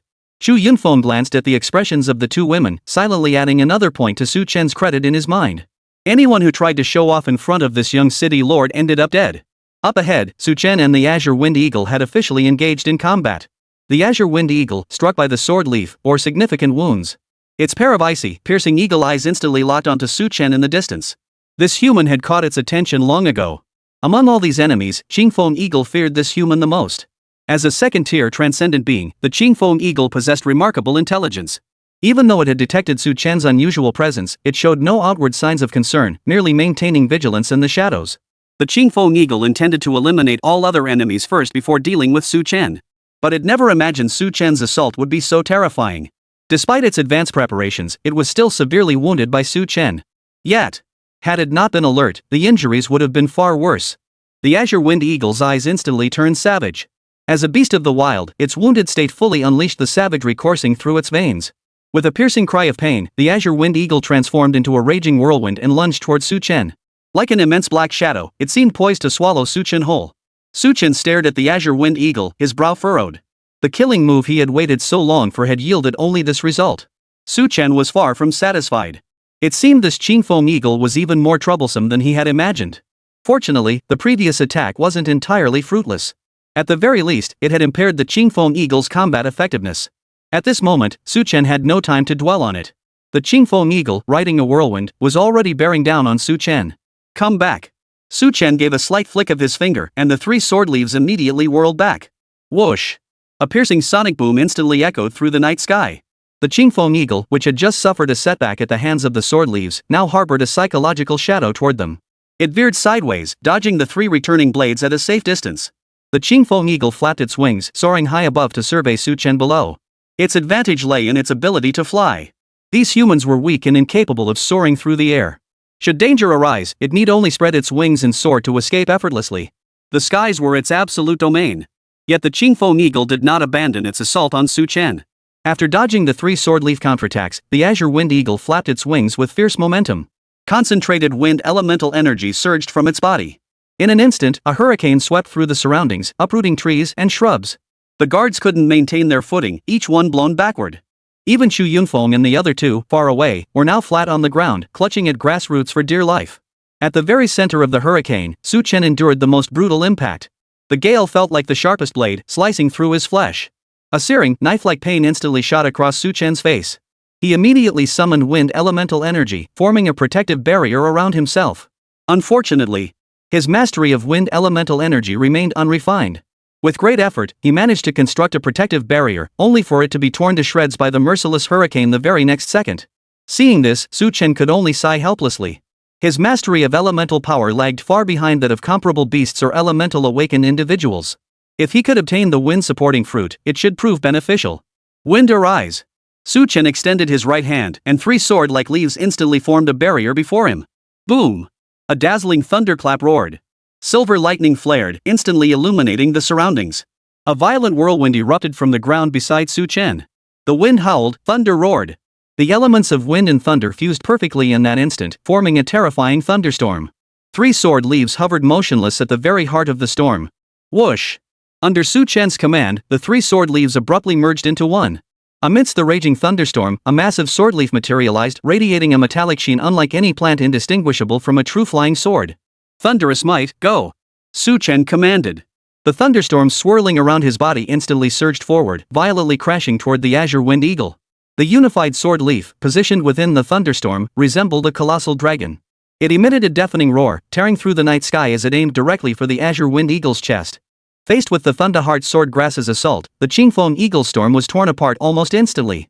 The Qingfeng eagle now sensed an overwhelming sense of danger. Its bloodline instinct screamed that it must evade this strike. Otherwise, it would face mortal peril. Without hesitation, the azure wind eagle flapped its wings and soared skyward. Surely this thing couldn't chase it for thousands of meters? The azure wind eagle's form abruptly gained altitude, while the Thunderheart swordgrass pursued relentlessly from behind. Cast the net.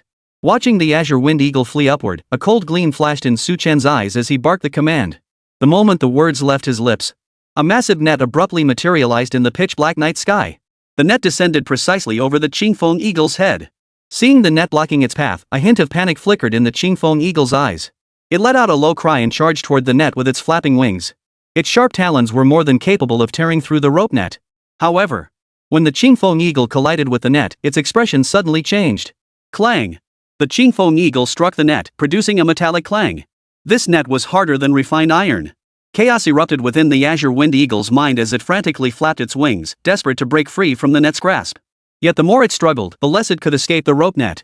In that fleeting instant, the Thunderheart swordgrass had already descended upon the azure wind eagle's body. Boom! A violent thunderstorm instantly swept over the azure wind eagle's body. Within the net, a series of crackling sounds immediately echoed. Countless bolts of thunder energy assaulted the Qingfeng eagle. Winds as sharp as blades howled, ruthlessly tearing apart the feathers covering the azure wind eagle's body. Terrifying silver-white bolts of lightning left scorched patches across its feathers.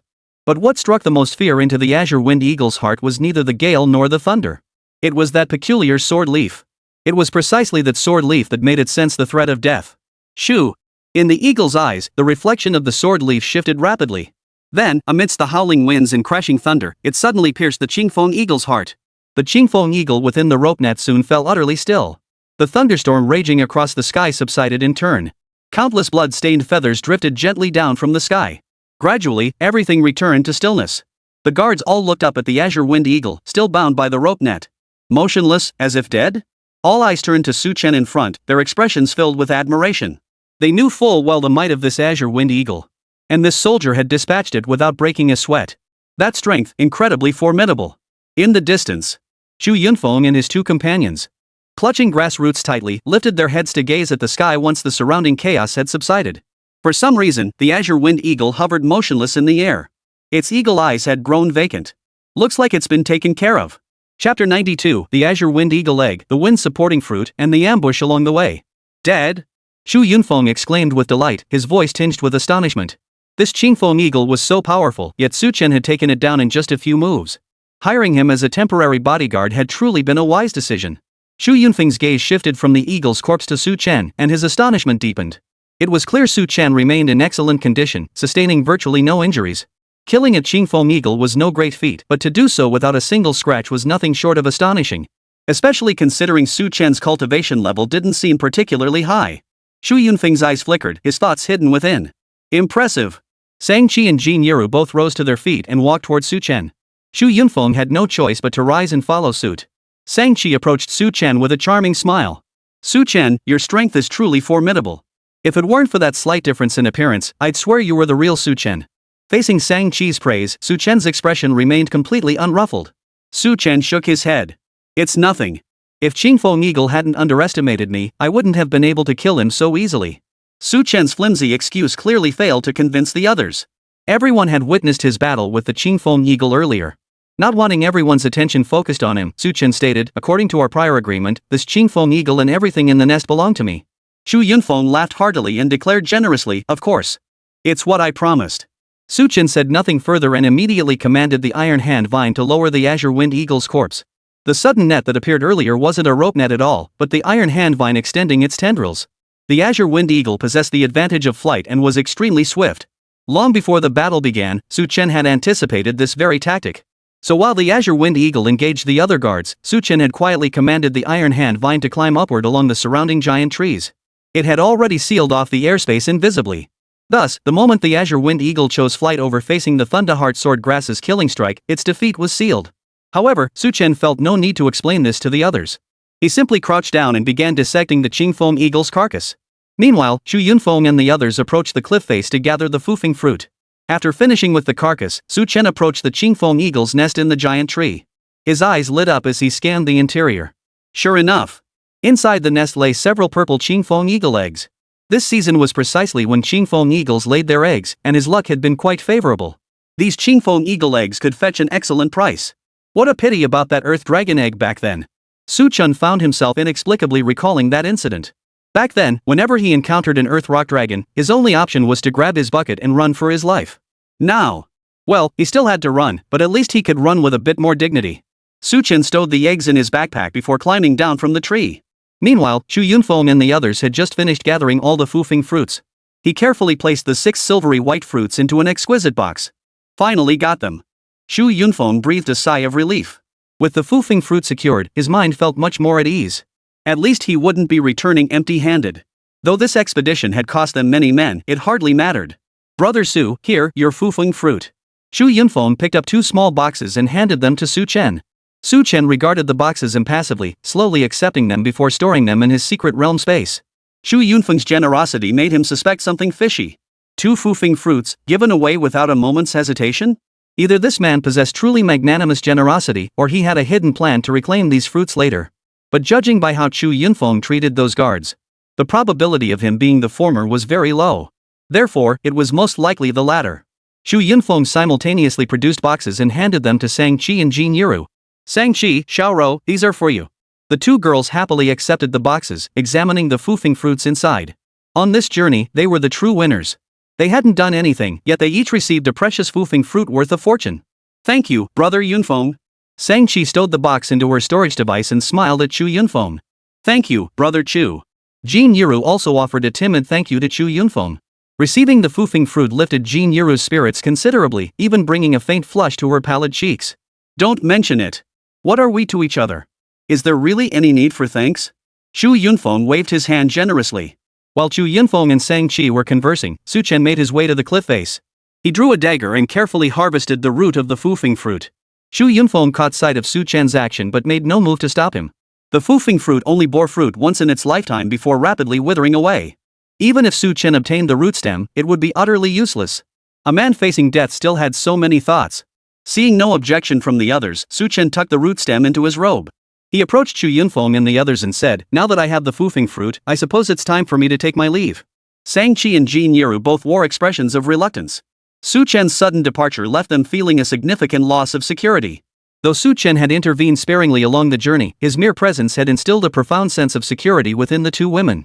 So soon? I was planning to return to the city first to thank you for saving my life. Shang-Chi said regretfully. No sooner had she finished speaking than Xu Yunfeng stepped forward unobtrusively, patting Chen's shoulder with concern. That's right, you saved Shang-Chi and Xiaorou's lives.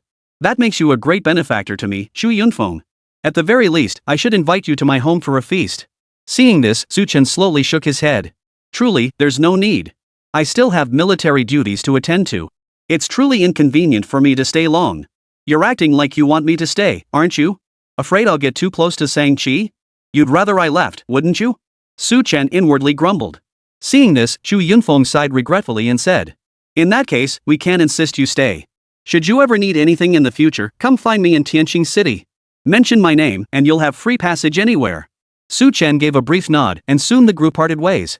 Shang-Chi and Jin Yiru watched Chen's receding figure, a strange ache settling in their hearts. After parting ways with the others, Chen hurried straight to the rendezvous point. That kid Xu Yunfeng handing over the Fufeng fruit so freely, this must be a trap. He must return to the barracks as quickly as possible to avoid further complications. No matter how great the authority of the Tianqing city lord, he wouldn't dare openly interfere with the garrison's affairs. Chen now focused solely on returning swiftly to the garrison camp. His gains this time were already quite substantial.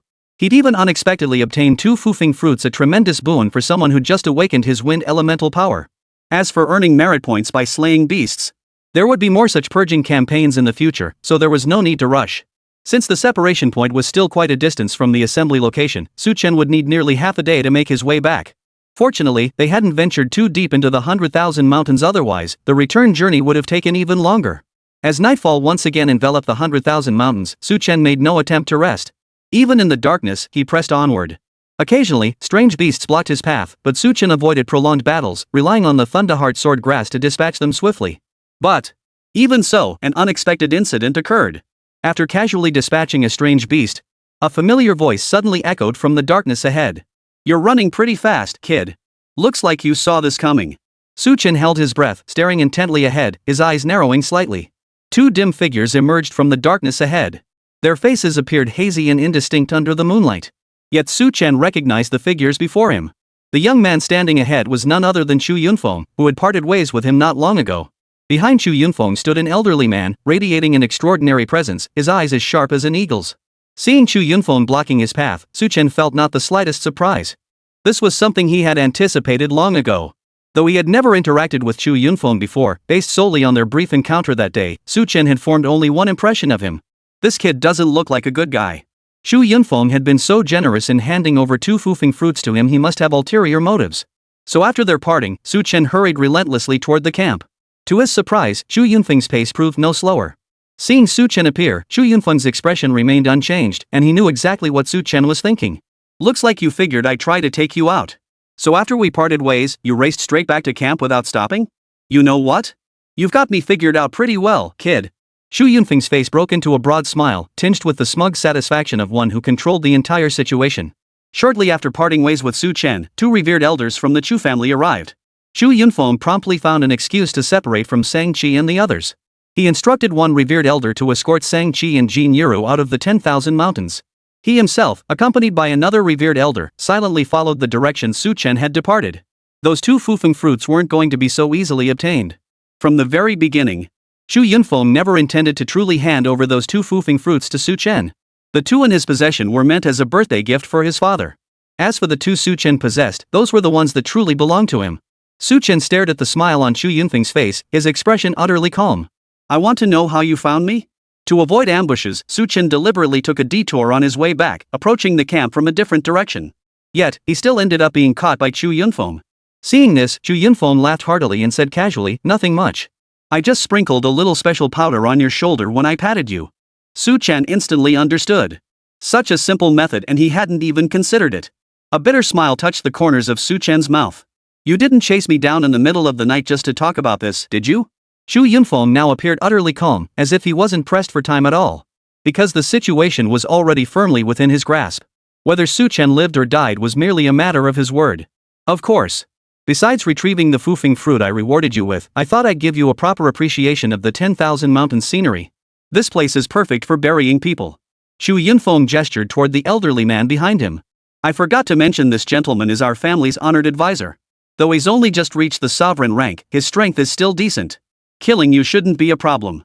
Hearing Chu Yunfeng's words, Chen closed his eyes slightly and sighed. "Are you this ruthless? Does your father know?" Chu Yunfeng instantly sneered. "Who do you think you are, daring to speak ill of my father? You're nothing but a lowly insect. This young lord can crush you like a bug whenever I please." Having said that, Chu Yunfeng waved to the old man behind him. The old man's hunched, gaunt figure slowly emerged from the darkness. Yet in Chen's eyes, he appeared as terrifying as a primordial beast.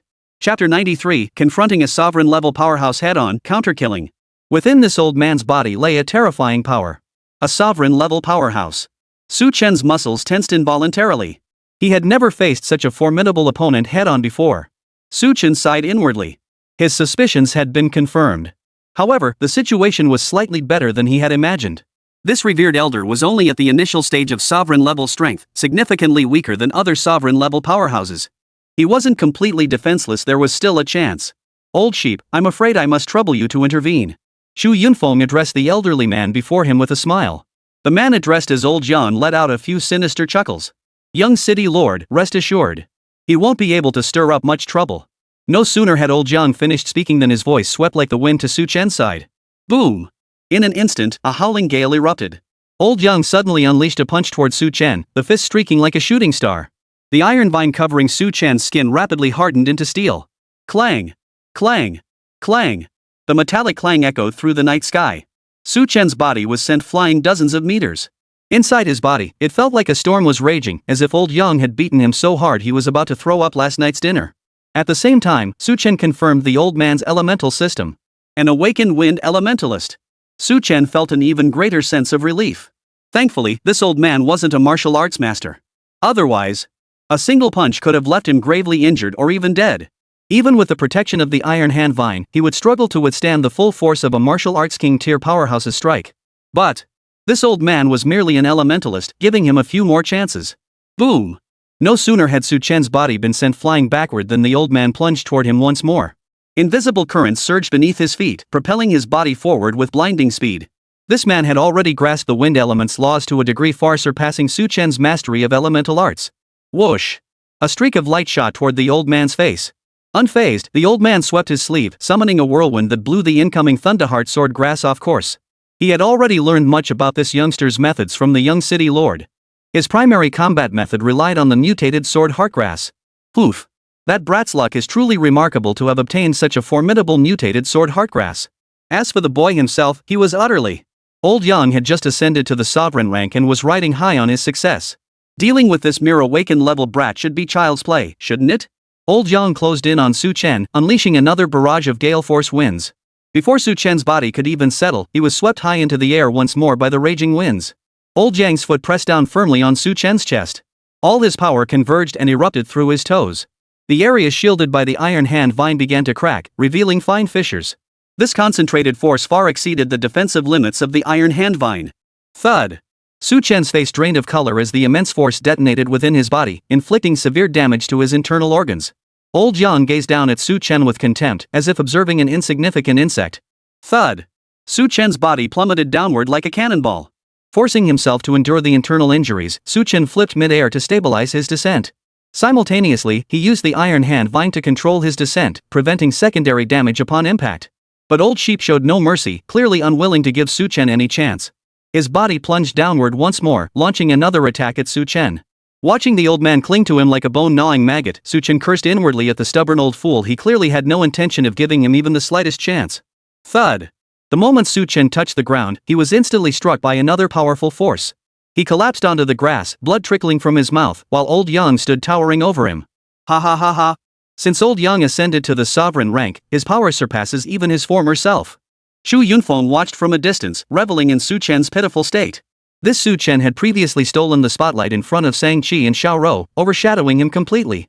And now, before the revered elder of the Chu family, he was as fragile as a sheet of white paper, ready to shatter at the slightest touch. Fufeng Fruit, Sankey, and Shiro, they're all mine. Chu Yunfeng murmured under his breath, his right fist clenching involuntarily. His murderous intent towards Su Chen stemmed not only from the Fufeng Fruit. He also didn't want Shang-Chi and Jin Yiru to harbor any feelings because of Su Chen's presence. Though given Su Chen's looks, that probability was extremely low. But no matter how minuscule the chance, he had to nip it in the bud. Thus, the moment the Chu family's revered elder arrived, Chu Yunfeng immediately launched his pursuit to kill Su Chen. If he waited until Su Chen reached the garrison camp, eliminating him then would require considerable effort. It might even alert his father, and then he'd have to endure a scolding. It wasn't worth it for a mere insect. Old Yang, put him out of his misery. Then we can return. Chu Yunfeng gazed at Su Chen lying on the grass, his tone cold and indifferent. Old Yang gave a soft grunt before turning to look at Su Chen, whose faint breaths rose and fell on the grass. He approached Su Chen, a chilling smile spreading across his wrinkled old face. Remember this, boy. In your next life, never cross the young city lord. With that, Old Yang slowly raised his right hand, invisible wind blades coalescing around his palm. Then, Old Yang's right hand slashed down toward Su Chen's throat. But the moment Old Yang made his move, Su Chen, who had remained utterly still, suddenly struck. A spiraling vortex of soul energy erupted from between Su Chen's eyebrows. This vortex storm was formless and intangible, yet it instantly engulfed Old Yang's body. Boom! Old Yang sensed danger and swiftly attempted to retreat. But it was already too late. The terrifying soul storm instantly engulfed his body. Without any soul defense techniques, Old Yang instantly felt his body erupt with countless waves of excruciating pain. This agony did not originate from his flesh, but from his very soul. The soul storm effortlessly invaded his soul, intent on tearing it apart. Old Yang suddenly let out a series of heart-wrenching howls. Meanwhile, Su Chen, who had been lying on the ground seemingly near death, abruptly sat up, his hands moving swiftly. 3 sword leaves seized the moment, striking toward Old Yang's head with lightning speed. Thud! The razor-sharp blades instantly pierced through old Yang's skull. Powerful wind and thunder energy erupted within the old sheep's skull. With a thunderous boom, Yang Lao's head instantly exploded. A headless corpse appeared before Su Chen, then crashed heavily backward. From the start of the battle, Su Chen had deliberately feigned weakness. Of course, he truly was no match for old Yang. Everything had been a deliberate setup, waiting for this very moment of the soul attack. Su Chen's most formidable ability wasn't some plant. It was his soul attack. Possessing half the soul essence of the Dream Lightning Butterfly and the Dark Spirit Arts, Su Chen was unmatched in soul attacks. At least on Blue Star, that was the case. Thus, Su Chen had been waiting for the moment when Old Sheep revealed his weakness. He waited. Leveraging the dual assault of soul attacks and the Thunderheart Sword Grass, he successfully struck down Old Yang. Su Chen struggled to his feet, his entire body drenched in blood. It was his own blood, and that of Old Yang. Su Chen's eyes were cold as he looked toward Chu Yunfeng, who stood not far away. At that moment, Chu Yunfeng was completely frozen in place. His eyes were fixed on the headless corpse of Old Yang on the ground, his face etched with utter disbelief. How is this possible? Chu Yunfeng murmured softly, his entire being seeming to lose its soul, utterly bewildered. The scene of Elder Yang's death kept replaying in his mind. Old Yang was a sovereign-level powerhouse. How could he possibly lose to an awakened tier? This was utterly impossible. Chu Yunfeng's mind raged. Watching Su Chen steadily approach him, Chu Yunfeng was now utterly distraught. With Elder Yang dead, his greatest pillar of support was gone. This time, he had brought only Elder Yang as his sole guardian. Chu Yunfeng believed a single sovereign-level powerhouse would suffice to handle Su Chen. There was no need for so many others to intervene. To make such a fuss over a mere Su Chen would only make him appear inferior. Moreover, only 2 revered elders had come from the 10,000 mountains to aid him. Before the ambush on Su Chen, Chu Yunfeng was brimming with confidence. He had even imagined the scene of Su Chen desperately begging for mercy on his deathbed. But the turn of events far exceeded his expectations. Not only did Old Jiang fail to kill Su Chen, but he himself fell by Su Chen's hand. Chu Yunfeng's mind was struck by an immense shock. But there was no time left for shock. Su Chen was already advancing toward him step by step. Gazing into Su Chen's eyes, cold and menacing beyond measure, Chu Yunfeng shuddered involuntarily.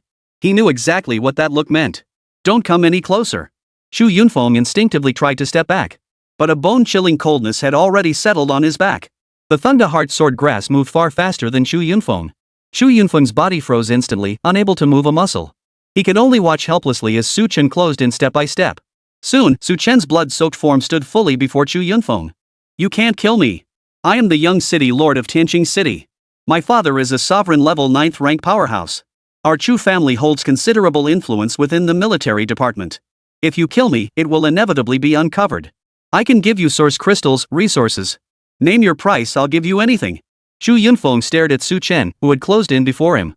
All strength seemed to drain from his body, causing him to collapse helplessly. His words, which had begun as threats, now turned into pleas for mercy. Su Chen stared at Chu Yunfeng, who was kneeling on the ground begging for mercy but remained silent. Put. He spat a mouthful of blood to the side, then grabbed a sword leaf. Shoo! Su Chen lunged forward in a single stride, driving the blade into Chu Yunfeng's heart. What good did all your talking do? You're the one who talks too much, huh? Su Chen murmured into Chu Yunfeng's ear before withdrawing the blade and thrusting it back in. After repeating this 3 or 4 times, Chu Yunfeng showed no signs of life whatsoever. Even in his final moments, Chu Yunfeng's face bore an expression of utter disbelief. As the young lord of Tianqing City and the eldest son of the Chu family, his future had been bright. Today, he had fallen at the hands of a nameless nobody, perishing in the vast expanse of the 100,000 mountains. His lifeless eyes held a mix of resentment, helplessness, and regret. But none of it could be undone. After slaying Chu Yunfeng, Su Chen plopped down onto the ground. Though he had feigned weakness before Old Yang, his injuries were no act, they were real and painful. Old Yang was ruthless indeed, landing lethal blows each time without giving him any chance to recover. Gritting his teeth, Su Chen retrieved some plant extracts from his spatial ring and fed them into his mouth. A torrent of life force surged through his body, swiftly repairing his wounds. Chapter 94, over 2 million merit points, entering Tianqing City, the Tiansang Trading Guild. With the plant essence accelerating his recovery, Su Chen's injuries healed remarkably fast. Vast life force surged through his body. His previously severely damaged internal organs rapidly improved, and the lacerated wounds healed at a visible pace. After a few minutes, Su Chen felt considerably more comfortable. The healing power of the plant essence was truly astonishing. Su Chen wasn't particularly worried about his injuries. Not only did he still possess several drops of the plant essence, but he also held a single drop of the eternal evergreen elixir. Even if his heart or skull suffered devastating blows, as long as he consumed it in time, the eternal evergreen elixir could pull him back from the brink of death. This was one of the reasons Su Chen had dared to confront old Yang. However, his greatest advantage in victory lay in his soul power. The sacred willow had indeed been of immense assistance to him. Without this formidable soul power, he likely would never have claimed the Zhulu Cup championship. Su Chen gathered his focus and began clearing the battlefield. As the young lord of Tianqing City, Chu Yunfeng. If he remained absent for too long, it would inevitably arouse suspicion back in Tianqing City. Then, someone would surely come to search the 10,000 mountains. He must clean up all traces promptly, leaving no room for suspicion. Chu Wang was far more troublesome than Chu Yunfeng. Su Chen retrieved 2 carnivorous plants from his secret realm space and commanded them to devour the corpses of Chu Yunfeng and old sheep. Turning them into fertilizer was the best way to destroy the evidence. After thoroughly searching the area to ensure no traces remained, Su Chen departed. He returned to the rendezvous point without stopping along the way. The squads tasked with the mop-up operation returned around the same time as him. Most of them bore injuries of their own, so despite being covered in blood, Su Chen drew little attention. After all, he had fought alone, so it was only natural that his injuries were more severe than the others. Once everyone had returned to the assembly point, the army began an orderly withdrawal back to the garrison camp. The first thing everyone did upon returning to camp was to tally their merits.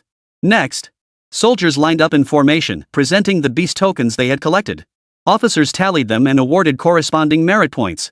Occasionally, a squad would present a large enough haul of tokens, drawing gasps from the surrounding soldiers. Soon, it was Su Chen's turn. When Su Chen pulled the exotic beast tokens out of his secret realm space, the scene erupted in an uproar. The tokens he presented were piled into a small mountain. Even the officers in charge of tallying the points were stunned by the sheer scale of it, taking a moment to process the sight. The other soldiers were naturally even more astonished. They'd never seen anyone kill so many beasts before. Holy crap! Did this guy find a whole bunch of monster corpses or something? Go find them yourself if you think you can. Damn, that's insane. With all these marks, how many merit points is that? At least 5 or 60,000, right? 5 or 60,000? Why not be more conservative? At least 1 million. All the soldiers turned to look at Su Chen with admiration. The strong always command respect, no matter where they are. Especially in the military. The officer in charge of tallying military merits hurriedly summoned 4 or 5 others to assist him. It took them over half an hour to finish the tally. Captain Su Chen, you have earned a total of 2,250,000 merit points. The officer in charge of tallying the points could barely get the words out. Goodness gracious. That's over 2 million merit points. Very few people could earn over 2 million merit points in a single go. Such a monster is 1 in a million, and today they'd stumbled upon one. Su Chen nodded slightly, accepting the result without objection. If it weren't for the delay caused by the foofing fruit, he could have earned around 5 million merit points. The surrounding soldiers gaped at the staggering figure, their mouths agape. Over 2 million. That's enough to promote to Centurion. Damn it. If I could get that many merit points, I'd trade them all for source crystals and go home to marry a wife. That's all you're capable of. Look at him earning over 2 million merit points and not even flinching. He's a master. The officer in charge of tallying the scores hadn't expected Su Chen himself to be so calm. After a long pause, he finally asked, "Would you like to sell your exotic beast materials?" Unconsciously, the officer had switched to using the formal you in his address, completely unaware that his rank was actually far higher than Su Chen's. No need. Su Chen left the accounting office after uttering those light words. He only wanted merit points. As for the exotic beast materials, he'd sell them in Tianqing City. He might as well gather some intelligence while he was there. Though Su Chen had departed, the legend remained. News of a single soldier earning over 2 million merit points spread like wildfire throughout the garrison camp. Upon hearing this, the garrison's high command was deeply impressed. Oh, this Su Chen, he's quite the talent. General Li Qingyang, the garrison commander, wore a rare smile upon hearing the news. Which theater was he assigned to before? Can we transfer him over? Standing beside Li Qingyang were 3 or 4 others, all high-ranking officers involved in the current rotation of the garrison. One of them quickly pulled up Su Chen's file and replied with a tone of regret. "General, I'm afraid that might be difficult." With that, he handed the file to Li Qingyang. Commander Li Qingyang glanced over the file and immediately wore a look of regret. No wonder, so he's part of the Xianyang Direct Command. Well, I really wouldn't dare swing the axe then. Hearing Li Qingyang's words, the men in the tent couldn't help but smile. Although the Great Qin Empire was divided into 4 major military districts, numerous other military administrative units existed beyond these divisions. The Xianyang directly administered army was one of the military forces under the Xianyang garrison, but it also selected personnel for rotation. Those who made it into the Xianyang Direct Command forces were elite soldiers selected from thousands. Even a squad leader plucked from their ranks could command 1,000 men anywhere. No wonder Su Chen was so formidable. Li Qingyang reluctantly handed the documents back, his eyes betraying a hint of resignation. Though he held the rank of general, the men under his command rotated annually, leaving him with no real authority over his troops. Cultivating trusted confidants proved exceedingly difficult. After tallying his merit points, Su Chen returned to his single-occupancy quarters. Though he had consumed the herbal essence, his injuries had not fully healed and still required recuperation. With no further operations planned after the mopping-up campaign, the army was idle, perfect for him to rest a few days. After 2 days of recovery, Su Chen felt sufficiently restored and ready to set out for Tianqing City. He requested a few days' leave from Liang Xian, hoping to procure exotic beast materials in Tianqing City. Liang Xian readily signed his leave request. For Liang Xian had also learned news of Su Chen through his well-connected friends, a squad leader in the Xianyang directly administered army. This rotation assignment was clearly meant to let him accumulate military merit. Once the rotation concluded and he returned, promotion was certain. The status of the Xianyang directly administered army far surpassed that of others at the same rank. In the future, might he even need to rely on this Su Chen? Thus, Liang Xian showed no reluctance in granting Su Chen's leave request. Although the army restricted leave without special reason to no more than 2 days, Liang Xian generously approved 4 days for Su Chen. After receiving the leave slip, Su Chen departed the garrison camp and headed for Tianqing City. Hours later, he stood amidst the bustling streets. The bustling crowds and countless cries of vendors made Su Chen feel as if he had stepped into another world. Find a place to sell these exotic beast materials first. Su Chen thought to himself. He had only 2 purposes for entering Tianqing City this time. First, to sell exotic beast materials. Second, gathering intelligence on Xu Yunfeng. Xu Yunfeng's death would inevitably cause a huge stir. Being inside the city, he should be able to gather quite a bit of information. That way, he could prepare his response in advance. He had come here under a false identity. If absolutely necessary, he would have no choice but to reveal his true identity. Su Chen pondered these thoughts as he weaved through the city streets. Back at the military camp, he had overheard others discussing the sale of exotic beast materials. For small quantities, any dealer would do. But if he had a large quantity of exotic beast materials, it would be best to find a major trading house to handle it. They offered significantly better prices. And the most renowned merchant house in Tianqing City was none other than the Tiansang Trading Company. Following directions from passers-by, Su Chen arrived at the Tiansang Trading House. A majestic tower slowly came into view. Designed in the style of an ancient pavilion, it exuded a profound sense of antiquity. At the very top of the pavilion, a towering sculpture of a celestial silkworm spinning silk stood prominently, visible from afar. Truly befitting the largest guild, it is indeed grand. Su Chen murmured in admiration before stepping inside. Welcome, honored guest. How may we assist you? No sooner had Su Chen entered than a maid approached, addressing him respectfully. I have some exotic beast materials I wish to sell, Su Chen replied casually. The maid maintained a professional smile. Certainly, honored guest. Please follow me to the 5th floor. The 1st to 3rd floors of our Tiansang Trading House are our merchandise areas. Should you require anything later, you may browse here. I assure you of a favorable discount. Floors 4 through 6 are our reception areas, where pricing discussions typically take place. Access to the floors above requires a token issued by our Tiansang Merchants Guild. The attendant's service attitude made Su Chen feel as if he were bathed in spring breeze. Being granted access to the 5th floor upon arrival suggested he was receiving favorable treatment. But when he saved Sang-Chi back then, why didn't she mention giving him a VIP token or something? Wasn't that how the plot usually unfolded in novels? The maid led Su Chen up to the 5th floor and guided him to a seat by a table. Please wait a moment, sir. The manager will discuss pricing with you shortly. I'm only here to greet guests. With that, the attendant bowed respectfully to Su Chen before departing at a measured pace. Su Chen nodded with a smile. Watching her departing figure, Su Chen's eyes softened with approval. No wonder the Tiansang Merchants Guild had grown so large, their staff truly provided excellent service. Su Chen's impression of the Tiansang Merchants Guild instantly improved considerably. Several minutes later, a man sporting a goatee and dressed in the guild's uniform approached Su Chen. Good day, I am Meng Wuwei, manager of the 5th floor. Sir, are you here to sell exotic beast materials? As Meng Wuwei spoke, his gaze swept over Su Chen. Su Chen was still wearing his military uniform, so Meng Wuwei's first glance fell on his shoulder insignia. A squad leader? Why would the receptionist bring someone of that rank to the 5th floor? Couldn't this be handled on the 4th floor? He'd thought some sucker was coming, but this is it? Meng Wuwei instantly lost all interest. Su Chen gave a faint nod. He caught every flicker of Meng Wuwei's shifting expression. Seems even the Tiansang Trading Company has its share of snobs. Very well, sir. Please fill out the material list and your intended price. I'll discuss the price with you in detail later. Meng Wuwei said with a forced smile, then turned to leave. Why waste time serving this petty squad leader when he could be haggling with other suckers instead? How much could he squeeze out of this guy? What? Don't want to discuss prices with me? Su Chen frowned slightly at the sight. Meng Wuwei, confronted by Su Chen's questioning, revealed a hint of anger between his brows. This squad leader was picking a fight with him first? Doesn't he know where he is? The Tiansang Trading Guild. Do you think this is still your shabby military camp? Meng Wuwei instantly wiped the smile from his face, fixing Su Chen with a cold stare as he sneered, Sir. The Tiansang Trading Guild is a place of free trade. If you choose not to bid, you are free to come and go as you please. Perhaps you could find a small shop that might even cater to your needs. Meng Wuwei wasn't about to indulge Su Chen. What a joke. The mighty Tiansang Merchants Guild, would we ever fear a lack of business? Losing you is no big deal. Just as Meng Wuwei and Su Chen were arguing, a group of people suddenly descended the stairs. Chapter 95, Attending the Family Banquet, Sang Tianyang, Patriarch of the Sang Clan. Uncle Bei, choosing to partner with our Tiansang Trading Company this time will undoubtedly be a win-win for both parties. Ha, Xiaoqi, you're becoming more and more like your father in his youth. You handle business even more skillfully than I do. Hee hee, Uncle Bei, you flatter me. I still have so much to learn from you. The group descended the stairs, and a familiar voice echoed from within. Meng Wuwei watched the group approach, a smile instantly lighting up his face as he stepped forward to greet them. Miss, Chairman Bei. As Meng Wuwei saw Sang Chi and the others approaching, he immediately plastered on a fawning smile and stepped forward to greet them.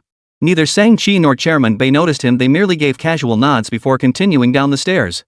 But at that moment, Sang Chi's footsteps abruptly halted as she turned to look at Meng Wuwei. Seeing this, Meng Wuwei's heart surged with excitement. The young lady noticed me. This move should at least leave an impression on her, right? As for anything else, Meng Wuwei dared not even entertain the thought. Sang Chi began walking toward Meng Wuwei step by step, and his heart raced faster and faster. Could it be the young lady had finally discovered his worth? Was he about to win her favor? Could this chance encounter turn him from a dragon into a phoenix? But as Meng Wuwei's thoughts drifted, Sang Chi walked right past him without so much as a glance. Meng Wuwei's body froze instantly. If she wasn't looking at him, then who was she looking at? A sudden tightness gripped Meng Wuwei's heart. Could it be this squad leader? He spun around abruptly and saw that Sang Chi had indeed stopped beside the squad leader. Sang Chi looked at Su Chen, her eyes sparkling with surprise. What brings you to the Tiansang Trading Guild? But the moment the words left her lips, a self-deprecating smile spread across her face. Su Chen had slain numerous beasts in the 10,000 mountains earlier, so his visit to the Tiansang Trading Guild was undoubtedly to sell the materials from those beasts.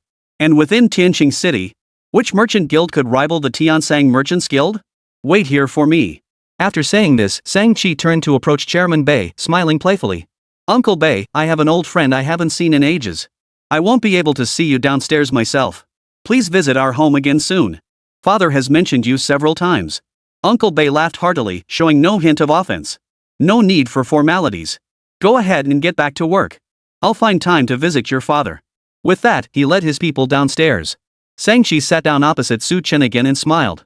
So, here to deal in exotic beast materials? Seeing Su Chen appear at the Tiansang trading house still brought Sang Chi considerable joy. Su Chen had saved both her and Jin Yiru's lives, yet he had never asked for anything in return. Even after learning their true identities, he had done nothing. Such immense kindness deserved repayment, even if Su Chen himself said nothing. It was only proper etiquette. Moreover, in Sang Chi's view, though Su Chen's appearance was somewhat ordinary, his strength was undeniably formidable, far surpassing others of his rank. Judging by her decade-honed ability to read people, Su Chen was definitely no ordinary man. This was one reason why Sang Chi had chosen to approach Su Chen proactively. Listening to Sang Chi's inquiry, Su Chen nodded with a faint smile. Yes, I plan to sell exotic beast materials. But this manager Meng doesn't seem too keen on doing business with me. He said I could just leave. Hearing Su Chen's words, Meng Wuwei's face turned deathly pale. Damn it. You little bastard sure holds a grudge. Bastard. Meng Wuwei cursed inwardly. Upon hearing Su Chen's words, Sang Chi's exquisite features darkened instantly. Manager Meng, is this really true? Beside them, Meng Wuwei trembled uncontrollably at Sang Chi's sharp demand. Cold sweat beaded thickly on his forehead. Just now, it was him. Before Meng Wuwei could finish his explanation, Sang Chi cut him off. Shut up. You're suspended. Take a leave of absence. Once the investigation concludes, the Chamber of Commerce will make appropriate arrangements for you. Meng Wuwei clenched his teeth tightly, finally nodded, and stormed off in anger. Su Chen watched Meng Wuwei's retreating figure and shrugged helplessly. Was that too harsh? Sang Chi smiled at him. Providing excellent service to our customers is the very principle of the Tiansang Chamber of Commerce. I didn't impose such a severe punishment just because he spoke disrespectfully to you. Su Chen finally understood. You want to sell exotic beast materials, right? Let's go upstairs. Shang-Chi didn't linger on the matter, promptly leading Su Chen up to the 7th floor. The 7th floor was far more elegant than the lower levels, featuring private rooms that offered excellent privacy. Su Chen and Shang-Chi settled into one of the private rooms. What exotic beast materials do you need to sell? Shang-Chi inquired.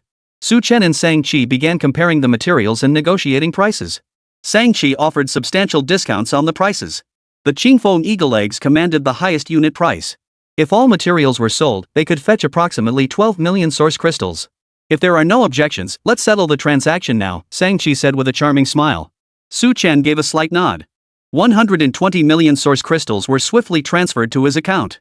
Come on, let's go to my place for dinner. Just as Su Chen was about to rise, he heard Shang-Chi's invitation. Ha! The sudden invitation caught him off guard. To be honest, Su Chen had come to the Tiansang Trading Guild purely to sell the materials he had on hand. He truly hadn't intended to interact with Shang-Chi at all. Though the price offered was quite good. No, thank you. I have other matters to attend to, Su Chen politely declined Shang-Chi. But she immediately shot him a glare. Why not? My father heard the news and is very grateful to you. He told me to make sure I properly thank you. You can't just run off now. You must have taken leave to come out this time. It's not like you're short on time. Shang-Chi grabbed Su Chen's arm as if afraid he might slip away. Su Chen wore an expression of helplessness. Why are both Shang-Chi and Ning Chuiwei acting like this? His face was covered by the water-concealing mirror now, making him look perfectly ordinary. Well, I suppose I'll have to impose then. Su Chen had no choice but to agree, accompanying Shang-Chi home for a simple meal. Tianqing City, the city lord's mansion. Having just finished handling official business, Chu Wang pressed his temples and summoned a servant. Has Fenger not returned yet? Hearing Chu Wang's inquiry, the servant respectfully replied. The eldest young master has not yet returned, nor has Elder Yang. Chu Wang waved his hand, signaling the servant to withdraw. He couldn't help but frown, a sense of foreboding rising within him. Fenger had journeyed to the 10,000 mountains many times before this trip was merely to the outer regions. The garrison rotation had recently swept the outer reaches of the mountains. Moreover, Fenger had a sovereign-level powerhouse guarding him. There shouldn't be any trouble. Yet Chu Yunfeng's prolonged absence still weighed heavily on Chu Wang's mind. Someone. Send men to the 100,000 mountains. Bring the young master back. Su Chen was now seated at Shang-Chi's family banquet. Including Su Chen himself, there were only 4 people at the banquet. Shang-Chi's parents sat across from him, smiling warmly at Su Chen. Shang-Chi sat to the side. The dishes served were simple, all ordinary home-cooked meals. Su Chen, I originally planned to host a banquet to thank you, but Cheer's mother insisted on cooking personally to show our sincerity. The hospitality is rather simple, please don't take offense. Shang-Chi's father was a kind-faced middle-aged man. Su Chen shook his head and smiled. No need, Uncle Sang. This is just fine. This intimate family gathering actually made Su Chen feel more at ease. If they had truly set up hundreds of banquet tables, he would have felt rather out of place. I wonder if my cooking suits your taste. Shang-Chi's mother smiled as she served Su Chen a portion of food with her chopsticks. This scene stirred something deep within Su Chen. Since his journey here, he had grown accustomed to solitude, long deprived of such familial warmth. This moment made him nostalgic for the past. Xiqing told me about the 10,000 mountains. With your exceptional skills, why are you still just a squad leader? If anyone is giving you trouble, the Sang family can help smooth things over for you. Sang Qiheo looked at Su Chen, his tone steady as he inquired. Shang-Chi also looked at Su Chen with a puzzled expression. She too had been puzzled by this question. Given that Su Chen possessed such formidable strength at such a young age, it clearly indicated extraordinary potential and a bright future. He was fully qualified to participate in the military's training program. He shouldn't be stuck as just a squad leader. Su Chen set down his chopsticks and explained with a smile, actually, no one's giving me a hard time. I'm part of the Xianyang Direct Command Forces. This rotation is temporary, I'll be returning in a year. Sang Qiheo's expression instantly shifted to one of sudden understanding. He laughed heartily several times before raising his wine cup toward Su Chen. In that case, let's toast to your promotion and knighthood in advance, Su Chen. Shang-Chi shot her father a puzzled look. Only then did Sang Qiheo explain to his daughter, you don't know the full story. Those who join the Xianyang directly administered army are no ordinary men. After training, they rotate to various regions, accumulating military merits through their prowess. They then return to Xianyang for multiple promotions before being assigned to govern different territories. Sang Qiheo's gaze shifted back to Su Chen as he smiled. Who knows? Brother Su Chen might just become one of the great provincial governors of our Qin Empire in the future. Only then did Shang-Chi grasp the meaning, promptly raising her wine cup toward Su Chen. To the future provincial governor. Overwhelmed by the Sang family's warmth, Su Chen could only raise his cup and respond, "Thank you for your kind words, Uncle Sang." In truth, Sang Qiheo's words held considerable merit. Once Su Chen's abilities met the minimum requirements, the first emperor would formally hold a ceremony to appoint him. At that moment, he would become the 9th imperial inspector of the Great Qin. A bona fide provincial governor and the most powerful one at that, without equal. The four then chatted about everyday matters for a while longer. The warm, intimate atmosphere of the Sang household touched Su Chen deeply. He had initially assumed that in a prominent family like the Sangs, there would be all sorts of scheming and intrigue. The reality proved entirely different from his expectations. The Tiansang Merchants Guild's flourishing growth and remarkable development were inextricably linked to its exemplary family values. Ahem. Just as Su Chen was chatting pleasantly with the Sang family father and daughter, an elderly man dressed in brocade robes entered from outside. Though visibly advanced in years, he retained a certain vigor. Leaning on his cane with his right hand, he walked with steady, assured steps. Sang Chi immediately rose and approached him, taking hold of his right hand. "Grandfather, what brings you here?" Sang Qiheo also rose promptly to offer the elder a seat, instructing the servants to add more bowls and chopsticks. "But you said you wouldn't come, grandfather." Sang Qiheo's tone carried a hint of resignation as he teased. "If outsiders saw this, they'd think our Sang family doesn't respect our elders." The elder, supported by Sang Chi, took his seat at the head of the table and chuckled. "I suddenly changed my mind. I wanted to see for myself what kind of hero saved Shir." Sang Qiheo smiled and introduced Su Chen. "This is our family's patriarch." Though the introduction was brief, Su Chen's expression suddenly grew solemn. "Sang Tianyang, the patriarch of the Sang family. A dominant level powerhouse, exact rank unknown." "Greetings, patriarch of the Sang family." Su Chen bowed respectfully with clasped fists. Sang Tianyang's cloudy gaze swept over Su Chen, his eyes, weathered beyond measure, seemed to see right through him. "Shir, this man saved your life. Have you properly thanked him?" Sang Qiheo explained on his daughter's behalf, "Ancestor, I've prepared a family banquet in his honor. Should brother Su Chen ever require assistance from our Sang family in the future, we shall lend our full support." Sang Chi nodded in agreement. "Yes, I haven't thought of anything else. What do you think, grandfather?" Sang Tianyang gave a soft hum and handed his walking stick to a servant. "Nothing else? How about offering yourself in marriage?" Chapter 96, Miss this chance, and next time they won't even look at the Sang family. At the patriarch's words, everyone at the table froze before bursting into laughter. Sang Chi served the patriarch another helping of food with his chopsticks and chuckled, "Grandfather, why do you still love joking around so much?" Sang Qiheo also turned to Su Chen and said, Our family patriarch just has such a positive outlook and a witty sense of humor." Su Chen had also been startled by Sang Tianyang's words. Seeing everyone's reaction, he finally breathed a sigh of relief. "That scared the living daylights out of me." Su Chen could only awkwardly laugh along. Sang Tianyang narrowed his cloudy old eyes, scanning the figures around the table. "In our time," he remarked indifferently, "wouldn't that have meant pledging oneself in marriage?" Sang Chi, seeing this, gently patted the old patriarch's shoulder. "Grandfather, how can you be like this? What era do you think we're living in? Shouldn't you ask the person's opinion?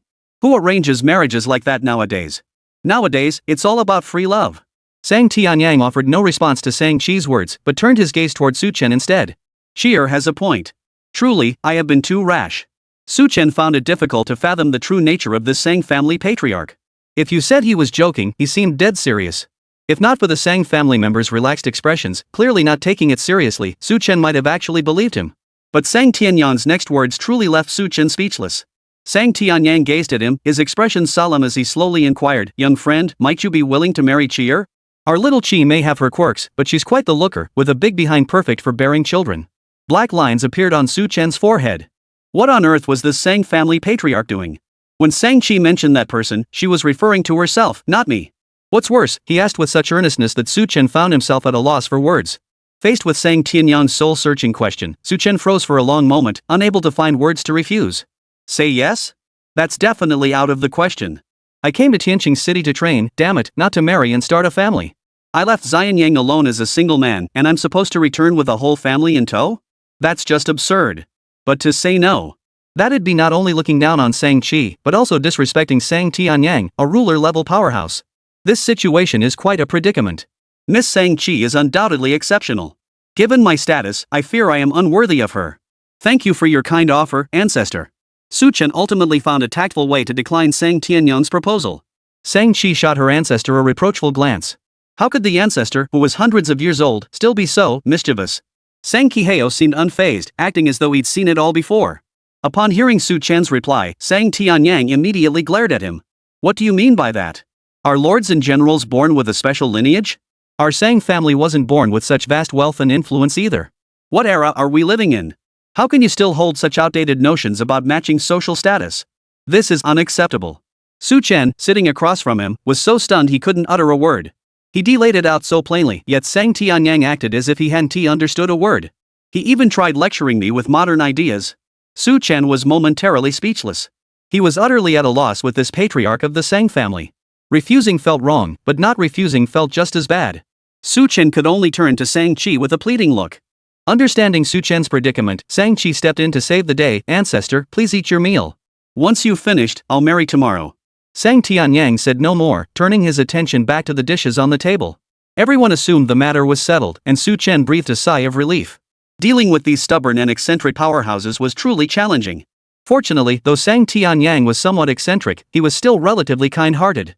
Had he encountered someone truly brutal, Chen's head would likely have been severed by now. But the moment Sang Tianyang set down his chopsticks, his opening words sent a chill down everyone's spine. I'm done eating. Cheer, you will marry this young man tomorrow. Someone, help the young lady prepare for tomorrow's wedding. Young man, remember to come by tomorrow. Our Sang family has everything, you needn't bring a thing. Seeing this, Chen could only offer a bitter smile. Why was this old ancestor so fixated on this? He'd seen plenty of people pushing for arranged marriages, but this was the first time he'd witnessed someone being chased and hounded into marriage. The slow-witted Sang family father and daughter finally caught on. Sang Kiheo stared at the patriarch in shock. Grandfather, are you serious? Sang Chi was equally dumbfounded. Just moments ago, she'd thought the matriarch was joking with Chen. But the patriarch didn't seem to be joking at all. Ancestor. Sang Chi gently tugged at the old patriarch's sleeve. Marriage was no trivial matter, how could it be treated as a joke? Sang Chi did hold a favorable impression of Chen, recognizing him as no ordinary mortal. But Chen clearly hadn't yet met the standards for her future husband. Wasn't the ancestor just meddling in matchmaking affairs? Chen also sensed the awkwardness in the air. Damn it! Was the Sang family patriarch seriously messing with him? Never mind whether it's feasible or not. If he were to marry, how many young maidens would have their hearts broken? The original Princess Fan Ing Shuiwe would surely become the leader of the anti-fans. How could I ever hope for peace then? No way. This place isn't safe for me to linger. Chen immediately set down his chopsticks and smiled at Sang Kiheo. Uncle, I'm done eating. I suddenly remembered some matters at the barracks that require my immediate attention. My sincerest apologies for not being able to stay longer. Sang Kiheo shot Chen a look of gratitude. After all, Cheer's marriage arrangements were a family matter, how could they discuss it in front of Chen? With Chen present, they felt rather uncomfortable. Alright. Military affairs take precedence. Chen, you should return as soon as possible. I won't see you off. After receiving Sang Kiheo's consent, Chen hastily departed the Sang residence. The moment he stepped through the Sang residence gates, Chen breathed a sigh of relief. After Chen departed, Sang Kiheo finally turned to his own patriarch and sighed. Ancestor, how could Cheer's marriage be handled so recklessly? You've been meddling in matchmaking affairs. Fortunately, the Sang family had always maintained a warm and harmonious atmosphere, functioning like a close-knit family. In any other clan, who would dare speak to the Overlord patriarch in such a tone? Many Overlord-level powerhouses, over their long lifespans, had long grown accustomed to witnessing the deaths of their descendants. Any lingering familial affection in their hearts had long since vanished. To them, the so-called younger generation were nothing more than other people's children. Yet Sang Tianyang was one of the few Overlord-level powerhouses who still cherished familial warmth. This was evident in his interactions with Sang Kiheo and others. Upon hearing Sang Kiheo's accusatory words, Sang Tianyang slowly clasped his hands behind his back. He cast a deep, complex gaze at Sang Kiheo and said, "Have you considered who might be Cheer's ideal husband in the future? Shu Yunfeng? Forget it. That wolf cub in human skin hasn't crossed my path yet. Bei Yinan? An illiterate good for nothing. He'd better not set foot in the Sang family's doorstep, or I'll break his legs. Xiao Dan? The boy's decent enough, just a bit ugly." Sang Tianyang rattled off a dozen names in one breath, dismissing each one as worthless. These young men were all scions of families currently allied with the Sang clan. Yet in Sang Tianyang's eyes, they were all good for nothings. Upon hearing the patriarch's assessment, Sang Kiheo sighed silently. The patriarch speaks with great insight. He, too, was deeply concerned about Cheer's marriage prospects. As a member of the Sang family, Sang Chi's future marriage would certainly involve more than mere romance. It would also involve alliances between major factions. But among the factions allied with the Sang family, there were no outstanding heirs. This was a headache for Sang Kiheo. But even if there's no suitable match, ancestor, you can't just act recklessly. Sang Kiheo shook his head, his tone resolute. Su Chen is decent enough, but he still falls a bit short. If no suitable candidate emerges, then Chier's future marriage shall be her own decision. Even if she remains unmarried, our Sang family can still provide for her. The usual Sang-chi would have felt a deep stir of emotion upon hearing her father's words. That's right, grandfather. Sang-chi wrapped her arm around Sang Tianyang's right hand and giggled, the Sang family can certainly afford to support me. Why the rush to marry me off? Sang Tianyang gazed at Sang-chi with his weathered eyes and sighed silently. You too, really. If we could have settled this marriage just now, it would have been a great blessing for you and for the Sang family. What a pity. Missing this chance, who knows if they'll even look favorably upon the Sang family next time. I don't have many years left, and the younger generation of the Sang family is disappointing. Few show any promise. Who will become the great tree to provide shade for the clan in the future? Sang Tianyang offered no explanation. He pulled his hand free from Sang-chi's grasp and walked toward the exit. His hunched figure appeared profoundly desolate to all who watched. His peculiar words, however, drew solemn expressions from Sang Kiheo and Sang-chi. Father and daughter exchanged a glance, each seeing deep confusion in the other's eyes. What exactly did the patriarch mean by that? What did he mean by Su Chen looking down on the Sang family? Could it be that Su Chen's background was no ordinary affair? Could it be that the patriarch's meddling in matchmaking at today's banquet wasn't a sudden whim, but something he'd planned all along? But the answers to all these questions were now lost forever. Sang Tianyang, leaning on his cane, silently walked out the door without any intention of explaining himself to Sang Kiheo and his daughter. From the moment he first laid eyes on Su Chen, he had sensed something unusual about the young man. The water-hiding mirror. The water-hiding mirror forged by Master Shueihua, only one such artifact survived into later generations, preserved in the imperial treasury. And yet this young man dared to use the water-concealing mirror to hide his true face. What extravagance! Coincidentally, this young man shared the same name as the recent Zhu Lu Cup champion. Wasn't that too much of a coincidence? Thus, Sang Tianyang immediately guessed Su Chen's true identity. What a pity! Such a promising future talent, and the Sang family won't get the chance to capitalize on it. After walking for a while, Sang Tianyang suddenly stopped. A glint of sharp intelligence flashed in his cloudy old eyes. Why not just drug him? What's this about love at first sight? Feelings naturally develop over time. Chapter 97, Xu Yunfeng's death confirmed, Xu Wang's fury and investigation. The 10,000 Mountains. As the ruler of Tianqing City, Xu Wang had personally journeyed to the 10,000 Mountains today. His face was dark as storm clouds, as if it could drip with water. The household servants trailing behind Xu Wang dared not even breathe loudly. Everyone feared provoking the city lord's displeasure at this critical juncture. That would cost them their heads. Beside Xu Wang walked a bald man. This man's aura was weaker than Xu Wang's, but his expression was far more composed than that of the household servants. Soon after, Xu Wang and his group encountered another party in the woods. A middle-aged man with a bushy beard immediately approached and knelt on one knee before Xu Wang. Lord City Master. We have searched for several days, yet found no trace of the eldest young master or Master Yang. The two of them must have. The bearded man trailed off, leaving the sentence unfinished. But Xu Wang understood the implication. Xu Yunfeng had been in the 10,000 Mountains for so long without a single word, and he hadn't used any equipment or fixed signal points to request help from the city. This indicated that Xu Yunfeng and the sheep guardian were most likely dead. Xu Wang's eyes narrowed coldly as he eyed the man. Not even my son's body has been found? The man with the bushy beard clenched his jaw, his heart tightening. Not yet. Xu Wang drew a deep breath, his emotions erupting like a volcano within him. But he forced himself to suppress them all. Report your findings, Xu Wang said slowly. Hearing this, the bearded man finally exhaled in relief. He rose slowly and recounted every detail of their recent investigations and analyses to Xu Wang. The eldest son's journey into the mountains was likely to find the Fufeng fruit for you, Lord City Master.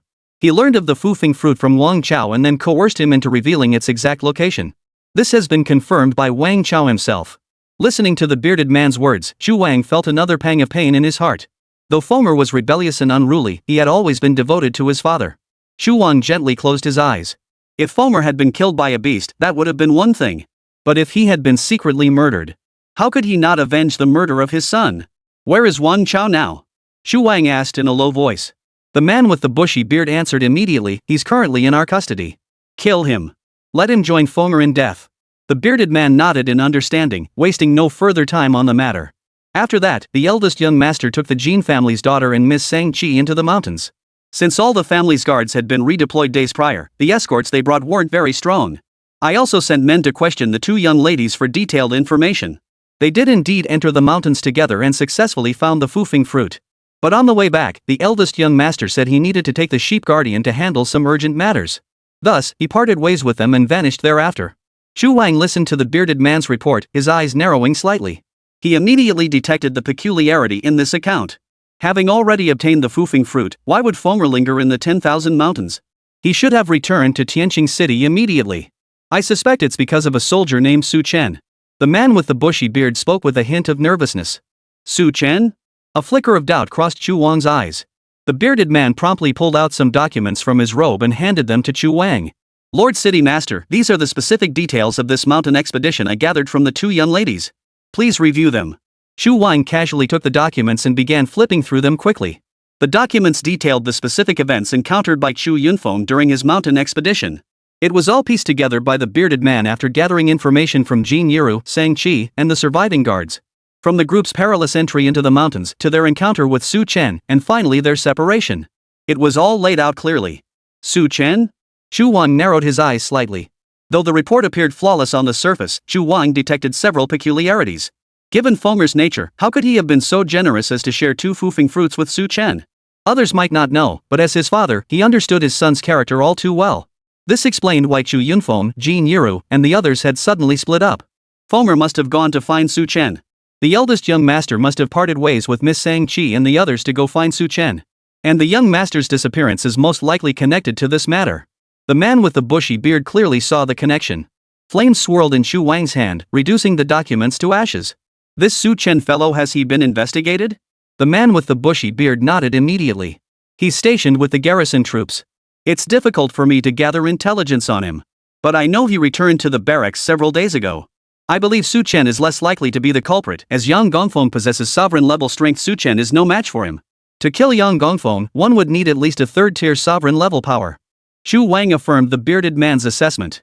Though Su Chen possessed considerable strength, compared to the Chu family's revered master, he was no more than an insect. To think he could kill Fonger? That's sheer folly.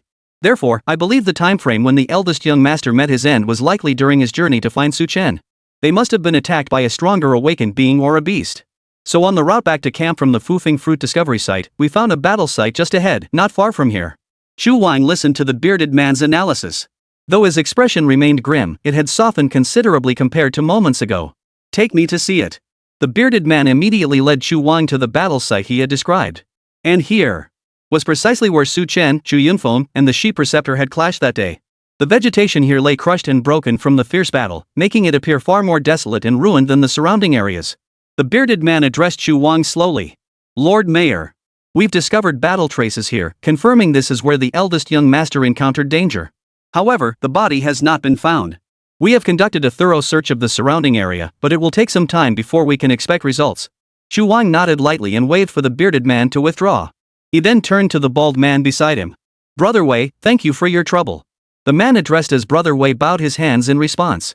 My lord, you speak too highly. It is simply my duty. Then, an invisible force surged from Wei Cheng's body, rapidly sweeping through the surroundings. Moments later, he opened his eyes. Lord City Master. The absence of scattered soul energy here indicates that the young master likely did not die here. Either the assailant was a master of soul techniques, capable of not only killing the young master and Elder Yang, but also erasing the souls that escaped at the moment of their deaths. But that's highly unlikely. Few and great Qin excel in the art of soul manipulation, and no one has visited Tianqing City recently. Chu Wang listened to his companion's analysis, his expression turning pensive. Then continue searching the vicinity. Deploy more men. If you don't find Fonger's body, you needn't return. Searchers nearby who overheard this shuddered involuntarily, each silently accelerating their efforts. Chu Wang and Wei Chang also combed the immediate area, but their efforts yielded nothing. Thus, Chu Wang had no choice but to return to the city, instructing the searchers to continue conducting a thorough sweep of the area. Upon returning to the city lord's residence, Chu Wang immediately ordered someone to fetch the garrison's daily logs from the military camp. Though only the commanding officers of major garrisons were authorized to view these records. But with his connections, obtaining it was no trouble. Within the city lord's hall, Chu Wang sat upon the main seat, while Wei Chang occupied the position opposite him. The garrison logs contain records of high-level beasts sighted within the 10,000 mountains. During the days when Fonger encountered trouble, the garrison did not detect any sovereign-level beasts roaming the outer regions of the 100,000 mountains. Chu Wang passed the log to Wei Chang beside him. Wei Chang glanced through it briefly before gently returning it. So you're suggesting the young master's death wasn't caused by beasts, but by human hands? Chu Wang narrowed his eyes slightly, a cold gleam flashing within them. That seems to be the case. Even if he encountered a beast with Yang Yi's strength, he wouldn't have died so silently. Yet neither of them sought aid from Tianqing City. This indicates the attacker possessed formidable strength, likely dispatching Yang and Fenger in an instant. Wei Cheng listened to Chu Wang's analysis, his expression showing agreement. The city lord's reasoning makes sense. But how do we investigate? Chu Wang stared at the gate entrance, pondering for a long moment before saying. Since it wasn't the work of a beast, there should still be clues to follow. We should start by investigating our Chu family's enemies. See if any of their sovereign-level subordinates have recently vanished or become elusive. I'll use my connections to gather intelligence from the Information Bureau. If they're wearing the bracelets, their locations should be traceable. All sovereign level and above must wear bracelets and report their movements whenever they travel. Even if someone evades the formal process, we should be able to uncover some clues. Wei Cheng nodded silently beside him. The destructive power wielded by sovereign-level beings far surpassed that of other ranks of awakened. Therefore, the Great Qin imposes certain restrictions on such awakened. Though somewhat troublesome, everyone tacitly accepted these measures. Additionally, I want to look into this Su Chen fellow. Chu Wang narrowed his eyes and spoke coldly. Wei Cheng was somewhat surprised by this request. Su Chen? He had seen the detailed records and knew some things about Su Chen. Why has the city lord taken an interest in him? While this squad leader is quite capable, defeating Yang would be as difficult as climbing to the heavens. Chapter 98, The Astonishing Effects of the Fufeng Fruit, a reminder from the Tree of Life. Wei Cheng had nearly forgotten about this squad leader.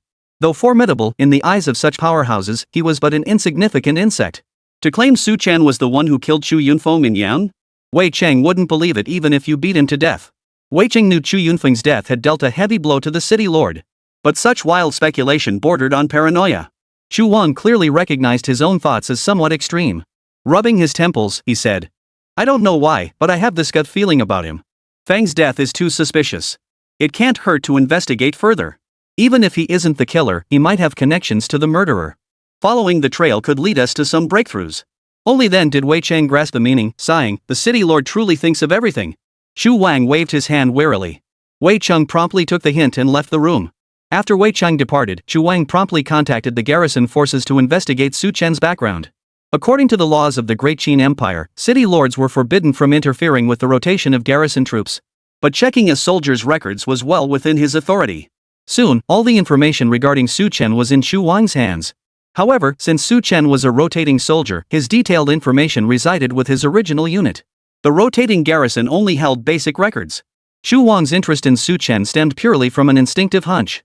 His investigation into Su Chen was purely an experiment. Chu Wang didn't believe this squad leader possessed the strength to take down a king-tier Yang. Yet at his level, intuition often proved remarkably accurate. Staring at Su Chen's file, Chu Wang fell deep in thought. This Su Chen had actually earned over 2 million merit points? However, upon learning Su Chen's background, Chu Wang's doubts vanished like smoke. So he was part of the Xianying Direct Command Forces. As a military unit directly under His Majesty, the Xianying Direct Command recruited only the cream of the crop. It was essentially a breeding ground for future military officials. Chu Wang had initially considered casually eliminating Su Chen to have him accompany Fenger in death. But since the latter possessed such status, he would let him off the hook. At this critical juncture, it was best not to draw the attention of higher-ups. So Su Chen is actually in Tianqing City right now. We could have him brought in for questioning. Chu Wang's eyes narrowed slightly. After leaving the Sang family, Su Chen headed straight for the most luxurious inn in Tianqing City to settle in. After selling all his exotic beast materials, Su Chen's remaining source crystals amounted to a substantial 20 million. Such a vast sum of source crystals was more than sufficient for his needs. Sang Tianyang's enthusiasm was truly overwhelming. Who just hands over a bride the moment they step through the door?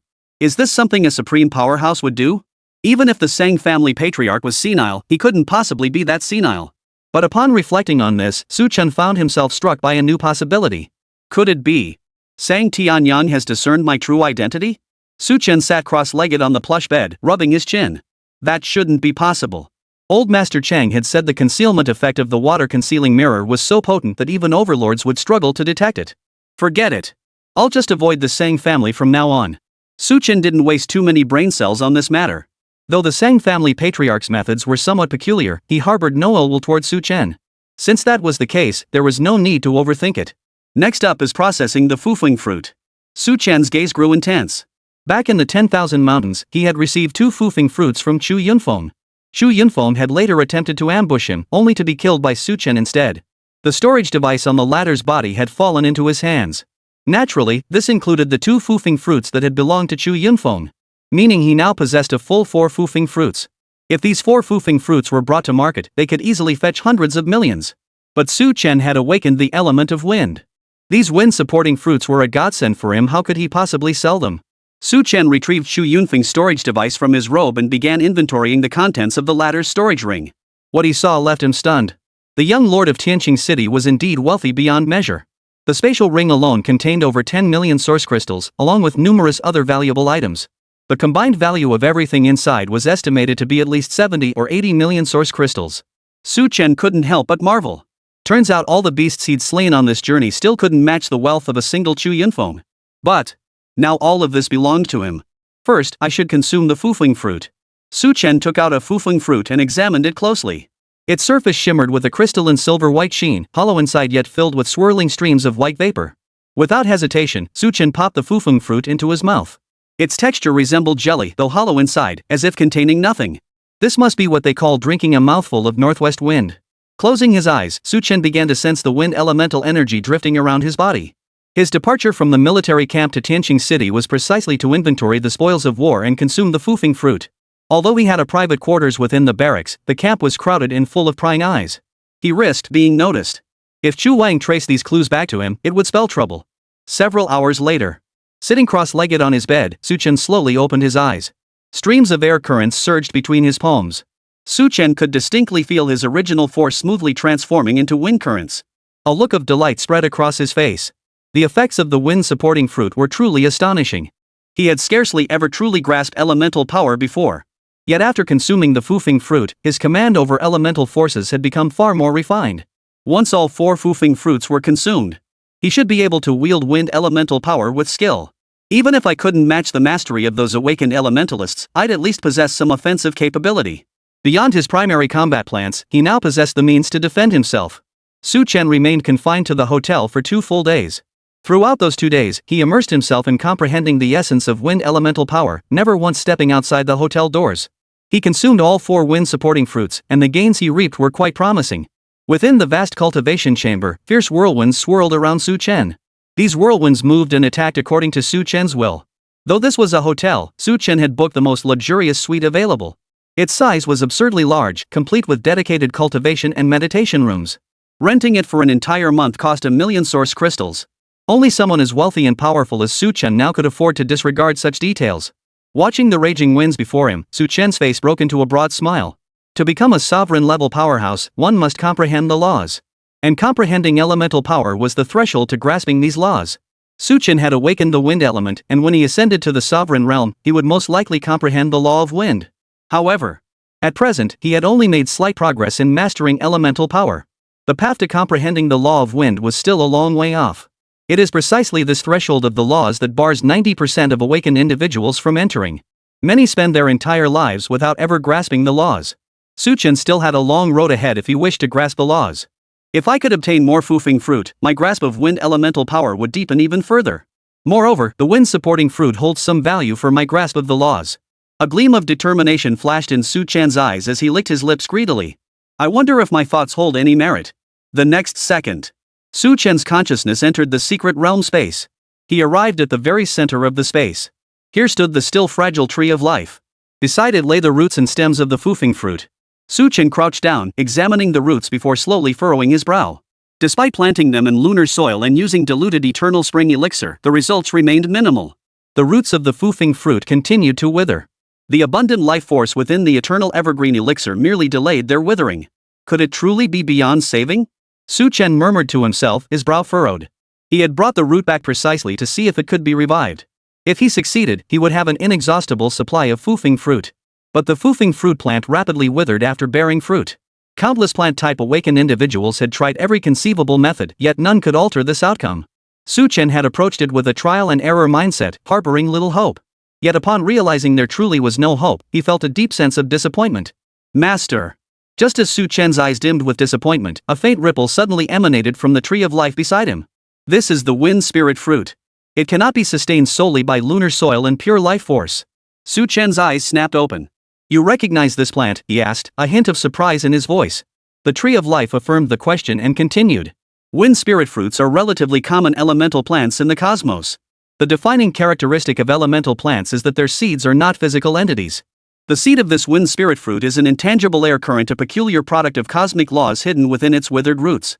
Once the root system dies completely, that intangible seed departs, seeking a suitable location to reconstitute itself into a physical form, sprout, and begin the cycle anew.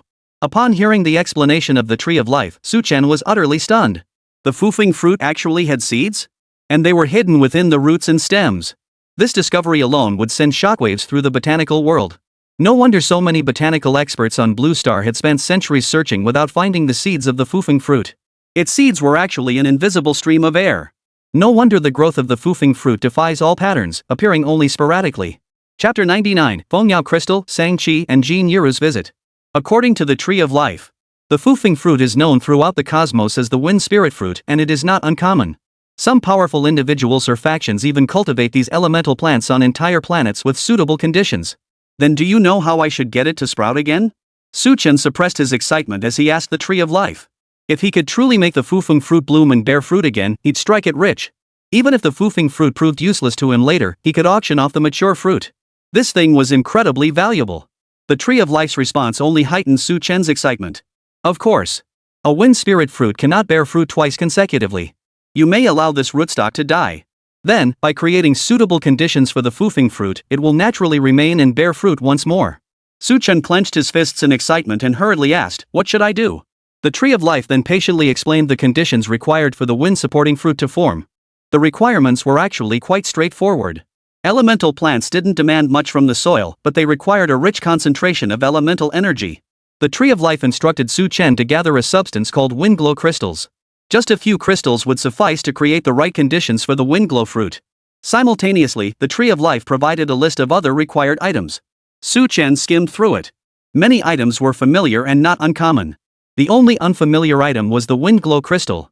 Chen immediately opened his wristband and searched the armory for information on wind glow crystals. Item, wind glow crystal. Rarity, SSS+. Description, a crystal formed from peculiar energy, containing highly refined wind elemental power. Formation conditions currently unknown. The Great Qin Armory didn't even have a single wind radiance crystal, only partial information about it. Disappointed, Chen closed the virtual screen. If it wasn't even in the Great Qin Armory, it seemed he'd have to spend some time searching for it. In that case, there was no way to reshape the fufeng fruit in the short term. I'll need some time to locate the wind glow crystal. Is there any way to prevent the seed from disappearing? Chen asked the Tree of Life softly. According to the Tree of Life's explanation, the fufeng fruit seed was an intangible air current, a product of the laws of nature. Therefore, they cannot be confined within a sealed space. Even if Chen placed it within a sealed secret realm, it would eventually dissipate and reappear elsewhere. Yes. I can induce this rootstock into a state of stable dormancy, neither dying nor growing, but it can only be maintained for a few months at most. Master must find the wind glow crystal within this period. Hearing the Tree of Life's response, Chen's expression brightened with delight. Alright, thank you for your efforts. As if remembering something, Chen added. I'll also find suitable special soil for you as soon as possible. The Tree of Life, now it could only be called a sapling. For a mighty totem-level plant life to end up like this was truly pitiful. As a newborn entity, the Tree of Life needed only soil and nutrients to grow rapidly. But alas, Chen simply couldn't find that much special soil. Then, Chen's consciousness withdrew from the secret realm space. Wind glow crystal. Chen murmured softly. He wondered when he might finally find it. Perhaps he could ask Shang-Chi to keep an eye out for him. The Tiansang Trading Guild conducted business across the Great Qin Empire and even in many regions of Blue Star. Perhaps they could uncover information about the wind glow crystal. Though rare, wind glow crystals occasionally surfaced. Knock knock knock. Just as Chen was deep in thought, an alert sounded within the cultivation chamber. Esteemed guest, you have a visitor. Chen snapped back to attention. A visitor? Who? He was a stranger in Tianqing City who would come looking for him. Could it be that Chu Wang had discovered something? Unlikely. He hadn't left any clues behind. Chen pondered as he dressed and walked toward the room's door. His expression shifted to surprise when he saw the two refined faces on the door display. The visitors were Jin Yiru and Shang-Chi? How did they find this place? Since it wasn't Chu Wang, Chen felt considerably more at ease. He slowly opened the door and smiled. How did you two find this place? Shang-Chi wasted no time, pulling Jin Yiru inside and settling onto the living room sofa. Hee, I knew you hadn't left Tianqing City yet.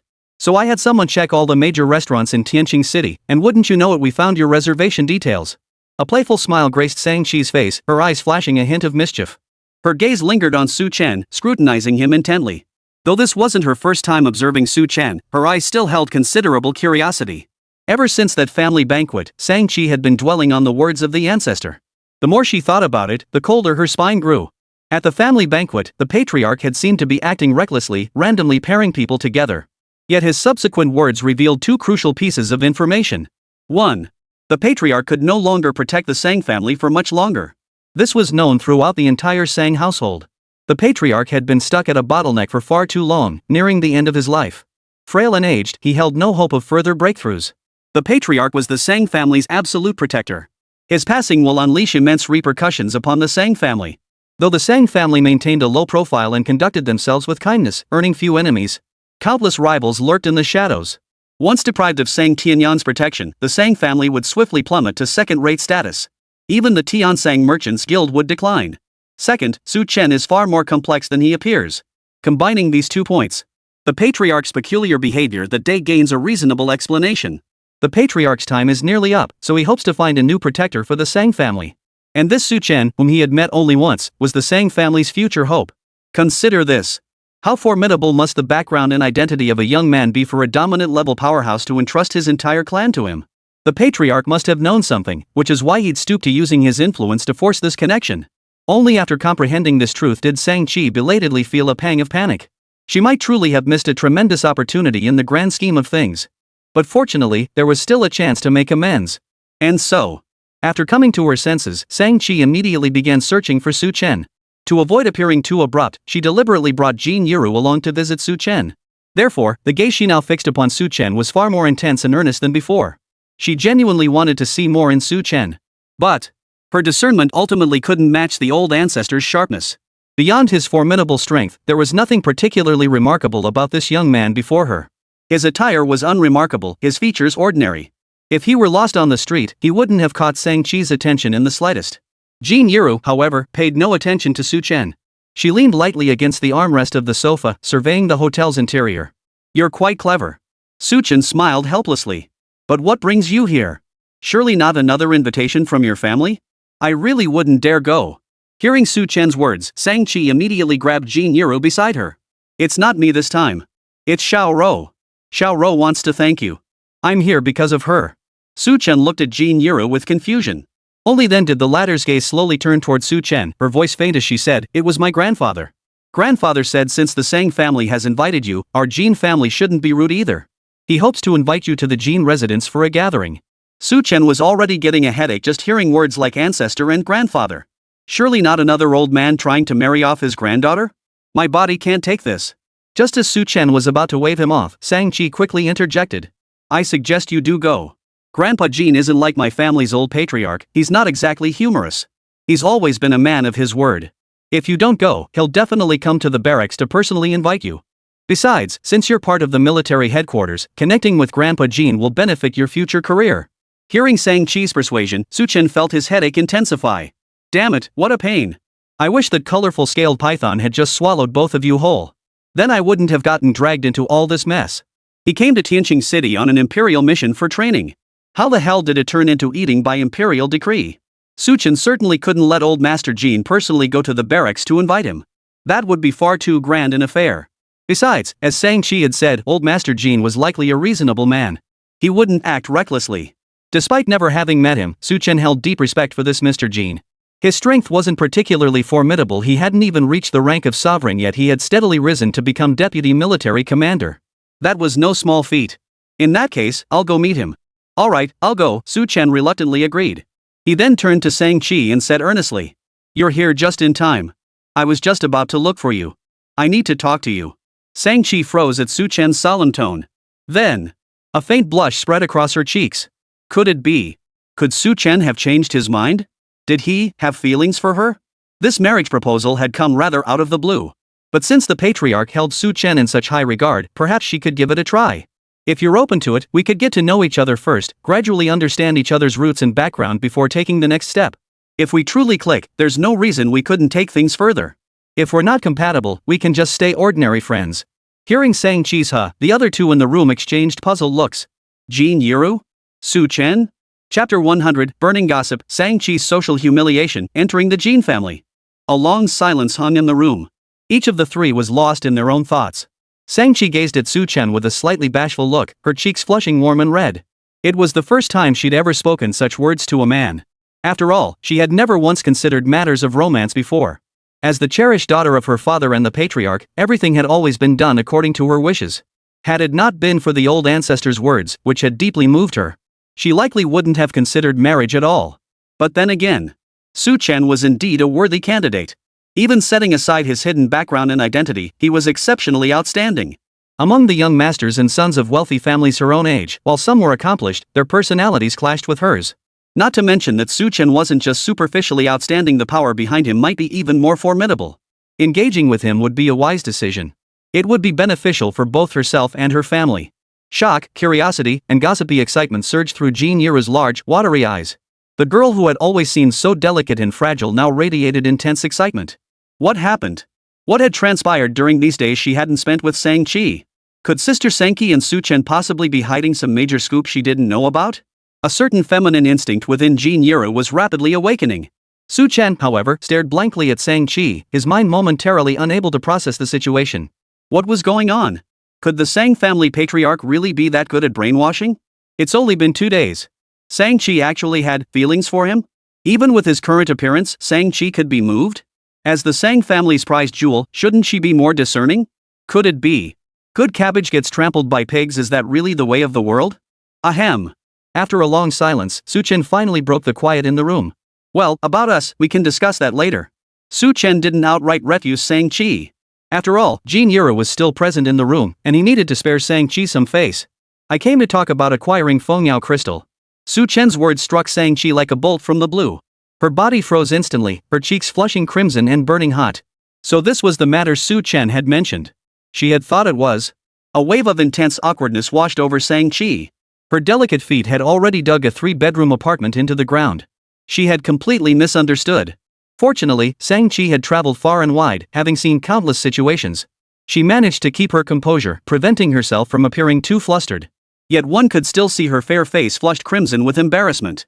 As for Jin Yura, upon hearing Su-chen's words, her expression turned utterly stunned. It felt like a bolt of lightning had struck her heart. Though she appeared delicate, she was no fool. She understood perfectly well the meaning behind Su-chen's veiled words. Oh my goodness. Sister Senki's first confession had been rejected. What on earth happened between them? Jin Yura's curiosity was about to burst through the roof. Gossip. Big gossip. Meanwhile, Jin Yura was utterly in awe of Su-chen. Faced with Sister Sang-chi throwing herself at him, Su-chen not only remained composed but actually refused her with righteous indignation. Since Jin Yura didn't know the full story, she filled in the gaps with her own instinctive interpretations. At least, in her eyes, that was how it should have unfolded. Very well, we'll discuss this matter another time. I'll keep an eye out for the wind glow crystal for you. Rest assured. Sang-chi, a woman who had seen the world, quickly regained her composure. She treated Sang-chi as if she were already dead, and the person sitting here now was merely an empty shell. Su-chen understood implicitly and chose to ignore the earlier incident. Both of them collectively chose to forget. Only Jin Yura remained beside them, her face flushed with excitement as her mind raced with wild imaginings. 1,000 vivid scenes had already flashed through her little mind. Like Su-chen and Sister Senki meeting under the moonlight, exchanging vows of eternal love. Enough material to fill at least 200 episodes of a TV drama. Why don't we head to the Jin residence now? We can discuss the Fengyao crystal matter in detail along the way. Su-chen changed the subject. Sang-chi immediately pulled Jin Yura to her feet. Alright. Inside the luxurious and comfortable business vehicle, Su-chen sat across from Jin Yura and Sang-chi. The change of scenery had noticeably softened the atmosphere. Sang-chi and Su-chen were discussing matters concerning the wind glow crystal. Jin Yura, seated on the far right, narrowed her bright eyes as she scrutinized the pair, like Sherlock Holmes searching for every minute clue. As for the wind glow crystal, the Tiansang Trading Company has no inventory. I can make inquiries to see who has them and who might be selling soon. But be prepared for the price. The average auction price for a single wind glow crystal hovers around 600 million source crystals. Based on current market trends, I estimate at least 700 million to guarantee a successful purchase. Listening to Sang-chi's explanation, Su-chen couldn't help but gasp. 700 million source crystals? Even if he sold everything he currently owned, he could only scrape together about 150 million at most. And that included the assets of Chu Yunfeng and Elder Yang. But raising the money wasn't entirely impossible. If the Fengyao crystal truly appeared, he would find a way to secure it no matter what. Even if it meant begging the first emperor on bended knee, he'd buy it. Throughout history, it's always been the first emperor demanding others pay him. Now here I am, turning the tables. Chen couldn't help but chuckle at the thought. This unintentional chuckle caught Shang-Chi's attention, however. Shang-Chi assumed he was laughing at the earlier incident and gave a soft snort. Chen immediately realized his mistake and tried to explain. Miss Shang-Chi, that wasn't what I meant. I certainly wasn't laughing at you. You truly are exceptional both in appearance and presence, you're top tier. After hearing Chen's flattery, Shang-Chi's expression finally softened. Shortly thereafter, the group arrived at the Jin residence. The Jin family mansion was even more opulent than that of the wealthy Sang family. 2 white jade lions stood guard at the entrance, exuding formidable presence. Particularly striking were the lions' eyes, bright and spirited, as if belonging to real beasts. They radiated a regal authority, gazing intently at everyone who stood before the Jin family's entrance. These lions are quite extraordinary, Chen remarked. The blazing flames of the 8 trigrams within Jin Yiro had now subsided considerably. She explained to Chen, the eyes of these stone lions are modeled after the eyes of the Golden Flame Lion King, a legendary beast of royal caliber. They were a gift from one of grandfather's students for his 60th birthday celebration. Grandfather later had them installed in the stone lion's eyes. Chen's expression turned contemplative upon hearing this. Such precious items, used for stone lions. Old Master Jin was truly extravagant. But upon reflection, it made perfect sense. What seemed precious to him was likely worthless to the Jin family. Let's go inside. Jin Yiro led Chen as they stepped through the gates of the Jin residence. With Jin Yiro leading the way, the guards at the entrance naturally dared not stop Chen. Shang-Chi had clearly visited the Jin residence many times before and knew its layout like the back of her hand. The Jin family estate covered an immense area. Were it not for the gilded characters Jin residence at the entrance, Chen might have mistaken it for the Sang family estate. The Sang family was clearly wealthier, yet they seemed far more low-key. The Jin and Sang families gave Chen completely opposite impressions. Yet this contrast was entirely understandable. The Sang family had always been passed down through a single lineage. Their patriarch was a living embodiment of ancestral teachings, enforcing strict discipline and maintaining a low profile. The Jin family, on the other hand, was a large clan with numerous branches. With so many members, they naturally carried themselves with greater grandeur. After walking for quite some time, Chen and the others had only just passed through the outer courtyard. The outer courtyard is primarily where the servants and retainers reside. The inner courtyard houses the young members of the various branches. My grandfather, myself, and some of the core young members live in the innermost courtyard. Within the entire Jin family compound, there are hundreds of descendants of the Jin lineage alone. Hearing Jin Yiru's explanation, Chen couldn't help but marvel inwardly. What a big family. The children here must wear over a dozen layers of clothing during the New Year celebrations, otherwise, how would they fit all the red envelopes? Just as Jin Yiro led Chen into the inner courtyard, a young man blocked their path. It's been ages since I last saw Sister Yiru. I hope you're in good health. The youth blocking their path stood tall and straight, his features rather handsome. Yet his eyes held the arrogance characteristic of all young masters from prominent families. His gaze swept over Jin Yiro and Shang-Chi before finally settling on Chen. Who is he? Does he even deserve to enter the inner courtyard of the Jin family? The inner courtyard is sacred ground. Even if he's your friend, Yiru, it's best he doesn't wander in. Jin Yiro looked at the suddenly appearing youth, appearing somewhat flustered.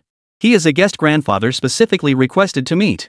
Chen frowned slightly as he studied the youth. The contempt and disdain in his eyes were deeply unsettling. Among these prominent families, there were always a fair share of arrogant and insolent individuals.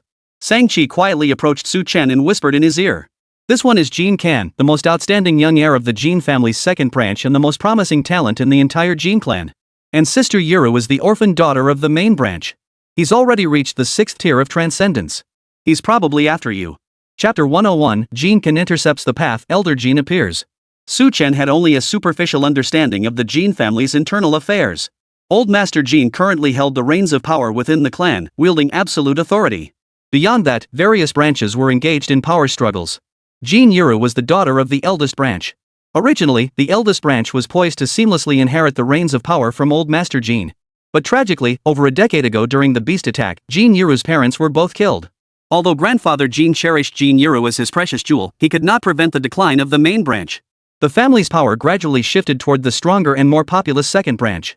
As the sole representative of the eldest branch, Jin Yiru naturally faced hostility from the second branch. Chen couldn't understand it. Why were these members of the great clan so utterly devoid of kinship affection? If he were Old Master Jin, he'd have them all pinned down. But this was simply his perspective as an outsider, naturally much simpler.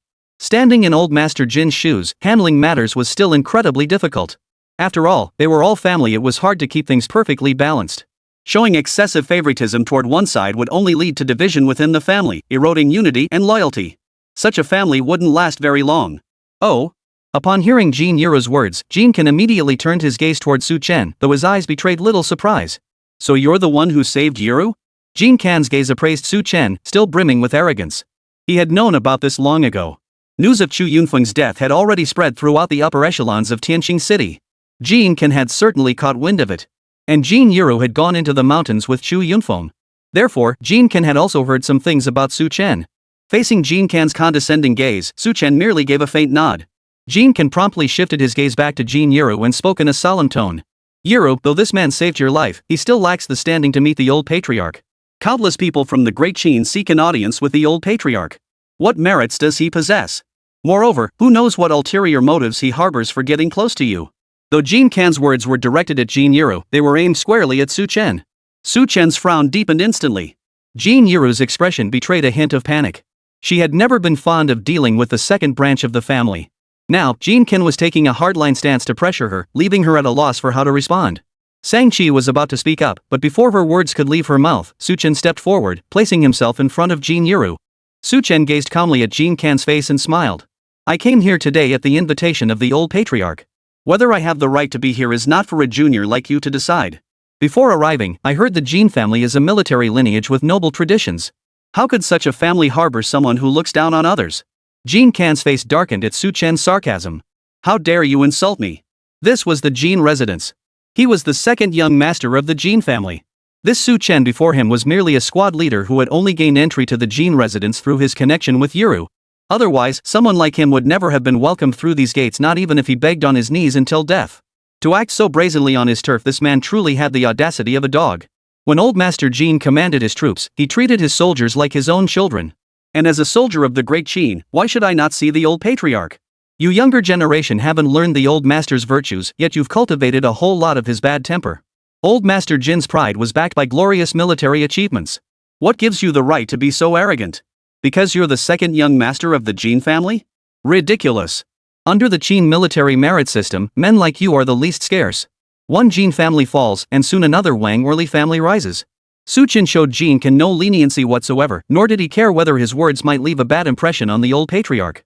If it did, that would suit Su-chen just fine. He never wanted any entanglement with the Sang or Jin families, it was far too troublesome. This opportunity would allow him to extricate himself from the affairs of these two great families. Jin-kan's face had turned ashen. He never imagined the man brought back by Jin Yuru would be so arrogant.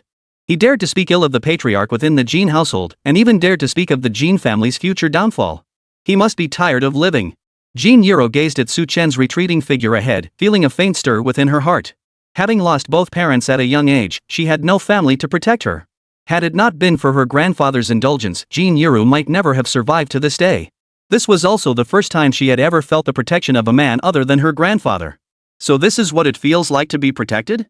A tender spot deep within her heart stirred. An indescribable emotion spread throughout her entire body. Oh no. This couldn't possibly be the feeling of falling for someone, could it? Could I possibly have feelings for brother Su-chen? If Sister Sankey found out, she'd definitely be furious. Meanwhile, Sankey silently watched Su-chen, growing increasingly certain of her own thoughts. The ancestor was right, this Su-chen truly has an extraordinary background. If he were just an ordinary squad leader, how could he dare challenge the Jin family? This is the Jin family. They wield immense influence within the Great Qin military. Even if Su-chen belonged to the Xianyang direct command, provoking the Jin family would not only shatter his future prospects but make his path ahead incredibly arduous. The old patriarch Jin's disciples are scattered across every theater of war, his students filling the world. Any minor setback could waste years of Su-chen's time. Sang-chi gazed at Su-chen, her expression shifting slightly. Just as expected. It seemed she would have to cultivate closer ties with this Su-chen going forward. But what Su-chen said today also aligned perfectly with Sang-chi's own thoughts. Though his words were blunt, they were undeniably true. Are you looking for death? Jin-kan's eyes narrowed sharply, his gaze flashing with murderous intent. Such an arrogant fool, even if he killed him on the spot, no one would blame him. Gore. Just as Jin-kan's inner rage boiled over and he prepared to strike. A clear, resonant cough sounded from behind him. An elderly man dressed in plain robes, his hair streaked with gray, walked slowly toward them. Jin-kan's expression changed instantly upon seeing the old man, and he hurriedly bowed in greeting. Grandfather. Though over 80 years old Master Jin remained remarkably vigorous, his stride still carrying a powerful, energetic presence. Shang-Chi cast a sincere and respectful gaze toward old Master Jin. Grandfather Jin. The moment Jin Yiru spotted the elder, she rushed forward and took his right hand. Grandpa. Jin Yiru pulled the elderly man toward Su Chen and introduced him, pointing. This is Su Chen, the one I told you about before, the one who saved my life. He's quite remarkable. Old Master Jin's face remained stern. Years of holding high positions in the war zone had cultivated a terrifying aura of authority within him. This authority didn't stem from raw power, but from the aura forged by years of wielding the power of life and death. His eyes were as sharp as swords, piercing through the soul. He glanced sideways at Su Chen with an unreadable expression and remarked flatly, to dare judge whether I am worthy in the Jin family that takes some nerve. At least, he's the first. Jin Yiru's expression instantly stiffened, and she tightened her grip on the old man's arm. This was the first time she had ever heard her grandfather speak in such a tone. Shang-Chi held her breath, not daring to make a sound. Truth be told, the oppressive pressure emanating from old Master Jin felt far more intense than even that of her own clan's patriarch. The fact that old Master Jin had maintained his position as deputy military commander for over a decade with extraordinary prowess spoke volumes about his capabilities. It was common knowledge that the true rulers of the 4 major war zones were the deputy military commanders. This represented the ultimate career advancement for ordinary military personnel. Only those of overlord-level strength can hold the position of military commander, and they rarely participate in the actual command of the theater. They represent the pinnacle of combat prowess, serving as the backbone of their respective theater's strength. Thus, barring special appointments, the deputy commander position represents the pinnacle of advancement for officers in the Great Qin military. This fact further highlights the formidable stature of old Master Jin. Thus, the immense pressure facing everyone in the presence of old Master Jin is easily imagined. Even so, Shang-Chi steeled herself to speak up, hoping to intercede on Su Chen's behalf. But the moment her crimson lips parted slightly, old Master Jin's stern gaze swept over her. Shang-Chi instantly felt as if she'd fallen into an ice cave, the words on the tip of her tongue vanishing without a trace. Grandpa Jin, still as intimidating as ever. How much better her own grandfather was. He was so much more approachable. The atmosphere plummeted to freezing point. The only one who seemed pleased was Jin Kan. A faint smile tugged at the corners of his mouth. It seemed his unintended actions had unexpectedly borne fruit. Jin Kan's primary purpose in blocking the way this time was to gauge Su Chen's true capabilities. Was there any chance Su Chen might form an alliance with Jin Yiru to reverse the current decline of the main branch? He hadn't anticipated Su Chen would dare to speak so boldly within the Jin household. And to make matters worse, the old patriarch had overheard him. Now, Su Chen's standing with the old patriarch was utterly ruined. If this squad leader could still get promoted in the future, it would be a testament to the patriarch's magnanimity. As for the latter joining the Jin family, that was absolutely impossible. Jin Kan hadn't anticipated his scheme yielding such an unexpected windfall.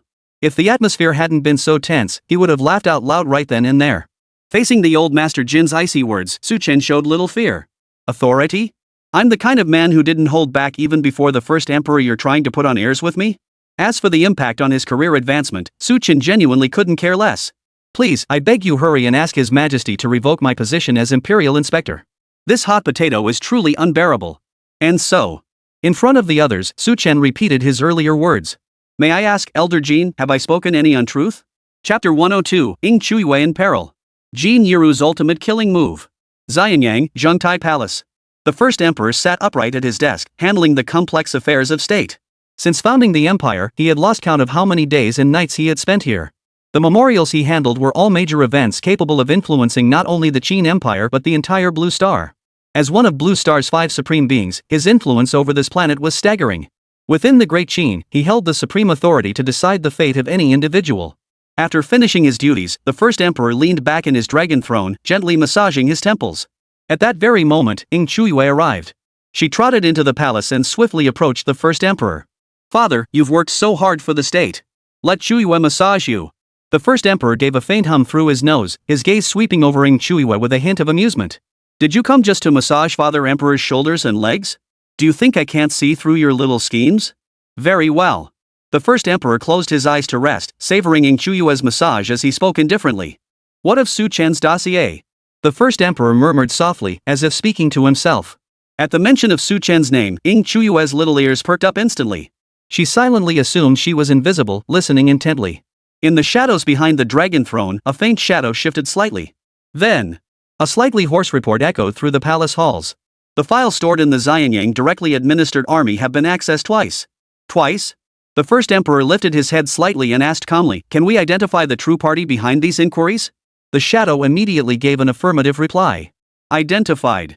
The first inquirer was Chu Wang, lord of Tianqing City. He inquired about Su Chen because he suspected Su Chen had killed his son, Chu Yunfeng. The second inquirer is Jin Yunan, former deputy commander of the Southwest Military District. His reason for inquiry likely stems from curiosity, as Su Chen saved his granddaughter, Jin Yuru. Ing Chuyue's expression, previously as calm as still water, suddenly shifted. HM? Jin Yuru? That sounds like a woman's name. A flicker of surprise crossed the first emperor's eyes. He hadn't guessed either name correctly. In fact, his guesses were light years off. Jin Yunan. What exactly did Su Chen do in Tianqing City to catch old Master Jin's attention? The first emperor spoke in a tone of astonishment. The first emperor was certainly no stranger to Jin Yunan. The former deputy commander of the Southwest Military District, he had once jokingly scolded him as a stubborn old fossil. He had indeed rendered considerable service to the great Qin Empire. Su Chen saved the lives of Sang Qi, the heiress of the Tiansang trading house, and Jin Yuru in the 10,000 Mountains. And Jin Yuru is the most cherished granddaughter of old Master Jin. He's looking into Su Chen's background perhaps because he favors Su Chen. Hearing this, Ing Chuzhui instantly lost her composure. Women, favor. Oh no. Her status as his #1 fan was facing a serious threat. This princess is in danger. The first emperor feigned ignorance of Ing Chuyue's reaction, smiling indifferently. I see. Jin Yuru and Su Chen. This isn't exactly a good match. Ow. Before the first emperor could finish his sentence, a strange cry erupted from his throat, utterly unbecoming of his majesty and stature. Ing Chuyue immediately knelt before the first emperor, her voice thick with remorse. Your humble daughter accidentally used too much force. I beg your majesty's forgiveness. The first emperor shot Ing Chuyue a look of deep resentment. Accidentally? With that kind of force, you could probably snap a steel pipe in half. You call that an accident? This child has a rebellious streak. The Qin Empire was founded on military merit. Over thousands of years, how many martial plans have risen to prominence? It's impossible to count them all. And how many of those families fell into ruin after a single generation? When it comes to military achievements, who could rival the Bai family? Yet they too eventually declined. Even the Meng family, whose ancestors served with unwavering loyalty and achieved glorious feats, now operates with utmost discretion, does it not? I dare ask old Master Jin, is the Jin family comparable to the Bai family? Or even to the Meng family? Su Chen's words struck the assembled crowd like a thunderclap. Did this Su Chen start nourishing himself with dog's gall from the womb? How dare he speak so boldly? The Bai family? The Meng family? The patriarch of the Bai family was not only the supreme commander before the Qin unified the 6 states, but was also bestowed the title of Marquis of Wuan. He fought in nearly 100 battles throughout his life, never once defeated. He slaughtered over 1 million enemy soldiers. His fearsome reputation was so great it could even stop a child from crying. Yet, this military commander of unparalleled valor was ultimately executed by decree of the Qin king. Along with him, the once dominant Bai clan fell into decline. In stark contrast, the Meng clan stood as the undisputed evergreen of the Qin military establishment. From the days of following the first emperor to the present, they have remained deeply trusted by His Majesty, receiving countless titles and rewards. The entire Northwest Theater of Operations could be described as the Meng family's fiefdom. 90% of the high-ranking officers in the Northwest Theater are descendants of the Meng family. Moreover, nearly 80% of the commanders in core units like the Xianyang Garrison, the directly subordinated army, and the Imperial Palace Guard are selected from among the Meng family's military personnel, a practice that has become an unspoken rule. This clearly demonstrates the Meng family's standing in the first emperor's heart. Even so, members of the Meng family have always upheld the pure of a soldier. Beyond the tasks the first emperor commanded them to undertake, they never involved themselves in anything else. The clan's punishment for law-breaking descendants was harsher than military law. Neither the Bai nor the Meng families could hold a candle to the Jin family in this regard. After all, the Jin family had produced only one deputy military commander, old Master Jin. Though he still lived, half his body was already buried in the earth. To put it simply, Su Chen's words meant this. Is your Jin family comparable to the Bai family or the Meng family?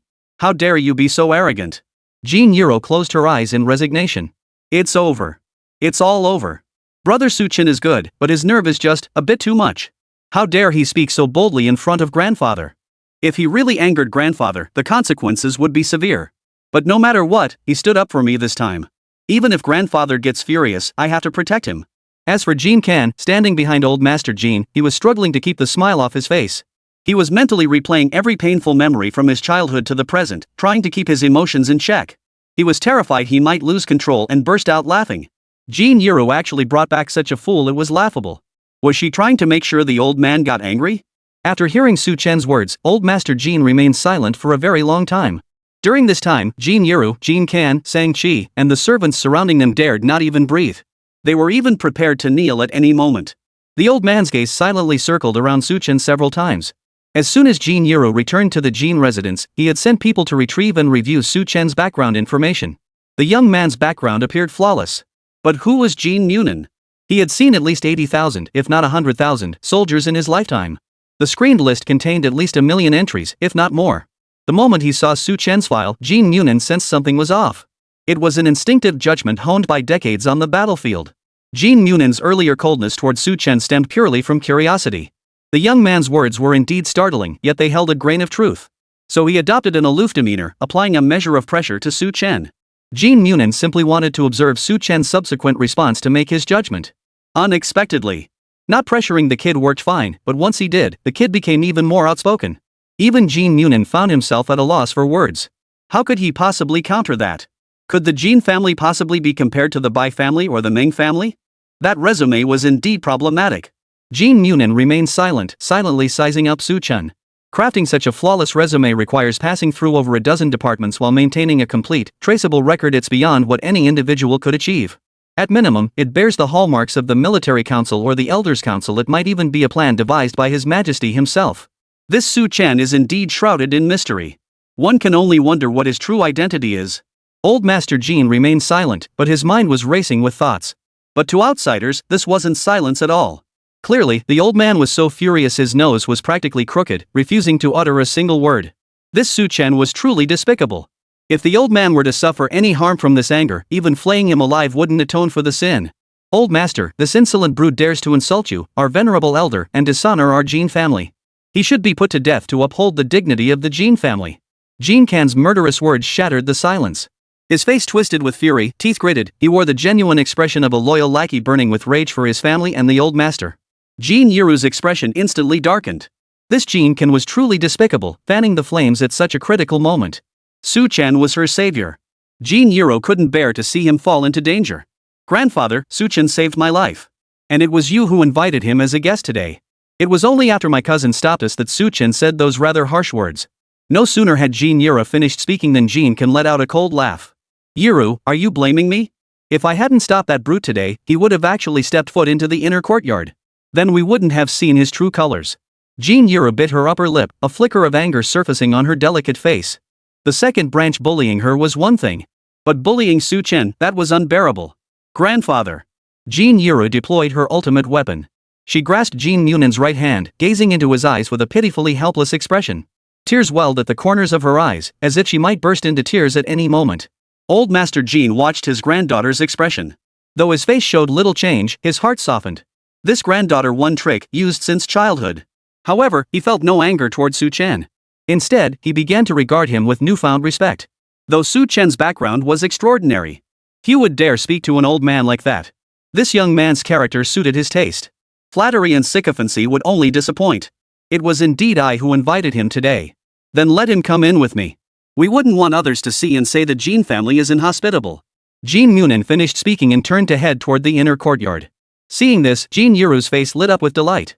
Just as expected. This tactic never fails. Su Chen's life was saved by her intervention. Chapter 103, The Duel with Jin Kan and the Jin family's hostility. Jin Kan shot Su Chen a hostile glance before fixing his gaze on Jin Yiru. From childhood onward, the old patriarch had shown Jin Yiru exceptional favor.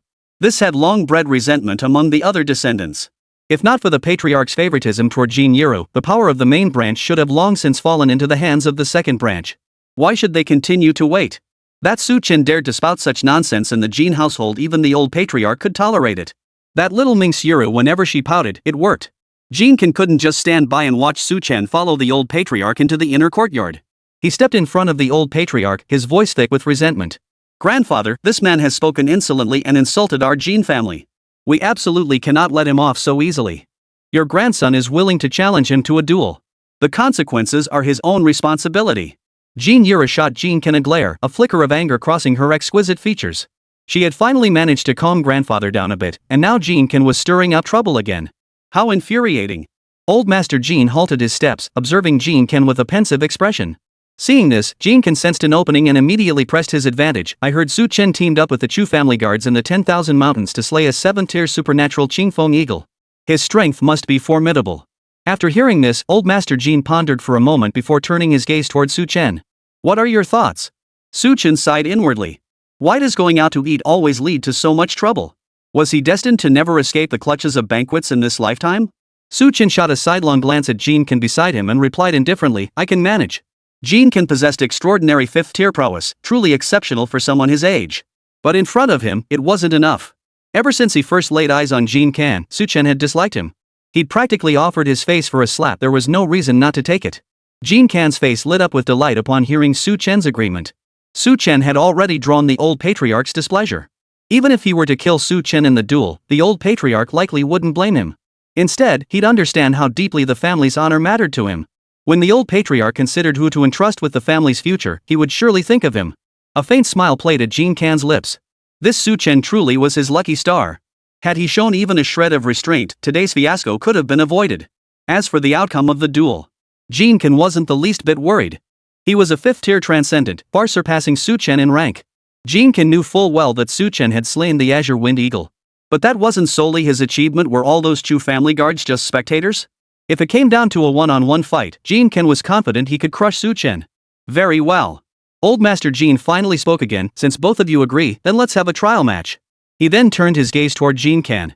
However, Su Chen is our guest. This sparring match should be primarily for exchange and learning. Do not make it overly intense. Hearing this, Jin Kan immediately clasped his fists in excitement. Understood. The old man's words carried hidden meaning. On the surface, he was telling him and Su Chen not to fight too fiercely. But wasn't he really hinting that I should hold nothing back against Su Chen? Old Master, I get it now. It seemed that despite Jin Yiru's efforts to smooth things over for Su Chen, the old man still harbored dissatisfaction toward him. Otherwise, he wouldn't have told me to go all out against Su Chen. But it made sense. After all, this was the Jin family's territory. Su Chen is just a squad leader, yet he dares to spout such nonsense here. He even hinted at the Jin family's impending downfall. Who could possibly tolerate that? Even with the old master's broadest, he must have felt some emotion inside. His task now was to soothe the old man's feelings. Jin Kan gazed at Su Chen with a dazzling smile, already regarding him as a dead man. Please. Jin Kan waved politely, gesturing for Su Chen to proceed first. The group slowly made their way toward the outer courtyard. As a military martial arts lineage, the Jin family estate naturally featured a dedicated training ground for its young members. Not long after, Jin Kan and Su Chen arrived at the martial arts arena.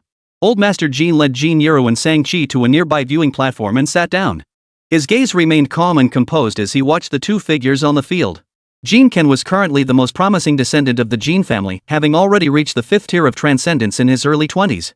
His chances of breaking through to the sovereign tier were very high. But, how would Su Chen fare?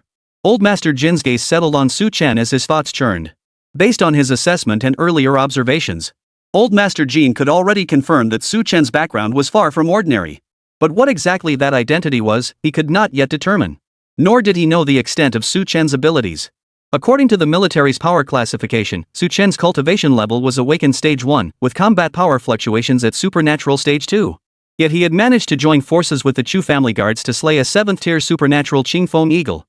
This indicated that his true combat strength was even higher. Enough. Let Xiao contest this man. After Old Master Jin and the others took their seats, others began arriving one after another. News of the incident at the inner courtyard entrance had already spread like wildfire throughout the entire Jin family. Upon hearing Su Chen's earlier words, every face in the crowd darkened with indignation. This man truly had the audacity of a dog. Didn't he know where he stood? To spout such insolent words within the Jin household. Even if the patriarch chose not to pursue the matter, they could not simply let him off the hook. Within mere minutes, the surrounding stands had filled to capacity. Even several influential figures within the Jin family had taken seats behind the patriarch. This scale clearly exceeded what a normal martial arts contest should be. Oh, I'm eager to see just how formidable this young upstart is, who dares to show such disrespect toward our Jin family. Amidst the crowd, a burly middle-aged man, surrounded by several attendants, made his way up to the stands. He approached the old patriarch, bowing slightly. Father. This man has spoken insolently. If you ask me, he should be dealt with immediately. This man was Jin Kan's father, Jin Lai, the second son of Jin Yunan. Old Master Jin lifted his eyelids, casting a glance at his second son. Take a seat. Seeing his father offer no response, Jin Lai silently took a seat beside the elder. At that moment, The stands had already gathered quite a few members of the Jin family. All eyes were fixed on Su-chan with hostility. In this martial contest, they naturally favored their own kin. Moreover, Su-chan had dared to speak insolently before the old patriarch, cursing that the Jin family would eventually meet its downfall. Naturally, they bore him no ill will whatsoever. Su-chan surveyed the surroundings with an expressionless face. This scene gave him a strange sense of déjà vu, as if he were back at the Zulu Cup. Jinkan watched as the crowd gathered around him grew larger, his smile widening with each passing moment. Today, before his grandfather and the entire Jin clan, he would defeat this young upstart. After this battle, the prestige of the second branch would undoubtedly soar. How could grandfather possibly refuse to hand over the family's power to the second branch? Jinkan beamed at the spectator stands, bowed with clasped hands in a sweeping gesture, then declared, "Since all our elders are present, please bear witness, so that no one can refuse to accept defeat." As soon as Jinkan finished speaking, shouts erupted from the surrounding Jin family members. "Brother Can, crush him. Show him what the Jin family is all about. This isn't a place for just anyone to come and cause trouble. Oomph. He's just some squad leader, yet he struts around like he owns the place. Anyone unaware might think His Majesty himself had arrived. How dare he give our Jin family orders? He's asking for trouble." A man stepped onto the martial arts field and chuckled. "It's just a friendly spar among the younger generation. No need to take it so seriously. But since everyone's here today, let's take it seriously. I shall serve as the referee for your duel." Jin can address the man, "Then we'll trouble Uncle Wu." The man addressed as Uncle Wu nodded and declared, "Now, the match begins." The stands fell silent in an instant. All eyes turned to Su-chan and Jin Kan on the platform. Jin Kan gracefully performed the martial arts salute towards Su-chan and said, "I apologize for the upcoming confrontation." Su-chan nodded in response. "There was someone once who was even more polite than you. After fighting me, he was bedridden for a month. You'll be out of commission for at least 3 or 4 months, won't you?" Whoosh. The moment Jin Kan finished speaking, he charged forward like the wind. Instead of immediately summoning the Thunderheart Swordgrass, Su-chan raised his hand and summoned a howling gale. He figured he'd use Jin Kan to test his own mastery of wind elemental power. Besides, Su-chan didn't know which system Jin Kan belonged to as an awakened individual. Judging by appearances, he was likely either an elementalist or a martial artist. Facing Su-chan's gale, Jin Kan's expression remained unflinching as he charged straight through, relying solely on his formidable physique. Clang! Clang! Clang! The wind blades sliced through his body without inflicting a single scratch. Su-chan's eyes narrowed. Judging by Jin Kan's physical defense, he was most likely a martial arts practitioner. In the brief moment of Su-chan's contemplation, he had already closed the distance and delivered a punch. Boom! The powerful fist wind roared like a fierce tiger, humming as it approached. Su-chan countered with his right fist. Beneath his skin, threads of energy danced and shifted. Simultaneously, this punch harnessed the power of wind elements. Swirls of air surged around Su-chan's right fist, amplifying its momentum. Boom! A deep, resonant sound suddenly echoed across the center of the training ground. Immediately afterward, a visible shockwave swept outward in all directions. However, before the shockwave could fully spread, it was absorbed by an invisible barrier. All eyes widened, fixated on the confrontation between Jin Kan and Su-chan in the center. When they saw Su-chan and Jin Kan actually exchange a direct punch without either gaining the upper hand, shock washed over their faces. This man's strength was indeed formidable. No wonder he dared to speak so boldly before the old patriarch. Chapter 104, Unleashing the Potential of the Fufeng Fruit, gradually gaining the upper hand. Two massive fists collided midair. A torrent of colossal force collided in that instant. As their fists collided, Su-chan and Jin Kan locked eyes. Their gazes, sharp as lightning, clashed fiercely in the air. Jin Kan's eyes narrowed slightly, a hint of surprise flickering deep within them. A punch delivered with nearly 80% of his strength had actually been blocked by Su-chan. This was somewhat unexpected. Meanwhile, a surge of profound delight welled up within Su-chan's heart. His understanding of the wind element had deepened, and his mastery of it had grown considerably. A punch enhanced by wind power had actually matched Jin Kan blow for blow. Su-chan was well aware that Jin Kan hadn't unleashed his full power in that strike.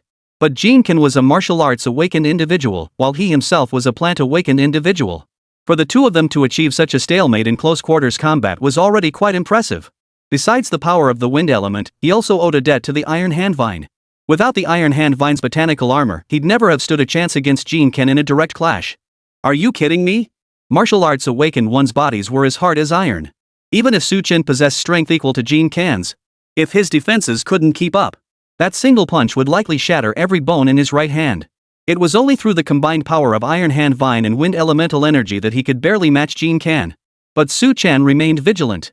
Because this was merely the beginning. After exchanging a single punch with Su-chan, Jin Kan immediately unleashed a flurry of attacks. Su-chan scrambled to block and defend. Back in school, he had been top of his class in physical combat training.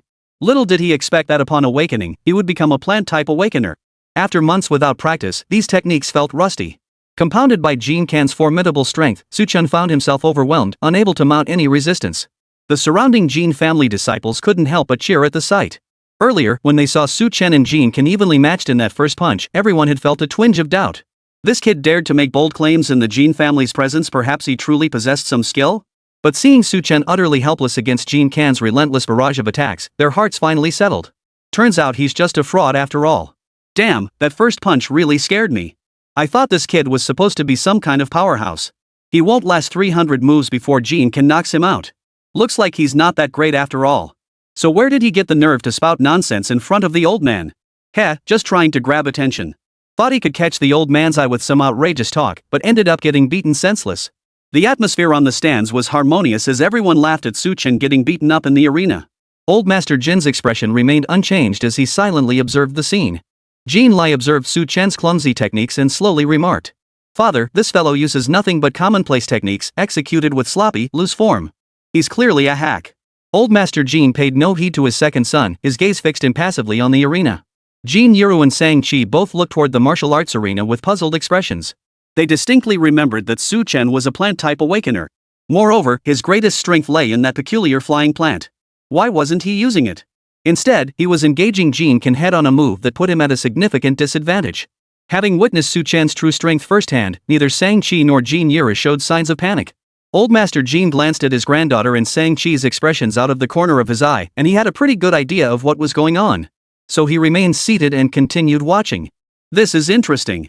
Old Master Jin watched the scene unfold, thinking to himself. Though his own power wasn't formidable at over 80 years old, he remained merely a transcendent. His combat experience was anything but lacking. His position as deputy military commander hadn't fallen from the sky. It had been earned through countless battles on the battlefield, where life and death hung in the balance. Jin Munin instantly discerned the awkward stiffness in Chen's elemental power in martial arts. Clearly, the young man was holding back. Using Shao Kahn as a practice target? To hone his elemental power? Jin Munin murmured silently to himself. The battle in the arena raged on. Jin Kan maintained his dominant position, consistently keeping Chen on the defensive. Watching Chen struggle desperately to defend himself without any chance to counter, Jin Kan sneered. "If that's all you've got, you're not worthy of stepping foot in the Jin family's gates. I'm curious, how did you manage to kill the Azure Wind Eagle back then?" Facing Jin Kan's questioning and mockery, Chen's expression remained unchanged. He simply focused on his defense.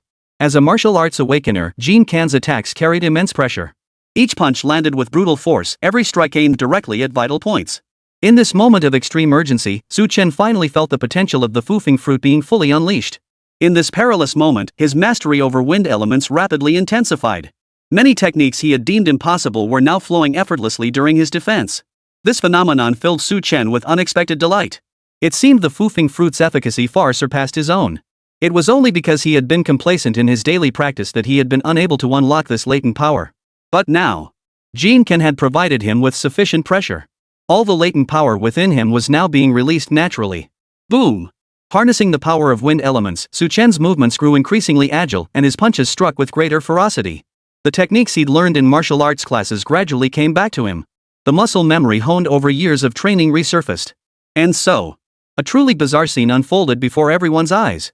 Earlier, under Jin Kan's attacks, Chen's defense had seemed clumsy. Time and again, he hastily blocked the strikes.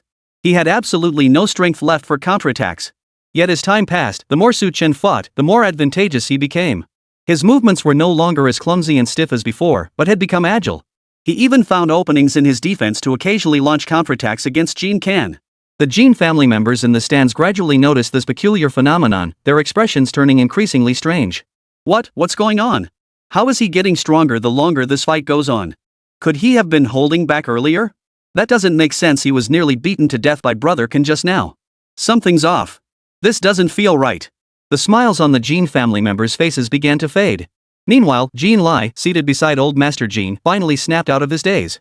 He suddenly clenched the two iron balls in his palm, frowning. Is this Chen using Ken as a punching bag? He's got some nerve. Jin Munin seemed to ignore Jin Lai's words, though his gaze shifted noticeably. This duel had only just truly begun. Jin Yiru and Sang-chi were likely the only spectators in the entire arena cheering for Chen. Both women watched Chen, their eyes brimming with excitement. Impressive. Though they'd long witnessed Su Chen's true strength, they never imagined he could hold his own against Jin Ken without using any plants. If he had used those combat plants, wouldn't his chances of winning have been much higher? On the martial arts field, Jin Ken watched Su Chen gradually regain the upper hand, a sudden flash of anger flickering in his eyes. He wasn't some little cutie.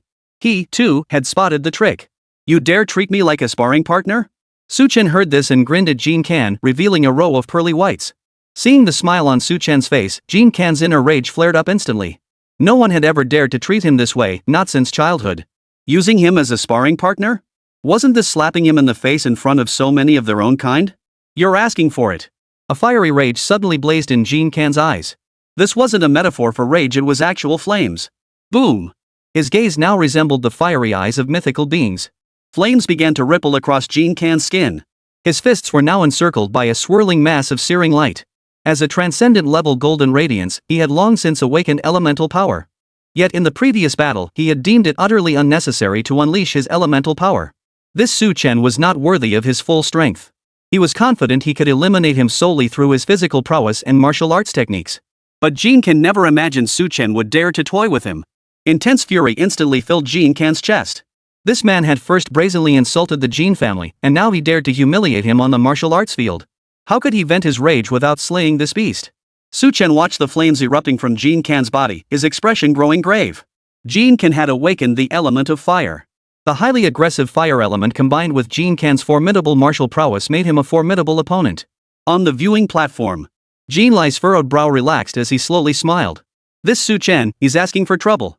Daring to mock Songer in front of so many people. Looks like Songer intends to go all out. Father, if he ends up hurting this guest. Jin Lai glanced at Jin Yunan with a probing tone. He wasn't worried about Su Chen getting hurt. Rather, he sought to gauge Su Chen's status through Jin Yunan's reaction. If the man were merely an ordinary squad leader, why would father have forgiven his earlier insolence? Though the probability was low, better safe than sorry. Facing Jin Lai's probing, old Master Jin showed no sign of unease. If he's injured, so be it. Hearing Jin Yunan's cold words, Jin Lai felt a slight sense of relief. It seemed he had overthought things. Su Chen was merely Yuru's savior, nothing more, nothing less. Then, he could let Ken act without reservation. As flames erupted from Jin Ken's body, another wave of gasps erupted from the stands. Brother Ken is getting serious. That kid doesn't know his place, daring to provoke Brother Ken. Song is the most formidable young talent in our Jin family. Seeing Jin Ken suddenly get serious, the Jin family members were instantly filled with a surge of confidence. Chapter 105, Jin Ken's Wrath, the final killing move. Su Chen knew Jin Ken hadn't fought at full strength during their earlier clash. Therefore, seeing the flames erupting from Jin Ken's body, his expression showed no surprise. A faint, flickering fire danced within Jin Ken's eyes. It was tangible flame, representing the fury burning within Jin Ken's heart. He had intended to defeat Su Chen before the eyes of the entire Jin family, earning prestige for himself and the second branch. But he hadn't expected Su Chen to dare mock him like this. Then he wouldn't be held responsible for showing no mercy from this point onward. Besides, grandfather had already made it clear, both sides were responsible for their own lives in this match. Later, I'll make you wish you were dead. A sinister curve tugged at Jin Ken's lips, making his expression look almost feral. Su Chen remained unflinching, his gaze calm as he met his eyes. Come on then. Boom. After channeling elemental power, Jin Ken's fist strike grew even more ferocious. The fist wind, already as swift as thunder, now carried blazing flames of intense heat. Bang! Even in their first exchange, Su Chen's brows furrowed tightly. The searing heat radiating through his arm caused a sharp sting of pain. Even with the iron hand vine shielding him internally, it couldn't fully block Jin Ken's fiery fist. Moreover, fire inherently held an advantage over plant life. You should be quite pleased with this blazing fist technique. Jin Ken whispered with a sinister chuckle into Su Chen's ear. He immediately unleashed a fierce assault on Su Chen with his searing fists. Su Chen had only just regained his footing against Jin Ken through his mastery of wind elements and the resurfacing of his martial arts memories. But now, he was instantly knocked back to square one. Even Su Chen had to admit it now. Facing a powerful martial arts awakened individual, even with his elemental powers and martial arts skills, it was difficult for him to gain the upper hand. After all, in this regard, his opponent was simply stronger. Still, Su Chen refrained from deploying his primary combat plant, continuing to rely solely on his own strength. He wanted to see where his limits truly lay. Seeing Su Chen treat him with such casual disregard, Jin Ken's fury only intensified. He's asking for it. Jin Ken roared inwardly, unleashing every ounce of strength in his hands. The blazing fist technique resonated profoundly with the elemental power he had awakened, greatly amplifying Jin Ken's combat prowess. He was now a completely different person from moments ago. Even Su Chen clenched his teeth, feeling an overwhelming sense of pressure. As the foremost talent among the younger generation of the Jin family, Jin Kan certainly possessed considerable skill. On the spectator platform, Jin Lai watched Su Chen struggling to hold on, shaking his head softly. He had to provoke Sang'er. This blazing fist technique blends fire element manipulation with physical combat, one of our Jin family's most exquisite martial arts. And Kanner possesses remarkable aptitude for it. Father, your guest is likely to be defeated. Jin Munin remained impassive at the remark, replying only with a calm, no need to rush. Let's watch a little longer. Never declare victory or defeat until the very last moment. Jin Lai's eyes narrowed slightly. Could it be that Su Chen has some hidden card up his sleeve?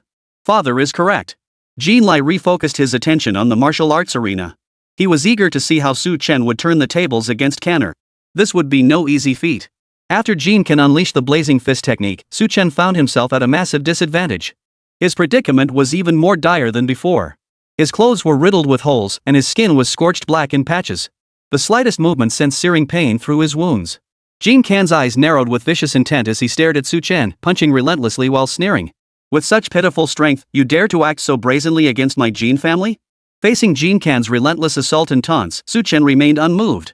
After holding his ground for a while, Su Chen suddenly sighed. It seemed the remaining potency of the Fufeng fruit had been completely exhausted. Even exerting greater pressure would be futile. In that case, this contest ends here. Just then, Jin Kan's fist wind struck again. Su Chen chose not to clash head-on with Jin Kan. Instead, he extended a vine to pull his body away. He narrowly evaded the punch. Seeing the vine suddenly extend from Su Chen's body, the Jin family members froze in shock. A plant? Could this kid be a plant-type awakener? Bull. Where have you ever seen a plant type that strong? Have you? I haven't seen one either, but what's with that vine? A wave of uproar surged around the stands. Everyone stared at Su Chen in astonishment, their eyes filled with shock. Earlier, Su Chen had battled Jin Kan for so long. They had all assumed he was an awakened martial artist or elementalist.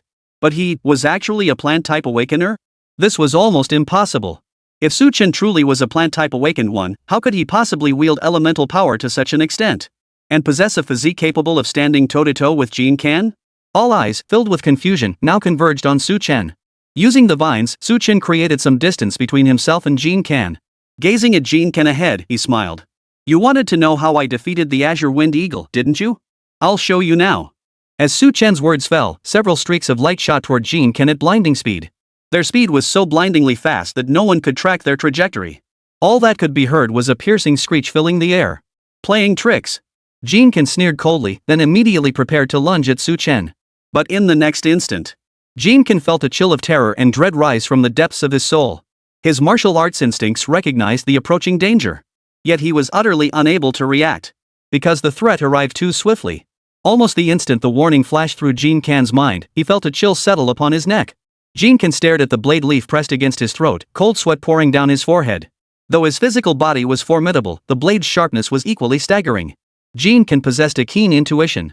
His body would never withstand this strike. Under the sword's threat, Jin Kan dared not move a muscle, staring at Su Chen with sheer terror in his eyes. It seems this match has already reached its conclusion. Su Chen turned his gaze toward the man outside the training ground known as Uncle Wu. It took the man several seconds to react. The match is over. Su Chen wins. No one cheered for Su Chen. The entire arena fell into dead silence. Everyone stared blankly at the martial arts arena, their minds unable to process what had just happened. Jin Kan had lost? The moment Su Chen activated his plant abilities, Jin Kan was defeated. Instant annihilation. There was absolutely no room for struggle. At this realization, a chill crept into everyone's hearts. Su Chen's strength was truly formidable. His earlier stalemate with Jin Kan had been nothing but a facade. Once he unleashed his true power, Jin Kan wouldn't even have a chance to resist. In the stands, Jin Lai leapt to his feet, staring at the arena with utter disbelief. What just happened? Can it be that Kan was defeated in an instant? Impossible. Just moments ago, Kanner had held a solid advantage, yet the battle's momentum had flipped 180 degrees in an instant. The crowd hadn't even caught a clear glimpse of Su Chen's technique. In the blink of an eye, Jin Kan was subdued by Su Chen. Had this been a real battlefield, Jin Kan would already be a corpse. Which means, Su Chen possessed the power to kill Jin Kan in an instant. A storm of shock surged through Jin Lai's mind. Who exactly was this Su Chen? He absolutely couldn't be just an ordinary squad leader. Sang'er was the strongest among the younger generation of the Jin family. Though the Jin family doesn't rely on raw strength, Sang'er's prowess was formidable even within the entire Tianqing city. Yet today, she was effortlessly defeated by some unknown upstart. Jean Lai's heart was shaken to its core. Still, as a strong contender for the next family head, Jean Lai quickly suppressed all his emotions. Only then did he realize how unbecoming his earlier outburst had been. Jean Lai turned his gaze to the elderly Mr. Jean standing nearby, a bitter smile curling his lips. The guest father invited is truly extraordinary. Jean Noonan's expression remained largely unchanged. Yet within, his conviction only deepened. This Su Chen was definitely no ordinary man. His arrival in Tianqing City was most likely tied to some special mission from the military headquarters. Inform the household that today's events are not to be discussed. Those who disobey will be dealt with according to family law. Jean Noonan lifted his eyelids slightly, casting a sidelong glance at Jean Lai. Jean Lai's heart trembled once more, instantly grasping the meaning. Yes, father. On the other side of Old Master Jean Yiro and Sang-Chi exchanged glances and clapped their hands.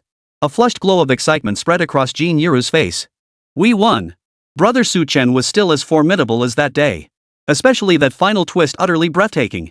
Jean Yiro watched Jean Can, who looked utterly lost on the martial arts field, and gave a disdainful snort.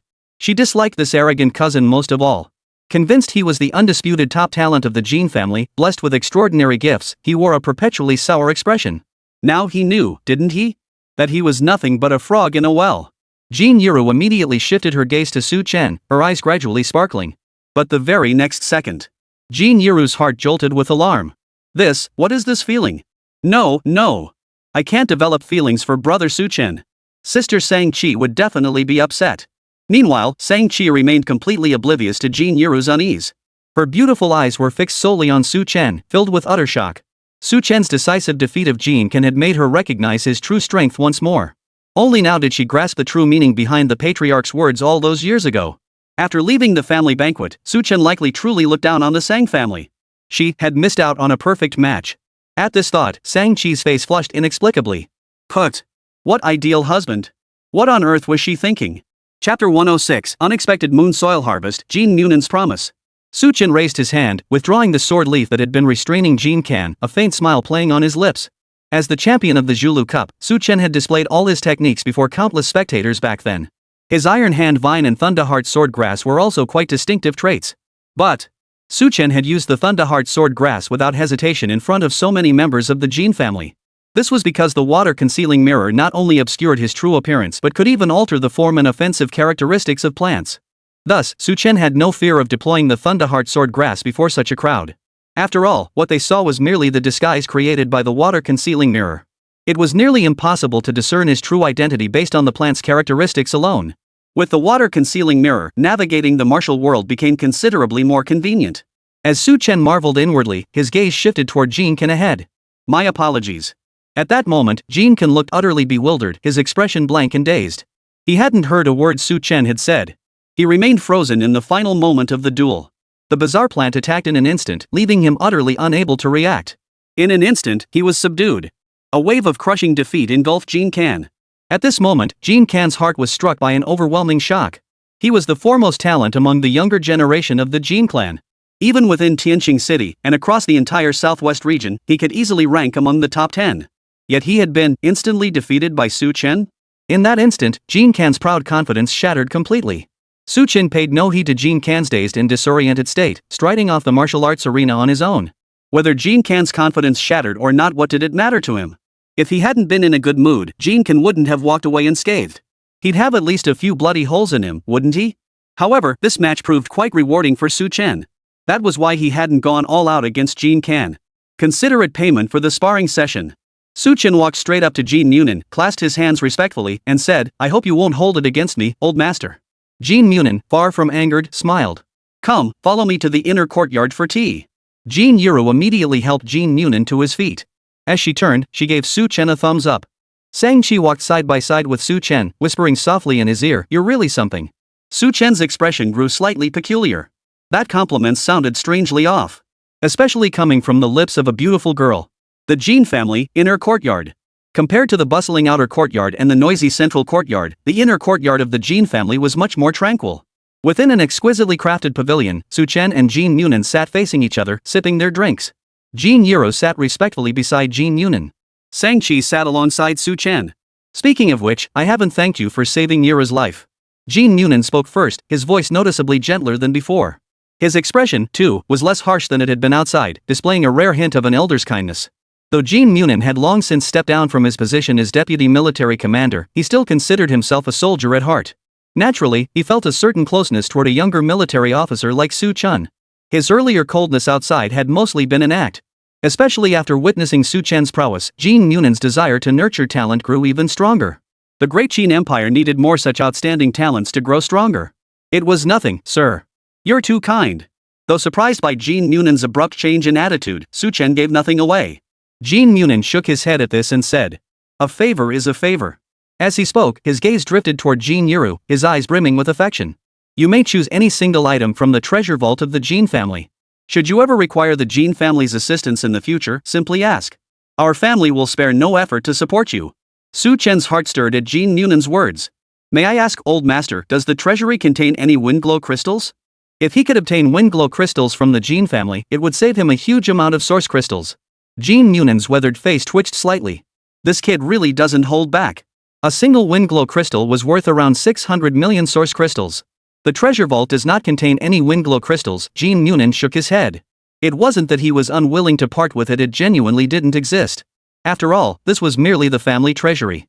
What did you take me for? The emperor's private treasury? Su Chen felt a slight pang of disappointment upon hearing this. It seemed that finding the windglow crystal would indeed require more time and effort. Then do you have any lunar soil or other special soils? For Su Chen, what he needed most now were special soil and windglow crystals. These two items couldn't be bought even with money. Jean Munin shot Su Chen a meaningful glance. "You little rascal. Nothing you want comes cheap. I don't have any other special soil, but I do have a pound of lunar soil." Su Chen's face lit up slightly at the news. A pound?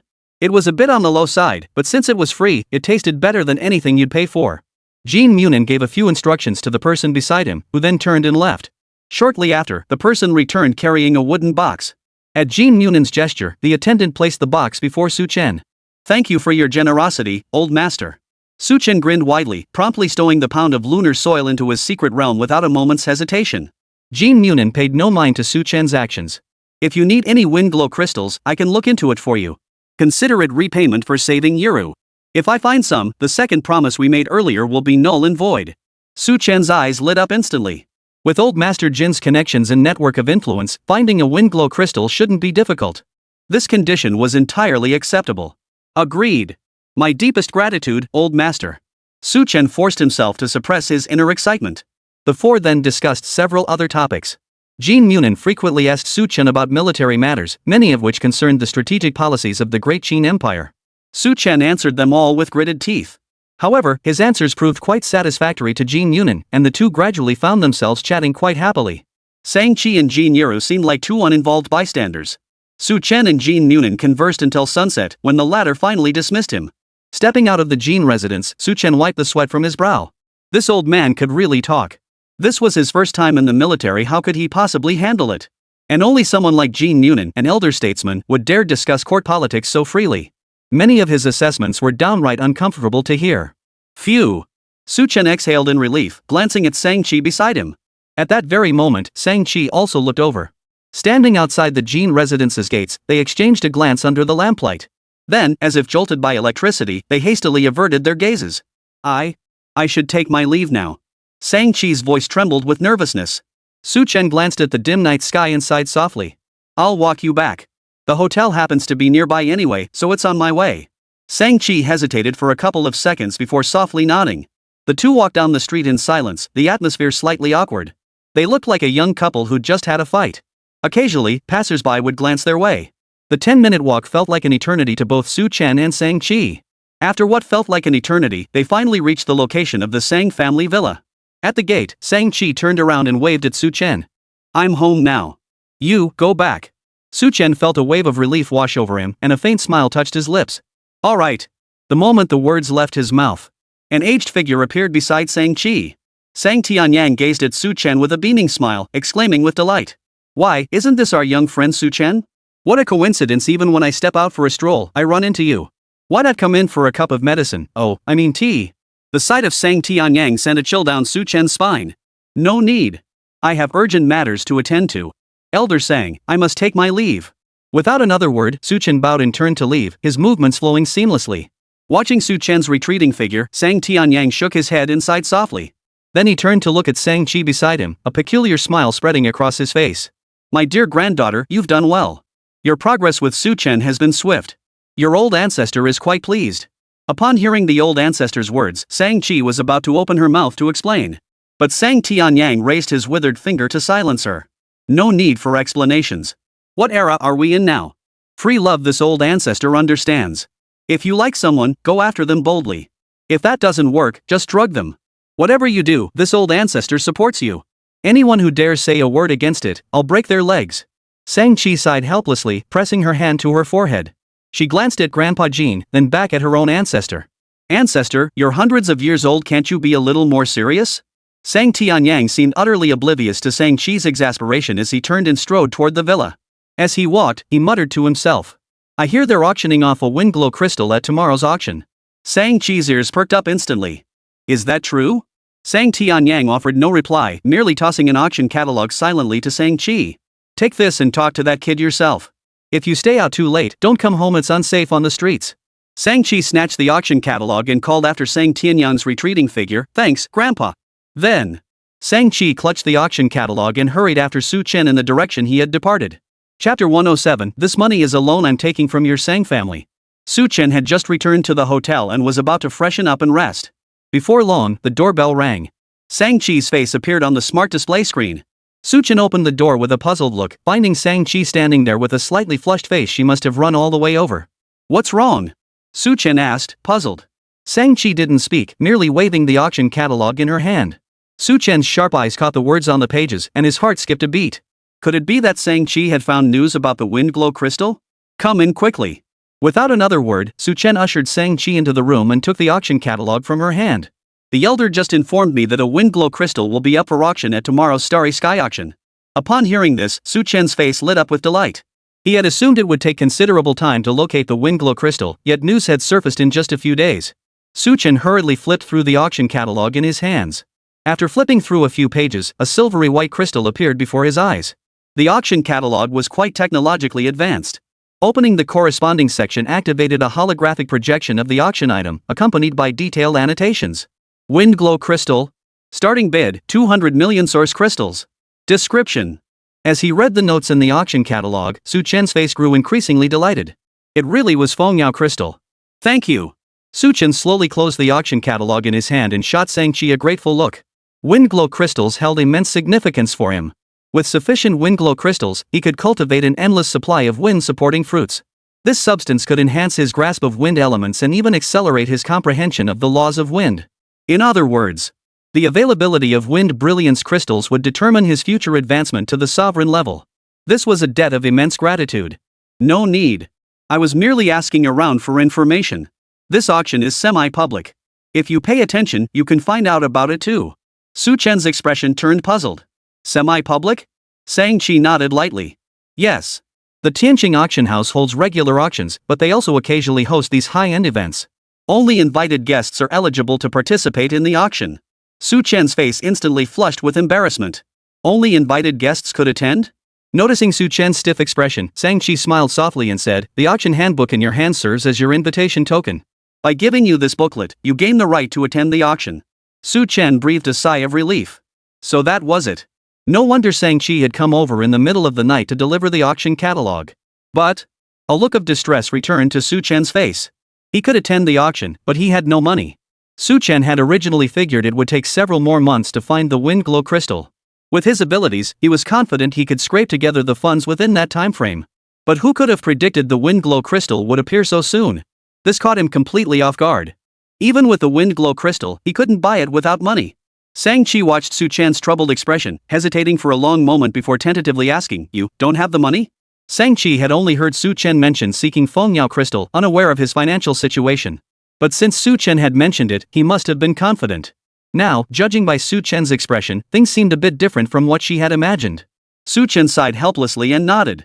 Sang-chi couldn't help but cover her mouth and giggle. You really are bold, asking me to help you find the Fengyao crystal without even preparing the money. Su Chen shrugged and sighed. I didn't know the wind glow crystal would arrive so soon. It left me no time to raise the funds. Sang-chi's smile grew wider at his words. But just then, her bracelet suddenly chimed. The display showed the caller was saying Tianyang. Cheer, don't come back. The patriarch is currently locked in battle with our enemies. The Sang family is in grave danger. Don't come back under any circumstances. Stay put with Su Chen tonight. After quickly delivering these words, Sang Tianyang hung up the call. Su Chen and Sang Chi were left staring at each other in silence. Sang Chi silently pressed her hand to her forehead. The old patriarch is hundreds of years old, yet he's still so shameless. Su Chen couldn't help but look awkward. The Sang family patriarch truly retains a childlike spirit. If you lack sufficient funds, my Sang family can provide them for you. Sang Chi shifted her tone and said, this would also serve as repayment for saving my life. The Sang family may lack many things, but money is not one of them. A single wind glow crystal was well within their means. Su Chen grimaced.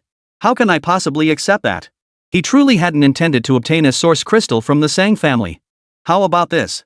Consider this money a loan from the Sang family. I'll repay it later. I know your family has plenty of money, but this is a separate matter. Sang Chi had intended to say more, but seeing Su Chen's resolute tone, she could only nod in agreement. The atmosphere grew slightly awkward afterward. Had it not been for the call from the patriarch, Sang Chi truly intended to hand over the auction catalog and leave. But Su Chen also sensed the subtle tension in the air. The Sang family had done him such a huge favor. It wouldn't be right for him to coldly send Sang Chi back. That seemed a bit inappropriate. You? Su Chen scratched his head. Why don't you stay here tonight? We have plenty of rooms here anyway. After a few seconds of hesitation, Sang Chi finally nodded. The Sang residence. Sang Tianyang sat on the villa rooftop, sipping tea with a satisfied look on his face. He gazed toward the direction of the hotel and chuckled. Young people these days are so thin-skinned. That just won't do. It took your old man stepping in. If it weren't for Su Chen's special status, I'd have slipped him some potent medicine. The next day, Su Chen and Sang Chi both rose early to wash and prepare. After meditating all night, Su Chen felt refreshed and energized, his mind focused solely on today's auction. Once he got his hands on the Wind Brilliance crystal, he could finally start cultivating the wind-supporting fruit. However, Sang Chi looked somewhat weary, as if she hadn't rested well the previous night. The auction starts at 9. If we leave now, we'll make it just in time. After finishing their morning routine, Sang Chi and Su Chen left the hotel together. Soon, they arrived before an imposing building. Guards maintained strict vigilance at the entrance. As Sang Chi and Su Chen approached the entrance, a guard stepped forward to block their path. Su Chen presented the auction handbook and the guards immediately allowed him to pass, but stopped Sang Chi. I'm sorry, but only one person is permitted entry per token. The guard's cold voice rang in their ears. Su Chen frowned instantly. Did this auction have such a rule? Sang Chi calmly raised her arm and made a call. The guard at the entrance quickly received instructions and stepped aside. Apologies, Miss Sang Chi. Please. Sang Chi shot the guard a sidelong glance before following Su Chen into the venue. The moment they stepped inside, the lights dimmed. Only scattered points of light guide the way. This arrangement was designed to protect the privacy of auction attendees. Sang Chi led Su Chen with practiced ease into a spacious private room. It seemed this wasn't her first time attending such an auction. The two sat down together on a plush sofa facing a transparent screen. The screen displayed an enlarged view of the auction podium. As more attendees arrived, the auction was about to commence. A seductively alluring female auctioneer slowly ascended the podium. She looked out and smiled. Ladies and gentlemen, this auction is about to begin. I am auctioneer Yer, whom you should all be familiar with. Let's skip the pleasantries. Proceed with orderly bidding and refrain from disruptions, or you will be permanently blacklisted by Tianqing Auction House. Now, let us commence bidding on today's first lot. Yer gave a light tap with her hand, and several attendants immediately stepped onto the auction platform behind her. Our first item up for auction is the heart's blood of an earth rock dragon. A mere 4 drops from a sovereign-level earth rock dragon.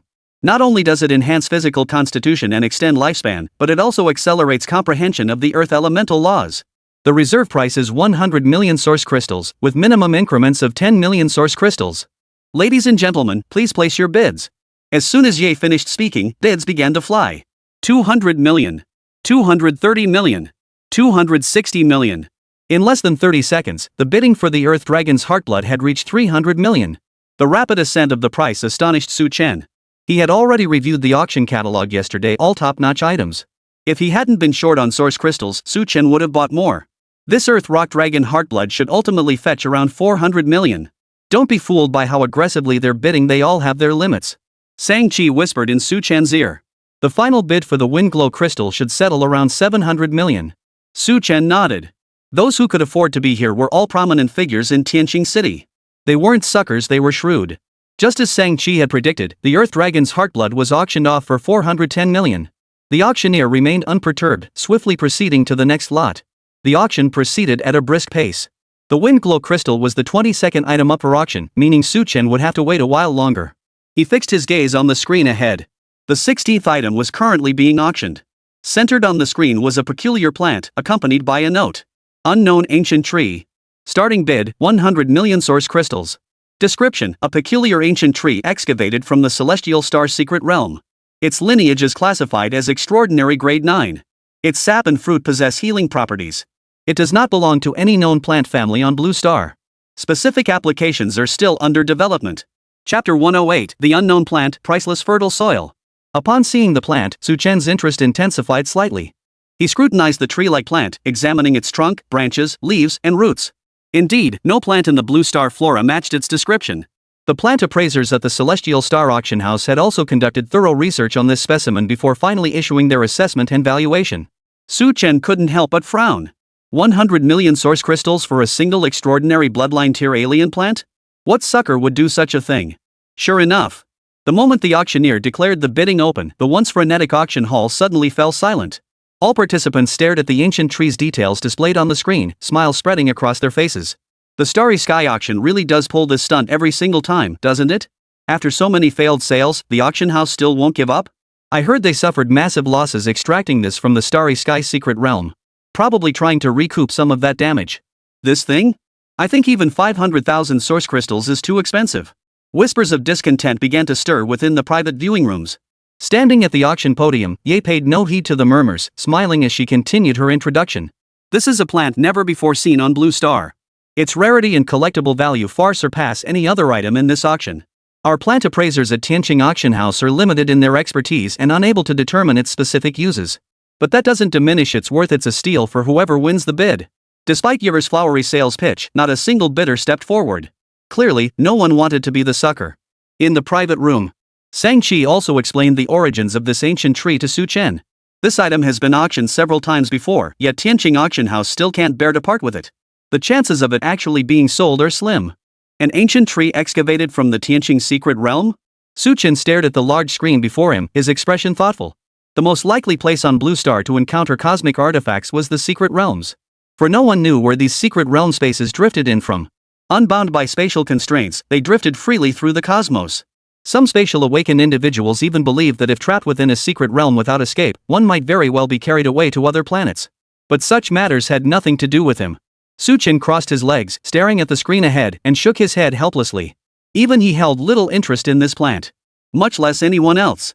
Though 100 million source crystals wasn't a huge sum for those present, who would want to be the sucker? Standing on the auction platform, Ye watched the silent crowd inside inwardly. This item was about to go unsold again. Counting this time, this ancient tree had now failed to sell 7 times. The auction house was likely losing all confidence in this ancient tree. As an auction house employee, Ye knew more behind-the-scenes details than others. Back when they retrieved that batch of items from the Celestial Star secret realm, the auction house's hired personnel suffered heavy casualties. Among them, 6 king-level experts perished. To recoup these losses, the items were priced exorbitantly. Most had already been sold, leaving only this ancient tree unsold. If it doesn't find a buyer this time, the auction house likely won't offer it again. Very well. I hereby declare this item unsold. Yer raised the auction hammer in her hand, about to announce the result.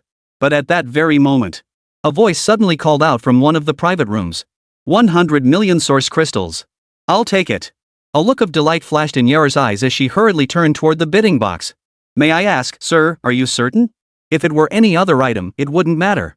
But this ancient tree had already failed to sell multiple times. Yer feared the man had misquoted the price. A confirming voice soon came from the private room. All right, I'll take it. Yer noted the location of the private room and confirmed it was one the Sang family had reserved year-round. So it was someone from the Tiansang Trading Company, though the voice wasn't that of Sang Qiheo or Sang Chi. All right, any other bids?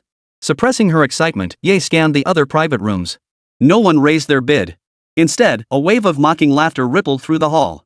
The Sang family must have money burning a hole in their pockets. What on earth would they do with 100 million yuan crystals for this thing? Maybe they're taking it home to burn as firewood? Ha ha ha ha. Well, it is the Tiansang Trading House. They're a huge conglomerate. Makes sense. But that bidder's voice sounded odd. It didn't sound like Sang Qiheo's. A buzz of murmurs rippled through the venue. All eyes turned toward the Sang family's private box with mocking glances. While the Sang family was willing to play the sucker, they certainly weren't. Driving up the price was one thing. But if the Sang family dropped out, wouldn't this thing just get stuck in their own hands? Never mind the others. Even Sang-chi inside the private room was staring at Su-chen with utter bewilderment.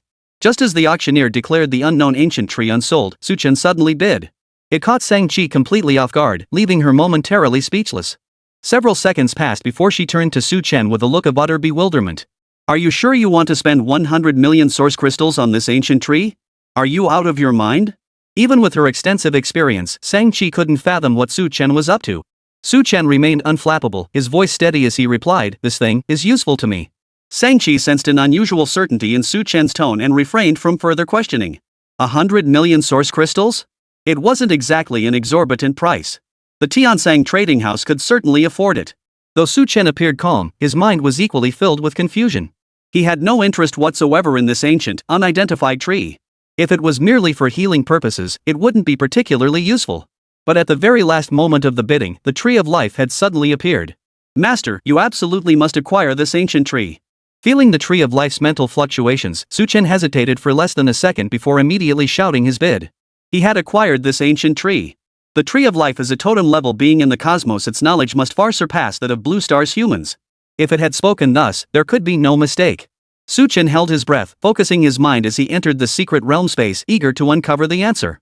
"Tree of Life, have you discerned something? This ancient tree is no ordinary being, is it?" Su-chen suppressed his intense curiosity as he inquired.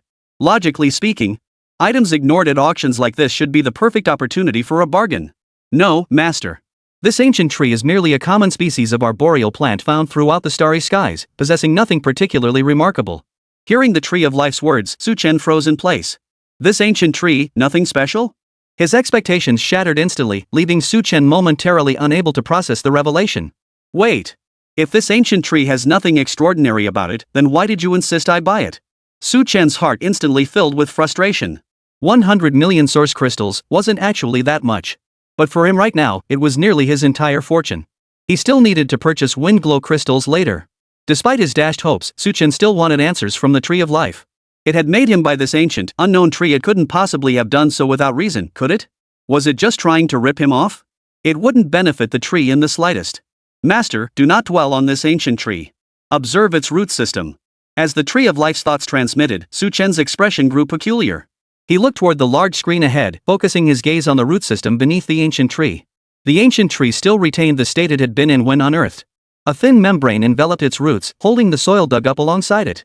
At first glance, it appeared no different from ordinary trees.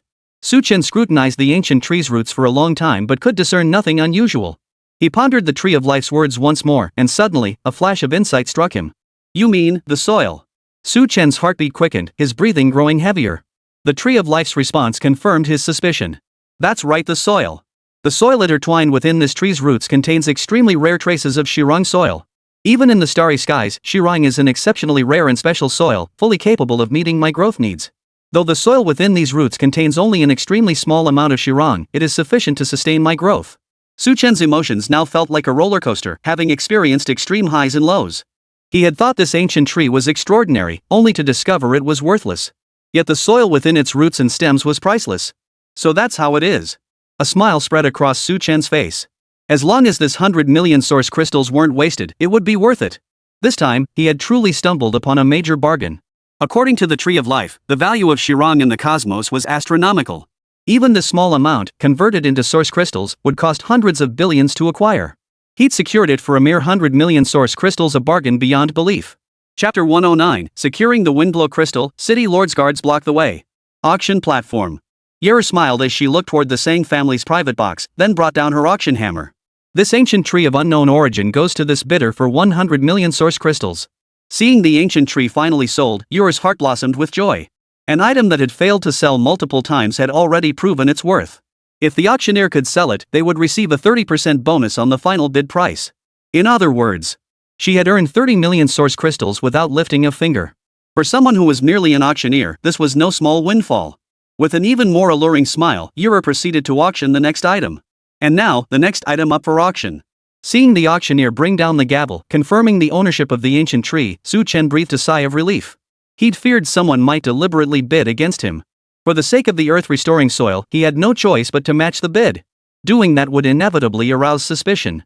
After all, the attendees were all seasoned veterans, they might well figure something out. Securing the sacred soil at the lowest price without drawing attention would be the ideal outcome. I'm sorry, but this ancient tree holds great significance for me. I will repay both the tree and the Fengyao crystal to the Sang family later. Su Chen explained softly to Sang-chi. His sudden bid without consulting Sang-chi had been somewhat presumptuous. Sang-chi gazed at Su Chen and smiled sweetly, seemingly unconcerned. Don't worry, 100 million source crystals isn't that much. As long as we can secure this item, it's worth it. Seeing that Sang-chi didn't mind his earlier action, Su Chen felt a wave of relief wash over him. As the auction progressed, it soon reached the Fengyao crystal. On the auction platform, a maid approached carrying a wooden box. Inside the open box lay a fist-sized, silvery white crystal. Yar smiled as she addressed the crowd. Windglow crystals, their uses and value should be clearer to you all than to me. It has been a full 2 years since the last auction of Windglow crystals in Starfall City. Such a rare treasure, if you miss it this time, who knows how long you'll have to wait. The starting bid for the Windglow crystal is 200 million source crystals, with each increment not less than 10 million source crystals. Ladies and gentlemen, please place your bids. No explanation from Yor was needed, everyone present understood the Windglow crystal's worth. For those who have awakened the wind element, this item is priceless. Alas. To date, wind brilliance crystals have only been found sporadically in select secret realms, with no known fixed source. This scarcity made wind brilliance crystals exceedingly rare. Yet its utility is limited to wind elementalists who haven't grasped the laws of nature, significantly diminishing its worth. Therefore, the value of Windglow crystals hasn't reached absurdly high levels. 300 million. Someone immediately raised the bid to 300 million. But this clearly failed to deter the other bidders. Everyone understood the crystal's true worth. Any bid below the threshold was meaningless. Inside the private room, Sang-chi and Su Chen didn't rush to bid, instead waiting silently. Su Chen was determined to secure the Windglow crystal. After all, with the Tiansang Trading Company as his financial backing, he had no fear of being unable to pay. Within mere minutes, the bidding for the Fengyao crystal had soared to 600 million yuan crystals. Seeing the moment was ripe, Su Chen hesitated no longer and immediately bid 70 million. The auction hall fell noticeably quieter. 700 million, that was already an exceptionally high price. All eyes turned toward the Sang family's private box. They recognized the voice that had just bid on the ancient tree of unknown origin. But they wondered what connection this person had to the Sang family. Yer glanced toward the private box and offered a friendly reminder. Sir, if you are not affiliated with the Sang family, you will need to provide proof of assets or a guarantor. This is not directed at you personally, but rather the auction house's policy. No sooner had Ye finished speaking than Sang-chi's voice echoed from within the private box. Sister Yor. The Sang family will vouch for him. Is that acceptable? The meaning of guarantee meant that if Su Chen couldn't cover the full amount after bidding today, the Sang family would make up the difference. The auction house would certainly not suffer any loss. Hearing Sang-chi's response, Yura's heart instantly settled. Miss Sang-chi, that is certainly acceptable. The auction continues. Upon learning that Su Chen had the Sang family as his guarantor, everyone turned their gaze toward the Sang family's private box. What kind of person is he, that the Sang family would vouch for him? He doesn't seem to be from Tianqing City. He must have some serious connections. But no matter how influential he is, this Fengyao crystal is mine. After this brief interruption, the auction proceeded as scheduled. Despite Su Chen driving the bidding for the Windglow crystal up to 700 million in one go, others continued to pursue it relentlessly. Soon, the price soared to nearly 800 million. Yet no matter how high others bid, Su Chen would always outbid them by one increment. This Windglow crystal was crucial to his swift advancement to the sovereign tier. He couldn't afford to let it slip away. At worst, he'd owe the Sang family a little more money. He could repay it gradually later. If all else failed, there was always the saying, 1,000 miles to Jianling, but a day to repay the debt. The Sang family patriarch would surely welcome this outcome. In the end, the Fengyao crystal fell into Su Chen's hands for 810 million. Though he'd spent tens of millions more in source crystals than anticipated, at least he'd secured the Wind Radiant crystal without incident. Only then did Su Chen's heart settle completely. Following the Windglow crystal, over a dozen more auction items were sold, each a priceless treasure. However, Su Chen had no interest in bidding on these items. Even if he wanted them, the money in his pocket wouldn't allow it. While he could borrow from the Sang family, he couldn't push his luck. Not long after, the auction came to a close. The auction staff delivered the 2 items Su Chen had acquired to his private room. Sang-chi settled the bill for him, a total of 910 million source crystals. After settling the bill, Sang-chi waved the receipt in front of Su Chen. Now, I'm your creditor. Su Chen, satisfied, stored the Windglow crystal and the ancient tree of unknown origin into his secret realm space. He looked at Sang-chi and smiled. The world may be vast, but creditors are the greatest. Come on, dinner's on me. Su Chen was genuinely in high spirits at that moment. Not only had he successfully obtained the wind glow crystal, but he'd also gained an unexpected bonus, the Shirong soil. The value of the Shirong far surpassed that of the wind glow crystal. This bargain saved him a staggering 100 billion source crystals. It was truly a double blessing. Su Chen and Shang-Chi walked side by side out of the auction hall, chatting and laughing, appearing quite harmonious. But they had barely taken a few steps outside the auction hall when two figures blocked their path. Both wore identical uniforms, their expressions stern and cold. Moreover, both possessed formidable strength, being ninth-tier awakened beings. The smile slowly faded from Su Chen and Shang-Chi's faces. "Who are you to block my path?" Shang-Chi's beautiful brows furrowed as she stared intently at the pair. The two men turned to look at Shang-Chi, their expressions softening into apologetic smiles. One of them explained, "Miss Shang-Chi, this matter does not concern you. The city lord wishes to invite brother Su Chen over to inquire about matters concerning the young city lord. I beg you, do not stand in our way." Su Chen and Shang-Chi exchanged a glance. People from the city lord's mansion? Su Chen sighed inwardly. It seemed Chu Wang had finally traced the matter back to him. But judging by today's setup, he didn't seem to have any concrete evidence, just suspicions. Otherwise, it wouldn't be these two guards from the city lord's residence coming to fetch him, it would be Chu Wang himself. Upon hearing it concerned Chu Yunfeng, Shang-Chi immediately understood. As the young lord of Tianqing City, Chu Yunfeng's disappearance had caused quite a stir within the city. Both she and Su Chen had been with Chu Yunfeng in the 10,000 Mountains, making them inextricably linked to the incident. Though she understood his intentions, Shang-Chi still worried about Su Chen's safety. After all, among those involved in this affair, both she and Xiao Rou had powerful connections and backgrounds. Xu Wang dared not touch either of them. Though Su Chen's origins were mysterious, Xu Wang certainly knew nothing of this. He might resort to extreme measures against Su Chen. So Shang-Chi spoke up, "Su Chen and I are friends, and we're also connected to Chu Yunfeng's disappearance. We'll accompany you to the city lord's mansion." The guard, as if anticipating Shang-Chi's response, smiled faintly and said, "I'm afraid not, Miss Shang-Chi. The city lord's mansion has already inquired about you. There's no need for you to trouble yourself with the trip. Besides, the city lord has only invited Su Chen this time. We kindly request your understanding." Hearing this, Shang-Chi's worries deepened. Xu Wang wouldn't resort to underhanded tactics against her or Xiao Rou, but he might against Su Chen. She absolutely could not let Su Chen go to the city lord's residence alone.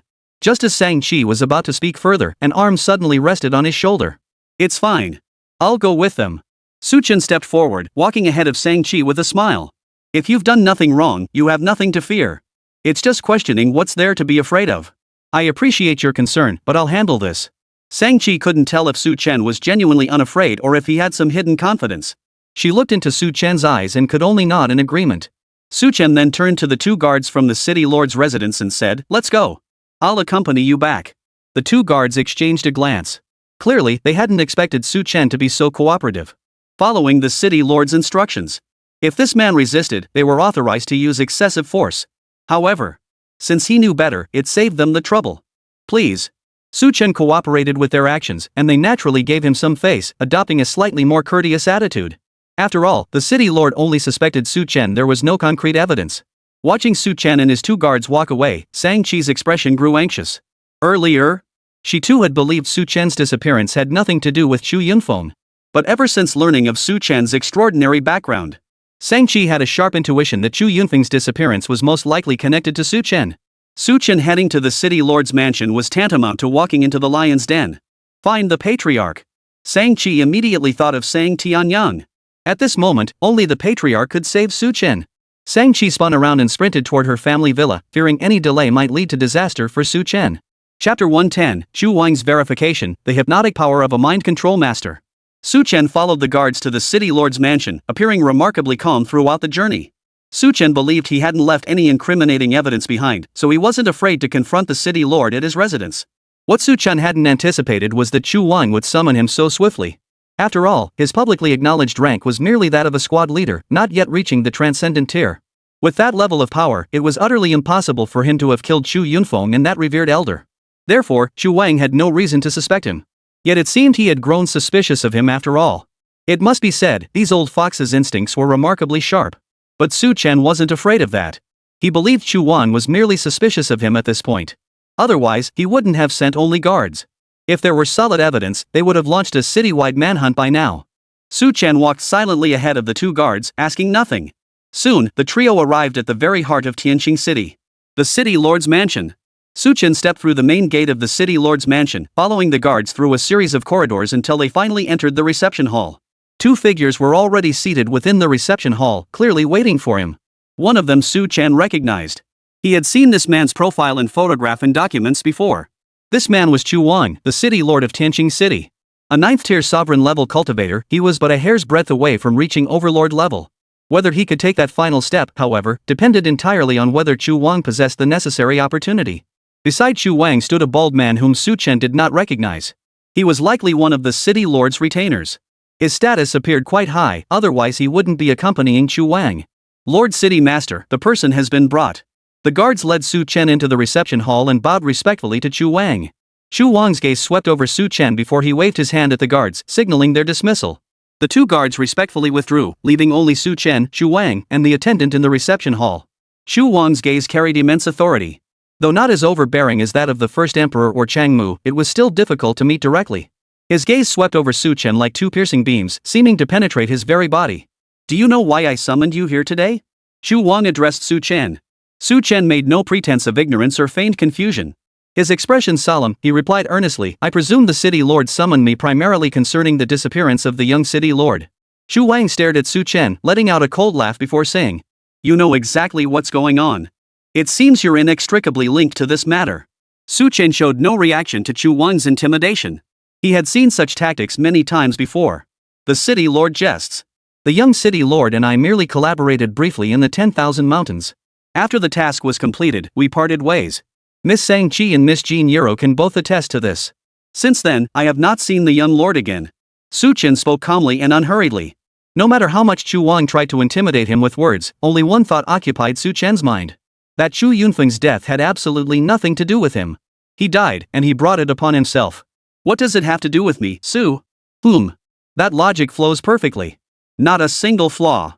Chu Wang stared intently at Su Chen, scrutinizing the slightest shift in his expression as if seeking some hidden meaning within. But unfortunately, Su Chen's expression remained utterly unruffled. Not a hint of abnormality could be detected. Chu Wang wasn't surprised by this. He stared down at Su Chen, lost in his own thoughts. Truthfully, he had summoned Su Chen today merely to observe him. Regarding Su Chen, Chu Wang had always harbored an uneasy intuition. Perhaps this soldier truly had nothing to do with Fomer's death. But what if there was a connection? However, after investigating Su Chen's background, the latter's suspicions diminished considerably. As a member of the Xianyang directly administered army, Su Chen's political review was undoubtedly flawless. His social connections were straightforward, yielding little of value. Moreover, Su Chen and Fomer had never met before this incident. Their encounter deep within the 10,000 mountains was nothing more than a mere accident. Not to mention, Su Chen's abilities were nowhere near sufficient to kill Yang and Fomer. Given these circumstances, Su Chen's suspicion had already been reduced to the absolute minimum. But Chu Wang still harbored some doubts.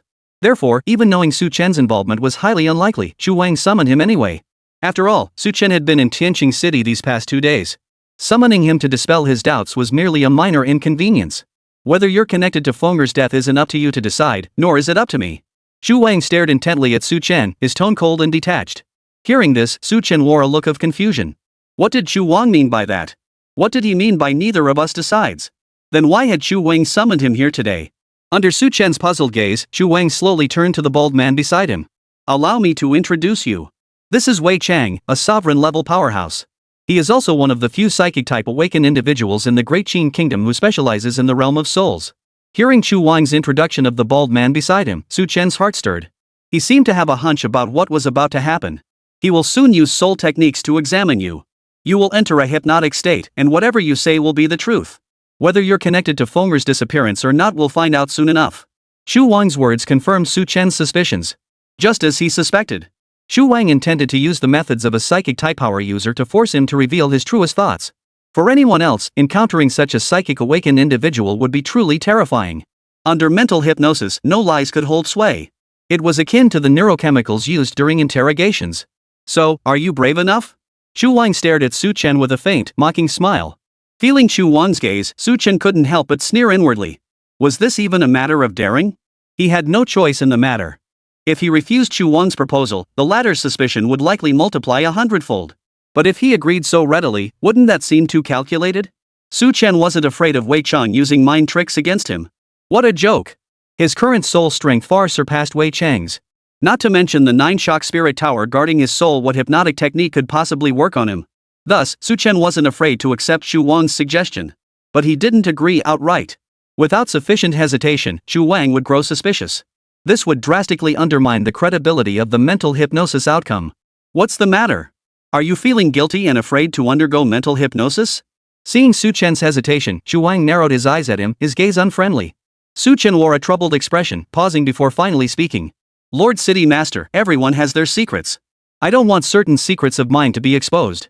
Therefore, Chen expressed his reluctance in a roundabout way. But before he could finish, Xu Wang cut him off. I understand your concerns. You needn't worry about that. Beyond matters concerning Fenger, I won't ask about anything else. As the ruler of Tianqing City, I wouldn't stoop to such a low level. Upon hearing Chen's response, the chill in Xu Wang's eyes softened slightly. So this was what Chen had been worried about. He had assumed it was guilt on the part of the former. But before the final results were in, it was too early to draw conclusions. Everything would have to wait until the results of the mental hypnosis were in. Very well. To prove my innocence, I willingly submit to Lord Wei Chang's mental hypnosis. Likewise, I request the city lord honor his promise not to inquire about matters beyond the young city lord. Xu Wang nodded indifferently upon hearing this. This kid is such a chatterbox.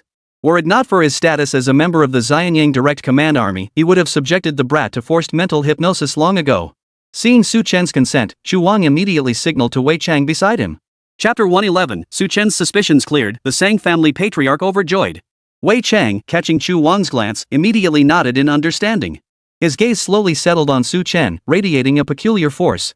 This force was not unfamiliar to Chen, it was the fluctuation of a soul. Chen, rest assured. This mental probing will cause you no harm whatsoever. We will only ask about Chu Yunfeng. Nothing else. Under mental hypnosis, every answer you give will be correct. Wei Chang's voice carried a peculiar, almost magical quality. Chen understood that Wei Chang repeated these words to lower his guard, making it easier to induce hypnosis. All right. Chen took a deep breath, his expression tinged with unease. Such an expression was the most natural reaction at this moment. Very good. Don't resist. Imagine some happy memories from the past. Wei Chang's voice became ethereal and dreamlike, gradually seeping into Chen's body. Chen sneered inwardly. This kind of soul-penetrating technique actually required the subject's cooperation? Even if there's a huge disparity in strength between the two sides, if the hypnotized person resists intentionally, it takes considerable effort to hypnotize them. Compared to the soul assault techniques of the Lighthouse Nation, it is far cruder. It falls even further short of the arcane secrets recorded in the dark spirit arts. Under Wei Chang's step-by-step guidance, Chen began to gradually empty his mind. Of course, this was merely an illusion. Chen was creating the illusion of vulnerability for Wei Chang. With the 9-shock spirit tower shielding his soul, such a level of soul attack stood no chance of succeeding. Yet to Chu Wang and Wei Chang, their mental hypnosis seemed to be taking effect step by step. When Wei Chang first initiated the hypnosis, he sensed fierce resistance from Chen's soul force. Don't worry, I won't harm you. Wei Chang soothed Chen's soul with words, a perfectly natural reaction. Even ordinary people would instinctively resist and struggle when their souls were invaded. Fortunately, Wei Chang was well versed in such matters and swiftly guided Chen into the hypnotic state. What he didn't know was that most of Chen's soul power was contracted within the 9-shock spirit tower. Only a small fraction remained accessible to Wei Chang's control. Though Chen appeared unconscious, his mind remained fully aware. To Chu Wang and Wei Chang, Chen appeared to be in a dazed state. Lord Wei, the hypnosis is complete. You may begin questioning him now. Wei Chang addressed Chu Wang with a faint smile. Chu Wang stared intently at Chen, a cold gleam flashing in his eyes. After a moment's contemplation, he spoke. Chu Yunfeng, did you kill him? Under hypnosis, Chen froze for a second or two before responding. No. Hearing this answer, Chu Wang's face showed little surprise. This outcome seemed to have been anticipated all along. Chen certainly wasn't the killer of Fenger and Yan. He lacked the capability. But what connection do you have to Chu Yunfeng's death? Chu Wang swiftly fired off a second question. Chen answered immediately. I don't know. Probably not. Hearing this answer, Chu Wang's face showed confusion as he turned to look at Wei Chang. Wei Chang smiled and explained. Lord City Master, a person under hypnosis will only speak their truest thoughts. Chen is correct in saying that. If he were to insist with absolute certainty that he had nothing to do with the young city lord's death, that would be the real problem. Chu Wang nodded thoughtfully, then sighed. It seemed. Chen's death truly had no connection to Fenger's demise. His intuition this time had been mistaken. Still, summoning the lad for questioning had at least resolved one lingering doubt. Very well. Now recount the events of that day. Chu Wang didn't stop questioning but instead posed a third inquiry. Su Chen had anticipated this. He calmly recounted the events of that day. He had rehearsed these words countless times in his mind, preparing for the day he might face Chu Wang.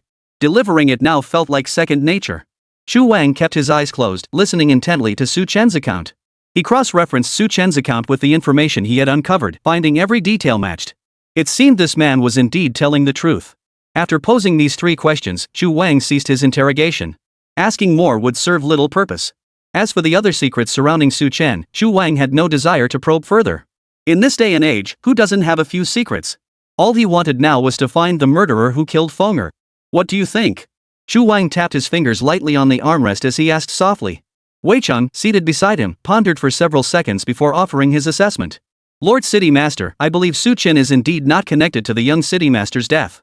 He's currently under mental hypnosis, and everything he says is completely genuine. There's no way he could be lying. Therefore, these answers are sufficient to clear him of suspicion.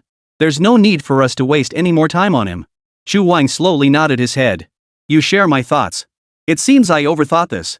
Wei Cheng glanced sideways at Su Chen, still under hypnosis, and made a throat-slitting gesture toward Chu Wang. What should we do with this man? Should we have him accompany the young master to his grave? Chu Wang's eyes narrowed at the suggestion, his gaze shifting to Su Chen below. Forget it. He's part of Xian Yang's direct command forces. Killing him would only invite unnecessary trouble. Recent shifts in the southwest region are significant. They're likely targeting Tianqing City. We must exercise utmost caution. Wei Cheng nodded lightly. The city lord's foresight is truly commendable. Meanwhile, Shang-Chi rushed back to the villa and shouted toward the rooftop. Ancestor, save Su Chen. Fearing Su Chen might face danger at the city lord's residence, Shang-Chi dared not rest along the way. The moment her words left her lips, Sang Tianyang materialized beside her. Sang Tianyang extended a withered finger and placed it on Shang-Chi's shoulder. The exhaustion within Shang-Chi vanished instantly. What's going on? Sang Tianyang asked calmly. Shang-Chi recounted the recent events, while Sang Tianyang listened silently. Chu Wang captured you?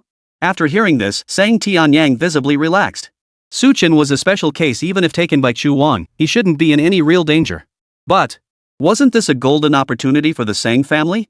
If they could rescue Su Chen from the lion's den, wouldn't Cheer and Su Chen's relationship grow even closer? For Cheer. For the Sang family. How could we possibly leave the city lord's mansion standing today without tearing it down halfway? Cheer, don't panic. The patriarch is here. Let's go. I'll see who dares to trouble your husband. You truly believe this old man is too frail to fight anymore, do you? Sang Tianyang swept his arm wide, carrying Shang-Chi's body with him as he strode toward the city lord's mansion. The Jin residence. Jin Yiru, engrossed in a drama, glanced absently at her wristband. Upon seeing the message from Shang-Chi, her expression instantly changed. She immediately rose and hurried to a secluded pavilion in the inner courtyard. Grandfather, Su Chen has been taken away by the city lord's mansion. Jin Yiru practically ran to Jin Munan's side. Seeing his granddaughter's frantic state, Jin Munan frowned slightly and scolded. What's the rush? The sky won't fall. Jin Yiru took a deep breath this time and repeated the message Shang-Chi had sent. Grandfather, Su Chen saved my life. We have every reason to help him, don't we? If you ask, the city lord will surely release him. Jin Yiru's face was etched with deep concern. Who in Tianqing City didn't know how much Chu Wang doted on his son? Chu Yunfeng's death must have filled Chu Wang with seething fury. Even if Su Chen had nothing to do with Chu Yunfeng's death, he might still be implicated. After all, he was merely a squad leader a world apart from Chu Wang's status. For the latter, eliminating him would be as easy as moving a finger. Upon hearing Jin Yiru's news, Jin Munan furrowed his brow slightly. Setting aside Su Chen's debt of gratitude to Xiao Rou, he was entrusted with a top-secret military operation. His importance was self-evident. If Chu Wang meddled, it could potentially delay the military's operations. Now that he knew, it made no sense to stand idly by. With support from those beside him, Jin Munan slowly rose to his feet. Let's go to the city lord's mansion. Chapter 112, Hand over my Sang family's son-in-law. Jin Yiru's face lit up with joy upon seeing Jin Munan rise. She hurried over, took hold of Jin Munan's right hand, and pulled him toward the exit. Thank you, grandfather. Jin Munan shot his granddaughter a reproachful glance. Slow down, slow down. Getting old and already turning her back on us, huh? Jin Yiru realized she'd been a bit too forceful and immediately slowed her pace. The servants quickly prepared the carriage. Jin Munan observed his granddaughter's expression without betraying his thoughts, then asked. Xiao Rou, you've got feelings for this Su Chen, haven't you? At those words, Jin Yiru's cheeks flushed crimson. But as if something occurred to her, she shook her head hastily. No, Grandpa, that's not it. I only feel that kind of gratitude toward him for saving my life. Her words betrayed a palpable sense of unease. An old hand like Jean Munin could easily see through the pretense. She was surprisingly thin-skinned about it, refusing to admit it. Silly child, if there's someone suitable, you should definitely go for it. If you don't make a move, he'll end up with someone else. Jean Munin actually thought Su Chen was a perfect match. Both his abilities and character were top-notch. As for status and background, those could be set aside for now. After all, hadn't he himself started as a lowly soldier and worked his way up? Who could say Su Chen wouldn't be the next rising star in the military? Jean Yero listened to her grandfather's admonition, silently lowering her head as her right hand clenched the hem of her skirt. But, is this really wise? Sister Sang-chi and brother Su Chen were already at the stage of discussing marriage. Wouldn't it be inappropriate for me to butt in? The city lord's mansion. Xu Wang and Wei Chang were discussing how to handle Su Chen next. Wei Cheng proposed eliminating Su Chen on the spot and fabricating any excuse to justify it within the military. With Xu Wang's influence, accomplishing this wouldn't be difficult. However, Xu Wang rejected Wei Cheng's suggestion. The main reason was that Su Chen was no ordinary soldier. If any suspicious circumstances surrounding his death were uncovered, Xianyang would launch a rigorous investigation, potentially drawing unnecessary trouble. Then, release him? Wei Cheng's tone betrayed surprise. The city lord had never been so accommodating before. He found it hard to believe that merely being part of the Xianyang direct command forces could intimidate the city lord. Xu Wang scoffed at the suggestion. Release him? Of course we'll release him. But how could we let him leave so easily? Fenger is gone. What use is keeping such a man around? Strip him of his foundations, then cast him out of the city lord's residence. Xu Wang rose to his feet, his words sealing Su Chen's fate. Wei Cheng nodded indifferently, clearly no stranger to such matters. Su Chen cursed inwardly beside them. He'd heard every word. This Xu Wang utterly shameless. As the esteemed lord of Tianqing City, he dared to employ such underhanded tactics against a lowly soldier like me. Truly despicable. Su Chen had just managed to evade the mind control thanks to his powerful soul, and was beginning to relax. Little did he know Xu Wang had another trick up his sleeve. This was trouble. He couldn't just stand by and watch his foundations be destroyed, could he? What should he do? If he resisted now, Xu Wang and Wei Chang would surely grow suspicious. All his earlier deception would have been for nothing. But if he didn't resist, Wei Chang would strike him down. Moreover, given Xu Wang's temperament, Su Chen suspected that even if he revealed his identity, it would likely be useless. Doing so would only hasten his death. Su Chen was suddenly caught in a dilemma. How could either path lead to death? If that was the case, he might as well fight with all his might. Watching Wei Cheng advance step by step toward him, Su Chen's mind raced to make a decision. But, just as Su Chen prepared to fight to the death, an unexpected change occurred. The city lord's mansion began to violently tremble. The sudden tremor caused both Xu Wang and Wei Cheng's expressions to shift slightly. Then, a familiar voice echoed down from the heavens. Xu Wang, you dare lay a finger on the son-in-law of the Sang family? As the voice echoed, a thunderous crash erupted outside, sounding like collapsing structures. Hearing the voice of the Sang family patriarch, Su Chen was moved to tears. Ancestor. You're practically my own ancestor. You couldn't have arrived at a better time. Had you arrived even a moment later, I wouldn't have been able to survive in Tianqing City. Sang Tianyang? Xu Wang recognized the voice and instantly snapped to attention. He shot a glance at Su Chen, then vanished from the spot in an instant. Wei Cheng hesitated for a moment, his eyes darting around. Then he followed Xu Wang out, choosing not to pursue Su Chen any further. Su Chen watched the two depart and breathed a slight sigh of relief. With Sang Tianyang stepping in, he had managed to save himself today. However, he was still under mental hypnosis and couldn't leave just yet. Above the city lord's mansion, Sang-chi stood beside Sang Tianyang, helping the patriarch choose a location to strike. Ancestor, over there. That spot is unoccupied too. Sang Tianyang surveyed the scene below and casually flicked his sleeve. The buildings in the area Sang-chi had pointed to instantly collapsed with a thunderous roar, reduced to a cloud of dust. Sang Tianyang watched the commotion below, a satisfied expression spreading across his face. What do you think, Shier? Your old ancestor is still quite formidable, isn't he? Sang-chi, who had been aiding and abetting the tyrant, nodded vigorously. Just as the two were conversing, Xu Wang's laughter slowly echoed through the air. Senior Sang, why attack my city lord's mansion? Surely there must be some misunderstanding here? Step by step, Xu Wang ascended toward the heavens, appearing before Sang Tianyang in an instant. His face bore only a smile, devoid of fear. Sang Tianyang glanced sideways at Xu Wang and said indifferently, Su Chen is my Sang family's son-in-law. By capturing him, aren't you slapping my face? Xu Wang's expression froze. The Sang family's son-in-law? He truly hadn't expected Su Chen to hold such a status. Hadn't Su Chen and Sang-chi only met in the 10,000 mountains? How had he become the Sang family's son-in-law? Did young people move this fast nowadays? This must be a misunderstanding, Xu Wang said with a faint smile. Please calm your anger, Senior Sang. Please step inside for a moment. Standing here draws too much attention and may stir gossip among the townspeople. Below, a crowd of townspeople had already gathered on the street, pointing and whispering at them. But Sang Tianyang wasn't bothered by that. Why else would he make such a grand entrance? Wasn't it precisely to let the entire city know that Su Chen is our Sang family's son-in-law? But now that the effect had been achieved, there really was no need to make such a big fuss. Sang Tianyang shot Chu Wang a withering glance before following him into the city lord's residence. Cut the nonsense. Hand over Su Chen. This old man intends to take him away. Sang Tianyang didn't even glance at the tea offered by the servants, his tone cold and indifferent. A smile spread across Chu Wang's face. Old Master Sang, you jest. I invited Su Chen here solely to inquire about matters concerning Fomer. Now that the truth has been uncovered, I naturally won't keep him detained in the city lord's mansion any longer. Sang Tianyang gave a faint nod. Chu Wang stared at Sang Tianyang's impassive face, cursing inwardly. This Sang Tianyang was a seasoned powerhouse, someone he couldn't hope to match. He himself was a 9th-tier sovereign-level cultivator, standing but a single step away from the overlord realm. Yet that single step apart represented a world of difference. Otherwise, would Sang Tianyang dare cause such a disturbance in the city lord's residence today? He had originally intended to cripple Su Chen's foundations and then let him go. But since Sang Tianyang had personally come for Su Chen, such petty tricks were unnecessary. There was absolutely no need to unnecessarily provoke a tyrannical-level powerhouse. Wei Cheng. Chu Wang ordered Wei Cheng behind him to bring Su Chen forward. But just then, the guard suddenly led an elderly man toward the reception hall.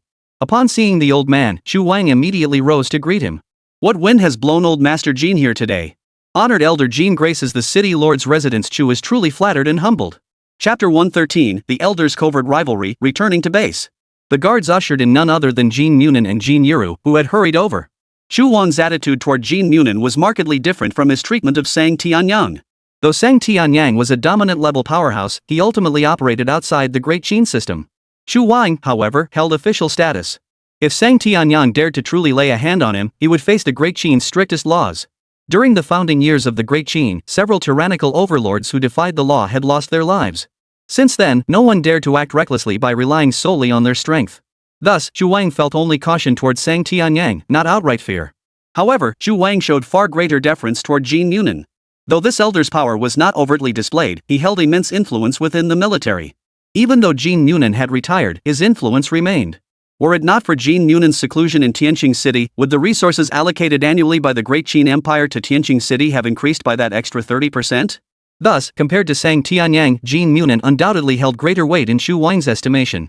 Jean Munin gave Chu Wang a fleeting glance before cutting straight to the point. I hear you've captured Su Chen. If it's confirmed, then release him. At Jean Munin's words, the smile on Chu Wang's face instantly froze. He hadn't expected Jean Munin to come demanding the release of his man too. What was so mysterious about this Su Chen? That he could get both the Sang family patriarch and old Master Jean to personally vouch for him. Chu Wang's gaze quickly shifted to Jean Yuro standing beside Jean Munin. Chu Wang instantly grasped the situation. Jean Munin and the Sang family patriarch had intervened largely because of Jean Yuro and Sang Qi. Chu Wang maintained a smile on his face, but inwardly, he cursed under his breath. Did Su Chen possess such immense charm? That he could attract both Jean Yuro and Sang Qi at the same time? That kind of romantic luck made even him feel a touch of envy. Back then, when he had instructed Chu Yunfeng to get closer to Sang Qi and Jean Yuru, it was precisely with the plan that Chu Yunfeng could win over both women simultaneously. That way, in both the business and military spheres, Fomer would have extremely powerful allies. His future accomplishments would certainly not be confined to being a mere city lord of Tianqing City. Alas! How could I dare disobey Elder Jin's words? I've already thoroughly investigated the matter. Su Chen has no connection to this affair. I will release him immediately. Jean Munin nodded with satisfaction upon hearing Chu Wang's response. Wei Cheng, bring Su Chen here. Chu Wang promptly ordered Wei Cheng to bring the man over. Meanwhile, Sang Tianyang exchanged a glance with Jean Munin. Sang Tianyang narrowed his eyes, sensing a palpable wave of hostility. This is bad. Chi'er is in danger. This favor today must go to Chi'er. Little Nan, you sure got here fast, huh? Sang Tianyang said with a forced smile. Compared to Sang Tianyang's age, Jean Munin was indeed merely a junior in his presence. Jean Munin's expression remained unchanged as he replied indifferently. Old Sang, you're not exactly late either. Two pairs of aged eyes locked in a standoff mid-air, and the room instantly fell silent. Chu Wang observed their expressions and wore a pensive look. The silence in the room was finally broken when Wei Cheng returned with Su Chen. Upon his return, Wei Cheng released Su Chen from his hypnotic state, and the young man was now fully conscious. Greetings, Elder Sang, Elder Jean. Sang-chi and Jin Yiru's gazes turned toward Su-chen almost simultaneously. Seeing that Su-chen bore no visible injuries, both women breathed a sigh of relief. Glad to see you're unharmed. The warm gaze of the Sang family patriarch rested upon Su-chen. Sheer has been worrying about you for quite some time now. Hearing Sang Tianyan's words, Su-chen felt his head spin. Sure, you saved me, but I'm not the type to repay a debt with my body. Jin Munin also glanced at Su-chen before quickly averting his gaze and turning to leave. Xiaoro, Su-chen must be quite shaken today. Spend some time with him and comfort him. Jin Munin dropped the instruction before striding toward the door. Sang Tianyang immediately shot a hostile glare at Jin Munin's retreating back. Sheer, you go too? Sang-chi and Jin Yiru walked over to Su-chen, looking dazed and somewhat at a loss. Xu Wang and Wei Chang, standing nearby, stared in disbelief. Love luck, could it really come like this? People really shouldn't compare themselves to others. Xu Wang couldn't bear to watch any longer and quickly caught up with Jin Munin. Mr. Jin, allow me to see you out. Jin Munin waved him off, replying coolly, no need. You'd better get the city lord's residence tidied up as soon as possible.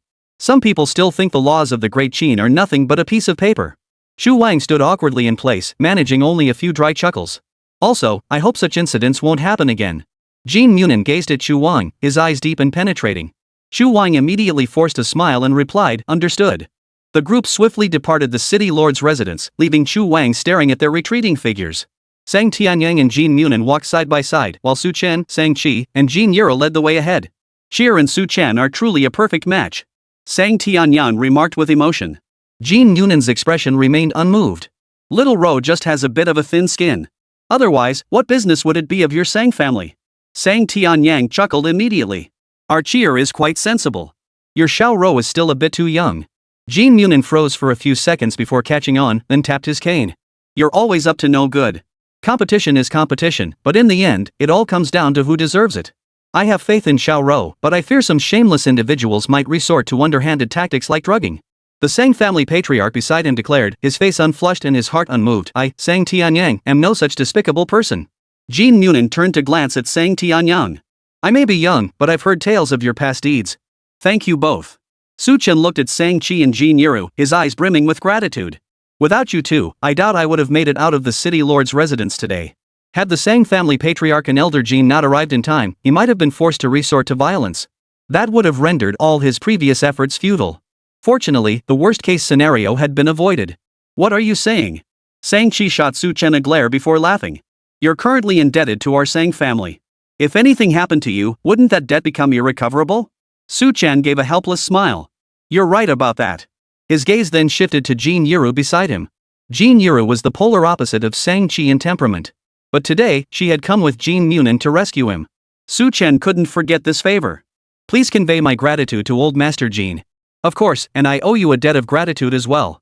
Jin Yiru nodded firmly. Then, her peripheral vision caught sight of Sang-chi beside her, and her heart sank once more. What should she do? What are your plans now? Sang-chi suddenly asked. Su-chen answered without hesitation, my leave is almost over. I plan to return to base. Once I'm back at headquarters, Xu Wang won't be able to do anything to me. Besides, with the elders stepping in today, Xu Wang probably won't bother me again. This matter is settled. Hearing Su-chen was returning to base, a hint of reluctance flashed across Jin Yiru and Sang-chi's faces. Noticing the lingering sadness in their eyes, Su-chen smiled reassuringly. I'll be staying in Tianqing City for quite some time. I'll come find you both whenever I get the chance. The two women nodded in understanding. Soon, Su-chen parted ways with Sang-chi. His business in Tianqing City concluded, it was time to return to base. This trip to Tianqing City had yielded significant gains, far exceeding his initial expectations. Moreover, it had completely dispelled Xu Wan's suspicions about him, an unexpected bonus. Next, he would focus on honing his skills within the military. Not only would he earn merit points, but he also needed to accumulate more source crystals. After all, he still owed the Sang family 800 million source crystals. Though Sang Tianyang would gladly wipe that debt clean if he simply nodded his consent. But debts are debts, this source crystal must be repaid. Most crucially, he must rapidly elevate his strength. Once he reached the sovereign tier, even Xu Wan wouldn't be able to touch him. Chapter 114, World Sand, the planet's sustenance wonderland, news from the Tianqing secret realm. Su-chen lay on his single bed, his consciousness entering the secret realm space. His two greatest gains from Tianqing City this time were. One was the wind glow crystal, the other was the fertile soil. The wind glow crystal was crucial for the continued growth of the Fufeng fruit and determined whether he could rapidly ascend to the sovereign realm. The value of the eternal soil was even more precious. Even in the vast expanse of the cosmos, its worth was beyond monetary measure. And he had acquired it for a mere 100 million source crystals, a bargain beyond belief. Chen gazed at the ancient, unnamed tree and carefully peeled away all the membranes from its root system. He then shook all the soil from the roots, gathering it into a pile. According to the Tree of Life, most of this soil was ordinary earth. Only 1 or 2 grains were actually shirang. After meticulous sifting, Chen finally separated 3 minuscule grains of soil. Calling them soil was almost a misnomer. If he hadn't looked closely, Chen probably wouldn't have even noticed these 3 specks, smaller than grains of sand. This is the shirang? Chen asked, his face clouded with confusion. He sensed nothing unusual about these particles. The Tree of Life, however, was quite certain about this. Its mental fluctuations even carried a hint of excitement. Indeed, Master, this is the eternal soil. The ultimate soil that sustains all life, rumored to exist only in legendary star domains. Even just 3 grains can greatly accelerate my growth. Hearing this, Chen approached the task with a mix of skepticism and hope, carefully pouring the 3 grains of shirang into the soil pit where the Tree of Life stood. The 3 grains of shirang were like dust, invisible to the naked eye, swiftly vanishing from Chen's sight. But the moment the soil touched the pit, the Tree of Life began growing wildly. What had been a sapling as thick as a thumb swiftly grew to the girth of a thigh. Its branches and leaves became much more lush. Only now did the Tree of Life truly resemble a proper tree. Watching the tree's dramatic transformation, Chen's expression gradually turned to astonishment. The nutrients contained within these 3 grains of shirang were equivalent to over 10 pounds of lunar soil. No wonder these mere 3 grains could be worth hundreds of billions of source crystals. Truly miraculous, Chen murmured in awe. The Tree of Life had now fully recovered to its transcendent grade state, its trunk glowing with a faint emerald green. Master, the shirang soil isn't the absolute pinnacle among celestial soils. Noticing Chen's astonishment, the Tree of Life explained. In the cosmos, there exists a soil known as world sand. The energy and nutrients it contains equal the total of an entire world. A single grain of world sand could sustain the growth of plants across several planets, even meeting the needs of totem tier or even immortal tier plants. Hearing the Tree of Life's words, Chen's expression grew even more astonished. This was simply astonishing. A single grain of world sand could meet the needs of several planets? Chen shook his head silently. His own knowledge was still far too shallow. Humans on Blue Star had no idea what kind of miracles truly existed in the vast expanse of the cosmos. It's just a pity there's still too little shirang. Otherwise, I could have restored it directly to the sovereign grade. The Tree of Life's voice, tinged with regret, drifted out slowly. Chen nodded lightly. Then, as if suddenly remembering something, he abruptly lifted his head. This ancient, unnamed tree was unearthed within the celestial star's secret realm. Could it be that there's more fertile soil within the celestial star's secret realm? What was brought out at the auction was only a portion of it. Chen's mind instantly sprang into action. This ancient, unidentified tree had failed to sell a full 6 times. This meant neither the seller nor the auction house had recognized the fertile soil. Therefore, it was highly probable that more shirang soil existed within the Starry Sky's secret realm. If he could gain access to the Starry Sky secret realm, he might just uncover more shirang soil. It's highly probable. The Tree of Life offered its own conjecture. Humans on Blue Star seem to lack strong detection capabilities for shirang, this minute substance with highly concentrated energy. It's highly probable that shirang still exists within the celestial star's secret realm. Chen's heart surged with excitement upon hearing the Tree of Life's assessment. If possible, he absolutely had to explore the celestial star's secret realm. The celestial star's secret realm was an exclusive domain near Celestial Star City, opening at remarkably short intervals. Each rotation of the garrison troops would receive a portion of the entry quotas. His chances of securing an entry slot were quite high. But there's no need to rush about this. Who knows how long it will be before the Celestial Star's secret realm opens again? Chen smiled faintly. Knowing that the Celestial Star's secret realm might contain fertile soil was sufficient. Chen immediately crouched down, peering into the pit.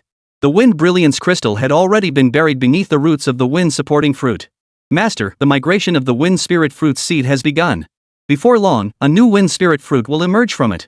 Moreover, with the enhancement of lunar soil and fertile soil, the effects of this wind spirit fruit will far surpass those of other wind spirit fruits. Hearing the Tree of Life's words, Chen's expression grew even more delighted. As long as it sprouts. Hadn't all his hard work been aimed at making the wind-supporting fruit bloom a second time? As long as he had enough foofing fruits in hand. Even if he were a pig, he could reach the threshold of a king tier, right? The analogy might be a bit off, but it still held some truth. Besides, he was far smarter than a pig. With the aid of foofing fruit, his ascent to the sovereign tier should accelerate considerably. The Celestial Star's secret realm? Inside the tent, Liang Xian heard Chen's inquiry and his tone carried a hint of curiosity. That's right. Every time the Celestial Star's secret realm opens, our military headquarters gets a few spots. As long as one has sufficient merit points, they can secure a spot and enter the Celestial Star's secret realm. Hearing Liang Xian's reply, Chen clenched his fist silently. So it was true. However, there are restrictions on entering the Celestial Star's secret realm. Only those at the transcendent level are qualified to enter. You've only awakened to the 3rd tier, haven't you? Liang Xian's gaze appraised Chen. If it weren't for Chen's extraordinary potential, he wouldn't have bothered explaining so much. Transcendent tier? Chen murmured softly. He wasn't far from reaching the transcendent tier himself. With some effort, he should be able to advance to that level before the next opening of the Celestial Star's secret realm. When might the next star realm opening occur? Chen inquired tentatively. Upon hearing this, Liang Xian leaned back in his chair, rubbing his chin as he mentally calculated for a moment. The Celestial Star's secret realm opens every 4 months. The timing is quite consistent. The next opening should be in about a month and a half. A month and a half? Chen's heart leapt with joy. This timing was perfect. It should be enough time for him to elevate his strength to the extraordinary level. Alright, thank you, squad leader Liang. Chen grinned broadly at Liang Xian. Liang Xian waved it off casually. No need to thank me. I'm just passing along what I know. I haven't done anything special. Liang Xian's courtesy toward Chen stemmed entirely from the latter's potential. With Chen's potential, he was bound to rise rapidly through the ranks of the military. By supporting him now, wouldn't he be obligated to support him later? In many promotion reviews, some people could be promoted with just a single word. In Liang Xian's view, Chen possessed the potential to become one of those individuals. The qualification exchange rate for the secret realm in previous years was roughly 3 million merit points. Prepare a bit more than that, and you should be fine. Liang Xian offered another friendly reminder. Chen nodded vigorously before leaving the tent. Shortly thereafter, Chen applied for a solo hunt. Soldiers of exceptional strength within the military could apply to enter the 10,000 mountains alone for hunting. This will also better hone their skills. The senior commanders of the rotation army readily approved Chen's request for a solo hunt. Once approved, Chen immediately set off for the 100,000 mountains. This time, however, he journeyed alone, without the escort of a large army. Chen planned to remain within the 100,000 mountains for an extended period, aiming to elevate his strength to the transcendent level. In a month and a half, he must reach the Tianqing secret realm.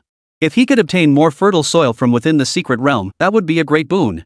Even if he couldn't, he would still extract some benefits from the Tianqing secret realm. After all, he was now a man burdened with 800 million in debt. Chapter 115, Half-Month Training, Millions in Merit Points. The 10,000 Mountains, Outer Realm. A streak of light effortlessly sliced through the neck of a strange beast in the night, cleanly severing its head. After the kill, the streak swiftly returned, landing beside a young man. The youth sat cross-legged atop a towering, peculiar rock, seemingly deep in meditation. Behind him lay a pink lotus, emitting a refreshing, subtle fragrance. 3 streaks of light hovered around the young man. Whenever a strange beast appeared nearby, the streaks of light would swiftly eliminate it before returning to continue guarding the young man. As dawn approached, the young man slowly opened his eyes. Awakened to the 7th tier, not far from the extraordinary level. This young man was none other than Chen, who had entered the 100,000 mountains. He had spent 15 days within the 100,000 mountains, returning only once during that period. During this period, his physical body meditated while the 3 sword leaves hunted. He managed both meditation and slaying strange beasts without neglecting either. With the aid of the forgetful dream lotus, Chen's original force amplified rapidly. In just half a month, he had advanced from awakening stage 3 to awakening stage 7. This was an exceptionally rapid pace. For other awakened individuals, it would take at least several months to achieve the same. Chen glanced at the surrounding monster carcasses, no longer surprised by the sight. After the bloodline enhancement, the combat range of the Thunderheart swordgrass reached a staggering 3,000 meters. The sword leaves themselves could reach speeds of twice the speed of sound. Even patrolling the entire combat range took only a few seconds. The coordinated action of the 3 sword leaves was more than sufficient to ensure his safety. Not to mention the iron hand vine clinging to his body. Ordinary attacks simply couldn't harm him. It was precisely because these plants guarded him that Chen dared to meditate within the perilous 10,000 mountains. For anyone else, this would be unthinkable. To meditate in such a perilous place? That's for those tired of living. Chen stood up, stretched lazily, and began his day's busy tasks. His task was to dissect the markers and valuable materials from the surrounding dead beasts. This work lasted several hours. Within Chen's secret realm space, another sizable mountain of materials piled up. Guess this will fetch millions more merit points? Chen glanced at the small mountain before withdrawing his consciousness from the secret realm. Entry qualifications for the Tianqing secret realm were sold to soldiers through an auction. Based on the annual market rate, it was worth about 3 million merit points. Chen possessed a solid 5 million merit points, not counting the unrecorded tokens. Exchanging for the Starfall Secret Realm entry was more than sufficient. However, Su Chen still needed to continue slaying beasts. The bulk of his expenditures went not toward purchasing the Secret Realm qualification, but toward acquiring energy materials. As the bloodlines of several plants gradually elevated, the energy resources required for each leap increased accordingly. At this point, a single Great Phoenix Source Crystal couldn't even advance a single plant by one tier. Su Chen often had to purchase large quantities of energy materials just to meet the demand. At this thought, a look of worry crossed Su Chen's face. And this was merely the awakening stage. By the time he reached Totem and Immortal stages, wouldn't he end up draining Blue Star dry? In fact, it was indeed possible. The Tree of Life had already warned him about such dangers. In the cosmos, some larger plants, when advancing in power, could even absorb all the energy from an entire planet. From then on, that planet becomes a barren wasteland, destined to crumble into dust before long. Su Chen felt his head spin at this revelation. He sensed he was destined to become a planet destroyer. Time to head back for resupply. Su Chen packed his belongings and began heading back toward the base. After this return trip, Su Chen planned to venture deep into the 10,000 mountains. Out in the outer realm, he should be relatively safe. Su Chen prepared to venture into the middle realm, where the beasts were stronger. They were also far more valuable. Moreover, Su Chen had heard rumors of a Moya vine dwelling deep within the 100,000 mountains. Even a sovereign-level powerhouse would be forced to retreat in its presence. Su Chen had thoughts about this Moyun vine, but not many. Given his current strength, the probability of subduing it was 0. Moreover, Su Chen still remembered the Holy Willow's warning. Never display one's innate talents before plants of overwhelming power. Doing so risked being bound by those plant entities and used as tools for their advancement. Such a fate would undoubtedly be utterly miserable. Whoosh! When Su Chen shook out all the markers from the secret realm space, it once again drew gasps from those around him. Each time Su Chen returned, it caused quite a stir. So much so that every soldier in the rotation army knew there was a monster among their ranks. Each mountain expedition yielded millions of merit points. Therefore, whenever Su Chen returned to record his merits, numerous idle soldiers would make a special trip just to watch the spectacle. Now, as they watched Su Chen produce another mountain of tokens, everyone present couldn't help but marvel. Damn, this guy's always so intense. How does he do it? I heard he's only at the 3rd awakening stage too. Damn it, I'm at the 3rd stage too. How come there's such a huge gap between us? Guess some people are just cut from a different cloth. Better not compare yourself to monsters like that, or you'll just make yourself miserable. The surrounding soldiers all stared in awe, curiously examining Su Chen from head to toe. Su Chen had long grown accustomed to such stares. The officer in charge of recording the merits was clearly well prepared. Whenever Su Chen came to record his military achievements, he would promptly summon several additional recorders. This was no small task. He simply couldn't manage it alone. After half an hour of tallying, the recorder finally delivered the final tally. Your total merits for this occasion amount to over 4 million. This is the precise figure. Su Chen merely nodded, not even glancing at the merit points recorded in the clerk's ledger. That'll do. All right. After saying that, Su Chen turned and left, returning to his single-occupancy dormitory. Although Su Chen had gained considerable renown among the rotating garrison troops, he rarely made friends in his daily life. There was no need. Lying on his bed, Su Chen deftly activated his wristband and began exchanging energy items. He purchased 4 types of crystals in total, spending 6 million merit points. The Great Phoenix Source Crystal offered the best value for money, but Tianqing City had very limited stock. If large quantities were needed, they would have to be shipped in from elsewhere, wasting considerable time. With only a month left, Su Chen had to act fast. The next day, Su Chen received the items he had exchanged for. After obtaining these energy sources, Su Chen once again entered the 100,000 mountains. Chapter 116, Ascetic Life, Encouraging Progress. Before entering the central realm, Su Chen lingered briefly in the outer realm. He needed to level up several of his plants. This would ensure greater safety once he entered the central realm. Su Chen arranged dozens of crystals around him and began enhancing the bloodlines of the Thunderheart Swordgrass, Ironhand Vine, and Forget Dream Lotus. Life Leap. As a faint green glow emanated from his palms, the primal energy within him rapidly depleted. It then began drawing power from the crystals beside him. The bloodlines of the 3 plants began their slow ascent. As Su Chen's most powerful plant, the Thunderheart Swordgrass naturally received priority in the upgrade. The upgrade of the Thunderheart Swordgrass alone consumed 18 Great Phoenix Source Crystals. And its lineage had only reached the extraordinary 4th tier. As the level increased, the gap between the Awakener and the controllable plants gradually narrowed. Without hesitation, Su Chen continued upgrading the other plants. Before long, the pile of crystals beside him was completely drained, reduced to a heap of powder. Both the Thunderheart Swordgrass and Ironhand Vine had their bloodlines elevated to the extraordinary 4th tier. The Forgetful Dream Lotus had just entered the extraordinary tier 1. Despite this, The forgetful dream lotus still delivered a pleasant surprise to Su Chen. After advancing to the transcendent bloodline stage, the forgetful dream lotus still hadn't awakened any elemental power. However, it had gained a new ability. Enlightenment. Forming a lotus throne upon which to sit cross-legged, it enhanced meditation efficiency and deepened comprehension of elements and cosmic laws. The emergence of this new ability filled Su Chen with unexpected delight.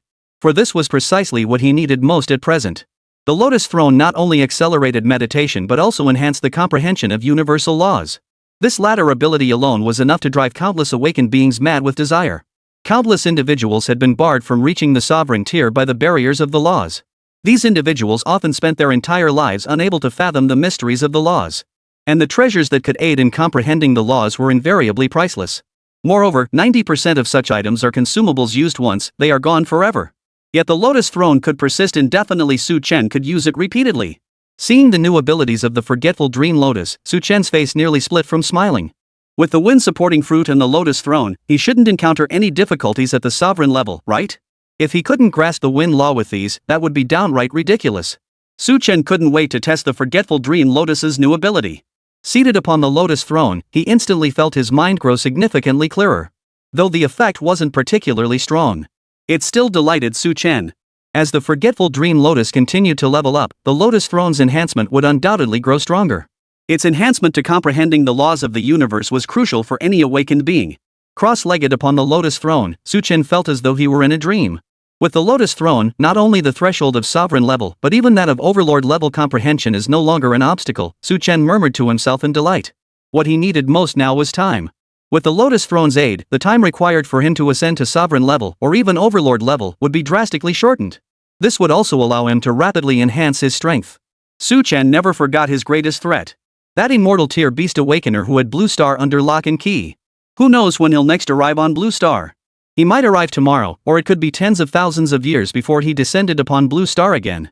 But before that day came, Su Chen had to be prepared. With the lotus throne in his possession, Su Chen felt undeniably more confident in facing the impending crisis. After upgrading all three plants, Su Chen set off for the central realm. Su Chen's body floated in midair, suspended about half a meter above the ground. A current of air supported his body, maintaining his suspended posture. Propelled by the wind, Su Chen moved forward slowly.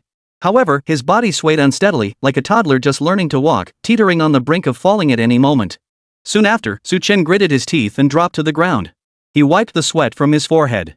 Is this really working? Su Chen seemed to be asking himself. The tree of life's mental fluctuations slowly emanated. Master, this greatly enhances your comprehension of wind elements and their laws. You must understand that greater power does not necessarily signify deeper comprehension of the laws. Much is revealed in the details. Through the subtle manipulation of wind power, you can grasp far more. Su Chen acted this way solely because of the Tree of Life's advice. This would deepen his understanding of the wind element. Su Chen immediately began his attempt. Wind elemental awakened ones were rare indeed, those capable of flight at the transcendent level. However, for Su Chen at his current stage, flight remained quite challenging. If he truly ascended hundreds of meters into the sky, it would likely end in tragedy. To Su Chen's surprise, however, this action caused his internal primal energy to deplete rapidly, unexpectedly accelerating his level progression. In other words, this method not only deepened his understanding of the elements but also accelerated his leveling. With such a two-for-one benefit, Su Chen saw no reason not to pursue it. Traveling at such a snail's pace, it took Su Chen nearly half a day to formally enter the central realm. From that point onward, Su Chen embarked on an ascetic lifestyle. By day, he practiced wind riding flight and the comprehension of laws. By night, he meditated upon the lotus throne. Under this dual discipline, Su Chen's advancement accelerated dramatically. Especially with the lotus throne, his meditation efficiency markedly increased. Moreover, combined with his daytime practice, his comprehension of the elements grew daily. As for slaying the monstrous beasts, Su Chen entrusted the task entirely to the Thunderheart sword grass. The three sword leaves possessed an exceptionally wide combat range, enabling them to operate completely independently. Su Chen needn't concern himself too much. Within the secret realm space, Su Chen gazed at the new roots sprouting from the earthen pit, his face brimming with a warm smile.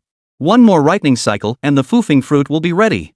After burying the Windglow crystal, the invisible seed began to take root and sprout once more.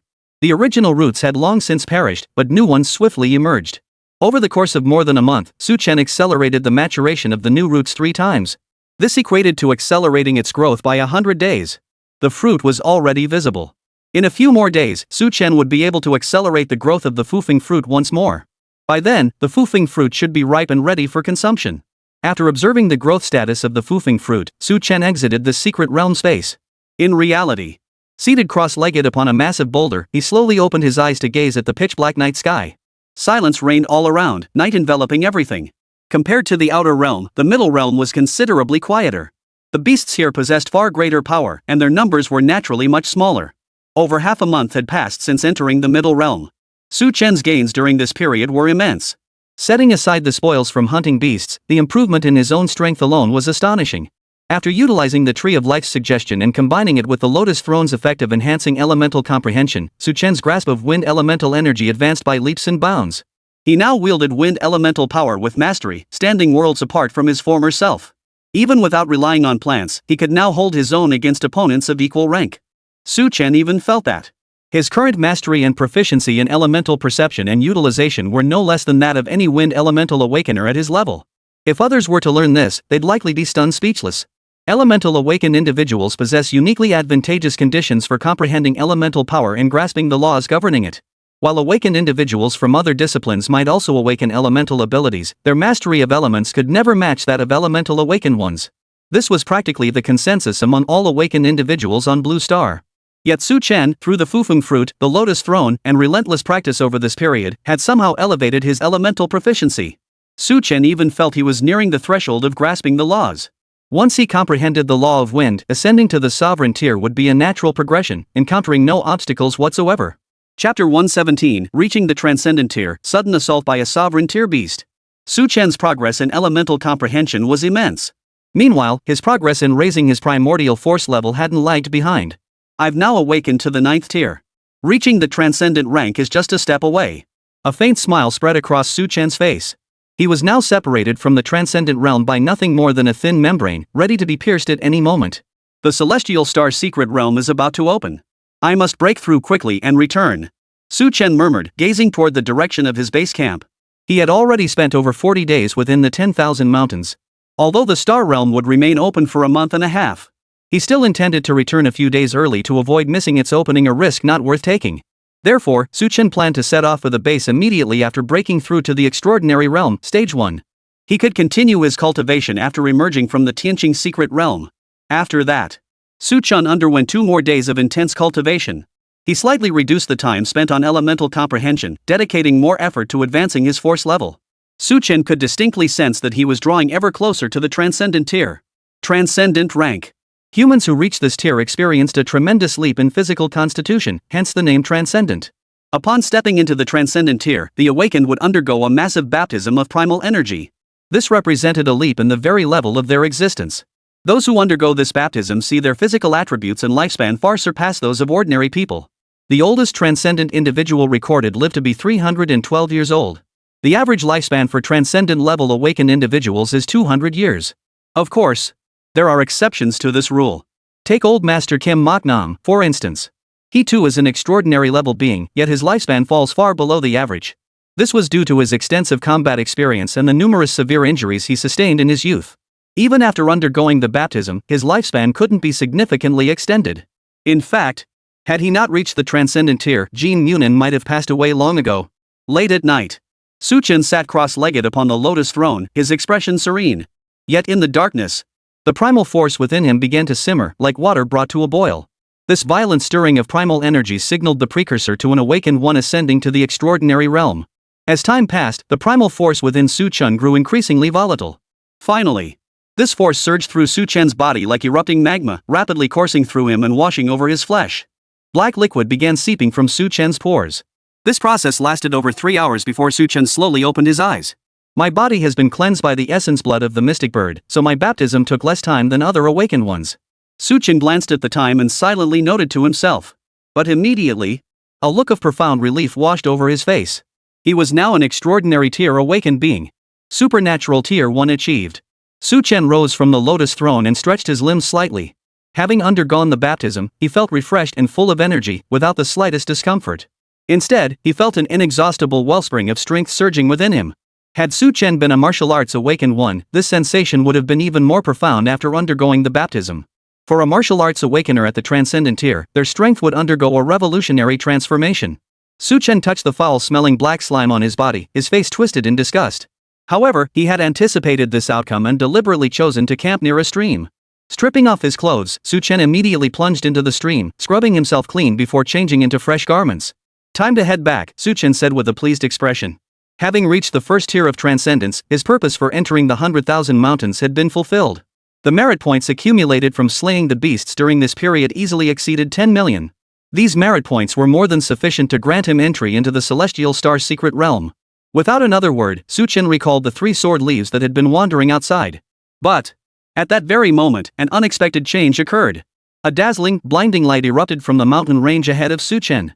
The blinding silver-white light shot toward Su Chen like a bolt of lightning. Monster attack. The words instantly flashed through Su Chen's mind.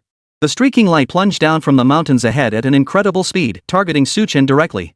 Its approach was lightning fast, the entire process likely taking less than 3 seconds. This speed rivals even the lightning heartsword grass. A sovereign-level beast. Only a sovereign-level beast could possess such speed. Su Chen's heart jolted violently.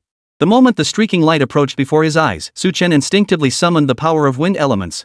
A colossal gale formed almost instantly at his command, enveloping his body and shifting him half a meter to the side. In that very instant, the streak of light pierced his right shoulder. Blood gushed forth, staining Su Chen's clothes crimson. Su Chen stared intently at the streak of light, studying its form. He swiftly cross-referenced it against the various monsters in the bestiary, finally identifying the creature's identity. Thunderlight Sparrow. A thunder elemental beast possessing extraordinary speed, reaching a staggering 10 times the speed of sound. No wonder it could launch an attack from distant mountain ridges and appear in an instant. Gritting his teeth, Su Chen pulled out some plant essence and swallowed it. It must have been the commotion from his breakthrough earlier that caught the Thunderlight Sparrow's attention. That was why it had suddenly launched its attack. A sudden chill ran down Su Chen's spine. Had he not been practicing wind elemental power frequently these past days? And instinctively used wind elemental power to dodge the strike at that critical moment of life and death. He would likely be nothing more than a corpse right now. Several seconds after the attack concluded, the 3 sword leaves finally arrived at Su Chen's side to provide defense. The Thunderlight Sparrow's offensive and defensive capabilities were both rather average. Its greatest pride lay in its speed. The Thunderlight Sparrow could reach speeds of 10 times the speed of sound, making it the fastest beast among the sovereign tier creatures. Even the lightning heartsword grass was several times slower in comparison. From a distance, the Thunderlight bird flapped its wings, observing Su Chen with a puzzled gaze. Clearly, it was also deeply curious as to why its earlier strike had failed to kill Su Chen. The Thunderlight Sparrow's appearance was indistinguishable from ordinary sparrows, save for the terrifying flashes of lightning flickering within its wings. Whoosh! Before Su Chen could recover from the previous assault, the Thunderlight Sparrow launched another attack. Like a meteor streaking across blue star, it appeared before Su Chen again in the blink of an eye. Fortunately, this time, the 3 sword leaves were extremely close to Su Chen. Clang! In the blink of an eye, the 3 sword leaves collided with the Thunderlight Sparrow hundreds, even thousands of times. The Thunderheart swordgrass was only at the 4th tier of transcendence. Though vastly stronger than other creatures, it still couldn't withstand the king tier Thunderlight Sparrow. In the lightning-fast clash, the Thunderheart swordgrass had already fallen into a disadvantage. The Thunderlight Sparrow flapped its wings, flinging the 3 sword leaves straight away. Its body then shook violently, emitting a humming vibration, and in an instant, it charged back toward Su Chen. Even now, Su Chen's mind was reeling. The lightning bird's sudden appearance had caught him completely off guard, and the creature was a speed-specialized beast. Its offensive posture was nearly impossible to defend against. Su Chen didn't even have time to carefully consider how to respond to the immediate crisis. Whoosh! The iron hand vine swiftly materialized from Su Chen's right arm, blocking the path before him. Yet, a hint of human-like disdain flickered in the Thunderlight Sparrow's eyes. The next second. Clang! A piercing sound instantly echoed across the central region of the 10,000 mountains. Chapter 118, The Root of All Change in an Instant. To better protect Su Chen, the iron hand vine had no choice but to reveal its true form. Its hundreds of tendrils swiftly intertwined, forming an impenetrable barrier that stood before Su Chen. These vines had been fully steel-hardened and infused with the power of the gold element. Their defensive strength surpassed even alloyed metals. However, before the lightning bird, iron hand vine's defenses proved utterly futile. The Thunderlight Sparrow, blazing with blinding lightning, collided fiercely with the shield formed by the iron hand vine. The next moment, a crisp cracking sound echoed. Amidst the thunderous roar, the iron hand vine's tendrils shattered like glass, easily pierced by the Thunderlight Sparrow. Countless tendrils shattered into fragments. Breaking through iron hand vine's defense took the Thunderlight Sparrow less than a split second. In the next instant, it arrived before Su Chen, who was shielded by the iron hand vine. This time, its target was Su Chen's heart. At its speed, even if it merely pierced Su Chen's body by inertia, it would cause his body to explode instantly. Watching the lightning sparrow flash relentlessly across his vision, beads of sweat formed densely on Su Chen's forehead. Every hair on his body stood on end. An intense sense of danger spread from the depths of his being. Even though Su Chen had endured countless life and death battles before, never had the threat of death felt so palpably intense. In that instant, Su Chen even felt as though he had already died. Thump, thump. Su Chen's heart began to pound violently, its rhythm far exceeding anything he had ever felt before. Under the overwhelming pressure of imminent death, Su Chen suddenly entered an extremely mysterious state. He abruptly sensed subtle shifts in the surrounding scenery. Everything slowed down. The entire 10,000 mountains fell silent in an instant, all sounds hushed. The roars of the beasts vanished, and the flowing winds ceased. The movements of that thunderlight bird appeared incredibly sluggish to Su Chen's eyes. So slow, in fact, it resembled a snail, utterly devoid of its earlier swiftness. Su Chen had no mind to ponder why this strange phenomenon had appeared. A single thought occupied his mind. That was to evade the thunderlight bird's attack and survive. And so, Su Chen moved. He first sidestepped half a step to the left, evading the thunderlight sparrow's attack trajectory. Simultaneously, he unleashed an immense surge of soul power. The only thing that could rival a sovereign-level opponent was his overwhelmingly powerful soul force.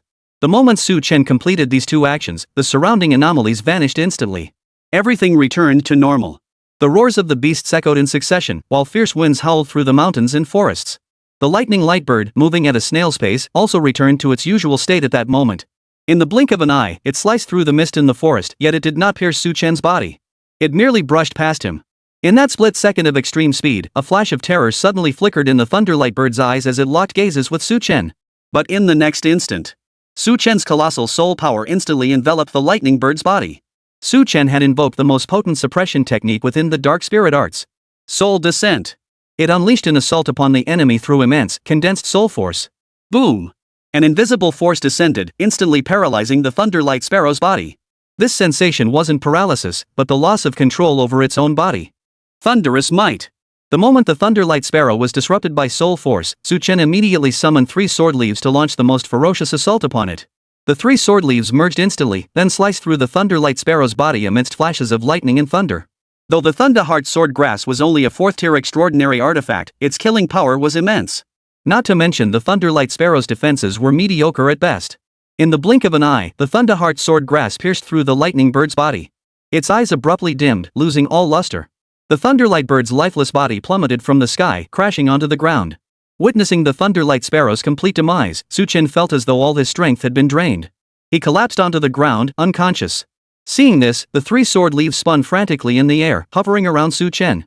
Only when the Tree of Life's mental fluctuations emanated from the storage device did their agitation subside. Don't worry. Master has nearly overexerted himself. Protect his safety and disregard everything else. A faint green stream of energy flowed out from the storage device, continuously feeding into Su Chen's body. Su Chen's complexion gradually regained its healthy flush, and the wounds on his body began to heal. Su Chen opened his eyes hazily, discovering daylight had already broken. The blinding sunlight made it difficult for him to keep his eyes open. The moment he opened his eyes, Su Chen felt an overwhelming sense of weakness, though thankfully it wasn't severe. What happened to me? Su Chen rubbed his temples, finally recalling last night's events. He had finally broken through to the supernatural tier, only to be suddenly attacked by the sovereign tier beast, the Thunderlight bird. At this thought, Su Chen abruptly looked ahead. The corpse of the Thunderlight bird lay motionless just ahead of him, its body already stiff. It looked as dead as could be. Su Chen exhaled in relief, his heart settling slightly. He sat down on the ground and began to recall the events of the previous night. The Thunderlight sparrow's sudden appearance had been entirely unexpected. Though only at the king tier level, its strength proved unexpectedly formidable. Both the Thunderheart swordgrass and Ironhand vine proved utterly useless against the Thunderlight sparrow. Moreover, Lei Guangchua had arrived too swiftly. At that moment, he had been completely stunned. He hadn't even had time to react or think.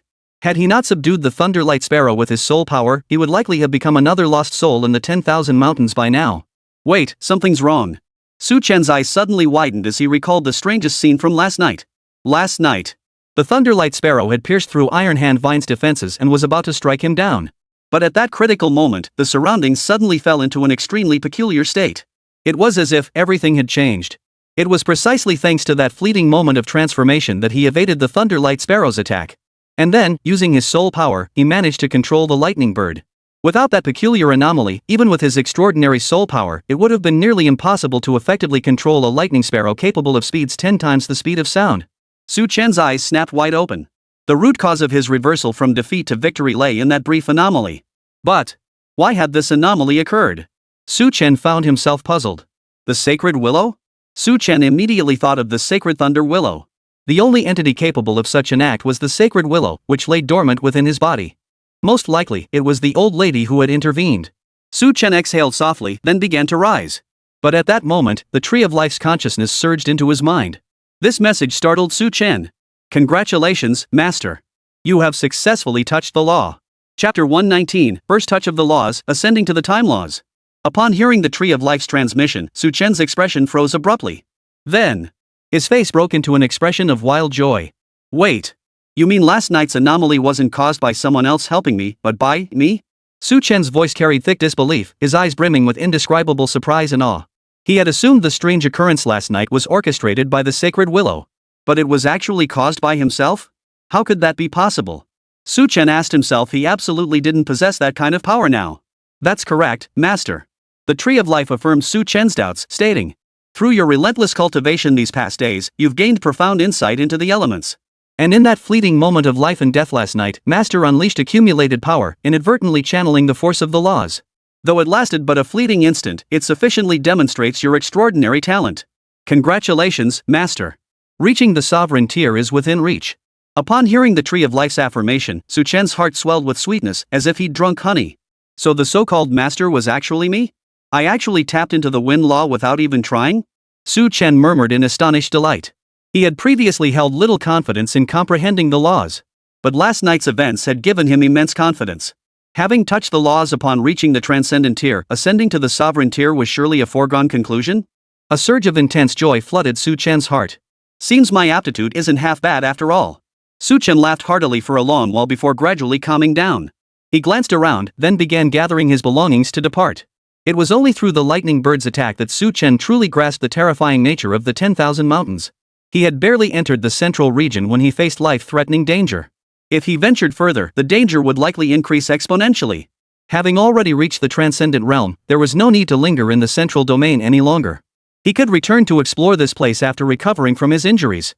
Su Chen swiftly gathered the corpses of the surrounding beasts, stuffing their materials and the lightning sparrow carcass into his secret realm space before hastily departing the central realm.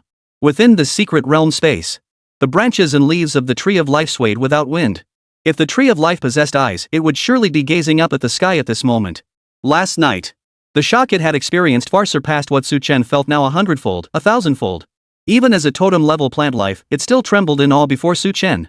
The moment it witnessed Su Chen manipulating the forces of law, the Tree of Life knew how wise its choice had been to recognize him as its master. A human possessing such terrifying innate talent was a rarity even among the stars. In the starry sky.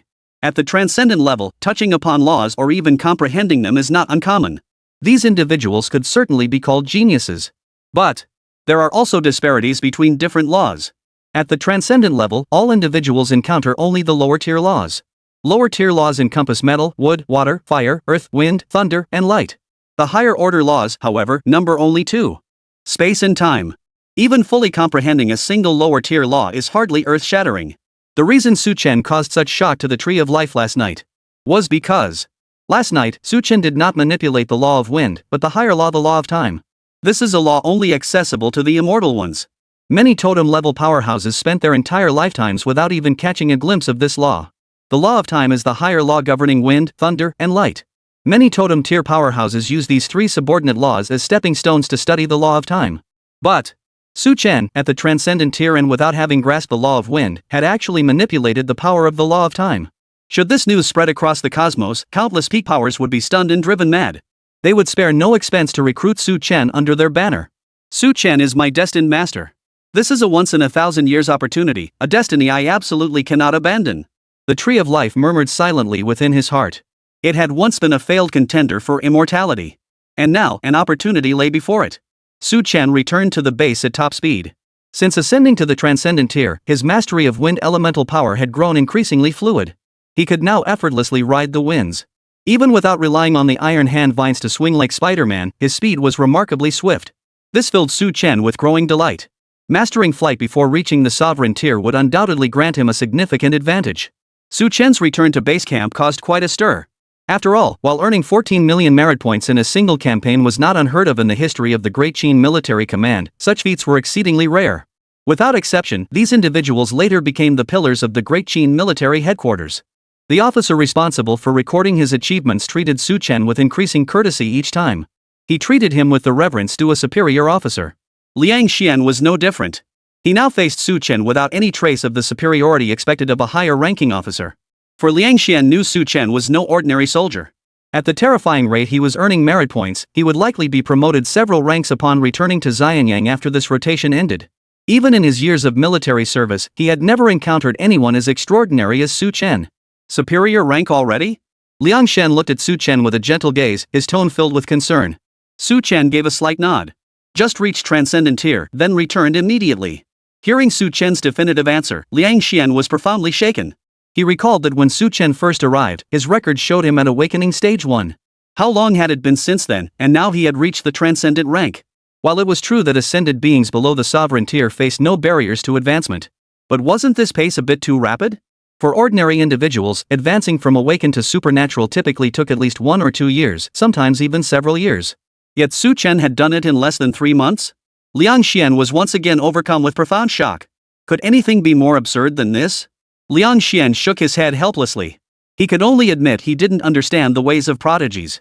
Since you've reached the transcendent rank, you now qualify to enter the Celestial Star's secret realm. The secret realm should open soon. Once it does, I'll notify you immediately. Liang Xian said with a faint smile. Su Chen thanked him briefly before handing over a leave request form without further ado. With several days before the secret realm opened, he could make a trip to Starry Sky City. Liang Xian took the leave request from Su Chen's hand and placed it on the desk beside him without even glancing at it. Brother Su, for matters like this in the future, just give me a heads up. No need to make it so formal. If you have matters to attend to, just go ahead.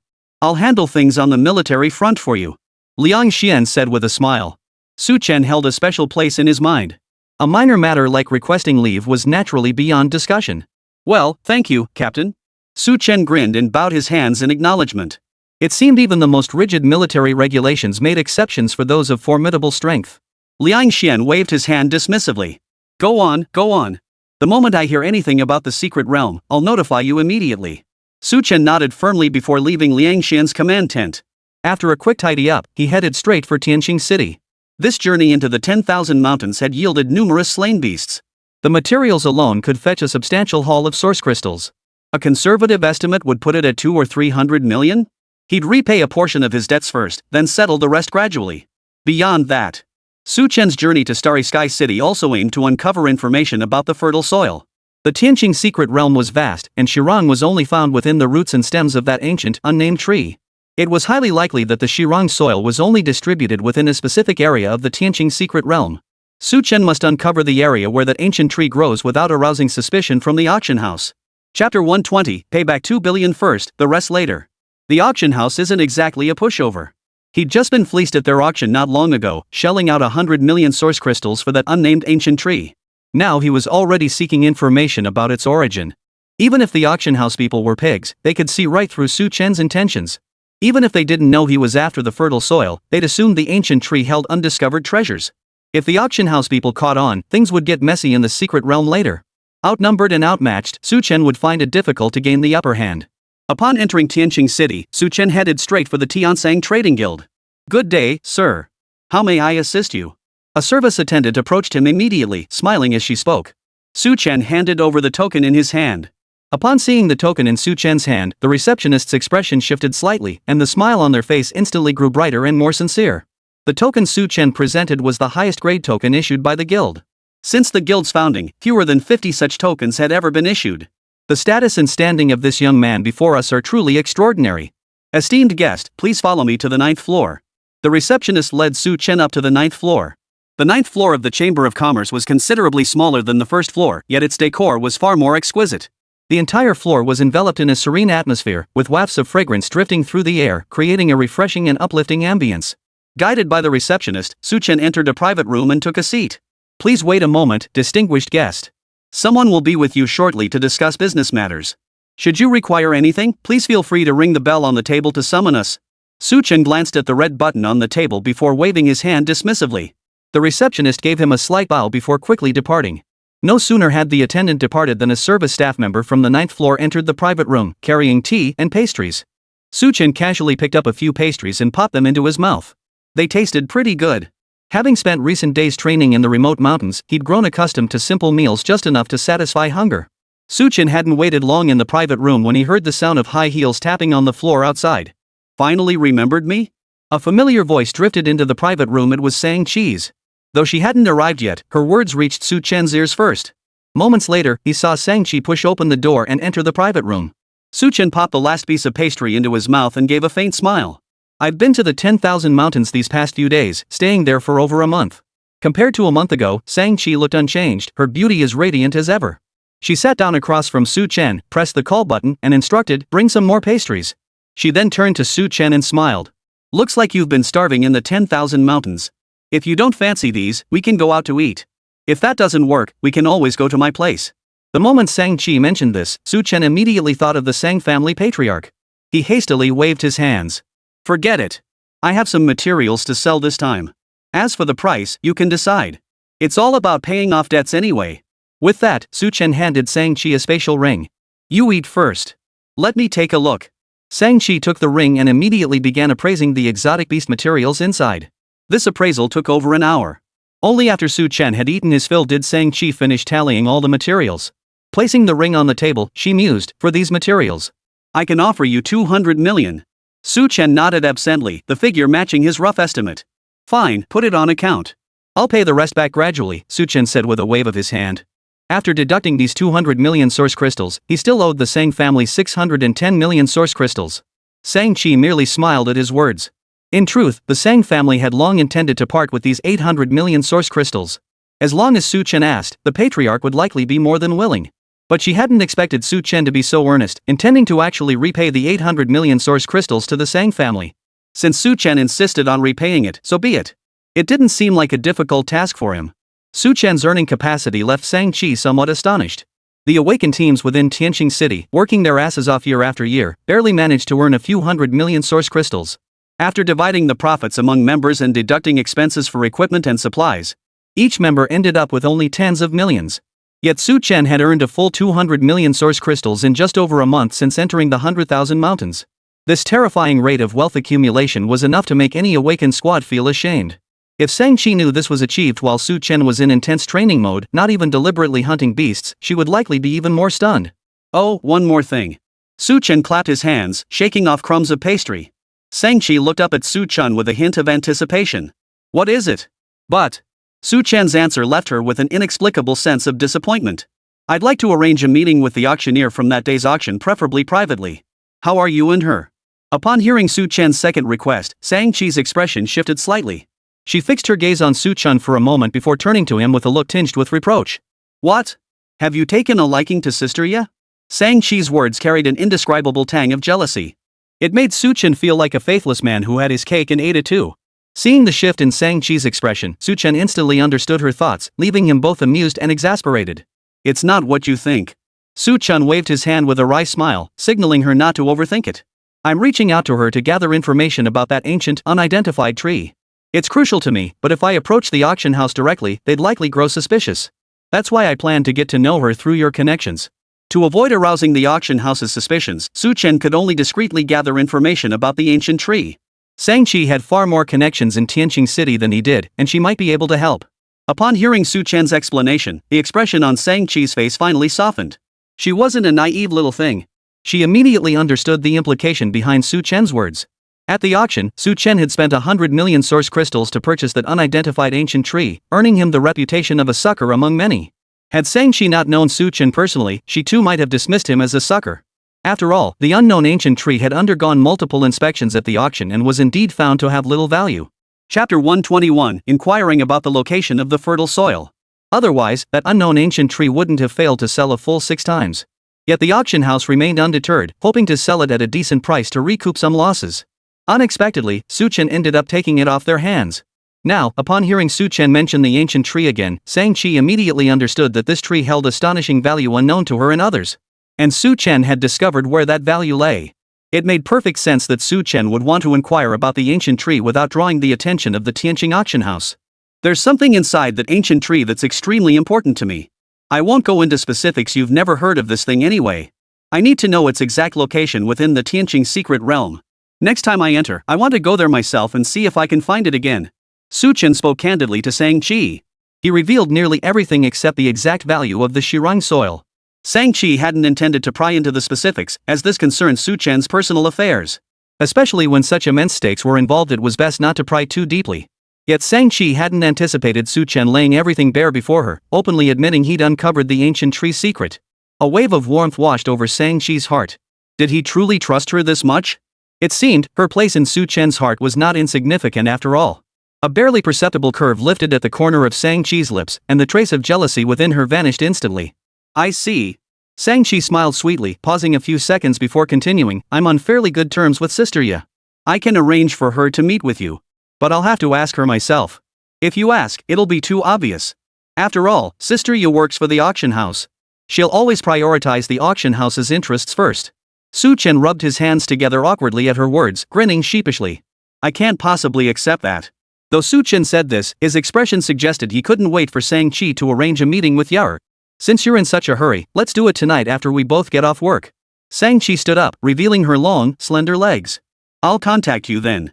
While waiting for Shang-Chi to finish work, Chen checked into the hotel where he had previously stayed. The owner processed his check-in with a smile. Though Tianqing City had its share of wealthy patrons, those foolish enough to splurge on the most luxurious rooms were few and far between. Shortly after checking in, Chen received a message from Shang-Chi. The message contained the time and location for their upcoming meeting. Several hours later, Chen arrived outside a rather upscale bar in the southern part of the city. Shang-Chi was waiting for him at the entrance. Let's go. Sister Ye should be arriving soon. We need to use these few minutes to coordinate our story. Shang-Chi pulled Chen into the bar and led him to a secluded corner where they sat down. You want to know the location of that ancient, unnamed tree within the Tianqing secret realm, right? Anything else you need to know? Shang-Chi narrowed her eyes at Chen. After ordering drinks, Chen nodded his chin. Yeah, that's the only thing I need to know. Relatively speaking, the probability of fertile soil appearing around that ancient tree was the highest. Therefore, Chen only sought this particular piece of information. As for other details about the celestial star's secret realm, he could gather them elsewhere. Shang-Chi nodded thoughtfully before saying, I'll handle all the questions later. Try not to bring up anything related to that. Chen understood that Shang-Chi was doing this for his sake and couldn't help but smile. Just as they reached an understanding, a graceful figure approached their table and sat down. Ye, who had just sat down, called over a server with practiced ease while casually smiling at Shang-Chi. Why did you remember me today? Shang-Chi smiled at Ye across the table. I just felt like having a drink with Sister Ye.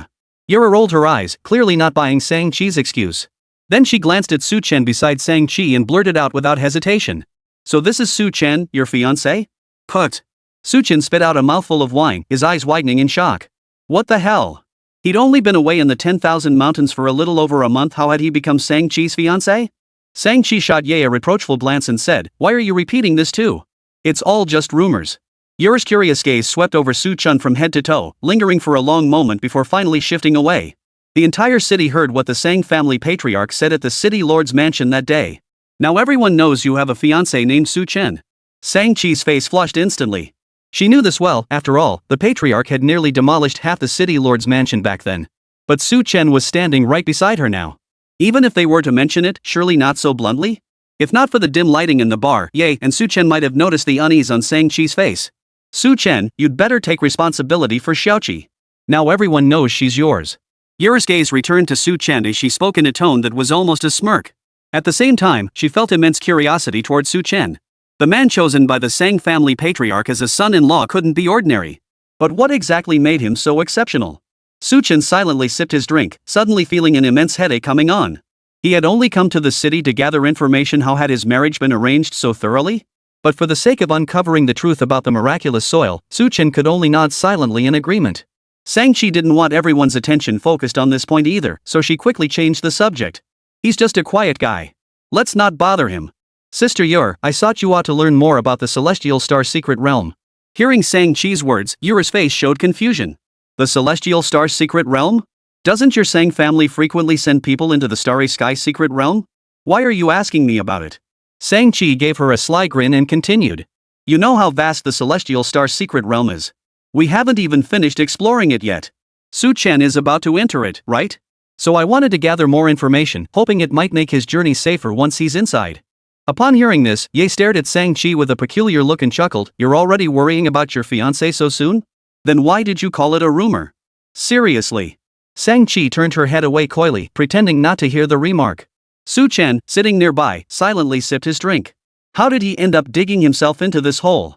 Chapter 122. The newborn foofing fruit ripens, grasping the laws. Seeing Shang-Chi didn't respond, Ye stopped teasing her. Alright then, I'll share what I know with you.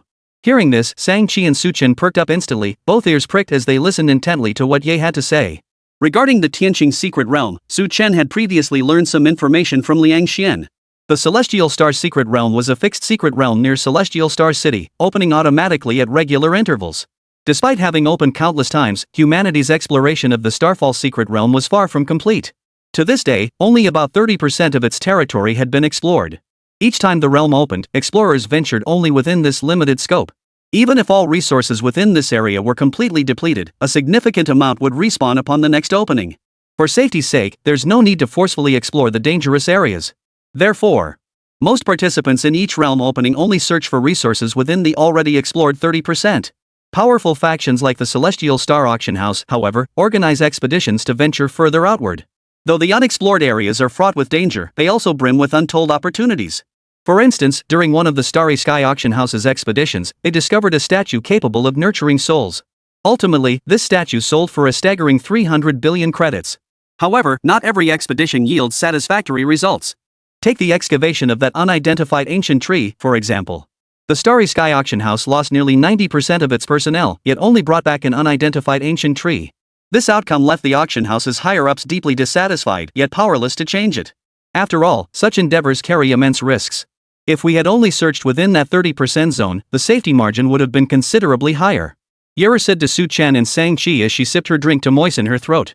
Shang-Chi gave a solemn nod before adding in a seemingly casual tone. The unexplored areas remain highly dangerous. I heard your auction house suffered heavy losses during the last exploration? Yera's expression immediately turned haunted at the mention. She still vividly remembered the sight of that expedition team returning. Out of 30 people, only 6 had made it out alive. 4 of them became permanently vegetative alive, yet no different from the dead.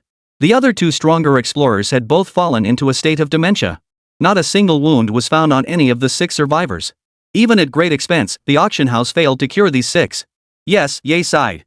Shang-Chi immediately patted Su Chen's hand and urged him earnestly, once you enter the Tianqing secret realm, don't wander off, understand? Su Chen nodded blankly. Seeing Shang-Chi's earnest expression, Ye couldn't help but smile before saying, the location of that ancient, unnamed tree is in the southwest corner of Area F8. That's quite deep inside. As long as your fiancé is careful, he shouldn't encounter any danger from that group. Upon hearing Ye reveal the coordinates for the ancient tree's location, Su Chen's eyes lit up as he silently committed the information to memory. After some more casual conversation between Shang-Chi and Ye, the gathering finally concluded. Watching Ye's receding figure, Su Chen silently gave Shang-Chi a thumbs up. Impressive. From start to finish, Ye hadn't noticed anything amiss. She had no idea that Su Chen and Shang-Chi were deliberately trying to gather information about the ancient tree. Even the location where the ancient tree was unearthed was something she had volunteered. This was undoubtedly good news for Su Chen. At least he would encounter fewer obstacles once he entered the Celestial Star secret realm. Su Chen secretly rejoiced that he had chosen Shang-Chi to ask about this matter. Had he inquired himself, it would have inevitably aroused suspicion from the auction house. Shang-Chi glanced at Su Chen's right thumb and gave a haughty snort. Go on. I've done you such a huge favor. How do you plan to thank me? Su Chen flashed her a smile before waving goodbye and walking away. When I emerge from the Tianqing secret realm, I'll treat you to a meal. Just 1 meal? Then 10 meals. Su Chen headed straight back to his hotel room and entered the meditation chamber, sitting cross-legged. Though he had already reached the first tier of transcendence, he couldn't neglect his meditation practice. Even after reaching the sovereign tier, where battles increasingly relied on mastery of the laws, one's own force level could not be neglected. The laws? I wonder if I can grasp them even at the transcendent stage. Su Chen murmured softly as he sat cross-legged on the floor, his heart filled with intense anticipation. During the lightning bird attack, he had inadvertently touched the power of the laws. But that had been an instinctive flicker, lasting only an instant. It was a natural eruption of latent power triggered by danger, defying any rational explanation. Even as Su Chen tried to recall it now, he couldn't remember any details from that moment. Forget about comprehending the laws, he couldn't even recall exactly what had happened back then. And that had been the closest he'd ever come to grasping the laws. If only he could return to that state, comprehending the laws would be no difficult task. Alas. No matter how hard Chen tried to recall, he couldn't recapture even a fraction of that scene's essence. After yet another failed attempt, Chen could only sigh helplessly. I hope the foofing fruit will bring me a surprise. His consciousness entered the secret realm, arriving before the foofing fruit beside the tree of life. A new foofing fruit had fully grown, now the size of a duck egg. It only needed one more growth acceleration to ripen. This time, there were 7 fruits in total. The growth of the wind spirit fruit is quite favorable, the tree of life spoke slowly. Chen nodded and extended his right hand to perform the final growth acceleration on the foofing fruit. Bathed in the green light emanating from his palm, the foofing fruit began to accelerate its growth. The silver-white fruit, originally no larger than a duck egg, rapidly grew to the size of a fist. Meanwhile, the once vibrant roots and stems began to wither and fade. This marked the foofing fruit's full maturity. After completing the acceleration, Chen immediately grabbed several boxes nearby, carefully removing each fruit and placing them inside. Once the fruits were harvested, this foofing fruit plant would wither away completely. Fortunately, the wind radiance crystal had not yet fully dissipated. It should still be able to grant the foofing fruit one more rebirth. May these 7 foofing fruits grant me insight into the laws of wind. Chen's eyes gleamed as he stared at the 7 boxes. The tree of life beside him murmured, Master possesses extraordinary talent. Grasping the laws is only a matter of time. The tree of life wasn't flattering Chen, it genuinely believed this to be true. In its view, it would be the greatest cosmic anomaly if Chen failed to grasp the law of wind. A prodigy capable of manipulating the law of time at the transcendent realm, how could such a being fail to grasp a lower-tier law? That would be laughable. Chapter 123, Consuming the Wind Supporting Fruit, a Mysterious State. Alright, enough with the flattery. Chen waved his hand helplessly and chuckled. So many have been blocked by the laws at the sovereign tier. Though I recently stumbled upon manipulating the power of the laws, I still need to proceed cautiously. I don't want to end up stuck at the sovereign tier myself. Chen remained uncertain about his ability to comprehend the laws. But with his innate talent, plus the aid of so many foofing fruits, it shouldn't be too difficult, right? Chen didn't realize that the tree of life knew far more than he did. It understood the terrifying extent of his innate talent far better than Chen himself. Thus, in response to Chen's words, the tree of life merely swayed its trunk slightly. Master, there's no need to be so modest. A hint of resignation tinged the tree of life's words. But it did not explain the true events of that night to Chen. For grasping the essence of laws was profoundly mysterious. If Chen deliberately sought to recreate that night's state, he would only find it increasingly difficult to gain entry. It was best for the master to simply maintain the feeling he had now. Nevertheless, in the tree of life's estimation, after consuming the wind-supporting fruit, Chen should have little trouble comprehending the law of wind. Even if not fully grasped, he should be remarkably close to complete comprehension.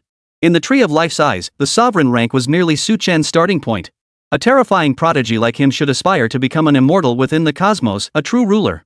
What's this dominator totem? Nothing more than a minor figure confined to a corner. Chen remained unaware of the tree of life's inner thoughts. After gathering every last foofing fruit, his consciousness withdrew from the secret realm. Seated cross-legged in the meditation chamber, Chen took out a foofing fruit and swallowed it. The familiar taste. That refreshing sensation, like drinking a mouthful of northwest wind, returned once more. This time, the foofing fruit had been cultivated using a special blend of soil, a mixture of shirong, lunar soil, and other elements infused with the power of fengyao crystals. Its effects were vastly superior to those of the wild variety. This single foofing fruit was equivalent to 1.5 of the previous ones. Chen was also eager to see if, with the aid of this batch of foofing fruits, he could finally grasp the wind law. Once he grasped the law, the only remaining obstacle would be his force level.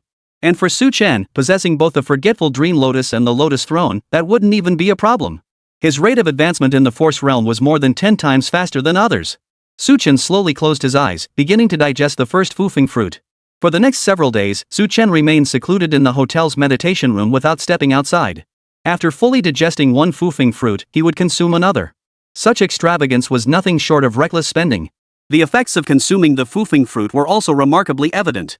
Chen could feel his understanding of the element of wind rapidly deepening.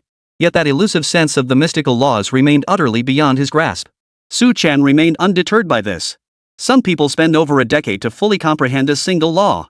He had only spent a few days on this. How could he expect to accomplish in days what others took decades to achieve?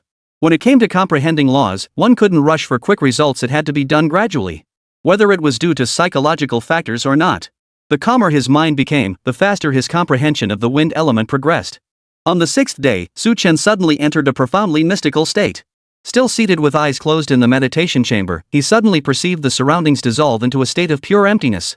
It was a state beyond description. Chen could not only sense the faintest currents of air within the meditation chamber, but he could even see the very birth and death of these winds. In that moment, he felt like the creator of wind itself, able to discern all its secrets. The wind element in his hands was like a transparent piece of glass, holding no secrets whatsoever. He now felt like the very embodiment of wind, fused as one with it. Chen sensed this peculiar state he was in and felt a surge of joy within. But it was precisely this subtle fluctuation in emotion that abruptly snapped Chen out of that peculiar state. Chen slowly opened his eyes, striving to return to that previous state. Yet after much effort, it proved utterly futile. With a sigh of resignation, Chen sighed deeply. What a pity! If only I could have stayed in that state for another 10 minutes, I would have grasped the wind law. Chen lamented, beating his chest in frustration, his regret palpable. He was still too young, unable to maintain his composure at the critical moment. At present, all the foofing fruits had been consumed by Chen. Relying solely on deep contemplation to return to that extraordinary state was now practically impossible. Nevertheless, Chen still sat motionless in the meditation chamber for 3 more days. Compared to the previous 6 days, these 3 days yielded virtually nothing for Chen. Not only did he fail to return to that extraordinary state, but he could barely even maintain his seated posture. Meanwhile, as Chen meditated, far away in the city lord's residence, Wang was closely monitoring Chen's every move. Lord City Master, since entering the city 9 days ago, Chen first visited the Tiansang trading house, then went to a bar with Miss Sankey. After that, he returned to his hotel and hasn't been seen since. Listening to the bearded man's report below, Wang merely nodded lightly. Wei Cheng, seated beside Wang, spoke with a hint of confusion. Lord, do you still harbor suspicions about this young man? Wei Cheng's expression betrayed surprise. He still vividly remembered what happened after Wang summoned Chen to the city lord's residence for a reprimand last time. First, the elder of the Sang family rushed over, trampling half the city lord's residence. Then Elder Jean personally came to the residence to retrieve him. Old Jean even issued a stern warning, demanding Wang never lay a finger on Chen again. At the time, Wang had readily agreed. Wei Cheng had assumed that after that incident, Wang had long since abandoned his investigation into Chen. But it seemed things weren't quite as he imagined. Meishem, Wang murmured softly, acknowledging Wei Cheng's words. Wei Cheng's expression immediately turned troubled as he pressed on, but regarding old Master Jean. If you anger him, even you, the city lord, might suffer repercussions. Facing Wei Cheng's concern, Wang lifted his eyelids slightly and said, Rest assured, I won't ignore Elder Jin's warnings. I'm merely continuing my covert investigation into Chen. I won't take rash action against him until I have solid evidence. Chapter 124, Wang's Speculation and the Truth. Wei Cheng breathed a slight sigh of relief upon hearing this. If it was merely covert investigation, then it was manageable. Even if Elder Jean learned of it, he wouldn't say anything, nor would he have reason to blame the city lord's mansion. Wei Cheng feared that Chu Yunfeng's death might have thrown Wang into such disarray that he'd lose all rationality. If he truly angered old Jean over a mere Chen, that would be a terrible bargain. Lord Mayor, haven't we already confirmed Chen is above suspicion? Besides, that kid has the Sang family patriarch and old Master Jean backing him. He's a tough nut to crack. Wei Cheng voiced his inner doubts. Last time at the city lord's residence, he had already performed mental hypnosis on Chen, confirming the latter posed no threat whatsoever. With Sang Tianyang and Jean Munan backing Chen, the city lord truly had no reason to target Chen again. Yet now, why was he conducting a covert investigation into Chen? This baffled Wei Cheng completely. Wang glanced sideways at Wei Cheng beside him. After a long silence, he finally spoke, Truthfully, there's no real reason. It's just that I feel this kid is a bit peculiar. Hearing Wang's words, Wei Cheng's face betrayed surprise and astonishment. Huh? What? Wang's response was utterly beyond Wei Cheng's expectations. After all, Chen had the backing of Elder Jean and Elder Sang. If the city lord truly had no solid evidence or concrete leads, why would he provoke this kid? But Wei Cheng never would have imagined the answer he heard would be this. What exactly does the city lord mean by that? Wei Cheng rubbed his fingers, his gaze filled with confusion as he looked at Wang. Wang's fingers tapped lightly on the armrest of his chair as he pondered. The records indicate that Chen is part of the Xianyang directly administered army. Even those who join the Xianyang direct command forces are quite exceptional, but it's unlikely they'd be personally selected by Elder Jean and Sang Tianyang. This Chen has managed to gain the favor of both elders simultaneously so much so that they personally came to my residence to rescue him. Even though we confirmed through mental hypnosis last time that he's not problematic, I still can't shake this feeling. Something about him just seems off. After hearing Wang's words, Wei Cheng fell silent for a long while. The city lord is excellent in every way, but his suspicion runs a bit too deep. Since Chen has been confirmed trustworthy, there's absolutely no need to waste further resources on him. His favor with the elders likely stemmed from sheer luck. To suspect Su Chen based solely on that was somewhat rash. Of course. These thoughts Wei Chang dared only entertain privately, never uttering them aloud. Shu Yunfeng's death remained a thorn in Chu Wang's heart. Until the thorn was removed, anyone who touched it would provoke Chu Wang's furious wrath. Not even he himself was an exception. I see. Wei Chang murmured softly. Chu Wang clearly understood Wei Chang's thoughts. Ignoring him, he turned to the man with the bushy beard and asked, Su Chen and Shang-Chi went to the bar? Have their relations truly progressed so rapidly? Hearing Chu Wang's question, the bearded man hastily explained, they did seem quite close, but they weren't alone at the bar. They met up with Ye, the auctioneer from the Tianqing auction house, and the three of them spent some time together there. Oh? A look of surprise flashed across Chu Wang's eyes. He knew Su Chen's every move within Tianqing City. Not long ago at the Tianqing auction, the Sang family had generously bid on an unknown ancient tree and a Fengyao crystal for Su Chen. And now, barely any time had passed before Su Chen brought Shang-Chi to meet the auctioneer? After a moment's thought, Chu Wang instructed the man with the bushy beard. Go fetch Wangya. I'll ask her. Go fetch Wangya. I wish to question her. The man with the bushy beard nodded vigorously and promptly left the city lord's residence. Not long after, the bearded man returned to the room with Wangya in tow. Wangya's expression betrayed a hint of nervousness, though she maintained a semblance of composure. She bowed respectfully to Chu Wang before her and said, Greetings, Lord City Master. Receiving the city lord's sudden summons had left her somewhat anxious. However, she was an employee of the Tianqing auction house.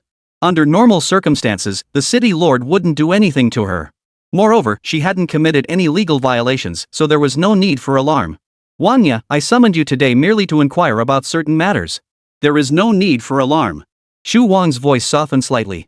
His purpose in summoning Wangya was merely to inquire about Su Chen's whereabouts. There was no need to make the atmosphere overly tense. After speaking, Chu Wang signaled to Wei Chang beside him with a glance. Wei Chang immediately understood and released tendrils of soul energy that began to swirl around Wangya. This soul energy did not attempt to corrupt Wangya, but instead employed a more subtle method to quietly influence her emotions. With Chu Wang's intentions made clear and Wei Chang's assistance, Wangya soon relaxed completely. She recounted everything that had happened that day in detail, answering Chu Wang's questions truthfully. In Wangya's view, these conversations were harmless, even telling the city lord everything posed no issue. Su Chen intends to enter the Celestial Star's secret realm? Chu Wang's brows furrowed slightly at the news as he turned to ask Wangya. Wangya nodded slightly and replied, That's correct. That's what Shang-Chi told me. She came to see me this time to gather information about the secret realm for her fiancé, hoping to ensure his safety. Wei Chang couldn't help but snort inwardly upon hearing this. Su Chen's romantic luck was so enviable it made even him a little jealous. If he could win over Shang-Chi, the heiress of the Tiansang Trading Guild, he'd never have to worry about food or clothing again. Too bad he didn't have that kind of luck with women. Alright, I understand. Chu Wang didn't reveal much in front of Wangya. After confirming there was no further information, he dismissed her from the city lord's residence. After Wangya departed, Chu Wang wore a pensive expression. Lord City Master, what's wrong? Wei Chang observed Chu Wang's pensive expression and asked curiously. Chu Wang gestured for him to stop interrupting. Then, mid-motion, his hand suddenly froze stiffly in midair. Wait. That kid definitely wasn't here to probe for information about the Celestial Star's secret realm. He could find all that data in the military archives. He's after the location of that ancient, unnamed tree. It must be. Chapter 125, Precise Judgment, the Celestial Star's secret realm opens. What? Wei Chang's mind momentarily couldn't process it. Chu Wang's assessment left Wei Chang momentarily bewildered, but he quickly snapped out of it. He had overheard Wangya's earlier remarks. According to Wangya, this meeting had been initiated by Shang-Chi, who had also been the one asking all the questions throughout. On the surface, it seemed perfectly normal, and Su Chen hadn't been involved at all. But after hearing Chu Wang's words, Wei Chang also sensed something was amiss. The military department was the faction that had explored the Tianqing secret realm the most. If Su Chen truly only wanted information about the Starfall secret realm, there was absolutely no need for him to speak with Shang-Chi and the others.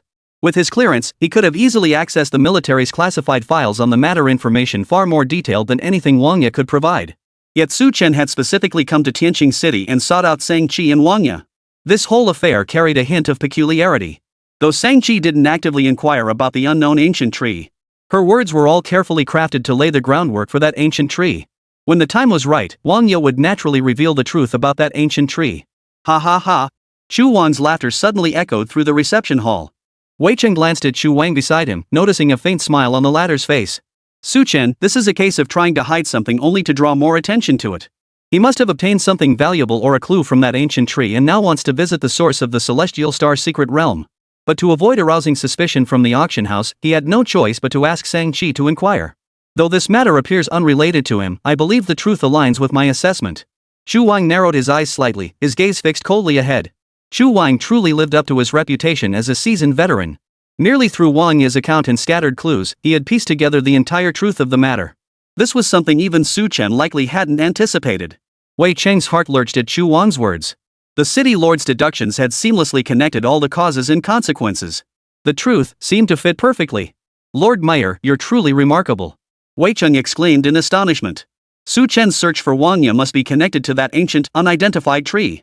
That kid is truly clever. Xu Wang responded with a cold laugh. He is indeed clever. The entire affair appears completely unrelated to him, yet he is the true beneficiary behind the scenes. Wei Cheng sighed deeply, his tone filled with admiration. Truly worthy of a city lord, your insight is as sharp as a torch. You saw through Su Chen's scheme so easily. Xu Wang ignored Wei Cheng's flattery, his gaze growing profoundly deep as he remained silent, staring out at the sky beyond the door. Wei Cheng observed Xu Wang's dark eyes, as if something occurred to him. He hesitated several times, as if wanting to speak but holding back. After a moment's hesitation, he finally spoke. But all we know for certain is that he snagged a bargain at the auction. This doesn't seem to be enough to convict him. Wei Cheng found the situation rather vexing. He couldn't fathom why the city lord harbored such hostility toward Su Chen. But he never imagined the city lord would actually uncover some secrets this time. However, it had absolutely nothing to do with the Chu Yunfeng incident. The two matters were entirely unrelated. Though Su Chen had snatched a bargain at the auction and discreetly inquired about clues to the unknown ancient tree from Wang Yi. But regardless, these actions fell within the bounds of normal operations. At the very least, they did not violate the law. Xu Wang listened to Wei Cheng's questioning and let out a cold laugh. He stared at the sky for a long moment before finally pulling his gaze away, his voice icy as he declared. Regarding the matter of prying information about the unknown ancient tree from Wang Yi, Su Chen has washed his hands of it completely, leaving no trace for others to uncover. So may I venture to guess that he employed the same tactics regarding Fomer's murder? Fomer was killed by him, we just haven't found any valuable clues yet. Boom! Xu Wang's words struck Wei Cheng like a bolt from the blue. He finally caught on. Right. The incident with the ancient tree of unknown origin alone revealed just how meticulous Su Chen's thinking was. If he truly had killed the young city lord, he would have been far more cautious and thorough. Afterward, he would have meticulously covered his tracks, ensuring the city lord's household could find absolutely no clues pointing back to him. For a moment, the hairs on Wei Cheng's back stood on end, and he felt a chill run up his spine. If things truly unfolded as the city lord suspected, then Su Chen was terrifying. Yet at the same time, deep doubts began to gnaw at Wei Cheng's heart. Though the city lord's theory made sense and sent chills down one's spine, it was all mere conjecture without concrete evidence. But the fact that he had hypnotized Su Chen himself was undeniable. Under hypnosis, Su Chen spoke nothing but the truth.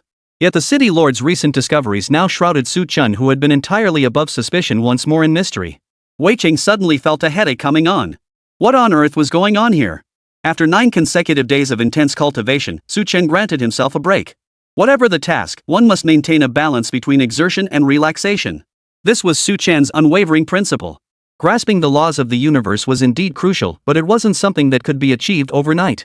After consuming 7 wind-supporting fruits, Su Chen sensed his mastery of wind elemental energy had reached its zenith. In fact, it could be said that his current mastery of wind elements surpassed even that of elemental awakened practitioners at the same level.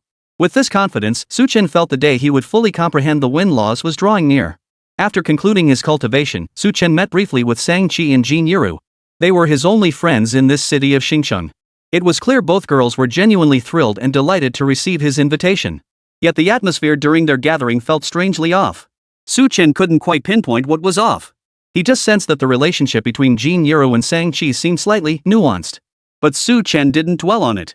He'd invited the two women out simply to gather and pass the time. As for the Jin and Sang families, he had no intention of visiting them again every time he went. Trouble was sure to follow. Su Chen's sole focus now was to enter the Starry Sky secret realm as soon as possible and gather more Shirang soil. Even if he didn't obtain any Shirang this time, he would gather sufficient resources to ensure the journey wasn't in vain. On the 13th day of his arrival in Starry Sky City, a message suddenly arrived from Liang Xian. The message contained only one sentence. The Star Realm has opened. Upon receiving the message, Su Chen wasted no time and immediately set off back to the military headquarters. Chapter 126, The Lord's Manners Arrangements, The Covert Assault. Upon returning to headquarters, Su Chen immediately sought out Liang Xian. As soon as he entered the tent, Liang Xian rose with a smile, assuring him there was no need to rush. Rest assured, our military headquarters has secured a substantial number of entry slots for the Star Realm.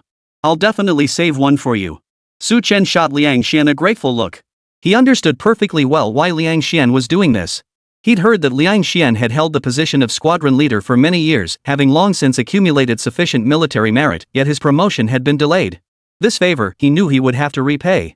Once he returned to Xianyang, he would see if he could put in a good word with the military headquarters. Truthfully, Su Chen's urgency to return wasn't driven by fear that others would snatch up the secret realm spots. His primary motivation was to learn more about the secret realm from Liang Xian.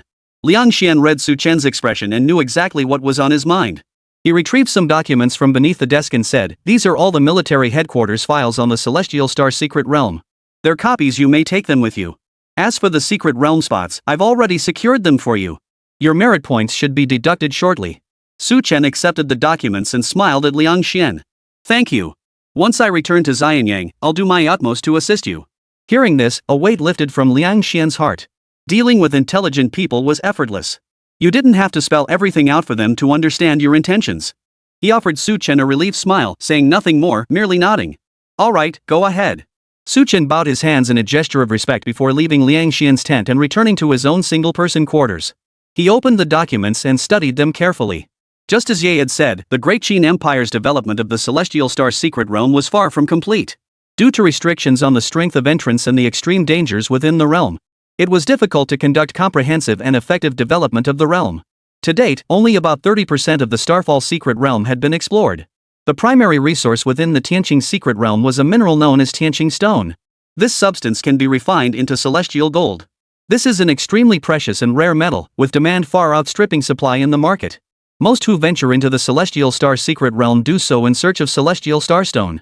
Securing sufficient Tianqing stone guarantees a profitable venture into the realm. However, some factions venture into the secret realm for more than just Celestial Starstone.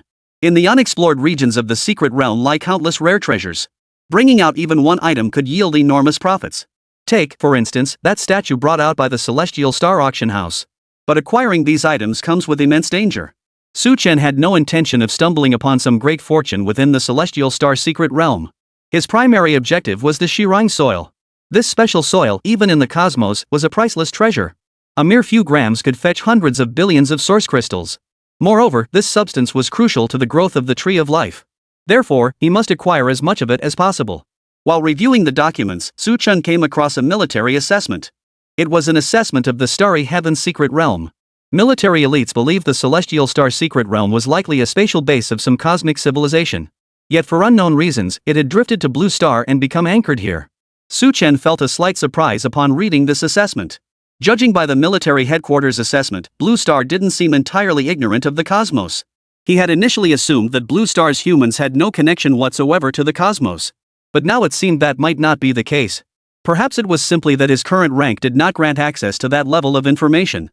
After reading through all the materials, Su Chen burned them to destroy them. 3 days later, Su Chen departed the garrison alongside the other 49 soldiers who had exchanged for secret realm quotas, entering the 100,000 mountains. As he watched the convoy's direction, astonishment spread across Su Chen's face. The entrance to the Celestial Star secret realm is in the 10,000 mountains? This was somewhat beyond Su Chen's expectations. The military records made no mention of it. A soldier beside him chuckled, surprised, "Huh? I never expected it either. The first time I went that the entrance to the starry secret realm would be deep within the 10,000 mountains. But every time the realm opens, powerful warriors of the Great Qin Empire guard the entrance. Rest assured, we won't be attacked by those beasts." Su Chen nodded silently. The entrance to the Starry Sky secret realm was actually in the inner region? Su Chen didn't dwell on it, continuing to gaze at the distant scenery. Their journey proceeded smoothly, free from any beastly attacks. It seemed this path had been cleared long ago. As dusk fell, Su Chen and his companions finally reached the entrance to the Starry Sky secret realm. Deep within the dense forests of the 100,000 mountains, rows of military tents stood tall. The place was bustling with activity, the glow of campfires illuminating the valley brightly. It hardly resembled an uninhabited zone. "Everyone keep your voices down. No fighting. Don't attract the attention of the beasts.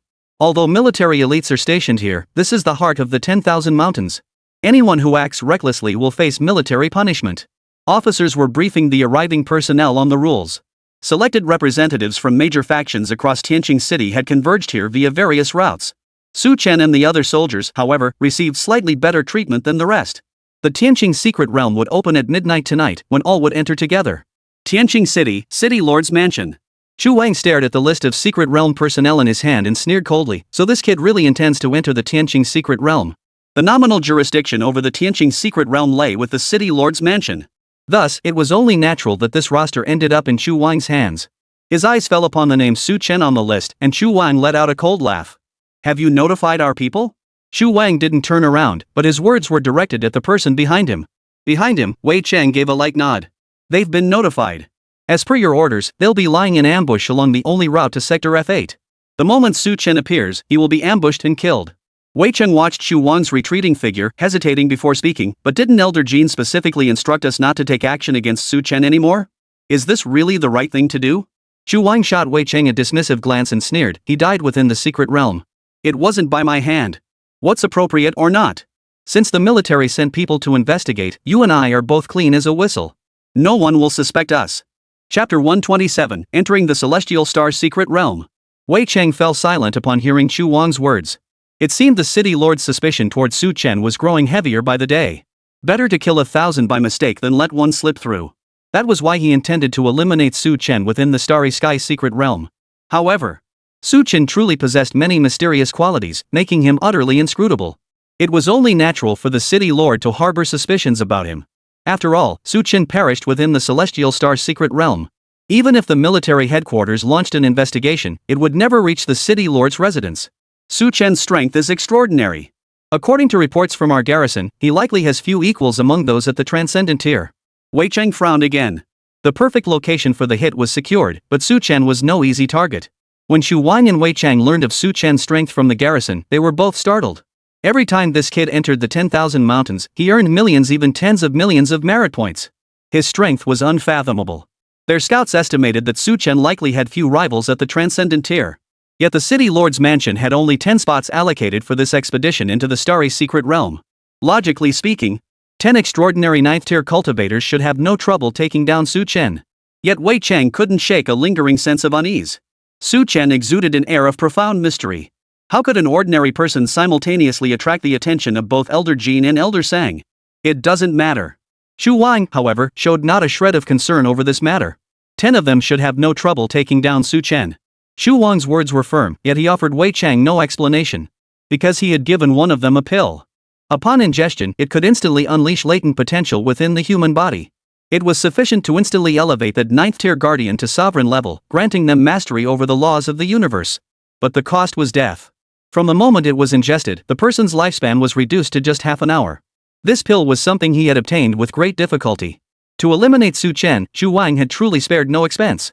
If even this failed to kill Su Chen, Chu Wang's eyes narrowed slightly. It would mean Su Chen possessed the strength to slay even a sovereign-level opponent. Fomer's death must be connected to him. 10,000 mountains, inner realm, midnight.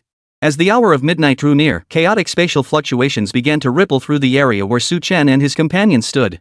Those present were already accustomed to this phenomenon.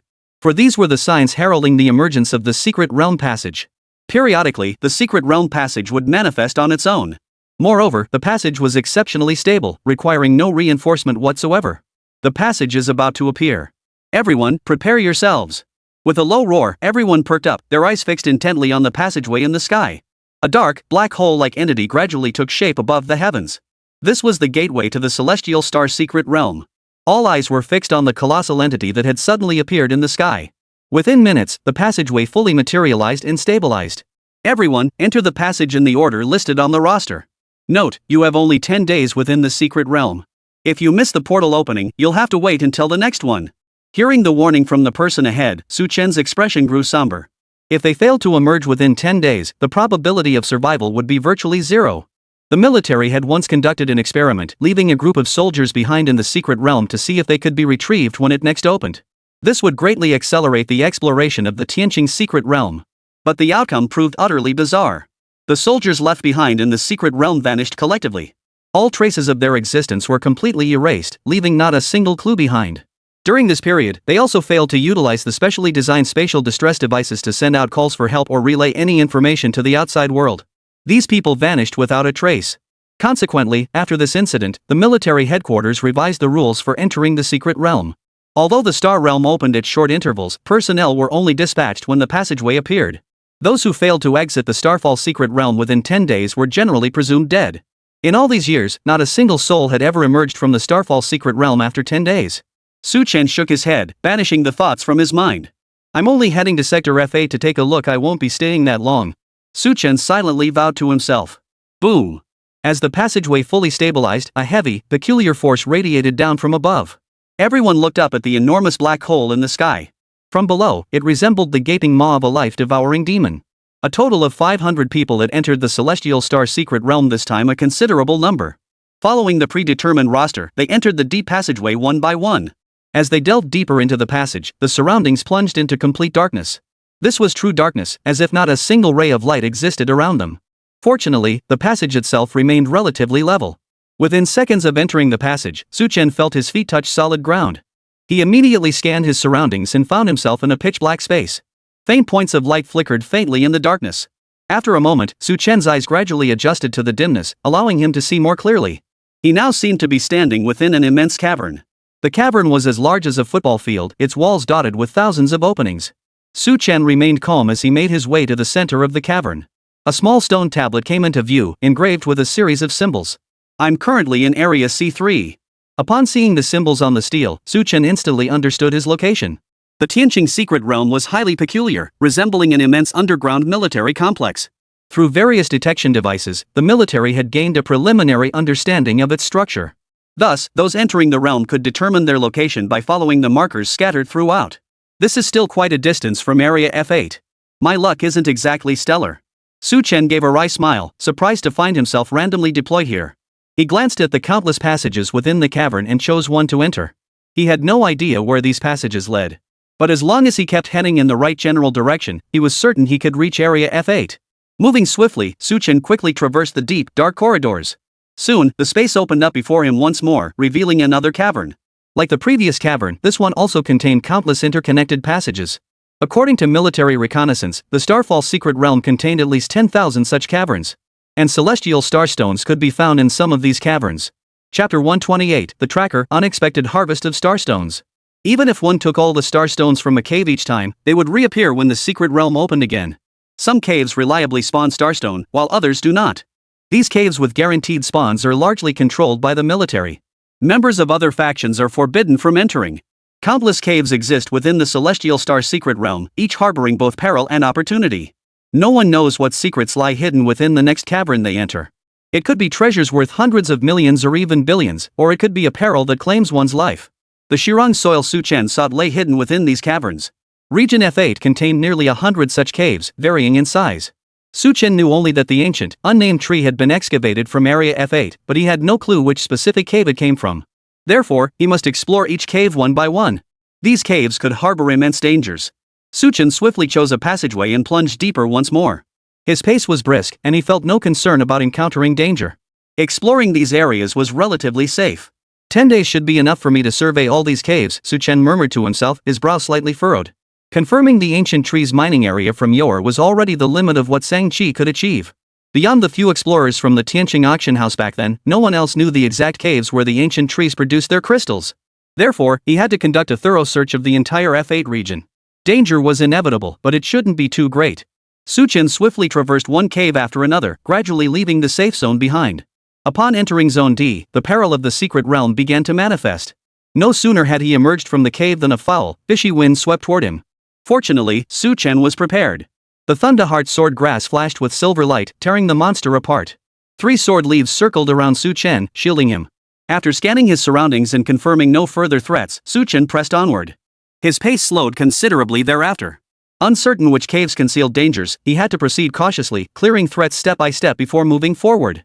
It took him 2 full days to formally enter Zone E. One more day, and I'll reach the F8 zone, Chen murmured to himself, studying the secret realm map in his hand. There was only one path leading from Zone E to F8. The military marked this route in yellow, indicating danger but not yet reaching the level of extreme peril. After a brief rest, Chen pressed onward. He had no intention of lingering in Zone E, despite it being a region rich in celestial starstones.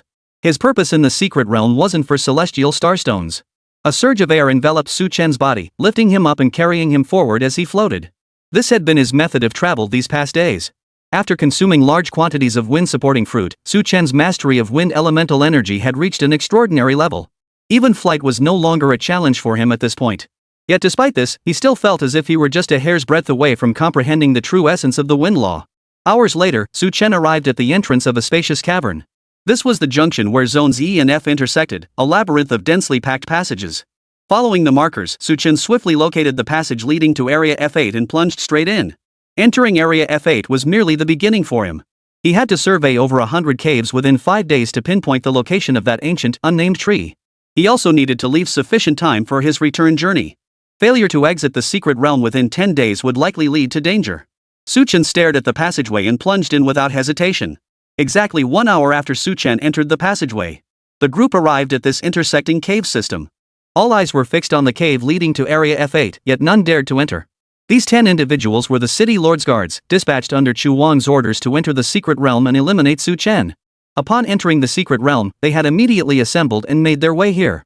Looks like that kid just went in not long ago. We don't need to go in looking for him. We just wait here for him to come out. One guard remarked coldly. The others nodded in agreement. They weren't unable to catch up to Su Chen. They deliberately slowed down to let him enter the F8 zone first. This was also Chu Wang's order. In Chu Wang's view, Su Chen must have obtained some valuable clues from that ancient, unidentified tree. Therefore, he would undoubtedly head toward the F8 zone. Thus, he had these guards lie in wait at the spot where Su Chen would return. The moment Su Chen returned with whatever he had obtained, he would be immediately surrounded and attacked by 10 men. Then not only would Su Chen die here, but whatever he held would fall into Chu Wang's hands. Killing 2 birds with 1 stone. The 10 guards each found a spot within the cavern to rest, keeping a watchful eye on their surroundings. Based on their estimates, Su Chen would need at least 3 days to complete his mission in the F8 zone. Their preparation time was ample. F8 zone. Shortly after entering this area, Su Chen encountered 3 consecutive battles. Fortunately, the Thunderheart swordgrass proved powerful enough to effortlessly eliminate the dangerous monsters lurking within the caverns. Who would have thought there'd be such a pleasant surprise? Su Chen stood in a narrow cavern, a faint smile playing on his lips as he gazed ahead. At his feet lay a monster's severed head, its blood still flowing freely. Before him, a small mountain range rose like crystalline peaks. This hill appeared translucent and crystalline, dotted with sparkling starlight. This was the specialty of the Celestial Star Secret Realm Celestial Starstones. This single hill could yield at least 10,000 star crystals. Sold on the market, it could fetch over 100 million source crystals. Su Chen waved his hand, commanding the Thunderheart swordgrass to slice through the Starstone mountain. He then placed each cut fragment into his secret realm space. Though he hadn't come for the Celestial Starstones. But since it was practically handed to him, little cutie. No way was he passing it up. Besides, it wouldn't take much time. After gathering all the Celestial Starstones, Su Chen pressed onward. He had already scanned 6 caves. If luck wasn't on his side, he might have to search every single one before finding the Shirang soil. My luck can't be that bad, right? Su Chen murmured to himself as he advanced.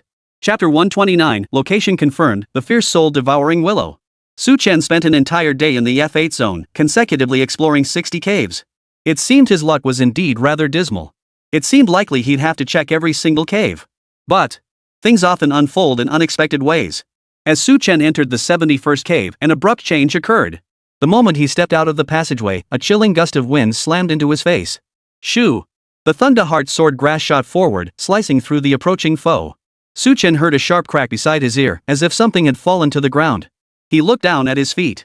Only then did he see that the Thunderheart swordgrass had severed a vine-like object. Gazing at the vine, Su Chen's heart stirred. He retrieved several flares from his secret realm space and launched them into the sky. Whoosh!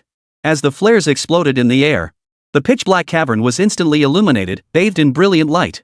Only then did Su Chen clearly see just how vast the space he occupied truly was. This cavern was immense, spanning an area equivalent to over 100 football fields. Countless plants filled his field of vision. By the sheer number, there were tens of thousands of them, incredibly diverse in species. In the southwest corner of the cavern, a cluster of ancient trees with a familiar appearance grew quietly in the shadows. The moment Su Chen saw that cluster of ancient trees, his eyes lit up. These ancient trees were identical to the one auctioned off. Yes, this was the place. This was the very location where the Tianqing auction had discovered that unidentified ancient tree. Rumble. Just as Su Chen's heart leapt with excitement, the cavern suddenly began to tremble with faint vibrations.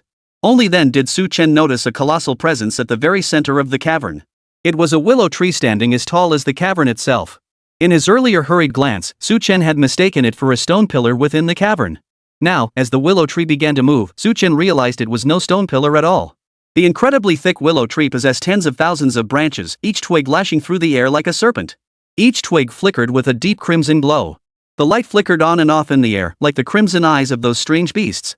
This willow tree gave Su Chen an overwhelming sense of danger. It was not listed in Blue Star's botanical compendium, suggesting it was not native to this planet. Su Chen silently studied the willow, his brow slightly furrowed. Master, this is a soul-devouring willow. Be careful. At that moment, the tree of life's consciousness rippled through Su Chen's mind. Soul-devouring willow? Su Chen's mind raced to search for this term but found nothing. He had never heard of this type of willow before. It's not very common in the cosmos either, only growing in certain specific locations.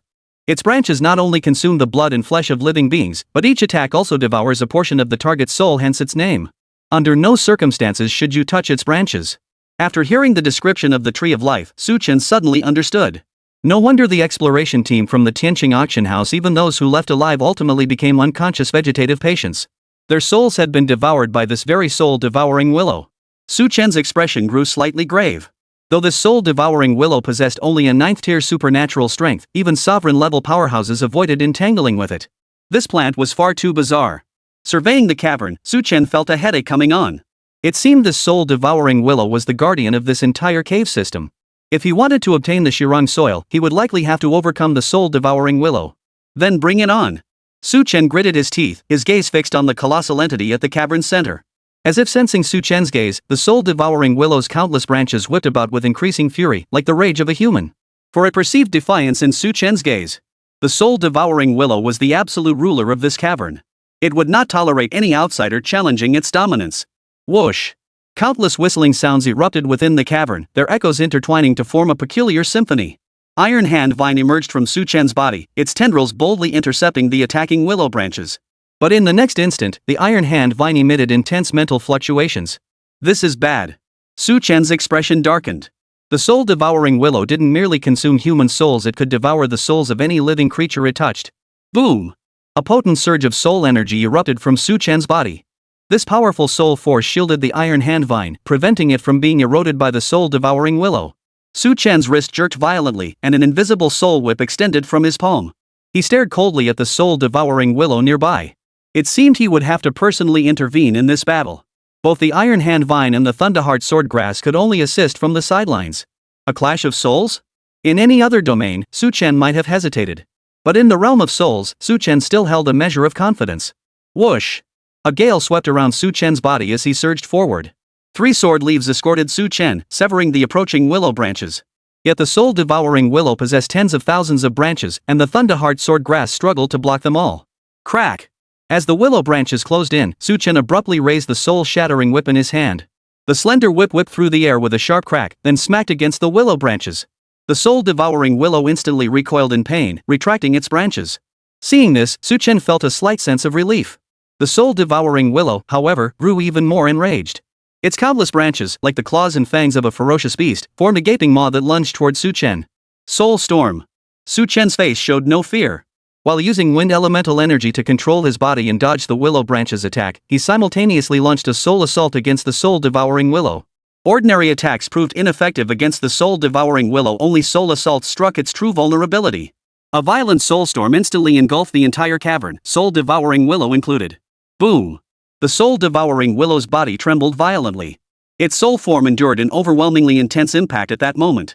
Though the soul-devouring willow possessed only 9th-tier transcendent strength, its soul power had long since reached sovereign level through eons of existence.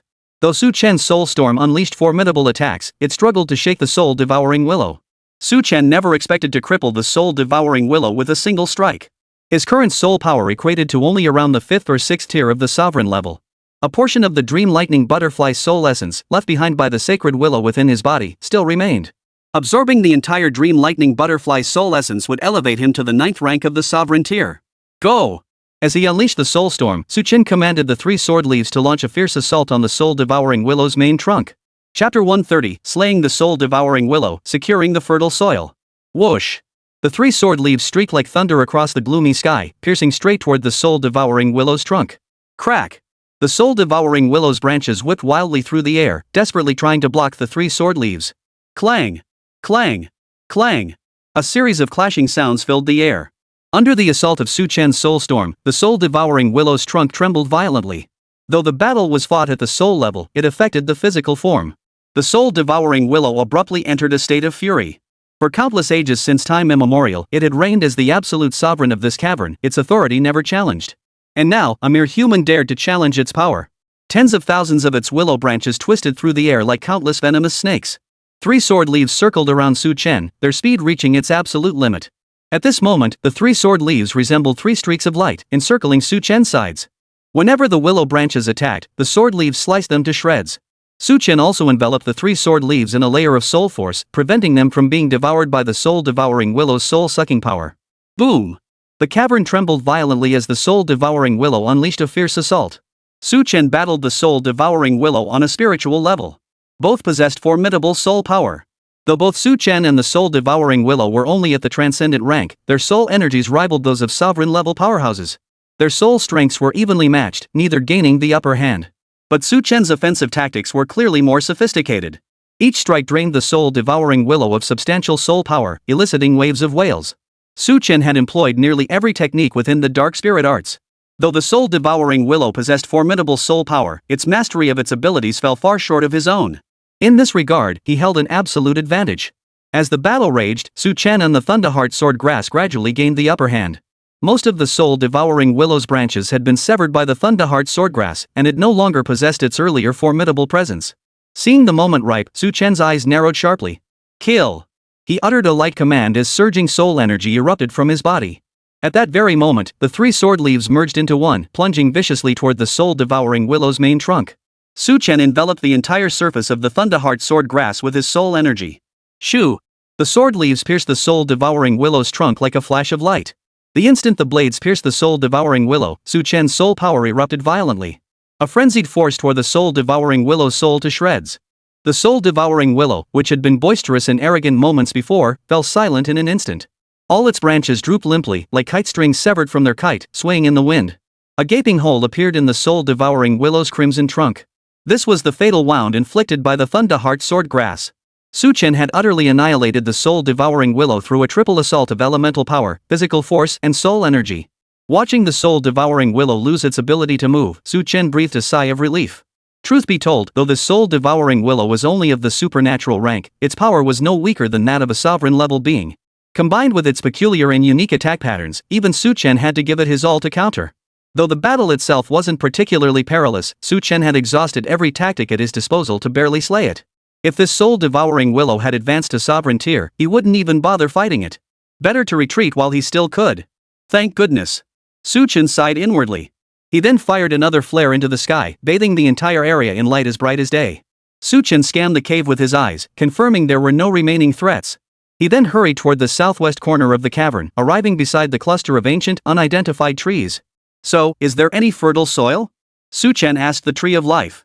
He couldn't sense the presence of fertile soil underground himself, he relied solely on the Tree of Life. Su Chen released the Tree of Life from the secret realm space. Its consciousness swiftly scanned the area before announcing in a tone of delight, "There's still some fertile soil here." Su Chen's face lit up with delight. Indeed, there was still some left. Su Chen immediately summoned the Thunderheart sword grass and began digging furiously at the ground. Shortly thereafter, gravel-like fragments appeared in Su Chen's hands. He had practically dug up the entire area. In total, he had only gathered this much Shirang soil. How about it? Any more? Su Chen asked with a smile. Only now did he grasp the thrill those Toon Raiders must have felt. With just a few shovelfuls, they could obtain wealth beyond what ordinary people could earn in several lifetimes.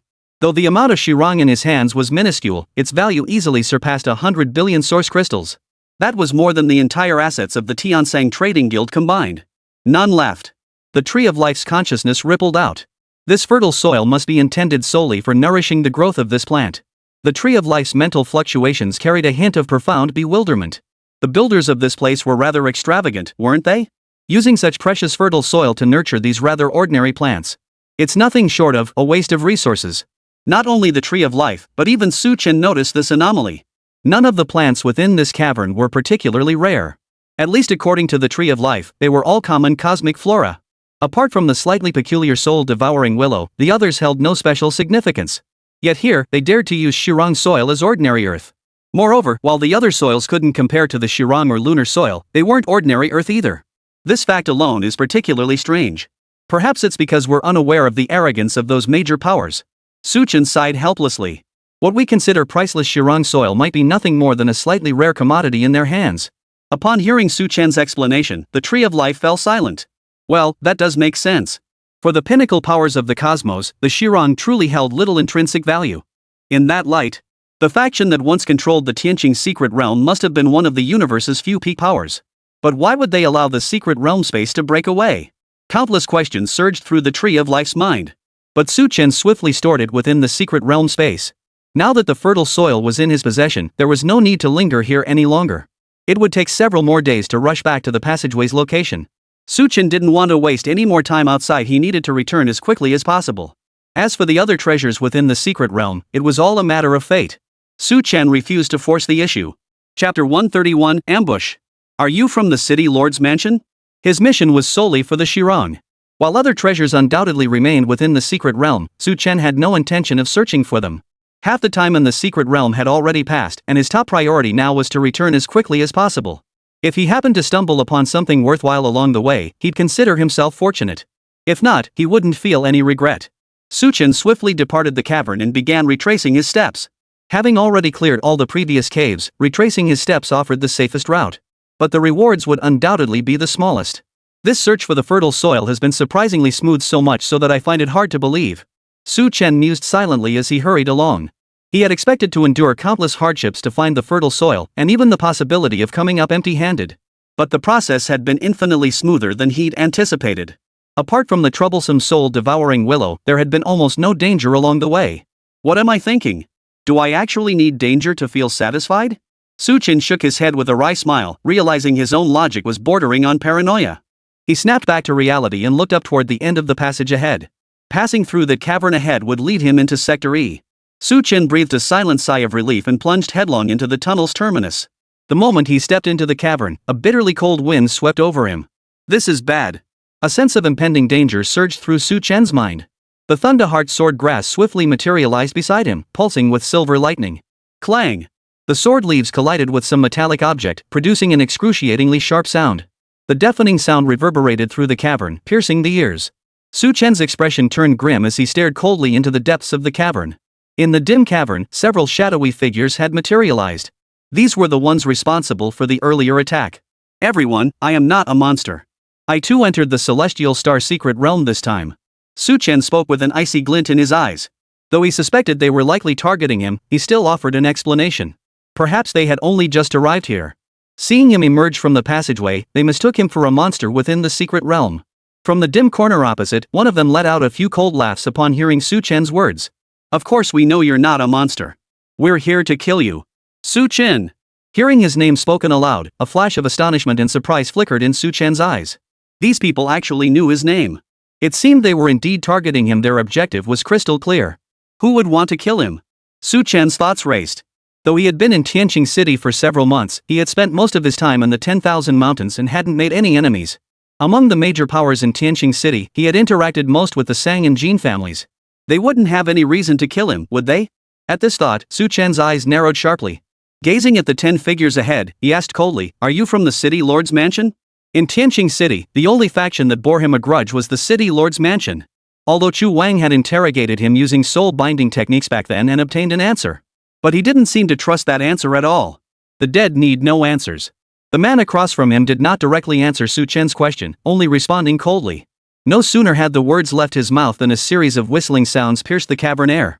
Clearly, these 10 men had no intention of exchanging words with Su Chen. They moved to attack immediately. They were acting on Chu Wang's ironclad orders. Su Chen must die within the Tianqing secret realm. If Su Chen returned to Tianqing City, they would never be able to return themselves. Watching the 10 attackers launch their assault without a word, Su Chen's expression remained calm. Though they hadn't directly answered his question, Su Chen already knew the answer in his heart. These men were undoubtedly sent by Chu Wang. That day, though he had skillfully evaded the mind control, Chu Wang had no intention of letting him off the hook. Even if he had to kill 1,000 by mistake, he would never let a single one escape. And even if my death had nothing to do with Chu Yunfeng, he still wanted me to join him in the grave. As Su Chen watched the 10 men charging toward him, a cold gleam flashed in his eyes. If they were ordinary first-tier awakened beings, they might well have been ambushed and killed here. But alas, their opponent was him. Whoosh! Su Chen's hand flickered lightly, and 3 blade-like projectiles shot out from his sides. The narrow cavern echoed with a piercing sonic boom, stabbing at the eardrums. 3 streaks of light shot toward the 10 figures at blinding speed. SSSSH. One blade pierced through the skull of the foremost city lord's guard in an instant. Faced with the razor-sharp, lightning-fast blade, the guard couldn't even raise a hand to defend himself. This scene caused the faces of the remaining 9 to change abruptly. Before they could comprehend what had happened, they watched their comrade's body crash heavily to the ground.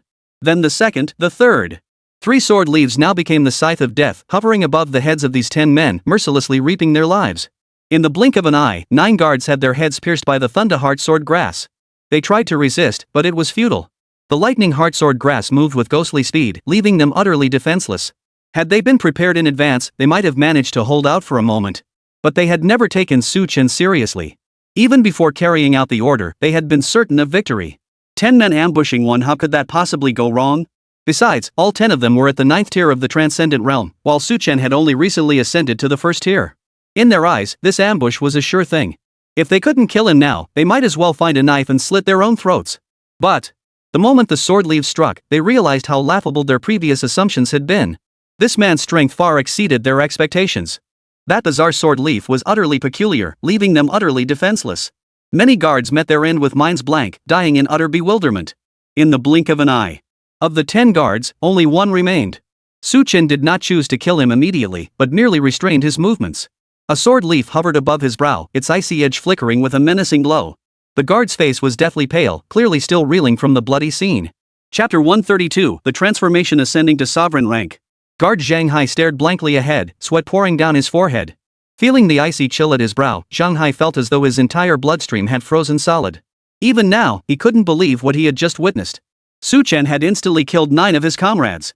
Had he not witnessed it with his own eyes, Zhang Hai would never have believed it. All 10 of them were guards from the city lord's mansion, every last one a martial arts practitioner. Relying on formidable martial arts and physical prowess, they ranked above average even among peers of the same level. But, before Su Chen, they crumbled like tofu. The scene of Su Chen instantly killing 9 of them kept replaying in Zhang Hai's mind, refusing to fade. Did Chu Wang send you? Su Chen's icy words snapped Zhang Hai back to reality. His eyes flickered nervously as he stared at Su Chen, his heart trembling uncontrollably. That face, once utterly ordinary, now appeared to Zhang Hai no less than that of a demon. Yes. Zhang Hai shuddered, the answer slipping out involuntarily. Hearing this definitive reply, Su Chen's face showed no trace of surprise. In Tianqing City, aside from Chu Wang, no one else wanted him dead. Chu Wang. Su Chen took a deep breath, his eyes growing icy cold. He had never harbored much hostility toward Chu Wang. After all, it was his son who had made the mistake.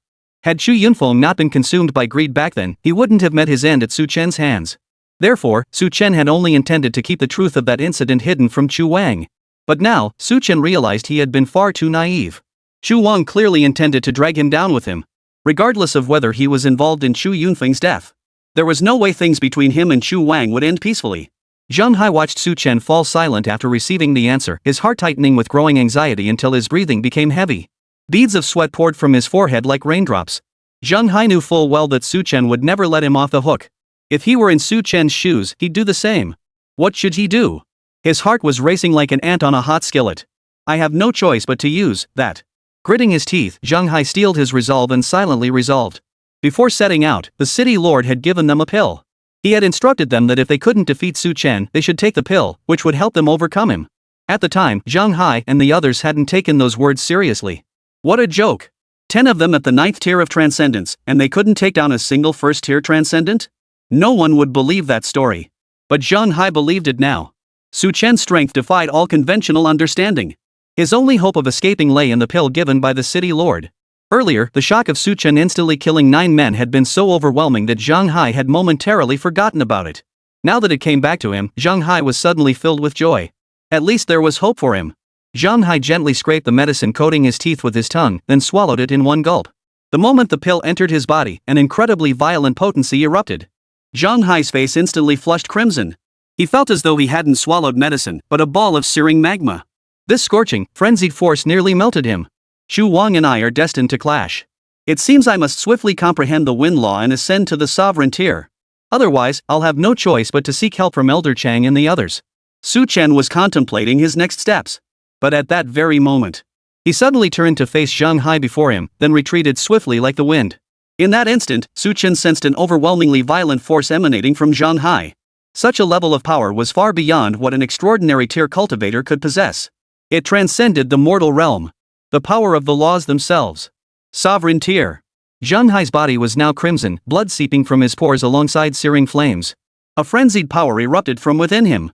That formidable aura was absolutely not that of an extraordinary tier.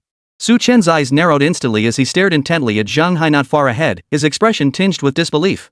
He broke through? Su Chen was utterly astonished. Breaking through during a life or death battle was indeed a common occurrence. But this breakthrough had come far too quickly, far too bizarrely. Zhang Hai was now a blood-soaked figure, his entire body enveloped in crimson. Yet, searing flames continuously seeped from within his body, consuming the blood until it was completely incinerated. Looks like this isn't a normal breakthrough. He must have used some strange method. Su Chen's eyes narrowed instantly. If this were a normal breakthrough to the sovereign rank, the city lord's guard wouldn't have reduced himself to such a pitiful state. Even so, he was in big trouble now. Su Chen could have slapped himself twice. What the hell had he been hesitating about? Why did he insist on sparing a captive for interrogation? These men were undoubtedly sent by Chu Wang. Now he'd brought a major headache upon himself. A sovereign-level opponent wasn't someone to be taken lightly. Though I did kill Yang, it came at a considerable cost. Ha ha ha ha ha. Zhang Hai's laughter suddenly echoed through the cavern. The laughter was filled with delight. Zhang Hai stared at his flame-spewing body, his eyes brimming with excitement and exhilaration. This was elementalization. Only sovereign-level powerhouses could achieve elemental transformation. That pill had actually helped him break through to the sovereign level. Feeling the nearly limitless power surging within him, Zhang Hai wept tears of joy in that moment. He never dreamed he would one day break through to the sovereign tier. Though only one rank separated transcendent from sovereign, the difference in status and standing was as vast as heaven and earth. Having stepped into the sovereign realm, he would no longer be just a lowly guard in the city lord's mansion. He would become a guest of honor at the city lord's table. Ha ha ha ha. Looks like I owe you my thanks, Su Chen. Zhang Hai's eyes fixed on Su Chen, brimming with smugness and contempt. The panic and dread that had filled his heart moments ago had been swept clean by the joy of ascending to the sovereign rank. He was a sovereign. What was there to fear from Su Chen? Even if Su Chen possessed strength unmatched among his peers, he would still be powerless to stir up trouble against Zhang Hai. Su Chen coldly stared at Zhang Hai in the distance, offering no response. The three sword leaves had returned to Su Chen's side, slowly circling and hovering around him. Now that I've reached the sovereign tier, you shall die. Zhang Hai let out a maniacal laugh and suddenly swung a punch at Su Chen. His mind was consumed solely by the exhilaration of surviving the ordeal and breaking through to the king tier. Facing Zhang Hai's attack once more, Su Chen's mindset had undergone a complete transformation. The Zhang Hai he had just faced posed no threat whatsoever. But after ascending to the sovereign realm, everything had changed. Chapter 133, at the moment of crisis, grasping the law of wind. Thud. Zhang Hai's flaming fist collided with the Thunderheart sword grass, unleashing a powerful surge of energy. The entire cavern began to tremble. Su Chen's expression abruptly changed.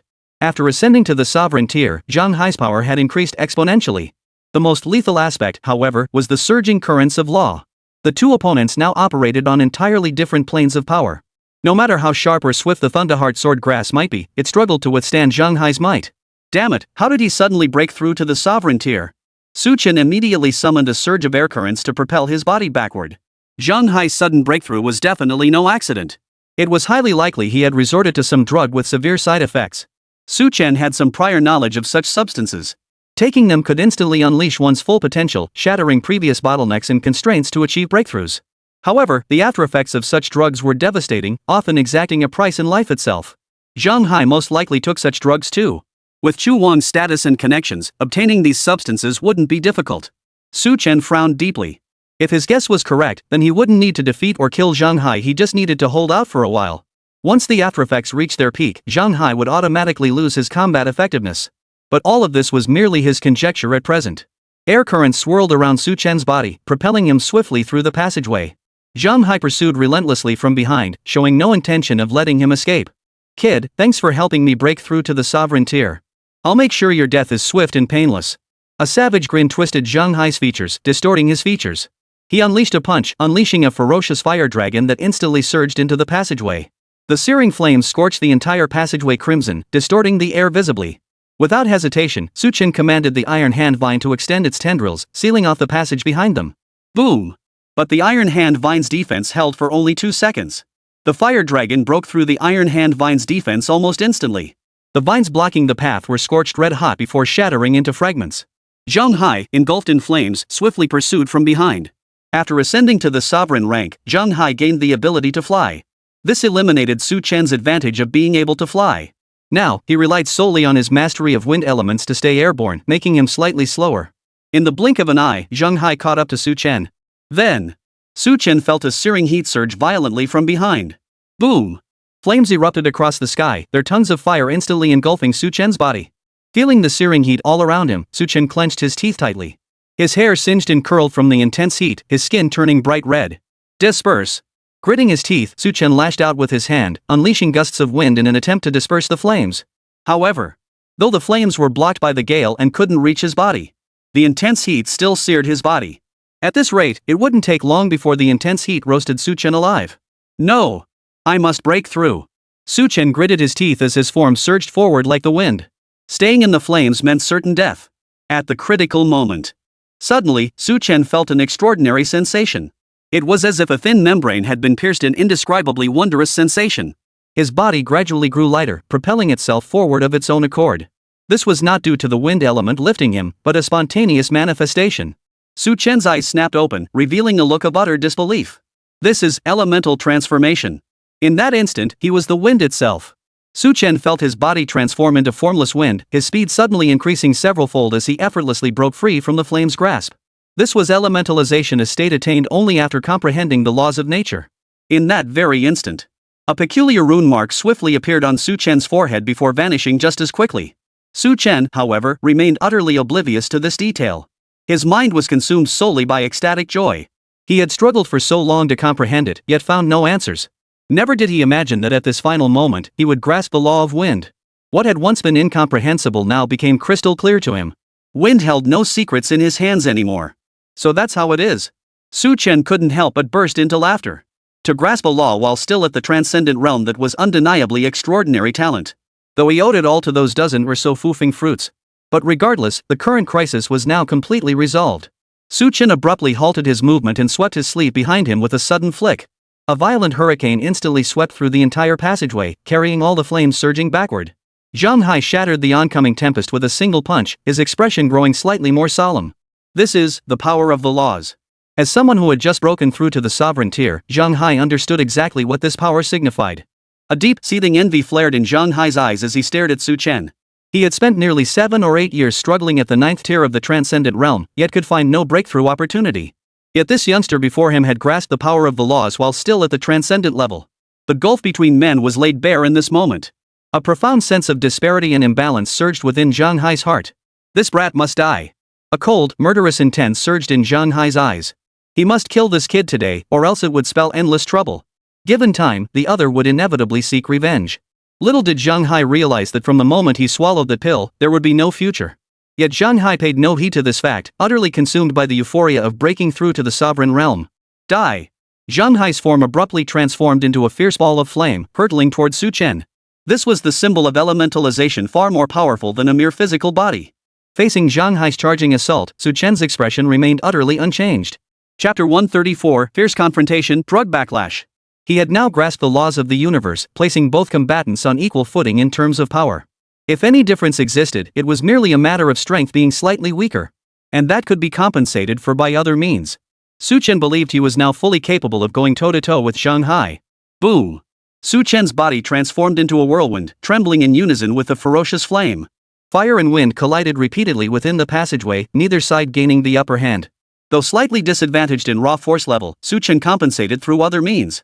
His wrist flickered, and an ethereal whip instantly extended. Crack! The invisible whip lashed through the air, causing the atmosphere to vibrate and roar. Finally, the long tail of the whip struck Zheng Hai's body. The latter's expression remained twisted in a savage grin, utterly unconcerned by the impending lash. An elementalized body is nearly immune to all physical attacks. Surely you're aware of that, Zheng Hai chuckled smugly. An elementalized body could evade most conventional attacks, only elemental assaults could inflict serious damage. Therefore, Zheng Hai paid no heed whatsoever to Su Chen's whip. In his view, although Su Chen had grasped the power of the laws at the brink of life and death, he still couldn't compare to himself. After all, he was now a true sovereign tier. Su Chen, however, was merely at the transcendent level. Even if he had grasped the laws at this level, it would be an astonishing feat. It could not obscure the fact that he remained weaker than himself. Zheng Hai paid no heed to the whipping whip, charging relentlessly toward Su Chen. Only one thought occupied his mind now: kill Su Chen and return to Tianqing City. From that day forward, he would no longer be a lowly guard, no longer forced to kowtow to others. Wealth and glory awaited him. But intense agony swiftly snapped Zhang Hai back to reality. Only when that long whip slammed into his body did Zhang Hai realize his carelessness. That phantom whip hadn't struck his elemental body. Instead, it lashed directly at his soul.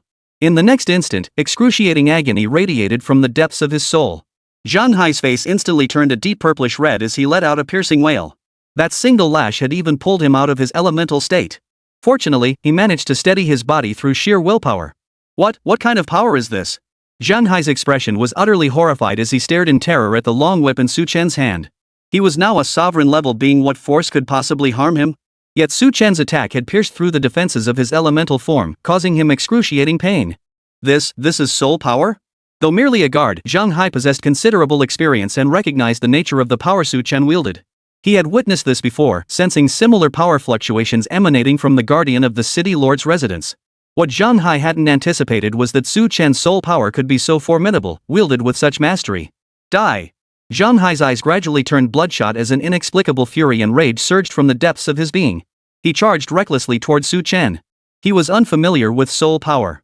All he could do was strike Su Chen down as swiftly as possible to avoid complications. Watching Zhang Hai's face grow increasingly hideous, Su Chen shook his head helplessly. This guy probably didn't even realize he was already suffering the backlash of the drug's aftereffects. Even the power he unleashed was becoming unstable. Such intense backlash would warp his personality and mindset until it ultimately consumed him.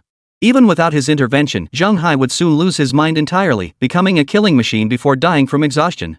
In that case, I'll see you off. A cold gleam flashed in Su Chen's eyes. The Thunderheart swordgrass flashed past his side. An invisible current surged from Su Chen's palm, enveloping the Thunderheart swordgrass. The Thunderheart swordgrass already moved at several times the speed of sound.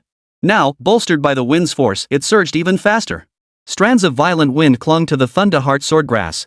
Using the sword leaves as its foundation, it formed an immense, invisible wind blade. Boom! The colossal wind blade instantly appeared before Zhang Hai. His elementalized body began to destabilize.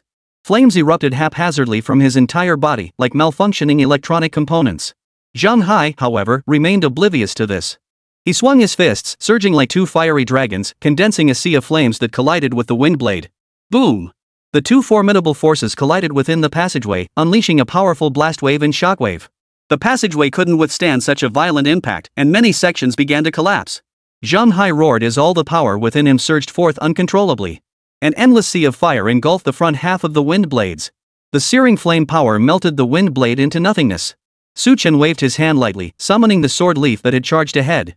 Then his body began rapidly retreating backward. This passageway was about to collapse. Moreover, he sensed something terribly wrong with Zhang Hai. It seemed the drug's backlash was about to begin. He needed to distance himself. After retrieving the three sword leaves, Su Chen instantly transformed into a gust of wind, swiftly escaping through the cracks of the collapsing passageway. It was fortunate that he could transform into an elemental form at this moment. Otherwise, it would have been nearly impossible to escape these narrow rock crevices.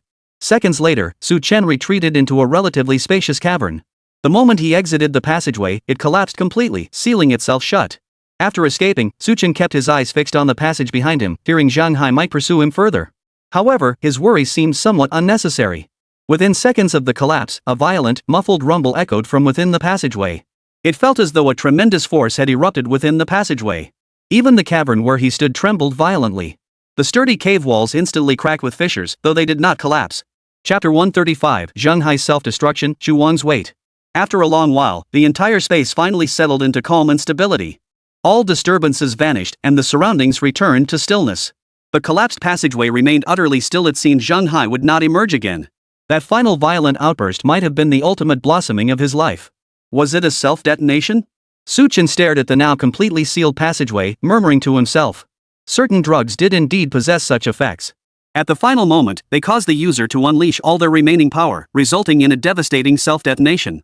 This was common practice within the military. Many soldiers on suicide missions carried such drugs. That Zhu Wang is truly ruthless. Su Chen clenched his teeth tightly, his eyes flashing with murderous intent. Zhu Wang had spared no expense to kill him, deploying 5 9th-tier supernatural guards. He even gave them pills with such severe side effects. He cared not a whit for their lives. All he wanted was Su Chen dead. A wave of unexplained dread washed over Su Chen. Had he not grasped the law of wind at that critical moment, the consequences would have been unimaginable. Even if he had managed to survive the attack of this sovereign-level guard, escaping the final self-detonation would have been nearly impossible. In the end, it still came down to death. How ruthless. Chen murmured to himself, his tone tinged with an indescribable chill and ruthlessness.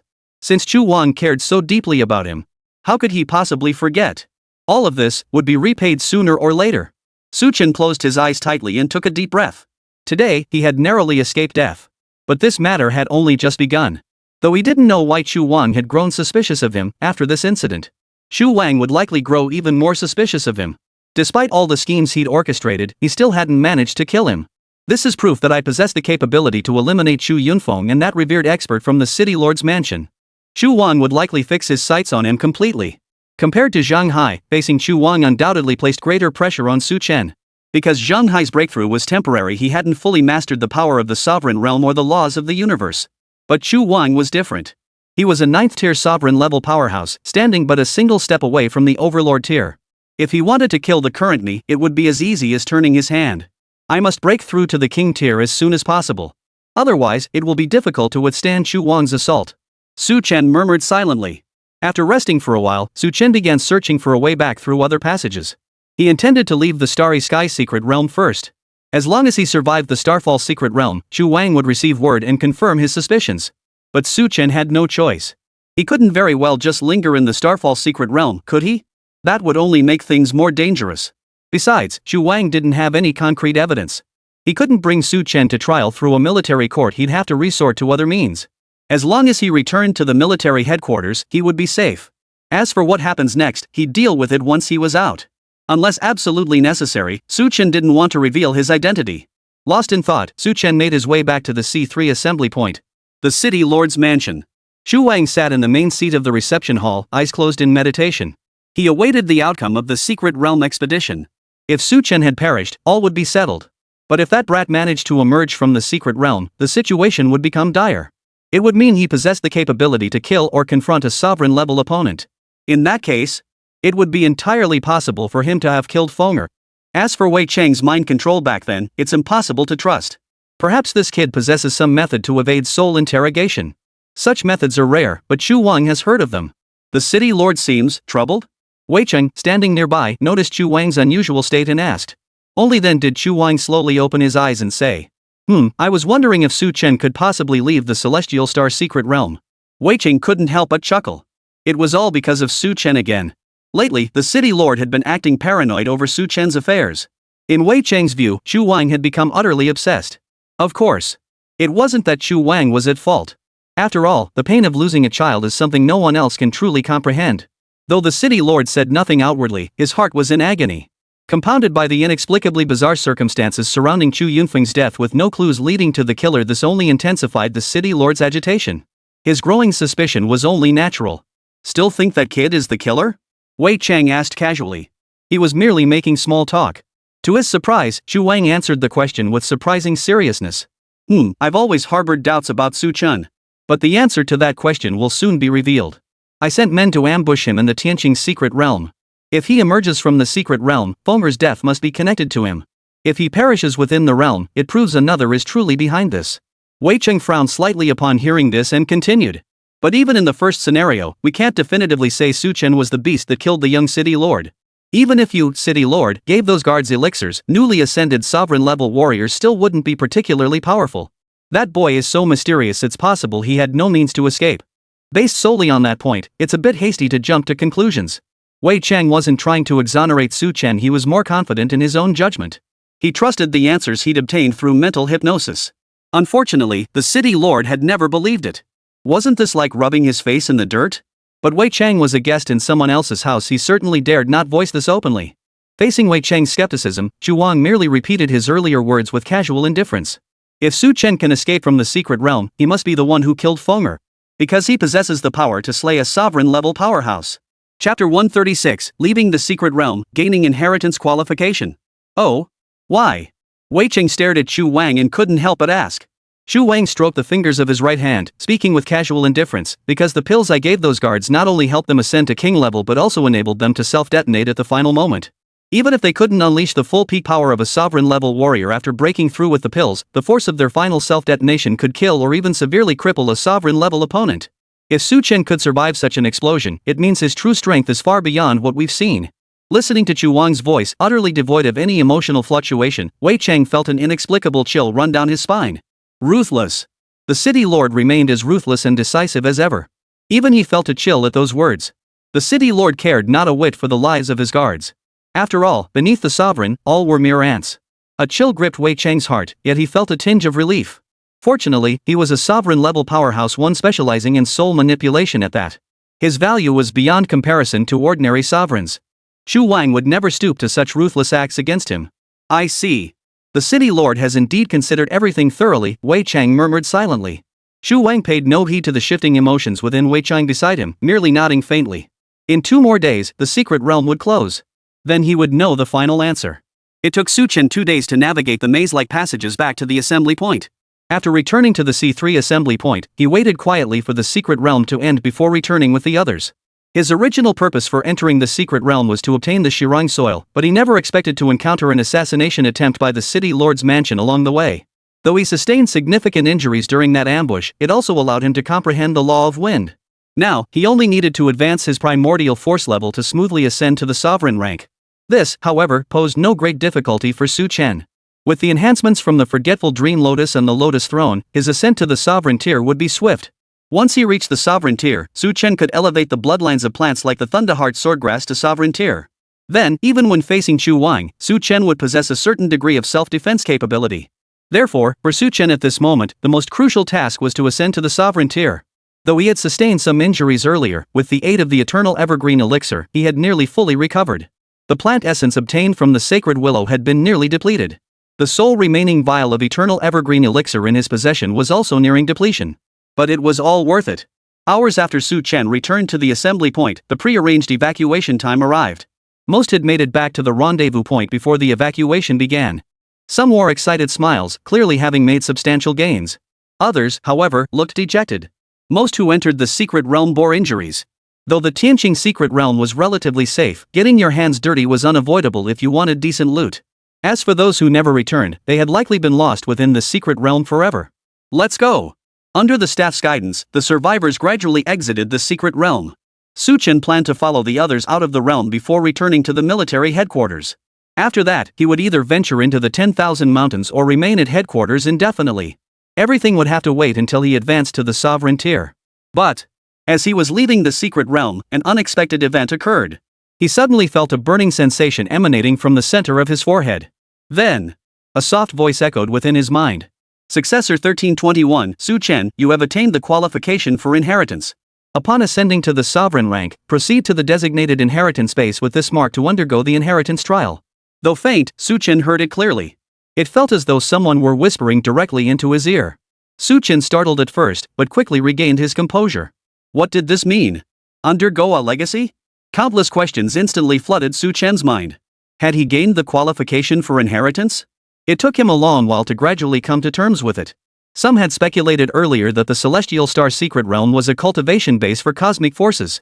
Now it seemed those theories might indeed hold true. And through a series of unexpected twists, he had somehow acquired the inheritance mark. The prerequisite for accepting the inheritance was reaching the sovereign tier. The prompt he had just heard was precisely that reminder.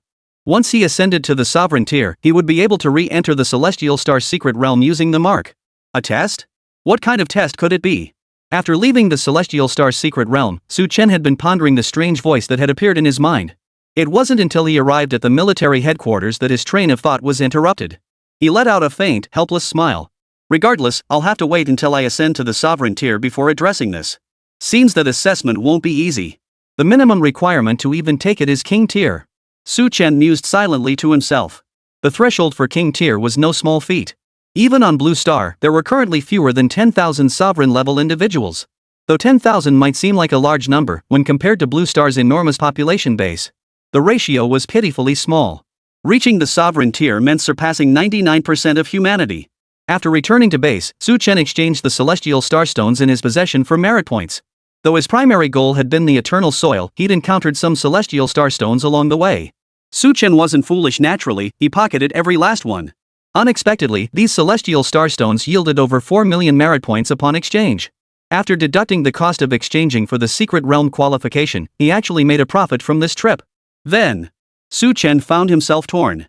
Should he remain at the military headquarters or venture into the 10,000 mountains? Though Chu Wang couldn't directly interfere with the military headquarters, he might still pull strings behind the scenes. Perhaps the military headquarters wasn't as safe as it seemed. Once he entered the 10,000 mountains, finding him would be next to impossible. Searching for someone within the 10,000 mountains would be like looking for a needle in a haystack. After weighing these options, Su Chen immediately decided to head into the 100,000 mountains. By the time he returned, he would be a sovereign tier cultivator. By then, even Chu Wang himself wouldn't dare to move against him lightly. Chapter 137, Final Decision, The Shock of the Garrison City. The Great Qin Empire maintained strict oversight over sovereign tier powerhouses, strictly prohibiting them from engaging in private life or death combat.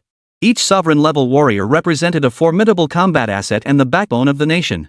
Moreover, their battles often caused devastating destruction. Therefore, even if there was enmity between two parties, it could only be resolved openly or through more subtle means. Once he ascended to sovereign level, Chu Wang would find it difficult to trouble him further. Moreover, Chu Wang possessed no concrete evidence of my killing Chu Yunfeng, rendering any appeal through a military tribunal impossible. His personal safety would improve considerably. If Chu Wang truly came seeking revenge in a rage, Su Chen would actually be grateful to him. Such an act would subject him to punishment from the military headquarters. Whether his life could be spared was uncertain, but the position of Tianqing City's ruler would most likely change hands. Thus, less than half a day after returning to his base, Su Chen once again applied for solo entry into the 10,000 mountains. Liang Xian readily approved Su Chen's request. After all, he could see that Su Chen's stay in Tianqing City was merely a brief interlude. His own future and prospects now rested entirely on this young squad leader. Bang! A sharp crack echoed through the reception hall of the city lord's residence. The teacup in Chu Wang's hand instantly shattered into dust. The splattered tea and leaves were vaporized into nothingness by the terrifying force. Say that again. Chu Wang glared intently at the figure kneeling in the hall, his words deliberate and measured. Shaken by Chu Wang's sudden fury, the man trembled violently, his forehead pressed firmly against the floor, too terrified to lift his head. His voice trembled as he spoke. Su Chen is still alive. He's already returned to base. When Chu Wang heard the man repeat these words, he exhaled a long breath. The fury on his face vanished completely. You withdraw. Chu Wang's voice was utterly flat, starkly contrasting with his earlier fury. In the reception hall. Upon hearing his subordinate's report, Wei Cheng's expression turned as if he'd seen a ghost. Su Chen was still alive? In Wei Cheng's estimation, Su Chen had absolutely no chance of emerging from the Tianqing secret realm. After all, the city lord had made so many arrangements for him. He had even sacrificed 10 ninth-tier supernatural guards. Yet despite such immense sacrifice, Su Chen had returned to base unscathed. To Wei Cheng, this seemed utterly impossible. Yet the truth stood before him. Not only had Su Chen survived, he had returned to the garrison. In that instant, a bone-chilling coldness surged through Wei Cheng's heart. Only then did he realize. All his previous judgments about Su Chen had been misled by the results of mental hypnosis.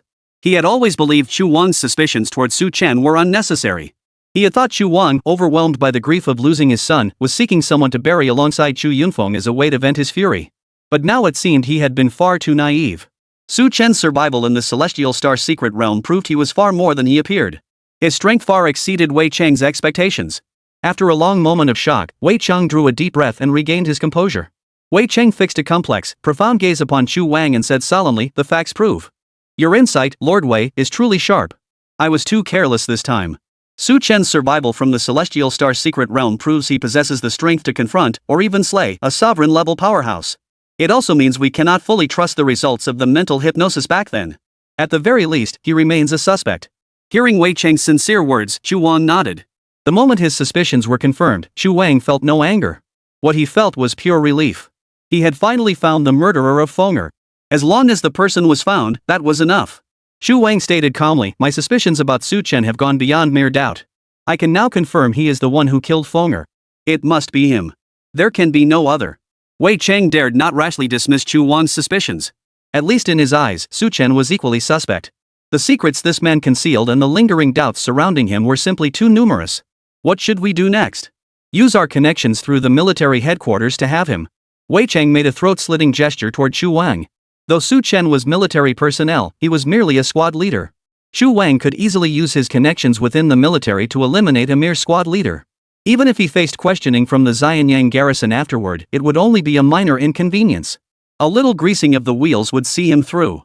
With Chu Wang's status and connections, such actions were entirely within his reach. What Wei Cheng hadn't anticipated was that Chu Wang actually refused the proposal. This came as a surprise to Wei Chang. He had assumed Chu Wang would stop at nothing to eliminate Su Chen. Now that we've confirmed it's him, there's no need to rush. He remains a member of the military department. If I bypass the military department to kill him? Chu Wang shook his head.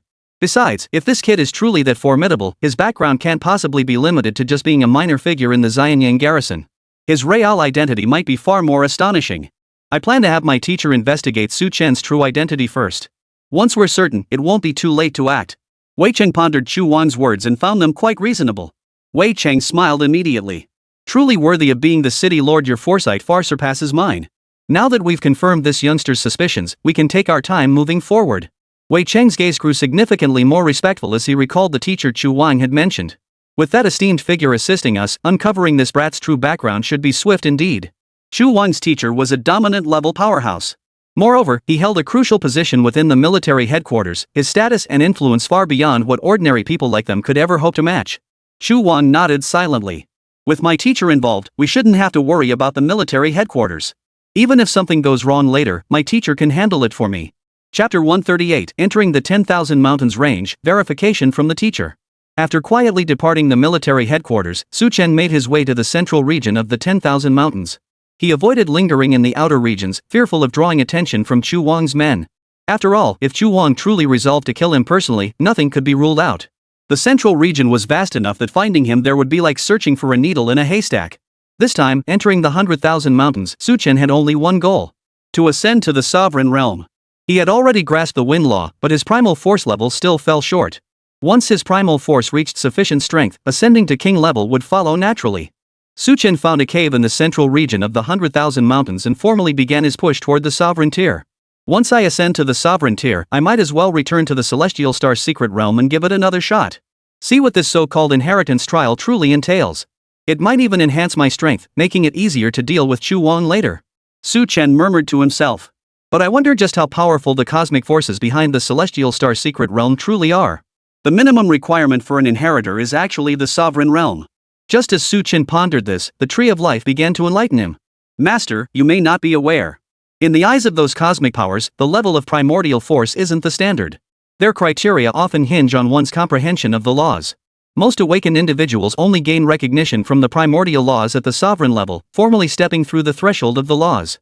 Yet the Celestial Star's secret realm's entry requirement is supernatural tier. Qualifying for inheritance means gaining recognition from the laws themselves. Clearly, this is a conditional screening process. The cosmic power behind the secret realm seeks geniuses capable of comprehending the laws at the transcendent rank. Upon hearing the Tree of Life's explanation, Su Chen suddenly understood. Right. That makes perfect sense. The Celestial Star's secret realm is the inheritance base of cosmic powers, and they're looking for people like me. Unfortunately, among those who entered the Celestial Star's secret realm in the past, almost none had comprehended the laws at the transcendent level. That's why no one had ever discovered this truth before. By the way, what does it mean to gain recognition from the primordial laws? Is it the same as comprehending them? Su Chen caught another point in the Tree of Life's thoughts and inquired. The Tree of Life chuckled at this and replied. Of course not. The mysteries of the laws are so profound that even a lifetime may not suffice to fully comprehend them. How could someone who has just reached the sovereign level possibly grasp the laws completely, even the lower tier ones? It's similar to Master, he has merely gained recognition from the law of wind. You have only grasped the surface of the law. Do not grow complacent or careless. Hearing the Tree of Life's words, Su Chen was momentarily shaken. So that's how it was. At present, he had merely touched upon the laws, barely scratching the surface. Well, that was only natural. Did he truly expect to fully comprehend the laws after consuming a dozen or so foofing fruits and meditating for a few months? That was rather presumptuous. If that were truly the case, why would the laws block so many others? It seems he truly cannot slack off in his pursuit of the laws. He must continue striving.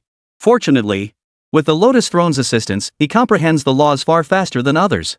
This was an advantage uniquely his. For now, focus on advancing my force rank. The sooner I ascend to the sovereign tier, the sooner I'll be safe. Su Chen spoke, then retrieved the Lotus Throne and sat cross-legged upon it. 3 sword leaves flew out from his secret realm ring, hovering around Su Chen to guard him. After all, this was the central region of the 100,000 Mountains. Ferocious beasts could emerge at any moment. He went to the 100,000 Mountains? Within the city lord's residence, Chu Wang heard Wei Chang's words and was slightly taken aback. Wei Chang, too, seemed taken aback, surprise evident on his face. That's right. News just came in from the garrison. The kid returned to base not long ago and immediately requested entry into the 100,000 Mountains. Shu Wang let out a cold laugh. Is he so arrogant he thinks I won't personally come for him? Wei Cheng chuckled. Who isn't afraid of death? This kid probably thinks the 10,000 mountains offer better cover, which is why he won't stay put at the base. Shu Wang gave a light hum of acknowledgement before immediately asking, can we track him via his wristband? Wei Cheng shook his head. No. This kid has unusually high permissions. His wristband's access isn't even within the rotating military units. Even the base station can't track Su Chen through his wristband, it only provides communication and merit point services for him. Your guess, Lord City Master, might be right again. This kid's background is no simple matter. As Wei Cheng spoke, he gave Shu Wang a meaningful look, inwardly filled with admiration. It must be said. The city lord had indeed earned his decades-long tenure in this position. 2 judgments made without any evidence, and both turned out to be correct. This filled Wei Cheng with profound admiration. Shu Wang was unsurprised by Wei Cheng's response, it had been entirely within his expectations. No problem.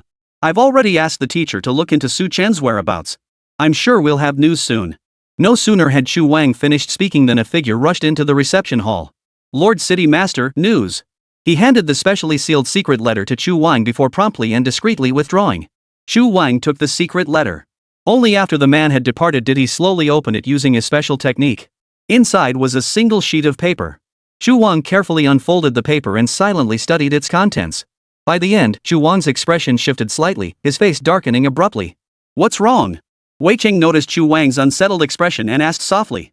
Shu Wang handed the note in his hand to Wei Cheng. Wei Cheng took it cautiously and read it carefully, word by word. It contained verification details regarding Su Chen's identity. After multiple verifications, it was confirmed that the identity of Su Chen was indeed fake. At the end of the note was the true assessment of Su Chen's identity by the investigator Chu Wang's teacher. When Wei Cheng saw the name, his expression abruptly changed. He turned to Chu Wang, his voice thick with disbelief. It was him? Chapter 139, The Path to Advancement, Sovereign Tier. Su Chen had no idea his identity had already been deduced by Wei Cheng. But such revelations were bound to happen sooner or later, and he didn't care either way. Boom. It felt as though the top of his skull had been violently ripped open. A massive wave of warmth surged through the crown of his head, flooding directly into Su Chen's mind. The sensation was utterly overwhelming. Su Chen, who should have fainted on the spot, remained fully conscious. A bone-chilling clarity. Countless streams of heat poured visibly from the top of his head into his blood vessels, rushing like rivers to vent their power. The sheer force of that cleansing surge was breathtaking to witness. This is the scene of breaking through to the sovereign level. Su Chen's voice trembled, his words stumbling out, almost forced out one syllable at a time. He felt his lips had been bitten through. But his body had already gone numb. Nothing else remained. This is merely the prelude to breaking through to the sovereign tier. This is merely the prelude? A wave of overwhelming dread washed over Su Chen. Master, your path to King Tier is 10 times easier than others, but the energy fluctuations required for the breakthrough are 2 to 3 times greater. The Tree of Life's explanation was easy to grasp. A Category 9 hurricane would struggle to topple an earthen wall. Reach level 10, and it sweeps through effortlessly. The earthen wall would collapse. For him to break through to the sovereign tier, the process itself is straightforward. But the agony endured is beyond anyone's imagination. I feel like my veins are about to burst. They really might burst. The Tree of Life's teasing words conjured a vision in Su Chen's mind of himself collapsing face first onto the ground. A scene of blood flowing everywhere. Master, there's no need to worry. Every time you attempt to break through to a new level, I will control the process for you. If I don't have absolute certainty, I will actively prevent you from advancing. Therefore, the possibility of failure is extremely low. You're merely enduring pain that ordinary people cannot bear. Pain beyond what ordinary people can endure. Su Chen's mouth twitched violently twice. This agony was unbearable. It made his entire body convulse uncontrollably. If someone stood before him now, they likely wouldn't recognize a human being. His body was shaking so violently it was almost distorted. Phew. Over 10 minutes passed. Su Chen exhaled a long breath. A cloud of murky vapor formed a small circle before him. Like the little rings exhaled when smoking. They lingered, refusing to dissipate. It was unclear how much time had passed. Su Chen slowly stood up. Gobble gobble. Clickety-clack. Crackle pop, crackle pop. His joints cracked uncontrollably. Not just the corners of his mouth, but every part of his body was violently trembling. Though the tremors had slowed, it still made Su Chen look like a monster. Step by step, he moved forward. His current position was already atop a sheer cliff face. Upon reaching the cave's entrance, he could see the vast plain outside. A clear river flowed across the plain, like a pure white ribbon. At that moment, standing at the cave's entrance, he desperately wanted to leap down. The thought flashed through his mind. It nearly made Su Chen's blood boil. The sensation of soaring through the sky. That feeling was simply too good. The image of birds spreading their wings and soaring filled his vision. Su Chen's emotions surged with excitement. Chapter 140, Dead Man? We meet again. His mind was already clouded, and such thoughts surfaced. Made his blood boil. That feeling of freedom was truly irresistible. What would happen if I jumped off this cliff? Su Chen's sudden, self-destructive question left the Tree of Life momentarily stunned. After a long pause, it replied, Master, your body is currently beyond your control. With such immense energy surging through you, you'd likely smash your face like a pig's head upon impact. However, you wouldn't suffer severe injuries. The Tree of Life trailed off mid-sentence. Su Chen leaped without hesitation. When Su Chen's body slammed into the grass, his mind remained lucid. A searing pain shot through him, numbing his nerves entirely. Thus, the agony vanished almost instantly. A faint, eerie smile played across Su Chen's face. Pain, sometimes, when pushed to its absolute limit, it ceases to hurt. Teacher, there's a dead body here. A woman with delicate features appeared in Su Chen's line of sight. He lay motionless on the ground, staring at the woman. Her face was fresh and innocent, her smile charming. The woman was exceptionally beautiful. And now, bending over, she was examining him. A faint smile played on her lips. Wait a minute. A dead person? Why the big grin? Damn it! Could this woman be? Sure enough, he saw her reaching for his sash. Just as Su Chen tried to struggle desperately, another woman appeared in his line of sight. A light blue uniform. Long, shapely legs. Her exquisitely proportioned figure instantly stirred Su Chen's excitement. Pei Qinghua, how could a woman be near the cave? Such a coincidence, truly an unexpected delight. Ah! What are you doing? Pei Qinghua approached, her expression puzzled as she looked at Su Yuhua. Master, you said it's a waste to leave things on dead bodies. What a pity. He seems pretty wealthy. His spatial ring must contain some valuable items. Maybe we could split them 50-50? Well, you're right. It would be wasteful to just throw it away. Wait, why does this man look so familiar? Pei Qinghua's eyes widened as she scrutinized the bloodied and mangled Su Chen. Somewhere before, and he felt incredibly familiar. Holy crap, that spatial ring. Could it possibly hold 1,000,000 crystal cores? 1,000,000? Probably over 100 million. Then, oh my god. He's moving. How is that possible? Seeing Su Yuhua raise a knife, poised to strike down, Pei Qinghua was utterly speechless. Girl, you wouldn't kill someone just for a little treasure, would you? Master, are you talking about billions of source crystals? Su Yuhua bit her lip, her face brimming with anticipation. But then she saw Su Chen struggling to sit up. Teacher, we meet again. Su Chen, is that you? What happened? How did you end up like this? Pei Qinghua's face lit up with surprise, then quickly clouded over with worry. Su Chen's lips trembled as he said, I was breaking through to king level. The chi energy was too powerful. I couldn't control it. Did you lose control? Not exactly. Then what's with all this blood? It's nothing. Just a bit too loud. Even as he spoke, he felt a pang of shame. When pain becomes unbearable, we'll inevitably act irrationally. It's hard to avoid. Chapter 141, Who is this woman? I'm just not holding it against you. Su Chen took a deep breath, and his expression quickly returned to normal. Su Yuhua was utterly dumbfounded. Pei Qinghua asked, Are you sure you're okay? Su Chen flexed his arm, making it crackle loudly to demonstrate his strength. He assured Pei Qinghua, Rest assured, teacher. I'm absolutely fine. This is truly incredible that we should meet in such a way. Her worries about Su Chen's physical condition vanished. Pei Qinghua instantly grew excited, gazing at Su Chen with a delighted expression. Seeing her like this, she even looked a bit adorable.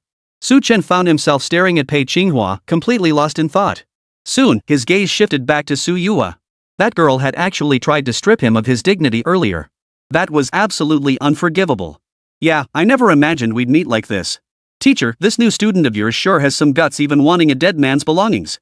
Pft, pft, pft. I'm not dead yet. Pei Qinghua gave an awkward chuckle. Su Yuhua quickly composed herself and bowed respectfully to Su Chen. So your senior brother Su Chen. I've heard from teacher that you're her most outstanding disciple. I never imagined your skill would be nearing the sovereign level. Have you broken through yet? Su Chen glanced at the woman and was taken aback by Su Yuha's appearance. She was a stunning beauty. Since she's this beautiful, and with such a lovely voice, he wouldn't be petty about it. Su Chen nodded. The breakthrough should happen soon, but I still need to wait a little longer. So you mean the breakthrough will involve some pain? Su Chen examined the situation within his body. A look of astonishment quickly spread across his face. He addressed Pei Qinghua and Su Yuhua, not bad. It seems, it should have already broken through. Hearing Su Chen's words, Su Yuha's face lit up with envy. Seeing your brother, at your age, possessing king-level strength. When you return to the heart of the 100,000 mountains, you'll surely be revered as a top-tier master. Venerated? Fine, I won't nitpick with a beauty. Su Chen's mouth twitched slightly, choosing not to dwell on such matters. Pei Qinghua asked Su Chen, then why did you end up here? Su Chen recounted his recent experiences. Pei Qinghua's face betrayed surprise. You actually crossed Chuan? That's not a good thing. Teacher, how much do you know about Chuan? I only know he's the lord of Tianqing City. Beyond that, I'm not entirely sure. After all, someone of his caliber isn't someone I can casually interact with. After speaking, Pei Qinghua looked at Su Chen and added, regardless, seeing you again is truly a joyful thing for me. Teacher, you only brought one student with you? As a distinguished young lady of the Su family, she has numerous tutors. The reason I became one of them is simply because we share a familial bond. I'm her cousin. Cousin? Seems like the generational gap isn't that big after all. I thought you were her aunt. Su Chen gave an awkward chuckle. Now, when talking with Pei Qinghua, the tension had eased. Instead, there was a hint of playful banter. Things really had changed. It felt more interesting too. Chapter 142, A Genius Disciple? Not quite as good as me. Upon hearing Pei Qinghua's introduction, Su Yuha puffed out her chest with pride. Su Chen nearly stared himself blind. They were huge. That look of smug satisfaction on a woman's face only piqued Su Chen's interest further. Soon, Su Chen found a spot to change his clothes. When he emerged again, he had transformed into a tall, handsome figure.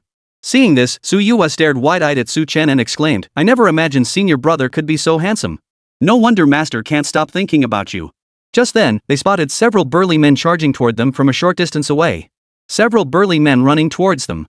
Spotting Su Yuha, they all visibly relaxed. They bowed respectfully to Su Yuha. The leader said, Miss, you've been far too careless. You should at least have let us stay by your side. Su Yuha replied, this place shouldn't be too dangerous, right? The leader looked at Su Yuha solemnly. This is a secret realm. The caves and surrounding areas are extremely dangerous. Teacher Pei Qinghua's own strength is only at the transcendent level. If something were to happen. Luo Hucheng stopped mid-sentence, his gaze suddenly locking onto Su Chen. He exclaimed in astonishment, who is this young man? His strength is no small matter. The violent aura emanating from Su Chen. Some of it overflowed uncontrollably. Luo Hucheng caught it in an instant. He was filled with astonishment. Where did this master come from? And he seemed to be on very good terms with the two women. Su Yuha explained, he's a disciple of teacher Pei Qinghua. He's already a master at the sovereign level. You said king level? Luo Hucheng himself was a king level expert. Hearing that Su Chen possessed such formidable strength at such a young age startled him. He stared at Su Chen in disbelief and asked Su Yuha, but teacher Pei Qinghua is only an extraordinary level instructor. Can't an extraordinary level teacher cultivate a sovereign level expert? That's true. If I'm not mistaken, Pei Qinghua was this young man's first teacher. Luo Hucheng made this assessment. Pei Qinghua had no choice but to acknowledge it, nodding and saying, yes, he began studying under me right after entering the academy. Luo Hucheng suddenly understood. In truth, Pei Qinghua remained by Su Yuha's side because she was a relative of the Su family. That's why she was with Su Yuha, as a companion. Otherwise, with Pei Qinghua's abilities, she would never have been qualified to be Su Yuha's teacher. But now, everything had changed. If they could use Pei Qinghua to win over a master of the sovereign level, it would be a highly significant matter for the Su family. Luo Hucheng greeted Su Chen warmly. He also discreetly observed Su Chen. Su Chen, however, appeared calm and composed. His aura radiated dominance. Evidently, his recent breakthrough to the sovereign tier. This caused his true qi to be uncontrollable. Such a situation left Luo Hucheng somewhat impressed. The youth of today were truly remarkable. To possess such formidable strength. To reach the sovereign tier at such a young age. Soon, Su Chen also learned of Su Yuha's background. She was the direct descendant of the Su family, a prominent clan from Tianyun City. Tianyun City, it was said, was also a city on the edge of the 10,000 mountains. Such a city was no less significant than Tianqing City. The prominent families within it likely held no fear for the city lord of Tianqing City. This news piqued Su Chen's curiosity. Chapter 143, Extraordinary Potential, Family's High Regard. Seeing Su Yuha possess extraordinary 5th-tier strength at such a young age. Under such circumstances, she should be a key focus for the family's cultivation efforts. Upon learning of this situation, Su Chen couldn't help but marvel inwardly. With the clan's resources and Su Yuha's immense potential, her growth path truly seemed smooth sailing. With the clan's full backing, as long as you possess decent bloodlines, you could secure the clan's unwavering support. This situation truly filled Su Chen with envy. Meanwhile, Pei Qinghua lingered by Su Chen's side, asking endless questions. Such an enthusiastic attitude made Su Chen feel somewhat uncomfortable. Taking advantage of others' inattention, Su Chen secretly slipped Pei Qinghua a spatial ring. Teacher, keep these items. They're no longer of much use to me, but for you as an extraordinary level expert many of them will be extremely valuable. Hearing Su Chen's words, Pei Qinghua was so moved she nearly shed tears. Her trembling hands accepted the spatial ring, and she scanned it with her divine sense. Her face wore an expression of utter disbelief. She whispered to Su Chen, the items inside this spatial ring are incredibly valuable.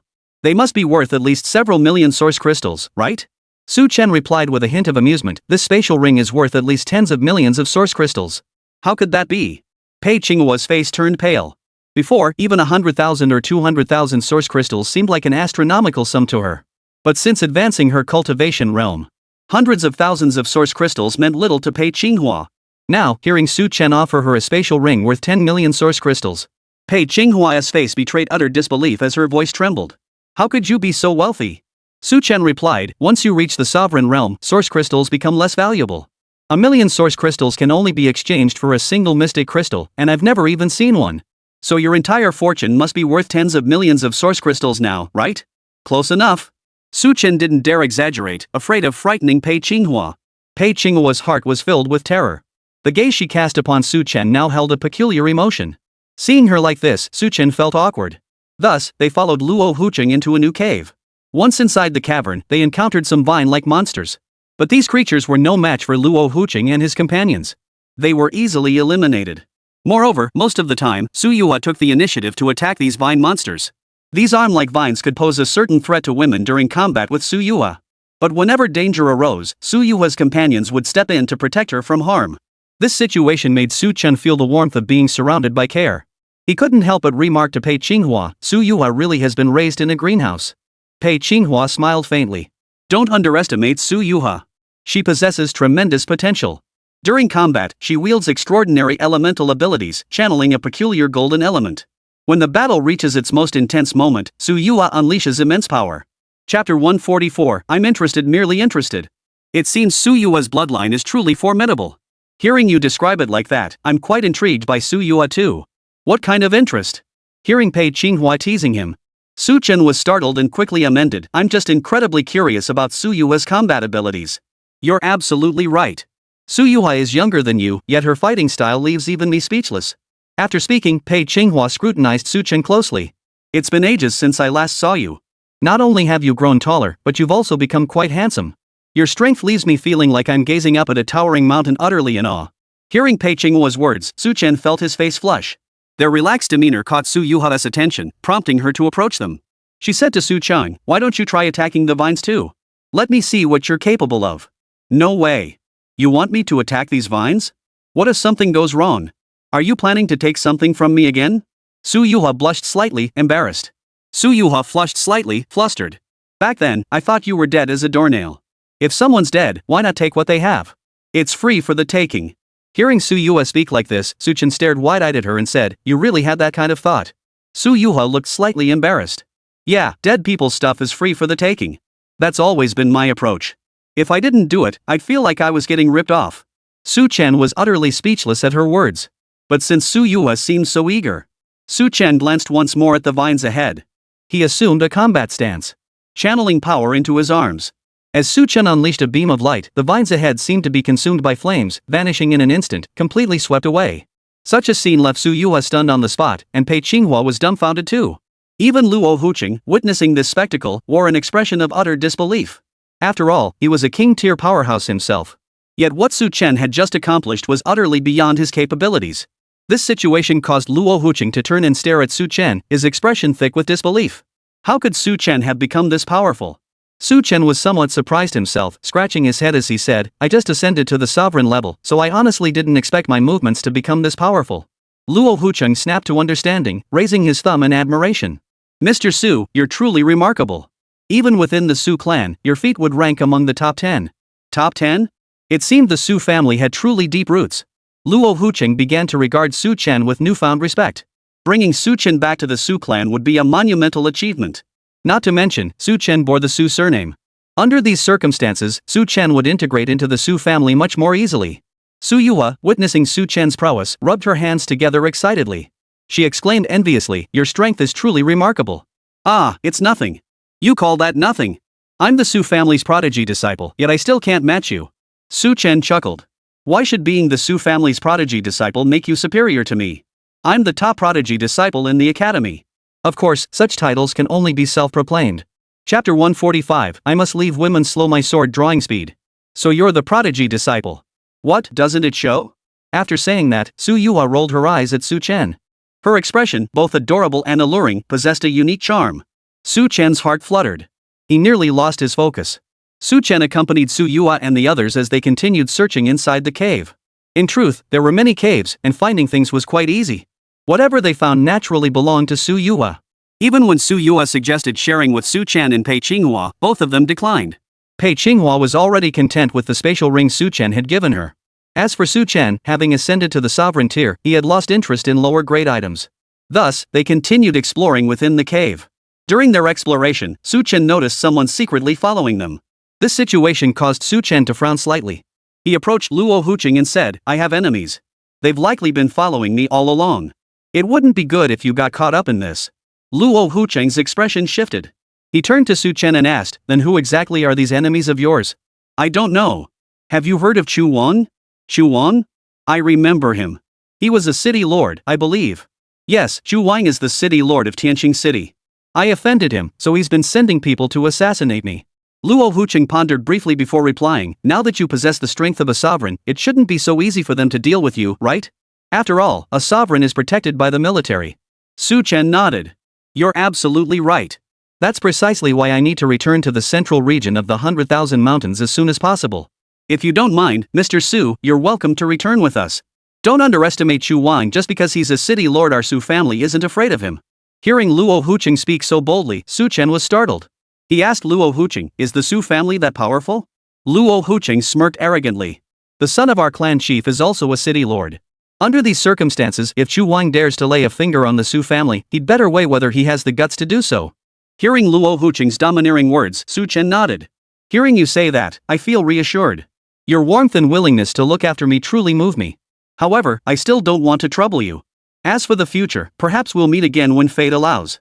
He wanted to leave. First, he truly didn't want to involve others. Second, he needed to find a place to stabilize his cultivation realm. After speaking, Su Chen shared his thoughts with Pei Qinghua. Pei Qinghua felt a pang of reluctance at the thought of parting with Su Chen. But since Su Chen insisted on leaving, Pei Qinghua had no grounds to hold him back. She could only watch helplessly as Su Chen departed. After Su Chen departed, Luo Huqing sighed, feeling a sense of regret over the situation. Still, his earlier firm stance had been an attempt to persuade Su Chen to stay and join the Su family. That would have been a major achievement. But since Su Chen refused to do such a thing, he couldn't force him to stay. After all, Su Chen was a powerhouse of monarch-level strength.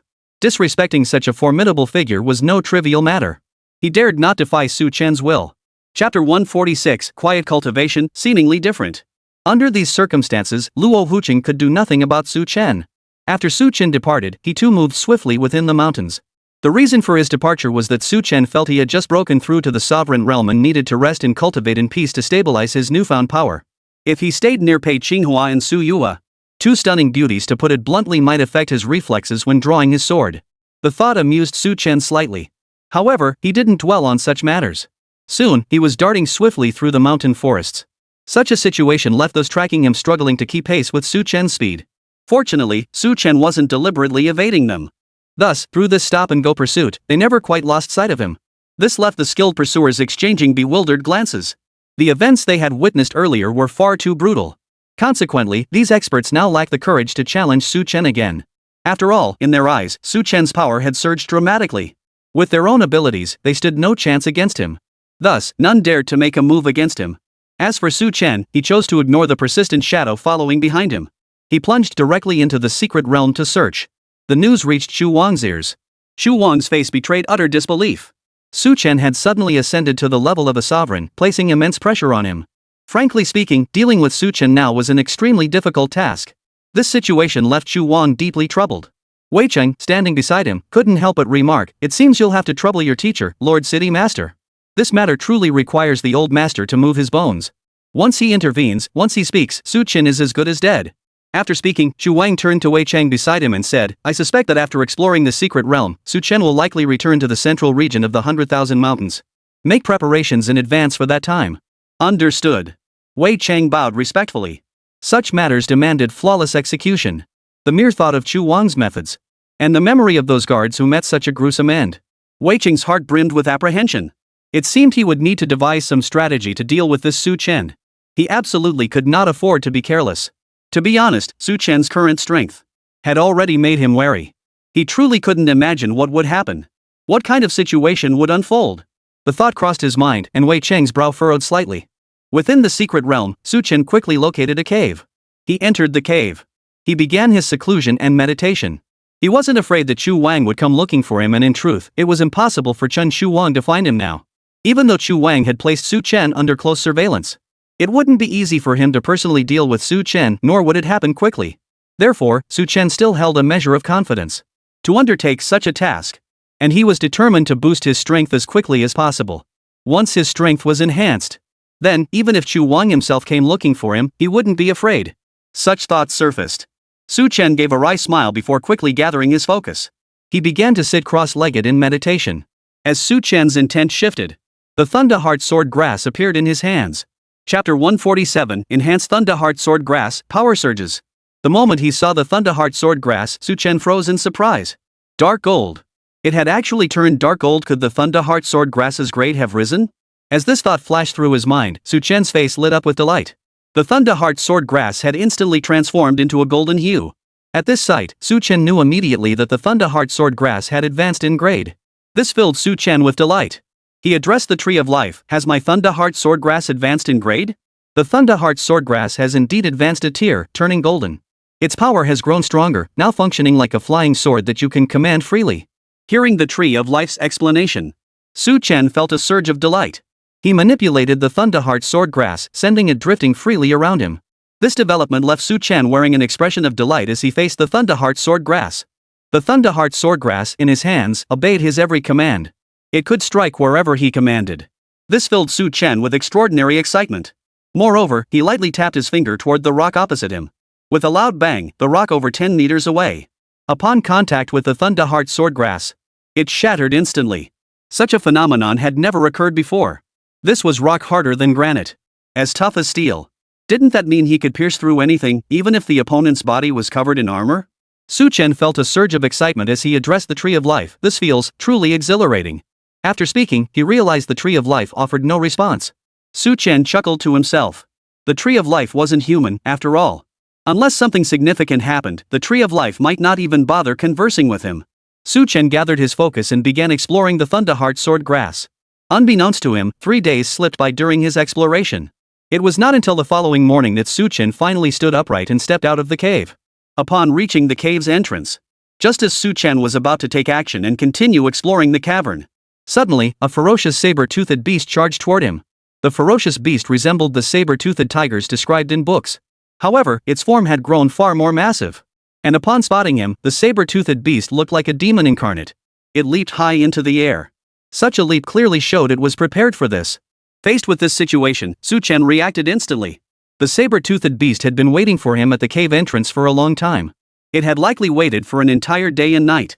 All for the purpose of launching a surprise attack the moment he appeared at the cave entrance, posing a deadly threat to Su Chen. This demonstrated that the saber-toothed beast possessed a certain level of sentience. Under these circumstances, Su Chen hesitated not a moment. He raised his arm, manipulating the Thunderheart Sword Grass to attack his opponent. The saber-toothed beast wore a look of contempt toward Su Chen. But upon contact with the Thunderheart Sword Grass, it discovered that this seemingly insignificant object pierced straight through its purple skin. Its skin was thicker than a human finger. Its hide was harder than armor. Yet unexpectedly, it was pierced clean through by the Thunderheart Sword Grass in Su Chen's hand. It plunged deep into the flesh. A full 3 inches deep. Blood gushed out instantly. This was something the saber-toothed beast had never encountered before. Chapter 148, The Sword-Toothed Beast, ignorant of its own good, seeks its own doom. This situation made the saber-toothed beast let out a wretched howl. Sensing trouble, the saber-toothed beast fled at breakneck speed. It clearly realized it had underestimated Su Chen's strength. Escape was its only option now. Noticing this, Su Chen immediately intensified his assault. As Su Chen unleashed a barrage of fierce attacks, cries of agony and roars of fury echoed continuously. Throughout the vast forest, other creatures trembled in fear. Even the sentient trees. shivered in fear upon sensing the saber-toothed beast's terror. Driven to desperation, the saber-toothed beast launched a fierce counterattack. The sheer intensity and force of the assault left Su Chen utterly stunned. The saber-toothed beast possessed formidable speed. Yet now, it seemed like a small child. Facing Su Chen, it could only hop and jump about. Its movements appeared somewhat comical. Su Chen extended his arm, and a massive vine coiled around the saber-toothed beast. The vine instantly bound the saber-toothed beast's body. But the saber-toothed beast let out a furious roar. It tore free from the vine. This turn of events drew a faint smile from Su Chen. This was merely his most basic attack technique. But now, to Su Chen, it felt at least twice as powerful. The saber-toothed beast truly possessed formidable power. However, Su Chen had grown utterly unfazed. After all, Su Chen now possessed the strength of a sovereign. Thus, under these circumstances, Su Chen's movements flowed seamlessly. His fingers danced. Flicking, hooking, pulling, a myriad of movements made the vines in his hands seem like living creatures. Constantly shifting and dodging. Like a dance, it made the saber-toothed beast's movements appear exceptionally clumsy. Even if the saber-toothed beast managed to break free from the vines, it could not sever them. As the vines multiplied, the saber-toothed beast's predicament grew increasingly dire. Throughout the battle, Su Chen remained remarkably composed. The fight continued. As Su Chen grew increasingly composed, despair filled the saber-toothed beast's eyes. He now felt utterly devoid of hope for survival. When he looked at Su Chen, only fear and hatred remained in its eyes. He could only let out desperate, furious roars. But no matter how he struggled, he couldn't escape Su Chen's grasp. It felt like he was being toyed with, utterly at Su Chen's mercy. Not far from them, guards under Chu Wang's command. They watched Su Chen covertly. Witnessing Su Chen's battle with the saber-toothed beast, the guards' faces betrayed utter disbelief. How could Su Chen be this powerful? Utterly unexpected. Su Chen is no longer the man he once was. This Su Chen has truly ascended to the sovereign tier. Under these circumstances, only the city lord himself could kill him now. Perhaps Wei Cheng possesses that capability too. The three guards murmured among themselves, secretly observing Su Chen. Meanwhile, Su Chen faced the saber-toothed beast, launching relentless attacks. Their battle was recorded by the guards' cameras. It took Su Chen over 10 minutes to finally bring the saber-toothed beast down. It could have been done in less time. But he kept testing the extent of his newfound strength, which is why it took so long. The final outcome was quite satisfactory. Su Chen successfully took down the saber-toothed beast. Moreover, he discovered his strength had multiplied. He had become extraordinarily powerful. Chapter 149, I'll help you out, here's something good. After defeating the saber-toothed beast, Su Chen extracted its beast core. A beast core, definitely a valuable item, worth a fortune. The fur and other parts from the saber-toothed beast, especially the bones, they held little value for Su Chen now. So, Su Chen quickly left the saber-toothed beast's carcass behind. He pressed onward toward his destination. After Su Chen departed, several guards swarmed over, dividing up the saber-toothed beast's bones and fur. When Chu Wang witnessed this scene, Chu Wang must have been seething with hatred toward these guards. They had no qualms about killing their own men. Though loyal to their duty, they scavenged Su Chen's leftovers with such ruthless efficiency it was hard to watch. Su Chen, of course, was well aware of this situation. He paid it no mind whatsoever. Su Chen quickly departed the cave. He proceeded to explore other caves. Several days later, Su Chen emerged from the secret realm, his body and mind weary. Upon exiting the secret realm, he stood atop a towering mountain. Gazing at the endless mountain ranges, his heart filled with profound emotion. While admiring the vast mountains, something caught Su Chen's attention. To his surprise, despite his keen eyesight, he could make out several figures appearing dozens of miles away. They darted through the forests and mountains. This situation piqued Su Chen's interest. However, he didn't want to stir up trouble and was about to leave. Suddenly, a thought struck him. Su Yue and Pei Qinghua were still deep within the mountains. If anything happened to the two women, it would spell serious trouble. So Su Chen swiftly dashed toward that direction. His speed was extraordinary as he weaved through the trees. A distance of several dozen miles was covered in mere moments as he materialized ahead. When he finally caught sight of them ahead, he saw several burly men guarding Pei Qinghua and Su Yue as they fled at full speed. Luo Hucheng was covering their retreat. However, Luo Hucheng was already covered in blood. This situation puzzled Su Chen. Nevertheless, he hesitated not a moment. He brushed past Pei Qinghua and the others, charging straight toward Luo Hucheng. Suddenly seeing Su Chen appear before them, Pei Qinghua exhaled a long sigh of relief. Thank goodness you're here. Su Chen asked loudly, what happened? Why did they try to kill you? Because we killed a saber-toothed beast and obtained a precious beast core. They wanted to seize the beast core from us. This kind of beast core? Su Chen produced the saber-toothed beast's core from his person. Though dark gold in color, it radiated a brilliant glow. It was about the size of a pigeon's egg. This side left Pei Qinghua utterly stunned. She asked Su Chen, yes, but how come you have a saber-toothed beast's beast core too? I accidentally killed a saber-toothed beast and got the core. Yours is even larger than ours. Su Chen chuckled, tossing the saber-toothed beast's core directly to Pei Qinghua. Consider it a gift for my teacher. Pei Qinghua flinched in shock, snatching the core from his hand. How could I possibly accept this, she exclaimed in alarm. This was a beast core of immense value. Many would risk their lives for a single beast core. They'd kill and plunder. Yet to Su Chen, it meant nothing. This was utterly bizarre. Chapter 150, No Gifts Accepted Impossible. It's worth a fortune. The woman blushed at her own words. Such a precious item. Those hunting them would fight to the death.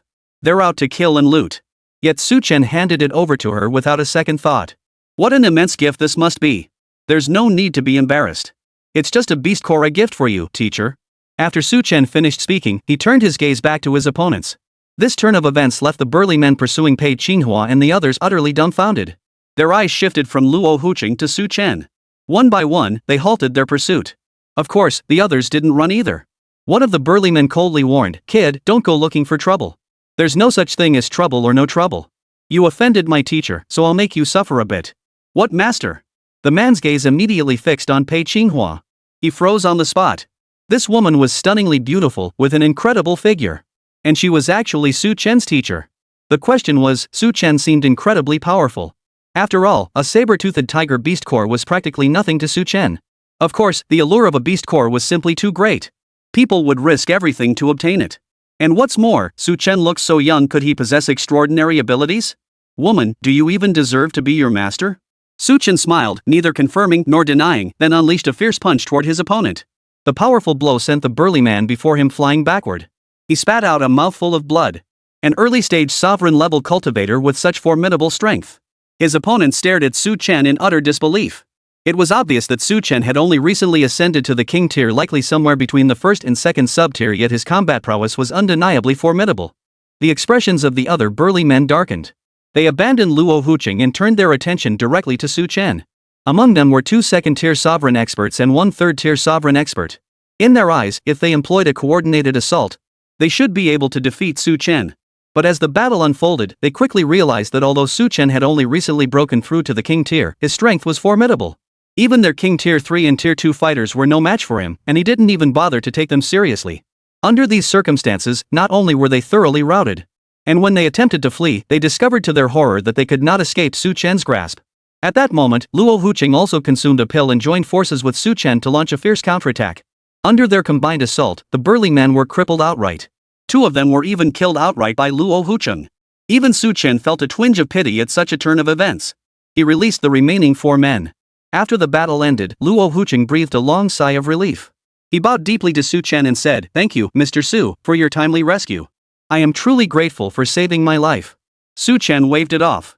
"It's nothing. I was just saving my teacher, and you happened to be in the way." Just then, Su Yua skipped over. She exclaimed to Su Chen, "Senior brother, your martial arts are so powerful and your fighting stance is so dashing, I love it. This girl here wants to pledge herself to you. Are you willing? Offering oneself in marriage? That seems a bit too easy, doesn't it? Are you really that cheap? And you're the Su family's eldest daughter?"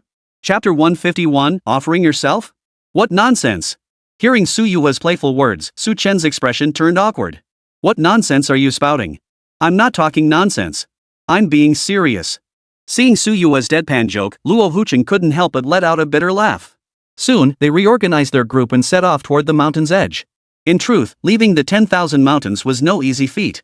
In truth, their destination lay at the very heart of the mountain range. Su Chen and Pei Qinghua traveled alongside them. After several days of continuous travel, they finally reached the deepest part of the mountains. A place called Tidewater City. This location boasted vast stretches of forest. At the edge of the forest stood a massive city. Within the city stood a large academy. And surrounding the city, numerous students were engaged in hunting. Upon learning of this situation, Su Chen asked Pei Qinghua, "Is this where we'll take the test?" Pei Qinghua nodded. Yes. Su Yua, who has now reached the 7th extraordinary tier, will also undergo the test. What happens if one passes? Passing means you'll receive special cultivation support. However, since you're already at the sovereign level, even if you fail, it won't affect your status. After saying this, the woman quickly corrected herself. She addressed Su Chen, "To be precise, you cannot fail the test. The evaluators will see your youthful age combined with sovereign level strength. They simply won't let you fail. But the test must involve real combat, right? That's true, but with your sovereign rank, you'll breeze through the entire process without any obstacles. Hearing Pei Qinghua's words, Su Chen nodded. Well, I'm certain I'll pass the test anyway. You're already a king tier expert, so there's absolutely no issue. Su Chen nodded and entered Tidewater City with Pei Qinghua and Su Yuha. They found lodging at a high-end inn within Tidewater City. Since Su Yuha was extremely wealthy, they chartered the entire second floor of the inn.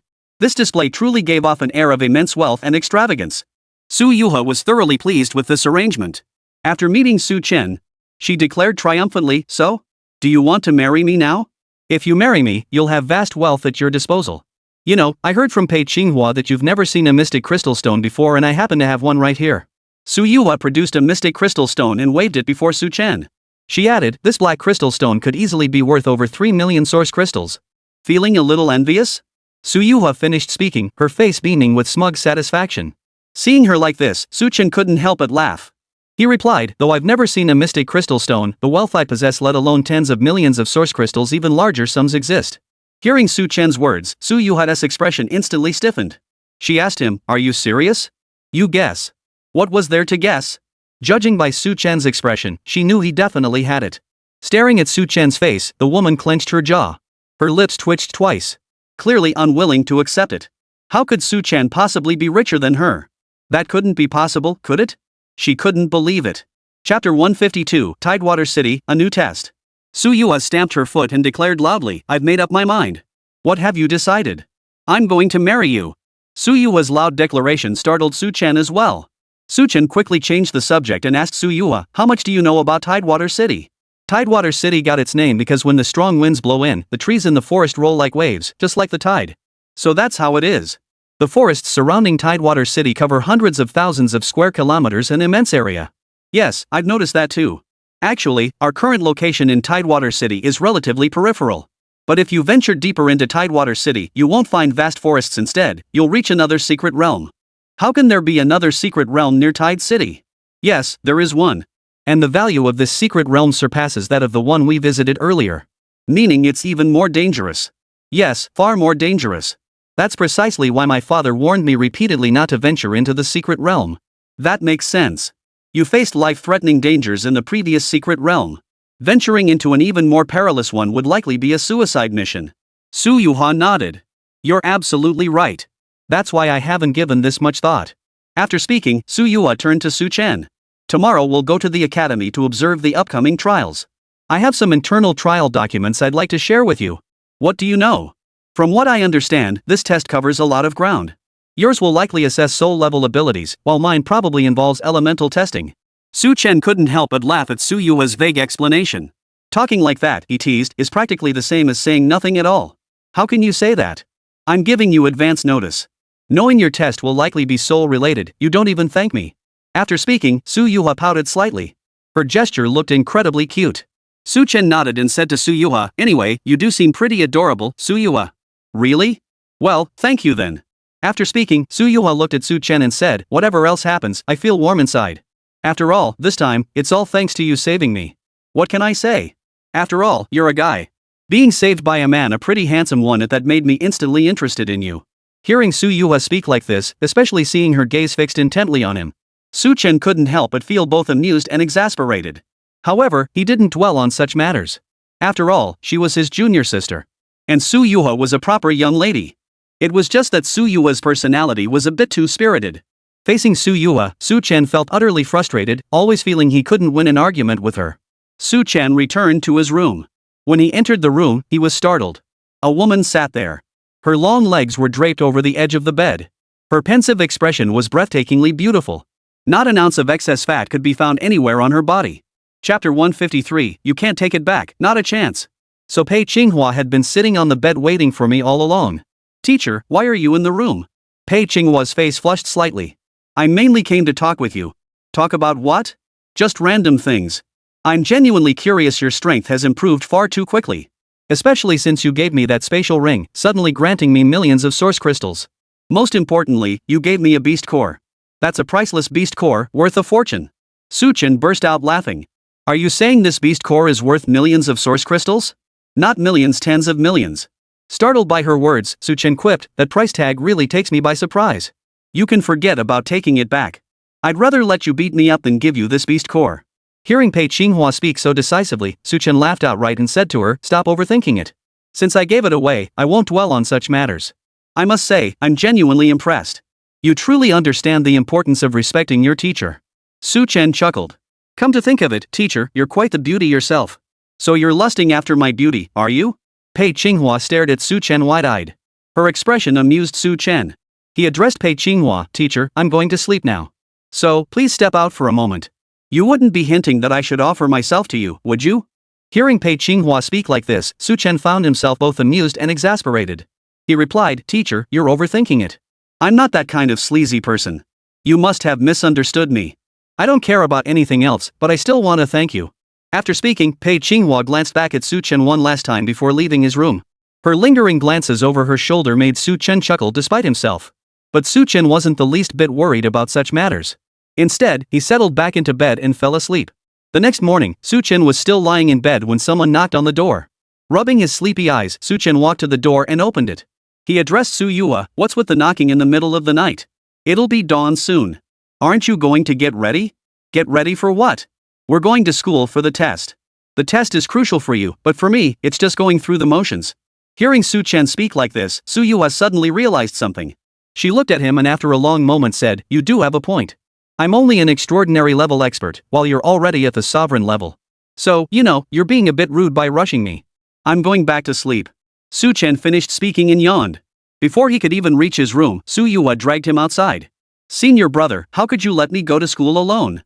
After all, you are my senior brother. Be a good guy and see it through. Accompany me to familiarize myself with the place. Besides, without a handsome guy like you by my side, all those guys will be drooling over my beauty. What, afraid someone'll steal me away? With your sharp wit. You should count yourself lucky if no one steals you. Who would dare steal you? Chapter 154, Let's go to school together, here's a welcome gift. Hearing Su Yue's persistent nagging, Su Chen wore an expression of helpless resignation. He stared at Su Yue, speechless for a long moment. At that moment, Pei Qinghua emerged, dressed in a very sharp and professional style. Her legs were perfectly straight. She looked incredibly sharp. Su Chen's eyes lit up upon seeing Pei Qinghua. Teacher, are you heading to the school too? Yes, I'm accompanying Su Yue for her assessment. Then that's settled. We can go together. Su Chen instantly perked up. Su Yue rolled her eyes at him. However, since everyone was heading to school anyway, Su Yue didn't complain any further. Su Chen accompanied Su Yue as they left the inn. Led by Pei Qinghua, they headed to the school. Having entered Tidewater City, Luo Wucheng no longer remained by Su Yue's side. He went to the Su family shops and businesses in Tidewater City to handle the handover. Meanwhile, Su Yue and Pei Qinghua headed to the academy together. Upon entering the academy grounds, Su Yue appeared visibly excited. She turned to Su Chen and said, Senior brother, you won't need much this time around. So, the only thing you need to do is help me strengthen my abilities. Su Chen replied, what can I possibly do to enhance your strength? Like, do you have any beast cores on you? Give me one or two. Upon hearing Su Yue speak thus, Su Chen's expression shifted slightly. Where on earth would I have any beast cores, he retorted. If I had any, I'd have used them all up by now. You brat, you're so biased. You see Pei Qinghua is a stunning beauty and ignore me completely. But I'm also a future beauty and your fiancé, no less. Stop it. I never had a fiancé. Even if you're worthless, you're still the eldest daughter of the Su family. My fiancé? Ha! I'd rather tear you limb from limb than consider that. Let's talk about something else. Hearing Su Yue speak like this, Su Chen spread his arms wide. The thing is, I really don't have a single beast core left on me. Not even a token gift for our meeting? Hearing Su Yue speak like this, Su Chen felt a bit embarrassed. This woman, she was his nominal junior sister. And a stunning beauty at that. He quickly searched his pockets and finally found a golden seed. He said to Su Yue, I don't know how this golden seed appeared either. If you like it, you can have it. Pei Qinghua glanced at it, surprise flitting across her face. A seed, it resembles that of the Thunderheart swordgrass. But a golden seed indicates an exceptionally high grade, extremely rare. Hearing Pei Qinghua's words, Su Yue's face lit up with delight. Is it truly that valuable? Yes, it's truly an extremely precious item. Then thank you, senior brother. Su Yue carefully tucked the Thunderheart swordgrass seed into her bosom. Suddenly, a faint glow emanated from the woman's body. Su Chen and Pei Qinghua both froze in shock. The golden Thunderheart swordgrass Su Yue, a master of the metal element. Could it be that such golden seeds entering Su Yua's body caused a transformation in her physique? Pei Qinghua's face lit up with astonished delight. Su Yuha's face likewise bore an expression of disbelief. At that moment, a teacher also turned to look at them. Seeing the unusual changes on Su Yua's body, he was stunned on the spot. Chapter 155, Sovereign Realm, taking you as a disciple. What's going on? Could it be she's advancing? It was quite common for students to advance before the school's assessment. After all, they'd been holding back, waiting for this day. Moreover, many students had consumed pills before arriving at the academy to enhance their strength. Su Yuha instantly drew the attention of numerous instructors. These instructors gathered around her, surrounding the woman as they discussed her. At that moment, one of the teachers narrowed his eyes as he scrutinized Su Yuha. The teacher was tall and imposing, with an aura of cold severity. Yet, a sinister aura lingered between his brows. It was enough to make one feel intimidated. Seeing this, Chen whispered to Pei Qinghua, "Nothing's even happened yet, and it's already causing a stir. This is going to be trouble." Pei Qinghua scoffed dismissively, "Isn't that a good thing? You know, if it were anyone else, there might be issues. But let's be clear, Su Yuha is the prodigy disciple of the Su family." Hearing Pei Qinghua's words, Su Chen suddenly understood and nodded. "You're right about that." The tall teacher approached Su Yuha. He addressed Su Yuha, "Have you advanced your cultivation level?" Su Yuha cautiously nodded. "Yes, teacher. I advanced from supernatural level 5 to supernatural level 6. Su Yuha's words sent a ripple of astonishment through the crowd.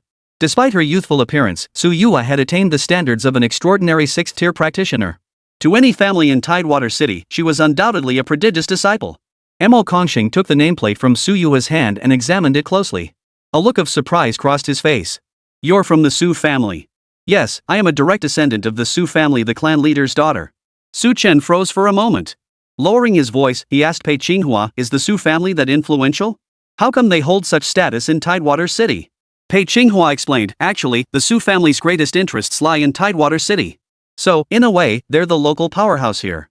Su Chen understood immediately. "So that's how it is." Pei Qinghua's heart raced with excitement as she blurted out, "Su Yuha used your Thunderheart sword grass to level up. If others find out." Su Chen raised a finger, signaling Pei Qinghua to stop speaking. After all, drawing attention at this critical moment would not serve Su Chen well. At that moment, Mo Kongxing scrutinized Su Yuha. After a brief moment, the old man nodded approvingly. He asked, "Are you interested in becoming my disciple?" Hearing Mo Kongxing's words, Su Yuha's expression froze. Her astonished gaze fixed on Mo Kongxing. Mo Kongxing smiled at Su Yuha and said, "I currently hold the rank of Overlord Tier 3 and serve as the Academy's law enforcement elder." Hearing Mo Kongxing's words, those present who didn't know his standing gasped in astonishment. Su Yuha's pleading gaze fell upon Pei Qinghua. Her own father was also a Dominator Tier 3. Therefore, she was no stranger to a rank like Mo Kongxing's. She felt no shock or awe. In this situation, Pei Qinghua hesitated slightly. If she truly agreed, it might not necessarily be a good thing for Su Yuha. After all, Su Yuha was no ordinary student, she was the daughter of the Su clan's patriarch. Even if the clan head had many sons and daughters. Chapter 156, "Sorry, I have many masters." They had no idea what kind of standing Mo Kongxing held within the academy. Moreover, while a Dominator Stage 3 was formidable, the Su family certainly had masters of that caliber. Why seek Mo Kongxing as a master? Wouldn't it be more convenient to simply choose an enforcement elder within the Su clan to apprentice under? That's why the Overlord Tier 3 didn't excite the woman. But if it were a 5th-tier Overlord? That would be an entirely different story. She'd beg and plead to become that master's disciple. Under these circumstances, when Su Yuha's gaze fell upon her, Pei Qinghua hurried over, bowed deeply to Mo Kongxing, and said, "Su Yuha already has 5 or 6 teachers by her side. So, senior, if you wish to become her teacher, your status might be diminished." Hearing Pei Qinghua's tactful words, Mo Kongxing's face betrayed surprise. He asked Pei Qinghua, "Are you saying this girl has 5 or 6 teachers?" "Yes, she has 5 or 6 teachers, including myself." Mo Kongxing glanced at Pei Qinghua as he spoke. "Your strength is roughly on par with the young ladies, correct?" A look of embarrassment flashed across Pei Qinghua's face as she explained to Mo Kongxing, "I've been accompanying her as a study partner. Su Yuha's advancement has been exceptionally rapid. She took me as her teacher at the Extraordinary Stage 1 level, and within half a year, she reached Extraordinary Stage 6. I haven't made much progress myself, so..." "I see." Mo Kongxing felt utterly disappointed. Such a promising young talent, yet she'd gone and wasted it by taking on multiple teachers. And what kind of teacher was she even? With Pei Qinghua's current strength, she was barely on par with Su Yuha. And this was supposed to be the teacher for a genius disciple? His gaze shifted back to Su Yuha. She gave him the impression of having decent potential, but her improvement was happening far too quickly. It smacked of forcing growth. Under these circumstances, he should be cautious about taking on a disciple. Moreover, Su Yuha was clearly on the verge of entering the academy. If she still showed growth potential in the future, it wouldn't be too late to take her as a disciple then. Mo Kongsheng nodded to Su Yuha, then turned and departed with his men. After Mo Kongsheng departed, many expressed regret for Su Yuha. Moreover, other teachers attempted to recruit Su Yuha into their respective discipleships. However, all the other teachers were at the sovereign level, with not a single overlord-level powerhouse among them. Under such circumstances, Pei Qinghua naturally refused without hesitation. When Pei Qinghua returned to Su Chen's side with Su Yuha, Pei Qinghua whispered, "This really caught me off guard. That senior named Mo Kongsheng is actually a third-tier overlord." Su Chen gazed at Mo Kongsheng's retreating figure. Indeed, a third-tier overlord. His strength is formidable, truly enviable. Pei Qinghua's beautiful eyes met Su Chen's as she remarked, "You, Su Chen, so young yet already at the sovereign realm. Your potential must far surpass Su Yuha's." Su Chen shook his head, quickly cutting her off. Better to stay low-key. After speaking, Su Chen reconsidered. With Chu Wang hunting him down, if he truly kept a low profile, Chu Wang might personally intervene and likely eliminate him. Therefore, under these circumstances, securing a position within the academy meant he could also gain the military's protection. Once he had the military's protection, Chu Wang wouldn't dare to act against him without authorization. Chapter 157. Are you planning to make a sensational debut and rise to the top overnight? The thought flashed through Su Chen's mind, and he briefly considered it. Soon, however, he dismissed the idea. After all, if he wanted to enhance his strength, the best way remained venturing into the 10,000 mountains or the secret realm. Su Chen accompanied Su Yuha to the academy's central area. Upon their arrival, they saw numerous students preparing for the tests. Su Yuha whispered to Su Chen, "Senior brother, are you planning to make a stunning debut?" Su Chen frowned, glancing around at the surroundings. Not far from them, someone was furtively observing them. Noticing this, Su Chen remarked to Pei Qinghua, "Looks like I'm still being watched." "You mean spies sent by Chu Wang are watching you?" "Yes. That's precisely why I need to make a stunning debut right now." After speaking, Su Chen began walking forward. Su Yuha, feeling a touch of envy, followed close behind. When they reached the opposite side, the teacher overseeing the test glanced at Su Yuha, his face flushing with surprise as he hurriedly stood up. Clearly, he was aware that Su Yuha had just advanced another level at school. This development filled the teacher with anticipation for Su Yuha. As Su Yuha stepped into the testing area and pressed her palm against the spirit stone, a golden glow emanated from her entire body. The golden light grew ever brighter, swiftly coalescing into a golden storm. A storm powerful enough to tear anyone standing within it to shreds. Such a spectacle left the teacher conducting the test utterly stunned on the spot. After scrutinizing the readings once more, he addressed Su Yuha, "Your results place you firmly among the top 3 metal attribute testers today." Hearing the praise, Su Yuha pursed her lips and muttered to herself, "Only the top 3, and just for today." The teacher replied, "That's quite remarkable. Over 2,000 people took the test today, with the largest group over 300 testing for the metal element. But that still doesn't make it 1 in 10,000. How could that be? Being admitted to the academy and qualifying for the test itself is already 1 in 10,000. You're one of the most promising students among them." Hearing the teacher's flattery, Su Yuha finally smiled. She turned her gaze toward Pei Qinghua. Pei Qinghua quickly turned to look at Su Chen. Su Chen smiled and asked the teacher overseeing the test, "May I take the test?" "Of course." The teacher stepped back a few paces. As for the other students, they could only stand at a distance, watching the scene unfold before them. Envy filled their eyes. Su Chen placed his palm on the testing spirit stone. A faint glow slowly began to dissipate. The glow rapidly expanded. The area it covered reached dozens of meters. Such a scene left all the teachers present utterly dumbfounded. You're actually at the sovereign level." Su Chen smiled faintly. Regardless of bloodline, such individuals are always prioritized for intensive cultivation by the academy. The level of attention they receive far surpasses that given to Su Yuha. After all, while Su Yuha possessed potential, who could say whether the future Su Yuha would break through to the sovereign tier? Breaking through from the 9th extraordinary realm to the sovereign tier is exceedingly difficult, a success rate of less than 1 in 10. Chapter 158, Testing Suspended, Potential Unknown. Under these circumstances, even if you were a prodigy disciple among the transcendent ranks, it's still uncertain whether they'll absolutely break through to the sovereign tier in the future. Su Chen smiled faintly and said, "Yes, I just broke through to the sovereign level." "That's wonderful. You must be the direct descendant of some great clan, right?" With such a future, Su Chen's path was bright. Because he was simply too young. Even if he was raised on a mountain of medicine. The point is, he succeeded, and he succeeded brilliantly. Su Chen shook his head. "No, I'm not a disciple of any prominent family. I'm just an ordinary person with no clan backing." How is that possible?" All eyes turned to him in unison. Breaking through to the sovereign realm at such a young age without clan resources? How could that be possible? The teachers all stood up one by one, their bodies trembling slightly. Seeing this scene, Chen couldn't help but find it amusing. He looked at the instructor overseeing the test and said, "Perhaps I was fortunate in the secret realm, so I managed to find the water of life." Chen dared not mention possessing the tree of life. Revealing such a secret would undoubtedly cause an uproar. Besides, even with Tidewater Academy's resources, they couldn't protect him. Mentioning the water of life alone might have been forgivable. After all, even a few drops of this water, brimming with abundant spiritual energy, possessed extraordinary effects. The spiritual energy contained within the water of life could be thousands or even tens of thousands of times greater than that of ordinary spiritual water. The teacher looked at Chen with envy. "You truly have extraordinary luck." After speaking, the teacher solemnly produced a golden token, presenting it respectfully to Chen. "Since you've already attained the sovereign realm," he declared, "your assessment concludes here." A look of surprise flashed across Chen's face as he asked the teacher, "Does that mean I don't need to take the test?" "Not exactly," the teacher replied. "The remaining tests will need to be conducted elsewhere." Upon hearing the teacher's explanation, Chen quickly understood and nodded in agreement. After all, with his current sovereign-level cultivation, it wouldn't be appropriate for him to take the test alongside the other students. Moreover, the school certainly wouldn't want others to know the true extent of his power. After all, once someone reached the sovereign tier, they represented immense potential for the school. Under such circumstances, thorough evaluation was essential to determine whether Chen possessed extraordinary cultivation potential. Chen nodded and followed the teacher out of the testing grounds.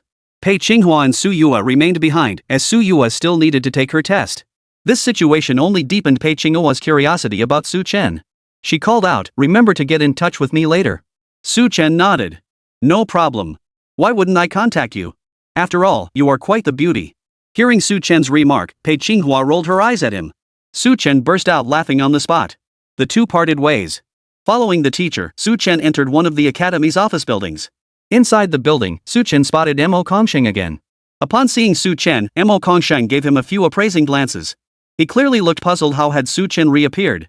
Chapter 159, somewhat unexpected, so that's how it is. The teacher hurried over to Mo Kongsheng and introduced Chen. Upon hearing that Chen possessed the strength of a sovereign, Mo Kongsheng's face betrayed a look of astonishment. He couldn't help but look at Chen a few more times. "You're that girl's master too?" "No, I'm her senior brother." "Oh, and your master is?" "Pei Qinghua, the teacher who spoke with you earlier, Teacher Pei." "That woman, her disciple, is actually stronger than she is?" Mo Kongsheng froze in shock. It seemed he had underestimated Pei Qinghua. No wonder she could stay by Su Yue's side. She truly possessed extraordinary qualities. Perhaps she possessed a unique talent for selecting prodigies. Of course, now that Chen had already entered the academy, there was no need to rush. He could simply keep a closer eye on things going forward. Mo Kongsheng memorized Chen's appearance before turning and leaving. This attitude puzzled the teacher, who privately remarked to Chen, "Teacher Mo Kongsheng is one of the 5 strongest masters in the academy. That's why he has such an eccentric temperament." Chen nodded, unconcerned by such matters. Following the teacher, Chen entered the principal's office. Upon seeing the principal, Chen noticed he was an old man with a white beard. Du Yunan was slightly surprised to hear Chen was a sovereign-level expert. He appraised Chen with a glance. A hint of disappointment flickered in his eyes. Chen understood the situation. After all, while his strength had reached the sovereign level, the bloodline abilities Chen possessed weren't particularly rare, something even the academy's principal could discern. Things like the 100-hand vine and the Thunderheart sword grass. These were hardly considered powerful bloodline abilities. Thus, while Chen possessed the strength of a sovereign, yet in the principal's eyes, his advancement pace seemed unnaturally rapid. Under such circumstances, his potential naturally seemed somewhat lacking. Thus, the headmaster felt somewhat disappointed. Nevertheless, he still placed great importance on Chen, arranging for him to undergo the next trial and promising to allocate resources to him. This resource allocation elevated Chen to a position of considerable prestige within the academy, placing him on par with the academy's elder-level experts. Even elder-level experts did not hold particularly high status within the academy. But the remuneration Chen could receive was exceptionally high. It reached several million source crystals per month.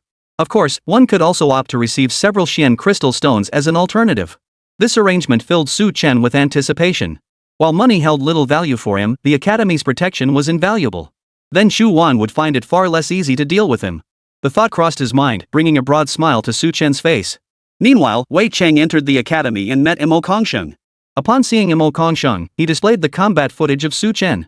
Upon seeing such footage, Mo Kongsheng's face betrayed a look of astonishment.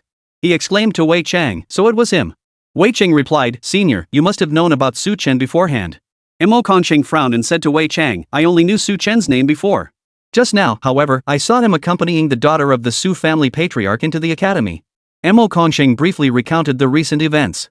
Of course, he emphasized mentioning Su Yue. After all, she was the daughter of the Su family patriarch.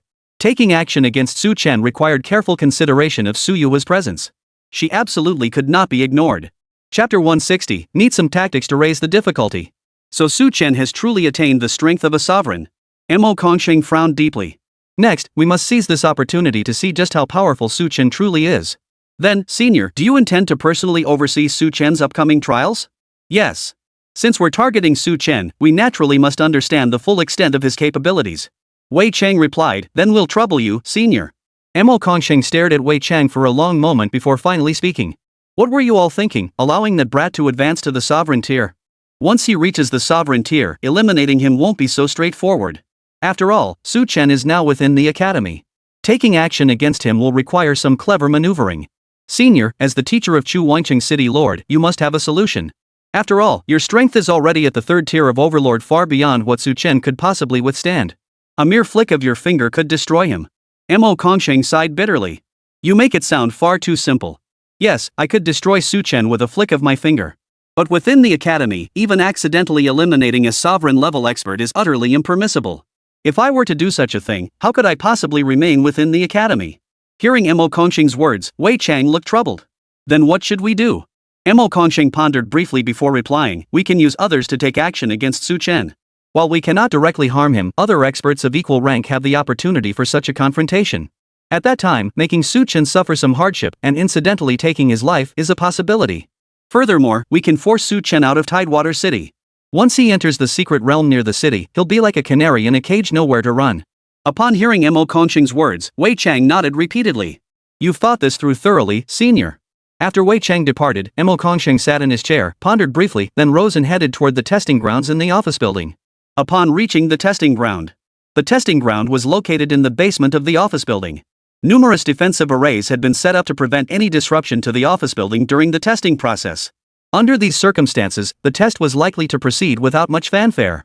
However, the elders overseeing the test would undoubtedly be able to discern the test subject's potential from even the most unremarkable performance. To determine the potential of the test subject. When Mo Kongqing arrived at the testing site, the others were startled to see the old man. They all bowed respectfully to Mo Kongqing. This scene caught Su Chen's attention, and a look of astonishment crossed his face.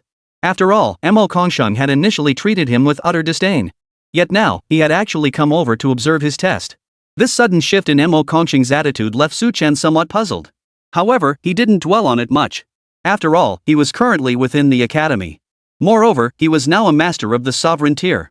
Even a dominator-level expert like Mo Kongqing wouldn't dare to attack him casually. When it came time for the assessment, Mo Kongqing suddenly remarked, I've noticed your soul power is exceptionally potent, young man. Therefore, I propose focusing the evaluation primarily on soul-based tests. Soul-based tests were relatively uncommon. Chapter 161, Triple Pressure, Stress Test. Hearing Mo Kongqing's words, Su Chen froze for a moment. That Mo Kongqing could discern the immense power of his soul was truly remarkable. Su Chen feared Mo Kongqing might also discover the tree of life within him that would be disastrous. Therefore, Su Chen nodded in agreement, offering no objection to Mo Kongqing's suggestion. Upon hearing Mo Kongqing's suggestion, the staff immediately adjusted the test parameters. After quickly glancing at the test level, Mo Kongqing directly instructed the staff, triple the pressure for the test. Senior Mo, if we triple the force, I fear Su Chen's soul might not withstand the pressure of the spiritual energy. Mo Kongqing waved his hand dismissively. No need to worry. I've also noticed that Su Chen possesses exceptionally formidable soul power. Under these circumstances, a threefold increase in testing power is nothing to him.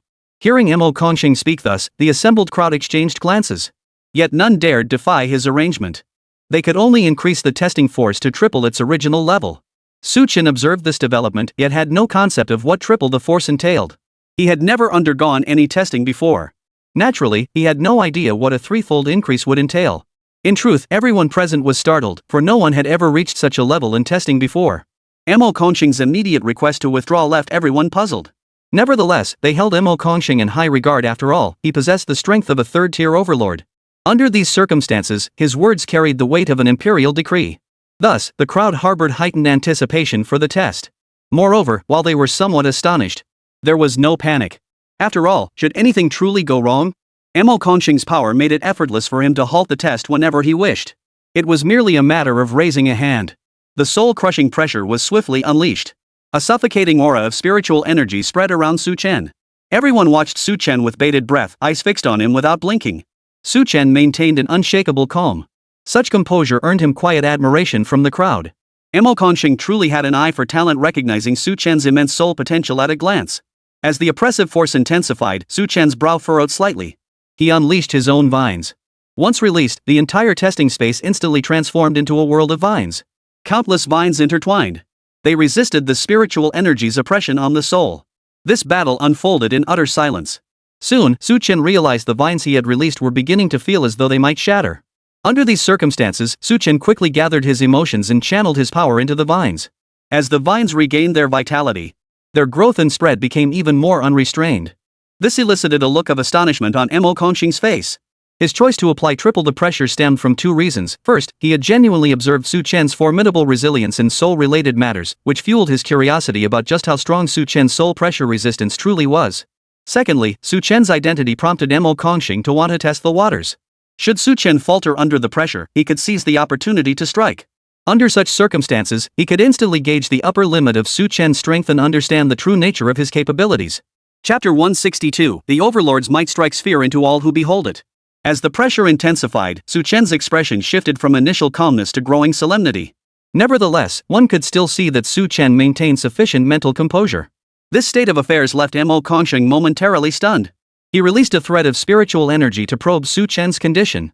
Soon, Mo Kongqing's eyes filled with astonishment. He couldn't help but issue an order to his subordinate teacher. Increase the pressure resistance by another 20%. Upon hearing Mo Kongqing's directive, everyone was stunned on the spot. An additional 20% increase would make the pressure resistance test 3.6 times the usual load. Such a figure had never appeared in the school's tests before. If Su Chen could withstand it, then the potential he possessed would receive unprecedented attention from the school. Mo Kongqing watched him closely. He saw the look of struggle on Su Chen's face. Beads of sweat formed on his forehead. This state of affairs caused Mo Kongqing to breathe a long sigh of relief. While Su Chen's soul's resistance to pressure was indeed formidable, it remained within reasonable limits. What he didn't know was that because the Tree of Life had been deliberately shielded by Su Chen, the test was being conducted entirely without its assistance. The resilience Su Chen displayed stemmed primarily from his own strength. In this state, Su Chen persevered for over 10 minutes before finally reaching his limit. Mo Kongqing raised his palm and crushed the soul pressure with a resounding thud. At the same moment, the 100-armed vines Su Chen had unleashed were also crushed directly by Mo Kongqing. Once the pressure was released, sweat poured from Su Chen's entire body like a raging river. His entire body was utterly exhausted. After a moment, Su Chen recovered and bowed his hands to Mo Kongqing. He expressed his gratitude to Mo Kongqing. A faint smile touched Mo Kongqing's lips as he nodded. Your soul's resistance to pressure is exceptionally rare. Therefore, your standing within the academy will elevate you to the rank of elite instructor. Hearing Mo Kongqing's words, the other instructors one by one wore looks of envy. Su Chen, too, felt a surge of quiet delight. He could truly ascend to a higher level, making it even more difficult for Chu Wanxiang to target him. As Su Chen departed the testing grounds, the other instructors gathered to congratulate him. After all, if Su Chen became one of the academy's many instructors, his status would rise accordingly. Moreover, given his age, Su Chen was highly likely to receive special cultivation from the academy. The level of attention he would receive would be entirely different. Su Chen could sense this shift in circumstances. Mo Kongqing had left a profound impression on him. With just a light squeeze, Mo Kongqing had instantly released the pressure he had been enduring. In other words, without resorting to the Tree of Life, Mo Kongqing could likely eliminate him with a mere flick of his wrist. After all, when rescuing him, Mo Kongqing had casually crushed Su Chen's 100-arm vine. The action had been effortless. Under such pressure, the 100-handed vine Su Chen unleashed was far from its strongest form without the Tree of Life's support. Yet Mo Kongqing crushed them effortlessly. Such a situation was utterly staggering. It left Su Chen feeling a sense of dread. Fortunately, Mo Kongqing was merely an academy instructor. If encountered in the secret realm, killing him would be as easy as lifting a finger. Chapter 163, Unprecedented Favor. Why? The vast chasm between them filled Su Chen with profound awe. He couldn't help but feel that Mo Kongqing's personal strength was simply too overwhelming. It placed immense pressure on Su Chen. When Su Chen next met Su Yue, she looked at him with a smile and asked, "So, senior brother, are you now an elite disciple?" "I'm not entirely sure, but the resources I receive seem to amount to 5 Xian crystal stones each month." 5? I only get the equivalent of 1. That means I'm 5 times behind you. Hearing Su Chen's words, Pei Qinghua's face betrayed a look of astonishment. She turned to Su Chen and said, "You mean you can get 5 Xian crystal stones? That status is incredibly high. From what I understand, even the inner sect elders don't receive such treatment." "What does that mean?" "It means you're likely being specially cultivated by the academy." Su Chen nodded at Pei Qinghua's words, as if such a thing held no surprise for him. After all, when Mo Kongsheng was leaving, he couldn't stop praising Su Chen. With Mo Kongsheng's approval, Su Chen also received high praise from the instructor overseeing the assessment. Mo Kongsheng directly submitted an application to the school administration. Given his standing, his request naturally garnered significant attention. Some even speculated that Mo Kongsheng intended to take Su Chen as his disciple. Under these circumstances, it was hardly surprising that Su Chen's status rose accordingly. Su Chen explained to Pei Qinghua, "That highly ranking teacher we met earlier holds me in very high regard." So, he personally submitted the materials, which caught the attention of the school's top brass, leading to this treatment for me. "So it's true you're now receiving special cultivation from the academy?" "Yes, that seems to be the case." Su Chen saw no reason to deny the facts. Yet he suspected his current potential might be overestimated. Of course, that was an overestimation made without the Tree of Life. Speaking of the Tree of Life, Su Chen could never reveal its existence. For a powerful cultivator, the Tree of Life was simply too vital. Su Chen and Pei Qinghua chatted for a while longer. Pei Qinghua remarked to Su Chen, "It seems this elder named Mo Kongsheng holds you in very high regard." "Yes, I also feel this elder holds me in particularly high regard." After saying this, Su Chen felt a peculiar sensation again. He had noticed that Mo Kongsheng had initially been rather cold toward him, but later displayed considerable warmth. Mo Kongsheng proactively submitted materials for him. Under these circumstances, he could only obtain 5 Xian crystal stones per month. Such a number made the teachers in charge of the tests envy him. Moreover, through subtle inquiries, Su Chen learned that among the teachers responsible for the tests, the most could obtain 3 mystic crystals per month, while the least could get 1.5 mystic crystals. Given these circumstances, the treatment he received was undoubtedly the most generous, which he found somewhat peculiar. Mo Kongsheng's attitude toward him, cold at first, then warm, was quite peculiar. Yet the benefits Mo Kongsheng had secured for him were so substantial that Su Chen felt profoundly grateful. Nevertheless, Su Chen was quite willing to accept such arrangements. With the academy's protection, he could count on its safeguarding. With the academy's protection, there was naturally no need to fear being hunted down. But to earn the academy's protection, one's status must be sufficiently high. Chapter 164, Different Treatment, Envy-Inducing. After all, within the academy, if one is held in high regard, it would become far more difficult for Chu Wang to target you. Under these circumstances, Su Chen said to Pei Qinghua, "I need to go check out the residence I was just assigned. I won't be able to accompany you all." Pei Qinghua replied, "Let us come along too. Where are you staying? Perhaps your place is quite nice." Su Chen nodded and led the 2 women toward the rear mountain. The academy was vast. It even encompassed an entire mountain peak. There were 7 or 8 lakes within the academy grounds. Upon reaching the rear mountain, here, numerous caves. They were densely clustered along the cliff face. Each chamber within the caves appeared remarkably simple, yet the spiritual energy within them was exceptionally abundant. Such a place left Pei Qinghua in awe. She remarked to Su Chen, "Looks like the academy really values you." Su Yua asked Su Chen, "I wonder if I could stay here too. Even at a high price, I'd be willing to pay." Pei Qinghua replied, "As an elite student, you don't qualify to stay here under these circumstances. From what I understand, only the academy's most favored students receive priority placement here." After finishing, Pei Qinghua added to Su Yua, "Which means the treatment Su Chen receives likely ranks him among the top 50 out of tens of thousands of students in the entire academy." "Top 50? Then wouldn't I be somewhere around the top 500? Pei Qinghua replied, "You've only just entered the academy. To rank higher, you must increase your efforts. It requires hard work."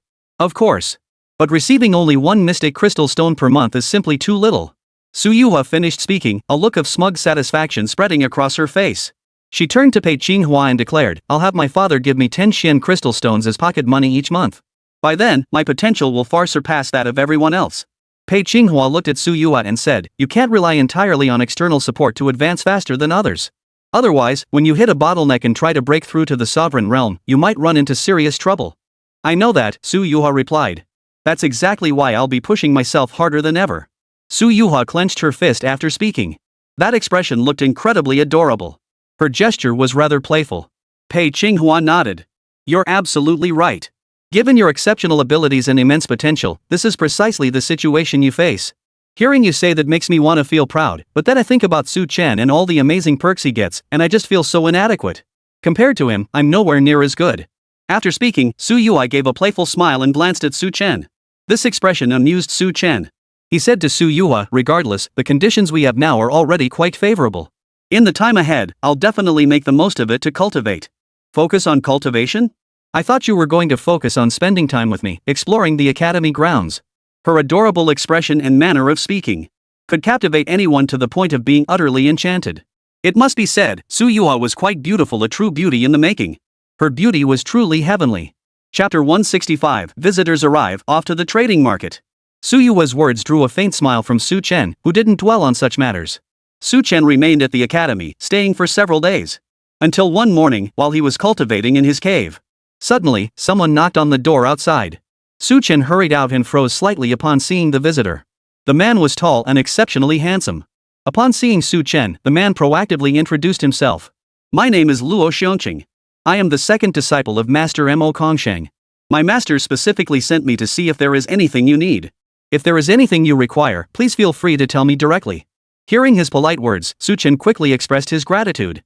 Su Chen addressed Luo Xiongqing. I wish to sell some resources within the academy and purchase some pills. Where should I go to conduct such transactions? Luo Xiongqing replied, if you wish to trade, head to the southern part of the academy. There's a designated trading area there frequented by many students. As for acquiring resources, head to the northeast corner of the academy. There's a pagoda there where you can accept quests. Complete them, and you'll receive rewards from the academy. Su Chen thanked him repeatedly. Luo Xiongqing handed Su Chen a map of the academy before taking his leave. The next day, Su Chen headed to the southern part of the academy. Sure enough, he witnessed a bustling marketplace there. In such a place, Su Chen also exchanged some of the items he carried. After completing the exchanges, Su Chen now possessed over 20 more Xian crystal stones. Of course, he didn't dare exchange everything at a single shop. He visited several shops. He also traded with several private individuals. The number of over 20 crystals truly stirred a flood of emotions within Su Chen. He had risked his life to obtain such abundant resources within the secret realm. Yet he'd only exchanged them for this meager amount of Xian crystal stones. The quantity was truly pitiful. And these were not ordinary spirit crystals. Still, Su Chen understood how precious Xian crystal stones were to a disciple. Ordinary disciples couldn't even get their hands on them. Only elite disciples, like Su Yui, could receive a single Xian crystal. And only one per month. Under these circumstances, obtaining over 20 mystic crystal stones at once represents an enormous fortune for any disciple. After all, the teacher in charge of the tests only received a total of about 20-odd mystic crystal stones for the entire year. Su Chen also wandered aimlessly through the market, but he found almost nothing he desired. The cultivation technique he practiced was rather unique, and manuals suitable for his cultivation path were exceedingly rare. Few others practiced cultivation in the same manner as he did. As for the rare treasures Su Chen sought, finding them within the academy seemed highly improbable. As the Tree of Life had said, such treasures were exceedingly rare. Not only were they absent from the academy's marketplace, but even within the entire academy, only the most elite instructors possessed the means to acquire such items. After all, what he sought was far from ordinary. They were the absolute cream of the crop. Each one, if revealed, would send shockwaves through the entire campus. Chapter 166. Dare not speak casually, keep a low profile. Shirang soil, where could an ordinary person obtain it? The water of life. Seriously, every single drop of the water of life could probably be worth dozens of mystic crystals. Given the circumstances, Su Chen naturally understood this and dared not casually approach any teacher to make his request. After all, voicing such a matter would be far too risky. Su Chen also took a casual stroll through the trading market. Finding nothing that caught his eye, he decided to head toward the pagoda in the northeast to see if any quests were available. But then he thought, if he needed to complete a quest, he'd have to leave the academy. If Chu Wang had men stationed outside the academy to intercept him, it would undoubtedly pose a huge risk. Realizing this, Su Chen quickly dismissed the idea and resumed wandering the market. To his surprise, Su Chen spotted Pei Qinghua and Su Yui again in the marketplace. When he spotted them, Su Chen noticed other beautiful women accompanying the two. This sight startled Su Chen. He asked Pei Qinghua, how did you suddenly make so many friends within the academy? Pei Qinghua replied elegantly, you must understand Su Yui's status. She is the daughter of the Su family patriarch and a prodigy disciple. Under these circumstances, the benefits she can bring are immense. Others are naturally seeking every opportunity to connect with her. Given that, what's so strange about her being accompanied by some gifted disciples? Hearing Pei Qinghua's words, Su Chen nodded. You're absolutely right. That's exactly how it is. And what about you? Have you been cultivating these past few days? Su Chen nodded. Yes, I've been cultivating. Today, a senior disciple told me about a trading market here, so I came to take a look. So you have friends here now? Not really. I've just been staying in my cave. Master Mo Kongsheng sent one of his disciples to remind me. So that's how it is. Hearing you say that, Master Mo Kongsheng seems quite decent. Yeah, I suppose he is. Pei Qinghua stared at Su Chen, sizing him up. After a long moment, she shook her head. The truth isn't quite like that. I've heard that Master Mo Kongsheng has a rather peculiar personality. He rarely interacts with others and is considered the most difficult to get along with among the masters of the various academies. Then why is he so kind to me?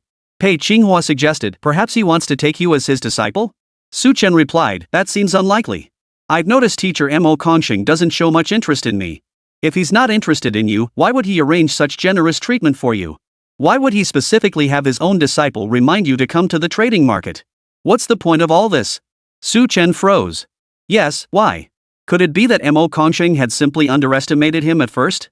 But once he demonstrated formidable strength, he suddenly took an interest?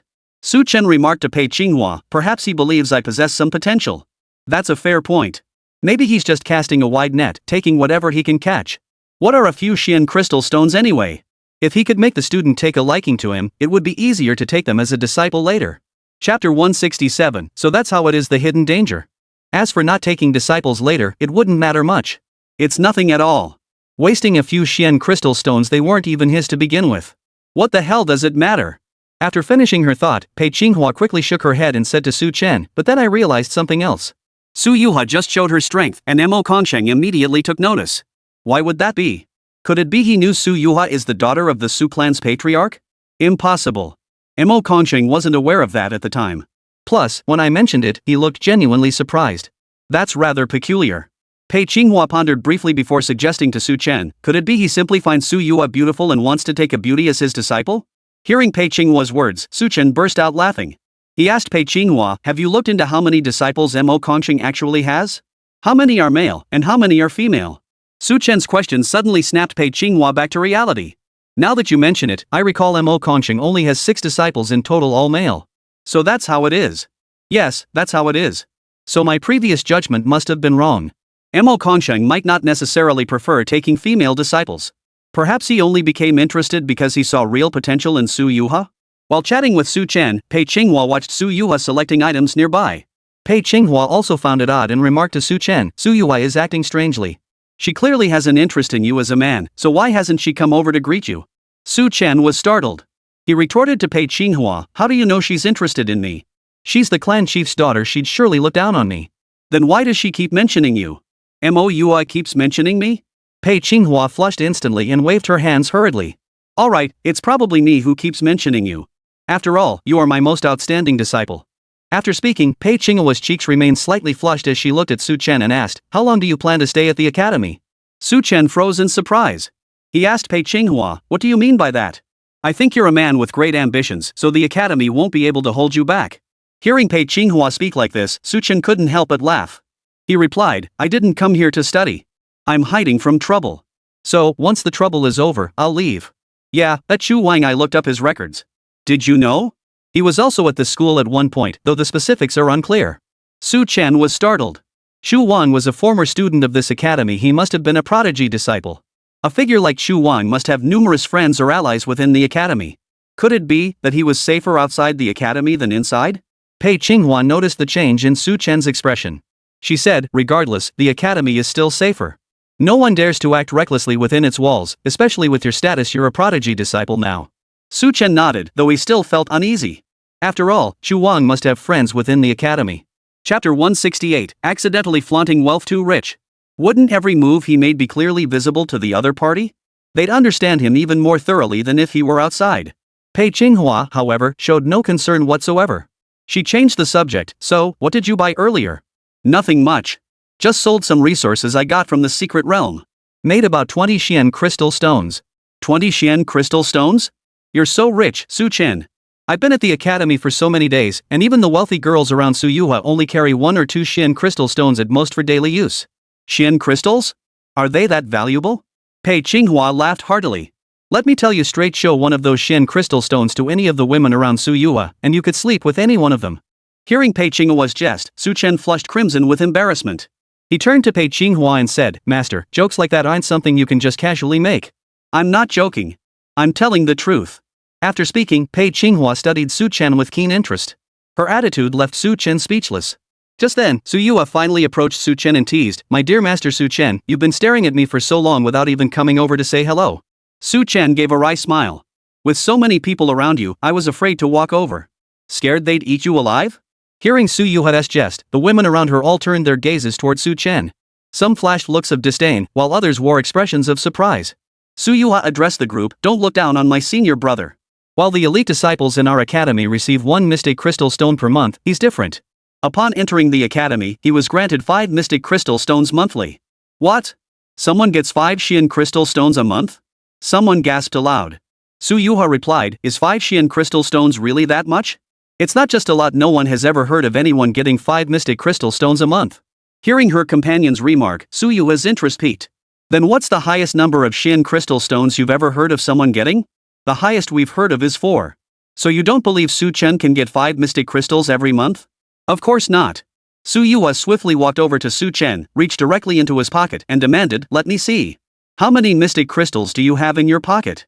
After speaking, Su Yue pulled out a handful of mystic crystals. Seeing a full dozen or more crystals, Su Yue burst into laughter. "There are over a dozen here. This proves you get at least 5 crystals a month, right?" Seeing the dozen or so mystic crystals in Su Yue's hand, the other women's eyes lit up one after another. And they were incredibly shiny. This scene startled Pei Qinghua, who quickly snatched all the mystic crystals back from Su Yue's hand. She shoved them back into Su Chen's hands, saying, "Don't listen to that girl's nonsense. You shouldn't flaunt your wealth. Having so much money known to others was no good. There had to be a limit to flaunting wealth." After all, Su Chen had only just entered the academy. Chapter 169, Envy and Jealousy So Heartbreaking. Hearing Pei Qinghua speak thus, one woman gazed at Su Chen with an expression of extreme envy. She said to Pei Qinghua, "What nonsense about not flaunting wealth? In this academy, even if you did show off your riches, it wouldn't cause you any trouble. Besides, I've only ever seen that many spirit crystals on the enforcement elder. No one else possesses that much. Not even elite disciples, let alone inner sect elders, have such wealth." Hearing the woman speak thus, Su Chen's face flushed with embarrassment. Earlier, he had thought the sum seemed rather small, but now he realized it wasn't just large, it was staggering. Under these circumstances, it was a truly staggering sum.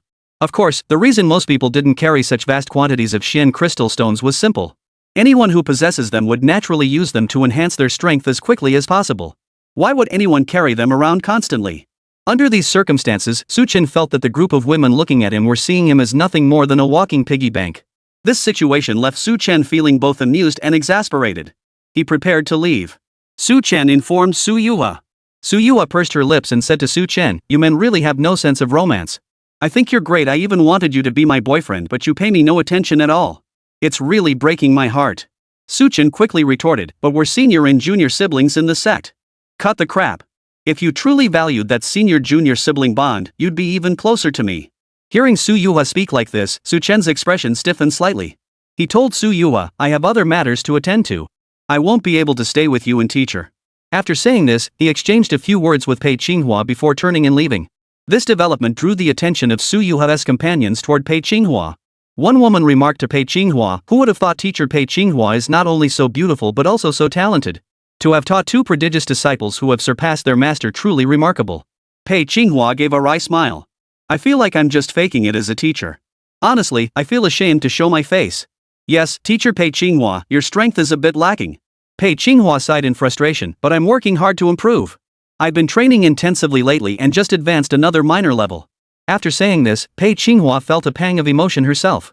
After all, thanks to the beast core given by Su Chen, she had made significant progress, instantly advancing another minor level in strength.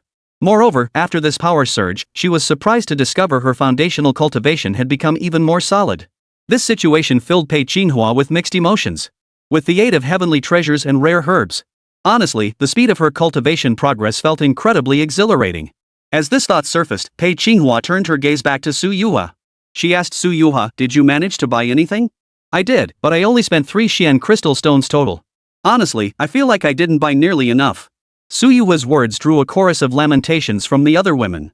Truly, the well-fed don't understand the hungry. Su Yue had such deep pockets. It was enough to make anyone green with envy. She's just too rich. She's every bit as wealthy as Su Chen. Money flowing like water. How incredibly satisfying that must be. Chapter 170, Equally Wealthy, but No Comparison. Miss Su Yuha, you've already spent 3 mystic crystals and still aren't satisfied? You should know that as elite disciples, we only get 1 mystic crystal per month. If that were all we got, wouldn't we starve to death? Hearing Su Yuha's complaint, the other women present exchanged silent glances. After all, they were elite disciples too. Even as elite disciples, most of them could only afford to spend around 1 mystic crystal stone. Even if their families favored them, the support came not in the form of Xian crystal stones, but rather pills or other items. Opportunities to receive Xian crystal stones directly were rare. Thus, Su Yuha, as the daughter of the Su clan's clan chief, enjoyed overwhelming support. At that moment, the other women's gazes also turned towards Su Chen's back. Su Chen must be incredibly wealthy. One of the women couldn't help but ask Pei Qinghua. So, teacher Pei Qinghua, which prominent family's direct descendant is Su Chen? No, he's just an ordinary person.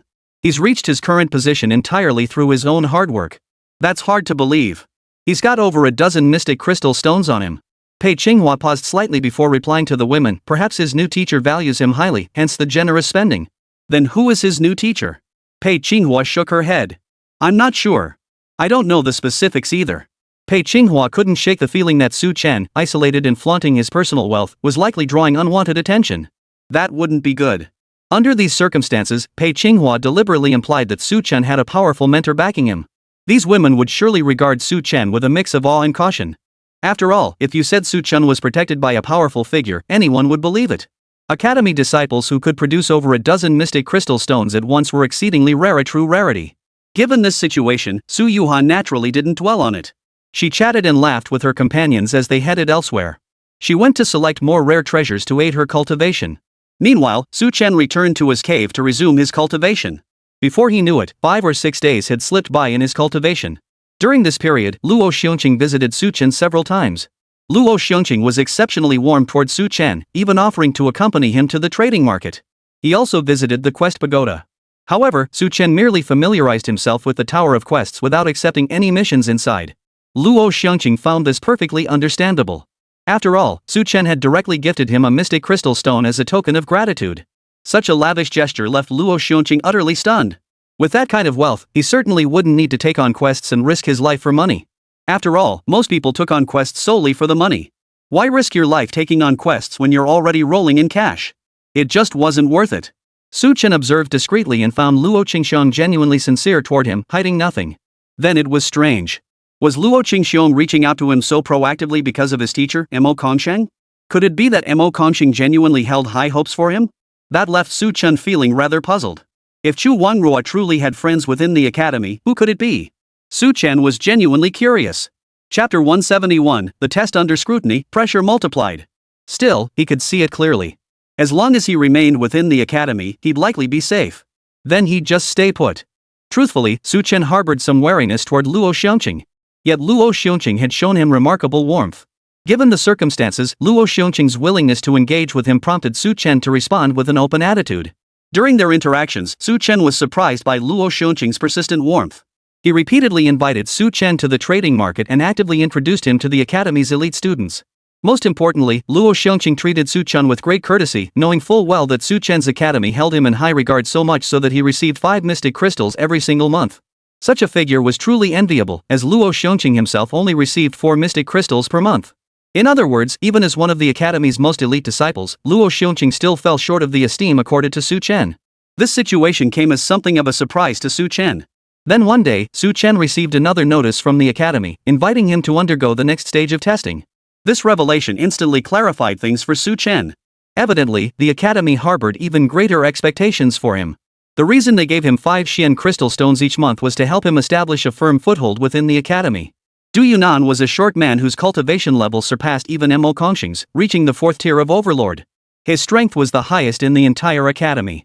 Of course, there were also 2 supreme elders within the academy who shared the same cultivation level as Du Yunan. Thus, despite Mo Kongsheng holding the position of law enforcement elder, his word did not carry absolute weight within the academy. At that moment, Du Yunan sat in his chair, observing Su Chen preparing for the test. He remarked to Mo Kongsheng, "You hold such high hopes for this youngster, but I find his bloodline isn't particularly exceptional." True. However, Su Chen practices plant-based cultivation techniques. His method possesses a significant characteristic: it's exceptionally domineering and demands immense power. Mastering it is exceedingly difficult and requires forging a unique path. You're absolutely right. Su Chen's cultivation progress is indeed astonishingly rapid, refreshingly novel. Yet such speed feels unsettling. It risks exhausting his potential prematurely. After Du Yunan finished speaking, he glanced again at the disciples surrounding Mo Kongsheng. Several disciples stood by Mo Kongsheng's side, each imposing and upright, with solemn expressions and sharp gazes. All of his disciples were at the sovereign level. Standing there, each radiated an enhanced aura of vitality. After all, opportunities like this were rare.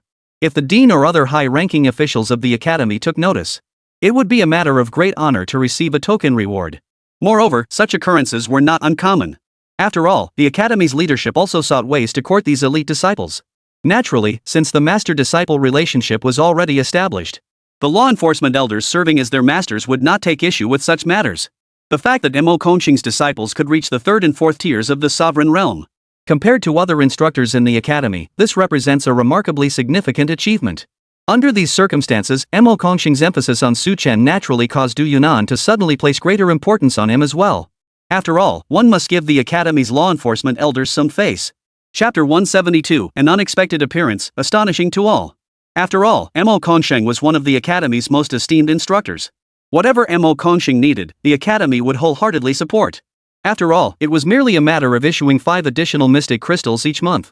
Such a matter was utterly insignificant to the academy. Could such a vast academy possibly be short 5 Xian crystals? At that moment, they saw Su Chen step onto the field. He appeared slightly tense, his body tingling with nerves. Observing this scene, Du Yunan merely smiled faintly, paying it no mind. A little nervousness was only natural. He was the academy's principal, after all. Besides Du Yunan and Mo Kongsheng, another supreme elder of the academy was observing from the shadows. Given these circumstances, Su Chen's nervousness was hardly surprising. Su Chen stood in the center of the arena. The others all turned their gaze towards Su Chen. Their eyes held a hint of envy. It was rare for a newcomer like Su Chen to gain the principal's attention and have him personally oversee his test. Such an opportunity might not arise even several times in a year. Su Chen walked to the center of the arena and fixed his gaze on Mo Kongsheng's direction. Mo Kong gave a slight nod, and the test commenced.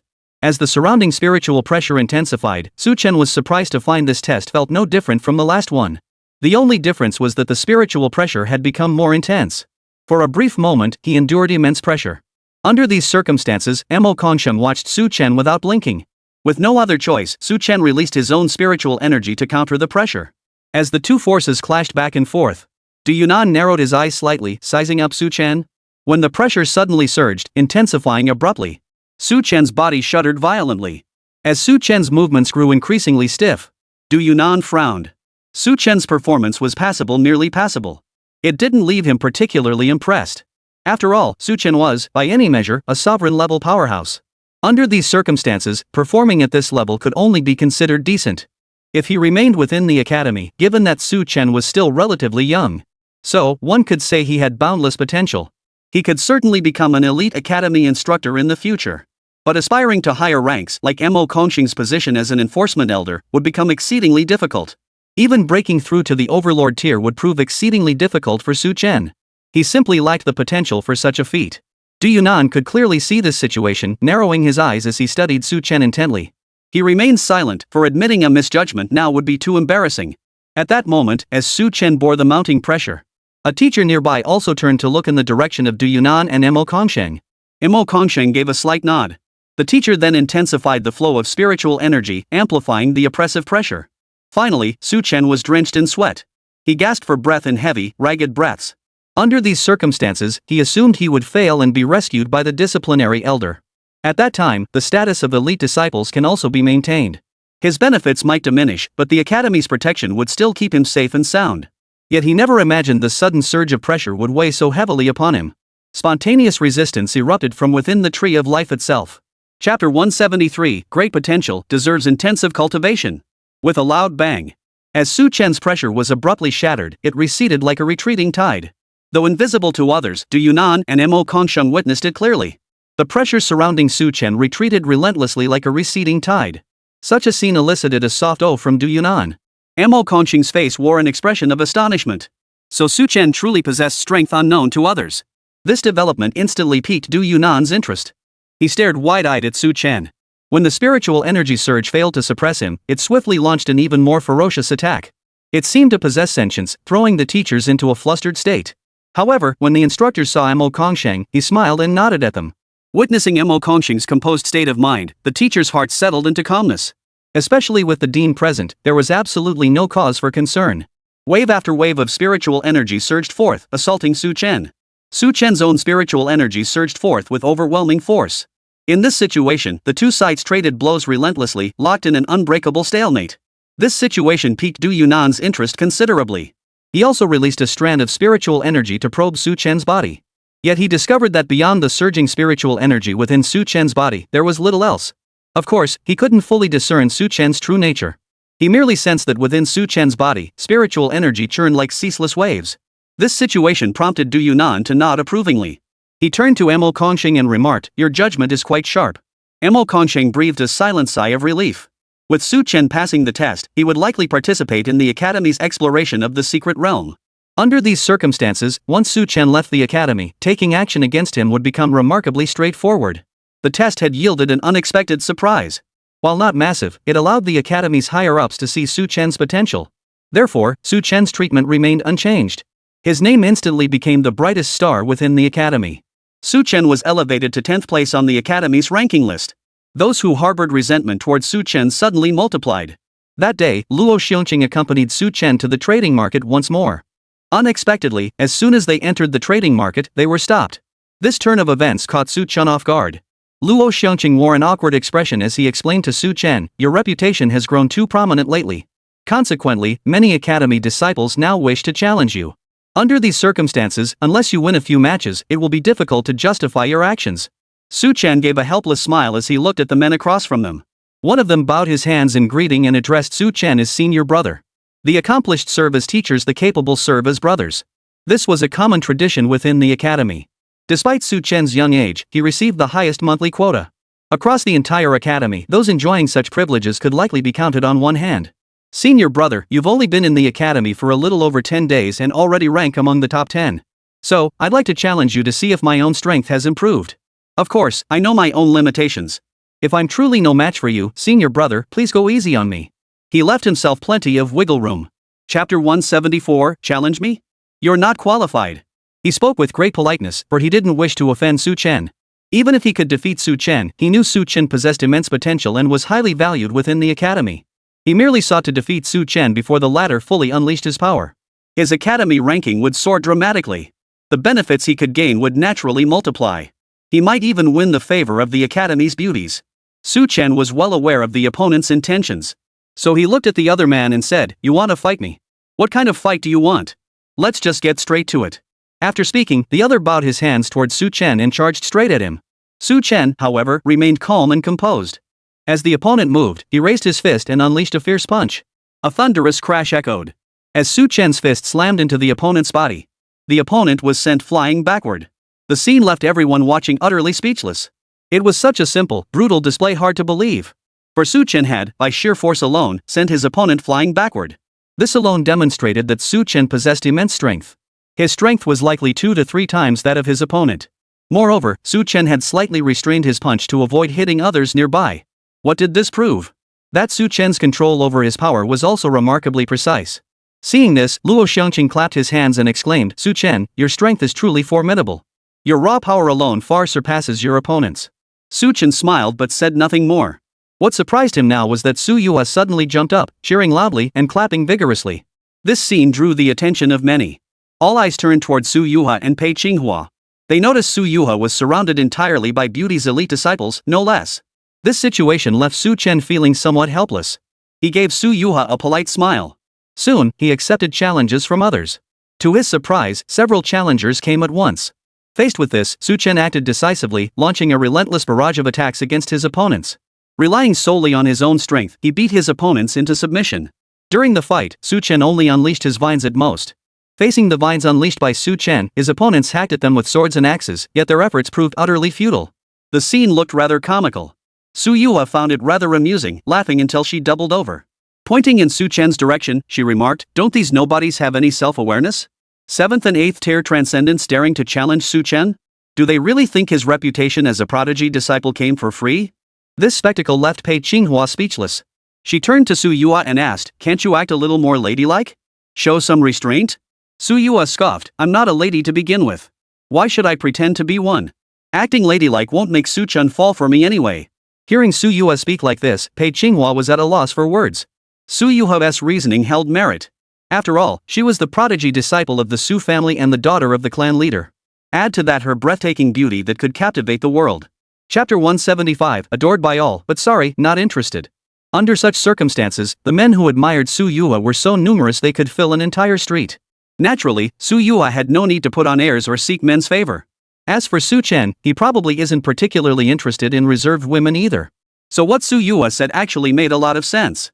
Pei Qinghua also turned her gaze back to Su Chen. Su Chen was truly formidable, having defeated 5 or 6 elite disciples from various academies. Even those ranked in the top dozen were swiftly and decisively defeated by him. Under these circumstances, after the battle concluded, he brought Luo Xiongqing back to the trading market. But when he tried to continue trading, he was stunned. His display of power had made him famous. Sellers began demanding exorbitant prices from Su Chen one after another. Under these circumstances, acquiring the items he desired became exceedingly difficult. Su Chen felt somewhat helpless, but he wasn't overly concerned about the situation. He didn't have many items he truly wanted to buy, and there wasn't much else worth purchasing in the trading market anyway. Just then, Su Yuha and Pei Qinghua approached him. Su Chen looked at the two women and asked, "What brings you here?" Su Yuha pouted. "Why can't we come find you if we don't have business?" "Not that," he replied, "I'm just a bit curious. Curious about why two women like us are so beautiful, why we make men drool so much. Curious about what kind of clothes we usually wear, what kind of food we love to eat." Hearing Su Yuha speak like this, Luo Xiongqing chuckled. Su Yuha looked at Luo Xiongqing and asked, "Why are you always hanging around Su Chen?" Luo Xiongqing quickly replied, "I have a good impression of Su Chen, so I deliberately stay by his side." "You've got ulterior motives, you rascal." Hearing Su Yuha's words, Luo Xiongqing's expression shifted slightly. He cautiously replied, "How could I have ulterior motives towards Su Chen? I'm not after his wealth, nor am I interested in his abilities. I simply believe a Su Chen like this has tremendous potential. He could become one of the Academy's top disciples. What's wrong with befriending the most formidable people? I know you're a 4th-tier sovereign expert, but your potential pales in comparison to Su Chen's." Upon hearing Su Yuha's words, Luo Xiongqing's face wore an expression of resignation. He turned to Su Yuha. "I know my current strength slightly surpasses Su Chen's, but my potential falls far short of his. It likely won't take more than a few months before Su Chen's power matches mine. Isn't it more like head and shoulders above yours?" Hearing Su Yuha's words, Luo Xiongqing's face betrayed surprise. He addressed Su Yuha. "He's currently at the 1st tier of the sovereign realm. Advancing to the 4th tier within half a year is already remarkable. To reach the 5th tier in just 6 months? Such rapid progress is likely unprecedented in the Academy's recent history." After speaking, Luo Xiongqing added, "Besides, I'll be advancing too. In 6 months, I'll at least reach the strength of a 5th-tier sovereign. So what? In matters like this, I think the gap between you and Su Chen is simply too vast." Why did he have to say that? Did he really have to look down on me like that? It's downright disrespectful. Chapter 176, the title Secret Realm, a journey yet to begin. Luo Xiongqing wore an expression of helplessness, utterly speechless towards Su Yuha. "I haven't done anything to offend you, so why are you digging at me like this?" But Luo Xiongqing certainly wasn't the type to nitpick over such things. After all, she was a stunning beauty.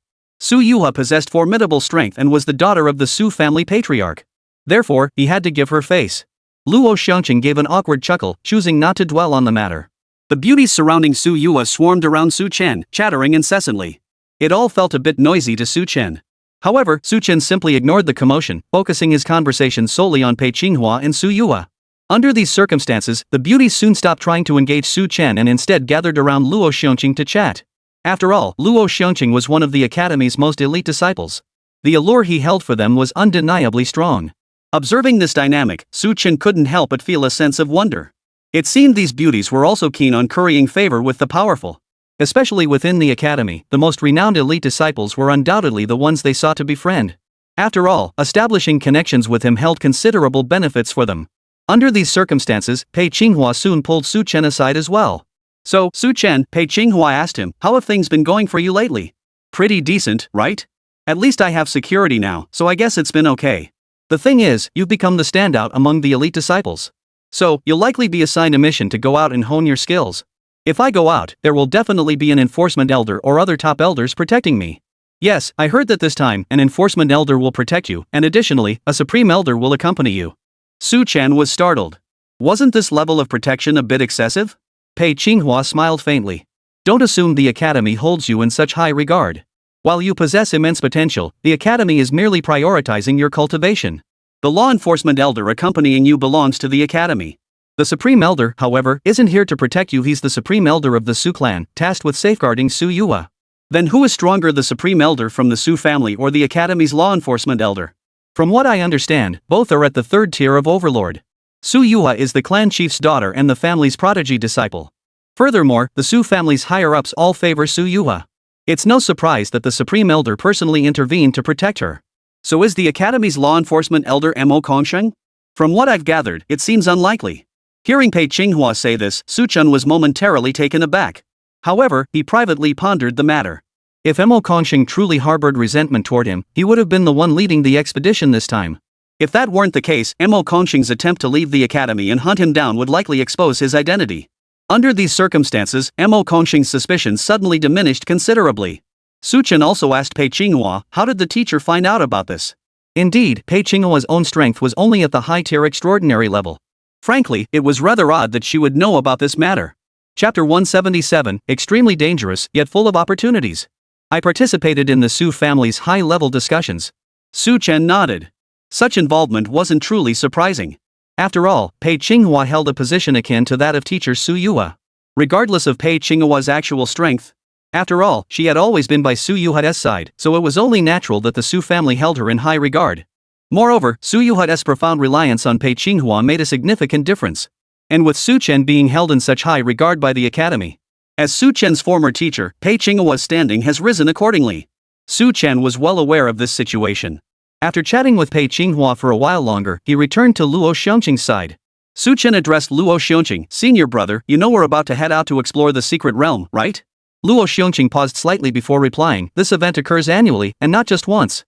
So while I don't know the specifics, I certainly anticipated it. Su Chen nodded. Then you'll be participating, right? Luo Xiongqing nodded. I definitely will. For an expedition like this one, at least half of the elite disciples participate. Normally, new disciples like you might not be included, but given the academy's high regard for you, it's only natural that you'd be involved in exploring the secret realm. Su Chen nodded. Luo Xiongqing asked, did Pei Qinghua discuss this with you earlier? Su Chen nodded. She mentioned that an enforcement elder would be leading us on this expedition. It's not unusual for an enforcement elder to lead the team. In fact, every year, one of the enforcement elders leads the expedition. Su Chen glanced at Luo Xiongqing's expression, finding nothing unusual. Luo Xiongqing continued, with so many elite disciples from the academy participating, plus Su Yua joining the expedition, it's likely the Su clan will also dispatch experts. Under these circumstances, everyone's safety can be ensured, and the treasure can be secured. Hearing Luo Xiongqing's words, Su Chen's face betrayed a look of surprise. He asked Luo Xiongqing, is it always the case that every expedition to the secret realm incurs heavy casualties? Although the academy's expeditions into the secret realm likely resulted in casualties each time. But judging by Luo Xiongqing's tone, the casualty figures certainly wouldn't be low. Luo Xiongqing nodded. Yes, the casualties hover around 50% every year. Su Chen was startled and asked Luo Xiongqing, how could it be so high? Luo Xiongqing explained, the Tide Secret Realm is an exceptionally challenging place. Once inside, dangers abound.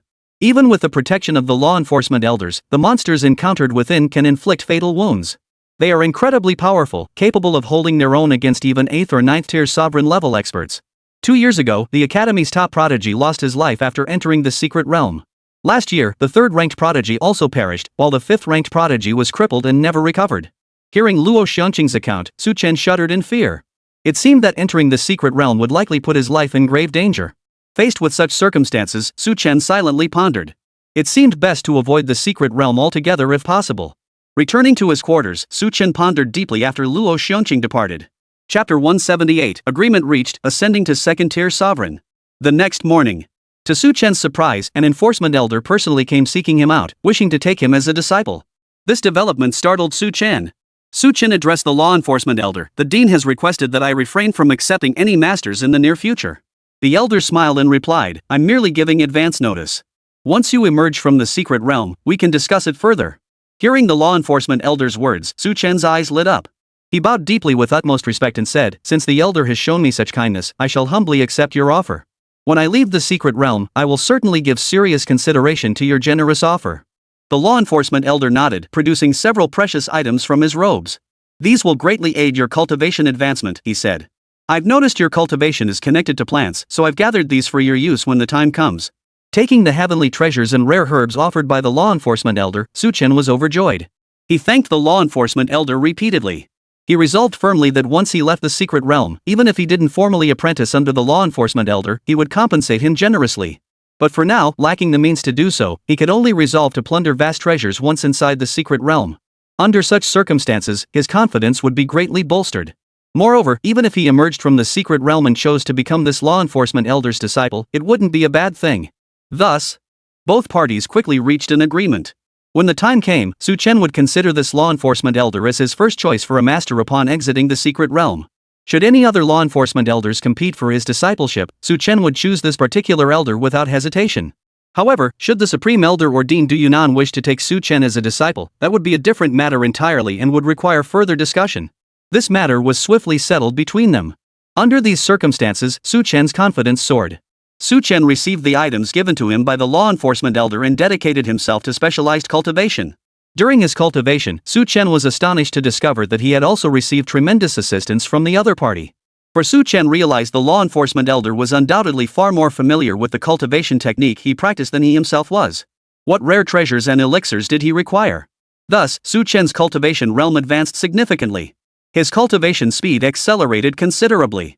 Under these circumstances, Chen effortlessly advanced to the second stage of the sovereign realm. Such an outcome filled Chen with immense delight. He also took the opportunity to inquire about the name of this law enforcement elder. His name was Elder Qinglian, a wood elemental elder renowned for his mastery over blue lotuses. Of course, he was merely skilled in manipulating blue lotus, not a plant-type elder. After all, bloodline classifications like metal, wood, water, fire, and earth were relatively common. Pure plant-type cultivators, however, were quite rare. At least at the sovereign stage and above, they become exceptionally rare.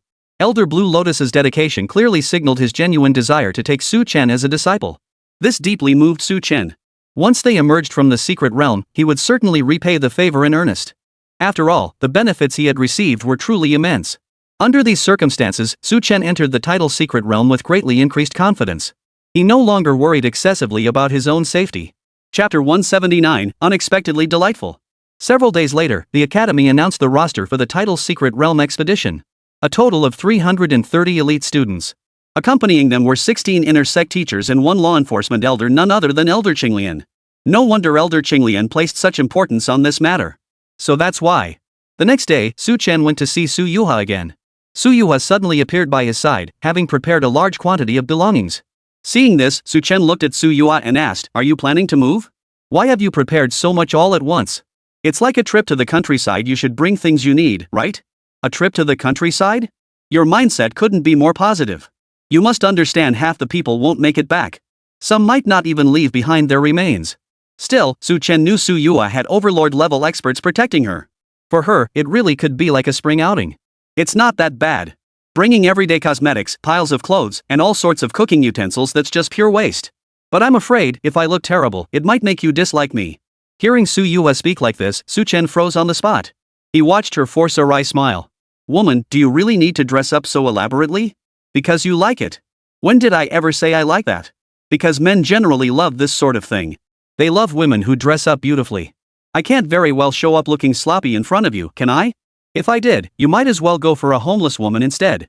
Hearing Su Yuha speak like this, Chen was stunned on the spot. He was truly speechless. Didn't she have to be this blunt just because she had a crush on him? He asked Su Yuha, "How could I possibly be that important to you?" "Of course you are. You must know that you, Chen, are my idol." After saying this, Su Yuha made an incredibly adorable gesture, looking like a blossoming flower. Such a scene left Chen utterly dumbfounded. He said to Su Yuha, "You woman, you really leave me at a loss. This woman exists solely for you." After saying this, Su Yuha also gazed at Chen with eyes that seemed to grow larger and larger. Her expression and actions made Chen break into a wry smile. He had intended to see what Su Yuha had prepared. Now, suddenly, he didn't know what to say or do. This feeling was too strange, so Chen felt somewhat helpless towards Su Yuha. He could only leave Su Yuha's small courtyard. As he stepped outside, he spotted Pei Qinghua waiting there. Pei Qinghua looked at Chen and said, "Don't worry about this kind of thing. It's nothing. She can't even use a third of it." "Huh, really? It's definitely nothing. When Su Yuha enters the secret realm, she can store all these items inside her spatial ring. The space is quite large. Besides, the elders accompanying her have spatial rings 10 times bigger than hers." Only then did Chen realize so that was how it was. How could he possibly use an ordinary person's mindset to speculate about the thoughts of the wealthy? It was utterly pointless. It was nothing but worrying needlessly. Chapter 180, The Perks of Wealth and the Attention of Beauties. Upon hearing Pei Qinghua speak thus, Chen suddenly understood and said, I see. After all, Su Yuhua was a woman with tremendous potential. She was the daughter of the Su family. Under these circumstances, it was hardly surprising that Su Yuhua possessed a spatial ring. The spatial ring should be quite large. However, Chen suddenly realized that if the spatial ring was too powerful, Su Yuhua might not even be able to open it. The thought crossed his mind, and he looked at Pei Qinghua, asking, So, do you have a Qiankuan ring? How could I possibly have something so valuable? You must know that a spatial ring costs over 20 mystic crystals. At that price, I could never afford one. Hearing Pei Qinghua's response, Chen smiled gently. I'll save up and buy you a spatial ring someday, teacher. After speaking, Chen glanced at Pei Qinghua again. Pei Qinghua appeared visibly moved. Her watery eyes gazed at him. Seeing this expression, Chen felt genuinely touched. He sensed an almost reverent admiration in her eyes. This struck Chen as odd, considering Pei Qinghua was his teacher. It was natural for a student to admire their teacher, but what was a teacher admiring a student? Yet Pei Qinghua genuinely harbored admiration for Chen. After all, this kid was just too impressive. How old was he, really? He'd actually broken through to the sovereign realm. And at the academy where she once studied. Even the inner sect elders were only king-level powerhouses. Someone like her, at the transcendent level, could only serve as an ordinary entry-level instructor. I never imagined I'd nurture such an exceptionally talented student. Pei Qinghua's gaze held profound affection. It was a feeling Chen found somewhat unsettling. Such thoughts surfacing left Chen feeling both amused and exasperated. Such thoughts were indeed rather peculiar. Chen parted ways with Pei Qinghua. After returning to his residence, he made his way to the trading market. At the trading market, he entrusted Luo Xiongqing to sell off some of his surplus items. After all, he was about to leave for the secret realm. Holding back would be irresponsible toward his own life. What if he lost his life in the secret realm? Under these circumstances, Chen emptied his pockets, acquiring over 30 Xian crystal stones in one go. Chen used 20 Xian crystal stones to purchase a spatial ring. With the spatial ring in hand, he went to see Pei Qinghua again. When he met Pei Qinghua, she was utterly dumbfounded. She never imagined he was serious. She thought he was just talking. But here he was, having taken it seriously. The very next day, he had procured a spatial ring for her. This gesture moved Pei Qinghua to tears. This was a genuine spatial ring. With this, you could carry countless personal items on your adventures. No more worrying about running out of space. And you certainly wouldn't have to worry about a beautiful woman carrying dozens of kilograms of gear. That sight would be as unattractive as it could possibly be. She'd end up looking like a hunchback. Pei Qinghua said to Chen, I'm genuinely touched. You've been so kind to me, Chen. I'm just your mentor, yet you show me such care. I almost thought you'd secretly fallen for me. Her affectionate gaze was deeply moving. Chen found himself utterly captivated by the sight. This was too easy, wasn't it? A woman like Pei Qinghua must be obsessed with money. This shouldn't be happening. This just shouldn't be happening. Chapter 181, A woman's charm is truly irresistible. Hearing Pei Qinghua speak like this, Chen was startled. He said to Pei Qinghua, Teacher, don't jump to conclusions.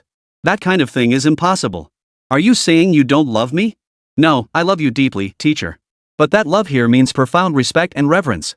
Well, but your sincerity has moved me now. So, I love you. Pei Qinghua murmured softly. This exchange made the woman's face flush bright red. Her lovely cheeks left Chen utterly stunned. Pei Qinghua was truly beautiful. He had always thought she was beautiful.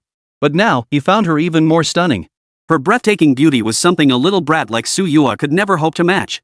She was alluring and enchanting. Her voice is soft and gentle, exceptionally pleasing to the ear. It stirs the soul. Such a voice is utterly torturous. It lingered in the air for days. Chen stared at Pei Qinghua, utterly surprised. He stared at Pei Qinghua, utterly at a loss for words.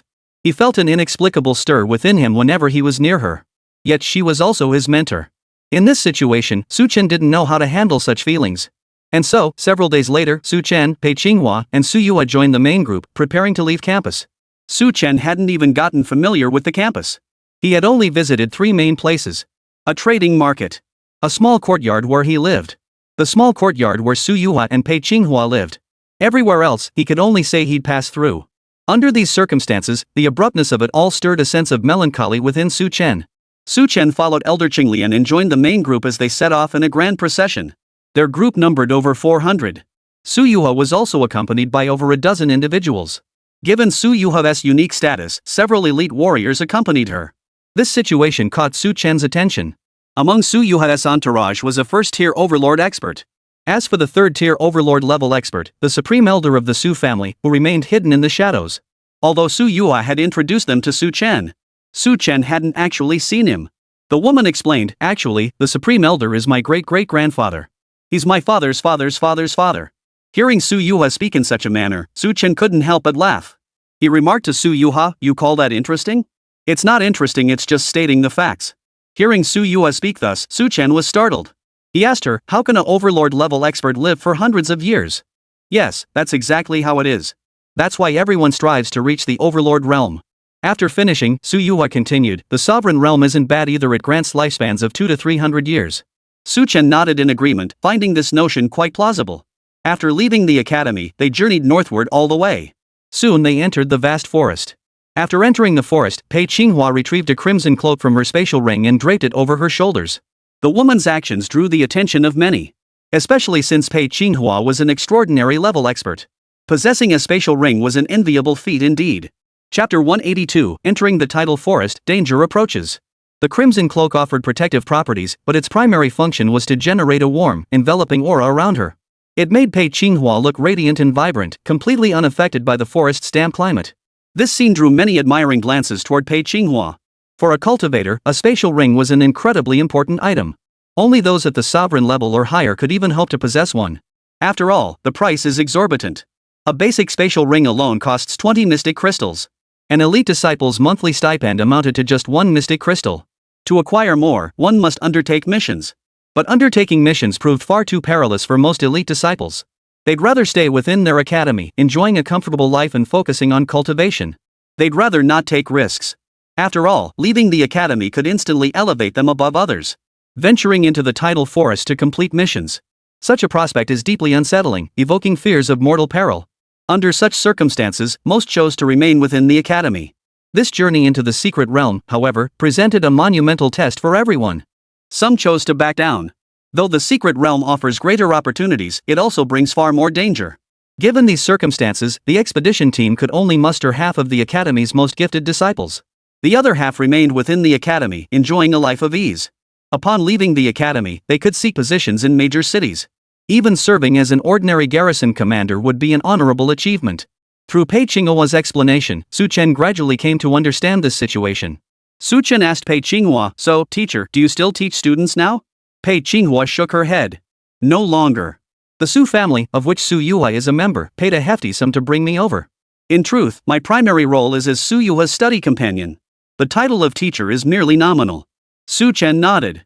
"It's my good fortune to have encountered you again. Being by your side this time has brought back memories of when I first began training under you. Looking back, it truly stirs some deep emotions." Pei Qinghua added, "The feeling back then was truly different from how it is now."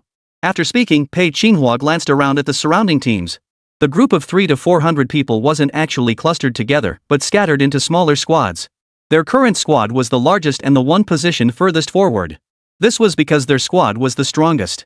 This formation existed largely due to Su Yuha's status as a prodigy disciple of the Su clan and the clan chief's daughter. Numerous elite fighters from the Su clan had gathered around her. Additionally, Luo Hucheng had also appeared by Su Yuha's side.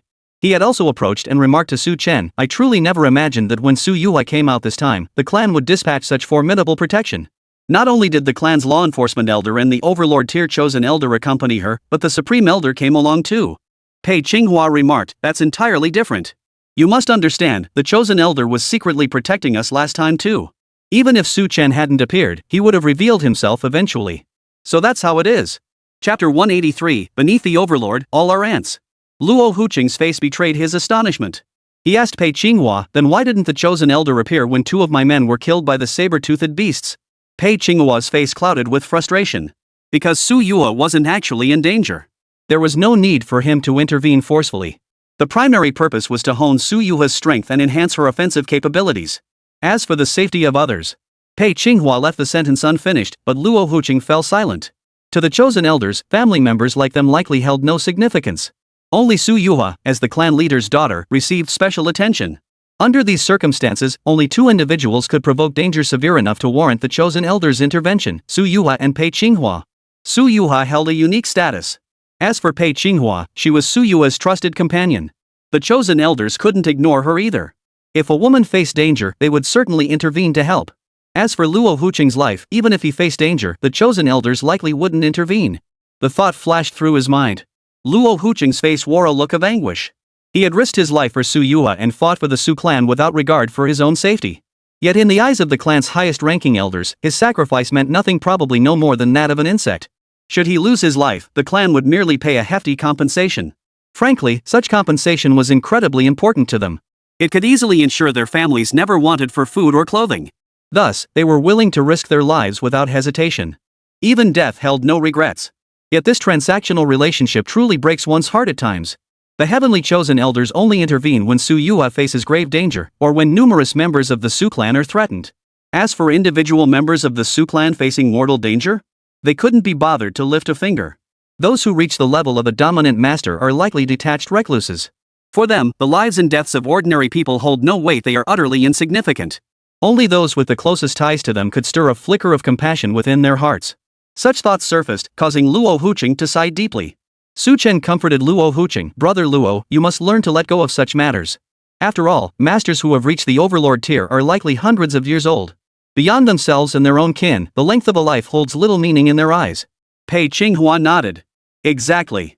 For the Heaven's Choice Elder, most of his grandchildren are likely gone. Under such circumstances, why would he care about the lives of others? Hearing Pei Qinghua's words, Luo Huqing suddenly understood. He nodded to Pei Qinghua. You're right. That's exactly how it is. When someone's lived for hundreds of years, why would I dwell on such things? It's pointless to argue. In their eyes, nothing matters except their own lives or those of their family. After speaking, Luo Huqing's demeanor grew noticeably more detached. Indeed, how could one judge such people by ordinary standards? They couldn't possibly care about ordinary people like you. It was like humans observing a colony of ants. The ants' lives hung by a thread, subject to the whims of a single thought. Chapter 184, Hidden Danger, Uncertain Situation. They pressed onward through the forest. At this moment, the people accompanying Luo Huqing began attacking the monsters of the tidal forest creatures like the man-eating plants. Even without entering the secret realm, this tidal forest alone felt fraught with danger. This situation filled Su Chen with curiosity. He tentatively joined the fray. During the fight, Su Chen noticed that Su Yue's attacks were exceptionally fierce. Her movements were also remarkably precise. Observing this, Su Chen remarked to Su Yue, "You're truly a textbook example of an academy-trained fighter." Su Yue smiled. "Naturally. With several masters as my teachers, what I've learned is bound to be by the book." Su Chen nodded and explained to Pei Qinghua, "My approach is different. When I strike, I don't bother with rules. I just unleash whatever force I have, striking as fiercely as possible. While it often looks effective, it can easily leave me wide open with countless vulnerabilities." Luo Chenghu remarked, "It doesn't matter at all. With your immense power, what do a few openings matter? Your opponents simply won't have the strength left to exploit them." Su Chen gave an awkward chuckle and said to Luo Huicheng, "You must understand my cultivation level. I'm only at the second stage of the sovereign realm. I don't possess overwhelming strength. If I encounter a truly formidable opponent, I'd stand no chance against them, let alone with all these weaknesses exposed." Hearing Su Chen speak thus, Luo Huqing was startled. He asked Su Chen, "You just broke through to king level a little over 20 days ago, and now you're already at the second stage?" Su Chen nodded. "Yes, I broke through to king tier 2 the day before yesterday. You've only just broken through to the sovereign realm yourself." After finishing his words, Luo Huqing turned to Su Chen and said, "Looks like you'll surpass me in rank in a month or two. Honestly, I'm not even your equal now." Hearing Luo Huqing's envious remark, Su Chen smiled without denying it. Pei Qinghua watched Su Chen and remarked, "Your strength is improving at an astonishing pace. Could it be because you possess a large quantity of mystic crystals?" Su Chen shook his head and asked Pei Qinghua, "Do you know which elder is leading this expedition?" "It's Elder Qinglian, the Academy's law enforcement elder." "Yes. Elder Qinglian holds me in high regard. We've reached an agreement, he'll grant me certain benefits. If I emerge from the secret realm and neither the Supreme Elder nor the Academy head seeks to take me as a disciple, I will become Elder Qinglian's apprentice." "So you truly wish to become Elder Qinglian's disciple?" "It doesn't matter. We'll discuss this matter after leaving the secret realm." After speaking, Su Chen unleashed a wave of attacks, dispatching a monster ahead. The monster possessed strength at least at the high-tier transcendent level. Yet under Su Chen's assault, it offered little resistance before being swiftly dispatched. This display left Pei Qinghua utterly speechless. She turned to Su Chen and exclaimed, "This is so enviable. Have you grown this powerful already?" Su Chen smiled faintly. "I have indeed grown stronger, but only relative to you all. That's precisely why I must remain even more cautious. Compared to the might of a true overlord-level expert, how powerful could he truly be?" Chapter 185, Preemptive Moves, Cautious Scheming. Pei Qinghua understood Su Chen's unspoken warning. He was wary of Chu Wang's potential ambush. But where could Chu Wang be hiding now? It occurred to Su Chen that Chu Wang might very well attempt to strike him personally during this secret realm expedition. The thought made Su Chen frown slightly. At that moment, at the entrance to the secret realm, Chu Wang stood with Wei Chang by his side, his expression dark. Well, did your teacher say anything? Your teacher said to strike first. If you fail, he will handle it personally.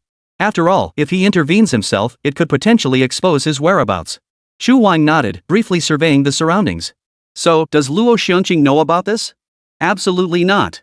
Your teacher placed Luo Xiongqing by Su Chen's side for your convenience to track Su Chen's movements at any time. So, you can use the mark your teacher left on Luo Xiongqing to locate Su Chen anytime. Xu Wang nodded. His fingers twirled twice, and images of Su Chen and the others appeared before him. Su Chen, who was currently on the move, appeared calm and composed. Luo Xiongqing stood at the very front, relentlessly attacking the various monsters ahead to clear a path. Occasionally, Luo Xiongqing exchanged a few words with Su Chen. His attitude was sincere. He also frequently reminded Su Chen and the others to stay alert to their surroundings. Xu Wang nodded and said to Wei Chang, it seems the teacher deliberately arranged for Luo Xiongqing to stay by Su Chen's side. Since Luo Xiongqing appears so straightforward, Su Chen will never suspect him. Wei Chang gave a sinister smile and replied to Xu Wang, naturally. Luo Xiongqing genuinely has no ulterior motives and no intention of harming Su Chen. It's just that he's been tampered with. Xu Wang nodded, glancing toward the secret realm's entrance ahead. It'll likely take them a few more hours to reach the entrance. Let's head inside first and wait for Su Chen to walk right into our trap. Xu Wang swiftly led his men into the secret realm's entrance. Over 2 hours later, Su Chen and his group arrived at the same location. Not only had Su Chen's group arrived, but Elder Qinglian had also brought other disciples along. Elder Qinglian organized his forces and promptly dispatched disciples to survey the surrounding area. After confirming everything was secure, Elder Qinglian specifically sought out Su Chen. He said to Su Chen, after all, the situation inside is quite complex. You can keep this pill with you. Whenever you encounter danger, crush it. Doing so will instantly transport you to my side. As long as you remain within the secret realm, there will be no issues whatsoever. Su Chen expressed his gratitude to Elder Qinglian, replying, should danger arise, I would never abandon my companions. Therefore, this pill might not be entirely necessary for me. Hearing this, Elder Qinglian smiled faintly and replied, no problem. When you crush the pill, it won't be you who comes to me, I will appear beside you instead. I will aid those around you, helping them overcome life-threatening dangers. Hearing Elder Qinglian's words, Su Chen once again expressed his gratitude. Elder Qinglian was genuinely kind to him. It seemed Elder Qinglian genuinely intended to take him as a disciple. Chapter 186, Deeply Appreciated. Elder Qinglian said to Su Chen, this pill was merely a token gift. You have Su Yua by your side, and Su Yua is protected by a master of unparalleled strength. After finishing, Elder Qinglian added, truthfully, Su Chen, I'm rather curious about you. Your potential, whether great or small, remains somewhat elusive. If you hold any secrets, remember to guard them closely. Don't let others discover them. Hearing Elder Qinglian's warning, Su Chen was startled. It seemed his overwhelmingly dominant performance during the test had caught the attention of the Academy's higher-ups. Were they suspecting Su Chen was hiding some secret? But as Academy elders, it was inconvenient for them to directly address such matters or interrogate Su Chen. That's why Elder Qinglian had chosen to warn Su Chen. Thinking about it now was truly headache-inducing. After all, if Mo Kongsheng or other law enforcement elders also considered this possibility, they would undoubtedly take a keen interest in him. Faced with such a scenario, Su Chen couldn't help but feel uneasy about the situation. Elder Qinglian glanced at Su Chen and smiled. That look on your face is a bit too obvious. I won't pry into your secrets, but remember this, you must keep them hidden. And try not to let others see through you. Hiding your true thoughts makes you appear rather immature. Hearing Elder Qinglian's words, Su Chen's face flushed with embarrassment.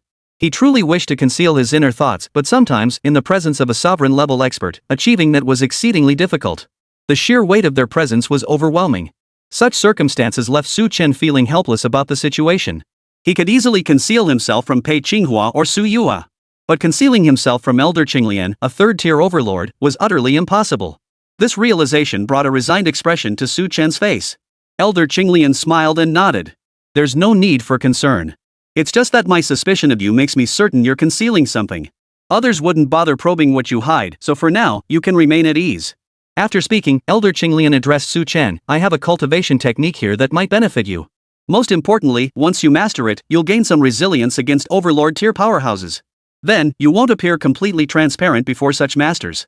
Hearing Elder Qinglian's words, Su Chen's spirits lifted. The reason the secret of his tree of life remained so well hidden was because they simply held little interest in a sovereign-level expert like him. If he could obtain the cultivation technique Elder Qinglian offered, it would be truly invaluable. If he could obtain the cultivation technique Elder Qinglian offered, that would be truly wonderful. Then he wouldn't have to fear others seeing straight into his mind. Otherwise, the fluctuations within his heart would be laid bare for all to see. It truly felt like standing naked before them. From this perspective, Elder Qinglian truly treated him well. Thank you, teacher. I can't thank you enough. Su Chen addressed him as teacher without hesitation. Of course, he dared not mention the tree of life. Such a treasure if revealed might tempt even Elder Qinglian, despite her admiration for his talent, to kill for it. After all, the tree of life was a supreme treasure that could rival the creations of heaven and earth. Chapter 187, Parting Ways, The Choice of the Tree of Life. A treasure like the tree of life.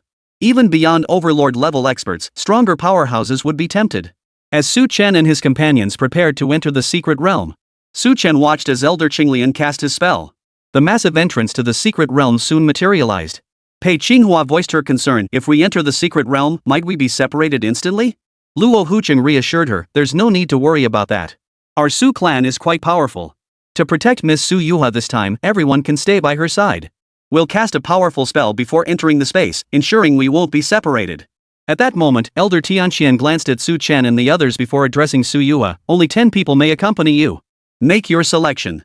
Su Yuha immediately selected Su Chen, Pei Qinghua, and Luo Hucheng, adding, the rest can be anyone. The chosen elder nodded, then personally selected several more powerful guards. Everyone gathered together. As Elder Qinglian orchestrated the process, everyone entered the secret realm one after another. Upon exiting the secret realm, Su Chen froze in shock. For beside him, there was no trace of anyone else. He had been completely alone within the secret realm. Such a situation left Su Chen utterly dumbfounded. This situation left Su Chen dumbfounded. He genuinely had no idea why he had ended up alone in the secret realm. Such a turn of events would likely have a profound impact on Su Yuha and the others. He had no idea what had become of Su Yuha and the others. At the same moment, Su Yuha and the others were also utterly dumbfounded. Su Yuha turned to Pei Qinghua and asked, what's going on? Su Chen, why aren't you with us? Pei Qinghua shook her head. I have no idea about this. Su Yuha turned her gaze toward the chosen elder. The chosen elder frowned deeply and addressed Su Yuha. When we entered the secret realm just now, it seems someone exerted influence over Su Chen. Under these circumstances, Su Chen appeared alone in another location. Then can we determine where Su Chen is now? The chosen elder shook his head. Only Elder Qinglian might know Su Chen's whereabouts. Hearing the chosen elder's words, Pei Qinghua suggested, perhaps it was Elder Qinglian who took Su Chen away. That's unlikely. Su Chen is probably staying alone in one place. After speaking, the chosen elder glanced around and said to Pei Qinghua, we can proceed forward now. Su Yuha voiced her concern, but we can't even find Su Chen right now. How are we supposed to leave? What if something happens to him? The chosen elder reassured her, there's no need for worry. I've observed how highly Elder Qinglian values Su Chen. Should any threat to his safety arise, Elder Qinglian would intervene immediately to resolve it. It was only because Su Yuha was the clan chief's daughter and a prodigy disciple of the Su clan that the chosen elder was willing to patiently address her concerns. Su Yuha's face wore an expression of profound anguish. Without Su Chen by her side, it felt like something was missing inside her, leaving her perpetually uneasy. Ah, it was just meant as a joke. Never imagined it would slip into my heart unnoticed. Chapter 188, A Strange Area Suitable for Plant Growth. Her gaze fell upon Pei Qinghua. Seeing Pei Qinghua's composed expression eased her mind considerably. Su Yuha asked the chosen elder, then may I now request the supreme elder's assistance for Su Chen? The chosen elder shook his head. Such matters are unworthy of troubling the supreme elder. It's simply unnecessary. But Su Chen is my senior brother. The heavenly chosen elder glanced at Pei Qinghua. Shaking his head, he said, no. Even if you were to speak to the supreme elder about this, he would not agree. Hearing the chosen elder's words, Su Yuha stomped her foot and pouted. Faced with Su Yuha's angry expression, the chosen elder felt somewhat helpless. He patiently explained to her, you needn't worry about Su Chen's safety. That lad seems quite resourceful. Most importantly, Elder Qinglian is a third-tier overlord. Moreover, I saw him give Su Chen a pill earlier. Should Su Chen face danger, consuming the pill will allow him to escape his opponent and appear at Elder Qinglian's side. But what if the enemy is stronger than Elder Qinglian? Hearing Su Yuha's question, the chosen elder smiled gently. Impossible. Within the secret realm, creatures surpassing Elder Qinglian's strength are virtually unseen unless one ventures into its core. The academy strictly prohibits such risks. I see. So that means Su Chen will definitely be fine. Hearing Su Yuha's words, the chosen elder froze in place. He thought inwardly, how am I supposed to guarantee survival? The odds of making it out alive are probably only 50-50. Even with Elder Qinglian's protection, Su Chen still faces immense danger. Pei Qinghua said, we needn't worry about Su Chen. Logically speaking, he absolutely won't come to harm. You've seen how cunning he is, and his own strength isn't low either. Hearing Pei Qinghua's words, Su Yuhan nodded. Alright, I'll trust him. He'll surely overcome the dangers. After speaking, Su Yuha glanced ahead and remarked to Pei Qinghua, further on, everyone seems so lethargic. They've lost all interest in exploring the secret realm. Pei Qinghua thought to herself, with so many experts accompanying you this time, even if you don't lift a finger, you'll still reap a bountiful harvest. Pei Qinghua didn't dwell on it further. Though she worried about Su Chen's safety, she had clearly overheard his conversation with Elder Qinglian earlier. Under these circumstances, she naturally felt reassured. Thus, Pei Qinghua and Su Yuha continued onward. At the same time, Su Chen surveyed his surroundings once more, still feeling that something had been off earlier. He glanced into his consciousness and noticed the tree of life seemed to be growing again. This development prompted Su Chen to ask immediately, is the reason I separated from the others because of you? The tree of life nodded, offering no direct answer to Su Chen's question. This revelation struck Su Chen like a bolt of lightning. He suddenly understood the tree of life likely didn't want others to be with him, and that was why problems arose in such situations. This realization brought a helpless expression to Su Chen's face. Separating from the group meant he would likely face even greater danger. Chapter 189, so that's it? Well, that's simple enough. Facing the now deserted surroundings, he felt a sense of helplessness. As he walked forward, within just a short distance, barely half an hour, Su Chen encountered several exceptionally powerful plants. Some possessed towering trunks, others sprawling vines, all formidable in power. Though Su Chen had subdued them all, he couldn't shake the feeling that something was amiss. He asked the Tree of Life, what's going on? This is just the outer perimeter of the secret realm, right? The Tree of Life replied, not at all. We are currently in a region over 100 li deep within the secret realm. Hearing the Tree of Life's explanation, Su Chen was stunned on the spot. He truly hadn't expected this outcome. What's going on? You actually let me enter the secret realm and plunge me deep into it, nearly 100 li in? The Tree of Life offered only a brief explanation, because my rank is relatively high, you were able to enter the inner circle directly. However, you are still not in the central area. Hearing this, Su Chen genuinely suspected the Tree of Life was deceiving him, merely wanting him to enter this area. The thought surfaced, instantly plunging Su Chen into a whirlwind of complex emotions. He couldn't quite grasp what kind of situation this truly was. Su Chen didn't dwell on it, instead beginning to explore his surroundings. During his exploration, Su Chen discovered he faced frequent attacks from plants. This situation likely had something to do with the Tree of Life. Unable to contain himself, Su Chen asked again, when you enter the secret realm, can you choose which area within it to go to? The Tree of Life responded, you are correct. I can select areas, but only through random selection or by choosing regions suited to your needs. Hearing the Tree of Life's explanation, Su Chen suddenly understood. He addressed the Tree of Life, so you mean we're currently in an area that suits you well? Yes, this area suits me perfectly. Hearing the Tree of Life speak thus, Su Chen perked up. He began exploring the area more thoroughly. During his exploration, he discovered a brilliant orchid ahead. The orchid pod was enormous, spanning over 10 meters in width. It emitted a bright, luminous glow. It seemed to stare intently at Su Chen, as if scrutinizing him. This peculiar situation left Su Chen with a puzzled expression on his face. When he tried to question the Tree of Life again, it no longer responded to his inquiries. This situation filled Su Chen with confusion. Still, Su Chen didn't dwell on it. After a brief observation, he noticed the Tree of Life flickering in his mind like the rise and fall of breath. This situation made Su Chen realize that the Tree of Life, having entered an environment suited to it, had become exceptionally excited, seizing the moment to cultivate itself. This development filled Su Chen with immense joy. After all, the Tree of Life cultivating itself would undoubtedly adapt to the environment far more effectively than any method he could devise. Under these circumstances, Su Chen quietly observed the Tree of Life. His gaze then fell upon the orchid across from him. This orchid was exceptionally beautiful. Its swaying branches resembled a beautiful woman. Its slender, graceful form was endearing, even carrying a hint of playful charm. Chapter 190, The Swaying Orchid, A Gorgeous Attack. Of course, Su Chen knew these sensory illusions were merely the orchid's means to deceive its opponents. It makes one unconsciously let down their guard. He scrutinized the orchid. At the same time, Manhwa was staring back at Su Chen with wide eyes. This situation caused Su Chen to furrow his brow slightly. During their prolonged stare down, Su Chen noticed that after standing off with him for over 10 minutes, Manhwa suddenly launched a fierce attack. The assault unfolded in an instant. The orchid's pistol, like a tentacle, lunged fiercely toward Su Chen. The orchid's pistol resembled a woman's arm, a pale pink tinged with pure white. It gave off a bright, vividly beautiful, and exceptionally striking impression. Such a scene instantly made Su Chen tense up. Su Chen immediately launched a counterattack against the orchid. At the same time, Su Chen noticed that the orchid's movements during their battle were remarkably graceful. This filled Su Chen with a peculiar sensation deep within. He couldn't shake the feeling that Manhwa was simply too beautiful. This realization struck him. It was precisely this quality that could be so bewildering. It was precisely this quality that caused his mind to waver during her attacks. However, he quickly suppressed this sensation. Su Chen swiftly launched a fierce counterattack against the orchid. The vines seemed to sprout wings, lunging directly toward the orchid. They seemed to be clawing and snapping wildly. The seemingly noble orchid appeared somewhat flustered and floundering. At the start of their battle, the orchid had appeared confident. But as the battle continued, the orchid realized Su Chen possessed formidable offensive power. Upon contact with the orchid, the vine surprised the orchid by proving remarkably difficult to sever.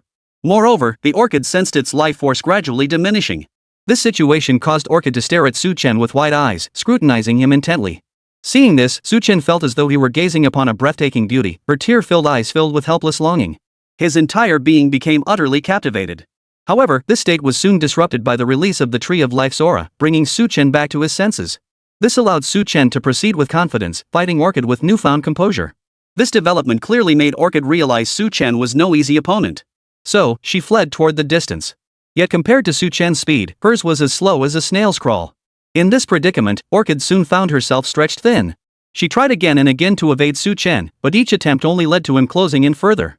Manhwa could even be heard letting out small, muffled sobs. This sight made Su Chen frown, but he quickly composed himself. He swiftly enveloped Manhwa in a strand of golden ripples.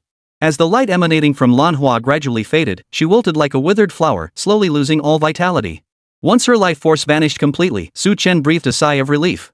The orchid's essence blood had been drawn into his own body, swiftly merging with the Tree of Life. Chapter 191, Precious Life Water, Suitable Abode. The Tree of Life held immense power over plants, enabling it to absorb the essence blood of various plant monsters and make it its own. The essence released by the orchid plant could likely only condense into a single drop of life water. Yet, for Su Chen, this outcome was already highly satisfying. After all, within the academy, he had only heard rumors of a few individuals possessing 1 or 2 drops of this precious liquid, and those were held by the elite elders. Of course, it was possible that the law enforcement elders possessed more. The price of a single drop of life water could reach 20 Xian crystals. The preciousness of this single drop of life water likely fell short of the life water he had created himself. Given such circumstances, Su Chen was naturally quite satisfied. He pressed onward toward his destination. Meanwhile, in another location, Chu Wang remained concealed in the shadows, swiftly obtaining new intelligence. He immediately noticed that Su Chen was no longer by Luo Xiongqing's side. But such matters were no cause for concern to Chu Wang. He swiftly cast his own spell, and soon Su Chen reappeared within his field of vision. A distinct mark had been left on Su Chen's body. Under these circumstances, Chu Wang directly detected Su Chen's trail. Chu Wang stared at Su Chen, suddenly bewildered. What's going on? Su Chen's location is different from the other trainees. Wei Cheng also stared intently for a while before saying to Chu Wang, it seems like Su Chen is the only one left in the secret realm. His location seems completely different from where the other academy students are. After speaking, Chu Wang glanced around again and asked Wei Cheng, could Su Chen have already reached the center of the secret realm? That seems unlikely, doesn't it? It seems unlikely. If that were true, Elder Qinglian would be placing far too much importance on Su Chen, allowing him direct access to the core area. Previous trainees dared not venture there casually. The central region was generally off limits to exploration. Elder Qinglian is also positioned in the outer perimeter. This situation likely isn't Elder Qinglian's doing, it must be connected to Su Chen. Hearing Chu Wang's words, Wei Cheng was stunned on the spot. He asked Chu Wang, could Su Chen actually possess the ability to directly enter the inner circle of the secret realm? If Su Chen truly accomplished that, then he's no ordinary man. After speaking, Wei Cheng turned to Chu Wang and said, Su Chen managed to ascend to the sovereign realm in such a short time. There must be some secrets behind him. Chu Wang nodded in agreement. Yes, that must be the case. Since Su Chen has managed to escape Elder Qinglian, it's actually better for us. We need to pinpoint Su Chen's location immediately and eliminate him. After speaking, Chu Wang observed the area where Su Chen was located once more. Though he frequently entered the title's secret realm, he had never encountered the location where Su Chen now resided. Under these circumstances, Chu Wang scrutinized the surroundings meticulously, carefully assessing Su Chen's condition and the monsters he was battling. Even after a long while, Chu Wang found no clues that could pinpoint Su Chen's exact location. This situation could only mean Su Chen had entered an unfamiliar area. Well, that was fine. After all, there weren't many areas he wasn't familiar with. Chapter 192, Pursuit and Change of Circumstances. As the lord of a city near the Tidewater's secret realm, entering the Tide's secret realm had become a routine endeavor for him. He had the opportunity to do so nearly every month. Xu Wang said to Wei Chang, logically speaking, we've been to the Tide's secret realm numerous times and are quite familiar with its conditions. But the area where Chu Suchen is now is clearly off. Wei Chang replied, from what I've seen, the monsters Su Chen has been fighting are all plant-based creatures. So the area he's in must be a gathering place for all kinds of plant monsters, not the usual animal-type monsters we encountered during our trials. Hearing Wei Chang's words, Xu Wang snapped out of his daze. He nodded at Wei Chang and said, you're absolutely right. After speaking, Xu Wang produced a map marked with numerous regions. While animal monsters were scattered across many locations, the densest cluster of plant monsters was concentrated in the southeastern part of the Tide's secret realm. Xu Wang quickly located the area and said to Wei Chang, Su Chen is likely within this region. However, we've never ventured into this area before. If we truly intend to search for Su Chen in such a place, it will undoubtedly carry a certain degree of danger. Then why aren't you going, City Lord? Are you prepared to go? Xu Wang replied, of course I'm going. If I don't go to a place like this, how else can I find Su Chen and take my revenge? After speaking, Xu Wang promptly led his men toward the area where Su Chen was believed to be. Xu Wang proceeded with extreme caution. After all, he was only a 9th-rank sovereign expert. If he truly encountered one of the chosen elders guarding Su Yue, he would struggle to hold his own. Even if the difference between them was only a minor rank, it still represented a significant gap. Under these circumstances, Xu Wang had no desire to engage in combat with the chosen elder. Xu Wang cautiously led his men toward the area where Su Chen was located. When Xu Wang arrived at this area, sure enough, he spotted traces of someone having passed through. Especially when the scene he had witnessed earlier reappeared before his eyes, Xu Wang let out a long sigh of relief. Turning to Wei Chang beside him, he said, Su Chen is in this area. Then, sir, Su Chen staying alone in this area must be giving you an opportunity. Xu Wang nodded and led Wei Chang and the others forward. Because Su Chen had left traces of his passage along the way. Therefore, Xu Wang could easily follow the direction leading to Su Chen's location. Under these circumstances, it took Xu Wang only a short while to catch sight of Su Chen's retreating figure. This sight made Xu Wang draw a deep breath. It seemed his long-awaited revenge was finally within reach. At that moment, Su Chen remained utterly unaware of the danger closing in on him. Instead, he continued rushing forward. While traveling, Su Chen also tried to communicate with the Tree of Life, but the outcome was far from promising. The Tree of Life simply ignored him. Faced with this situation, Su Chen grew increasingly frustrated. So he quickly chose another direction and pressed onward. After walking for some distance, he saw a long river appear ahead. The sight of such a river before him caused Su Chen to pause in surprise. The water was truly beautiful. Chapter 193, The Strange River, Entering the Water. Yet amidst its beauty lay an element of eeriness. The river was crystal clear, its depths visible to the bottom. Standing at the riverbank, Su Chen examined it closely. He briefly sensed the river's essence and was filled with delight. For he could sense the river calling out to him, offering an exhilarating sensation that stirred the Tree of Life within him. Faced with this situation, Su Chen couldn't help but ask the Tree of Life, what? Does a river like this hold such significance for you? The Tree of Life merely nodded. Without hesitation, Su Chen leaped into the river. Witnessing this scene from over 10 miles away, Xu Wang was utterly dumbfounded. He never imagined Su Chen would leap into a river right under his nose. Xu Wang quickened his pace, soon reaching the riverbank and peering into the rushing current below. The current appeared extremely turbulent. Xu Wang frowned as he observed the current. He considered diving in immediately to search for Su Chen's trail, but that thought was quickly dismissed. He had no way of knowing what the conditions were like beneath the surface. Under these circumstances, Xu Wang could only stand by the riverbank, surveying the surroundings. He noticed no signs of recent human activity along the riverbank. Such a state of affairs clearly indicated that no adventurers had set foot in this area within the past 2 or 3 months. There was likely only one reason for this: most of the monsters in such places were plant-type creatures. Under such circumstances, many cultivators would rather fight beasts than engage with plant-type monsters, as unexpected complications were far too common. As Xu Wang scrutinized his surroundings, he never imagined that beneath the water's surface, a vast expanse of aquatic plants suddenly emerged. These aquatic plants resembled monstrous arms, suddenly launching an attack on his guards. Such a turn of events was truly unexpected. Xu Wang launched a fierce counterattack. His counterattack was decisive, and his strikes were exceptionally fierce. Xu Wang was shocked to discover that 2 of his guards had been dragged straight into the water. Although they were ultimately rescued by Xu Wang and his men, the injuries on the guards' bodies were truly horrifying to behold.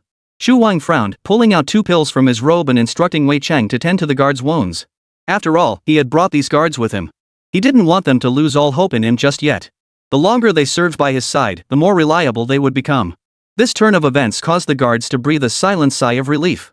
After all, Xu Wang was ruthless in his actions. If he truly refused to treat their injuries, they would likely have no choice but to accept their fate and die. Meanwhile, beneath the water's surface, Su Chen felt as comfortable as a fish in water. Even when the aquatic plant monsters attacked him, he could easily deal with them. The strangest thing was that beneath the surface, Chen saw not a single fish. All he could see was an abundance of aquatic plants. He had submerged for over 10 miles. Still, not a single fish came into view. This was simply too strange. Chapter 194, The Gap in Power and the Constant Sense of Danger. Then, such a river was likely unsuitable for any living creature to inhabit. Or rather, any living creature that dared to appear would be swiftly and accurately targeted by these aquatic plant monsters. With deadly precision. Moreover, the aquatic plants formed all manner of bizarre shapes. At times, they even resemble water snakes, gliding back and forth beneath the surface. Such a situation aroused Su Chen's intense curiosity. Su Chen was filled with peculiar thoughts about this phenomenon. He kept moving through the water.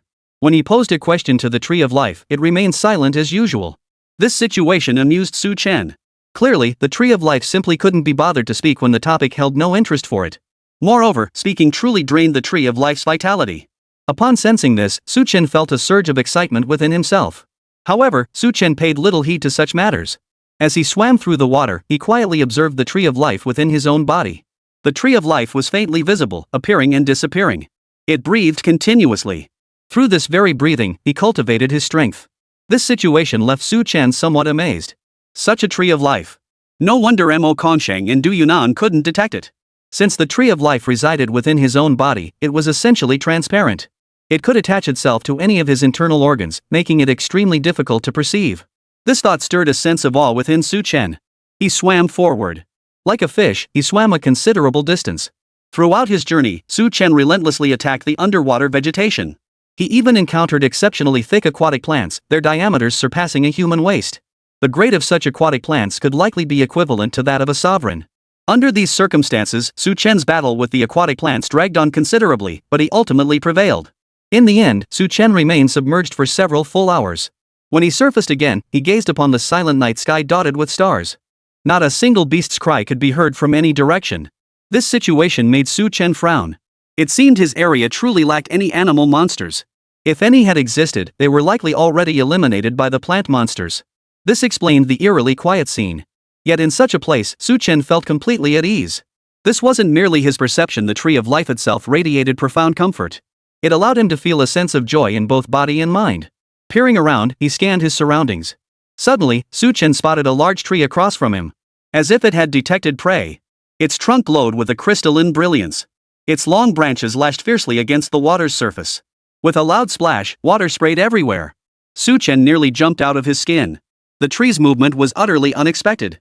Moreover, this ancient tree possessed strength as formidable as that of a heaven-chosen elder, a power Su Chen could not possibly match. With a swift movement, Su Chen submerged his body beneath the water's surface. The tree was difficult to move, especially since it was rooted along the shore. Unwilling to enter the water, it could only watch helplessly as Su Chen escaped. Such an abrupt turn of events made Su Chen keenly aware of the gap in their power. That single lash from moments ago. Had he not dodged, his bones would surely have shattered and tendons snapped. He would have been finished. Chapter 195, An Unexpected Surprise, a Life-Saving Move. The thought flashed through his mind, leaving Su Chen trembling with lingering fear. He quickly resumed swimming forward underwater. Su Chen kept moving forward underwater. He discovered that the underwater world was like a treasure trove for him. He could discover all kinds of aquatic plants in this underwater realm. At times, the aquatic plants offered him a refreshingly novel sensation. These plants not only displayed diverse ornamental forms but also moved with animal-like agility. They could detect Su Chen's presence underwater and launch attacks against him. Such occurrences filled Su Chen with boundless curiosity. Su Chen engaged in constant mutual attacks with these aquatic plants. During these encounters, he discovered that once he defeated them, the spiritual energy contained within them was completely absorbed by the Tree of Life. Under these circumstances, the Tree of Life's respiration felt as deep and enduring as the vast expanse of time, imbued with a sense of purification. He sensed the Tree of Life's power steadily increasing. This development filled Su Chen with immense joy. Meanwhile, Su Yuhua and the others pressed forward relentlessly within the secret realm. Though they moved swiftly, they remained unaware that Su Chen was already over 100 li ahead, exploring the secret realm. Lost within the secret realm, Su Chen remained unaware that a full day and night had passed. When he finally resurfaced, Su Chen's face was etched with wild delight. Although his strength hadn't increased further, Su Chen was astonished to discover that his cultivation underwater had caused the quantity of life water to surge dramatically. This development prompted Su Chen to quietly calculate that if he were to sell this life water, it would easily fetch over 100 Xian crystal stones. This realization filled Su Chen with a sense of joy. Su Chen swam relentlessly forward. Suddenly, he spotted another towering tree emerging from the shore. The tree stood over 100 meters tall, its branches stretching equally long. Upon spotting Su Chen, the branches lashed out violently toward him. With a thunderous crash, waves dozens of meters high erupted, startling Su Chen. In this situation, Su Chen swam frantically toward the distance like a fish. The tree's branches stretched to hundreds of meters in length. They lashed out viciously, striking Su Chen from all directions. A massive surge of spiritual energy engulfed the entire area. To his astonishment, Su Chen noticed the water level had suddenly dropped by 5 or 6 meters. In this situation, Su Chen felt his body was about to be lifted into the air. Facing this peril, Su Chen sensed immense danger. He swiftly twisted his body, darting back and forth like a nimble monkey beneath the branches' assault before crashing heavily back into the water below. As he submerged once more, Su Chen sensed a peculiar force. A warm energy enveloped his body. This sensation suddenly made everything clear to Su Chen. The Tree of Life had detected his peril and directly released a drop of life water, enveloping him in its embrace. The water of life was born from the Tree of Life itself. Whenever it absorbed plant essences, it could forge the water of life. It unleashes immense energy within a person. Chapter 196, The Water of Life, Gathering the Essence of Heaven and Earth. The process was relatively simple, yet immensely difficult. It requires Su Chen to slay a vast number of plant-type monsters. Of course, it can also be drawn from all things in the universe. In truth, the Tree of Life is not the only source capable of nurturing the water of life. All things in heaven and earth can also produce the water of life, though it is exceedingly difficult. Perhaps for the Tree of Life to yield a single drop of life water, Su Chen must slay countless plant-like monsters. But for all things in heaven and earth to produce a single drop of life water may take centuries upon centuries.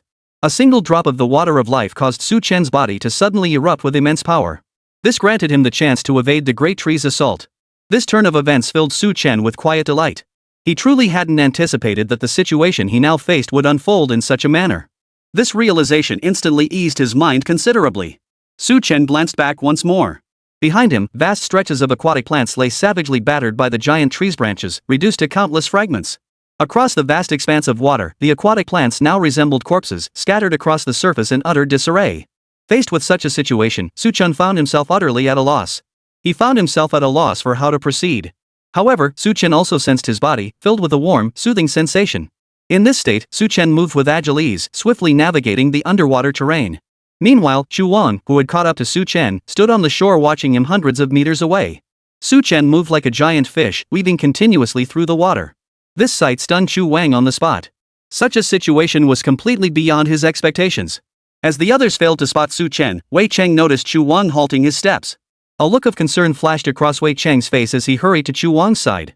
"Lord City Master," he asked, "has something happened ahead?" "Su Chen is ahead. Then why aren't we rushing to pursue and eliminate Su Chen?" Chu Wang gave a bitter smile and explained to Wei Cheng, "I just witnessed Su Chen sprinting past me at an astonishing speed. First, I'm not adept at underwater combat. Second, the speed Su Chen displayed was simply too fast, it caught me completely off guard." Hearing Chu Wang's words, Wei Cheng's face betrayed a look of astonishment. He asked Chu Wang, "Didn't Su Chen just ascend to the sovereign level?" Chu Wang nodded. "Yes, but Su Chen's strength likely allows him to fight above his tier." Wei Cheng didn't seem particularly surprised by Chu Wang's words. After all, Su Chen's abilities were undeniably extraordinary. Thus, it wasn't unusual for him to fight above his tier and hold his own against a third-tier sovereign-level expert. Wei Cheng remarked, "Indeed, Su Chen is quite extraordinary. In my opinion, even a third-tier sovereign might not be his match." "I fear you're mistaken. Not King Tier 3, King Tier 6. Hearing Chu Wang's words, Wei Cheng was stunned on the spot. How could that be? Su Chen has already reached the second stage of the sovereign realm. Hearing Chu Wang's words, Wei Cheng was utterly dumbfounded. After all, Su Chen had only recently ascended to the sovereign tier a mere 20-odd days prior. Under these circumstances, the speed of Su Chen's cultivation advancement was simply too rapid. It was utterly baffling. Chapter 197, So that's how it is temporarily safe. Wei Cheng wore an expression of utter disbelief as he exclaimed, "Does that mean I could be in danger just by facing Su Chen?" Chu Wang nodded, then glanced at the guards beside him. He instructed Wei Cheng, "Contact the master immediately. Given the current situation, make it clear to him that unless he intervenes, it will be extremely difficult for us to kill Su Chen on the spot." Hearing Chu Wang's words, Wei Cheng's face twisted with horror. Could Su Chen truly be that formidable? Thus, Chu Wang and his men began tracking Su Chen, piecing together clues from the faintest of leads. After traveling a further distance, Su Chen finally made his way out of the river and onto solid ground. Once on dry land, Su Chen retrieved a set of clothes from his spatial ring and changed into them. Once dressed, he set off toward the horizon, completely unaware that Chu Wan was approaching with his men 2 or 3 li away. After traveling some distance, Su Chen once again observed the Tree of Life in secret. He observed that the Tree of Life appeared to be asleep, breathing steadily. The process appeared sluggish, yet Su Chen could discern the alternating light and shadow emanating from the Tree of Life, its power steadily increasing. This sight filled Su Chen with a sense of satisfaction. He continued walking forward. After walking for a while, Su Chen came upon an ancient castle ahead. Such a place prompted Su Chen to scrutinize the area carefully. He sensed traces of human habitation, yet no living souls were visible. Meanwhile, Elder Qinglian, accompanied by several disciples, had been covertly observing Su Chen since entering the Tide's secret realm. Having roughly pinpointed Su Chen's location, Elder Qinglian was now utterly shocked. After entering the secret realm, Su Chen had ventured a full 100 li deep into its depths. This development made Su Chen's trail suddenly become elusive and confusing. As Elder Qinglian advanced, he assisted his disciples in fending off surrounding beasts while keeping a watchful eye on Su Chen's position. Yet as Su Chen pressed forward, the distance between them not only failed to close but gradually widened. Venturing over 100 li into the secret realm was nothing extraordinary, but Su Chen had done so from the very start, a feat never witnessed before. Moreover, he had completely separated from the main force. Elder Qinglian could soar into the air to observe his disciples' situation. He could even see Su Yue and the others at a glance. But Su Chen was a full 100 miles away, rendering him completely beyond Elder Qinglian's perception. Moreover, the area he could control was limited to just over 10 miles. Under these circumstances, Elder Qinglian initially intended to swiftly catch up to Su Chen to investigate the specifics. But upon realizing Su Chen was still advancing, Elder Qinglian suppressed this impulse. Instead, he judged Su Chen's situation solely based on his location. What surprised Elder Qinglian now was that Elder Tianxian was also flying toward him. This development caught Elder Qinglian off guard. He addressed Elder Tianxian. Elder Tianxian, is something the matter? My little granddaughter over here wants to know about Su Chen's situation, so she came to inquire. Chapter 198, Battle Monsters, Strengthening Power. I see. Elder Qinglian smiled faintly. Nodding, he said, Su Chen's current location is about 100 li deeper than ours. 100 li? Su Chen moved that fast? Elder Qinglian shook his head. It's not that he moved fast. After entering the secret realm, he immediately advanced 100 li deep. Moreover, the area he reached is completely unsuitable for others. You mean Su Chen, who cultivates through plants? In that case, the location he's in must be rich in vegetation. Yes. Where Su Chen is, you'll hardly see any beasts or monsters. So that's how it is. Elder Tianxian surveyed the surroundings, observing the academy disciples exploring ahead, and asked Elder Qinglian, will you go check on Su Chen's specific situation? Elder Qinglian shook his head. I don't think it's necessary for now. Not only is Su Chen not restricted, but he's moving at a rapid pace. Based on my assessment, there shouldn't be any issues. The chosen elder nodded. With you putting it that way, I understand perfectly. After speaking, he bowed respectfully to Elder Qinglian before turning and flying back. Upon meeting Su Yue, Elder Tianxian relayed Elder Qinglian's words to her. Hearing that Su Chen was in no danger, Su Yue exhaled a long sigh of relief. Pei Qinghua remarked to Su Yue, Su Chen is exceptionally powerful and possesses the ability to protect himself. It's not surprising that Su Chen went to the location of the plant monsters, but the dangers he'll likely face are probably greater than what we encountered, right? That kid is genuinely formidable. So, I don't foresee any major issues. Hearing Pei Qinghua's words, Su Yue felt reassured. Thus, Pei Qinghua and Su Yue pressed onward together. Along the way, the large group encountered numerous monster attacks. Though not exceptionally formidable, most of these monsters were of the extraordinary rank. During their attacks, the monsters displayed extreme ferocity, resulting in a few casualties among the academy students. Whenever casualties occurred, Elder Qinglian would use her abilities to transport the deceased or injured students directly out of the secret realm. The academy elders and students outside the secret realm would then take responsibility for protecting these students. The casualties were not severe, largely because their location was at the edge of the forest. They had not yet ventured deep into the heart of the secret realm. At that moment, Su Chen was also strolling through the vast forest, observing his surroundings. During his journey, Su Chen encountered several plant monsters. Particularly startling was a plant-like creature resembling an alligator that suddenly materialized before him. This startled Su Chen. The plant monster possessed a massive jaw like a gaping maw poised to swallow him whole. Moreover, the plant monster's strength reached the 3rd rank of the sovereign tier. Yet for Su Chen, this presented a rare opportunity. He launched an even more ferocious assault against his opponent. Amidst the battle, Su Chen failed to notice Chu Wang had silently appeared atop the hill behind him. Chu Wang concealed his presence, keeping only Wei Chang by his side while ordering all his guards to retreat down the hillside. This ensured they remained undetected by Su Chen. Chapter 199, Sudden Strike, Only Escape Remains. Watching Su Chen's battle below, Chu Wang remarked to Wei Chang beside him, Su Chen's strength is indeed formidable, but he's no match for me. Then, Lord City Master, do you wish to attack him now? No. I'm not ready to attack Su Chen yet. I'll wait until he finishes this fight before making my move. As Chu Wang spoke, he continued observing Su Chen's battle. During the fight, Su Chen's situation shifted from being stretched thin at the start to turning the tide dramatically, gradually gaining the upper hand. After launching relentless assaults against the plant monster, it took Su Chen a full 4 or 5 hours to finally subdue the plant monster. Upon completing this task, Su Chen obtained the plant monster's essence blood. The tree of life swiftly devoured the plant monster's essence in one gulp. This action amused Su Chen. However, Su Chen was startled to discover that the water of life had once again enveloped his body. This development sent a chill down Su Chen's spine. Therefore, the moment the battle ended, Su Chen immediately fled forward. His speed was lightning fast. Such a turn of events left Chu Wang utterly stunned. Kid, you actually sensed my presence nearby? That's pretty impressive. With that, Chu Wang leapt down from the mountain peak and gave chase towards Su Chen's location. During the relentless pursuit, Chu Wang's speed easily doubled that of Su Chen. The gap between them steadily narrowed. Faced with this situation, Su Chen's face twisted with terror. He once again tapped into the life water, utilizing another drop to amplify his strength. Suddenly, Su Chen's speed surged ahead. This development left Chu Wang with an expression of utter disbelief. Su Chen's speed was beyond what he could have imagined. However, no matter how fast Su Chen went, he still couldn't match Chu Wang's speed. After nearly half an hour of relentless pursuit, Chu Wang finally blocked Su Chen's path. Chu Wang stared at Su Chen coldly. What? You still think you can escape? Su Chen came to an abrupt halt. A wave of overwhelming dread washed over him. Su Chen also checked the status of the Tree of Life within his consciousness. The Tree of Life continued to greedily absorb the essence blood of the plant monsters. However, the Tree of Life could clearly sense the danger Su Chen was facing.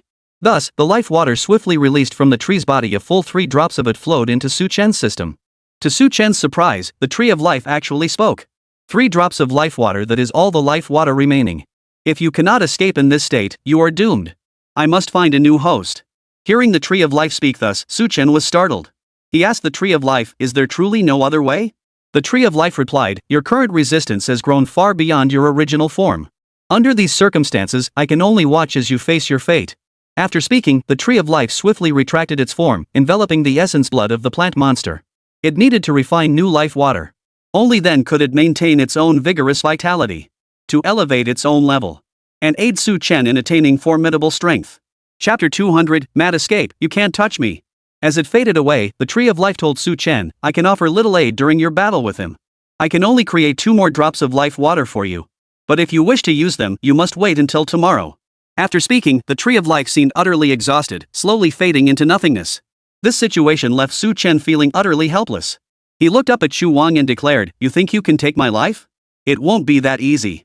Chu Wang roared with laughter. I am a 9th rank sovereign, while you are merely a 2nd rank sovereign. How could your strength possibly match mine? When facing me, I need only raise my palm to annihilate you. Then go ahead and raise your palm. As soon as Su Chen finished speaking, he suddenly darted off in another direction. His speed left Chu Wang's eyes wide with shock. For that speed was in no way inferior to his own. This development left Wei Chang, who had followed close behind, with a look of utter shock on his face. The speed Su Chen displayed was something even he himself would struggle to achieve. How had Su Chen managed it? Wei Chang was puzzled. Without hesitation, Chu Wang launched his attack at Su Chen. He unleashed a flurry of punches at Su Chen. The fist slammed viciously into Su Chen's back, causing him to spit blood. Yet Su Chen staggered twice before steadying himself, continuing his rapid escape forward. This turn of events left Chu Wang utterly incredulous. Su Chen's display of resilience was beyond what he could have imagined. Was Su Chen just too strong? Without hesitation, Chu Wang gave chase. Meanwhile, Su Chen activated the Orchid Sword Heart while running. He relentlessly attacked the surrounding trees. As his attacks unfolded, the surrounding trees parted like a corridor, allowing Su Chen to sprint forward at incredible speed. Choosing to move along the ground, Su Chen darted about like a groundhog, weaving in and out. This proved rather troublesome for Chu Wang. Had Su Chen chosen to run through the air, Chu Wang would have seized him in an instant. But Su Chen kept weaving around on the ground. Under these circumstances, his control over plants reached an almost unbelievable level. Faced with Su Chen's relentless evasion, Chu Wang felt utterly disoriented.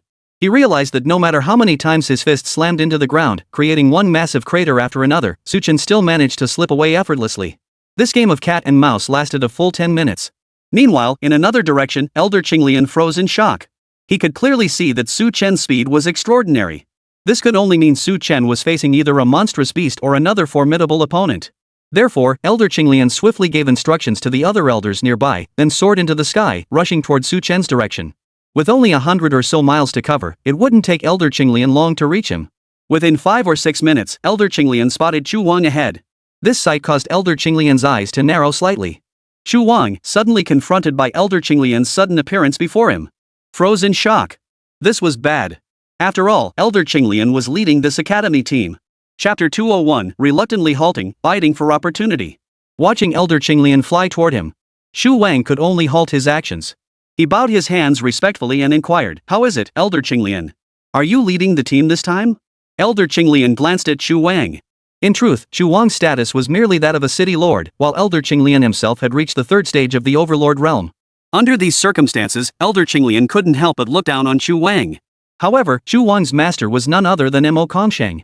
Given this connection, Elder Qinglian offered a faint smile and addressed Chu Wang. "So, City Lord Chu Wang, you're also within the secret realm?" Chu Wang replied, "Since my city borders the secret realm, I often come here to explore." "What was all that commotion earlier?" "I discovered a strange beast down below. It moves incredibly fast, so I had no choice but to pursue it relentlessly."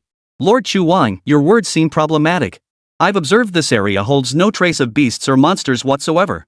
A look of embarrassment flashed across Chu Wang's face as he addressed Elder Qinglian. "It's true that this kind of place doesn't have many beasts or monsters. The creature was moving too fast. As for whether it was a beast, a monster, or even a plant-like creature, I'm not entirely sure. I just knew I'd found something strange, so I kept attacking it." Elder Qinglian glanced back at the massive craters strewn along their path, his brows furrowing slightly despite his advanced age. Chu Wang was Mo Kongsheng's disciple and his prized pupil. Though currently only at the 9th rank of sovereign, he was likely to ascend to the 1st rank of overlord within the near future. Therefore, Chu Wang was highly valued by the academy and especially cherished by Mo Kongsheng.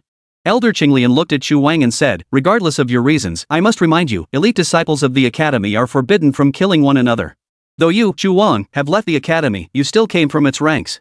If you were to kill an elite disciple, it would cause significant trouble for both you and your master, Elder Mo Kongsheng." Hearing Elder Qinglian's warning, Chu Wang's face twisted into an awkward expression. He understood the implications. Had he killed Su Chen in secret, there would be no issue. But being witnessed by Elder Qinglian meant trouble was brewing. As for Mo Kongsheng killing Su Chen, it was only somewhat likely. At that point, Elder Qinglian might not necessarily be able to do much to Mo Kongsheng. After all, Mo Kongsheng's standing within the academy was higher than Elder Qinglian's. However, if this incident were to escalate, Mo Kongsheng's standing might actually decline. The idea of an academy's law enforcement elder killing one of its own prodigy students sounded utterly incomprehensible. Under these circumstances, Chu Wang couldn't help but feel apprehensive about such matters. Chu Wang bowed respectfully to Elder Qinglian before departing with his subordinates and Wei Chang. After Chu Wang departed, Elder Qinglian scanned the surroundings for a moment longer. Soon, he spotted Su Chen, looking disheveled and dusty, slowly emerging from the shadows. Upon seeing Elder Qinglian, Su Chen promptly bowed his hands and addressed the elder. "Thank you, master, for looking after your disciple." These words acknowledged their master-disciple relationship. A warm feeling washed over Elder Qinglian. "Why didn't you crush that pill?" Su Chen's situation was, to put it mildly, extremely urgent. Yet he still managed to maintain such composure. Chapter 202, The Life-Saving Pill, Saved for Last. Elder Qinglian couldn't help but feel curious. Why hadn't Su Chen crushed the pill to summon him in such a situation? After all, once he appeared, Chu Wang's strength wouldn't pose a threat to Su Chen. Su Chen replied, "I'm a bit reluctant to part with the pill, so I'll hold on to it for now." Elder Qinglian glanced at Su Chen and nodded. "With your 2nd-tier sovereign strength facing a 9th-tier sovereign like Chu Wang, you've held out this long. That truly surprises me." Su Chen gave a wry smile and replied to Elder Qinglian, "It's not that I've held out for so long, I've just been desperately running away." "Is that so? It seems your escape speed must be quite formidable." Su Chen nodded and explained to Elder Qinglian, "Since I have no powerful backers, my greatest advantage in the secret realm is my speed when fleeing danger. While escaping, I can also unleash my botanical attack abilities, blending my body with the surrounding environment.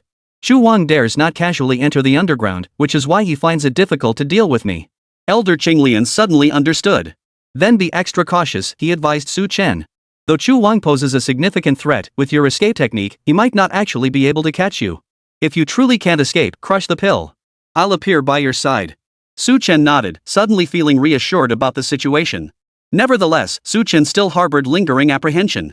Chu Wang had already discovered him, and would undoubtedly spare no effort to deal with him. The thought crossed his mind, and a look of helplessness flashed across Su Chen's face. He needed to ponder this matter further. Watching Elder Qinglian depart, Su Chen finally exhaled a long breath of relief. Elder Qinglian, needing to attend to the main force, naturally couldn't remain by Su Chen's side indefinitely. Moreover, Su Chen had just demonstrated formidable strength. This naturally eased Elder Qinglian's concerns considerably. Su Chen turned his attention back inward. The tree of life lay as if in peaceful slumber, breathing steadily. Its radiance fluctuated, now dazzlingly brilliant, now dim and lifeless. Yet even in its dimness, it imparted a sense of penetrating Su Chen's very soul. The light possessed an extraordinary quality. Taking another deep breath, Su Chen pressed onward. This time, Su Chen made no deliberate effort to evade Chu Wang. Instead, he followed the mountain path, steadily heading north. At that moment, Chu Wang reappeared not far from Su Chen. Staring at Su Chen now, Chu Wang was utterly dumbfounded. This situation was likely very bad. Things seemed to be taking a turn for the worse. Knowing that Elder Qinglian was protecting Su Chen, the current situation was extremely unfavorable for him. If he were to attempt another brazen ambush on Su Chen, it wasn't impossible, but the chances of a successful kill felt far too slim. Under these circumstances, the odds clearly stacked against him. Wei Cheng, who remained by Chu Wang's side, asked, "Lord City Master, what should we do?" Under these circumstances, there's likely no better option. We'll have to follow Su Chen covertly and wait for a more favorable opportunity. After speaking, Chu Wang's entire demeanor grew noticeably gloomy. Things had turned out far worse than he'd anticipated. Chapter 203, Curiosity Runs Wild, Danger Escalates. Su Chen continued his journey forward. He moved at a leisurely pace, occasionally engaging in combat with plant monsters. After traveling a while longer, he suddenly spotted a monster ahead. This monster resembled a vicious wolf. This sight made Su Chen glance back. It seemed he had already left the areas suitable for plant monsters to thrive. This realization brought a long sigh of relief to Su Chen. However, he now felt a sense of caution about the situation. After all, resolving problems was difficult at this point. Just then, Su Chen spotted a river nearby. Without hesitation, he plunged straight into the water. This sudden action stunned Chu Wang, who had been following behind Su Chen and his companions. Right under his nose, Su Chen had plunged back into the water.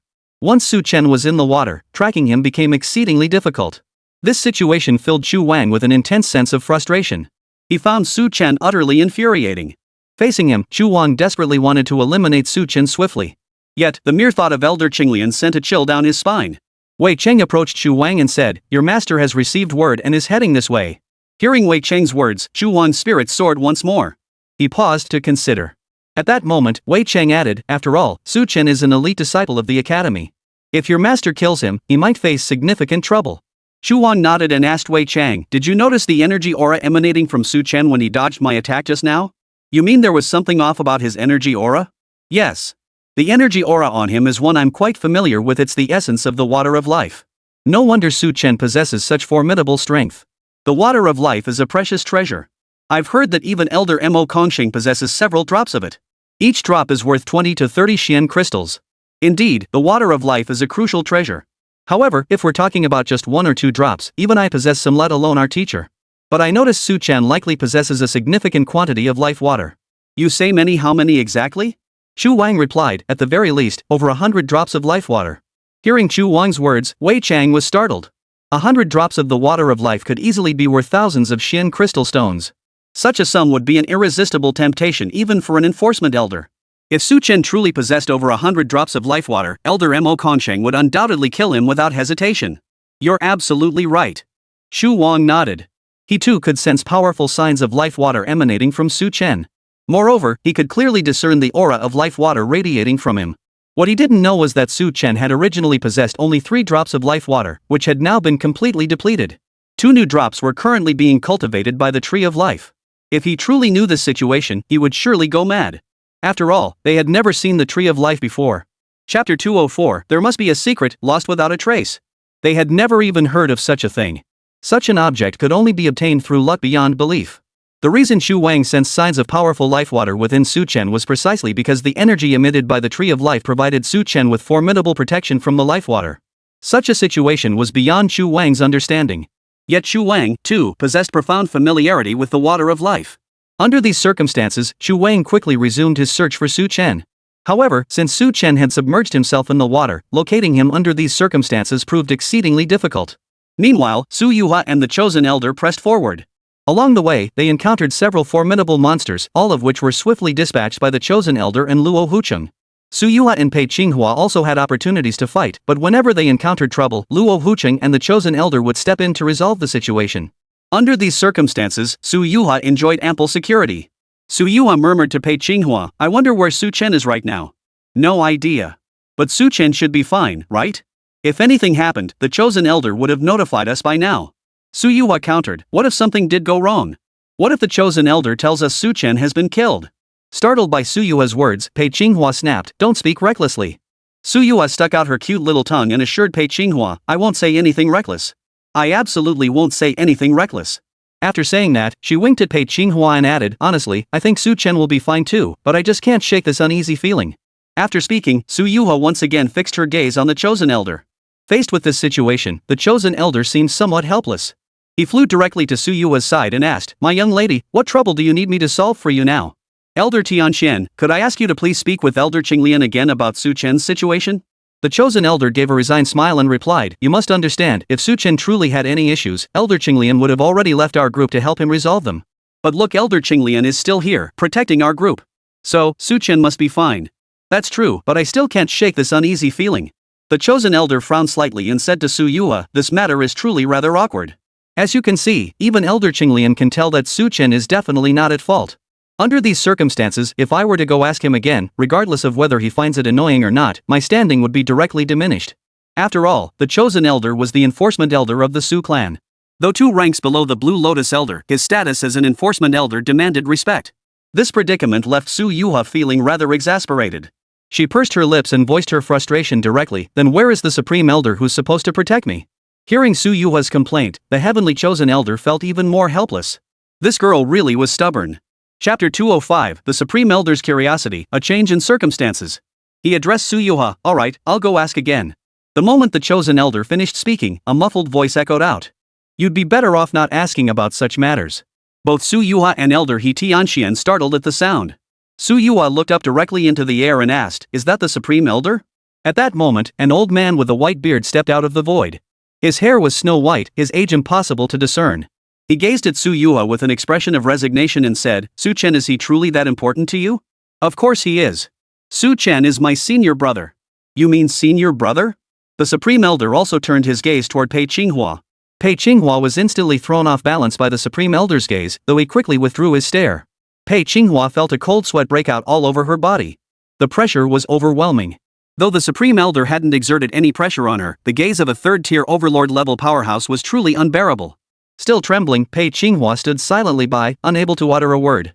The Supreme Elder addressed Su Yuha, "This situation has truly put you in a difficult position, Su Yuha. However, since you care so deeply for the boy, very well. I shall go and check on his condition myself, to see what state he is in now." Hearing the Supreme Elder's words, Su Yuha's face lit up with surprise and delight. The chosen elder found this odd. Why would the Supreme Elder of the Su family intervene in such a matter? Was Su Yuha truly that crucial to the Su clan? The chosen elder quickly grasped the reason. Su Chen's behavior was too peculiar, likely drawing the Supreme Elder's attention. Had it been anyone else, the Supreme Elder might not have intervened, choosing instead to monitor developments as they unfolded. But since Su Yuha cared so deeply about Su Chen, the Supreme Elder decided to intervene. He wanted to see for himself if Su Chen was truly acting strangely. And so, the Supreme Elder vanished just as swiftly. Watching the Supreme Elder depart, Su Yuha exhaled a long sigh of relief. She then opened her palm, revealing a small, crystal-clear bead within. The sight of this tiny bead caused Su Yuha's face to flush with surprise. Her face flashed with surprise. She turned to the chosen elder and asked, "Did the Supreme Elder give me this little bead?" The chosen elder glanced at it and nodded to Su Yuha. "Yes, a small bead. It was given to you by the Supreme Elder." "Then what exactly is the purpose of this bead?" "If you ask about its function, there is likely only one purpose. Once the Supreme Elder meets Su Chen, you will be able to see Su Chen's image through this bead." Hearing the chosen elder's words, Su Yuha felt a wave of relief wash over her as she stared intently at the bead, examining it closely. After a full 10 minutes had passed, an image truly appeared within the bead. There was Su Chen, walking leisurely forward. This sight caused Su Yuha to exhale a long, relieved breath. Knowing Su Chen was safe instantly calmed her heart. This feeling was utterly strange. Could it be that she had truly fallen for Su Chen? It was something Su Yuha found hard to believe. Chapter 206, Caution Still Can't Escape Tracking. Pei Qinghua said to Su Yuha, "See? Su Chen is absolutely fine now." Su Chen had just surfaced from the water and saw that the surroundings had changed. Not far ahead stood a massive mountain. Beneath his feet lay a deep, sheer cliff. This situation left Su Chen momentarily stunned. Su Chen glanced up at the cliff. Perched atop the cliff was a rosewood blossom. The rosewood blossom appeared bright and vibrant, instantly capturing one's attention. After a few glances at the flower, Su Chen swiftly turned and walked off in another direction. This development caused the supreme elder of the Su clan, lurking in the shadows, to let out a soft gasp. For a cultivator, the purple sandalwood flower held immense allure, especially for a master like Su Chen who had just ascended to the sovereign realm. Yet Su Chen seemed utterly disinterested in the sandalwood blossom, departing without a second glance. This puzzled the supreme elder. Nevertheless, while the rosewood flower held immense allure for Su Chen, it held little value for the supreme elder. Thus, the elder paid it no mind whatsoever. This scene was witnessed by the chosen elder, who froze in place. He turned to Su Yuha and remarked, "Su Chen is truly wasting such a precious resource. The purple sandalwood flower holds immense value. Then, chosen elder, would you fly over and pluck the rosewood flower yourself?" The chosen elder shook his head. "Such things might hold great importance and value to you, but I am already at the overlord tier. Under these circumstances, it would serve little purpose for me." Su Yuha smiled at the elder's response, choosing not to dwell on it further. The chosen elder soon rejoined the main group, continuing their journey forward. At that moment, Su Chen also noticed the surroundings and lifted his head to glance around once more. This development puzzled the supreme elder. Could Su Chen actually detect his presence? The thought flashed through his mind, and the supreme elder couldn't help but laugh. He dismissed the notion as impossible. With Su Chen's abilities, how could he possibly detect him? Su Chen, however, had not detected the supreme elder at all. His constant glances around were driven by the fear that Chu Wang might suddenly appear before him once more. What surprised Su Chen then was that after walking a short distance further, a figure suddenly emerged from the left side across the path. A vicious punch slammed towards Su Chen, the sudden motion startling him. He dodged swiftly. His gaze locked on the attacker, and he froze in shock. Because he had never seen this burly man before. The burly man, seeing Su Chen dodge him, froze in place as well. He stared at Su Chen, unable to recover his senses for a long moment. In such a situation, Su Chen quickly grasped the circumstances. Rage and disgust welled up within him, and he immediately launched an attack at his opponent. The battle erupted. Though the ambusher possessed king-tier strength, he was ultimately beaten into a sorry state by Su Chen and fled into the distance. Moreover, Su Chen used his vines to lash the man, leaving him covered in wounds. This turn of events piqued the supreme elder's interest in Su Chen even more. Originally, he had merely wondered why Su Chen could penetrate 100 li into the Tide secret realm upon entering. Now, however, he now sensed that Su Chen must harbor some hidden secret. This piqued his curiosity immensely. Chapter 207, Utter Nonsense, Utterly Unrestrained. Clearly, Su Chen possessed formidable strength. Though Su Chen was only at the second stage of sovereign, even a fourth-stage sovereign opponent couldn't gain the slightest advantage against him. The image transmitted into Su Yuha's eyes. Watching the footage, Su Yuha clapped her hands in delight. "Su Chen, you're truly amazing." Pei Qinghua remarked to Su Yuha. "Yes, Su Chen seems to be growing stronger by the day." The chosen elder watched Su Chen in the footage, a look of astonishment on his face. He said to Su Yuha, "Judging by this, Su Chen truly is no ordinary talent. He actually defeated another fourth-tier sovereign opponent with only second-tier sovereign strength." Then, Elder Tianxian, could you defeat Su Chen? Hearing Su Yuha's question, Elder Tianxian froze in place. He retorted, "What nonsense are you spouting? Su Chen is merely a king-tier second rank, while my strength has already reached overlord tier first rank." Exactly. That's a huge gap in tiers. A smug expression spread across the chosen elder's face as he addressed Su Yuha. "Of course. Do you think cultivating strength is that easy? You must understand that I've been cultivating for a full 40 or 50 years. But Su Chen? He's only been cultivating for a year or two at most." "You mean 1 or 2 years?" The chosen elder glanced at Su Chen in the projection and nodded. "Actually, it's not surprising. You see, in the beginning, increasing your strength is relatively easy. But later on, you'll face more and more challenges." After speaking, the chosen elder glanced at Pei Qinghua again and asked, "So, Su Chen, when he first began training under your guidance, what was the actual trajectory of his strength improvement?" Upon hearing the question, Pei Qinghua promptly recounted the details to the chosen elder. After listening to her account, the chosen elder nodded. It seems Su Chen truly is a prodigious disciple. His advancement pace is remarkably swift. Su Yuha remarked to the chosen elder, "It's truly astonishing he seems to advance much faster than I do." After speaking, Su Yuha turned to the chosen elder and asked, "I wonder how fast your cultivation progress was back in your day, chosen elder?" At Su Yuha's question, the chosen elder's face flushed with embarrassment. He replied, "That was so long ago. I simply can't recall." "You're just embarrassed to say." Hearing Su Yuha's words, the chosen elder froze on the spot, completely flustered by her remark. Pei Qinghua was startled and quickly cut off Su Yuha's question. This situation left the chosen elder with an awkward expression on his face. However, the chosen elder did not dwell on such matters. After all, Su Yuha was, in every sense, a prodigy disciple of the Su clan and moreover, the clan chief's daughter. Given the circumstances, the chosen elder held a forgiving attitude toward her. This situation instantly put Pei Qinghua at ease. Pei Qinghua pulled Su Yuha aside and said, "Didn't you go a bit too far with your careless words?" Su Yuha felt a bit embarrassed and replied, "I was just in a good mood, so I was joking around." Su Yuha's innocent, harmless smile left Pei Qinghua utterly speechless. Chapter 208 Direct Interception, No Escape. Are you kidding me? You're just a transcendent level powerhouse. You're brazenly joking around with a dominator level powerhouse? If it weren't for Su Yuha's special status, Pei Qinghua suspected the chosen elder could swat Su Yuha dead with a single slap. This girl really has been spoiled rotten. You must understand that the chosen elder is the family's enforcer. His status isn't something you can joke about casually. I don't care. Besides, the chosen elder wouldn't get angry with me anyway. Pei Qinghua sighed again. Your loose tongue really leaves me speechless sometimes. The thing is, you talk like this all the time too. You're the one I learned it from. Hearing Su Yuha speak like this, Pei Qinghua was stunned on the spot. Su Yuha was rendered speechless for a long moment. At that moment, Su Chen began walking forward once more. After walking for a while, most of the monsters he encountered were animal-type creatures. This situation left Su Chen feeling rather listless. There was likely only one reason for this: the tree of life within Su Chen's body had suddenly become much more lethargic. Su Chen muttered to himself, "Unbelievable. Just because it doesn't have anything tasty to eat, the tree of life is threatening to go on strike." Su Chen muttered to himself a couple more times. Of course, he made absolutely sure his voice didn't carry. Even when talking to himself, he kept his words low, muttering casually under his breath. At that moment, what surprised Su Chen was the appearance of another old man ahead. It was Mo Kongsheng. Su Chen instantly became highly alert. He could sense the pressure Mo Kongsheng radiated. Mo Kongsheng scrutinized Su Chen with a careful gaze. Su Chen bowed his hands in greeting. "How is it that you, elder, are here?" Mo Kongsheng replied, "You, Su Chen, hide your true nature well. There is something unusual within your body, yet you chose not to disclose it to us law enforcement elders or even the dean." Hearing Mo Kongsheng speak thus, Su Chen shuddered in fright. Such words surely portended trouble for him. Su Chen hurriedly protested, "I don't understand, elder. What are you referring to? You still intend to conceal things from me, Su Chen?" After speaking, Mo Kongsheng extended his arm and lunged toward Su Chen. Su Chen's first instinct was to crush the pill in his hand.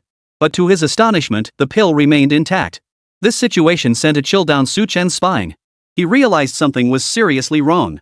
Elder Qinglian had given Su Chen a pill that, when crushed in times of danger, would summon her to his side. Elder Qinglian never imagined that Mo Kongsheng would personally come to attack Su Chen. Under these circumstances, Mo Kongsheng easily restrained Su Chen, who suddenly felt the strength in his hand weaken considerably. Yet, in this critical moment, Su Chen couldn't bring himself to crush the pill. Without hesitation, Su Chen leaped into the river beside him. But to his surprise, as he began his descent, Mo Kongsheng's force slowly pulled him back. In this situation, despair welled up within Su Chen. At that moment, Su Chen's body instinctively enveloped itself in a layer of life water. This caught Mo Kongsheng's attention. Chapter 209 Decisive Action. What can you do about it? Under these circumstances, Mo Kongsheng did not harm Su Chen's body. This development only deepened Mo Kongsheng's fascination with Su Chen. Staring intently at Su Chen's body, he remarked, "Your body truly hides secrets." After speaking, Mo Kongsheng attempted to fly toward Su Chen. At that moment, the supreme elder of the Su clan stepped forward. His voice was cold as he demanded, "Mo Kongsheng, how dare you lay a hand on an elite disciple of our own academy?" Hearing the supreme elder's words, Mo Kongsheng was startled. His gaze shifted toward the supreme elder of the Su family. Under such circumstances, his power instinctively unleashed. With a thunderous boom, Su Chen's body seemed to explode outward, losing all control as he was hurled away. When he landed in the water, Su Chen truly felt as if he were a fish in water. Without hesitation, Su Chen dove deep into the water. Mo Kongsheng frowned at the supreme elder of the Su family and retorted, "What business is it of yours how I handle my academy's disciples? You, Mo Kongsheng, actually laid hands on your own elite disciple. I doubt you can justify that, can you? To whom do you think I can't account for my actions? Do you think Du Yunnan will let you off? That's my business. What the hell does it have to do with you?" Mo Kongsheng was growing irritated, yet he felt deflated facing the supreme elder of the Su family. He hadn't anticipated the elder suddenly appearing beside Su Chen. Under these circumstances, Mo Kongsheng turned and walked away. This left the supreme elder of the Su family frowning slightly. He studied Mo Kongsheng's retreating figure for a few more moments. Soon, he flew toward Su Chen's location. Witnessing this turn of events, Mo Kongsheng couldn't help but curse under his breath. Meddling fool. This turn of events left Mo Kongsheng somewhat disheartened. His earlier actions had revealed that Su Chen possessed remarkably strong resistance. This resistance surprised Mo Kongsheng, for he could clearly sense Su Chen's presence. Though Su Chen offered no resistance whatsoever in his grasp, Mo Kongsheng realized he'd have to exert his full strength to eliminate him. And even then, it wasn't guaranteed he could kill Su Chen in one blow. This situation only deepened Mo Kongsheng's interest in Su Chen. Mo Kongsheng soon encountered Chu Wang. Chu Wang asked Mo Kongsheng, "Master, do you think Su Chen is truly hiding some secret?" Mo Kongsheng nodded. "Yes, Su Chen possesses at least 100 drops of the water of life. I actually guessed right. The problem is, even with over 100 drops of life water, it's not worth killing him outright. If Su Chen were to be so obviously eliminated by me, it would raise serious questions." Though 100 drops of life water held immense appeal to Mo Kongsheng. He desperately wanted that quantity, but it wasn't worth sacrificing his future for. After all, acting so blatantly would inevitably reach Du Yunan's ears. When that happened, Du Yunan would undoubtedly hold him accountable. His position as the Academy's law enforcement elder would likely be lost. Under these circumstances, Mo Kongsheng saw no point in risking everything for a mere 100 life waters. However, Mo Kongsheng suddenly found himself intrigued by Su Chen. Su Chen truly held secrets. Chapter 210, he wants to kill you? Not so easy. Mo Kongsheng also wanted Su Chen to hand over the 100 life waters. If Su Chen lost them under these circumstances, he would likely lose his ability to defend himself. Then, it would become much easier for Chu Wang to kill him. Su Chen had narrowly escaped disaster, his heart still pounding with lingering fear. After all, Mo Kongsheng's power was overwhelming. Before him, Su Chen had no means to resist. With a single raised palm, Mo Kongsheng had seized control of his body. There was simply no way to fight back. Such a situation still gives Su Chen goosebumps whenever he recalls it. Under these circumstances, Su Chen found the situation utterly frustrating. Continuing to navigate through the water, Su Chen couldn't help but voice his thoughts to the Tree of Life. Mo Kongsheng is simply too powerful. Before him, I have absolutely no ability to protect myself. The Tree of Life spoke up of its own accord. It's not that you lack the ability to protect yourself. It's that I dare not unleash my own power. Hearing the Tree of Life speak thus, Su Chen was utterly stunned. He retorted to the Tree of Life, "You must understand, Mo Kongsheng is a Dominator Tier 3, he's more than one major tier above me. With me, the Tree of Life, you possess the ability to fight across tiers. It's not strange at all. Under these circumstances, while you may not be able to fight Mo Kongsheng, it won't be easy for him to kill you either." Hearing the Tree of Life speak thus, Su Chen was utterly stunned. He asked the Tree of Life, "So you're saying Mo Kongsheng wouldn't find it easy to eliminate me either?" "Yes." After speaking, the Tree of Life promptly drifted off to sleep with a lazy sigh. This left Su Chen utterly perplexed. The Tree of Life simply refused to respond to him. In this state, Su Chen was utterly perplexed by the situation yet powerless to do anything. He could only keep moving through the water, evading Mo Kongsheng's relentless pursuit. As for the supreme elder of the Su clan who had saved his life, Su Chen dared not place even a shred of trust in him. The gap in cultivation between them was simply too vast. Moreover, the conversation between the supreme elder and Mo Kongsheng raised questions. Given these circumstances, Su Chen found it unsurprising that the Supreme Elder might harbor greedy intentions toward him. Under these circumstances, Su Chen remained highly vigilant about such matters. He swiftly moved through the water. To avoid detection, Su Chen remained submerged for a full 2 days and nights. This situation piqued Elder Qinglian's curiosity about Su Chen's whereabouts. Meanwhile, unable to see Su Chen's image, Su Yuhua grew visibly frustrated. She remarked to Pei Qinghua, "Something must have happened, Su Chen's feed just vanished. But the Supreme Elder is with Su Chen, so I believe he should still be safe." Su Yuhua sought clarification from the Chosen Elder, who frowned and replied, "Even I'm not entirely sure." The Chosen Elder could sense something was definitely amiss, but without direct communication from the Supreme Elder of the Su clan, he dared not speculate lightly about the specifics of the situation. As for Su Yuha's concerns, he could only admit helplessness. If even the Heavenly Chosen Elder was helpless, Su Yuha was truly at a loss. Chapter 211, moving forward again, speaking frankly. The Chosen Elder could only accompany Su Yuha as they pressed forward through the secret realm, searching for monsters to slay. At the same moment, Su Chen slowly surfaced from the water. Glancing around, he detected no immediate danger. He couldn't help but ask the Tree of Life, "Can you sense any powerful experts nearby?" "Of course I don't know." After speaking, the Tree of Life seemed exhausted and simply stopped responding to Su Chen. Under these circumstances, Su Chen understood that the Tree of Life simply refused to converse with him unless it was absolutely crucial. It wasn't that the tree disliked him, rather, each utterance demanded immense energy, and the tree was simply unwilling to expend its vitality so freely. Su Chen understood this situation well and quickly came to terms with it. Since the Tree of Life had assured him he could protect himself against Mo Kongsheng when the time came, Su Chen felt completely at ease about the matter. After swiftly navigating the water for a while, Su Chen finally decided to return to shore. Upon reaching the shore, he spotted a beast glaring at him menacingly. Resembling a black bear, it bared its vicious teeth at Su Chen. It charged viciously towards Su Chen. The ground swayed violently, as if on the verge of collapsing. This situation made Su Chen frown. Soon, he engaged in a fierce battle with the black bear-like monster. After over 10 minutes of relentless combat, Su Chen successfully obtained a beast core. He tucked the beast core into his pouch and pressed onward. Meanwhile, in another direction, Elder Qinglian immediately noticed Su Chen's situation, causing her to secretly breathe a sigh of relief. Su Chen had become active again. Curiosity piqued, Elder Qinglian flew directly towards Su Chen's location. Since Su Chen had remained underwater for 2 days, the distance between them wasn't great, only about 50 to 60 li. It took Elder Qinglian only a few minutes to reach Su Chen's side. Seeing Elder Qinglian, Su Chen breathed a long sigh of relief and bowed his hands respectfully. Master, I've caused you worry. Elder Qinglian waved his hand dismissively. How could you have faced danger without crushing a single pill? Su Chen gave a wry smile. I tried to crush it, but the opponent seized my arm. I couldn't break it. What did you say? Which opponent? Elder Qinglian was startled. He had assumed Su Chen had encountered some sort of monster and narrowly escaped, which explained his newfound caution. He never imagined Su Chen had faced such grave danger. It was Elder Mo Kongshan who tried to kill me.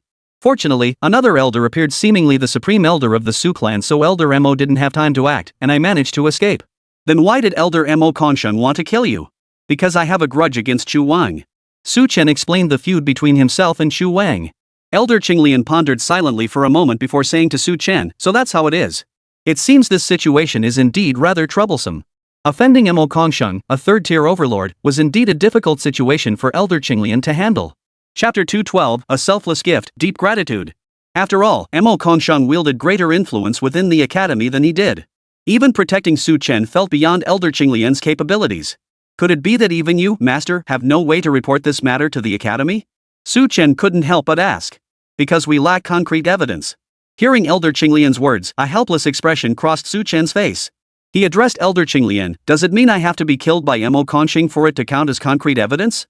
Elder Qinglian replied, if I witnessed it myself, that could serve as concrete evidence. If the supreme elder of the Su clan were willing to testify on your behalf, that too would count as concrete evidence. It seems you cannot meet either of these conditions. Hearing Elder Qinglian speak thus, Su Chen was utterly dumbfounded. If that was truly the case, he was utterly powerless against such a situation. Without concrete evidence, exposing Mo Kongshan under these circumstances would be exceedingly difficult. Elder Qinglian asked Su Chen, so what do you intend to do now? Su Chen replied, I still intend to explore the secret realm alone. Aren't you afraid Mo Kongshan will continue hunting you down? Now that his actions have been exposed, he wouldn't dare pursue me openly. That's just wishful thinking on your part. After speaking, Elder Qinglian scrutinized Su Chen for a moment before adding, if this were merely about the deep-seated grudge between you and Chu Wang, Mo Kongshan might not have personally intervened. Therefore, it must be that he has discovered or suspects some secret hidden within you. Given these circumstances, I advise you to leave the secret realm. Elder Qinglian didn't ask what secret he was hiding. Instead, he urged him to leave the secret realm. Moved by this gesture, Su Chen bowed respectfully once more. Master, he said, I wish to remain within the secret realm. Are you not afraid Mo Kongshan might strike again? Su Chen replied, I'll leave it to fate. Besides, since Mo Kongshan failed the first time, it's quite possible he'll fail again. Su Chen possessed ample confidence, for the Tree of Life had assured him that even if Mo Kongshan attacked, it wouldn't necessarily cost him his life. Under these circumstances, Su Chen naturally insisted on remaining within the secret realm. Elder Qinglian glanced at Su Chen once more and nodded. Indeed, Su Chen, you harbor a tremendous secret. Given your resolve, I shall say no more. May your journey proceed smoothly. After speaking, Elder Qinglian continued, it seems you possess your own trump card. Therefore, my desire to take you as a disciple likely holds no meaning now. I shall give you the Qiankuan bag. Within it are items that can further enhance your strength.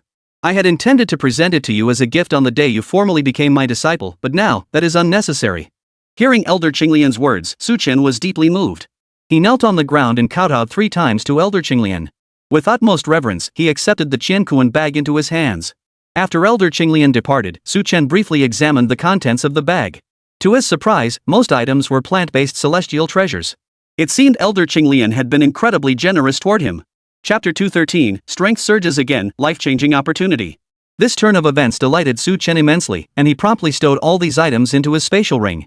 After storing the items in his spatial ring, Su Chen was astonished to discover that the Tree of Life greedily absorbed most of them into itself. He watched as the Tree of Life's trunk swelled, transforming from a small tree over 3 meters tall into one over 5 meters tall, frantically absorbing spiritual energy. Such a scene left Su Chen utterly dumbfounded.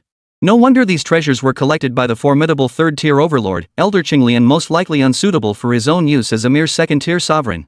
Elder Qinglian had gathered them out of his eagerness to nurture talent.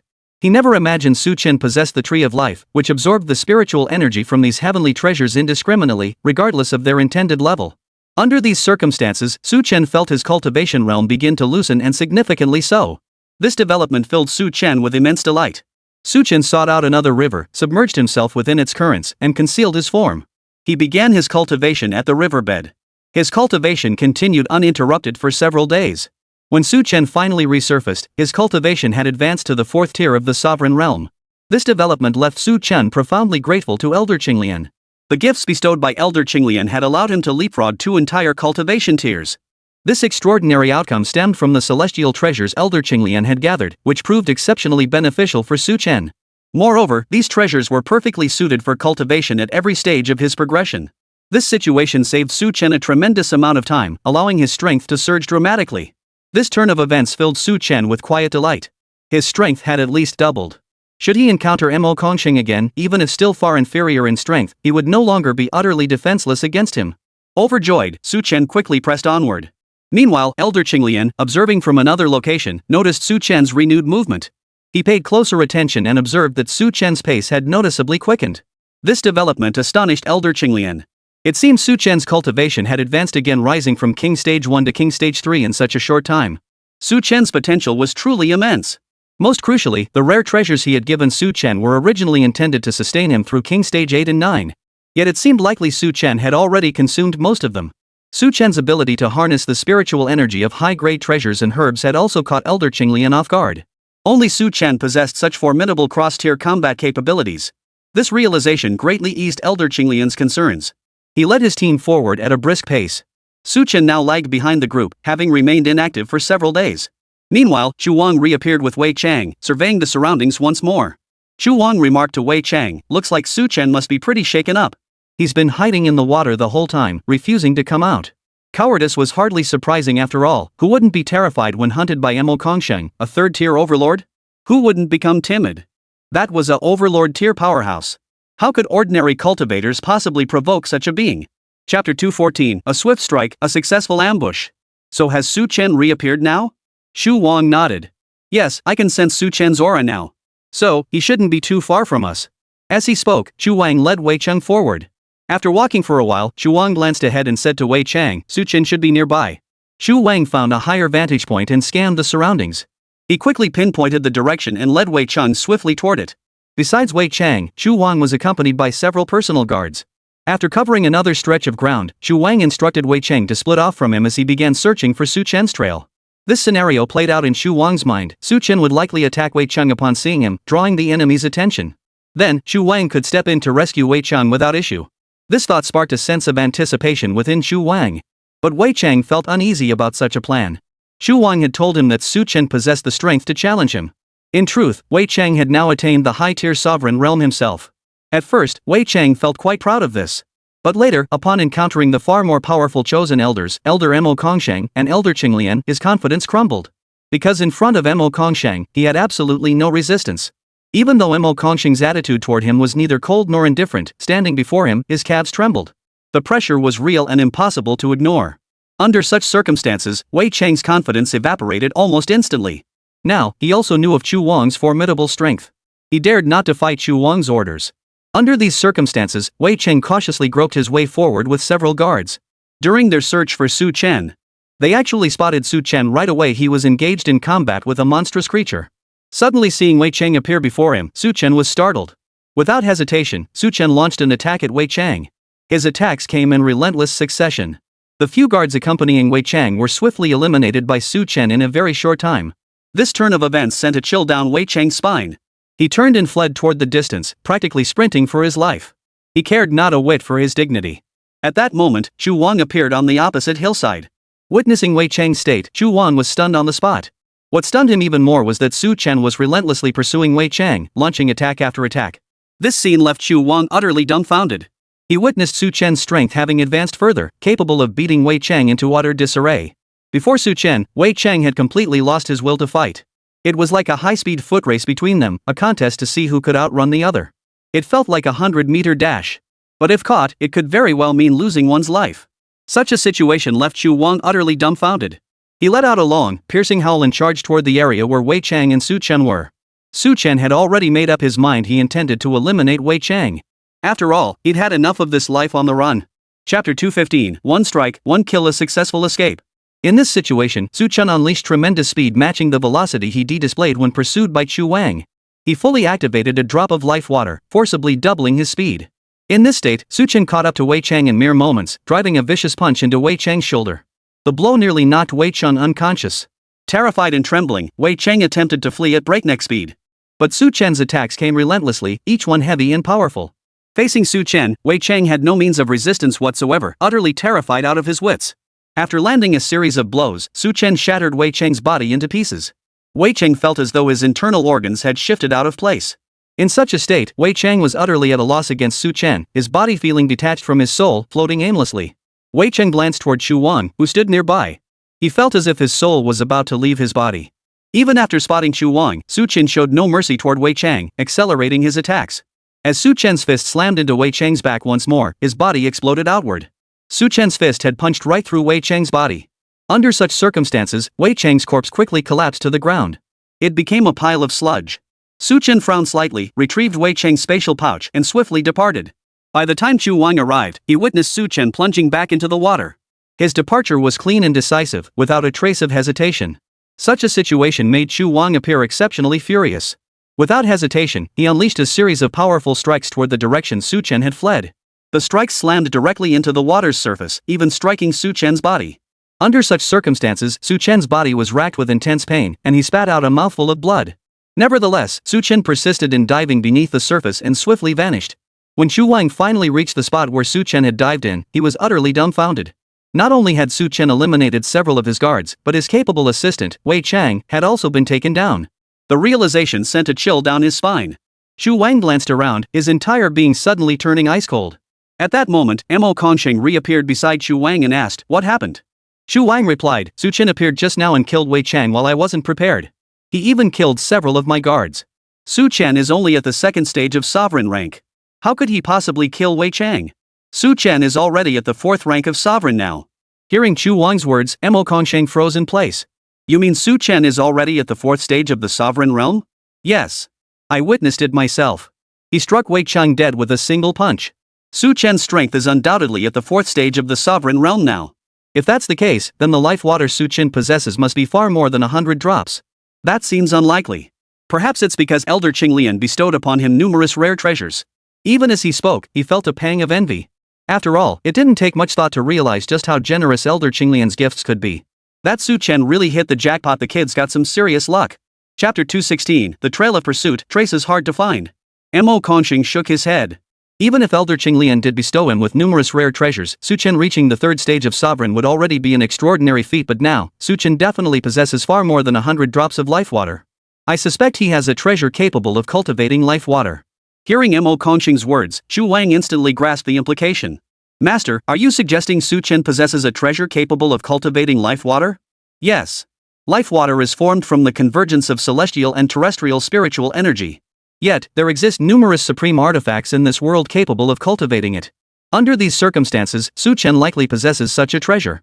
Then such a treasure would certainly attract the attention of tyrant-level experts. Of course. Such a treasure would likely arouse immense curiosity even among higher-tier powerhouses."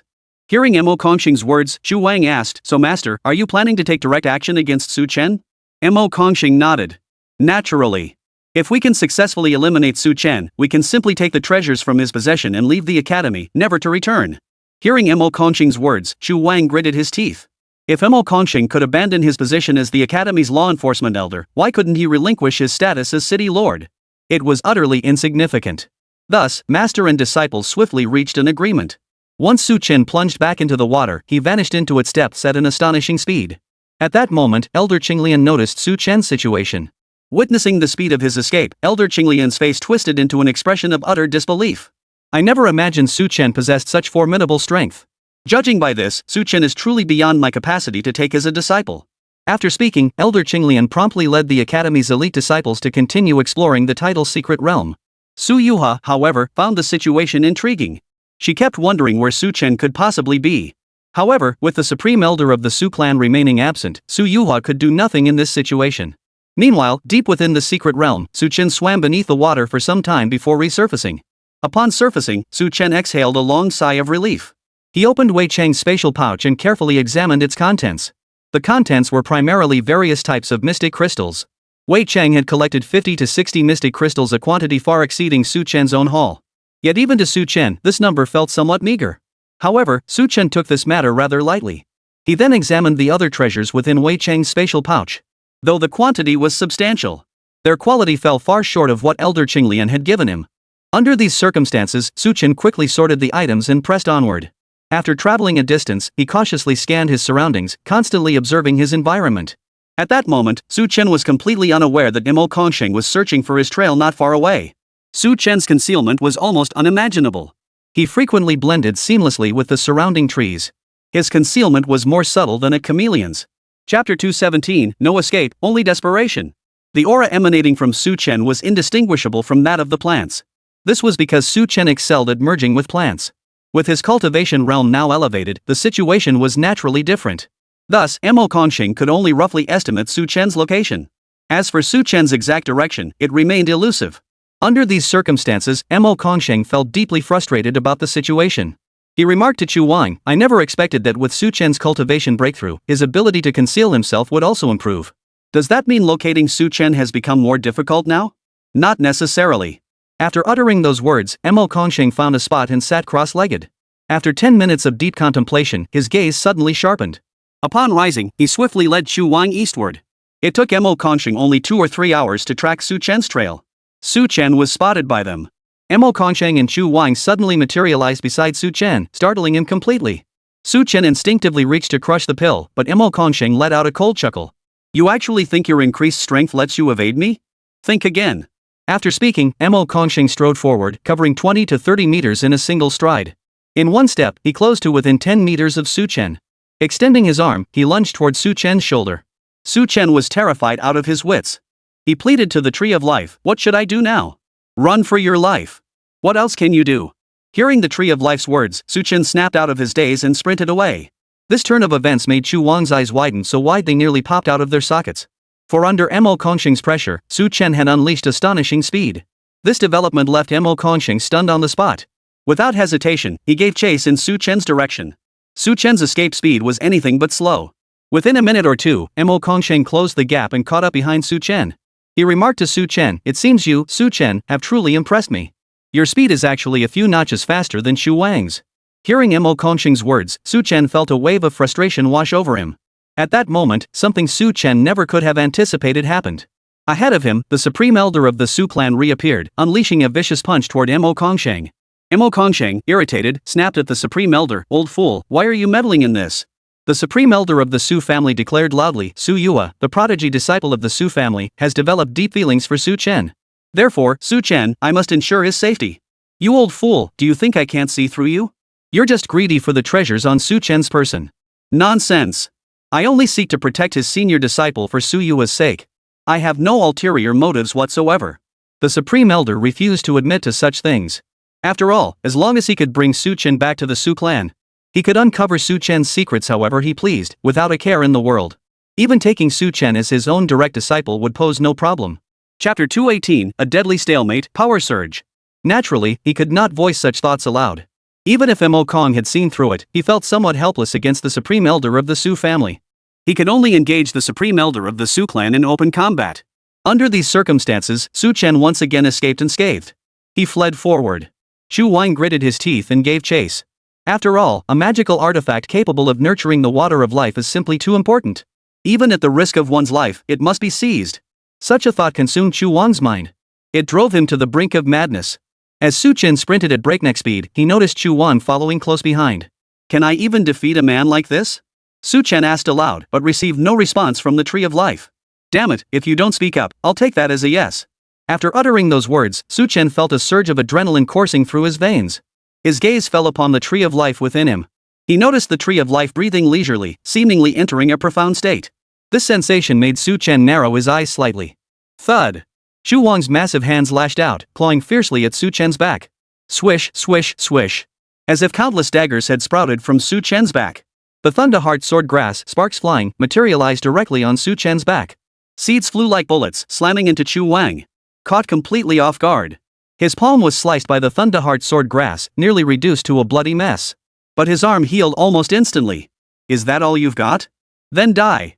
With a thunderous boom, Chu Wang unleashed a powerful strike, slamming directly into Su Chen's back. A mouthful of blood spurted out. A strange smile spread across Su Chen's lips. The blood stimulated his nerve cells, causing his power to surge suddenly. Su Chen could feel vast amounts of spiritual energy surging forth, enveloping his entire body. As the spiritual energy surged through him, Su Chen whipped his head around.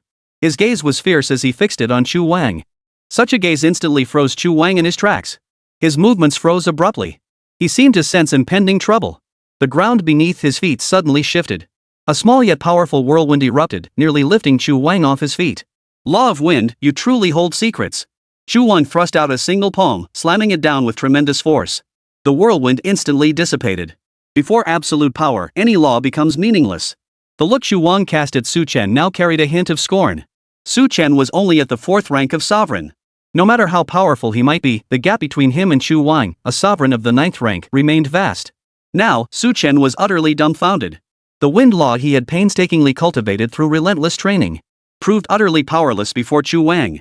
In such a situation, Chu Wang was utterly dumbfounded. He spun around and fled for his life. Damn it, Tree of Life, you betrayed your host. The Tree of Life stretched lazily, paying Su Chen no mind whatsoever. Su Chen could only grit his teeth and run for his life. Boom! Boom! Boom! Chu Wang's consecutive punches landed on Su Chen's back, causing him to spit blood repeatedly. Yet Su Chen's speed not only held steady but actually increased. Such explosive power left Chu Wang stunned. He was utterly dumbfounded. This defied all logic. Unbelievable. Chapter 219, hard to get, harder to eliminate. What the hell is going on? What's going on with Su Chen? He's clearly injured, yet his strength seems to have increased? That can't be possible, right? Chu Wang had no clue about this situation. For Su Chen, it was exactly as he imagined injured, yet his strength had actually increased. The massive influx of life water had fused into his body, triggering an explosive surge in his power. Though his cultivation realm remained at the 4th stage of the sovereign realm, Su Chen's speed had become blindingly fast. This development sent waves of dread through Chu Wang as he pursued.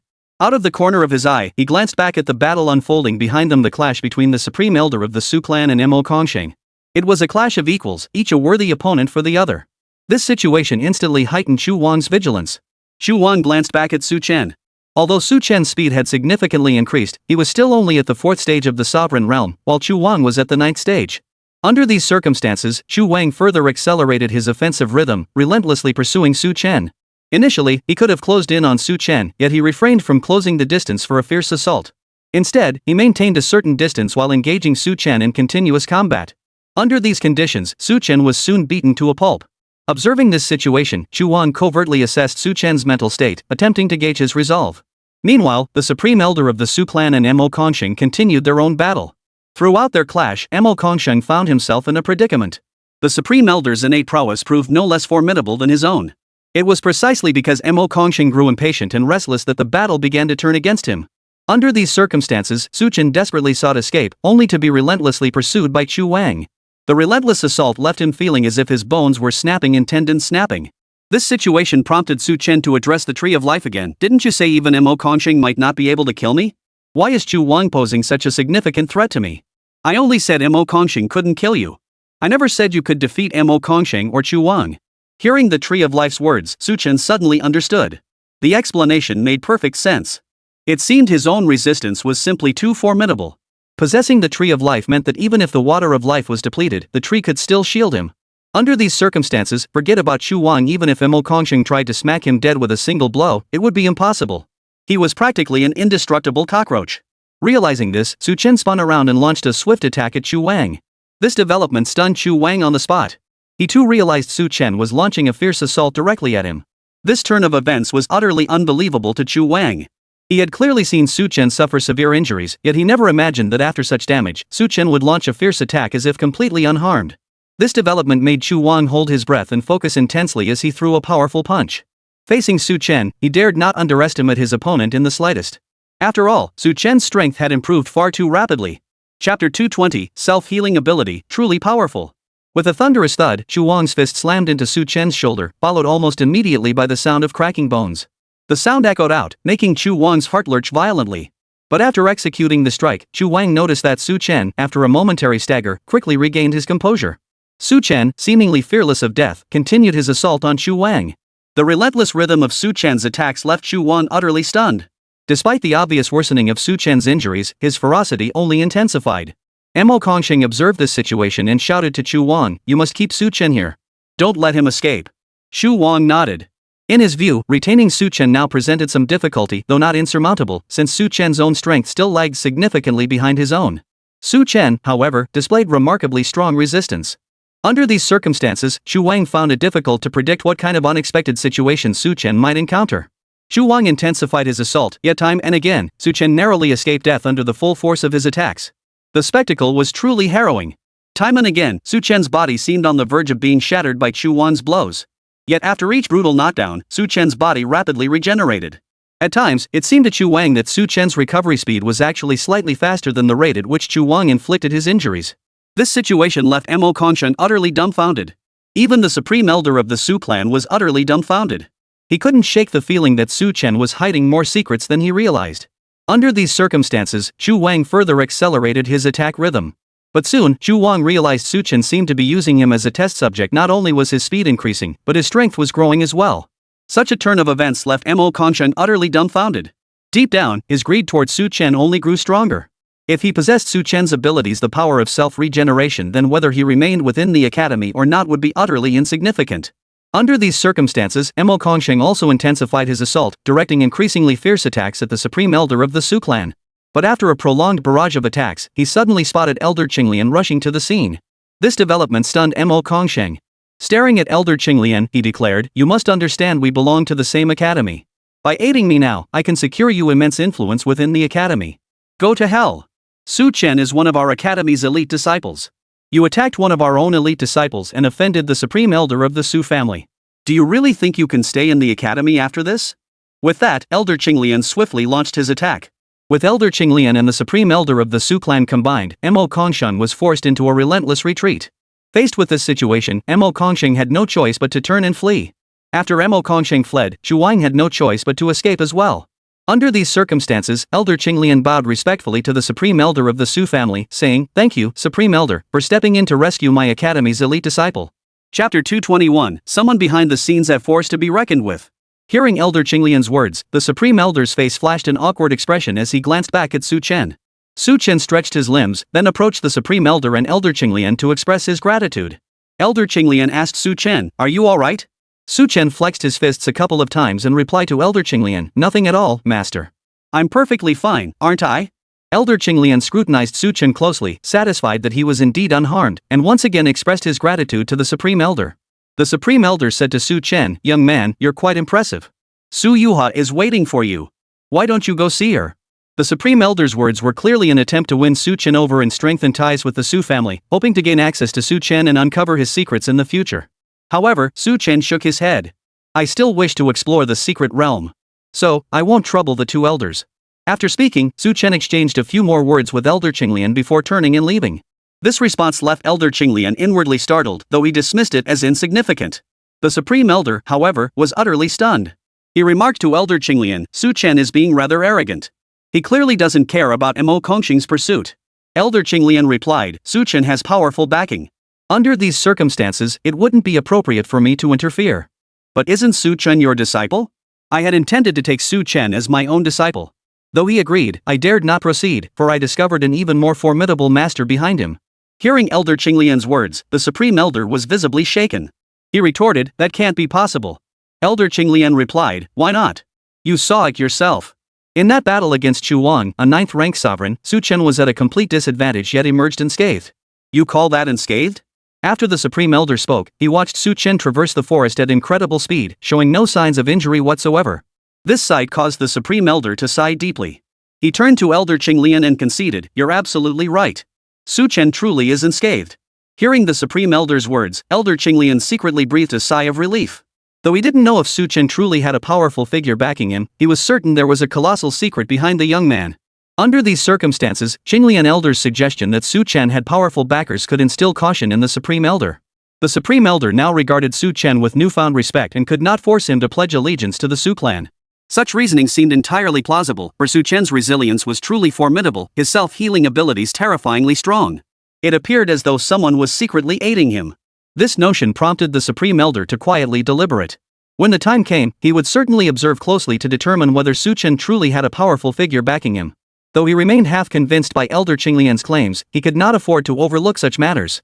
After all, if Su Chen truly had a powerful figure backing him, it was someone he absolutely could not afford to offend. After all, there were indeed beings far stronger than Overlord-tier warriors. It was just that their presence in this region was relatively scarce. Chapter 222, The Dean's Suspicion and Secret Surveillance. Such a situation, if it truly unfolded, would not be surprising. Under these circumstances, while the Supreme Elder didn't fully trust what Elder Qinglian had said, he had no choice but to believe it. The Supreme Elder bowed respectfully to Elder Qinglian before quickly taking his leave. After the Supreme Elder departed, Elder Qinglian exhaled a long sigh of relief and headed off in another direction. He still needed to oversee the main force, for this mission involved him leading hundreds of elite academy disciples through trials.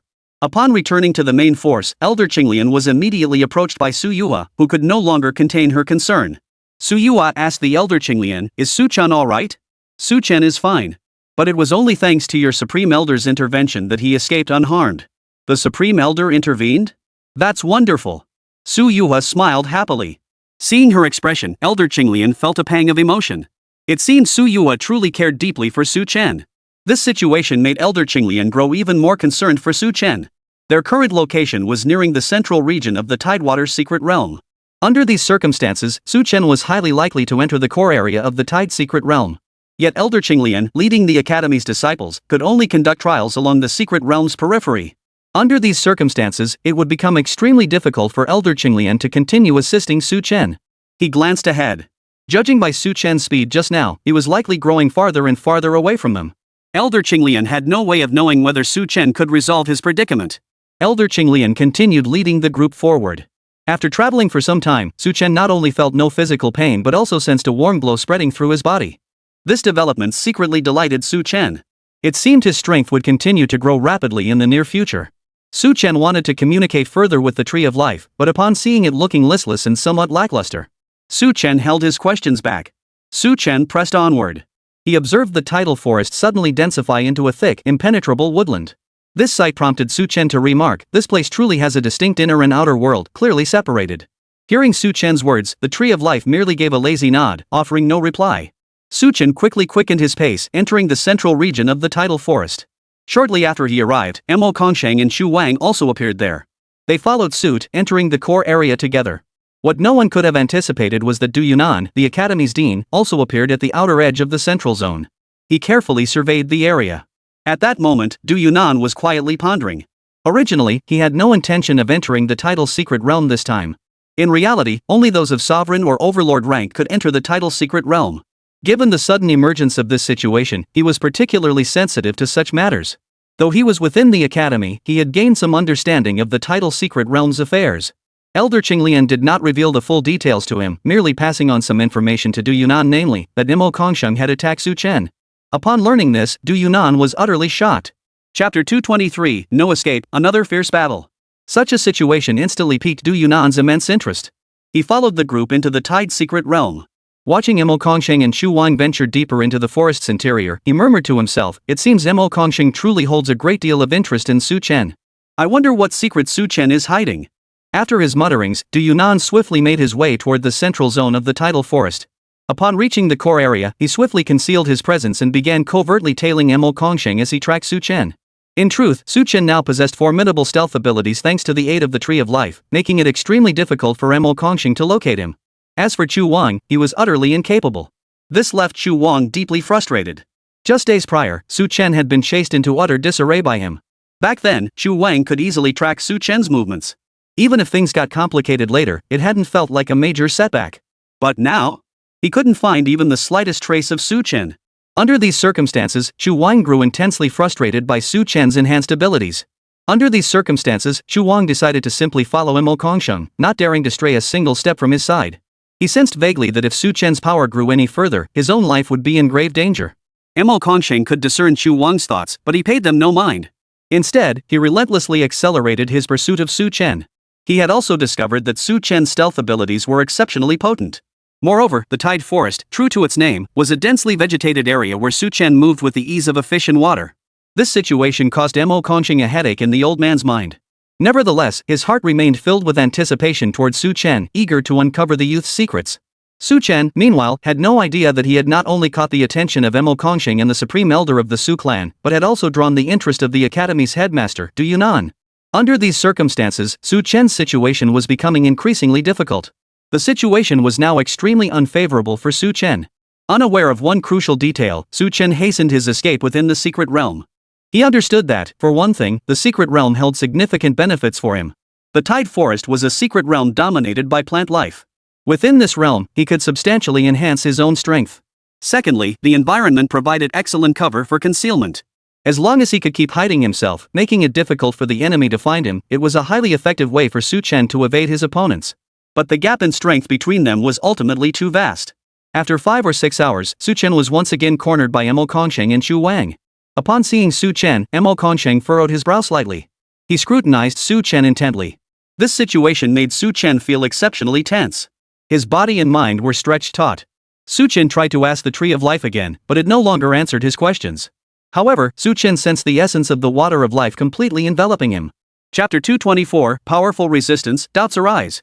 This outcome was hardly surprising. For the Tree of Life had once again produced 2 drops of the water of life. Yet the Tree of Life's very essence was composed entirely of the water of life. Thus, when the Tree of Life enveloped Su Chen, he became one with it. Thus, the formidable resistance and self-healing capabilities he could unleash were exceptionally potent. Chu Wang sneered coldly, "Now let's see where you can run to." With that, Chu Wang launched a relentless assault on Su Chen without restraint. Su Chen dodged left and right as he always did. Yet Chu Wang's fist still rained down on Su Chen with a series of sharp cracks. The relentless blows only slowed Su Chen's movements momentarily. Soon, he unleashed even greater power, desperately trying to break free. The scene resembled a caged beast desperately seeking an escape route. Mo Kongqing narrowed his eyes slightly, observing for a moment before addressing Chu Wang. Su Chen possesses exceptionally potent healing abilities, he told Chu Wang. Your attacks can inflict some damage, but they have little lasting effect. In fact, Su Chen's strength actually increases after he heals himself from injuries. Hearing Mo Kongqing's analysis, Chu Wang shuddered in alarm. This meant he had no way to control Su Chen whatsoever. Su Chen had completely broken free from his grasp, no longer fearing his pursuit. The realization sent a chill through Chu Wang's spine. For Chu Wang sensed a colossal crisis looming. He couldn't kill Su Chen. If Su Chen's power kept growing, Chu Wang himself would be doomed. The thought sent a chill down his spine. He immediately turned to Mo Kongqing and demanded, "Then please, master, take action and eliminate Su Chen." Mo Kongqing nodded, fixing a piercing gaze on Su Chen.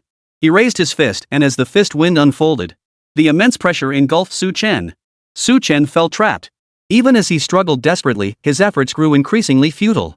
In this situation, Mo Kongqing slowly raised his palm and brought it crashing down toward Su Chen.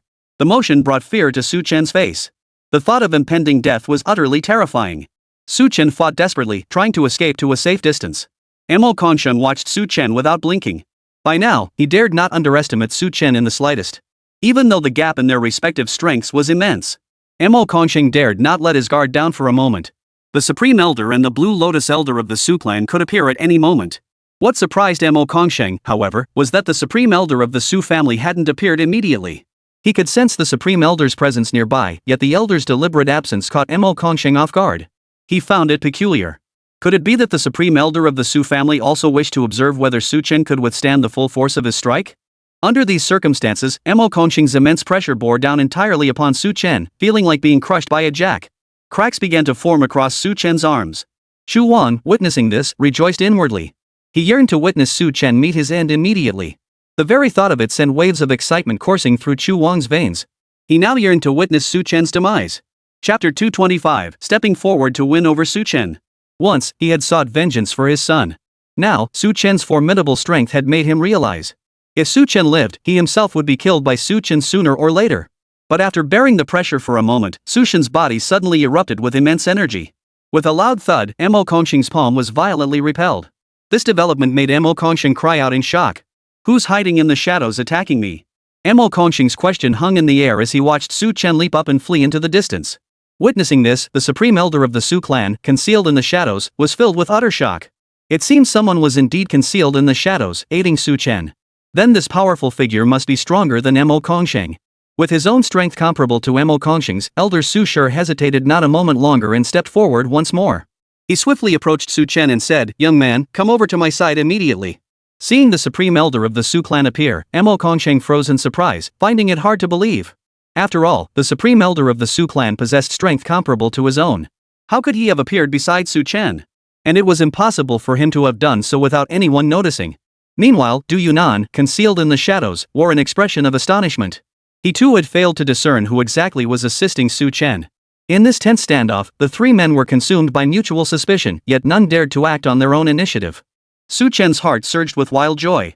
The sudden eruption of the Tree of Life had allowed him to withstand Mo Kongsheng's fierce attack. This development prompted Su Chen to blurt out, "The Tree of Life, does that mean Mo Kongsheng can't kill me now either? Each act of resistance consumes 1/5 of my energy. 2 more attempts, and both of us will likely be reduced to ashes. Then what about escaping? Under normal circumstances, escape would be the first priority. But now, with 3 experts equivalent to Mo Kongsheng surrounding you, even fleeing has become extremely difficult." "You say 3? So Elder Qinglian is here too?" "No." After speaking, the Tree of Life seemed to rest, soon settling into calm, steady breathing. This state left Su Chen utterly perplexed. Couldn't the Tree of Life just say a few more words? But Su Chen soon understood. After all, the Tree of Life was either too lazy to speak, or simply didn't know who the third person was. Therefore, it simply declined to answer Su Chen's question. The realization brought a look of frustration to Su Chen's face. The Tree of Life's sheer laziness left him feeling utterly helpless. Standing behind the Supreme Elder, Su Chen seized the moment to restore his stamina. With the Tree of Life's assistance, his recovery was swift. In mere moments, Su Chen was bouncing back to full vitality. This development caused Du Yunan, lurking in the shadows, to freeze in place. He silently pondered, could it be that Su Chen truly had a master even stronger than them, secretly aiding him all along? If that were the case, delaying his own appearance any longer risked provoking the master's displeasure. Besides, now was indeed the best moment for him to make his move. Stepping in now would surely earn Su Chen's favor. And Su Chen couldn't let the Supreme Elder of the Su clan take him away.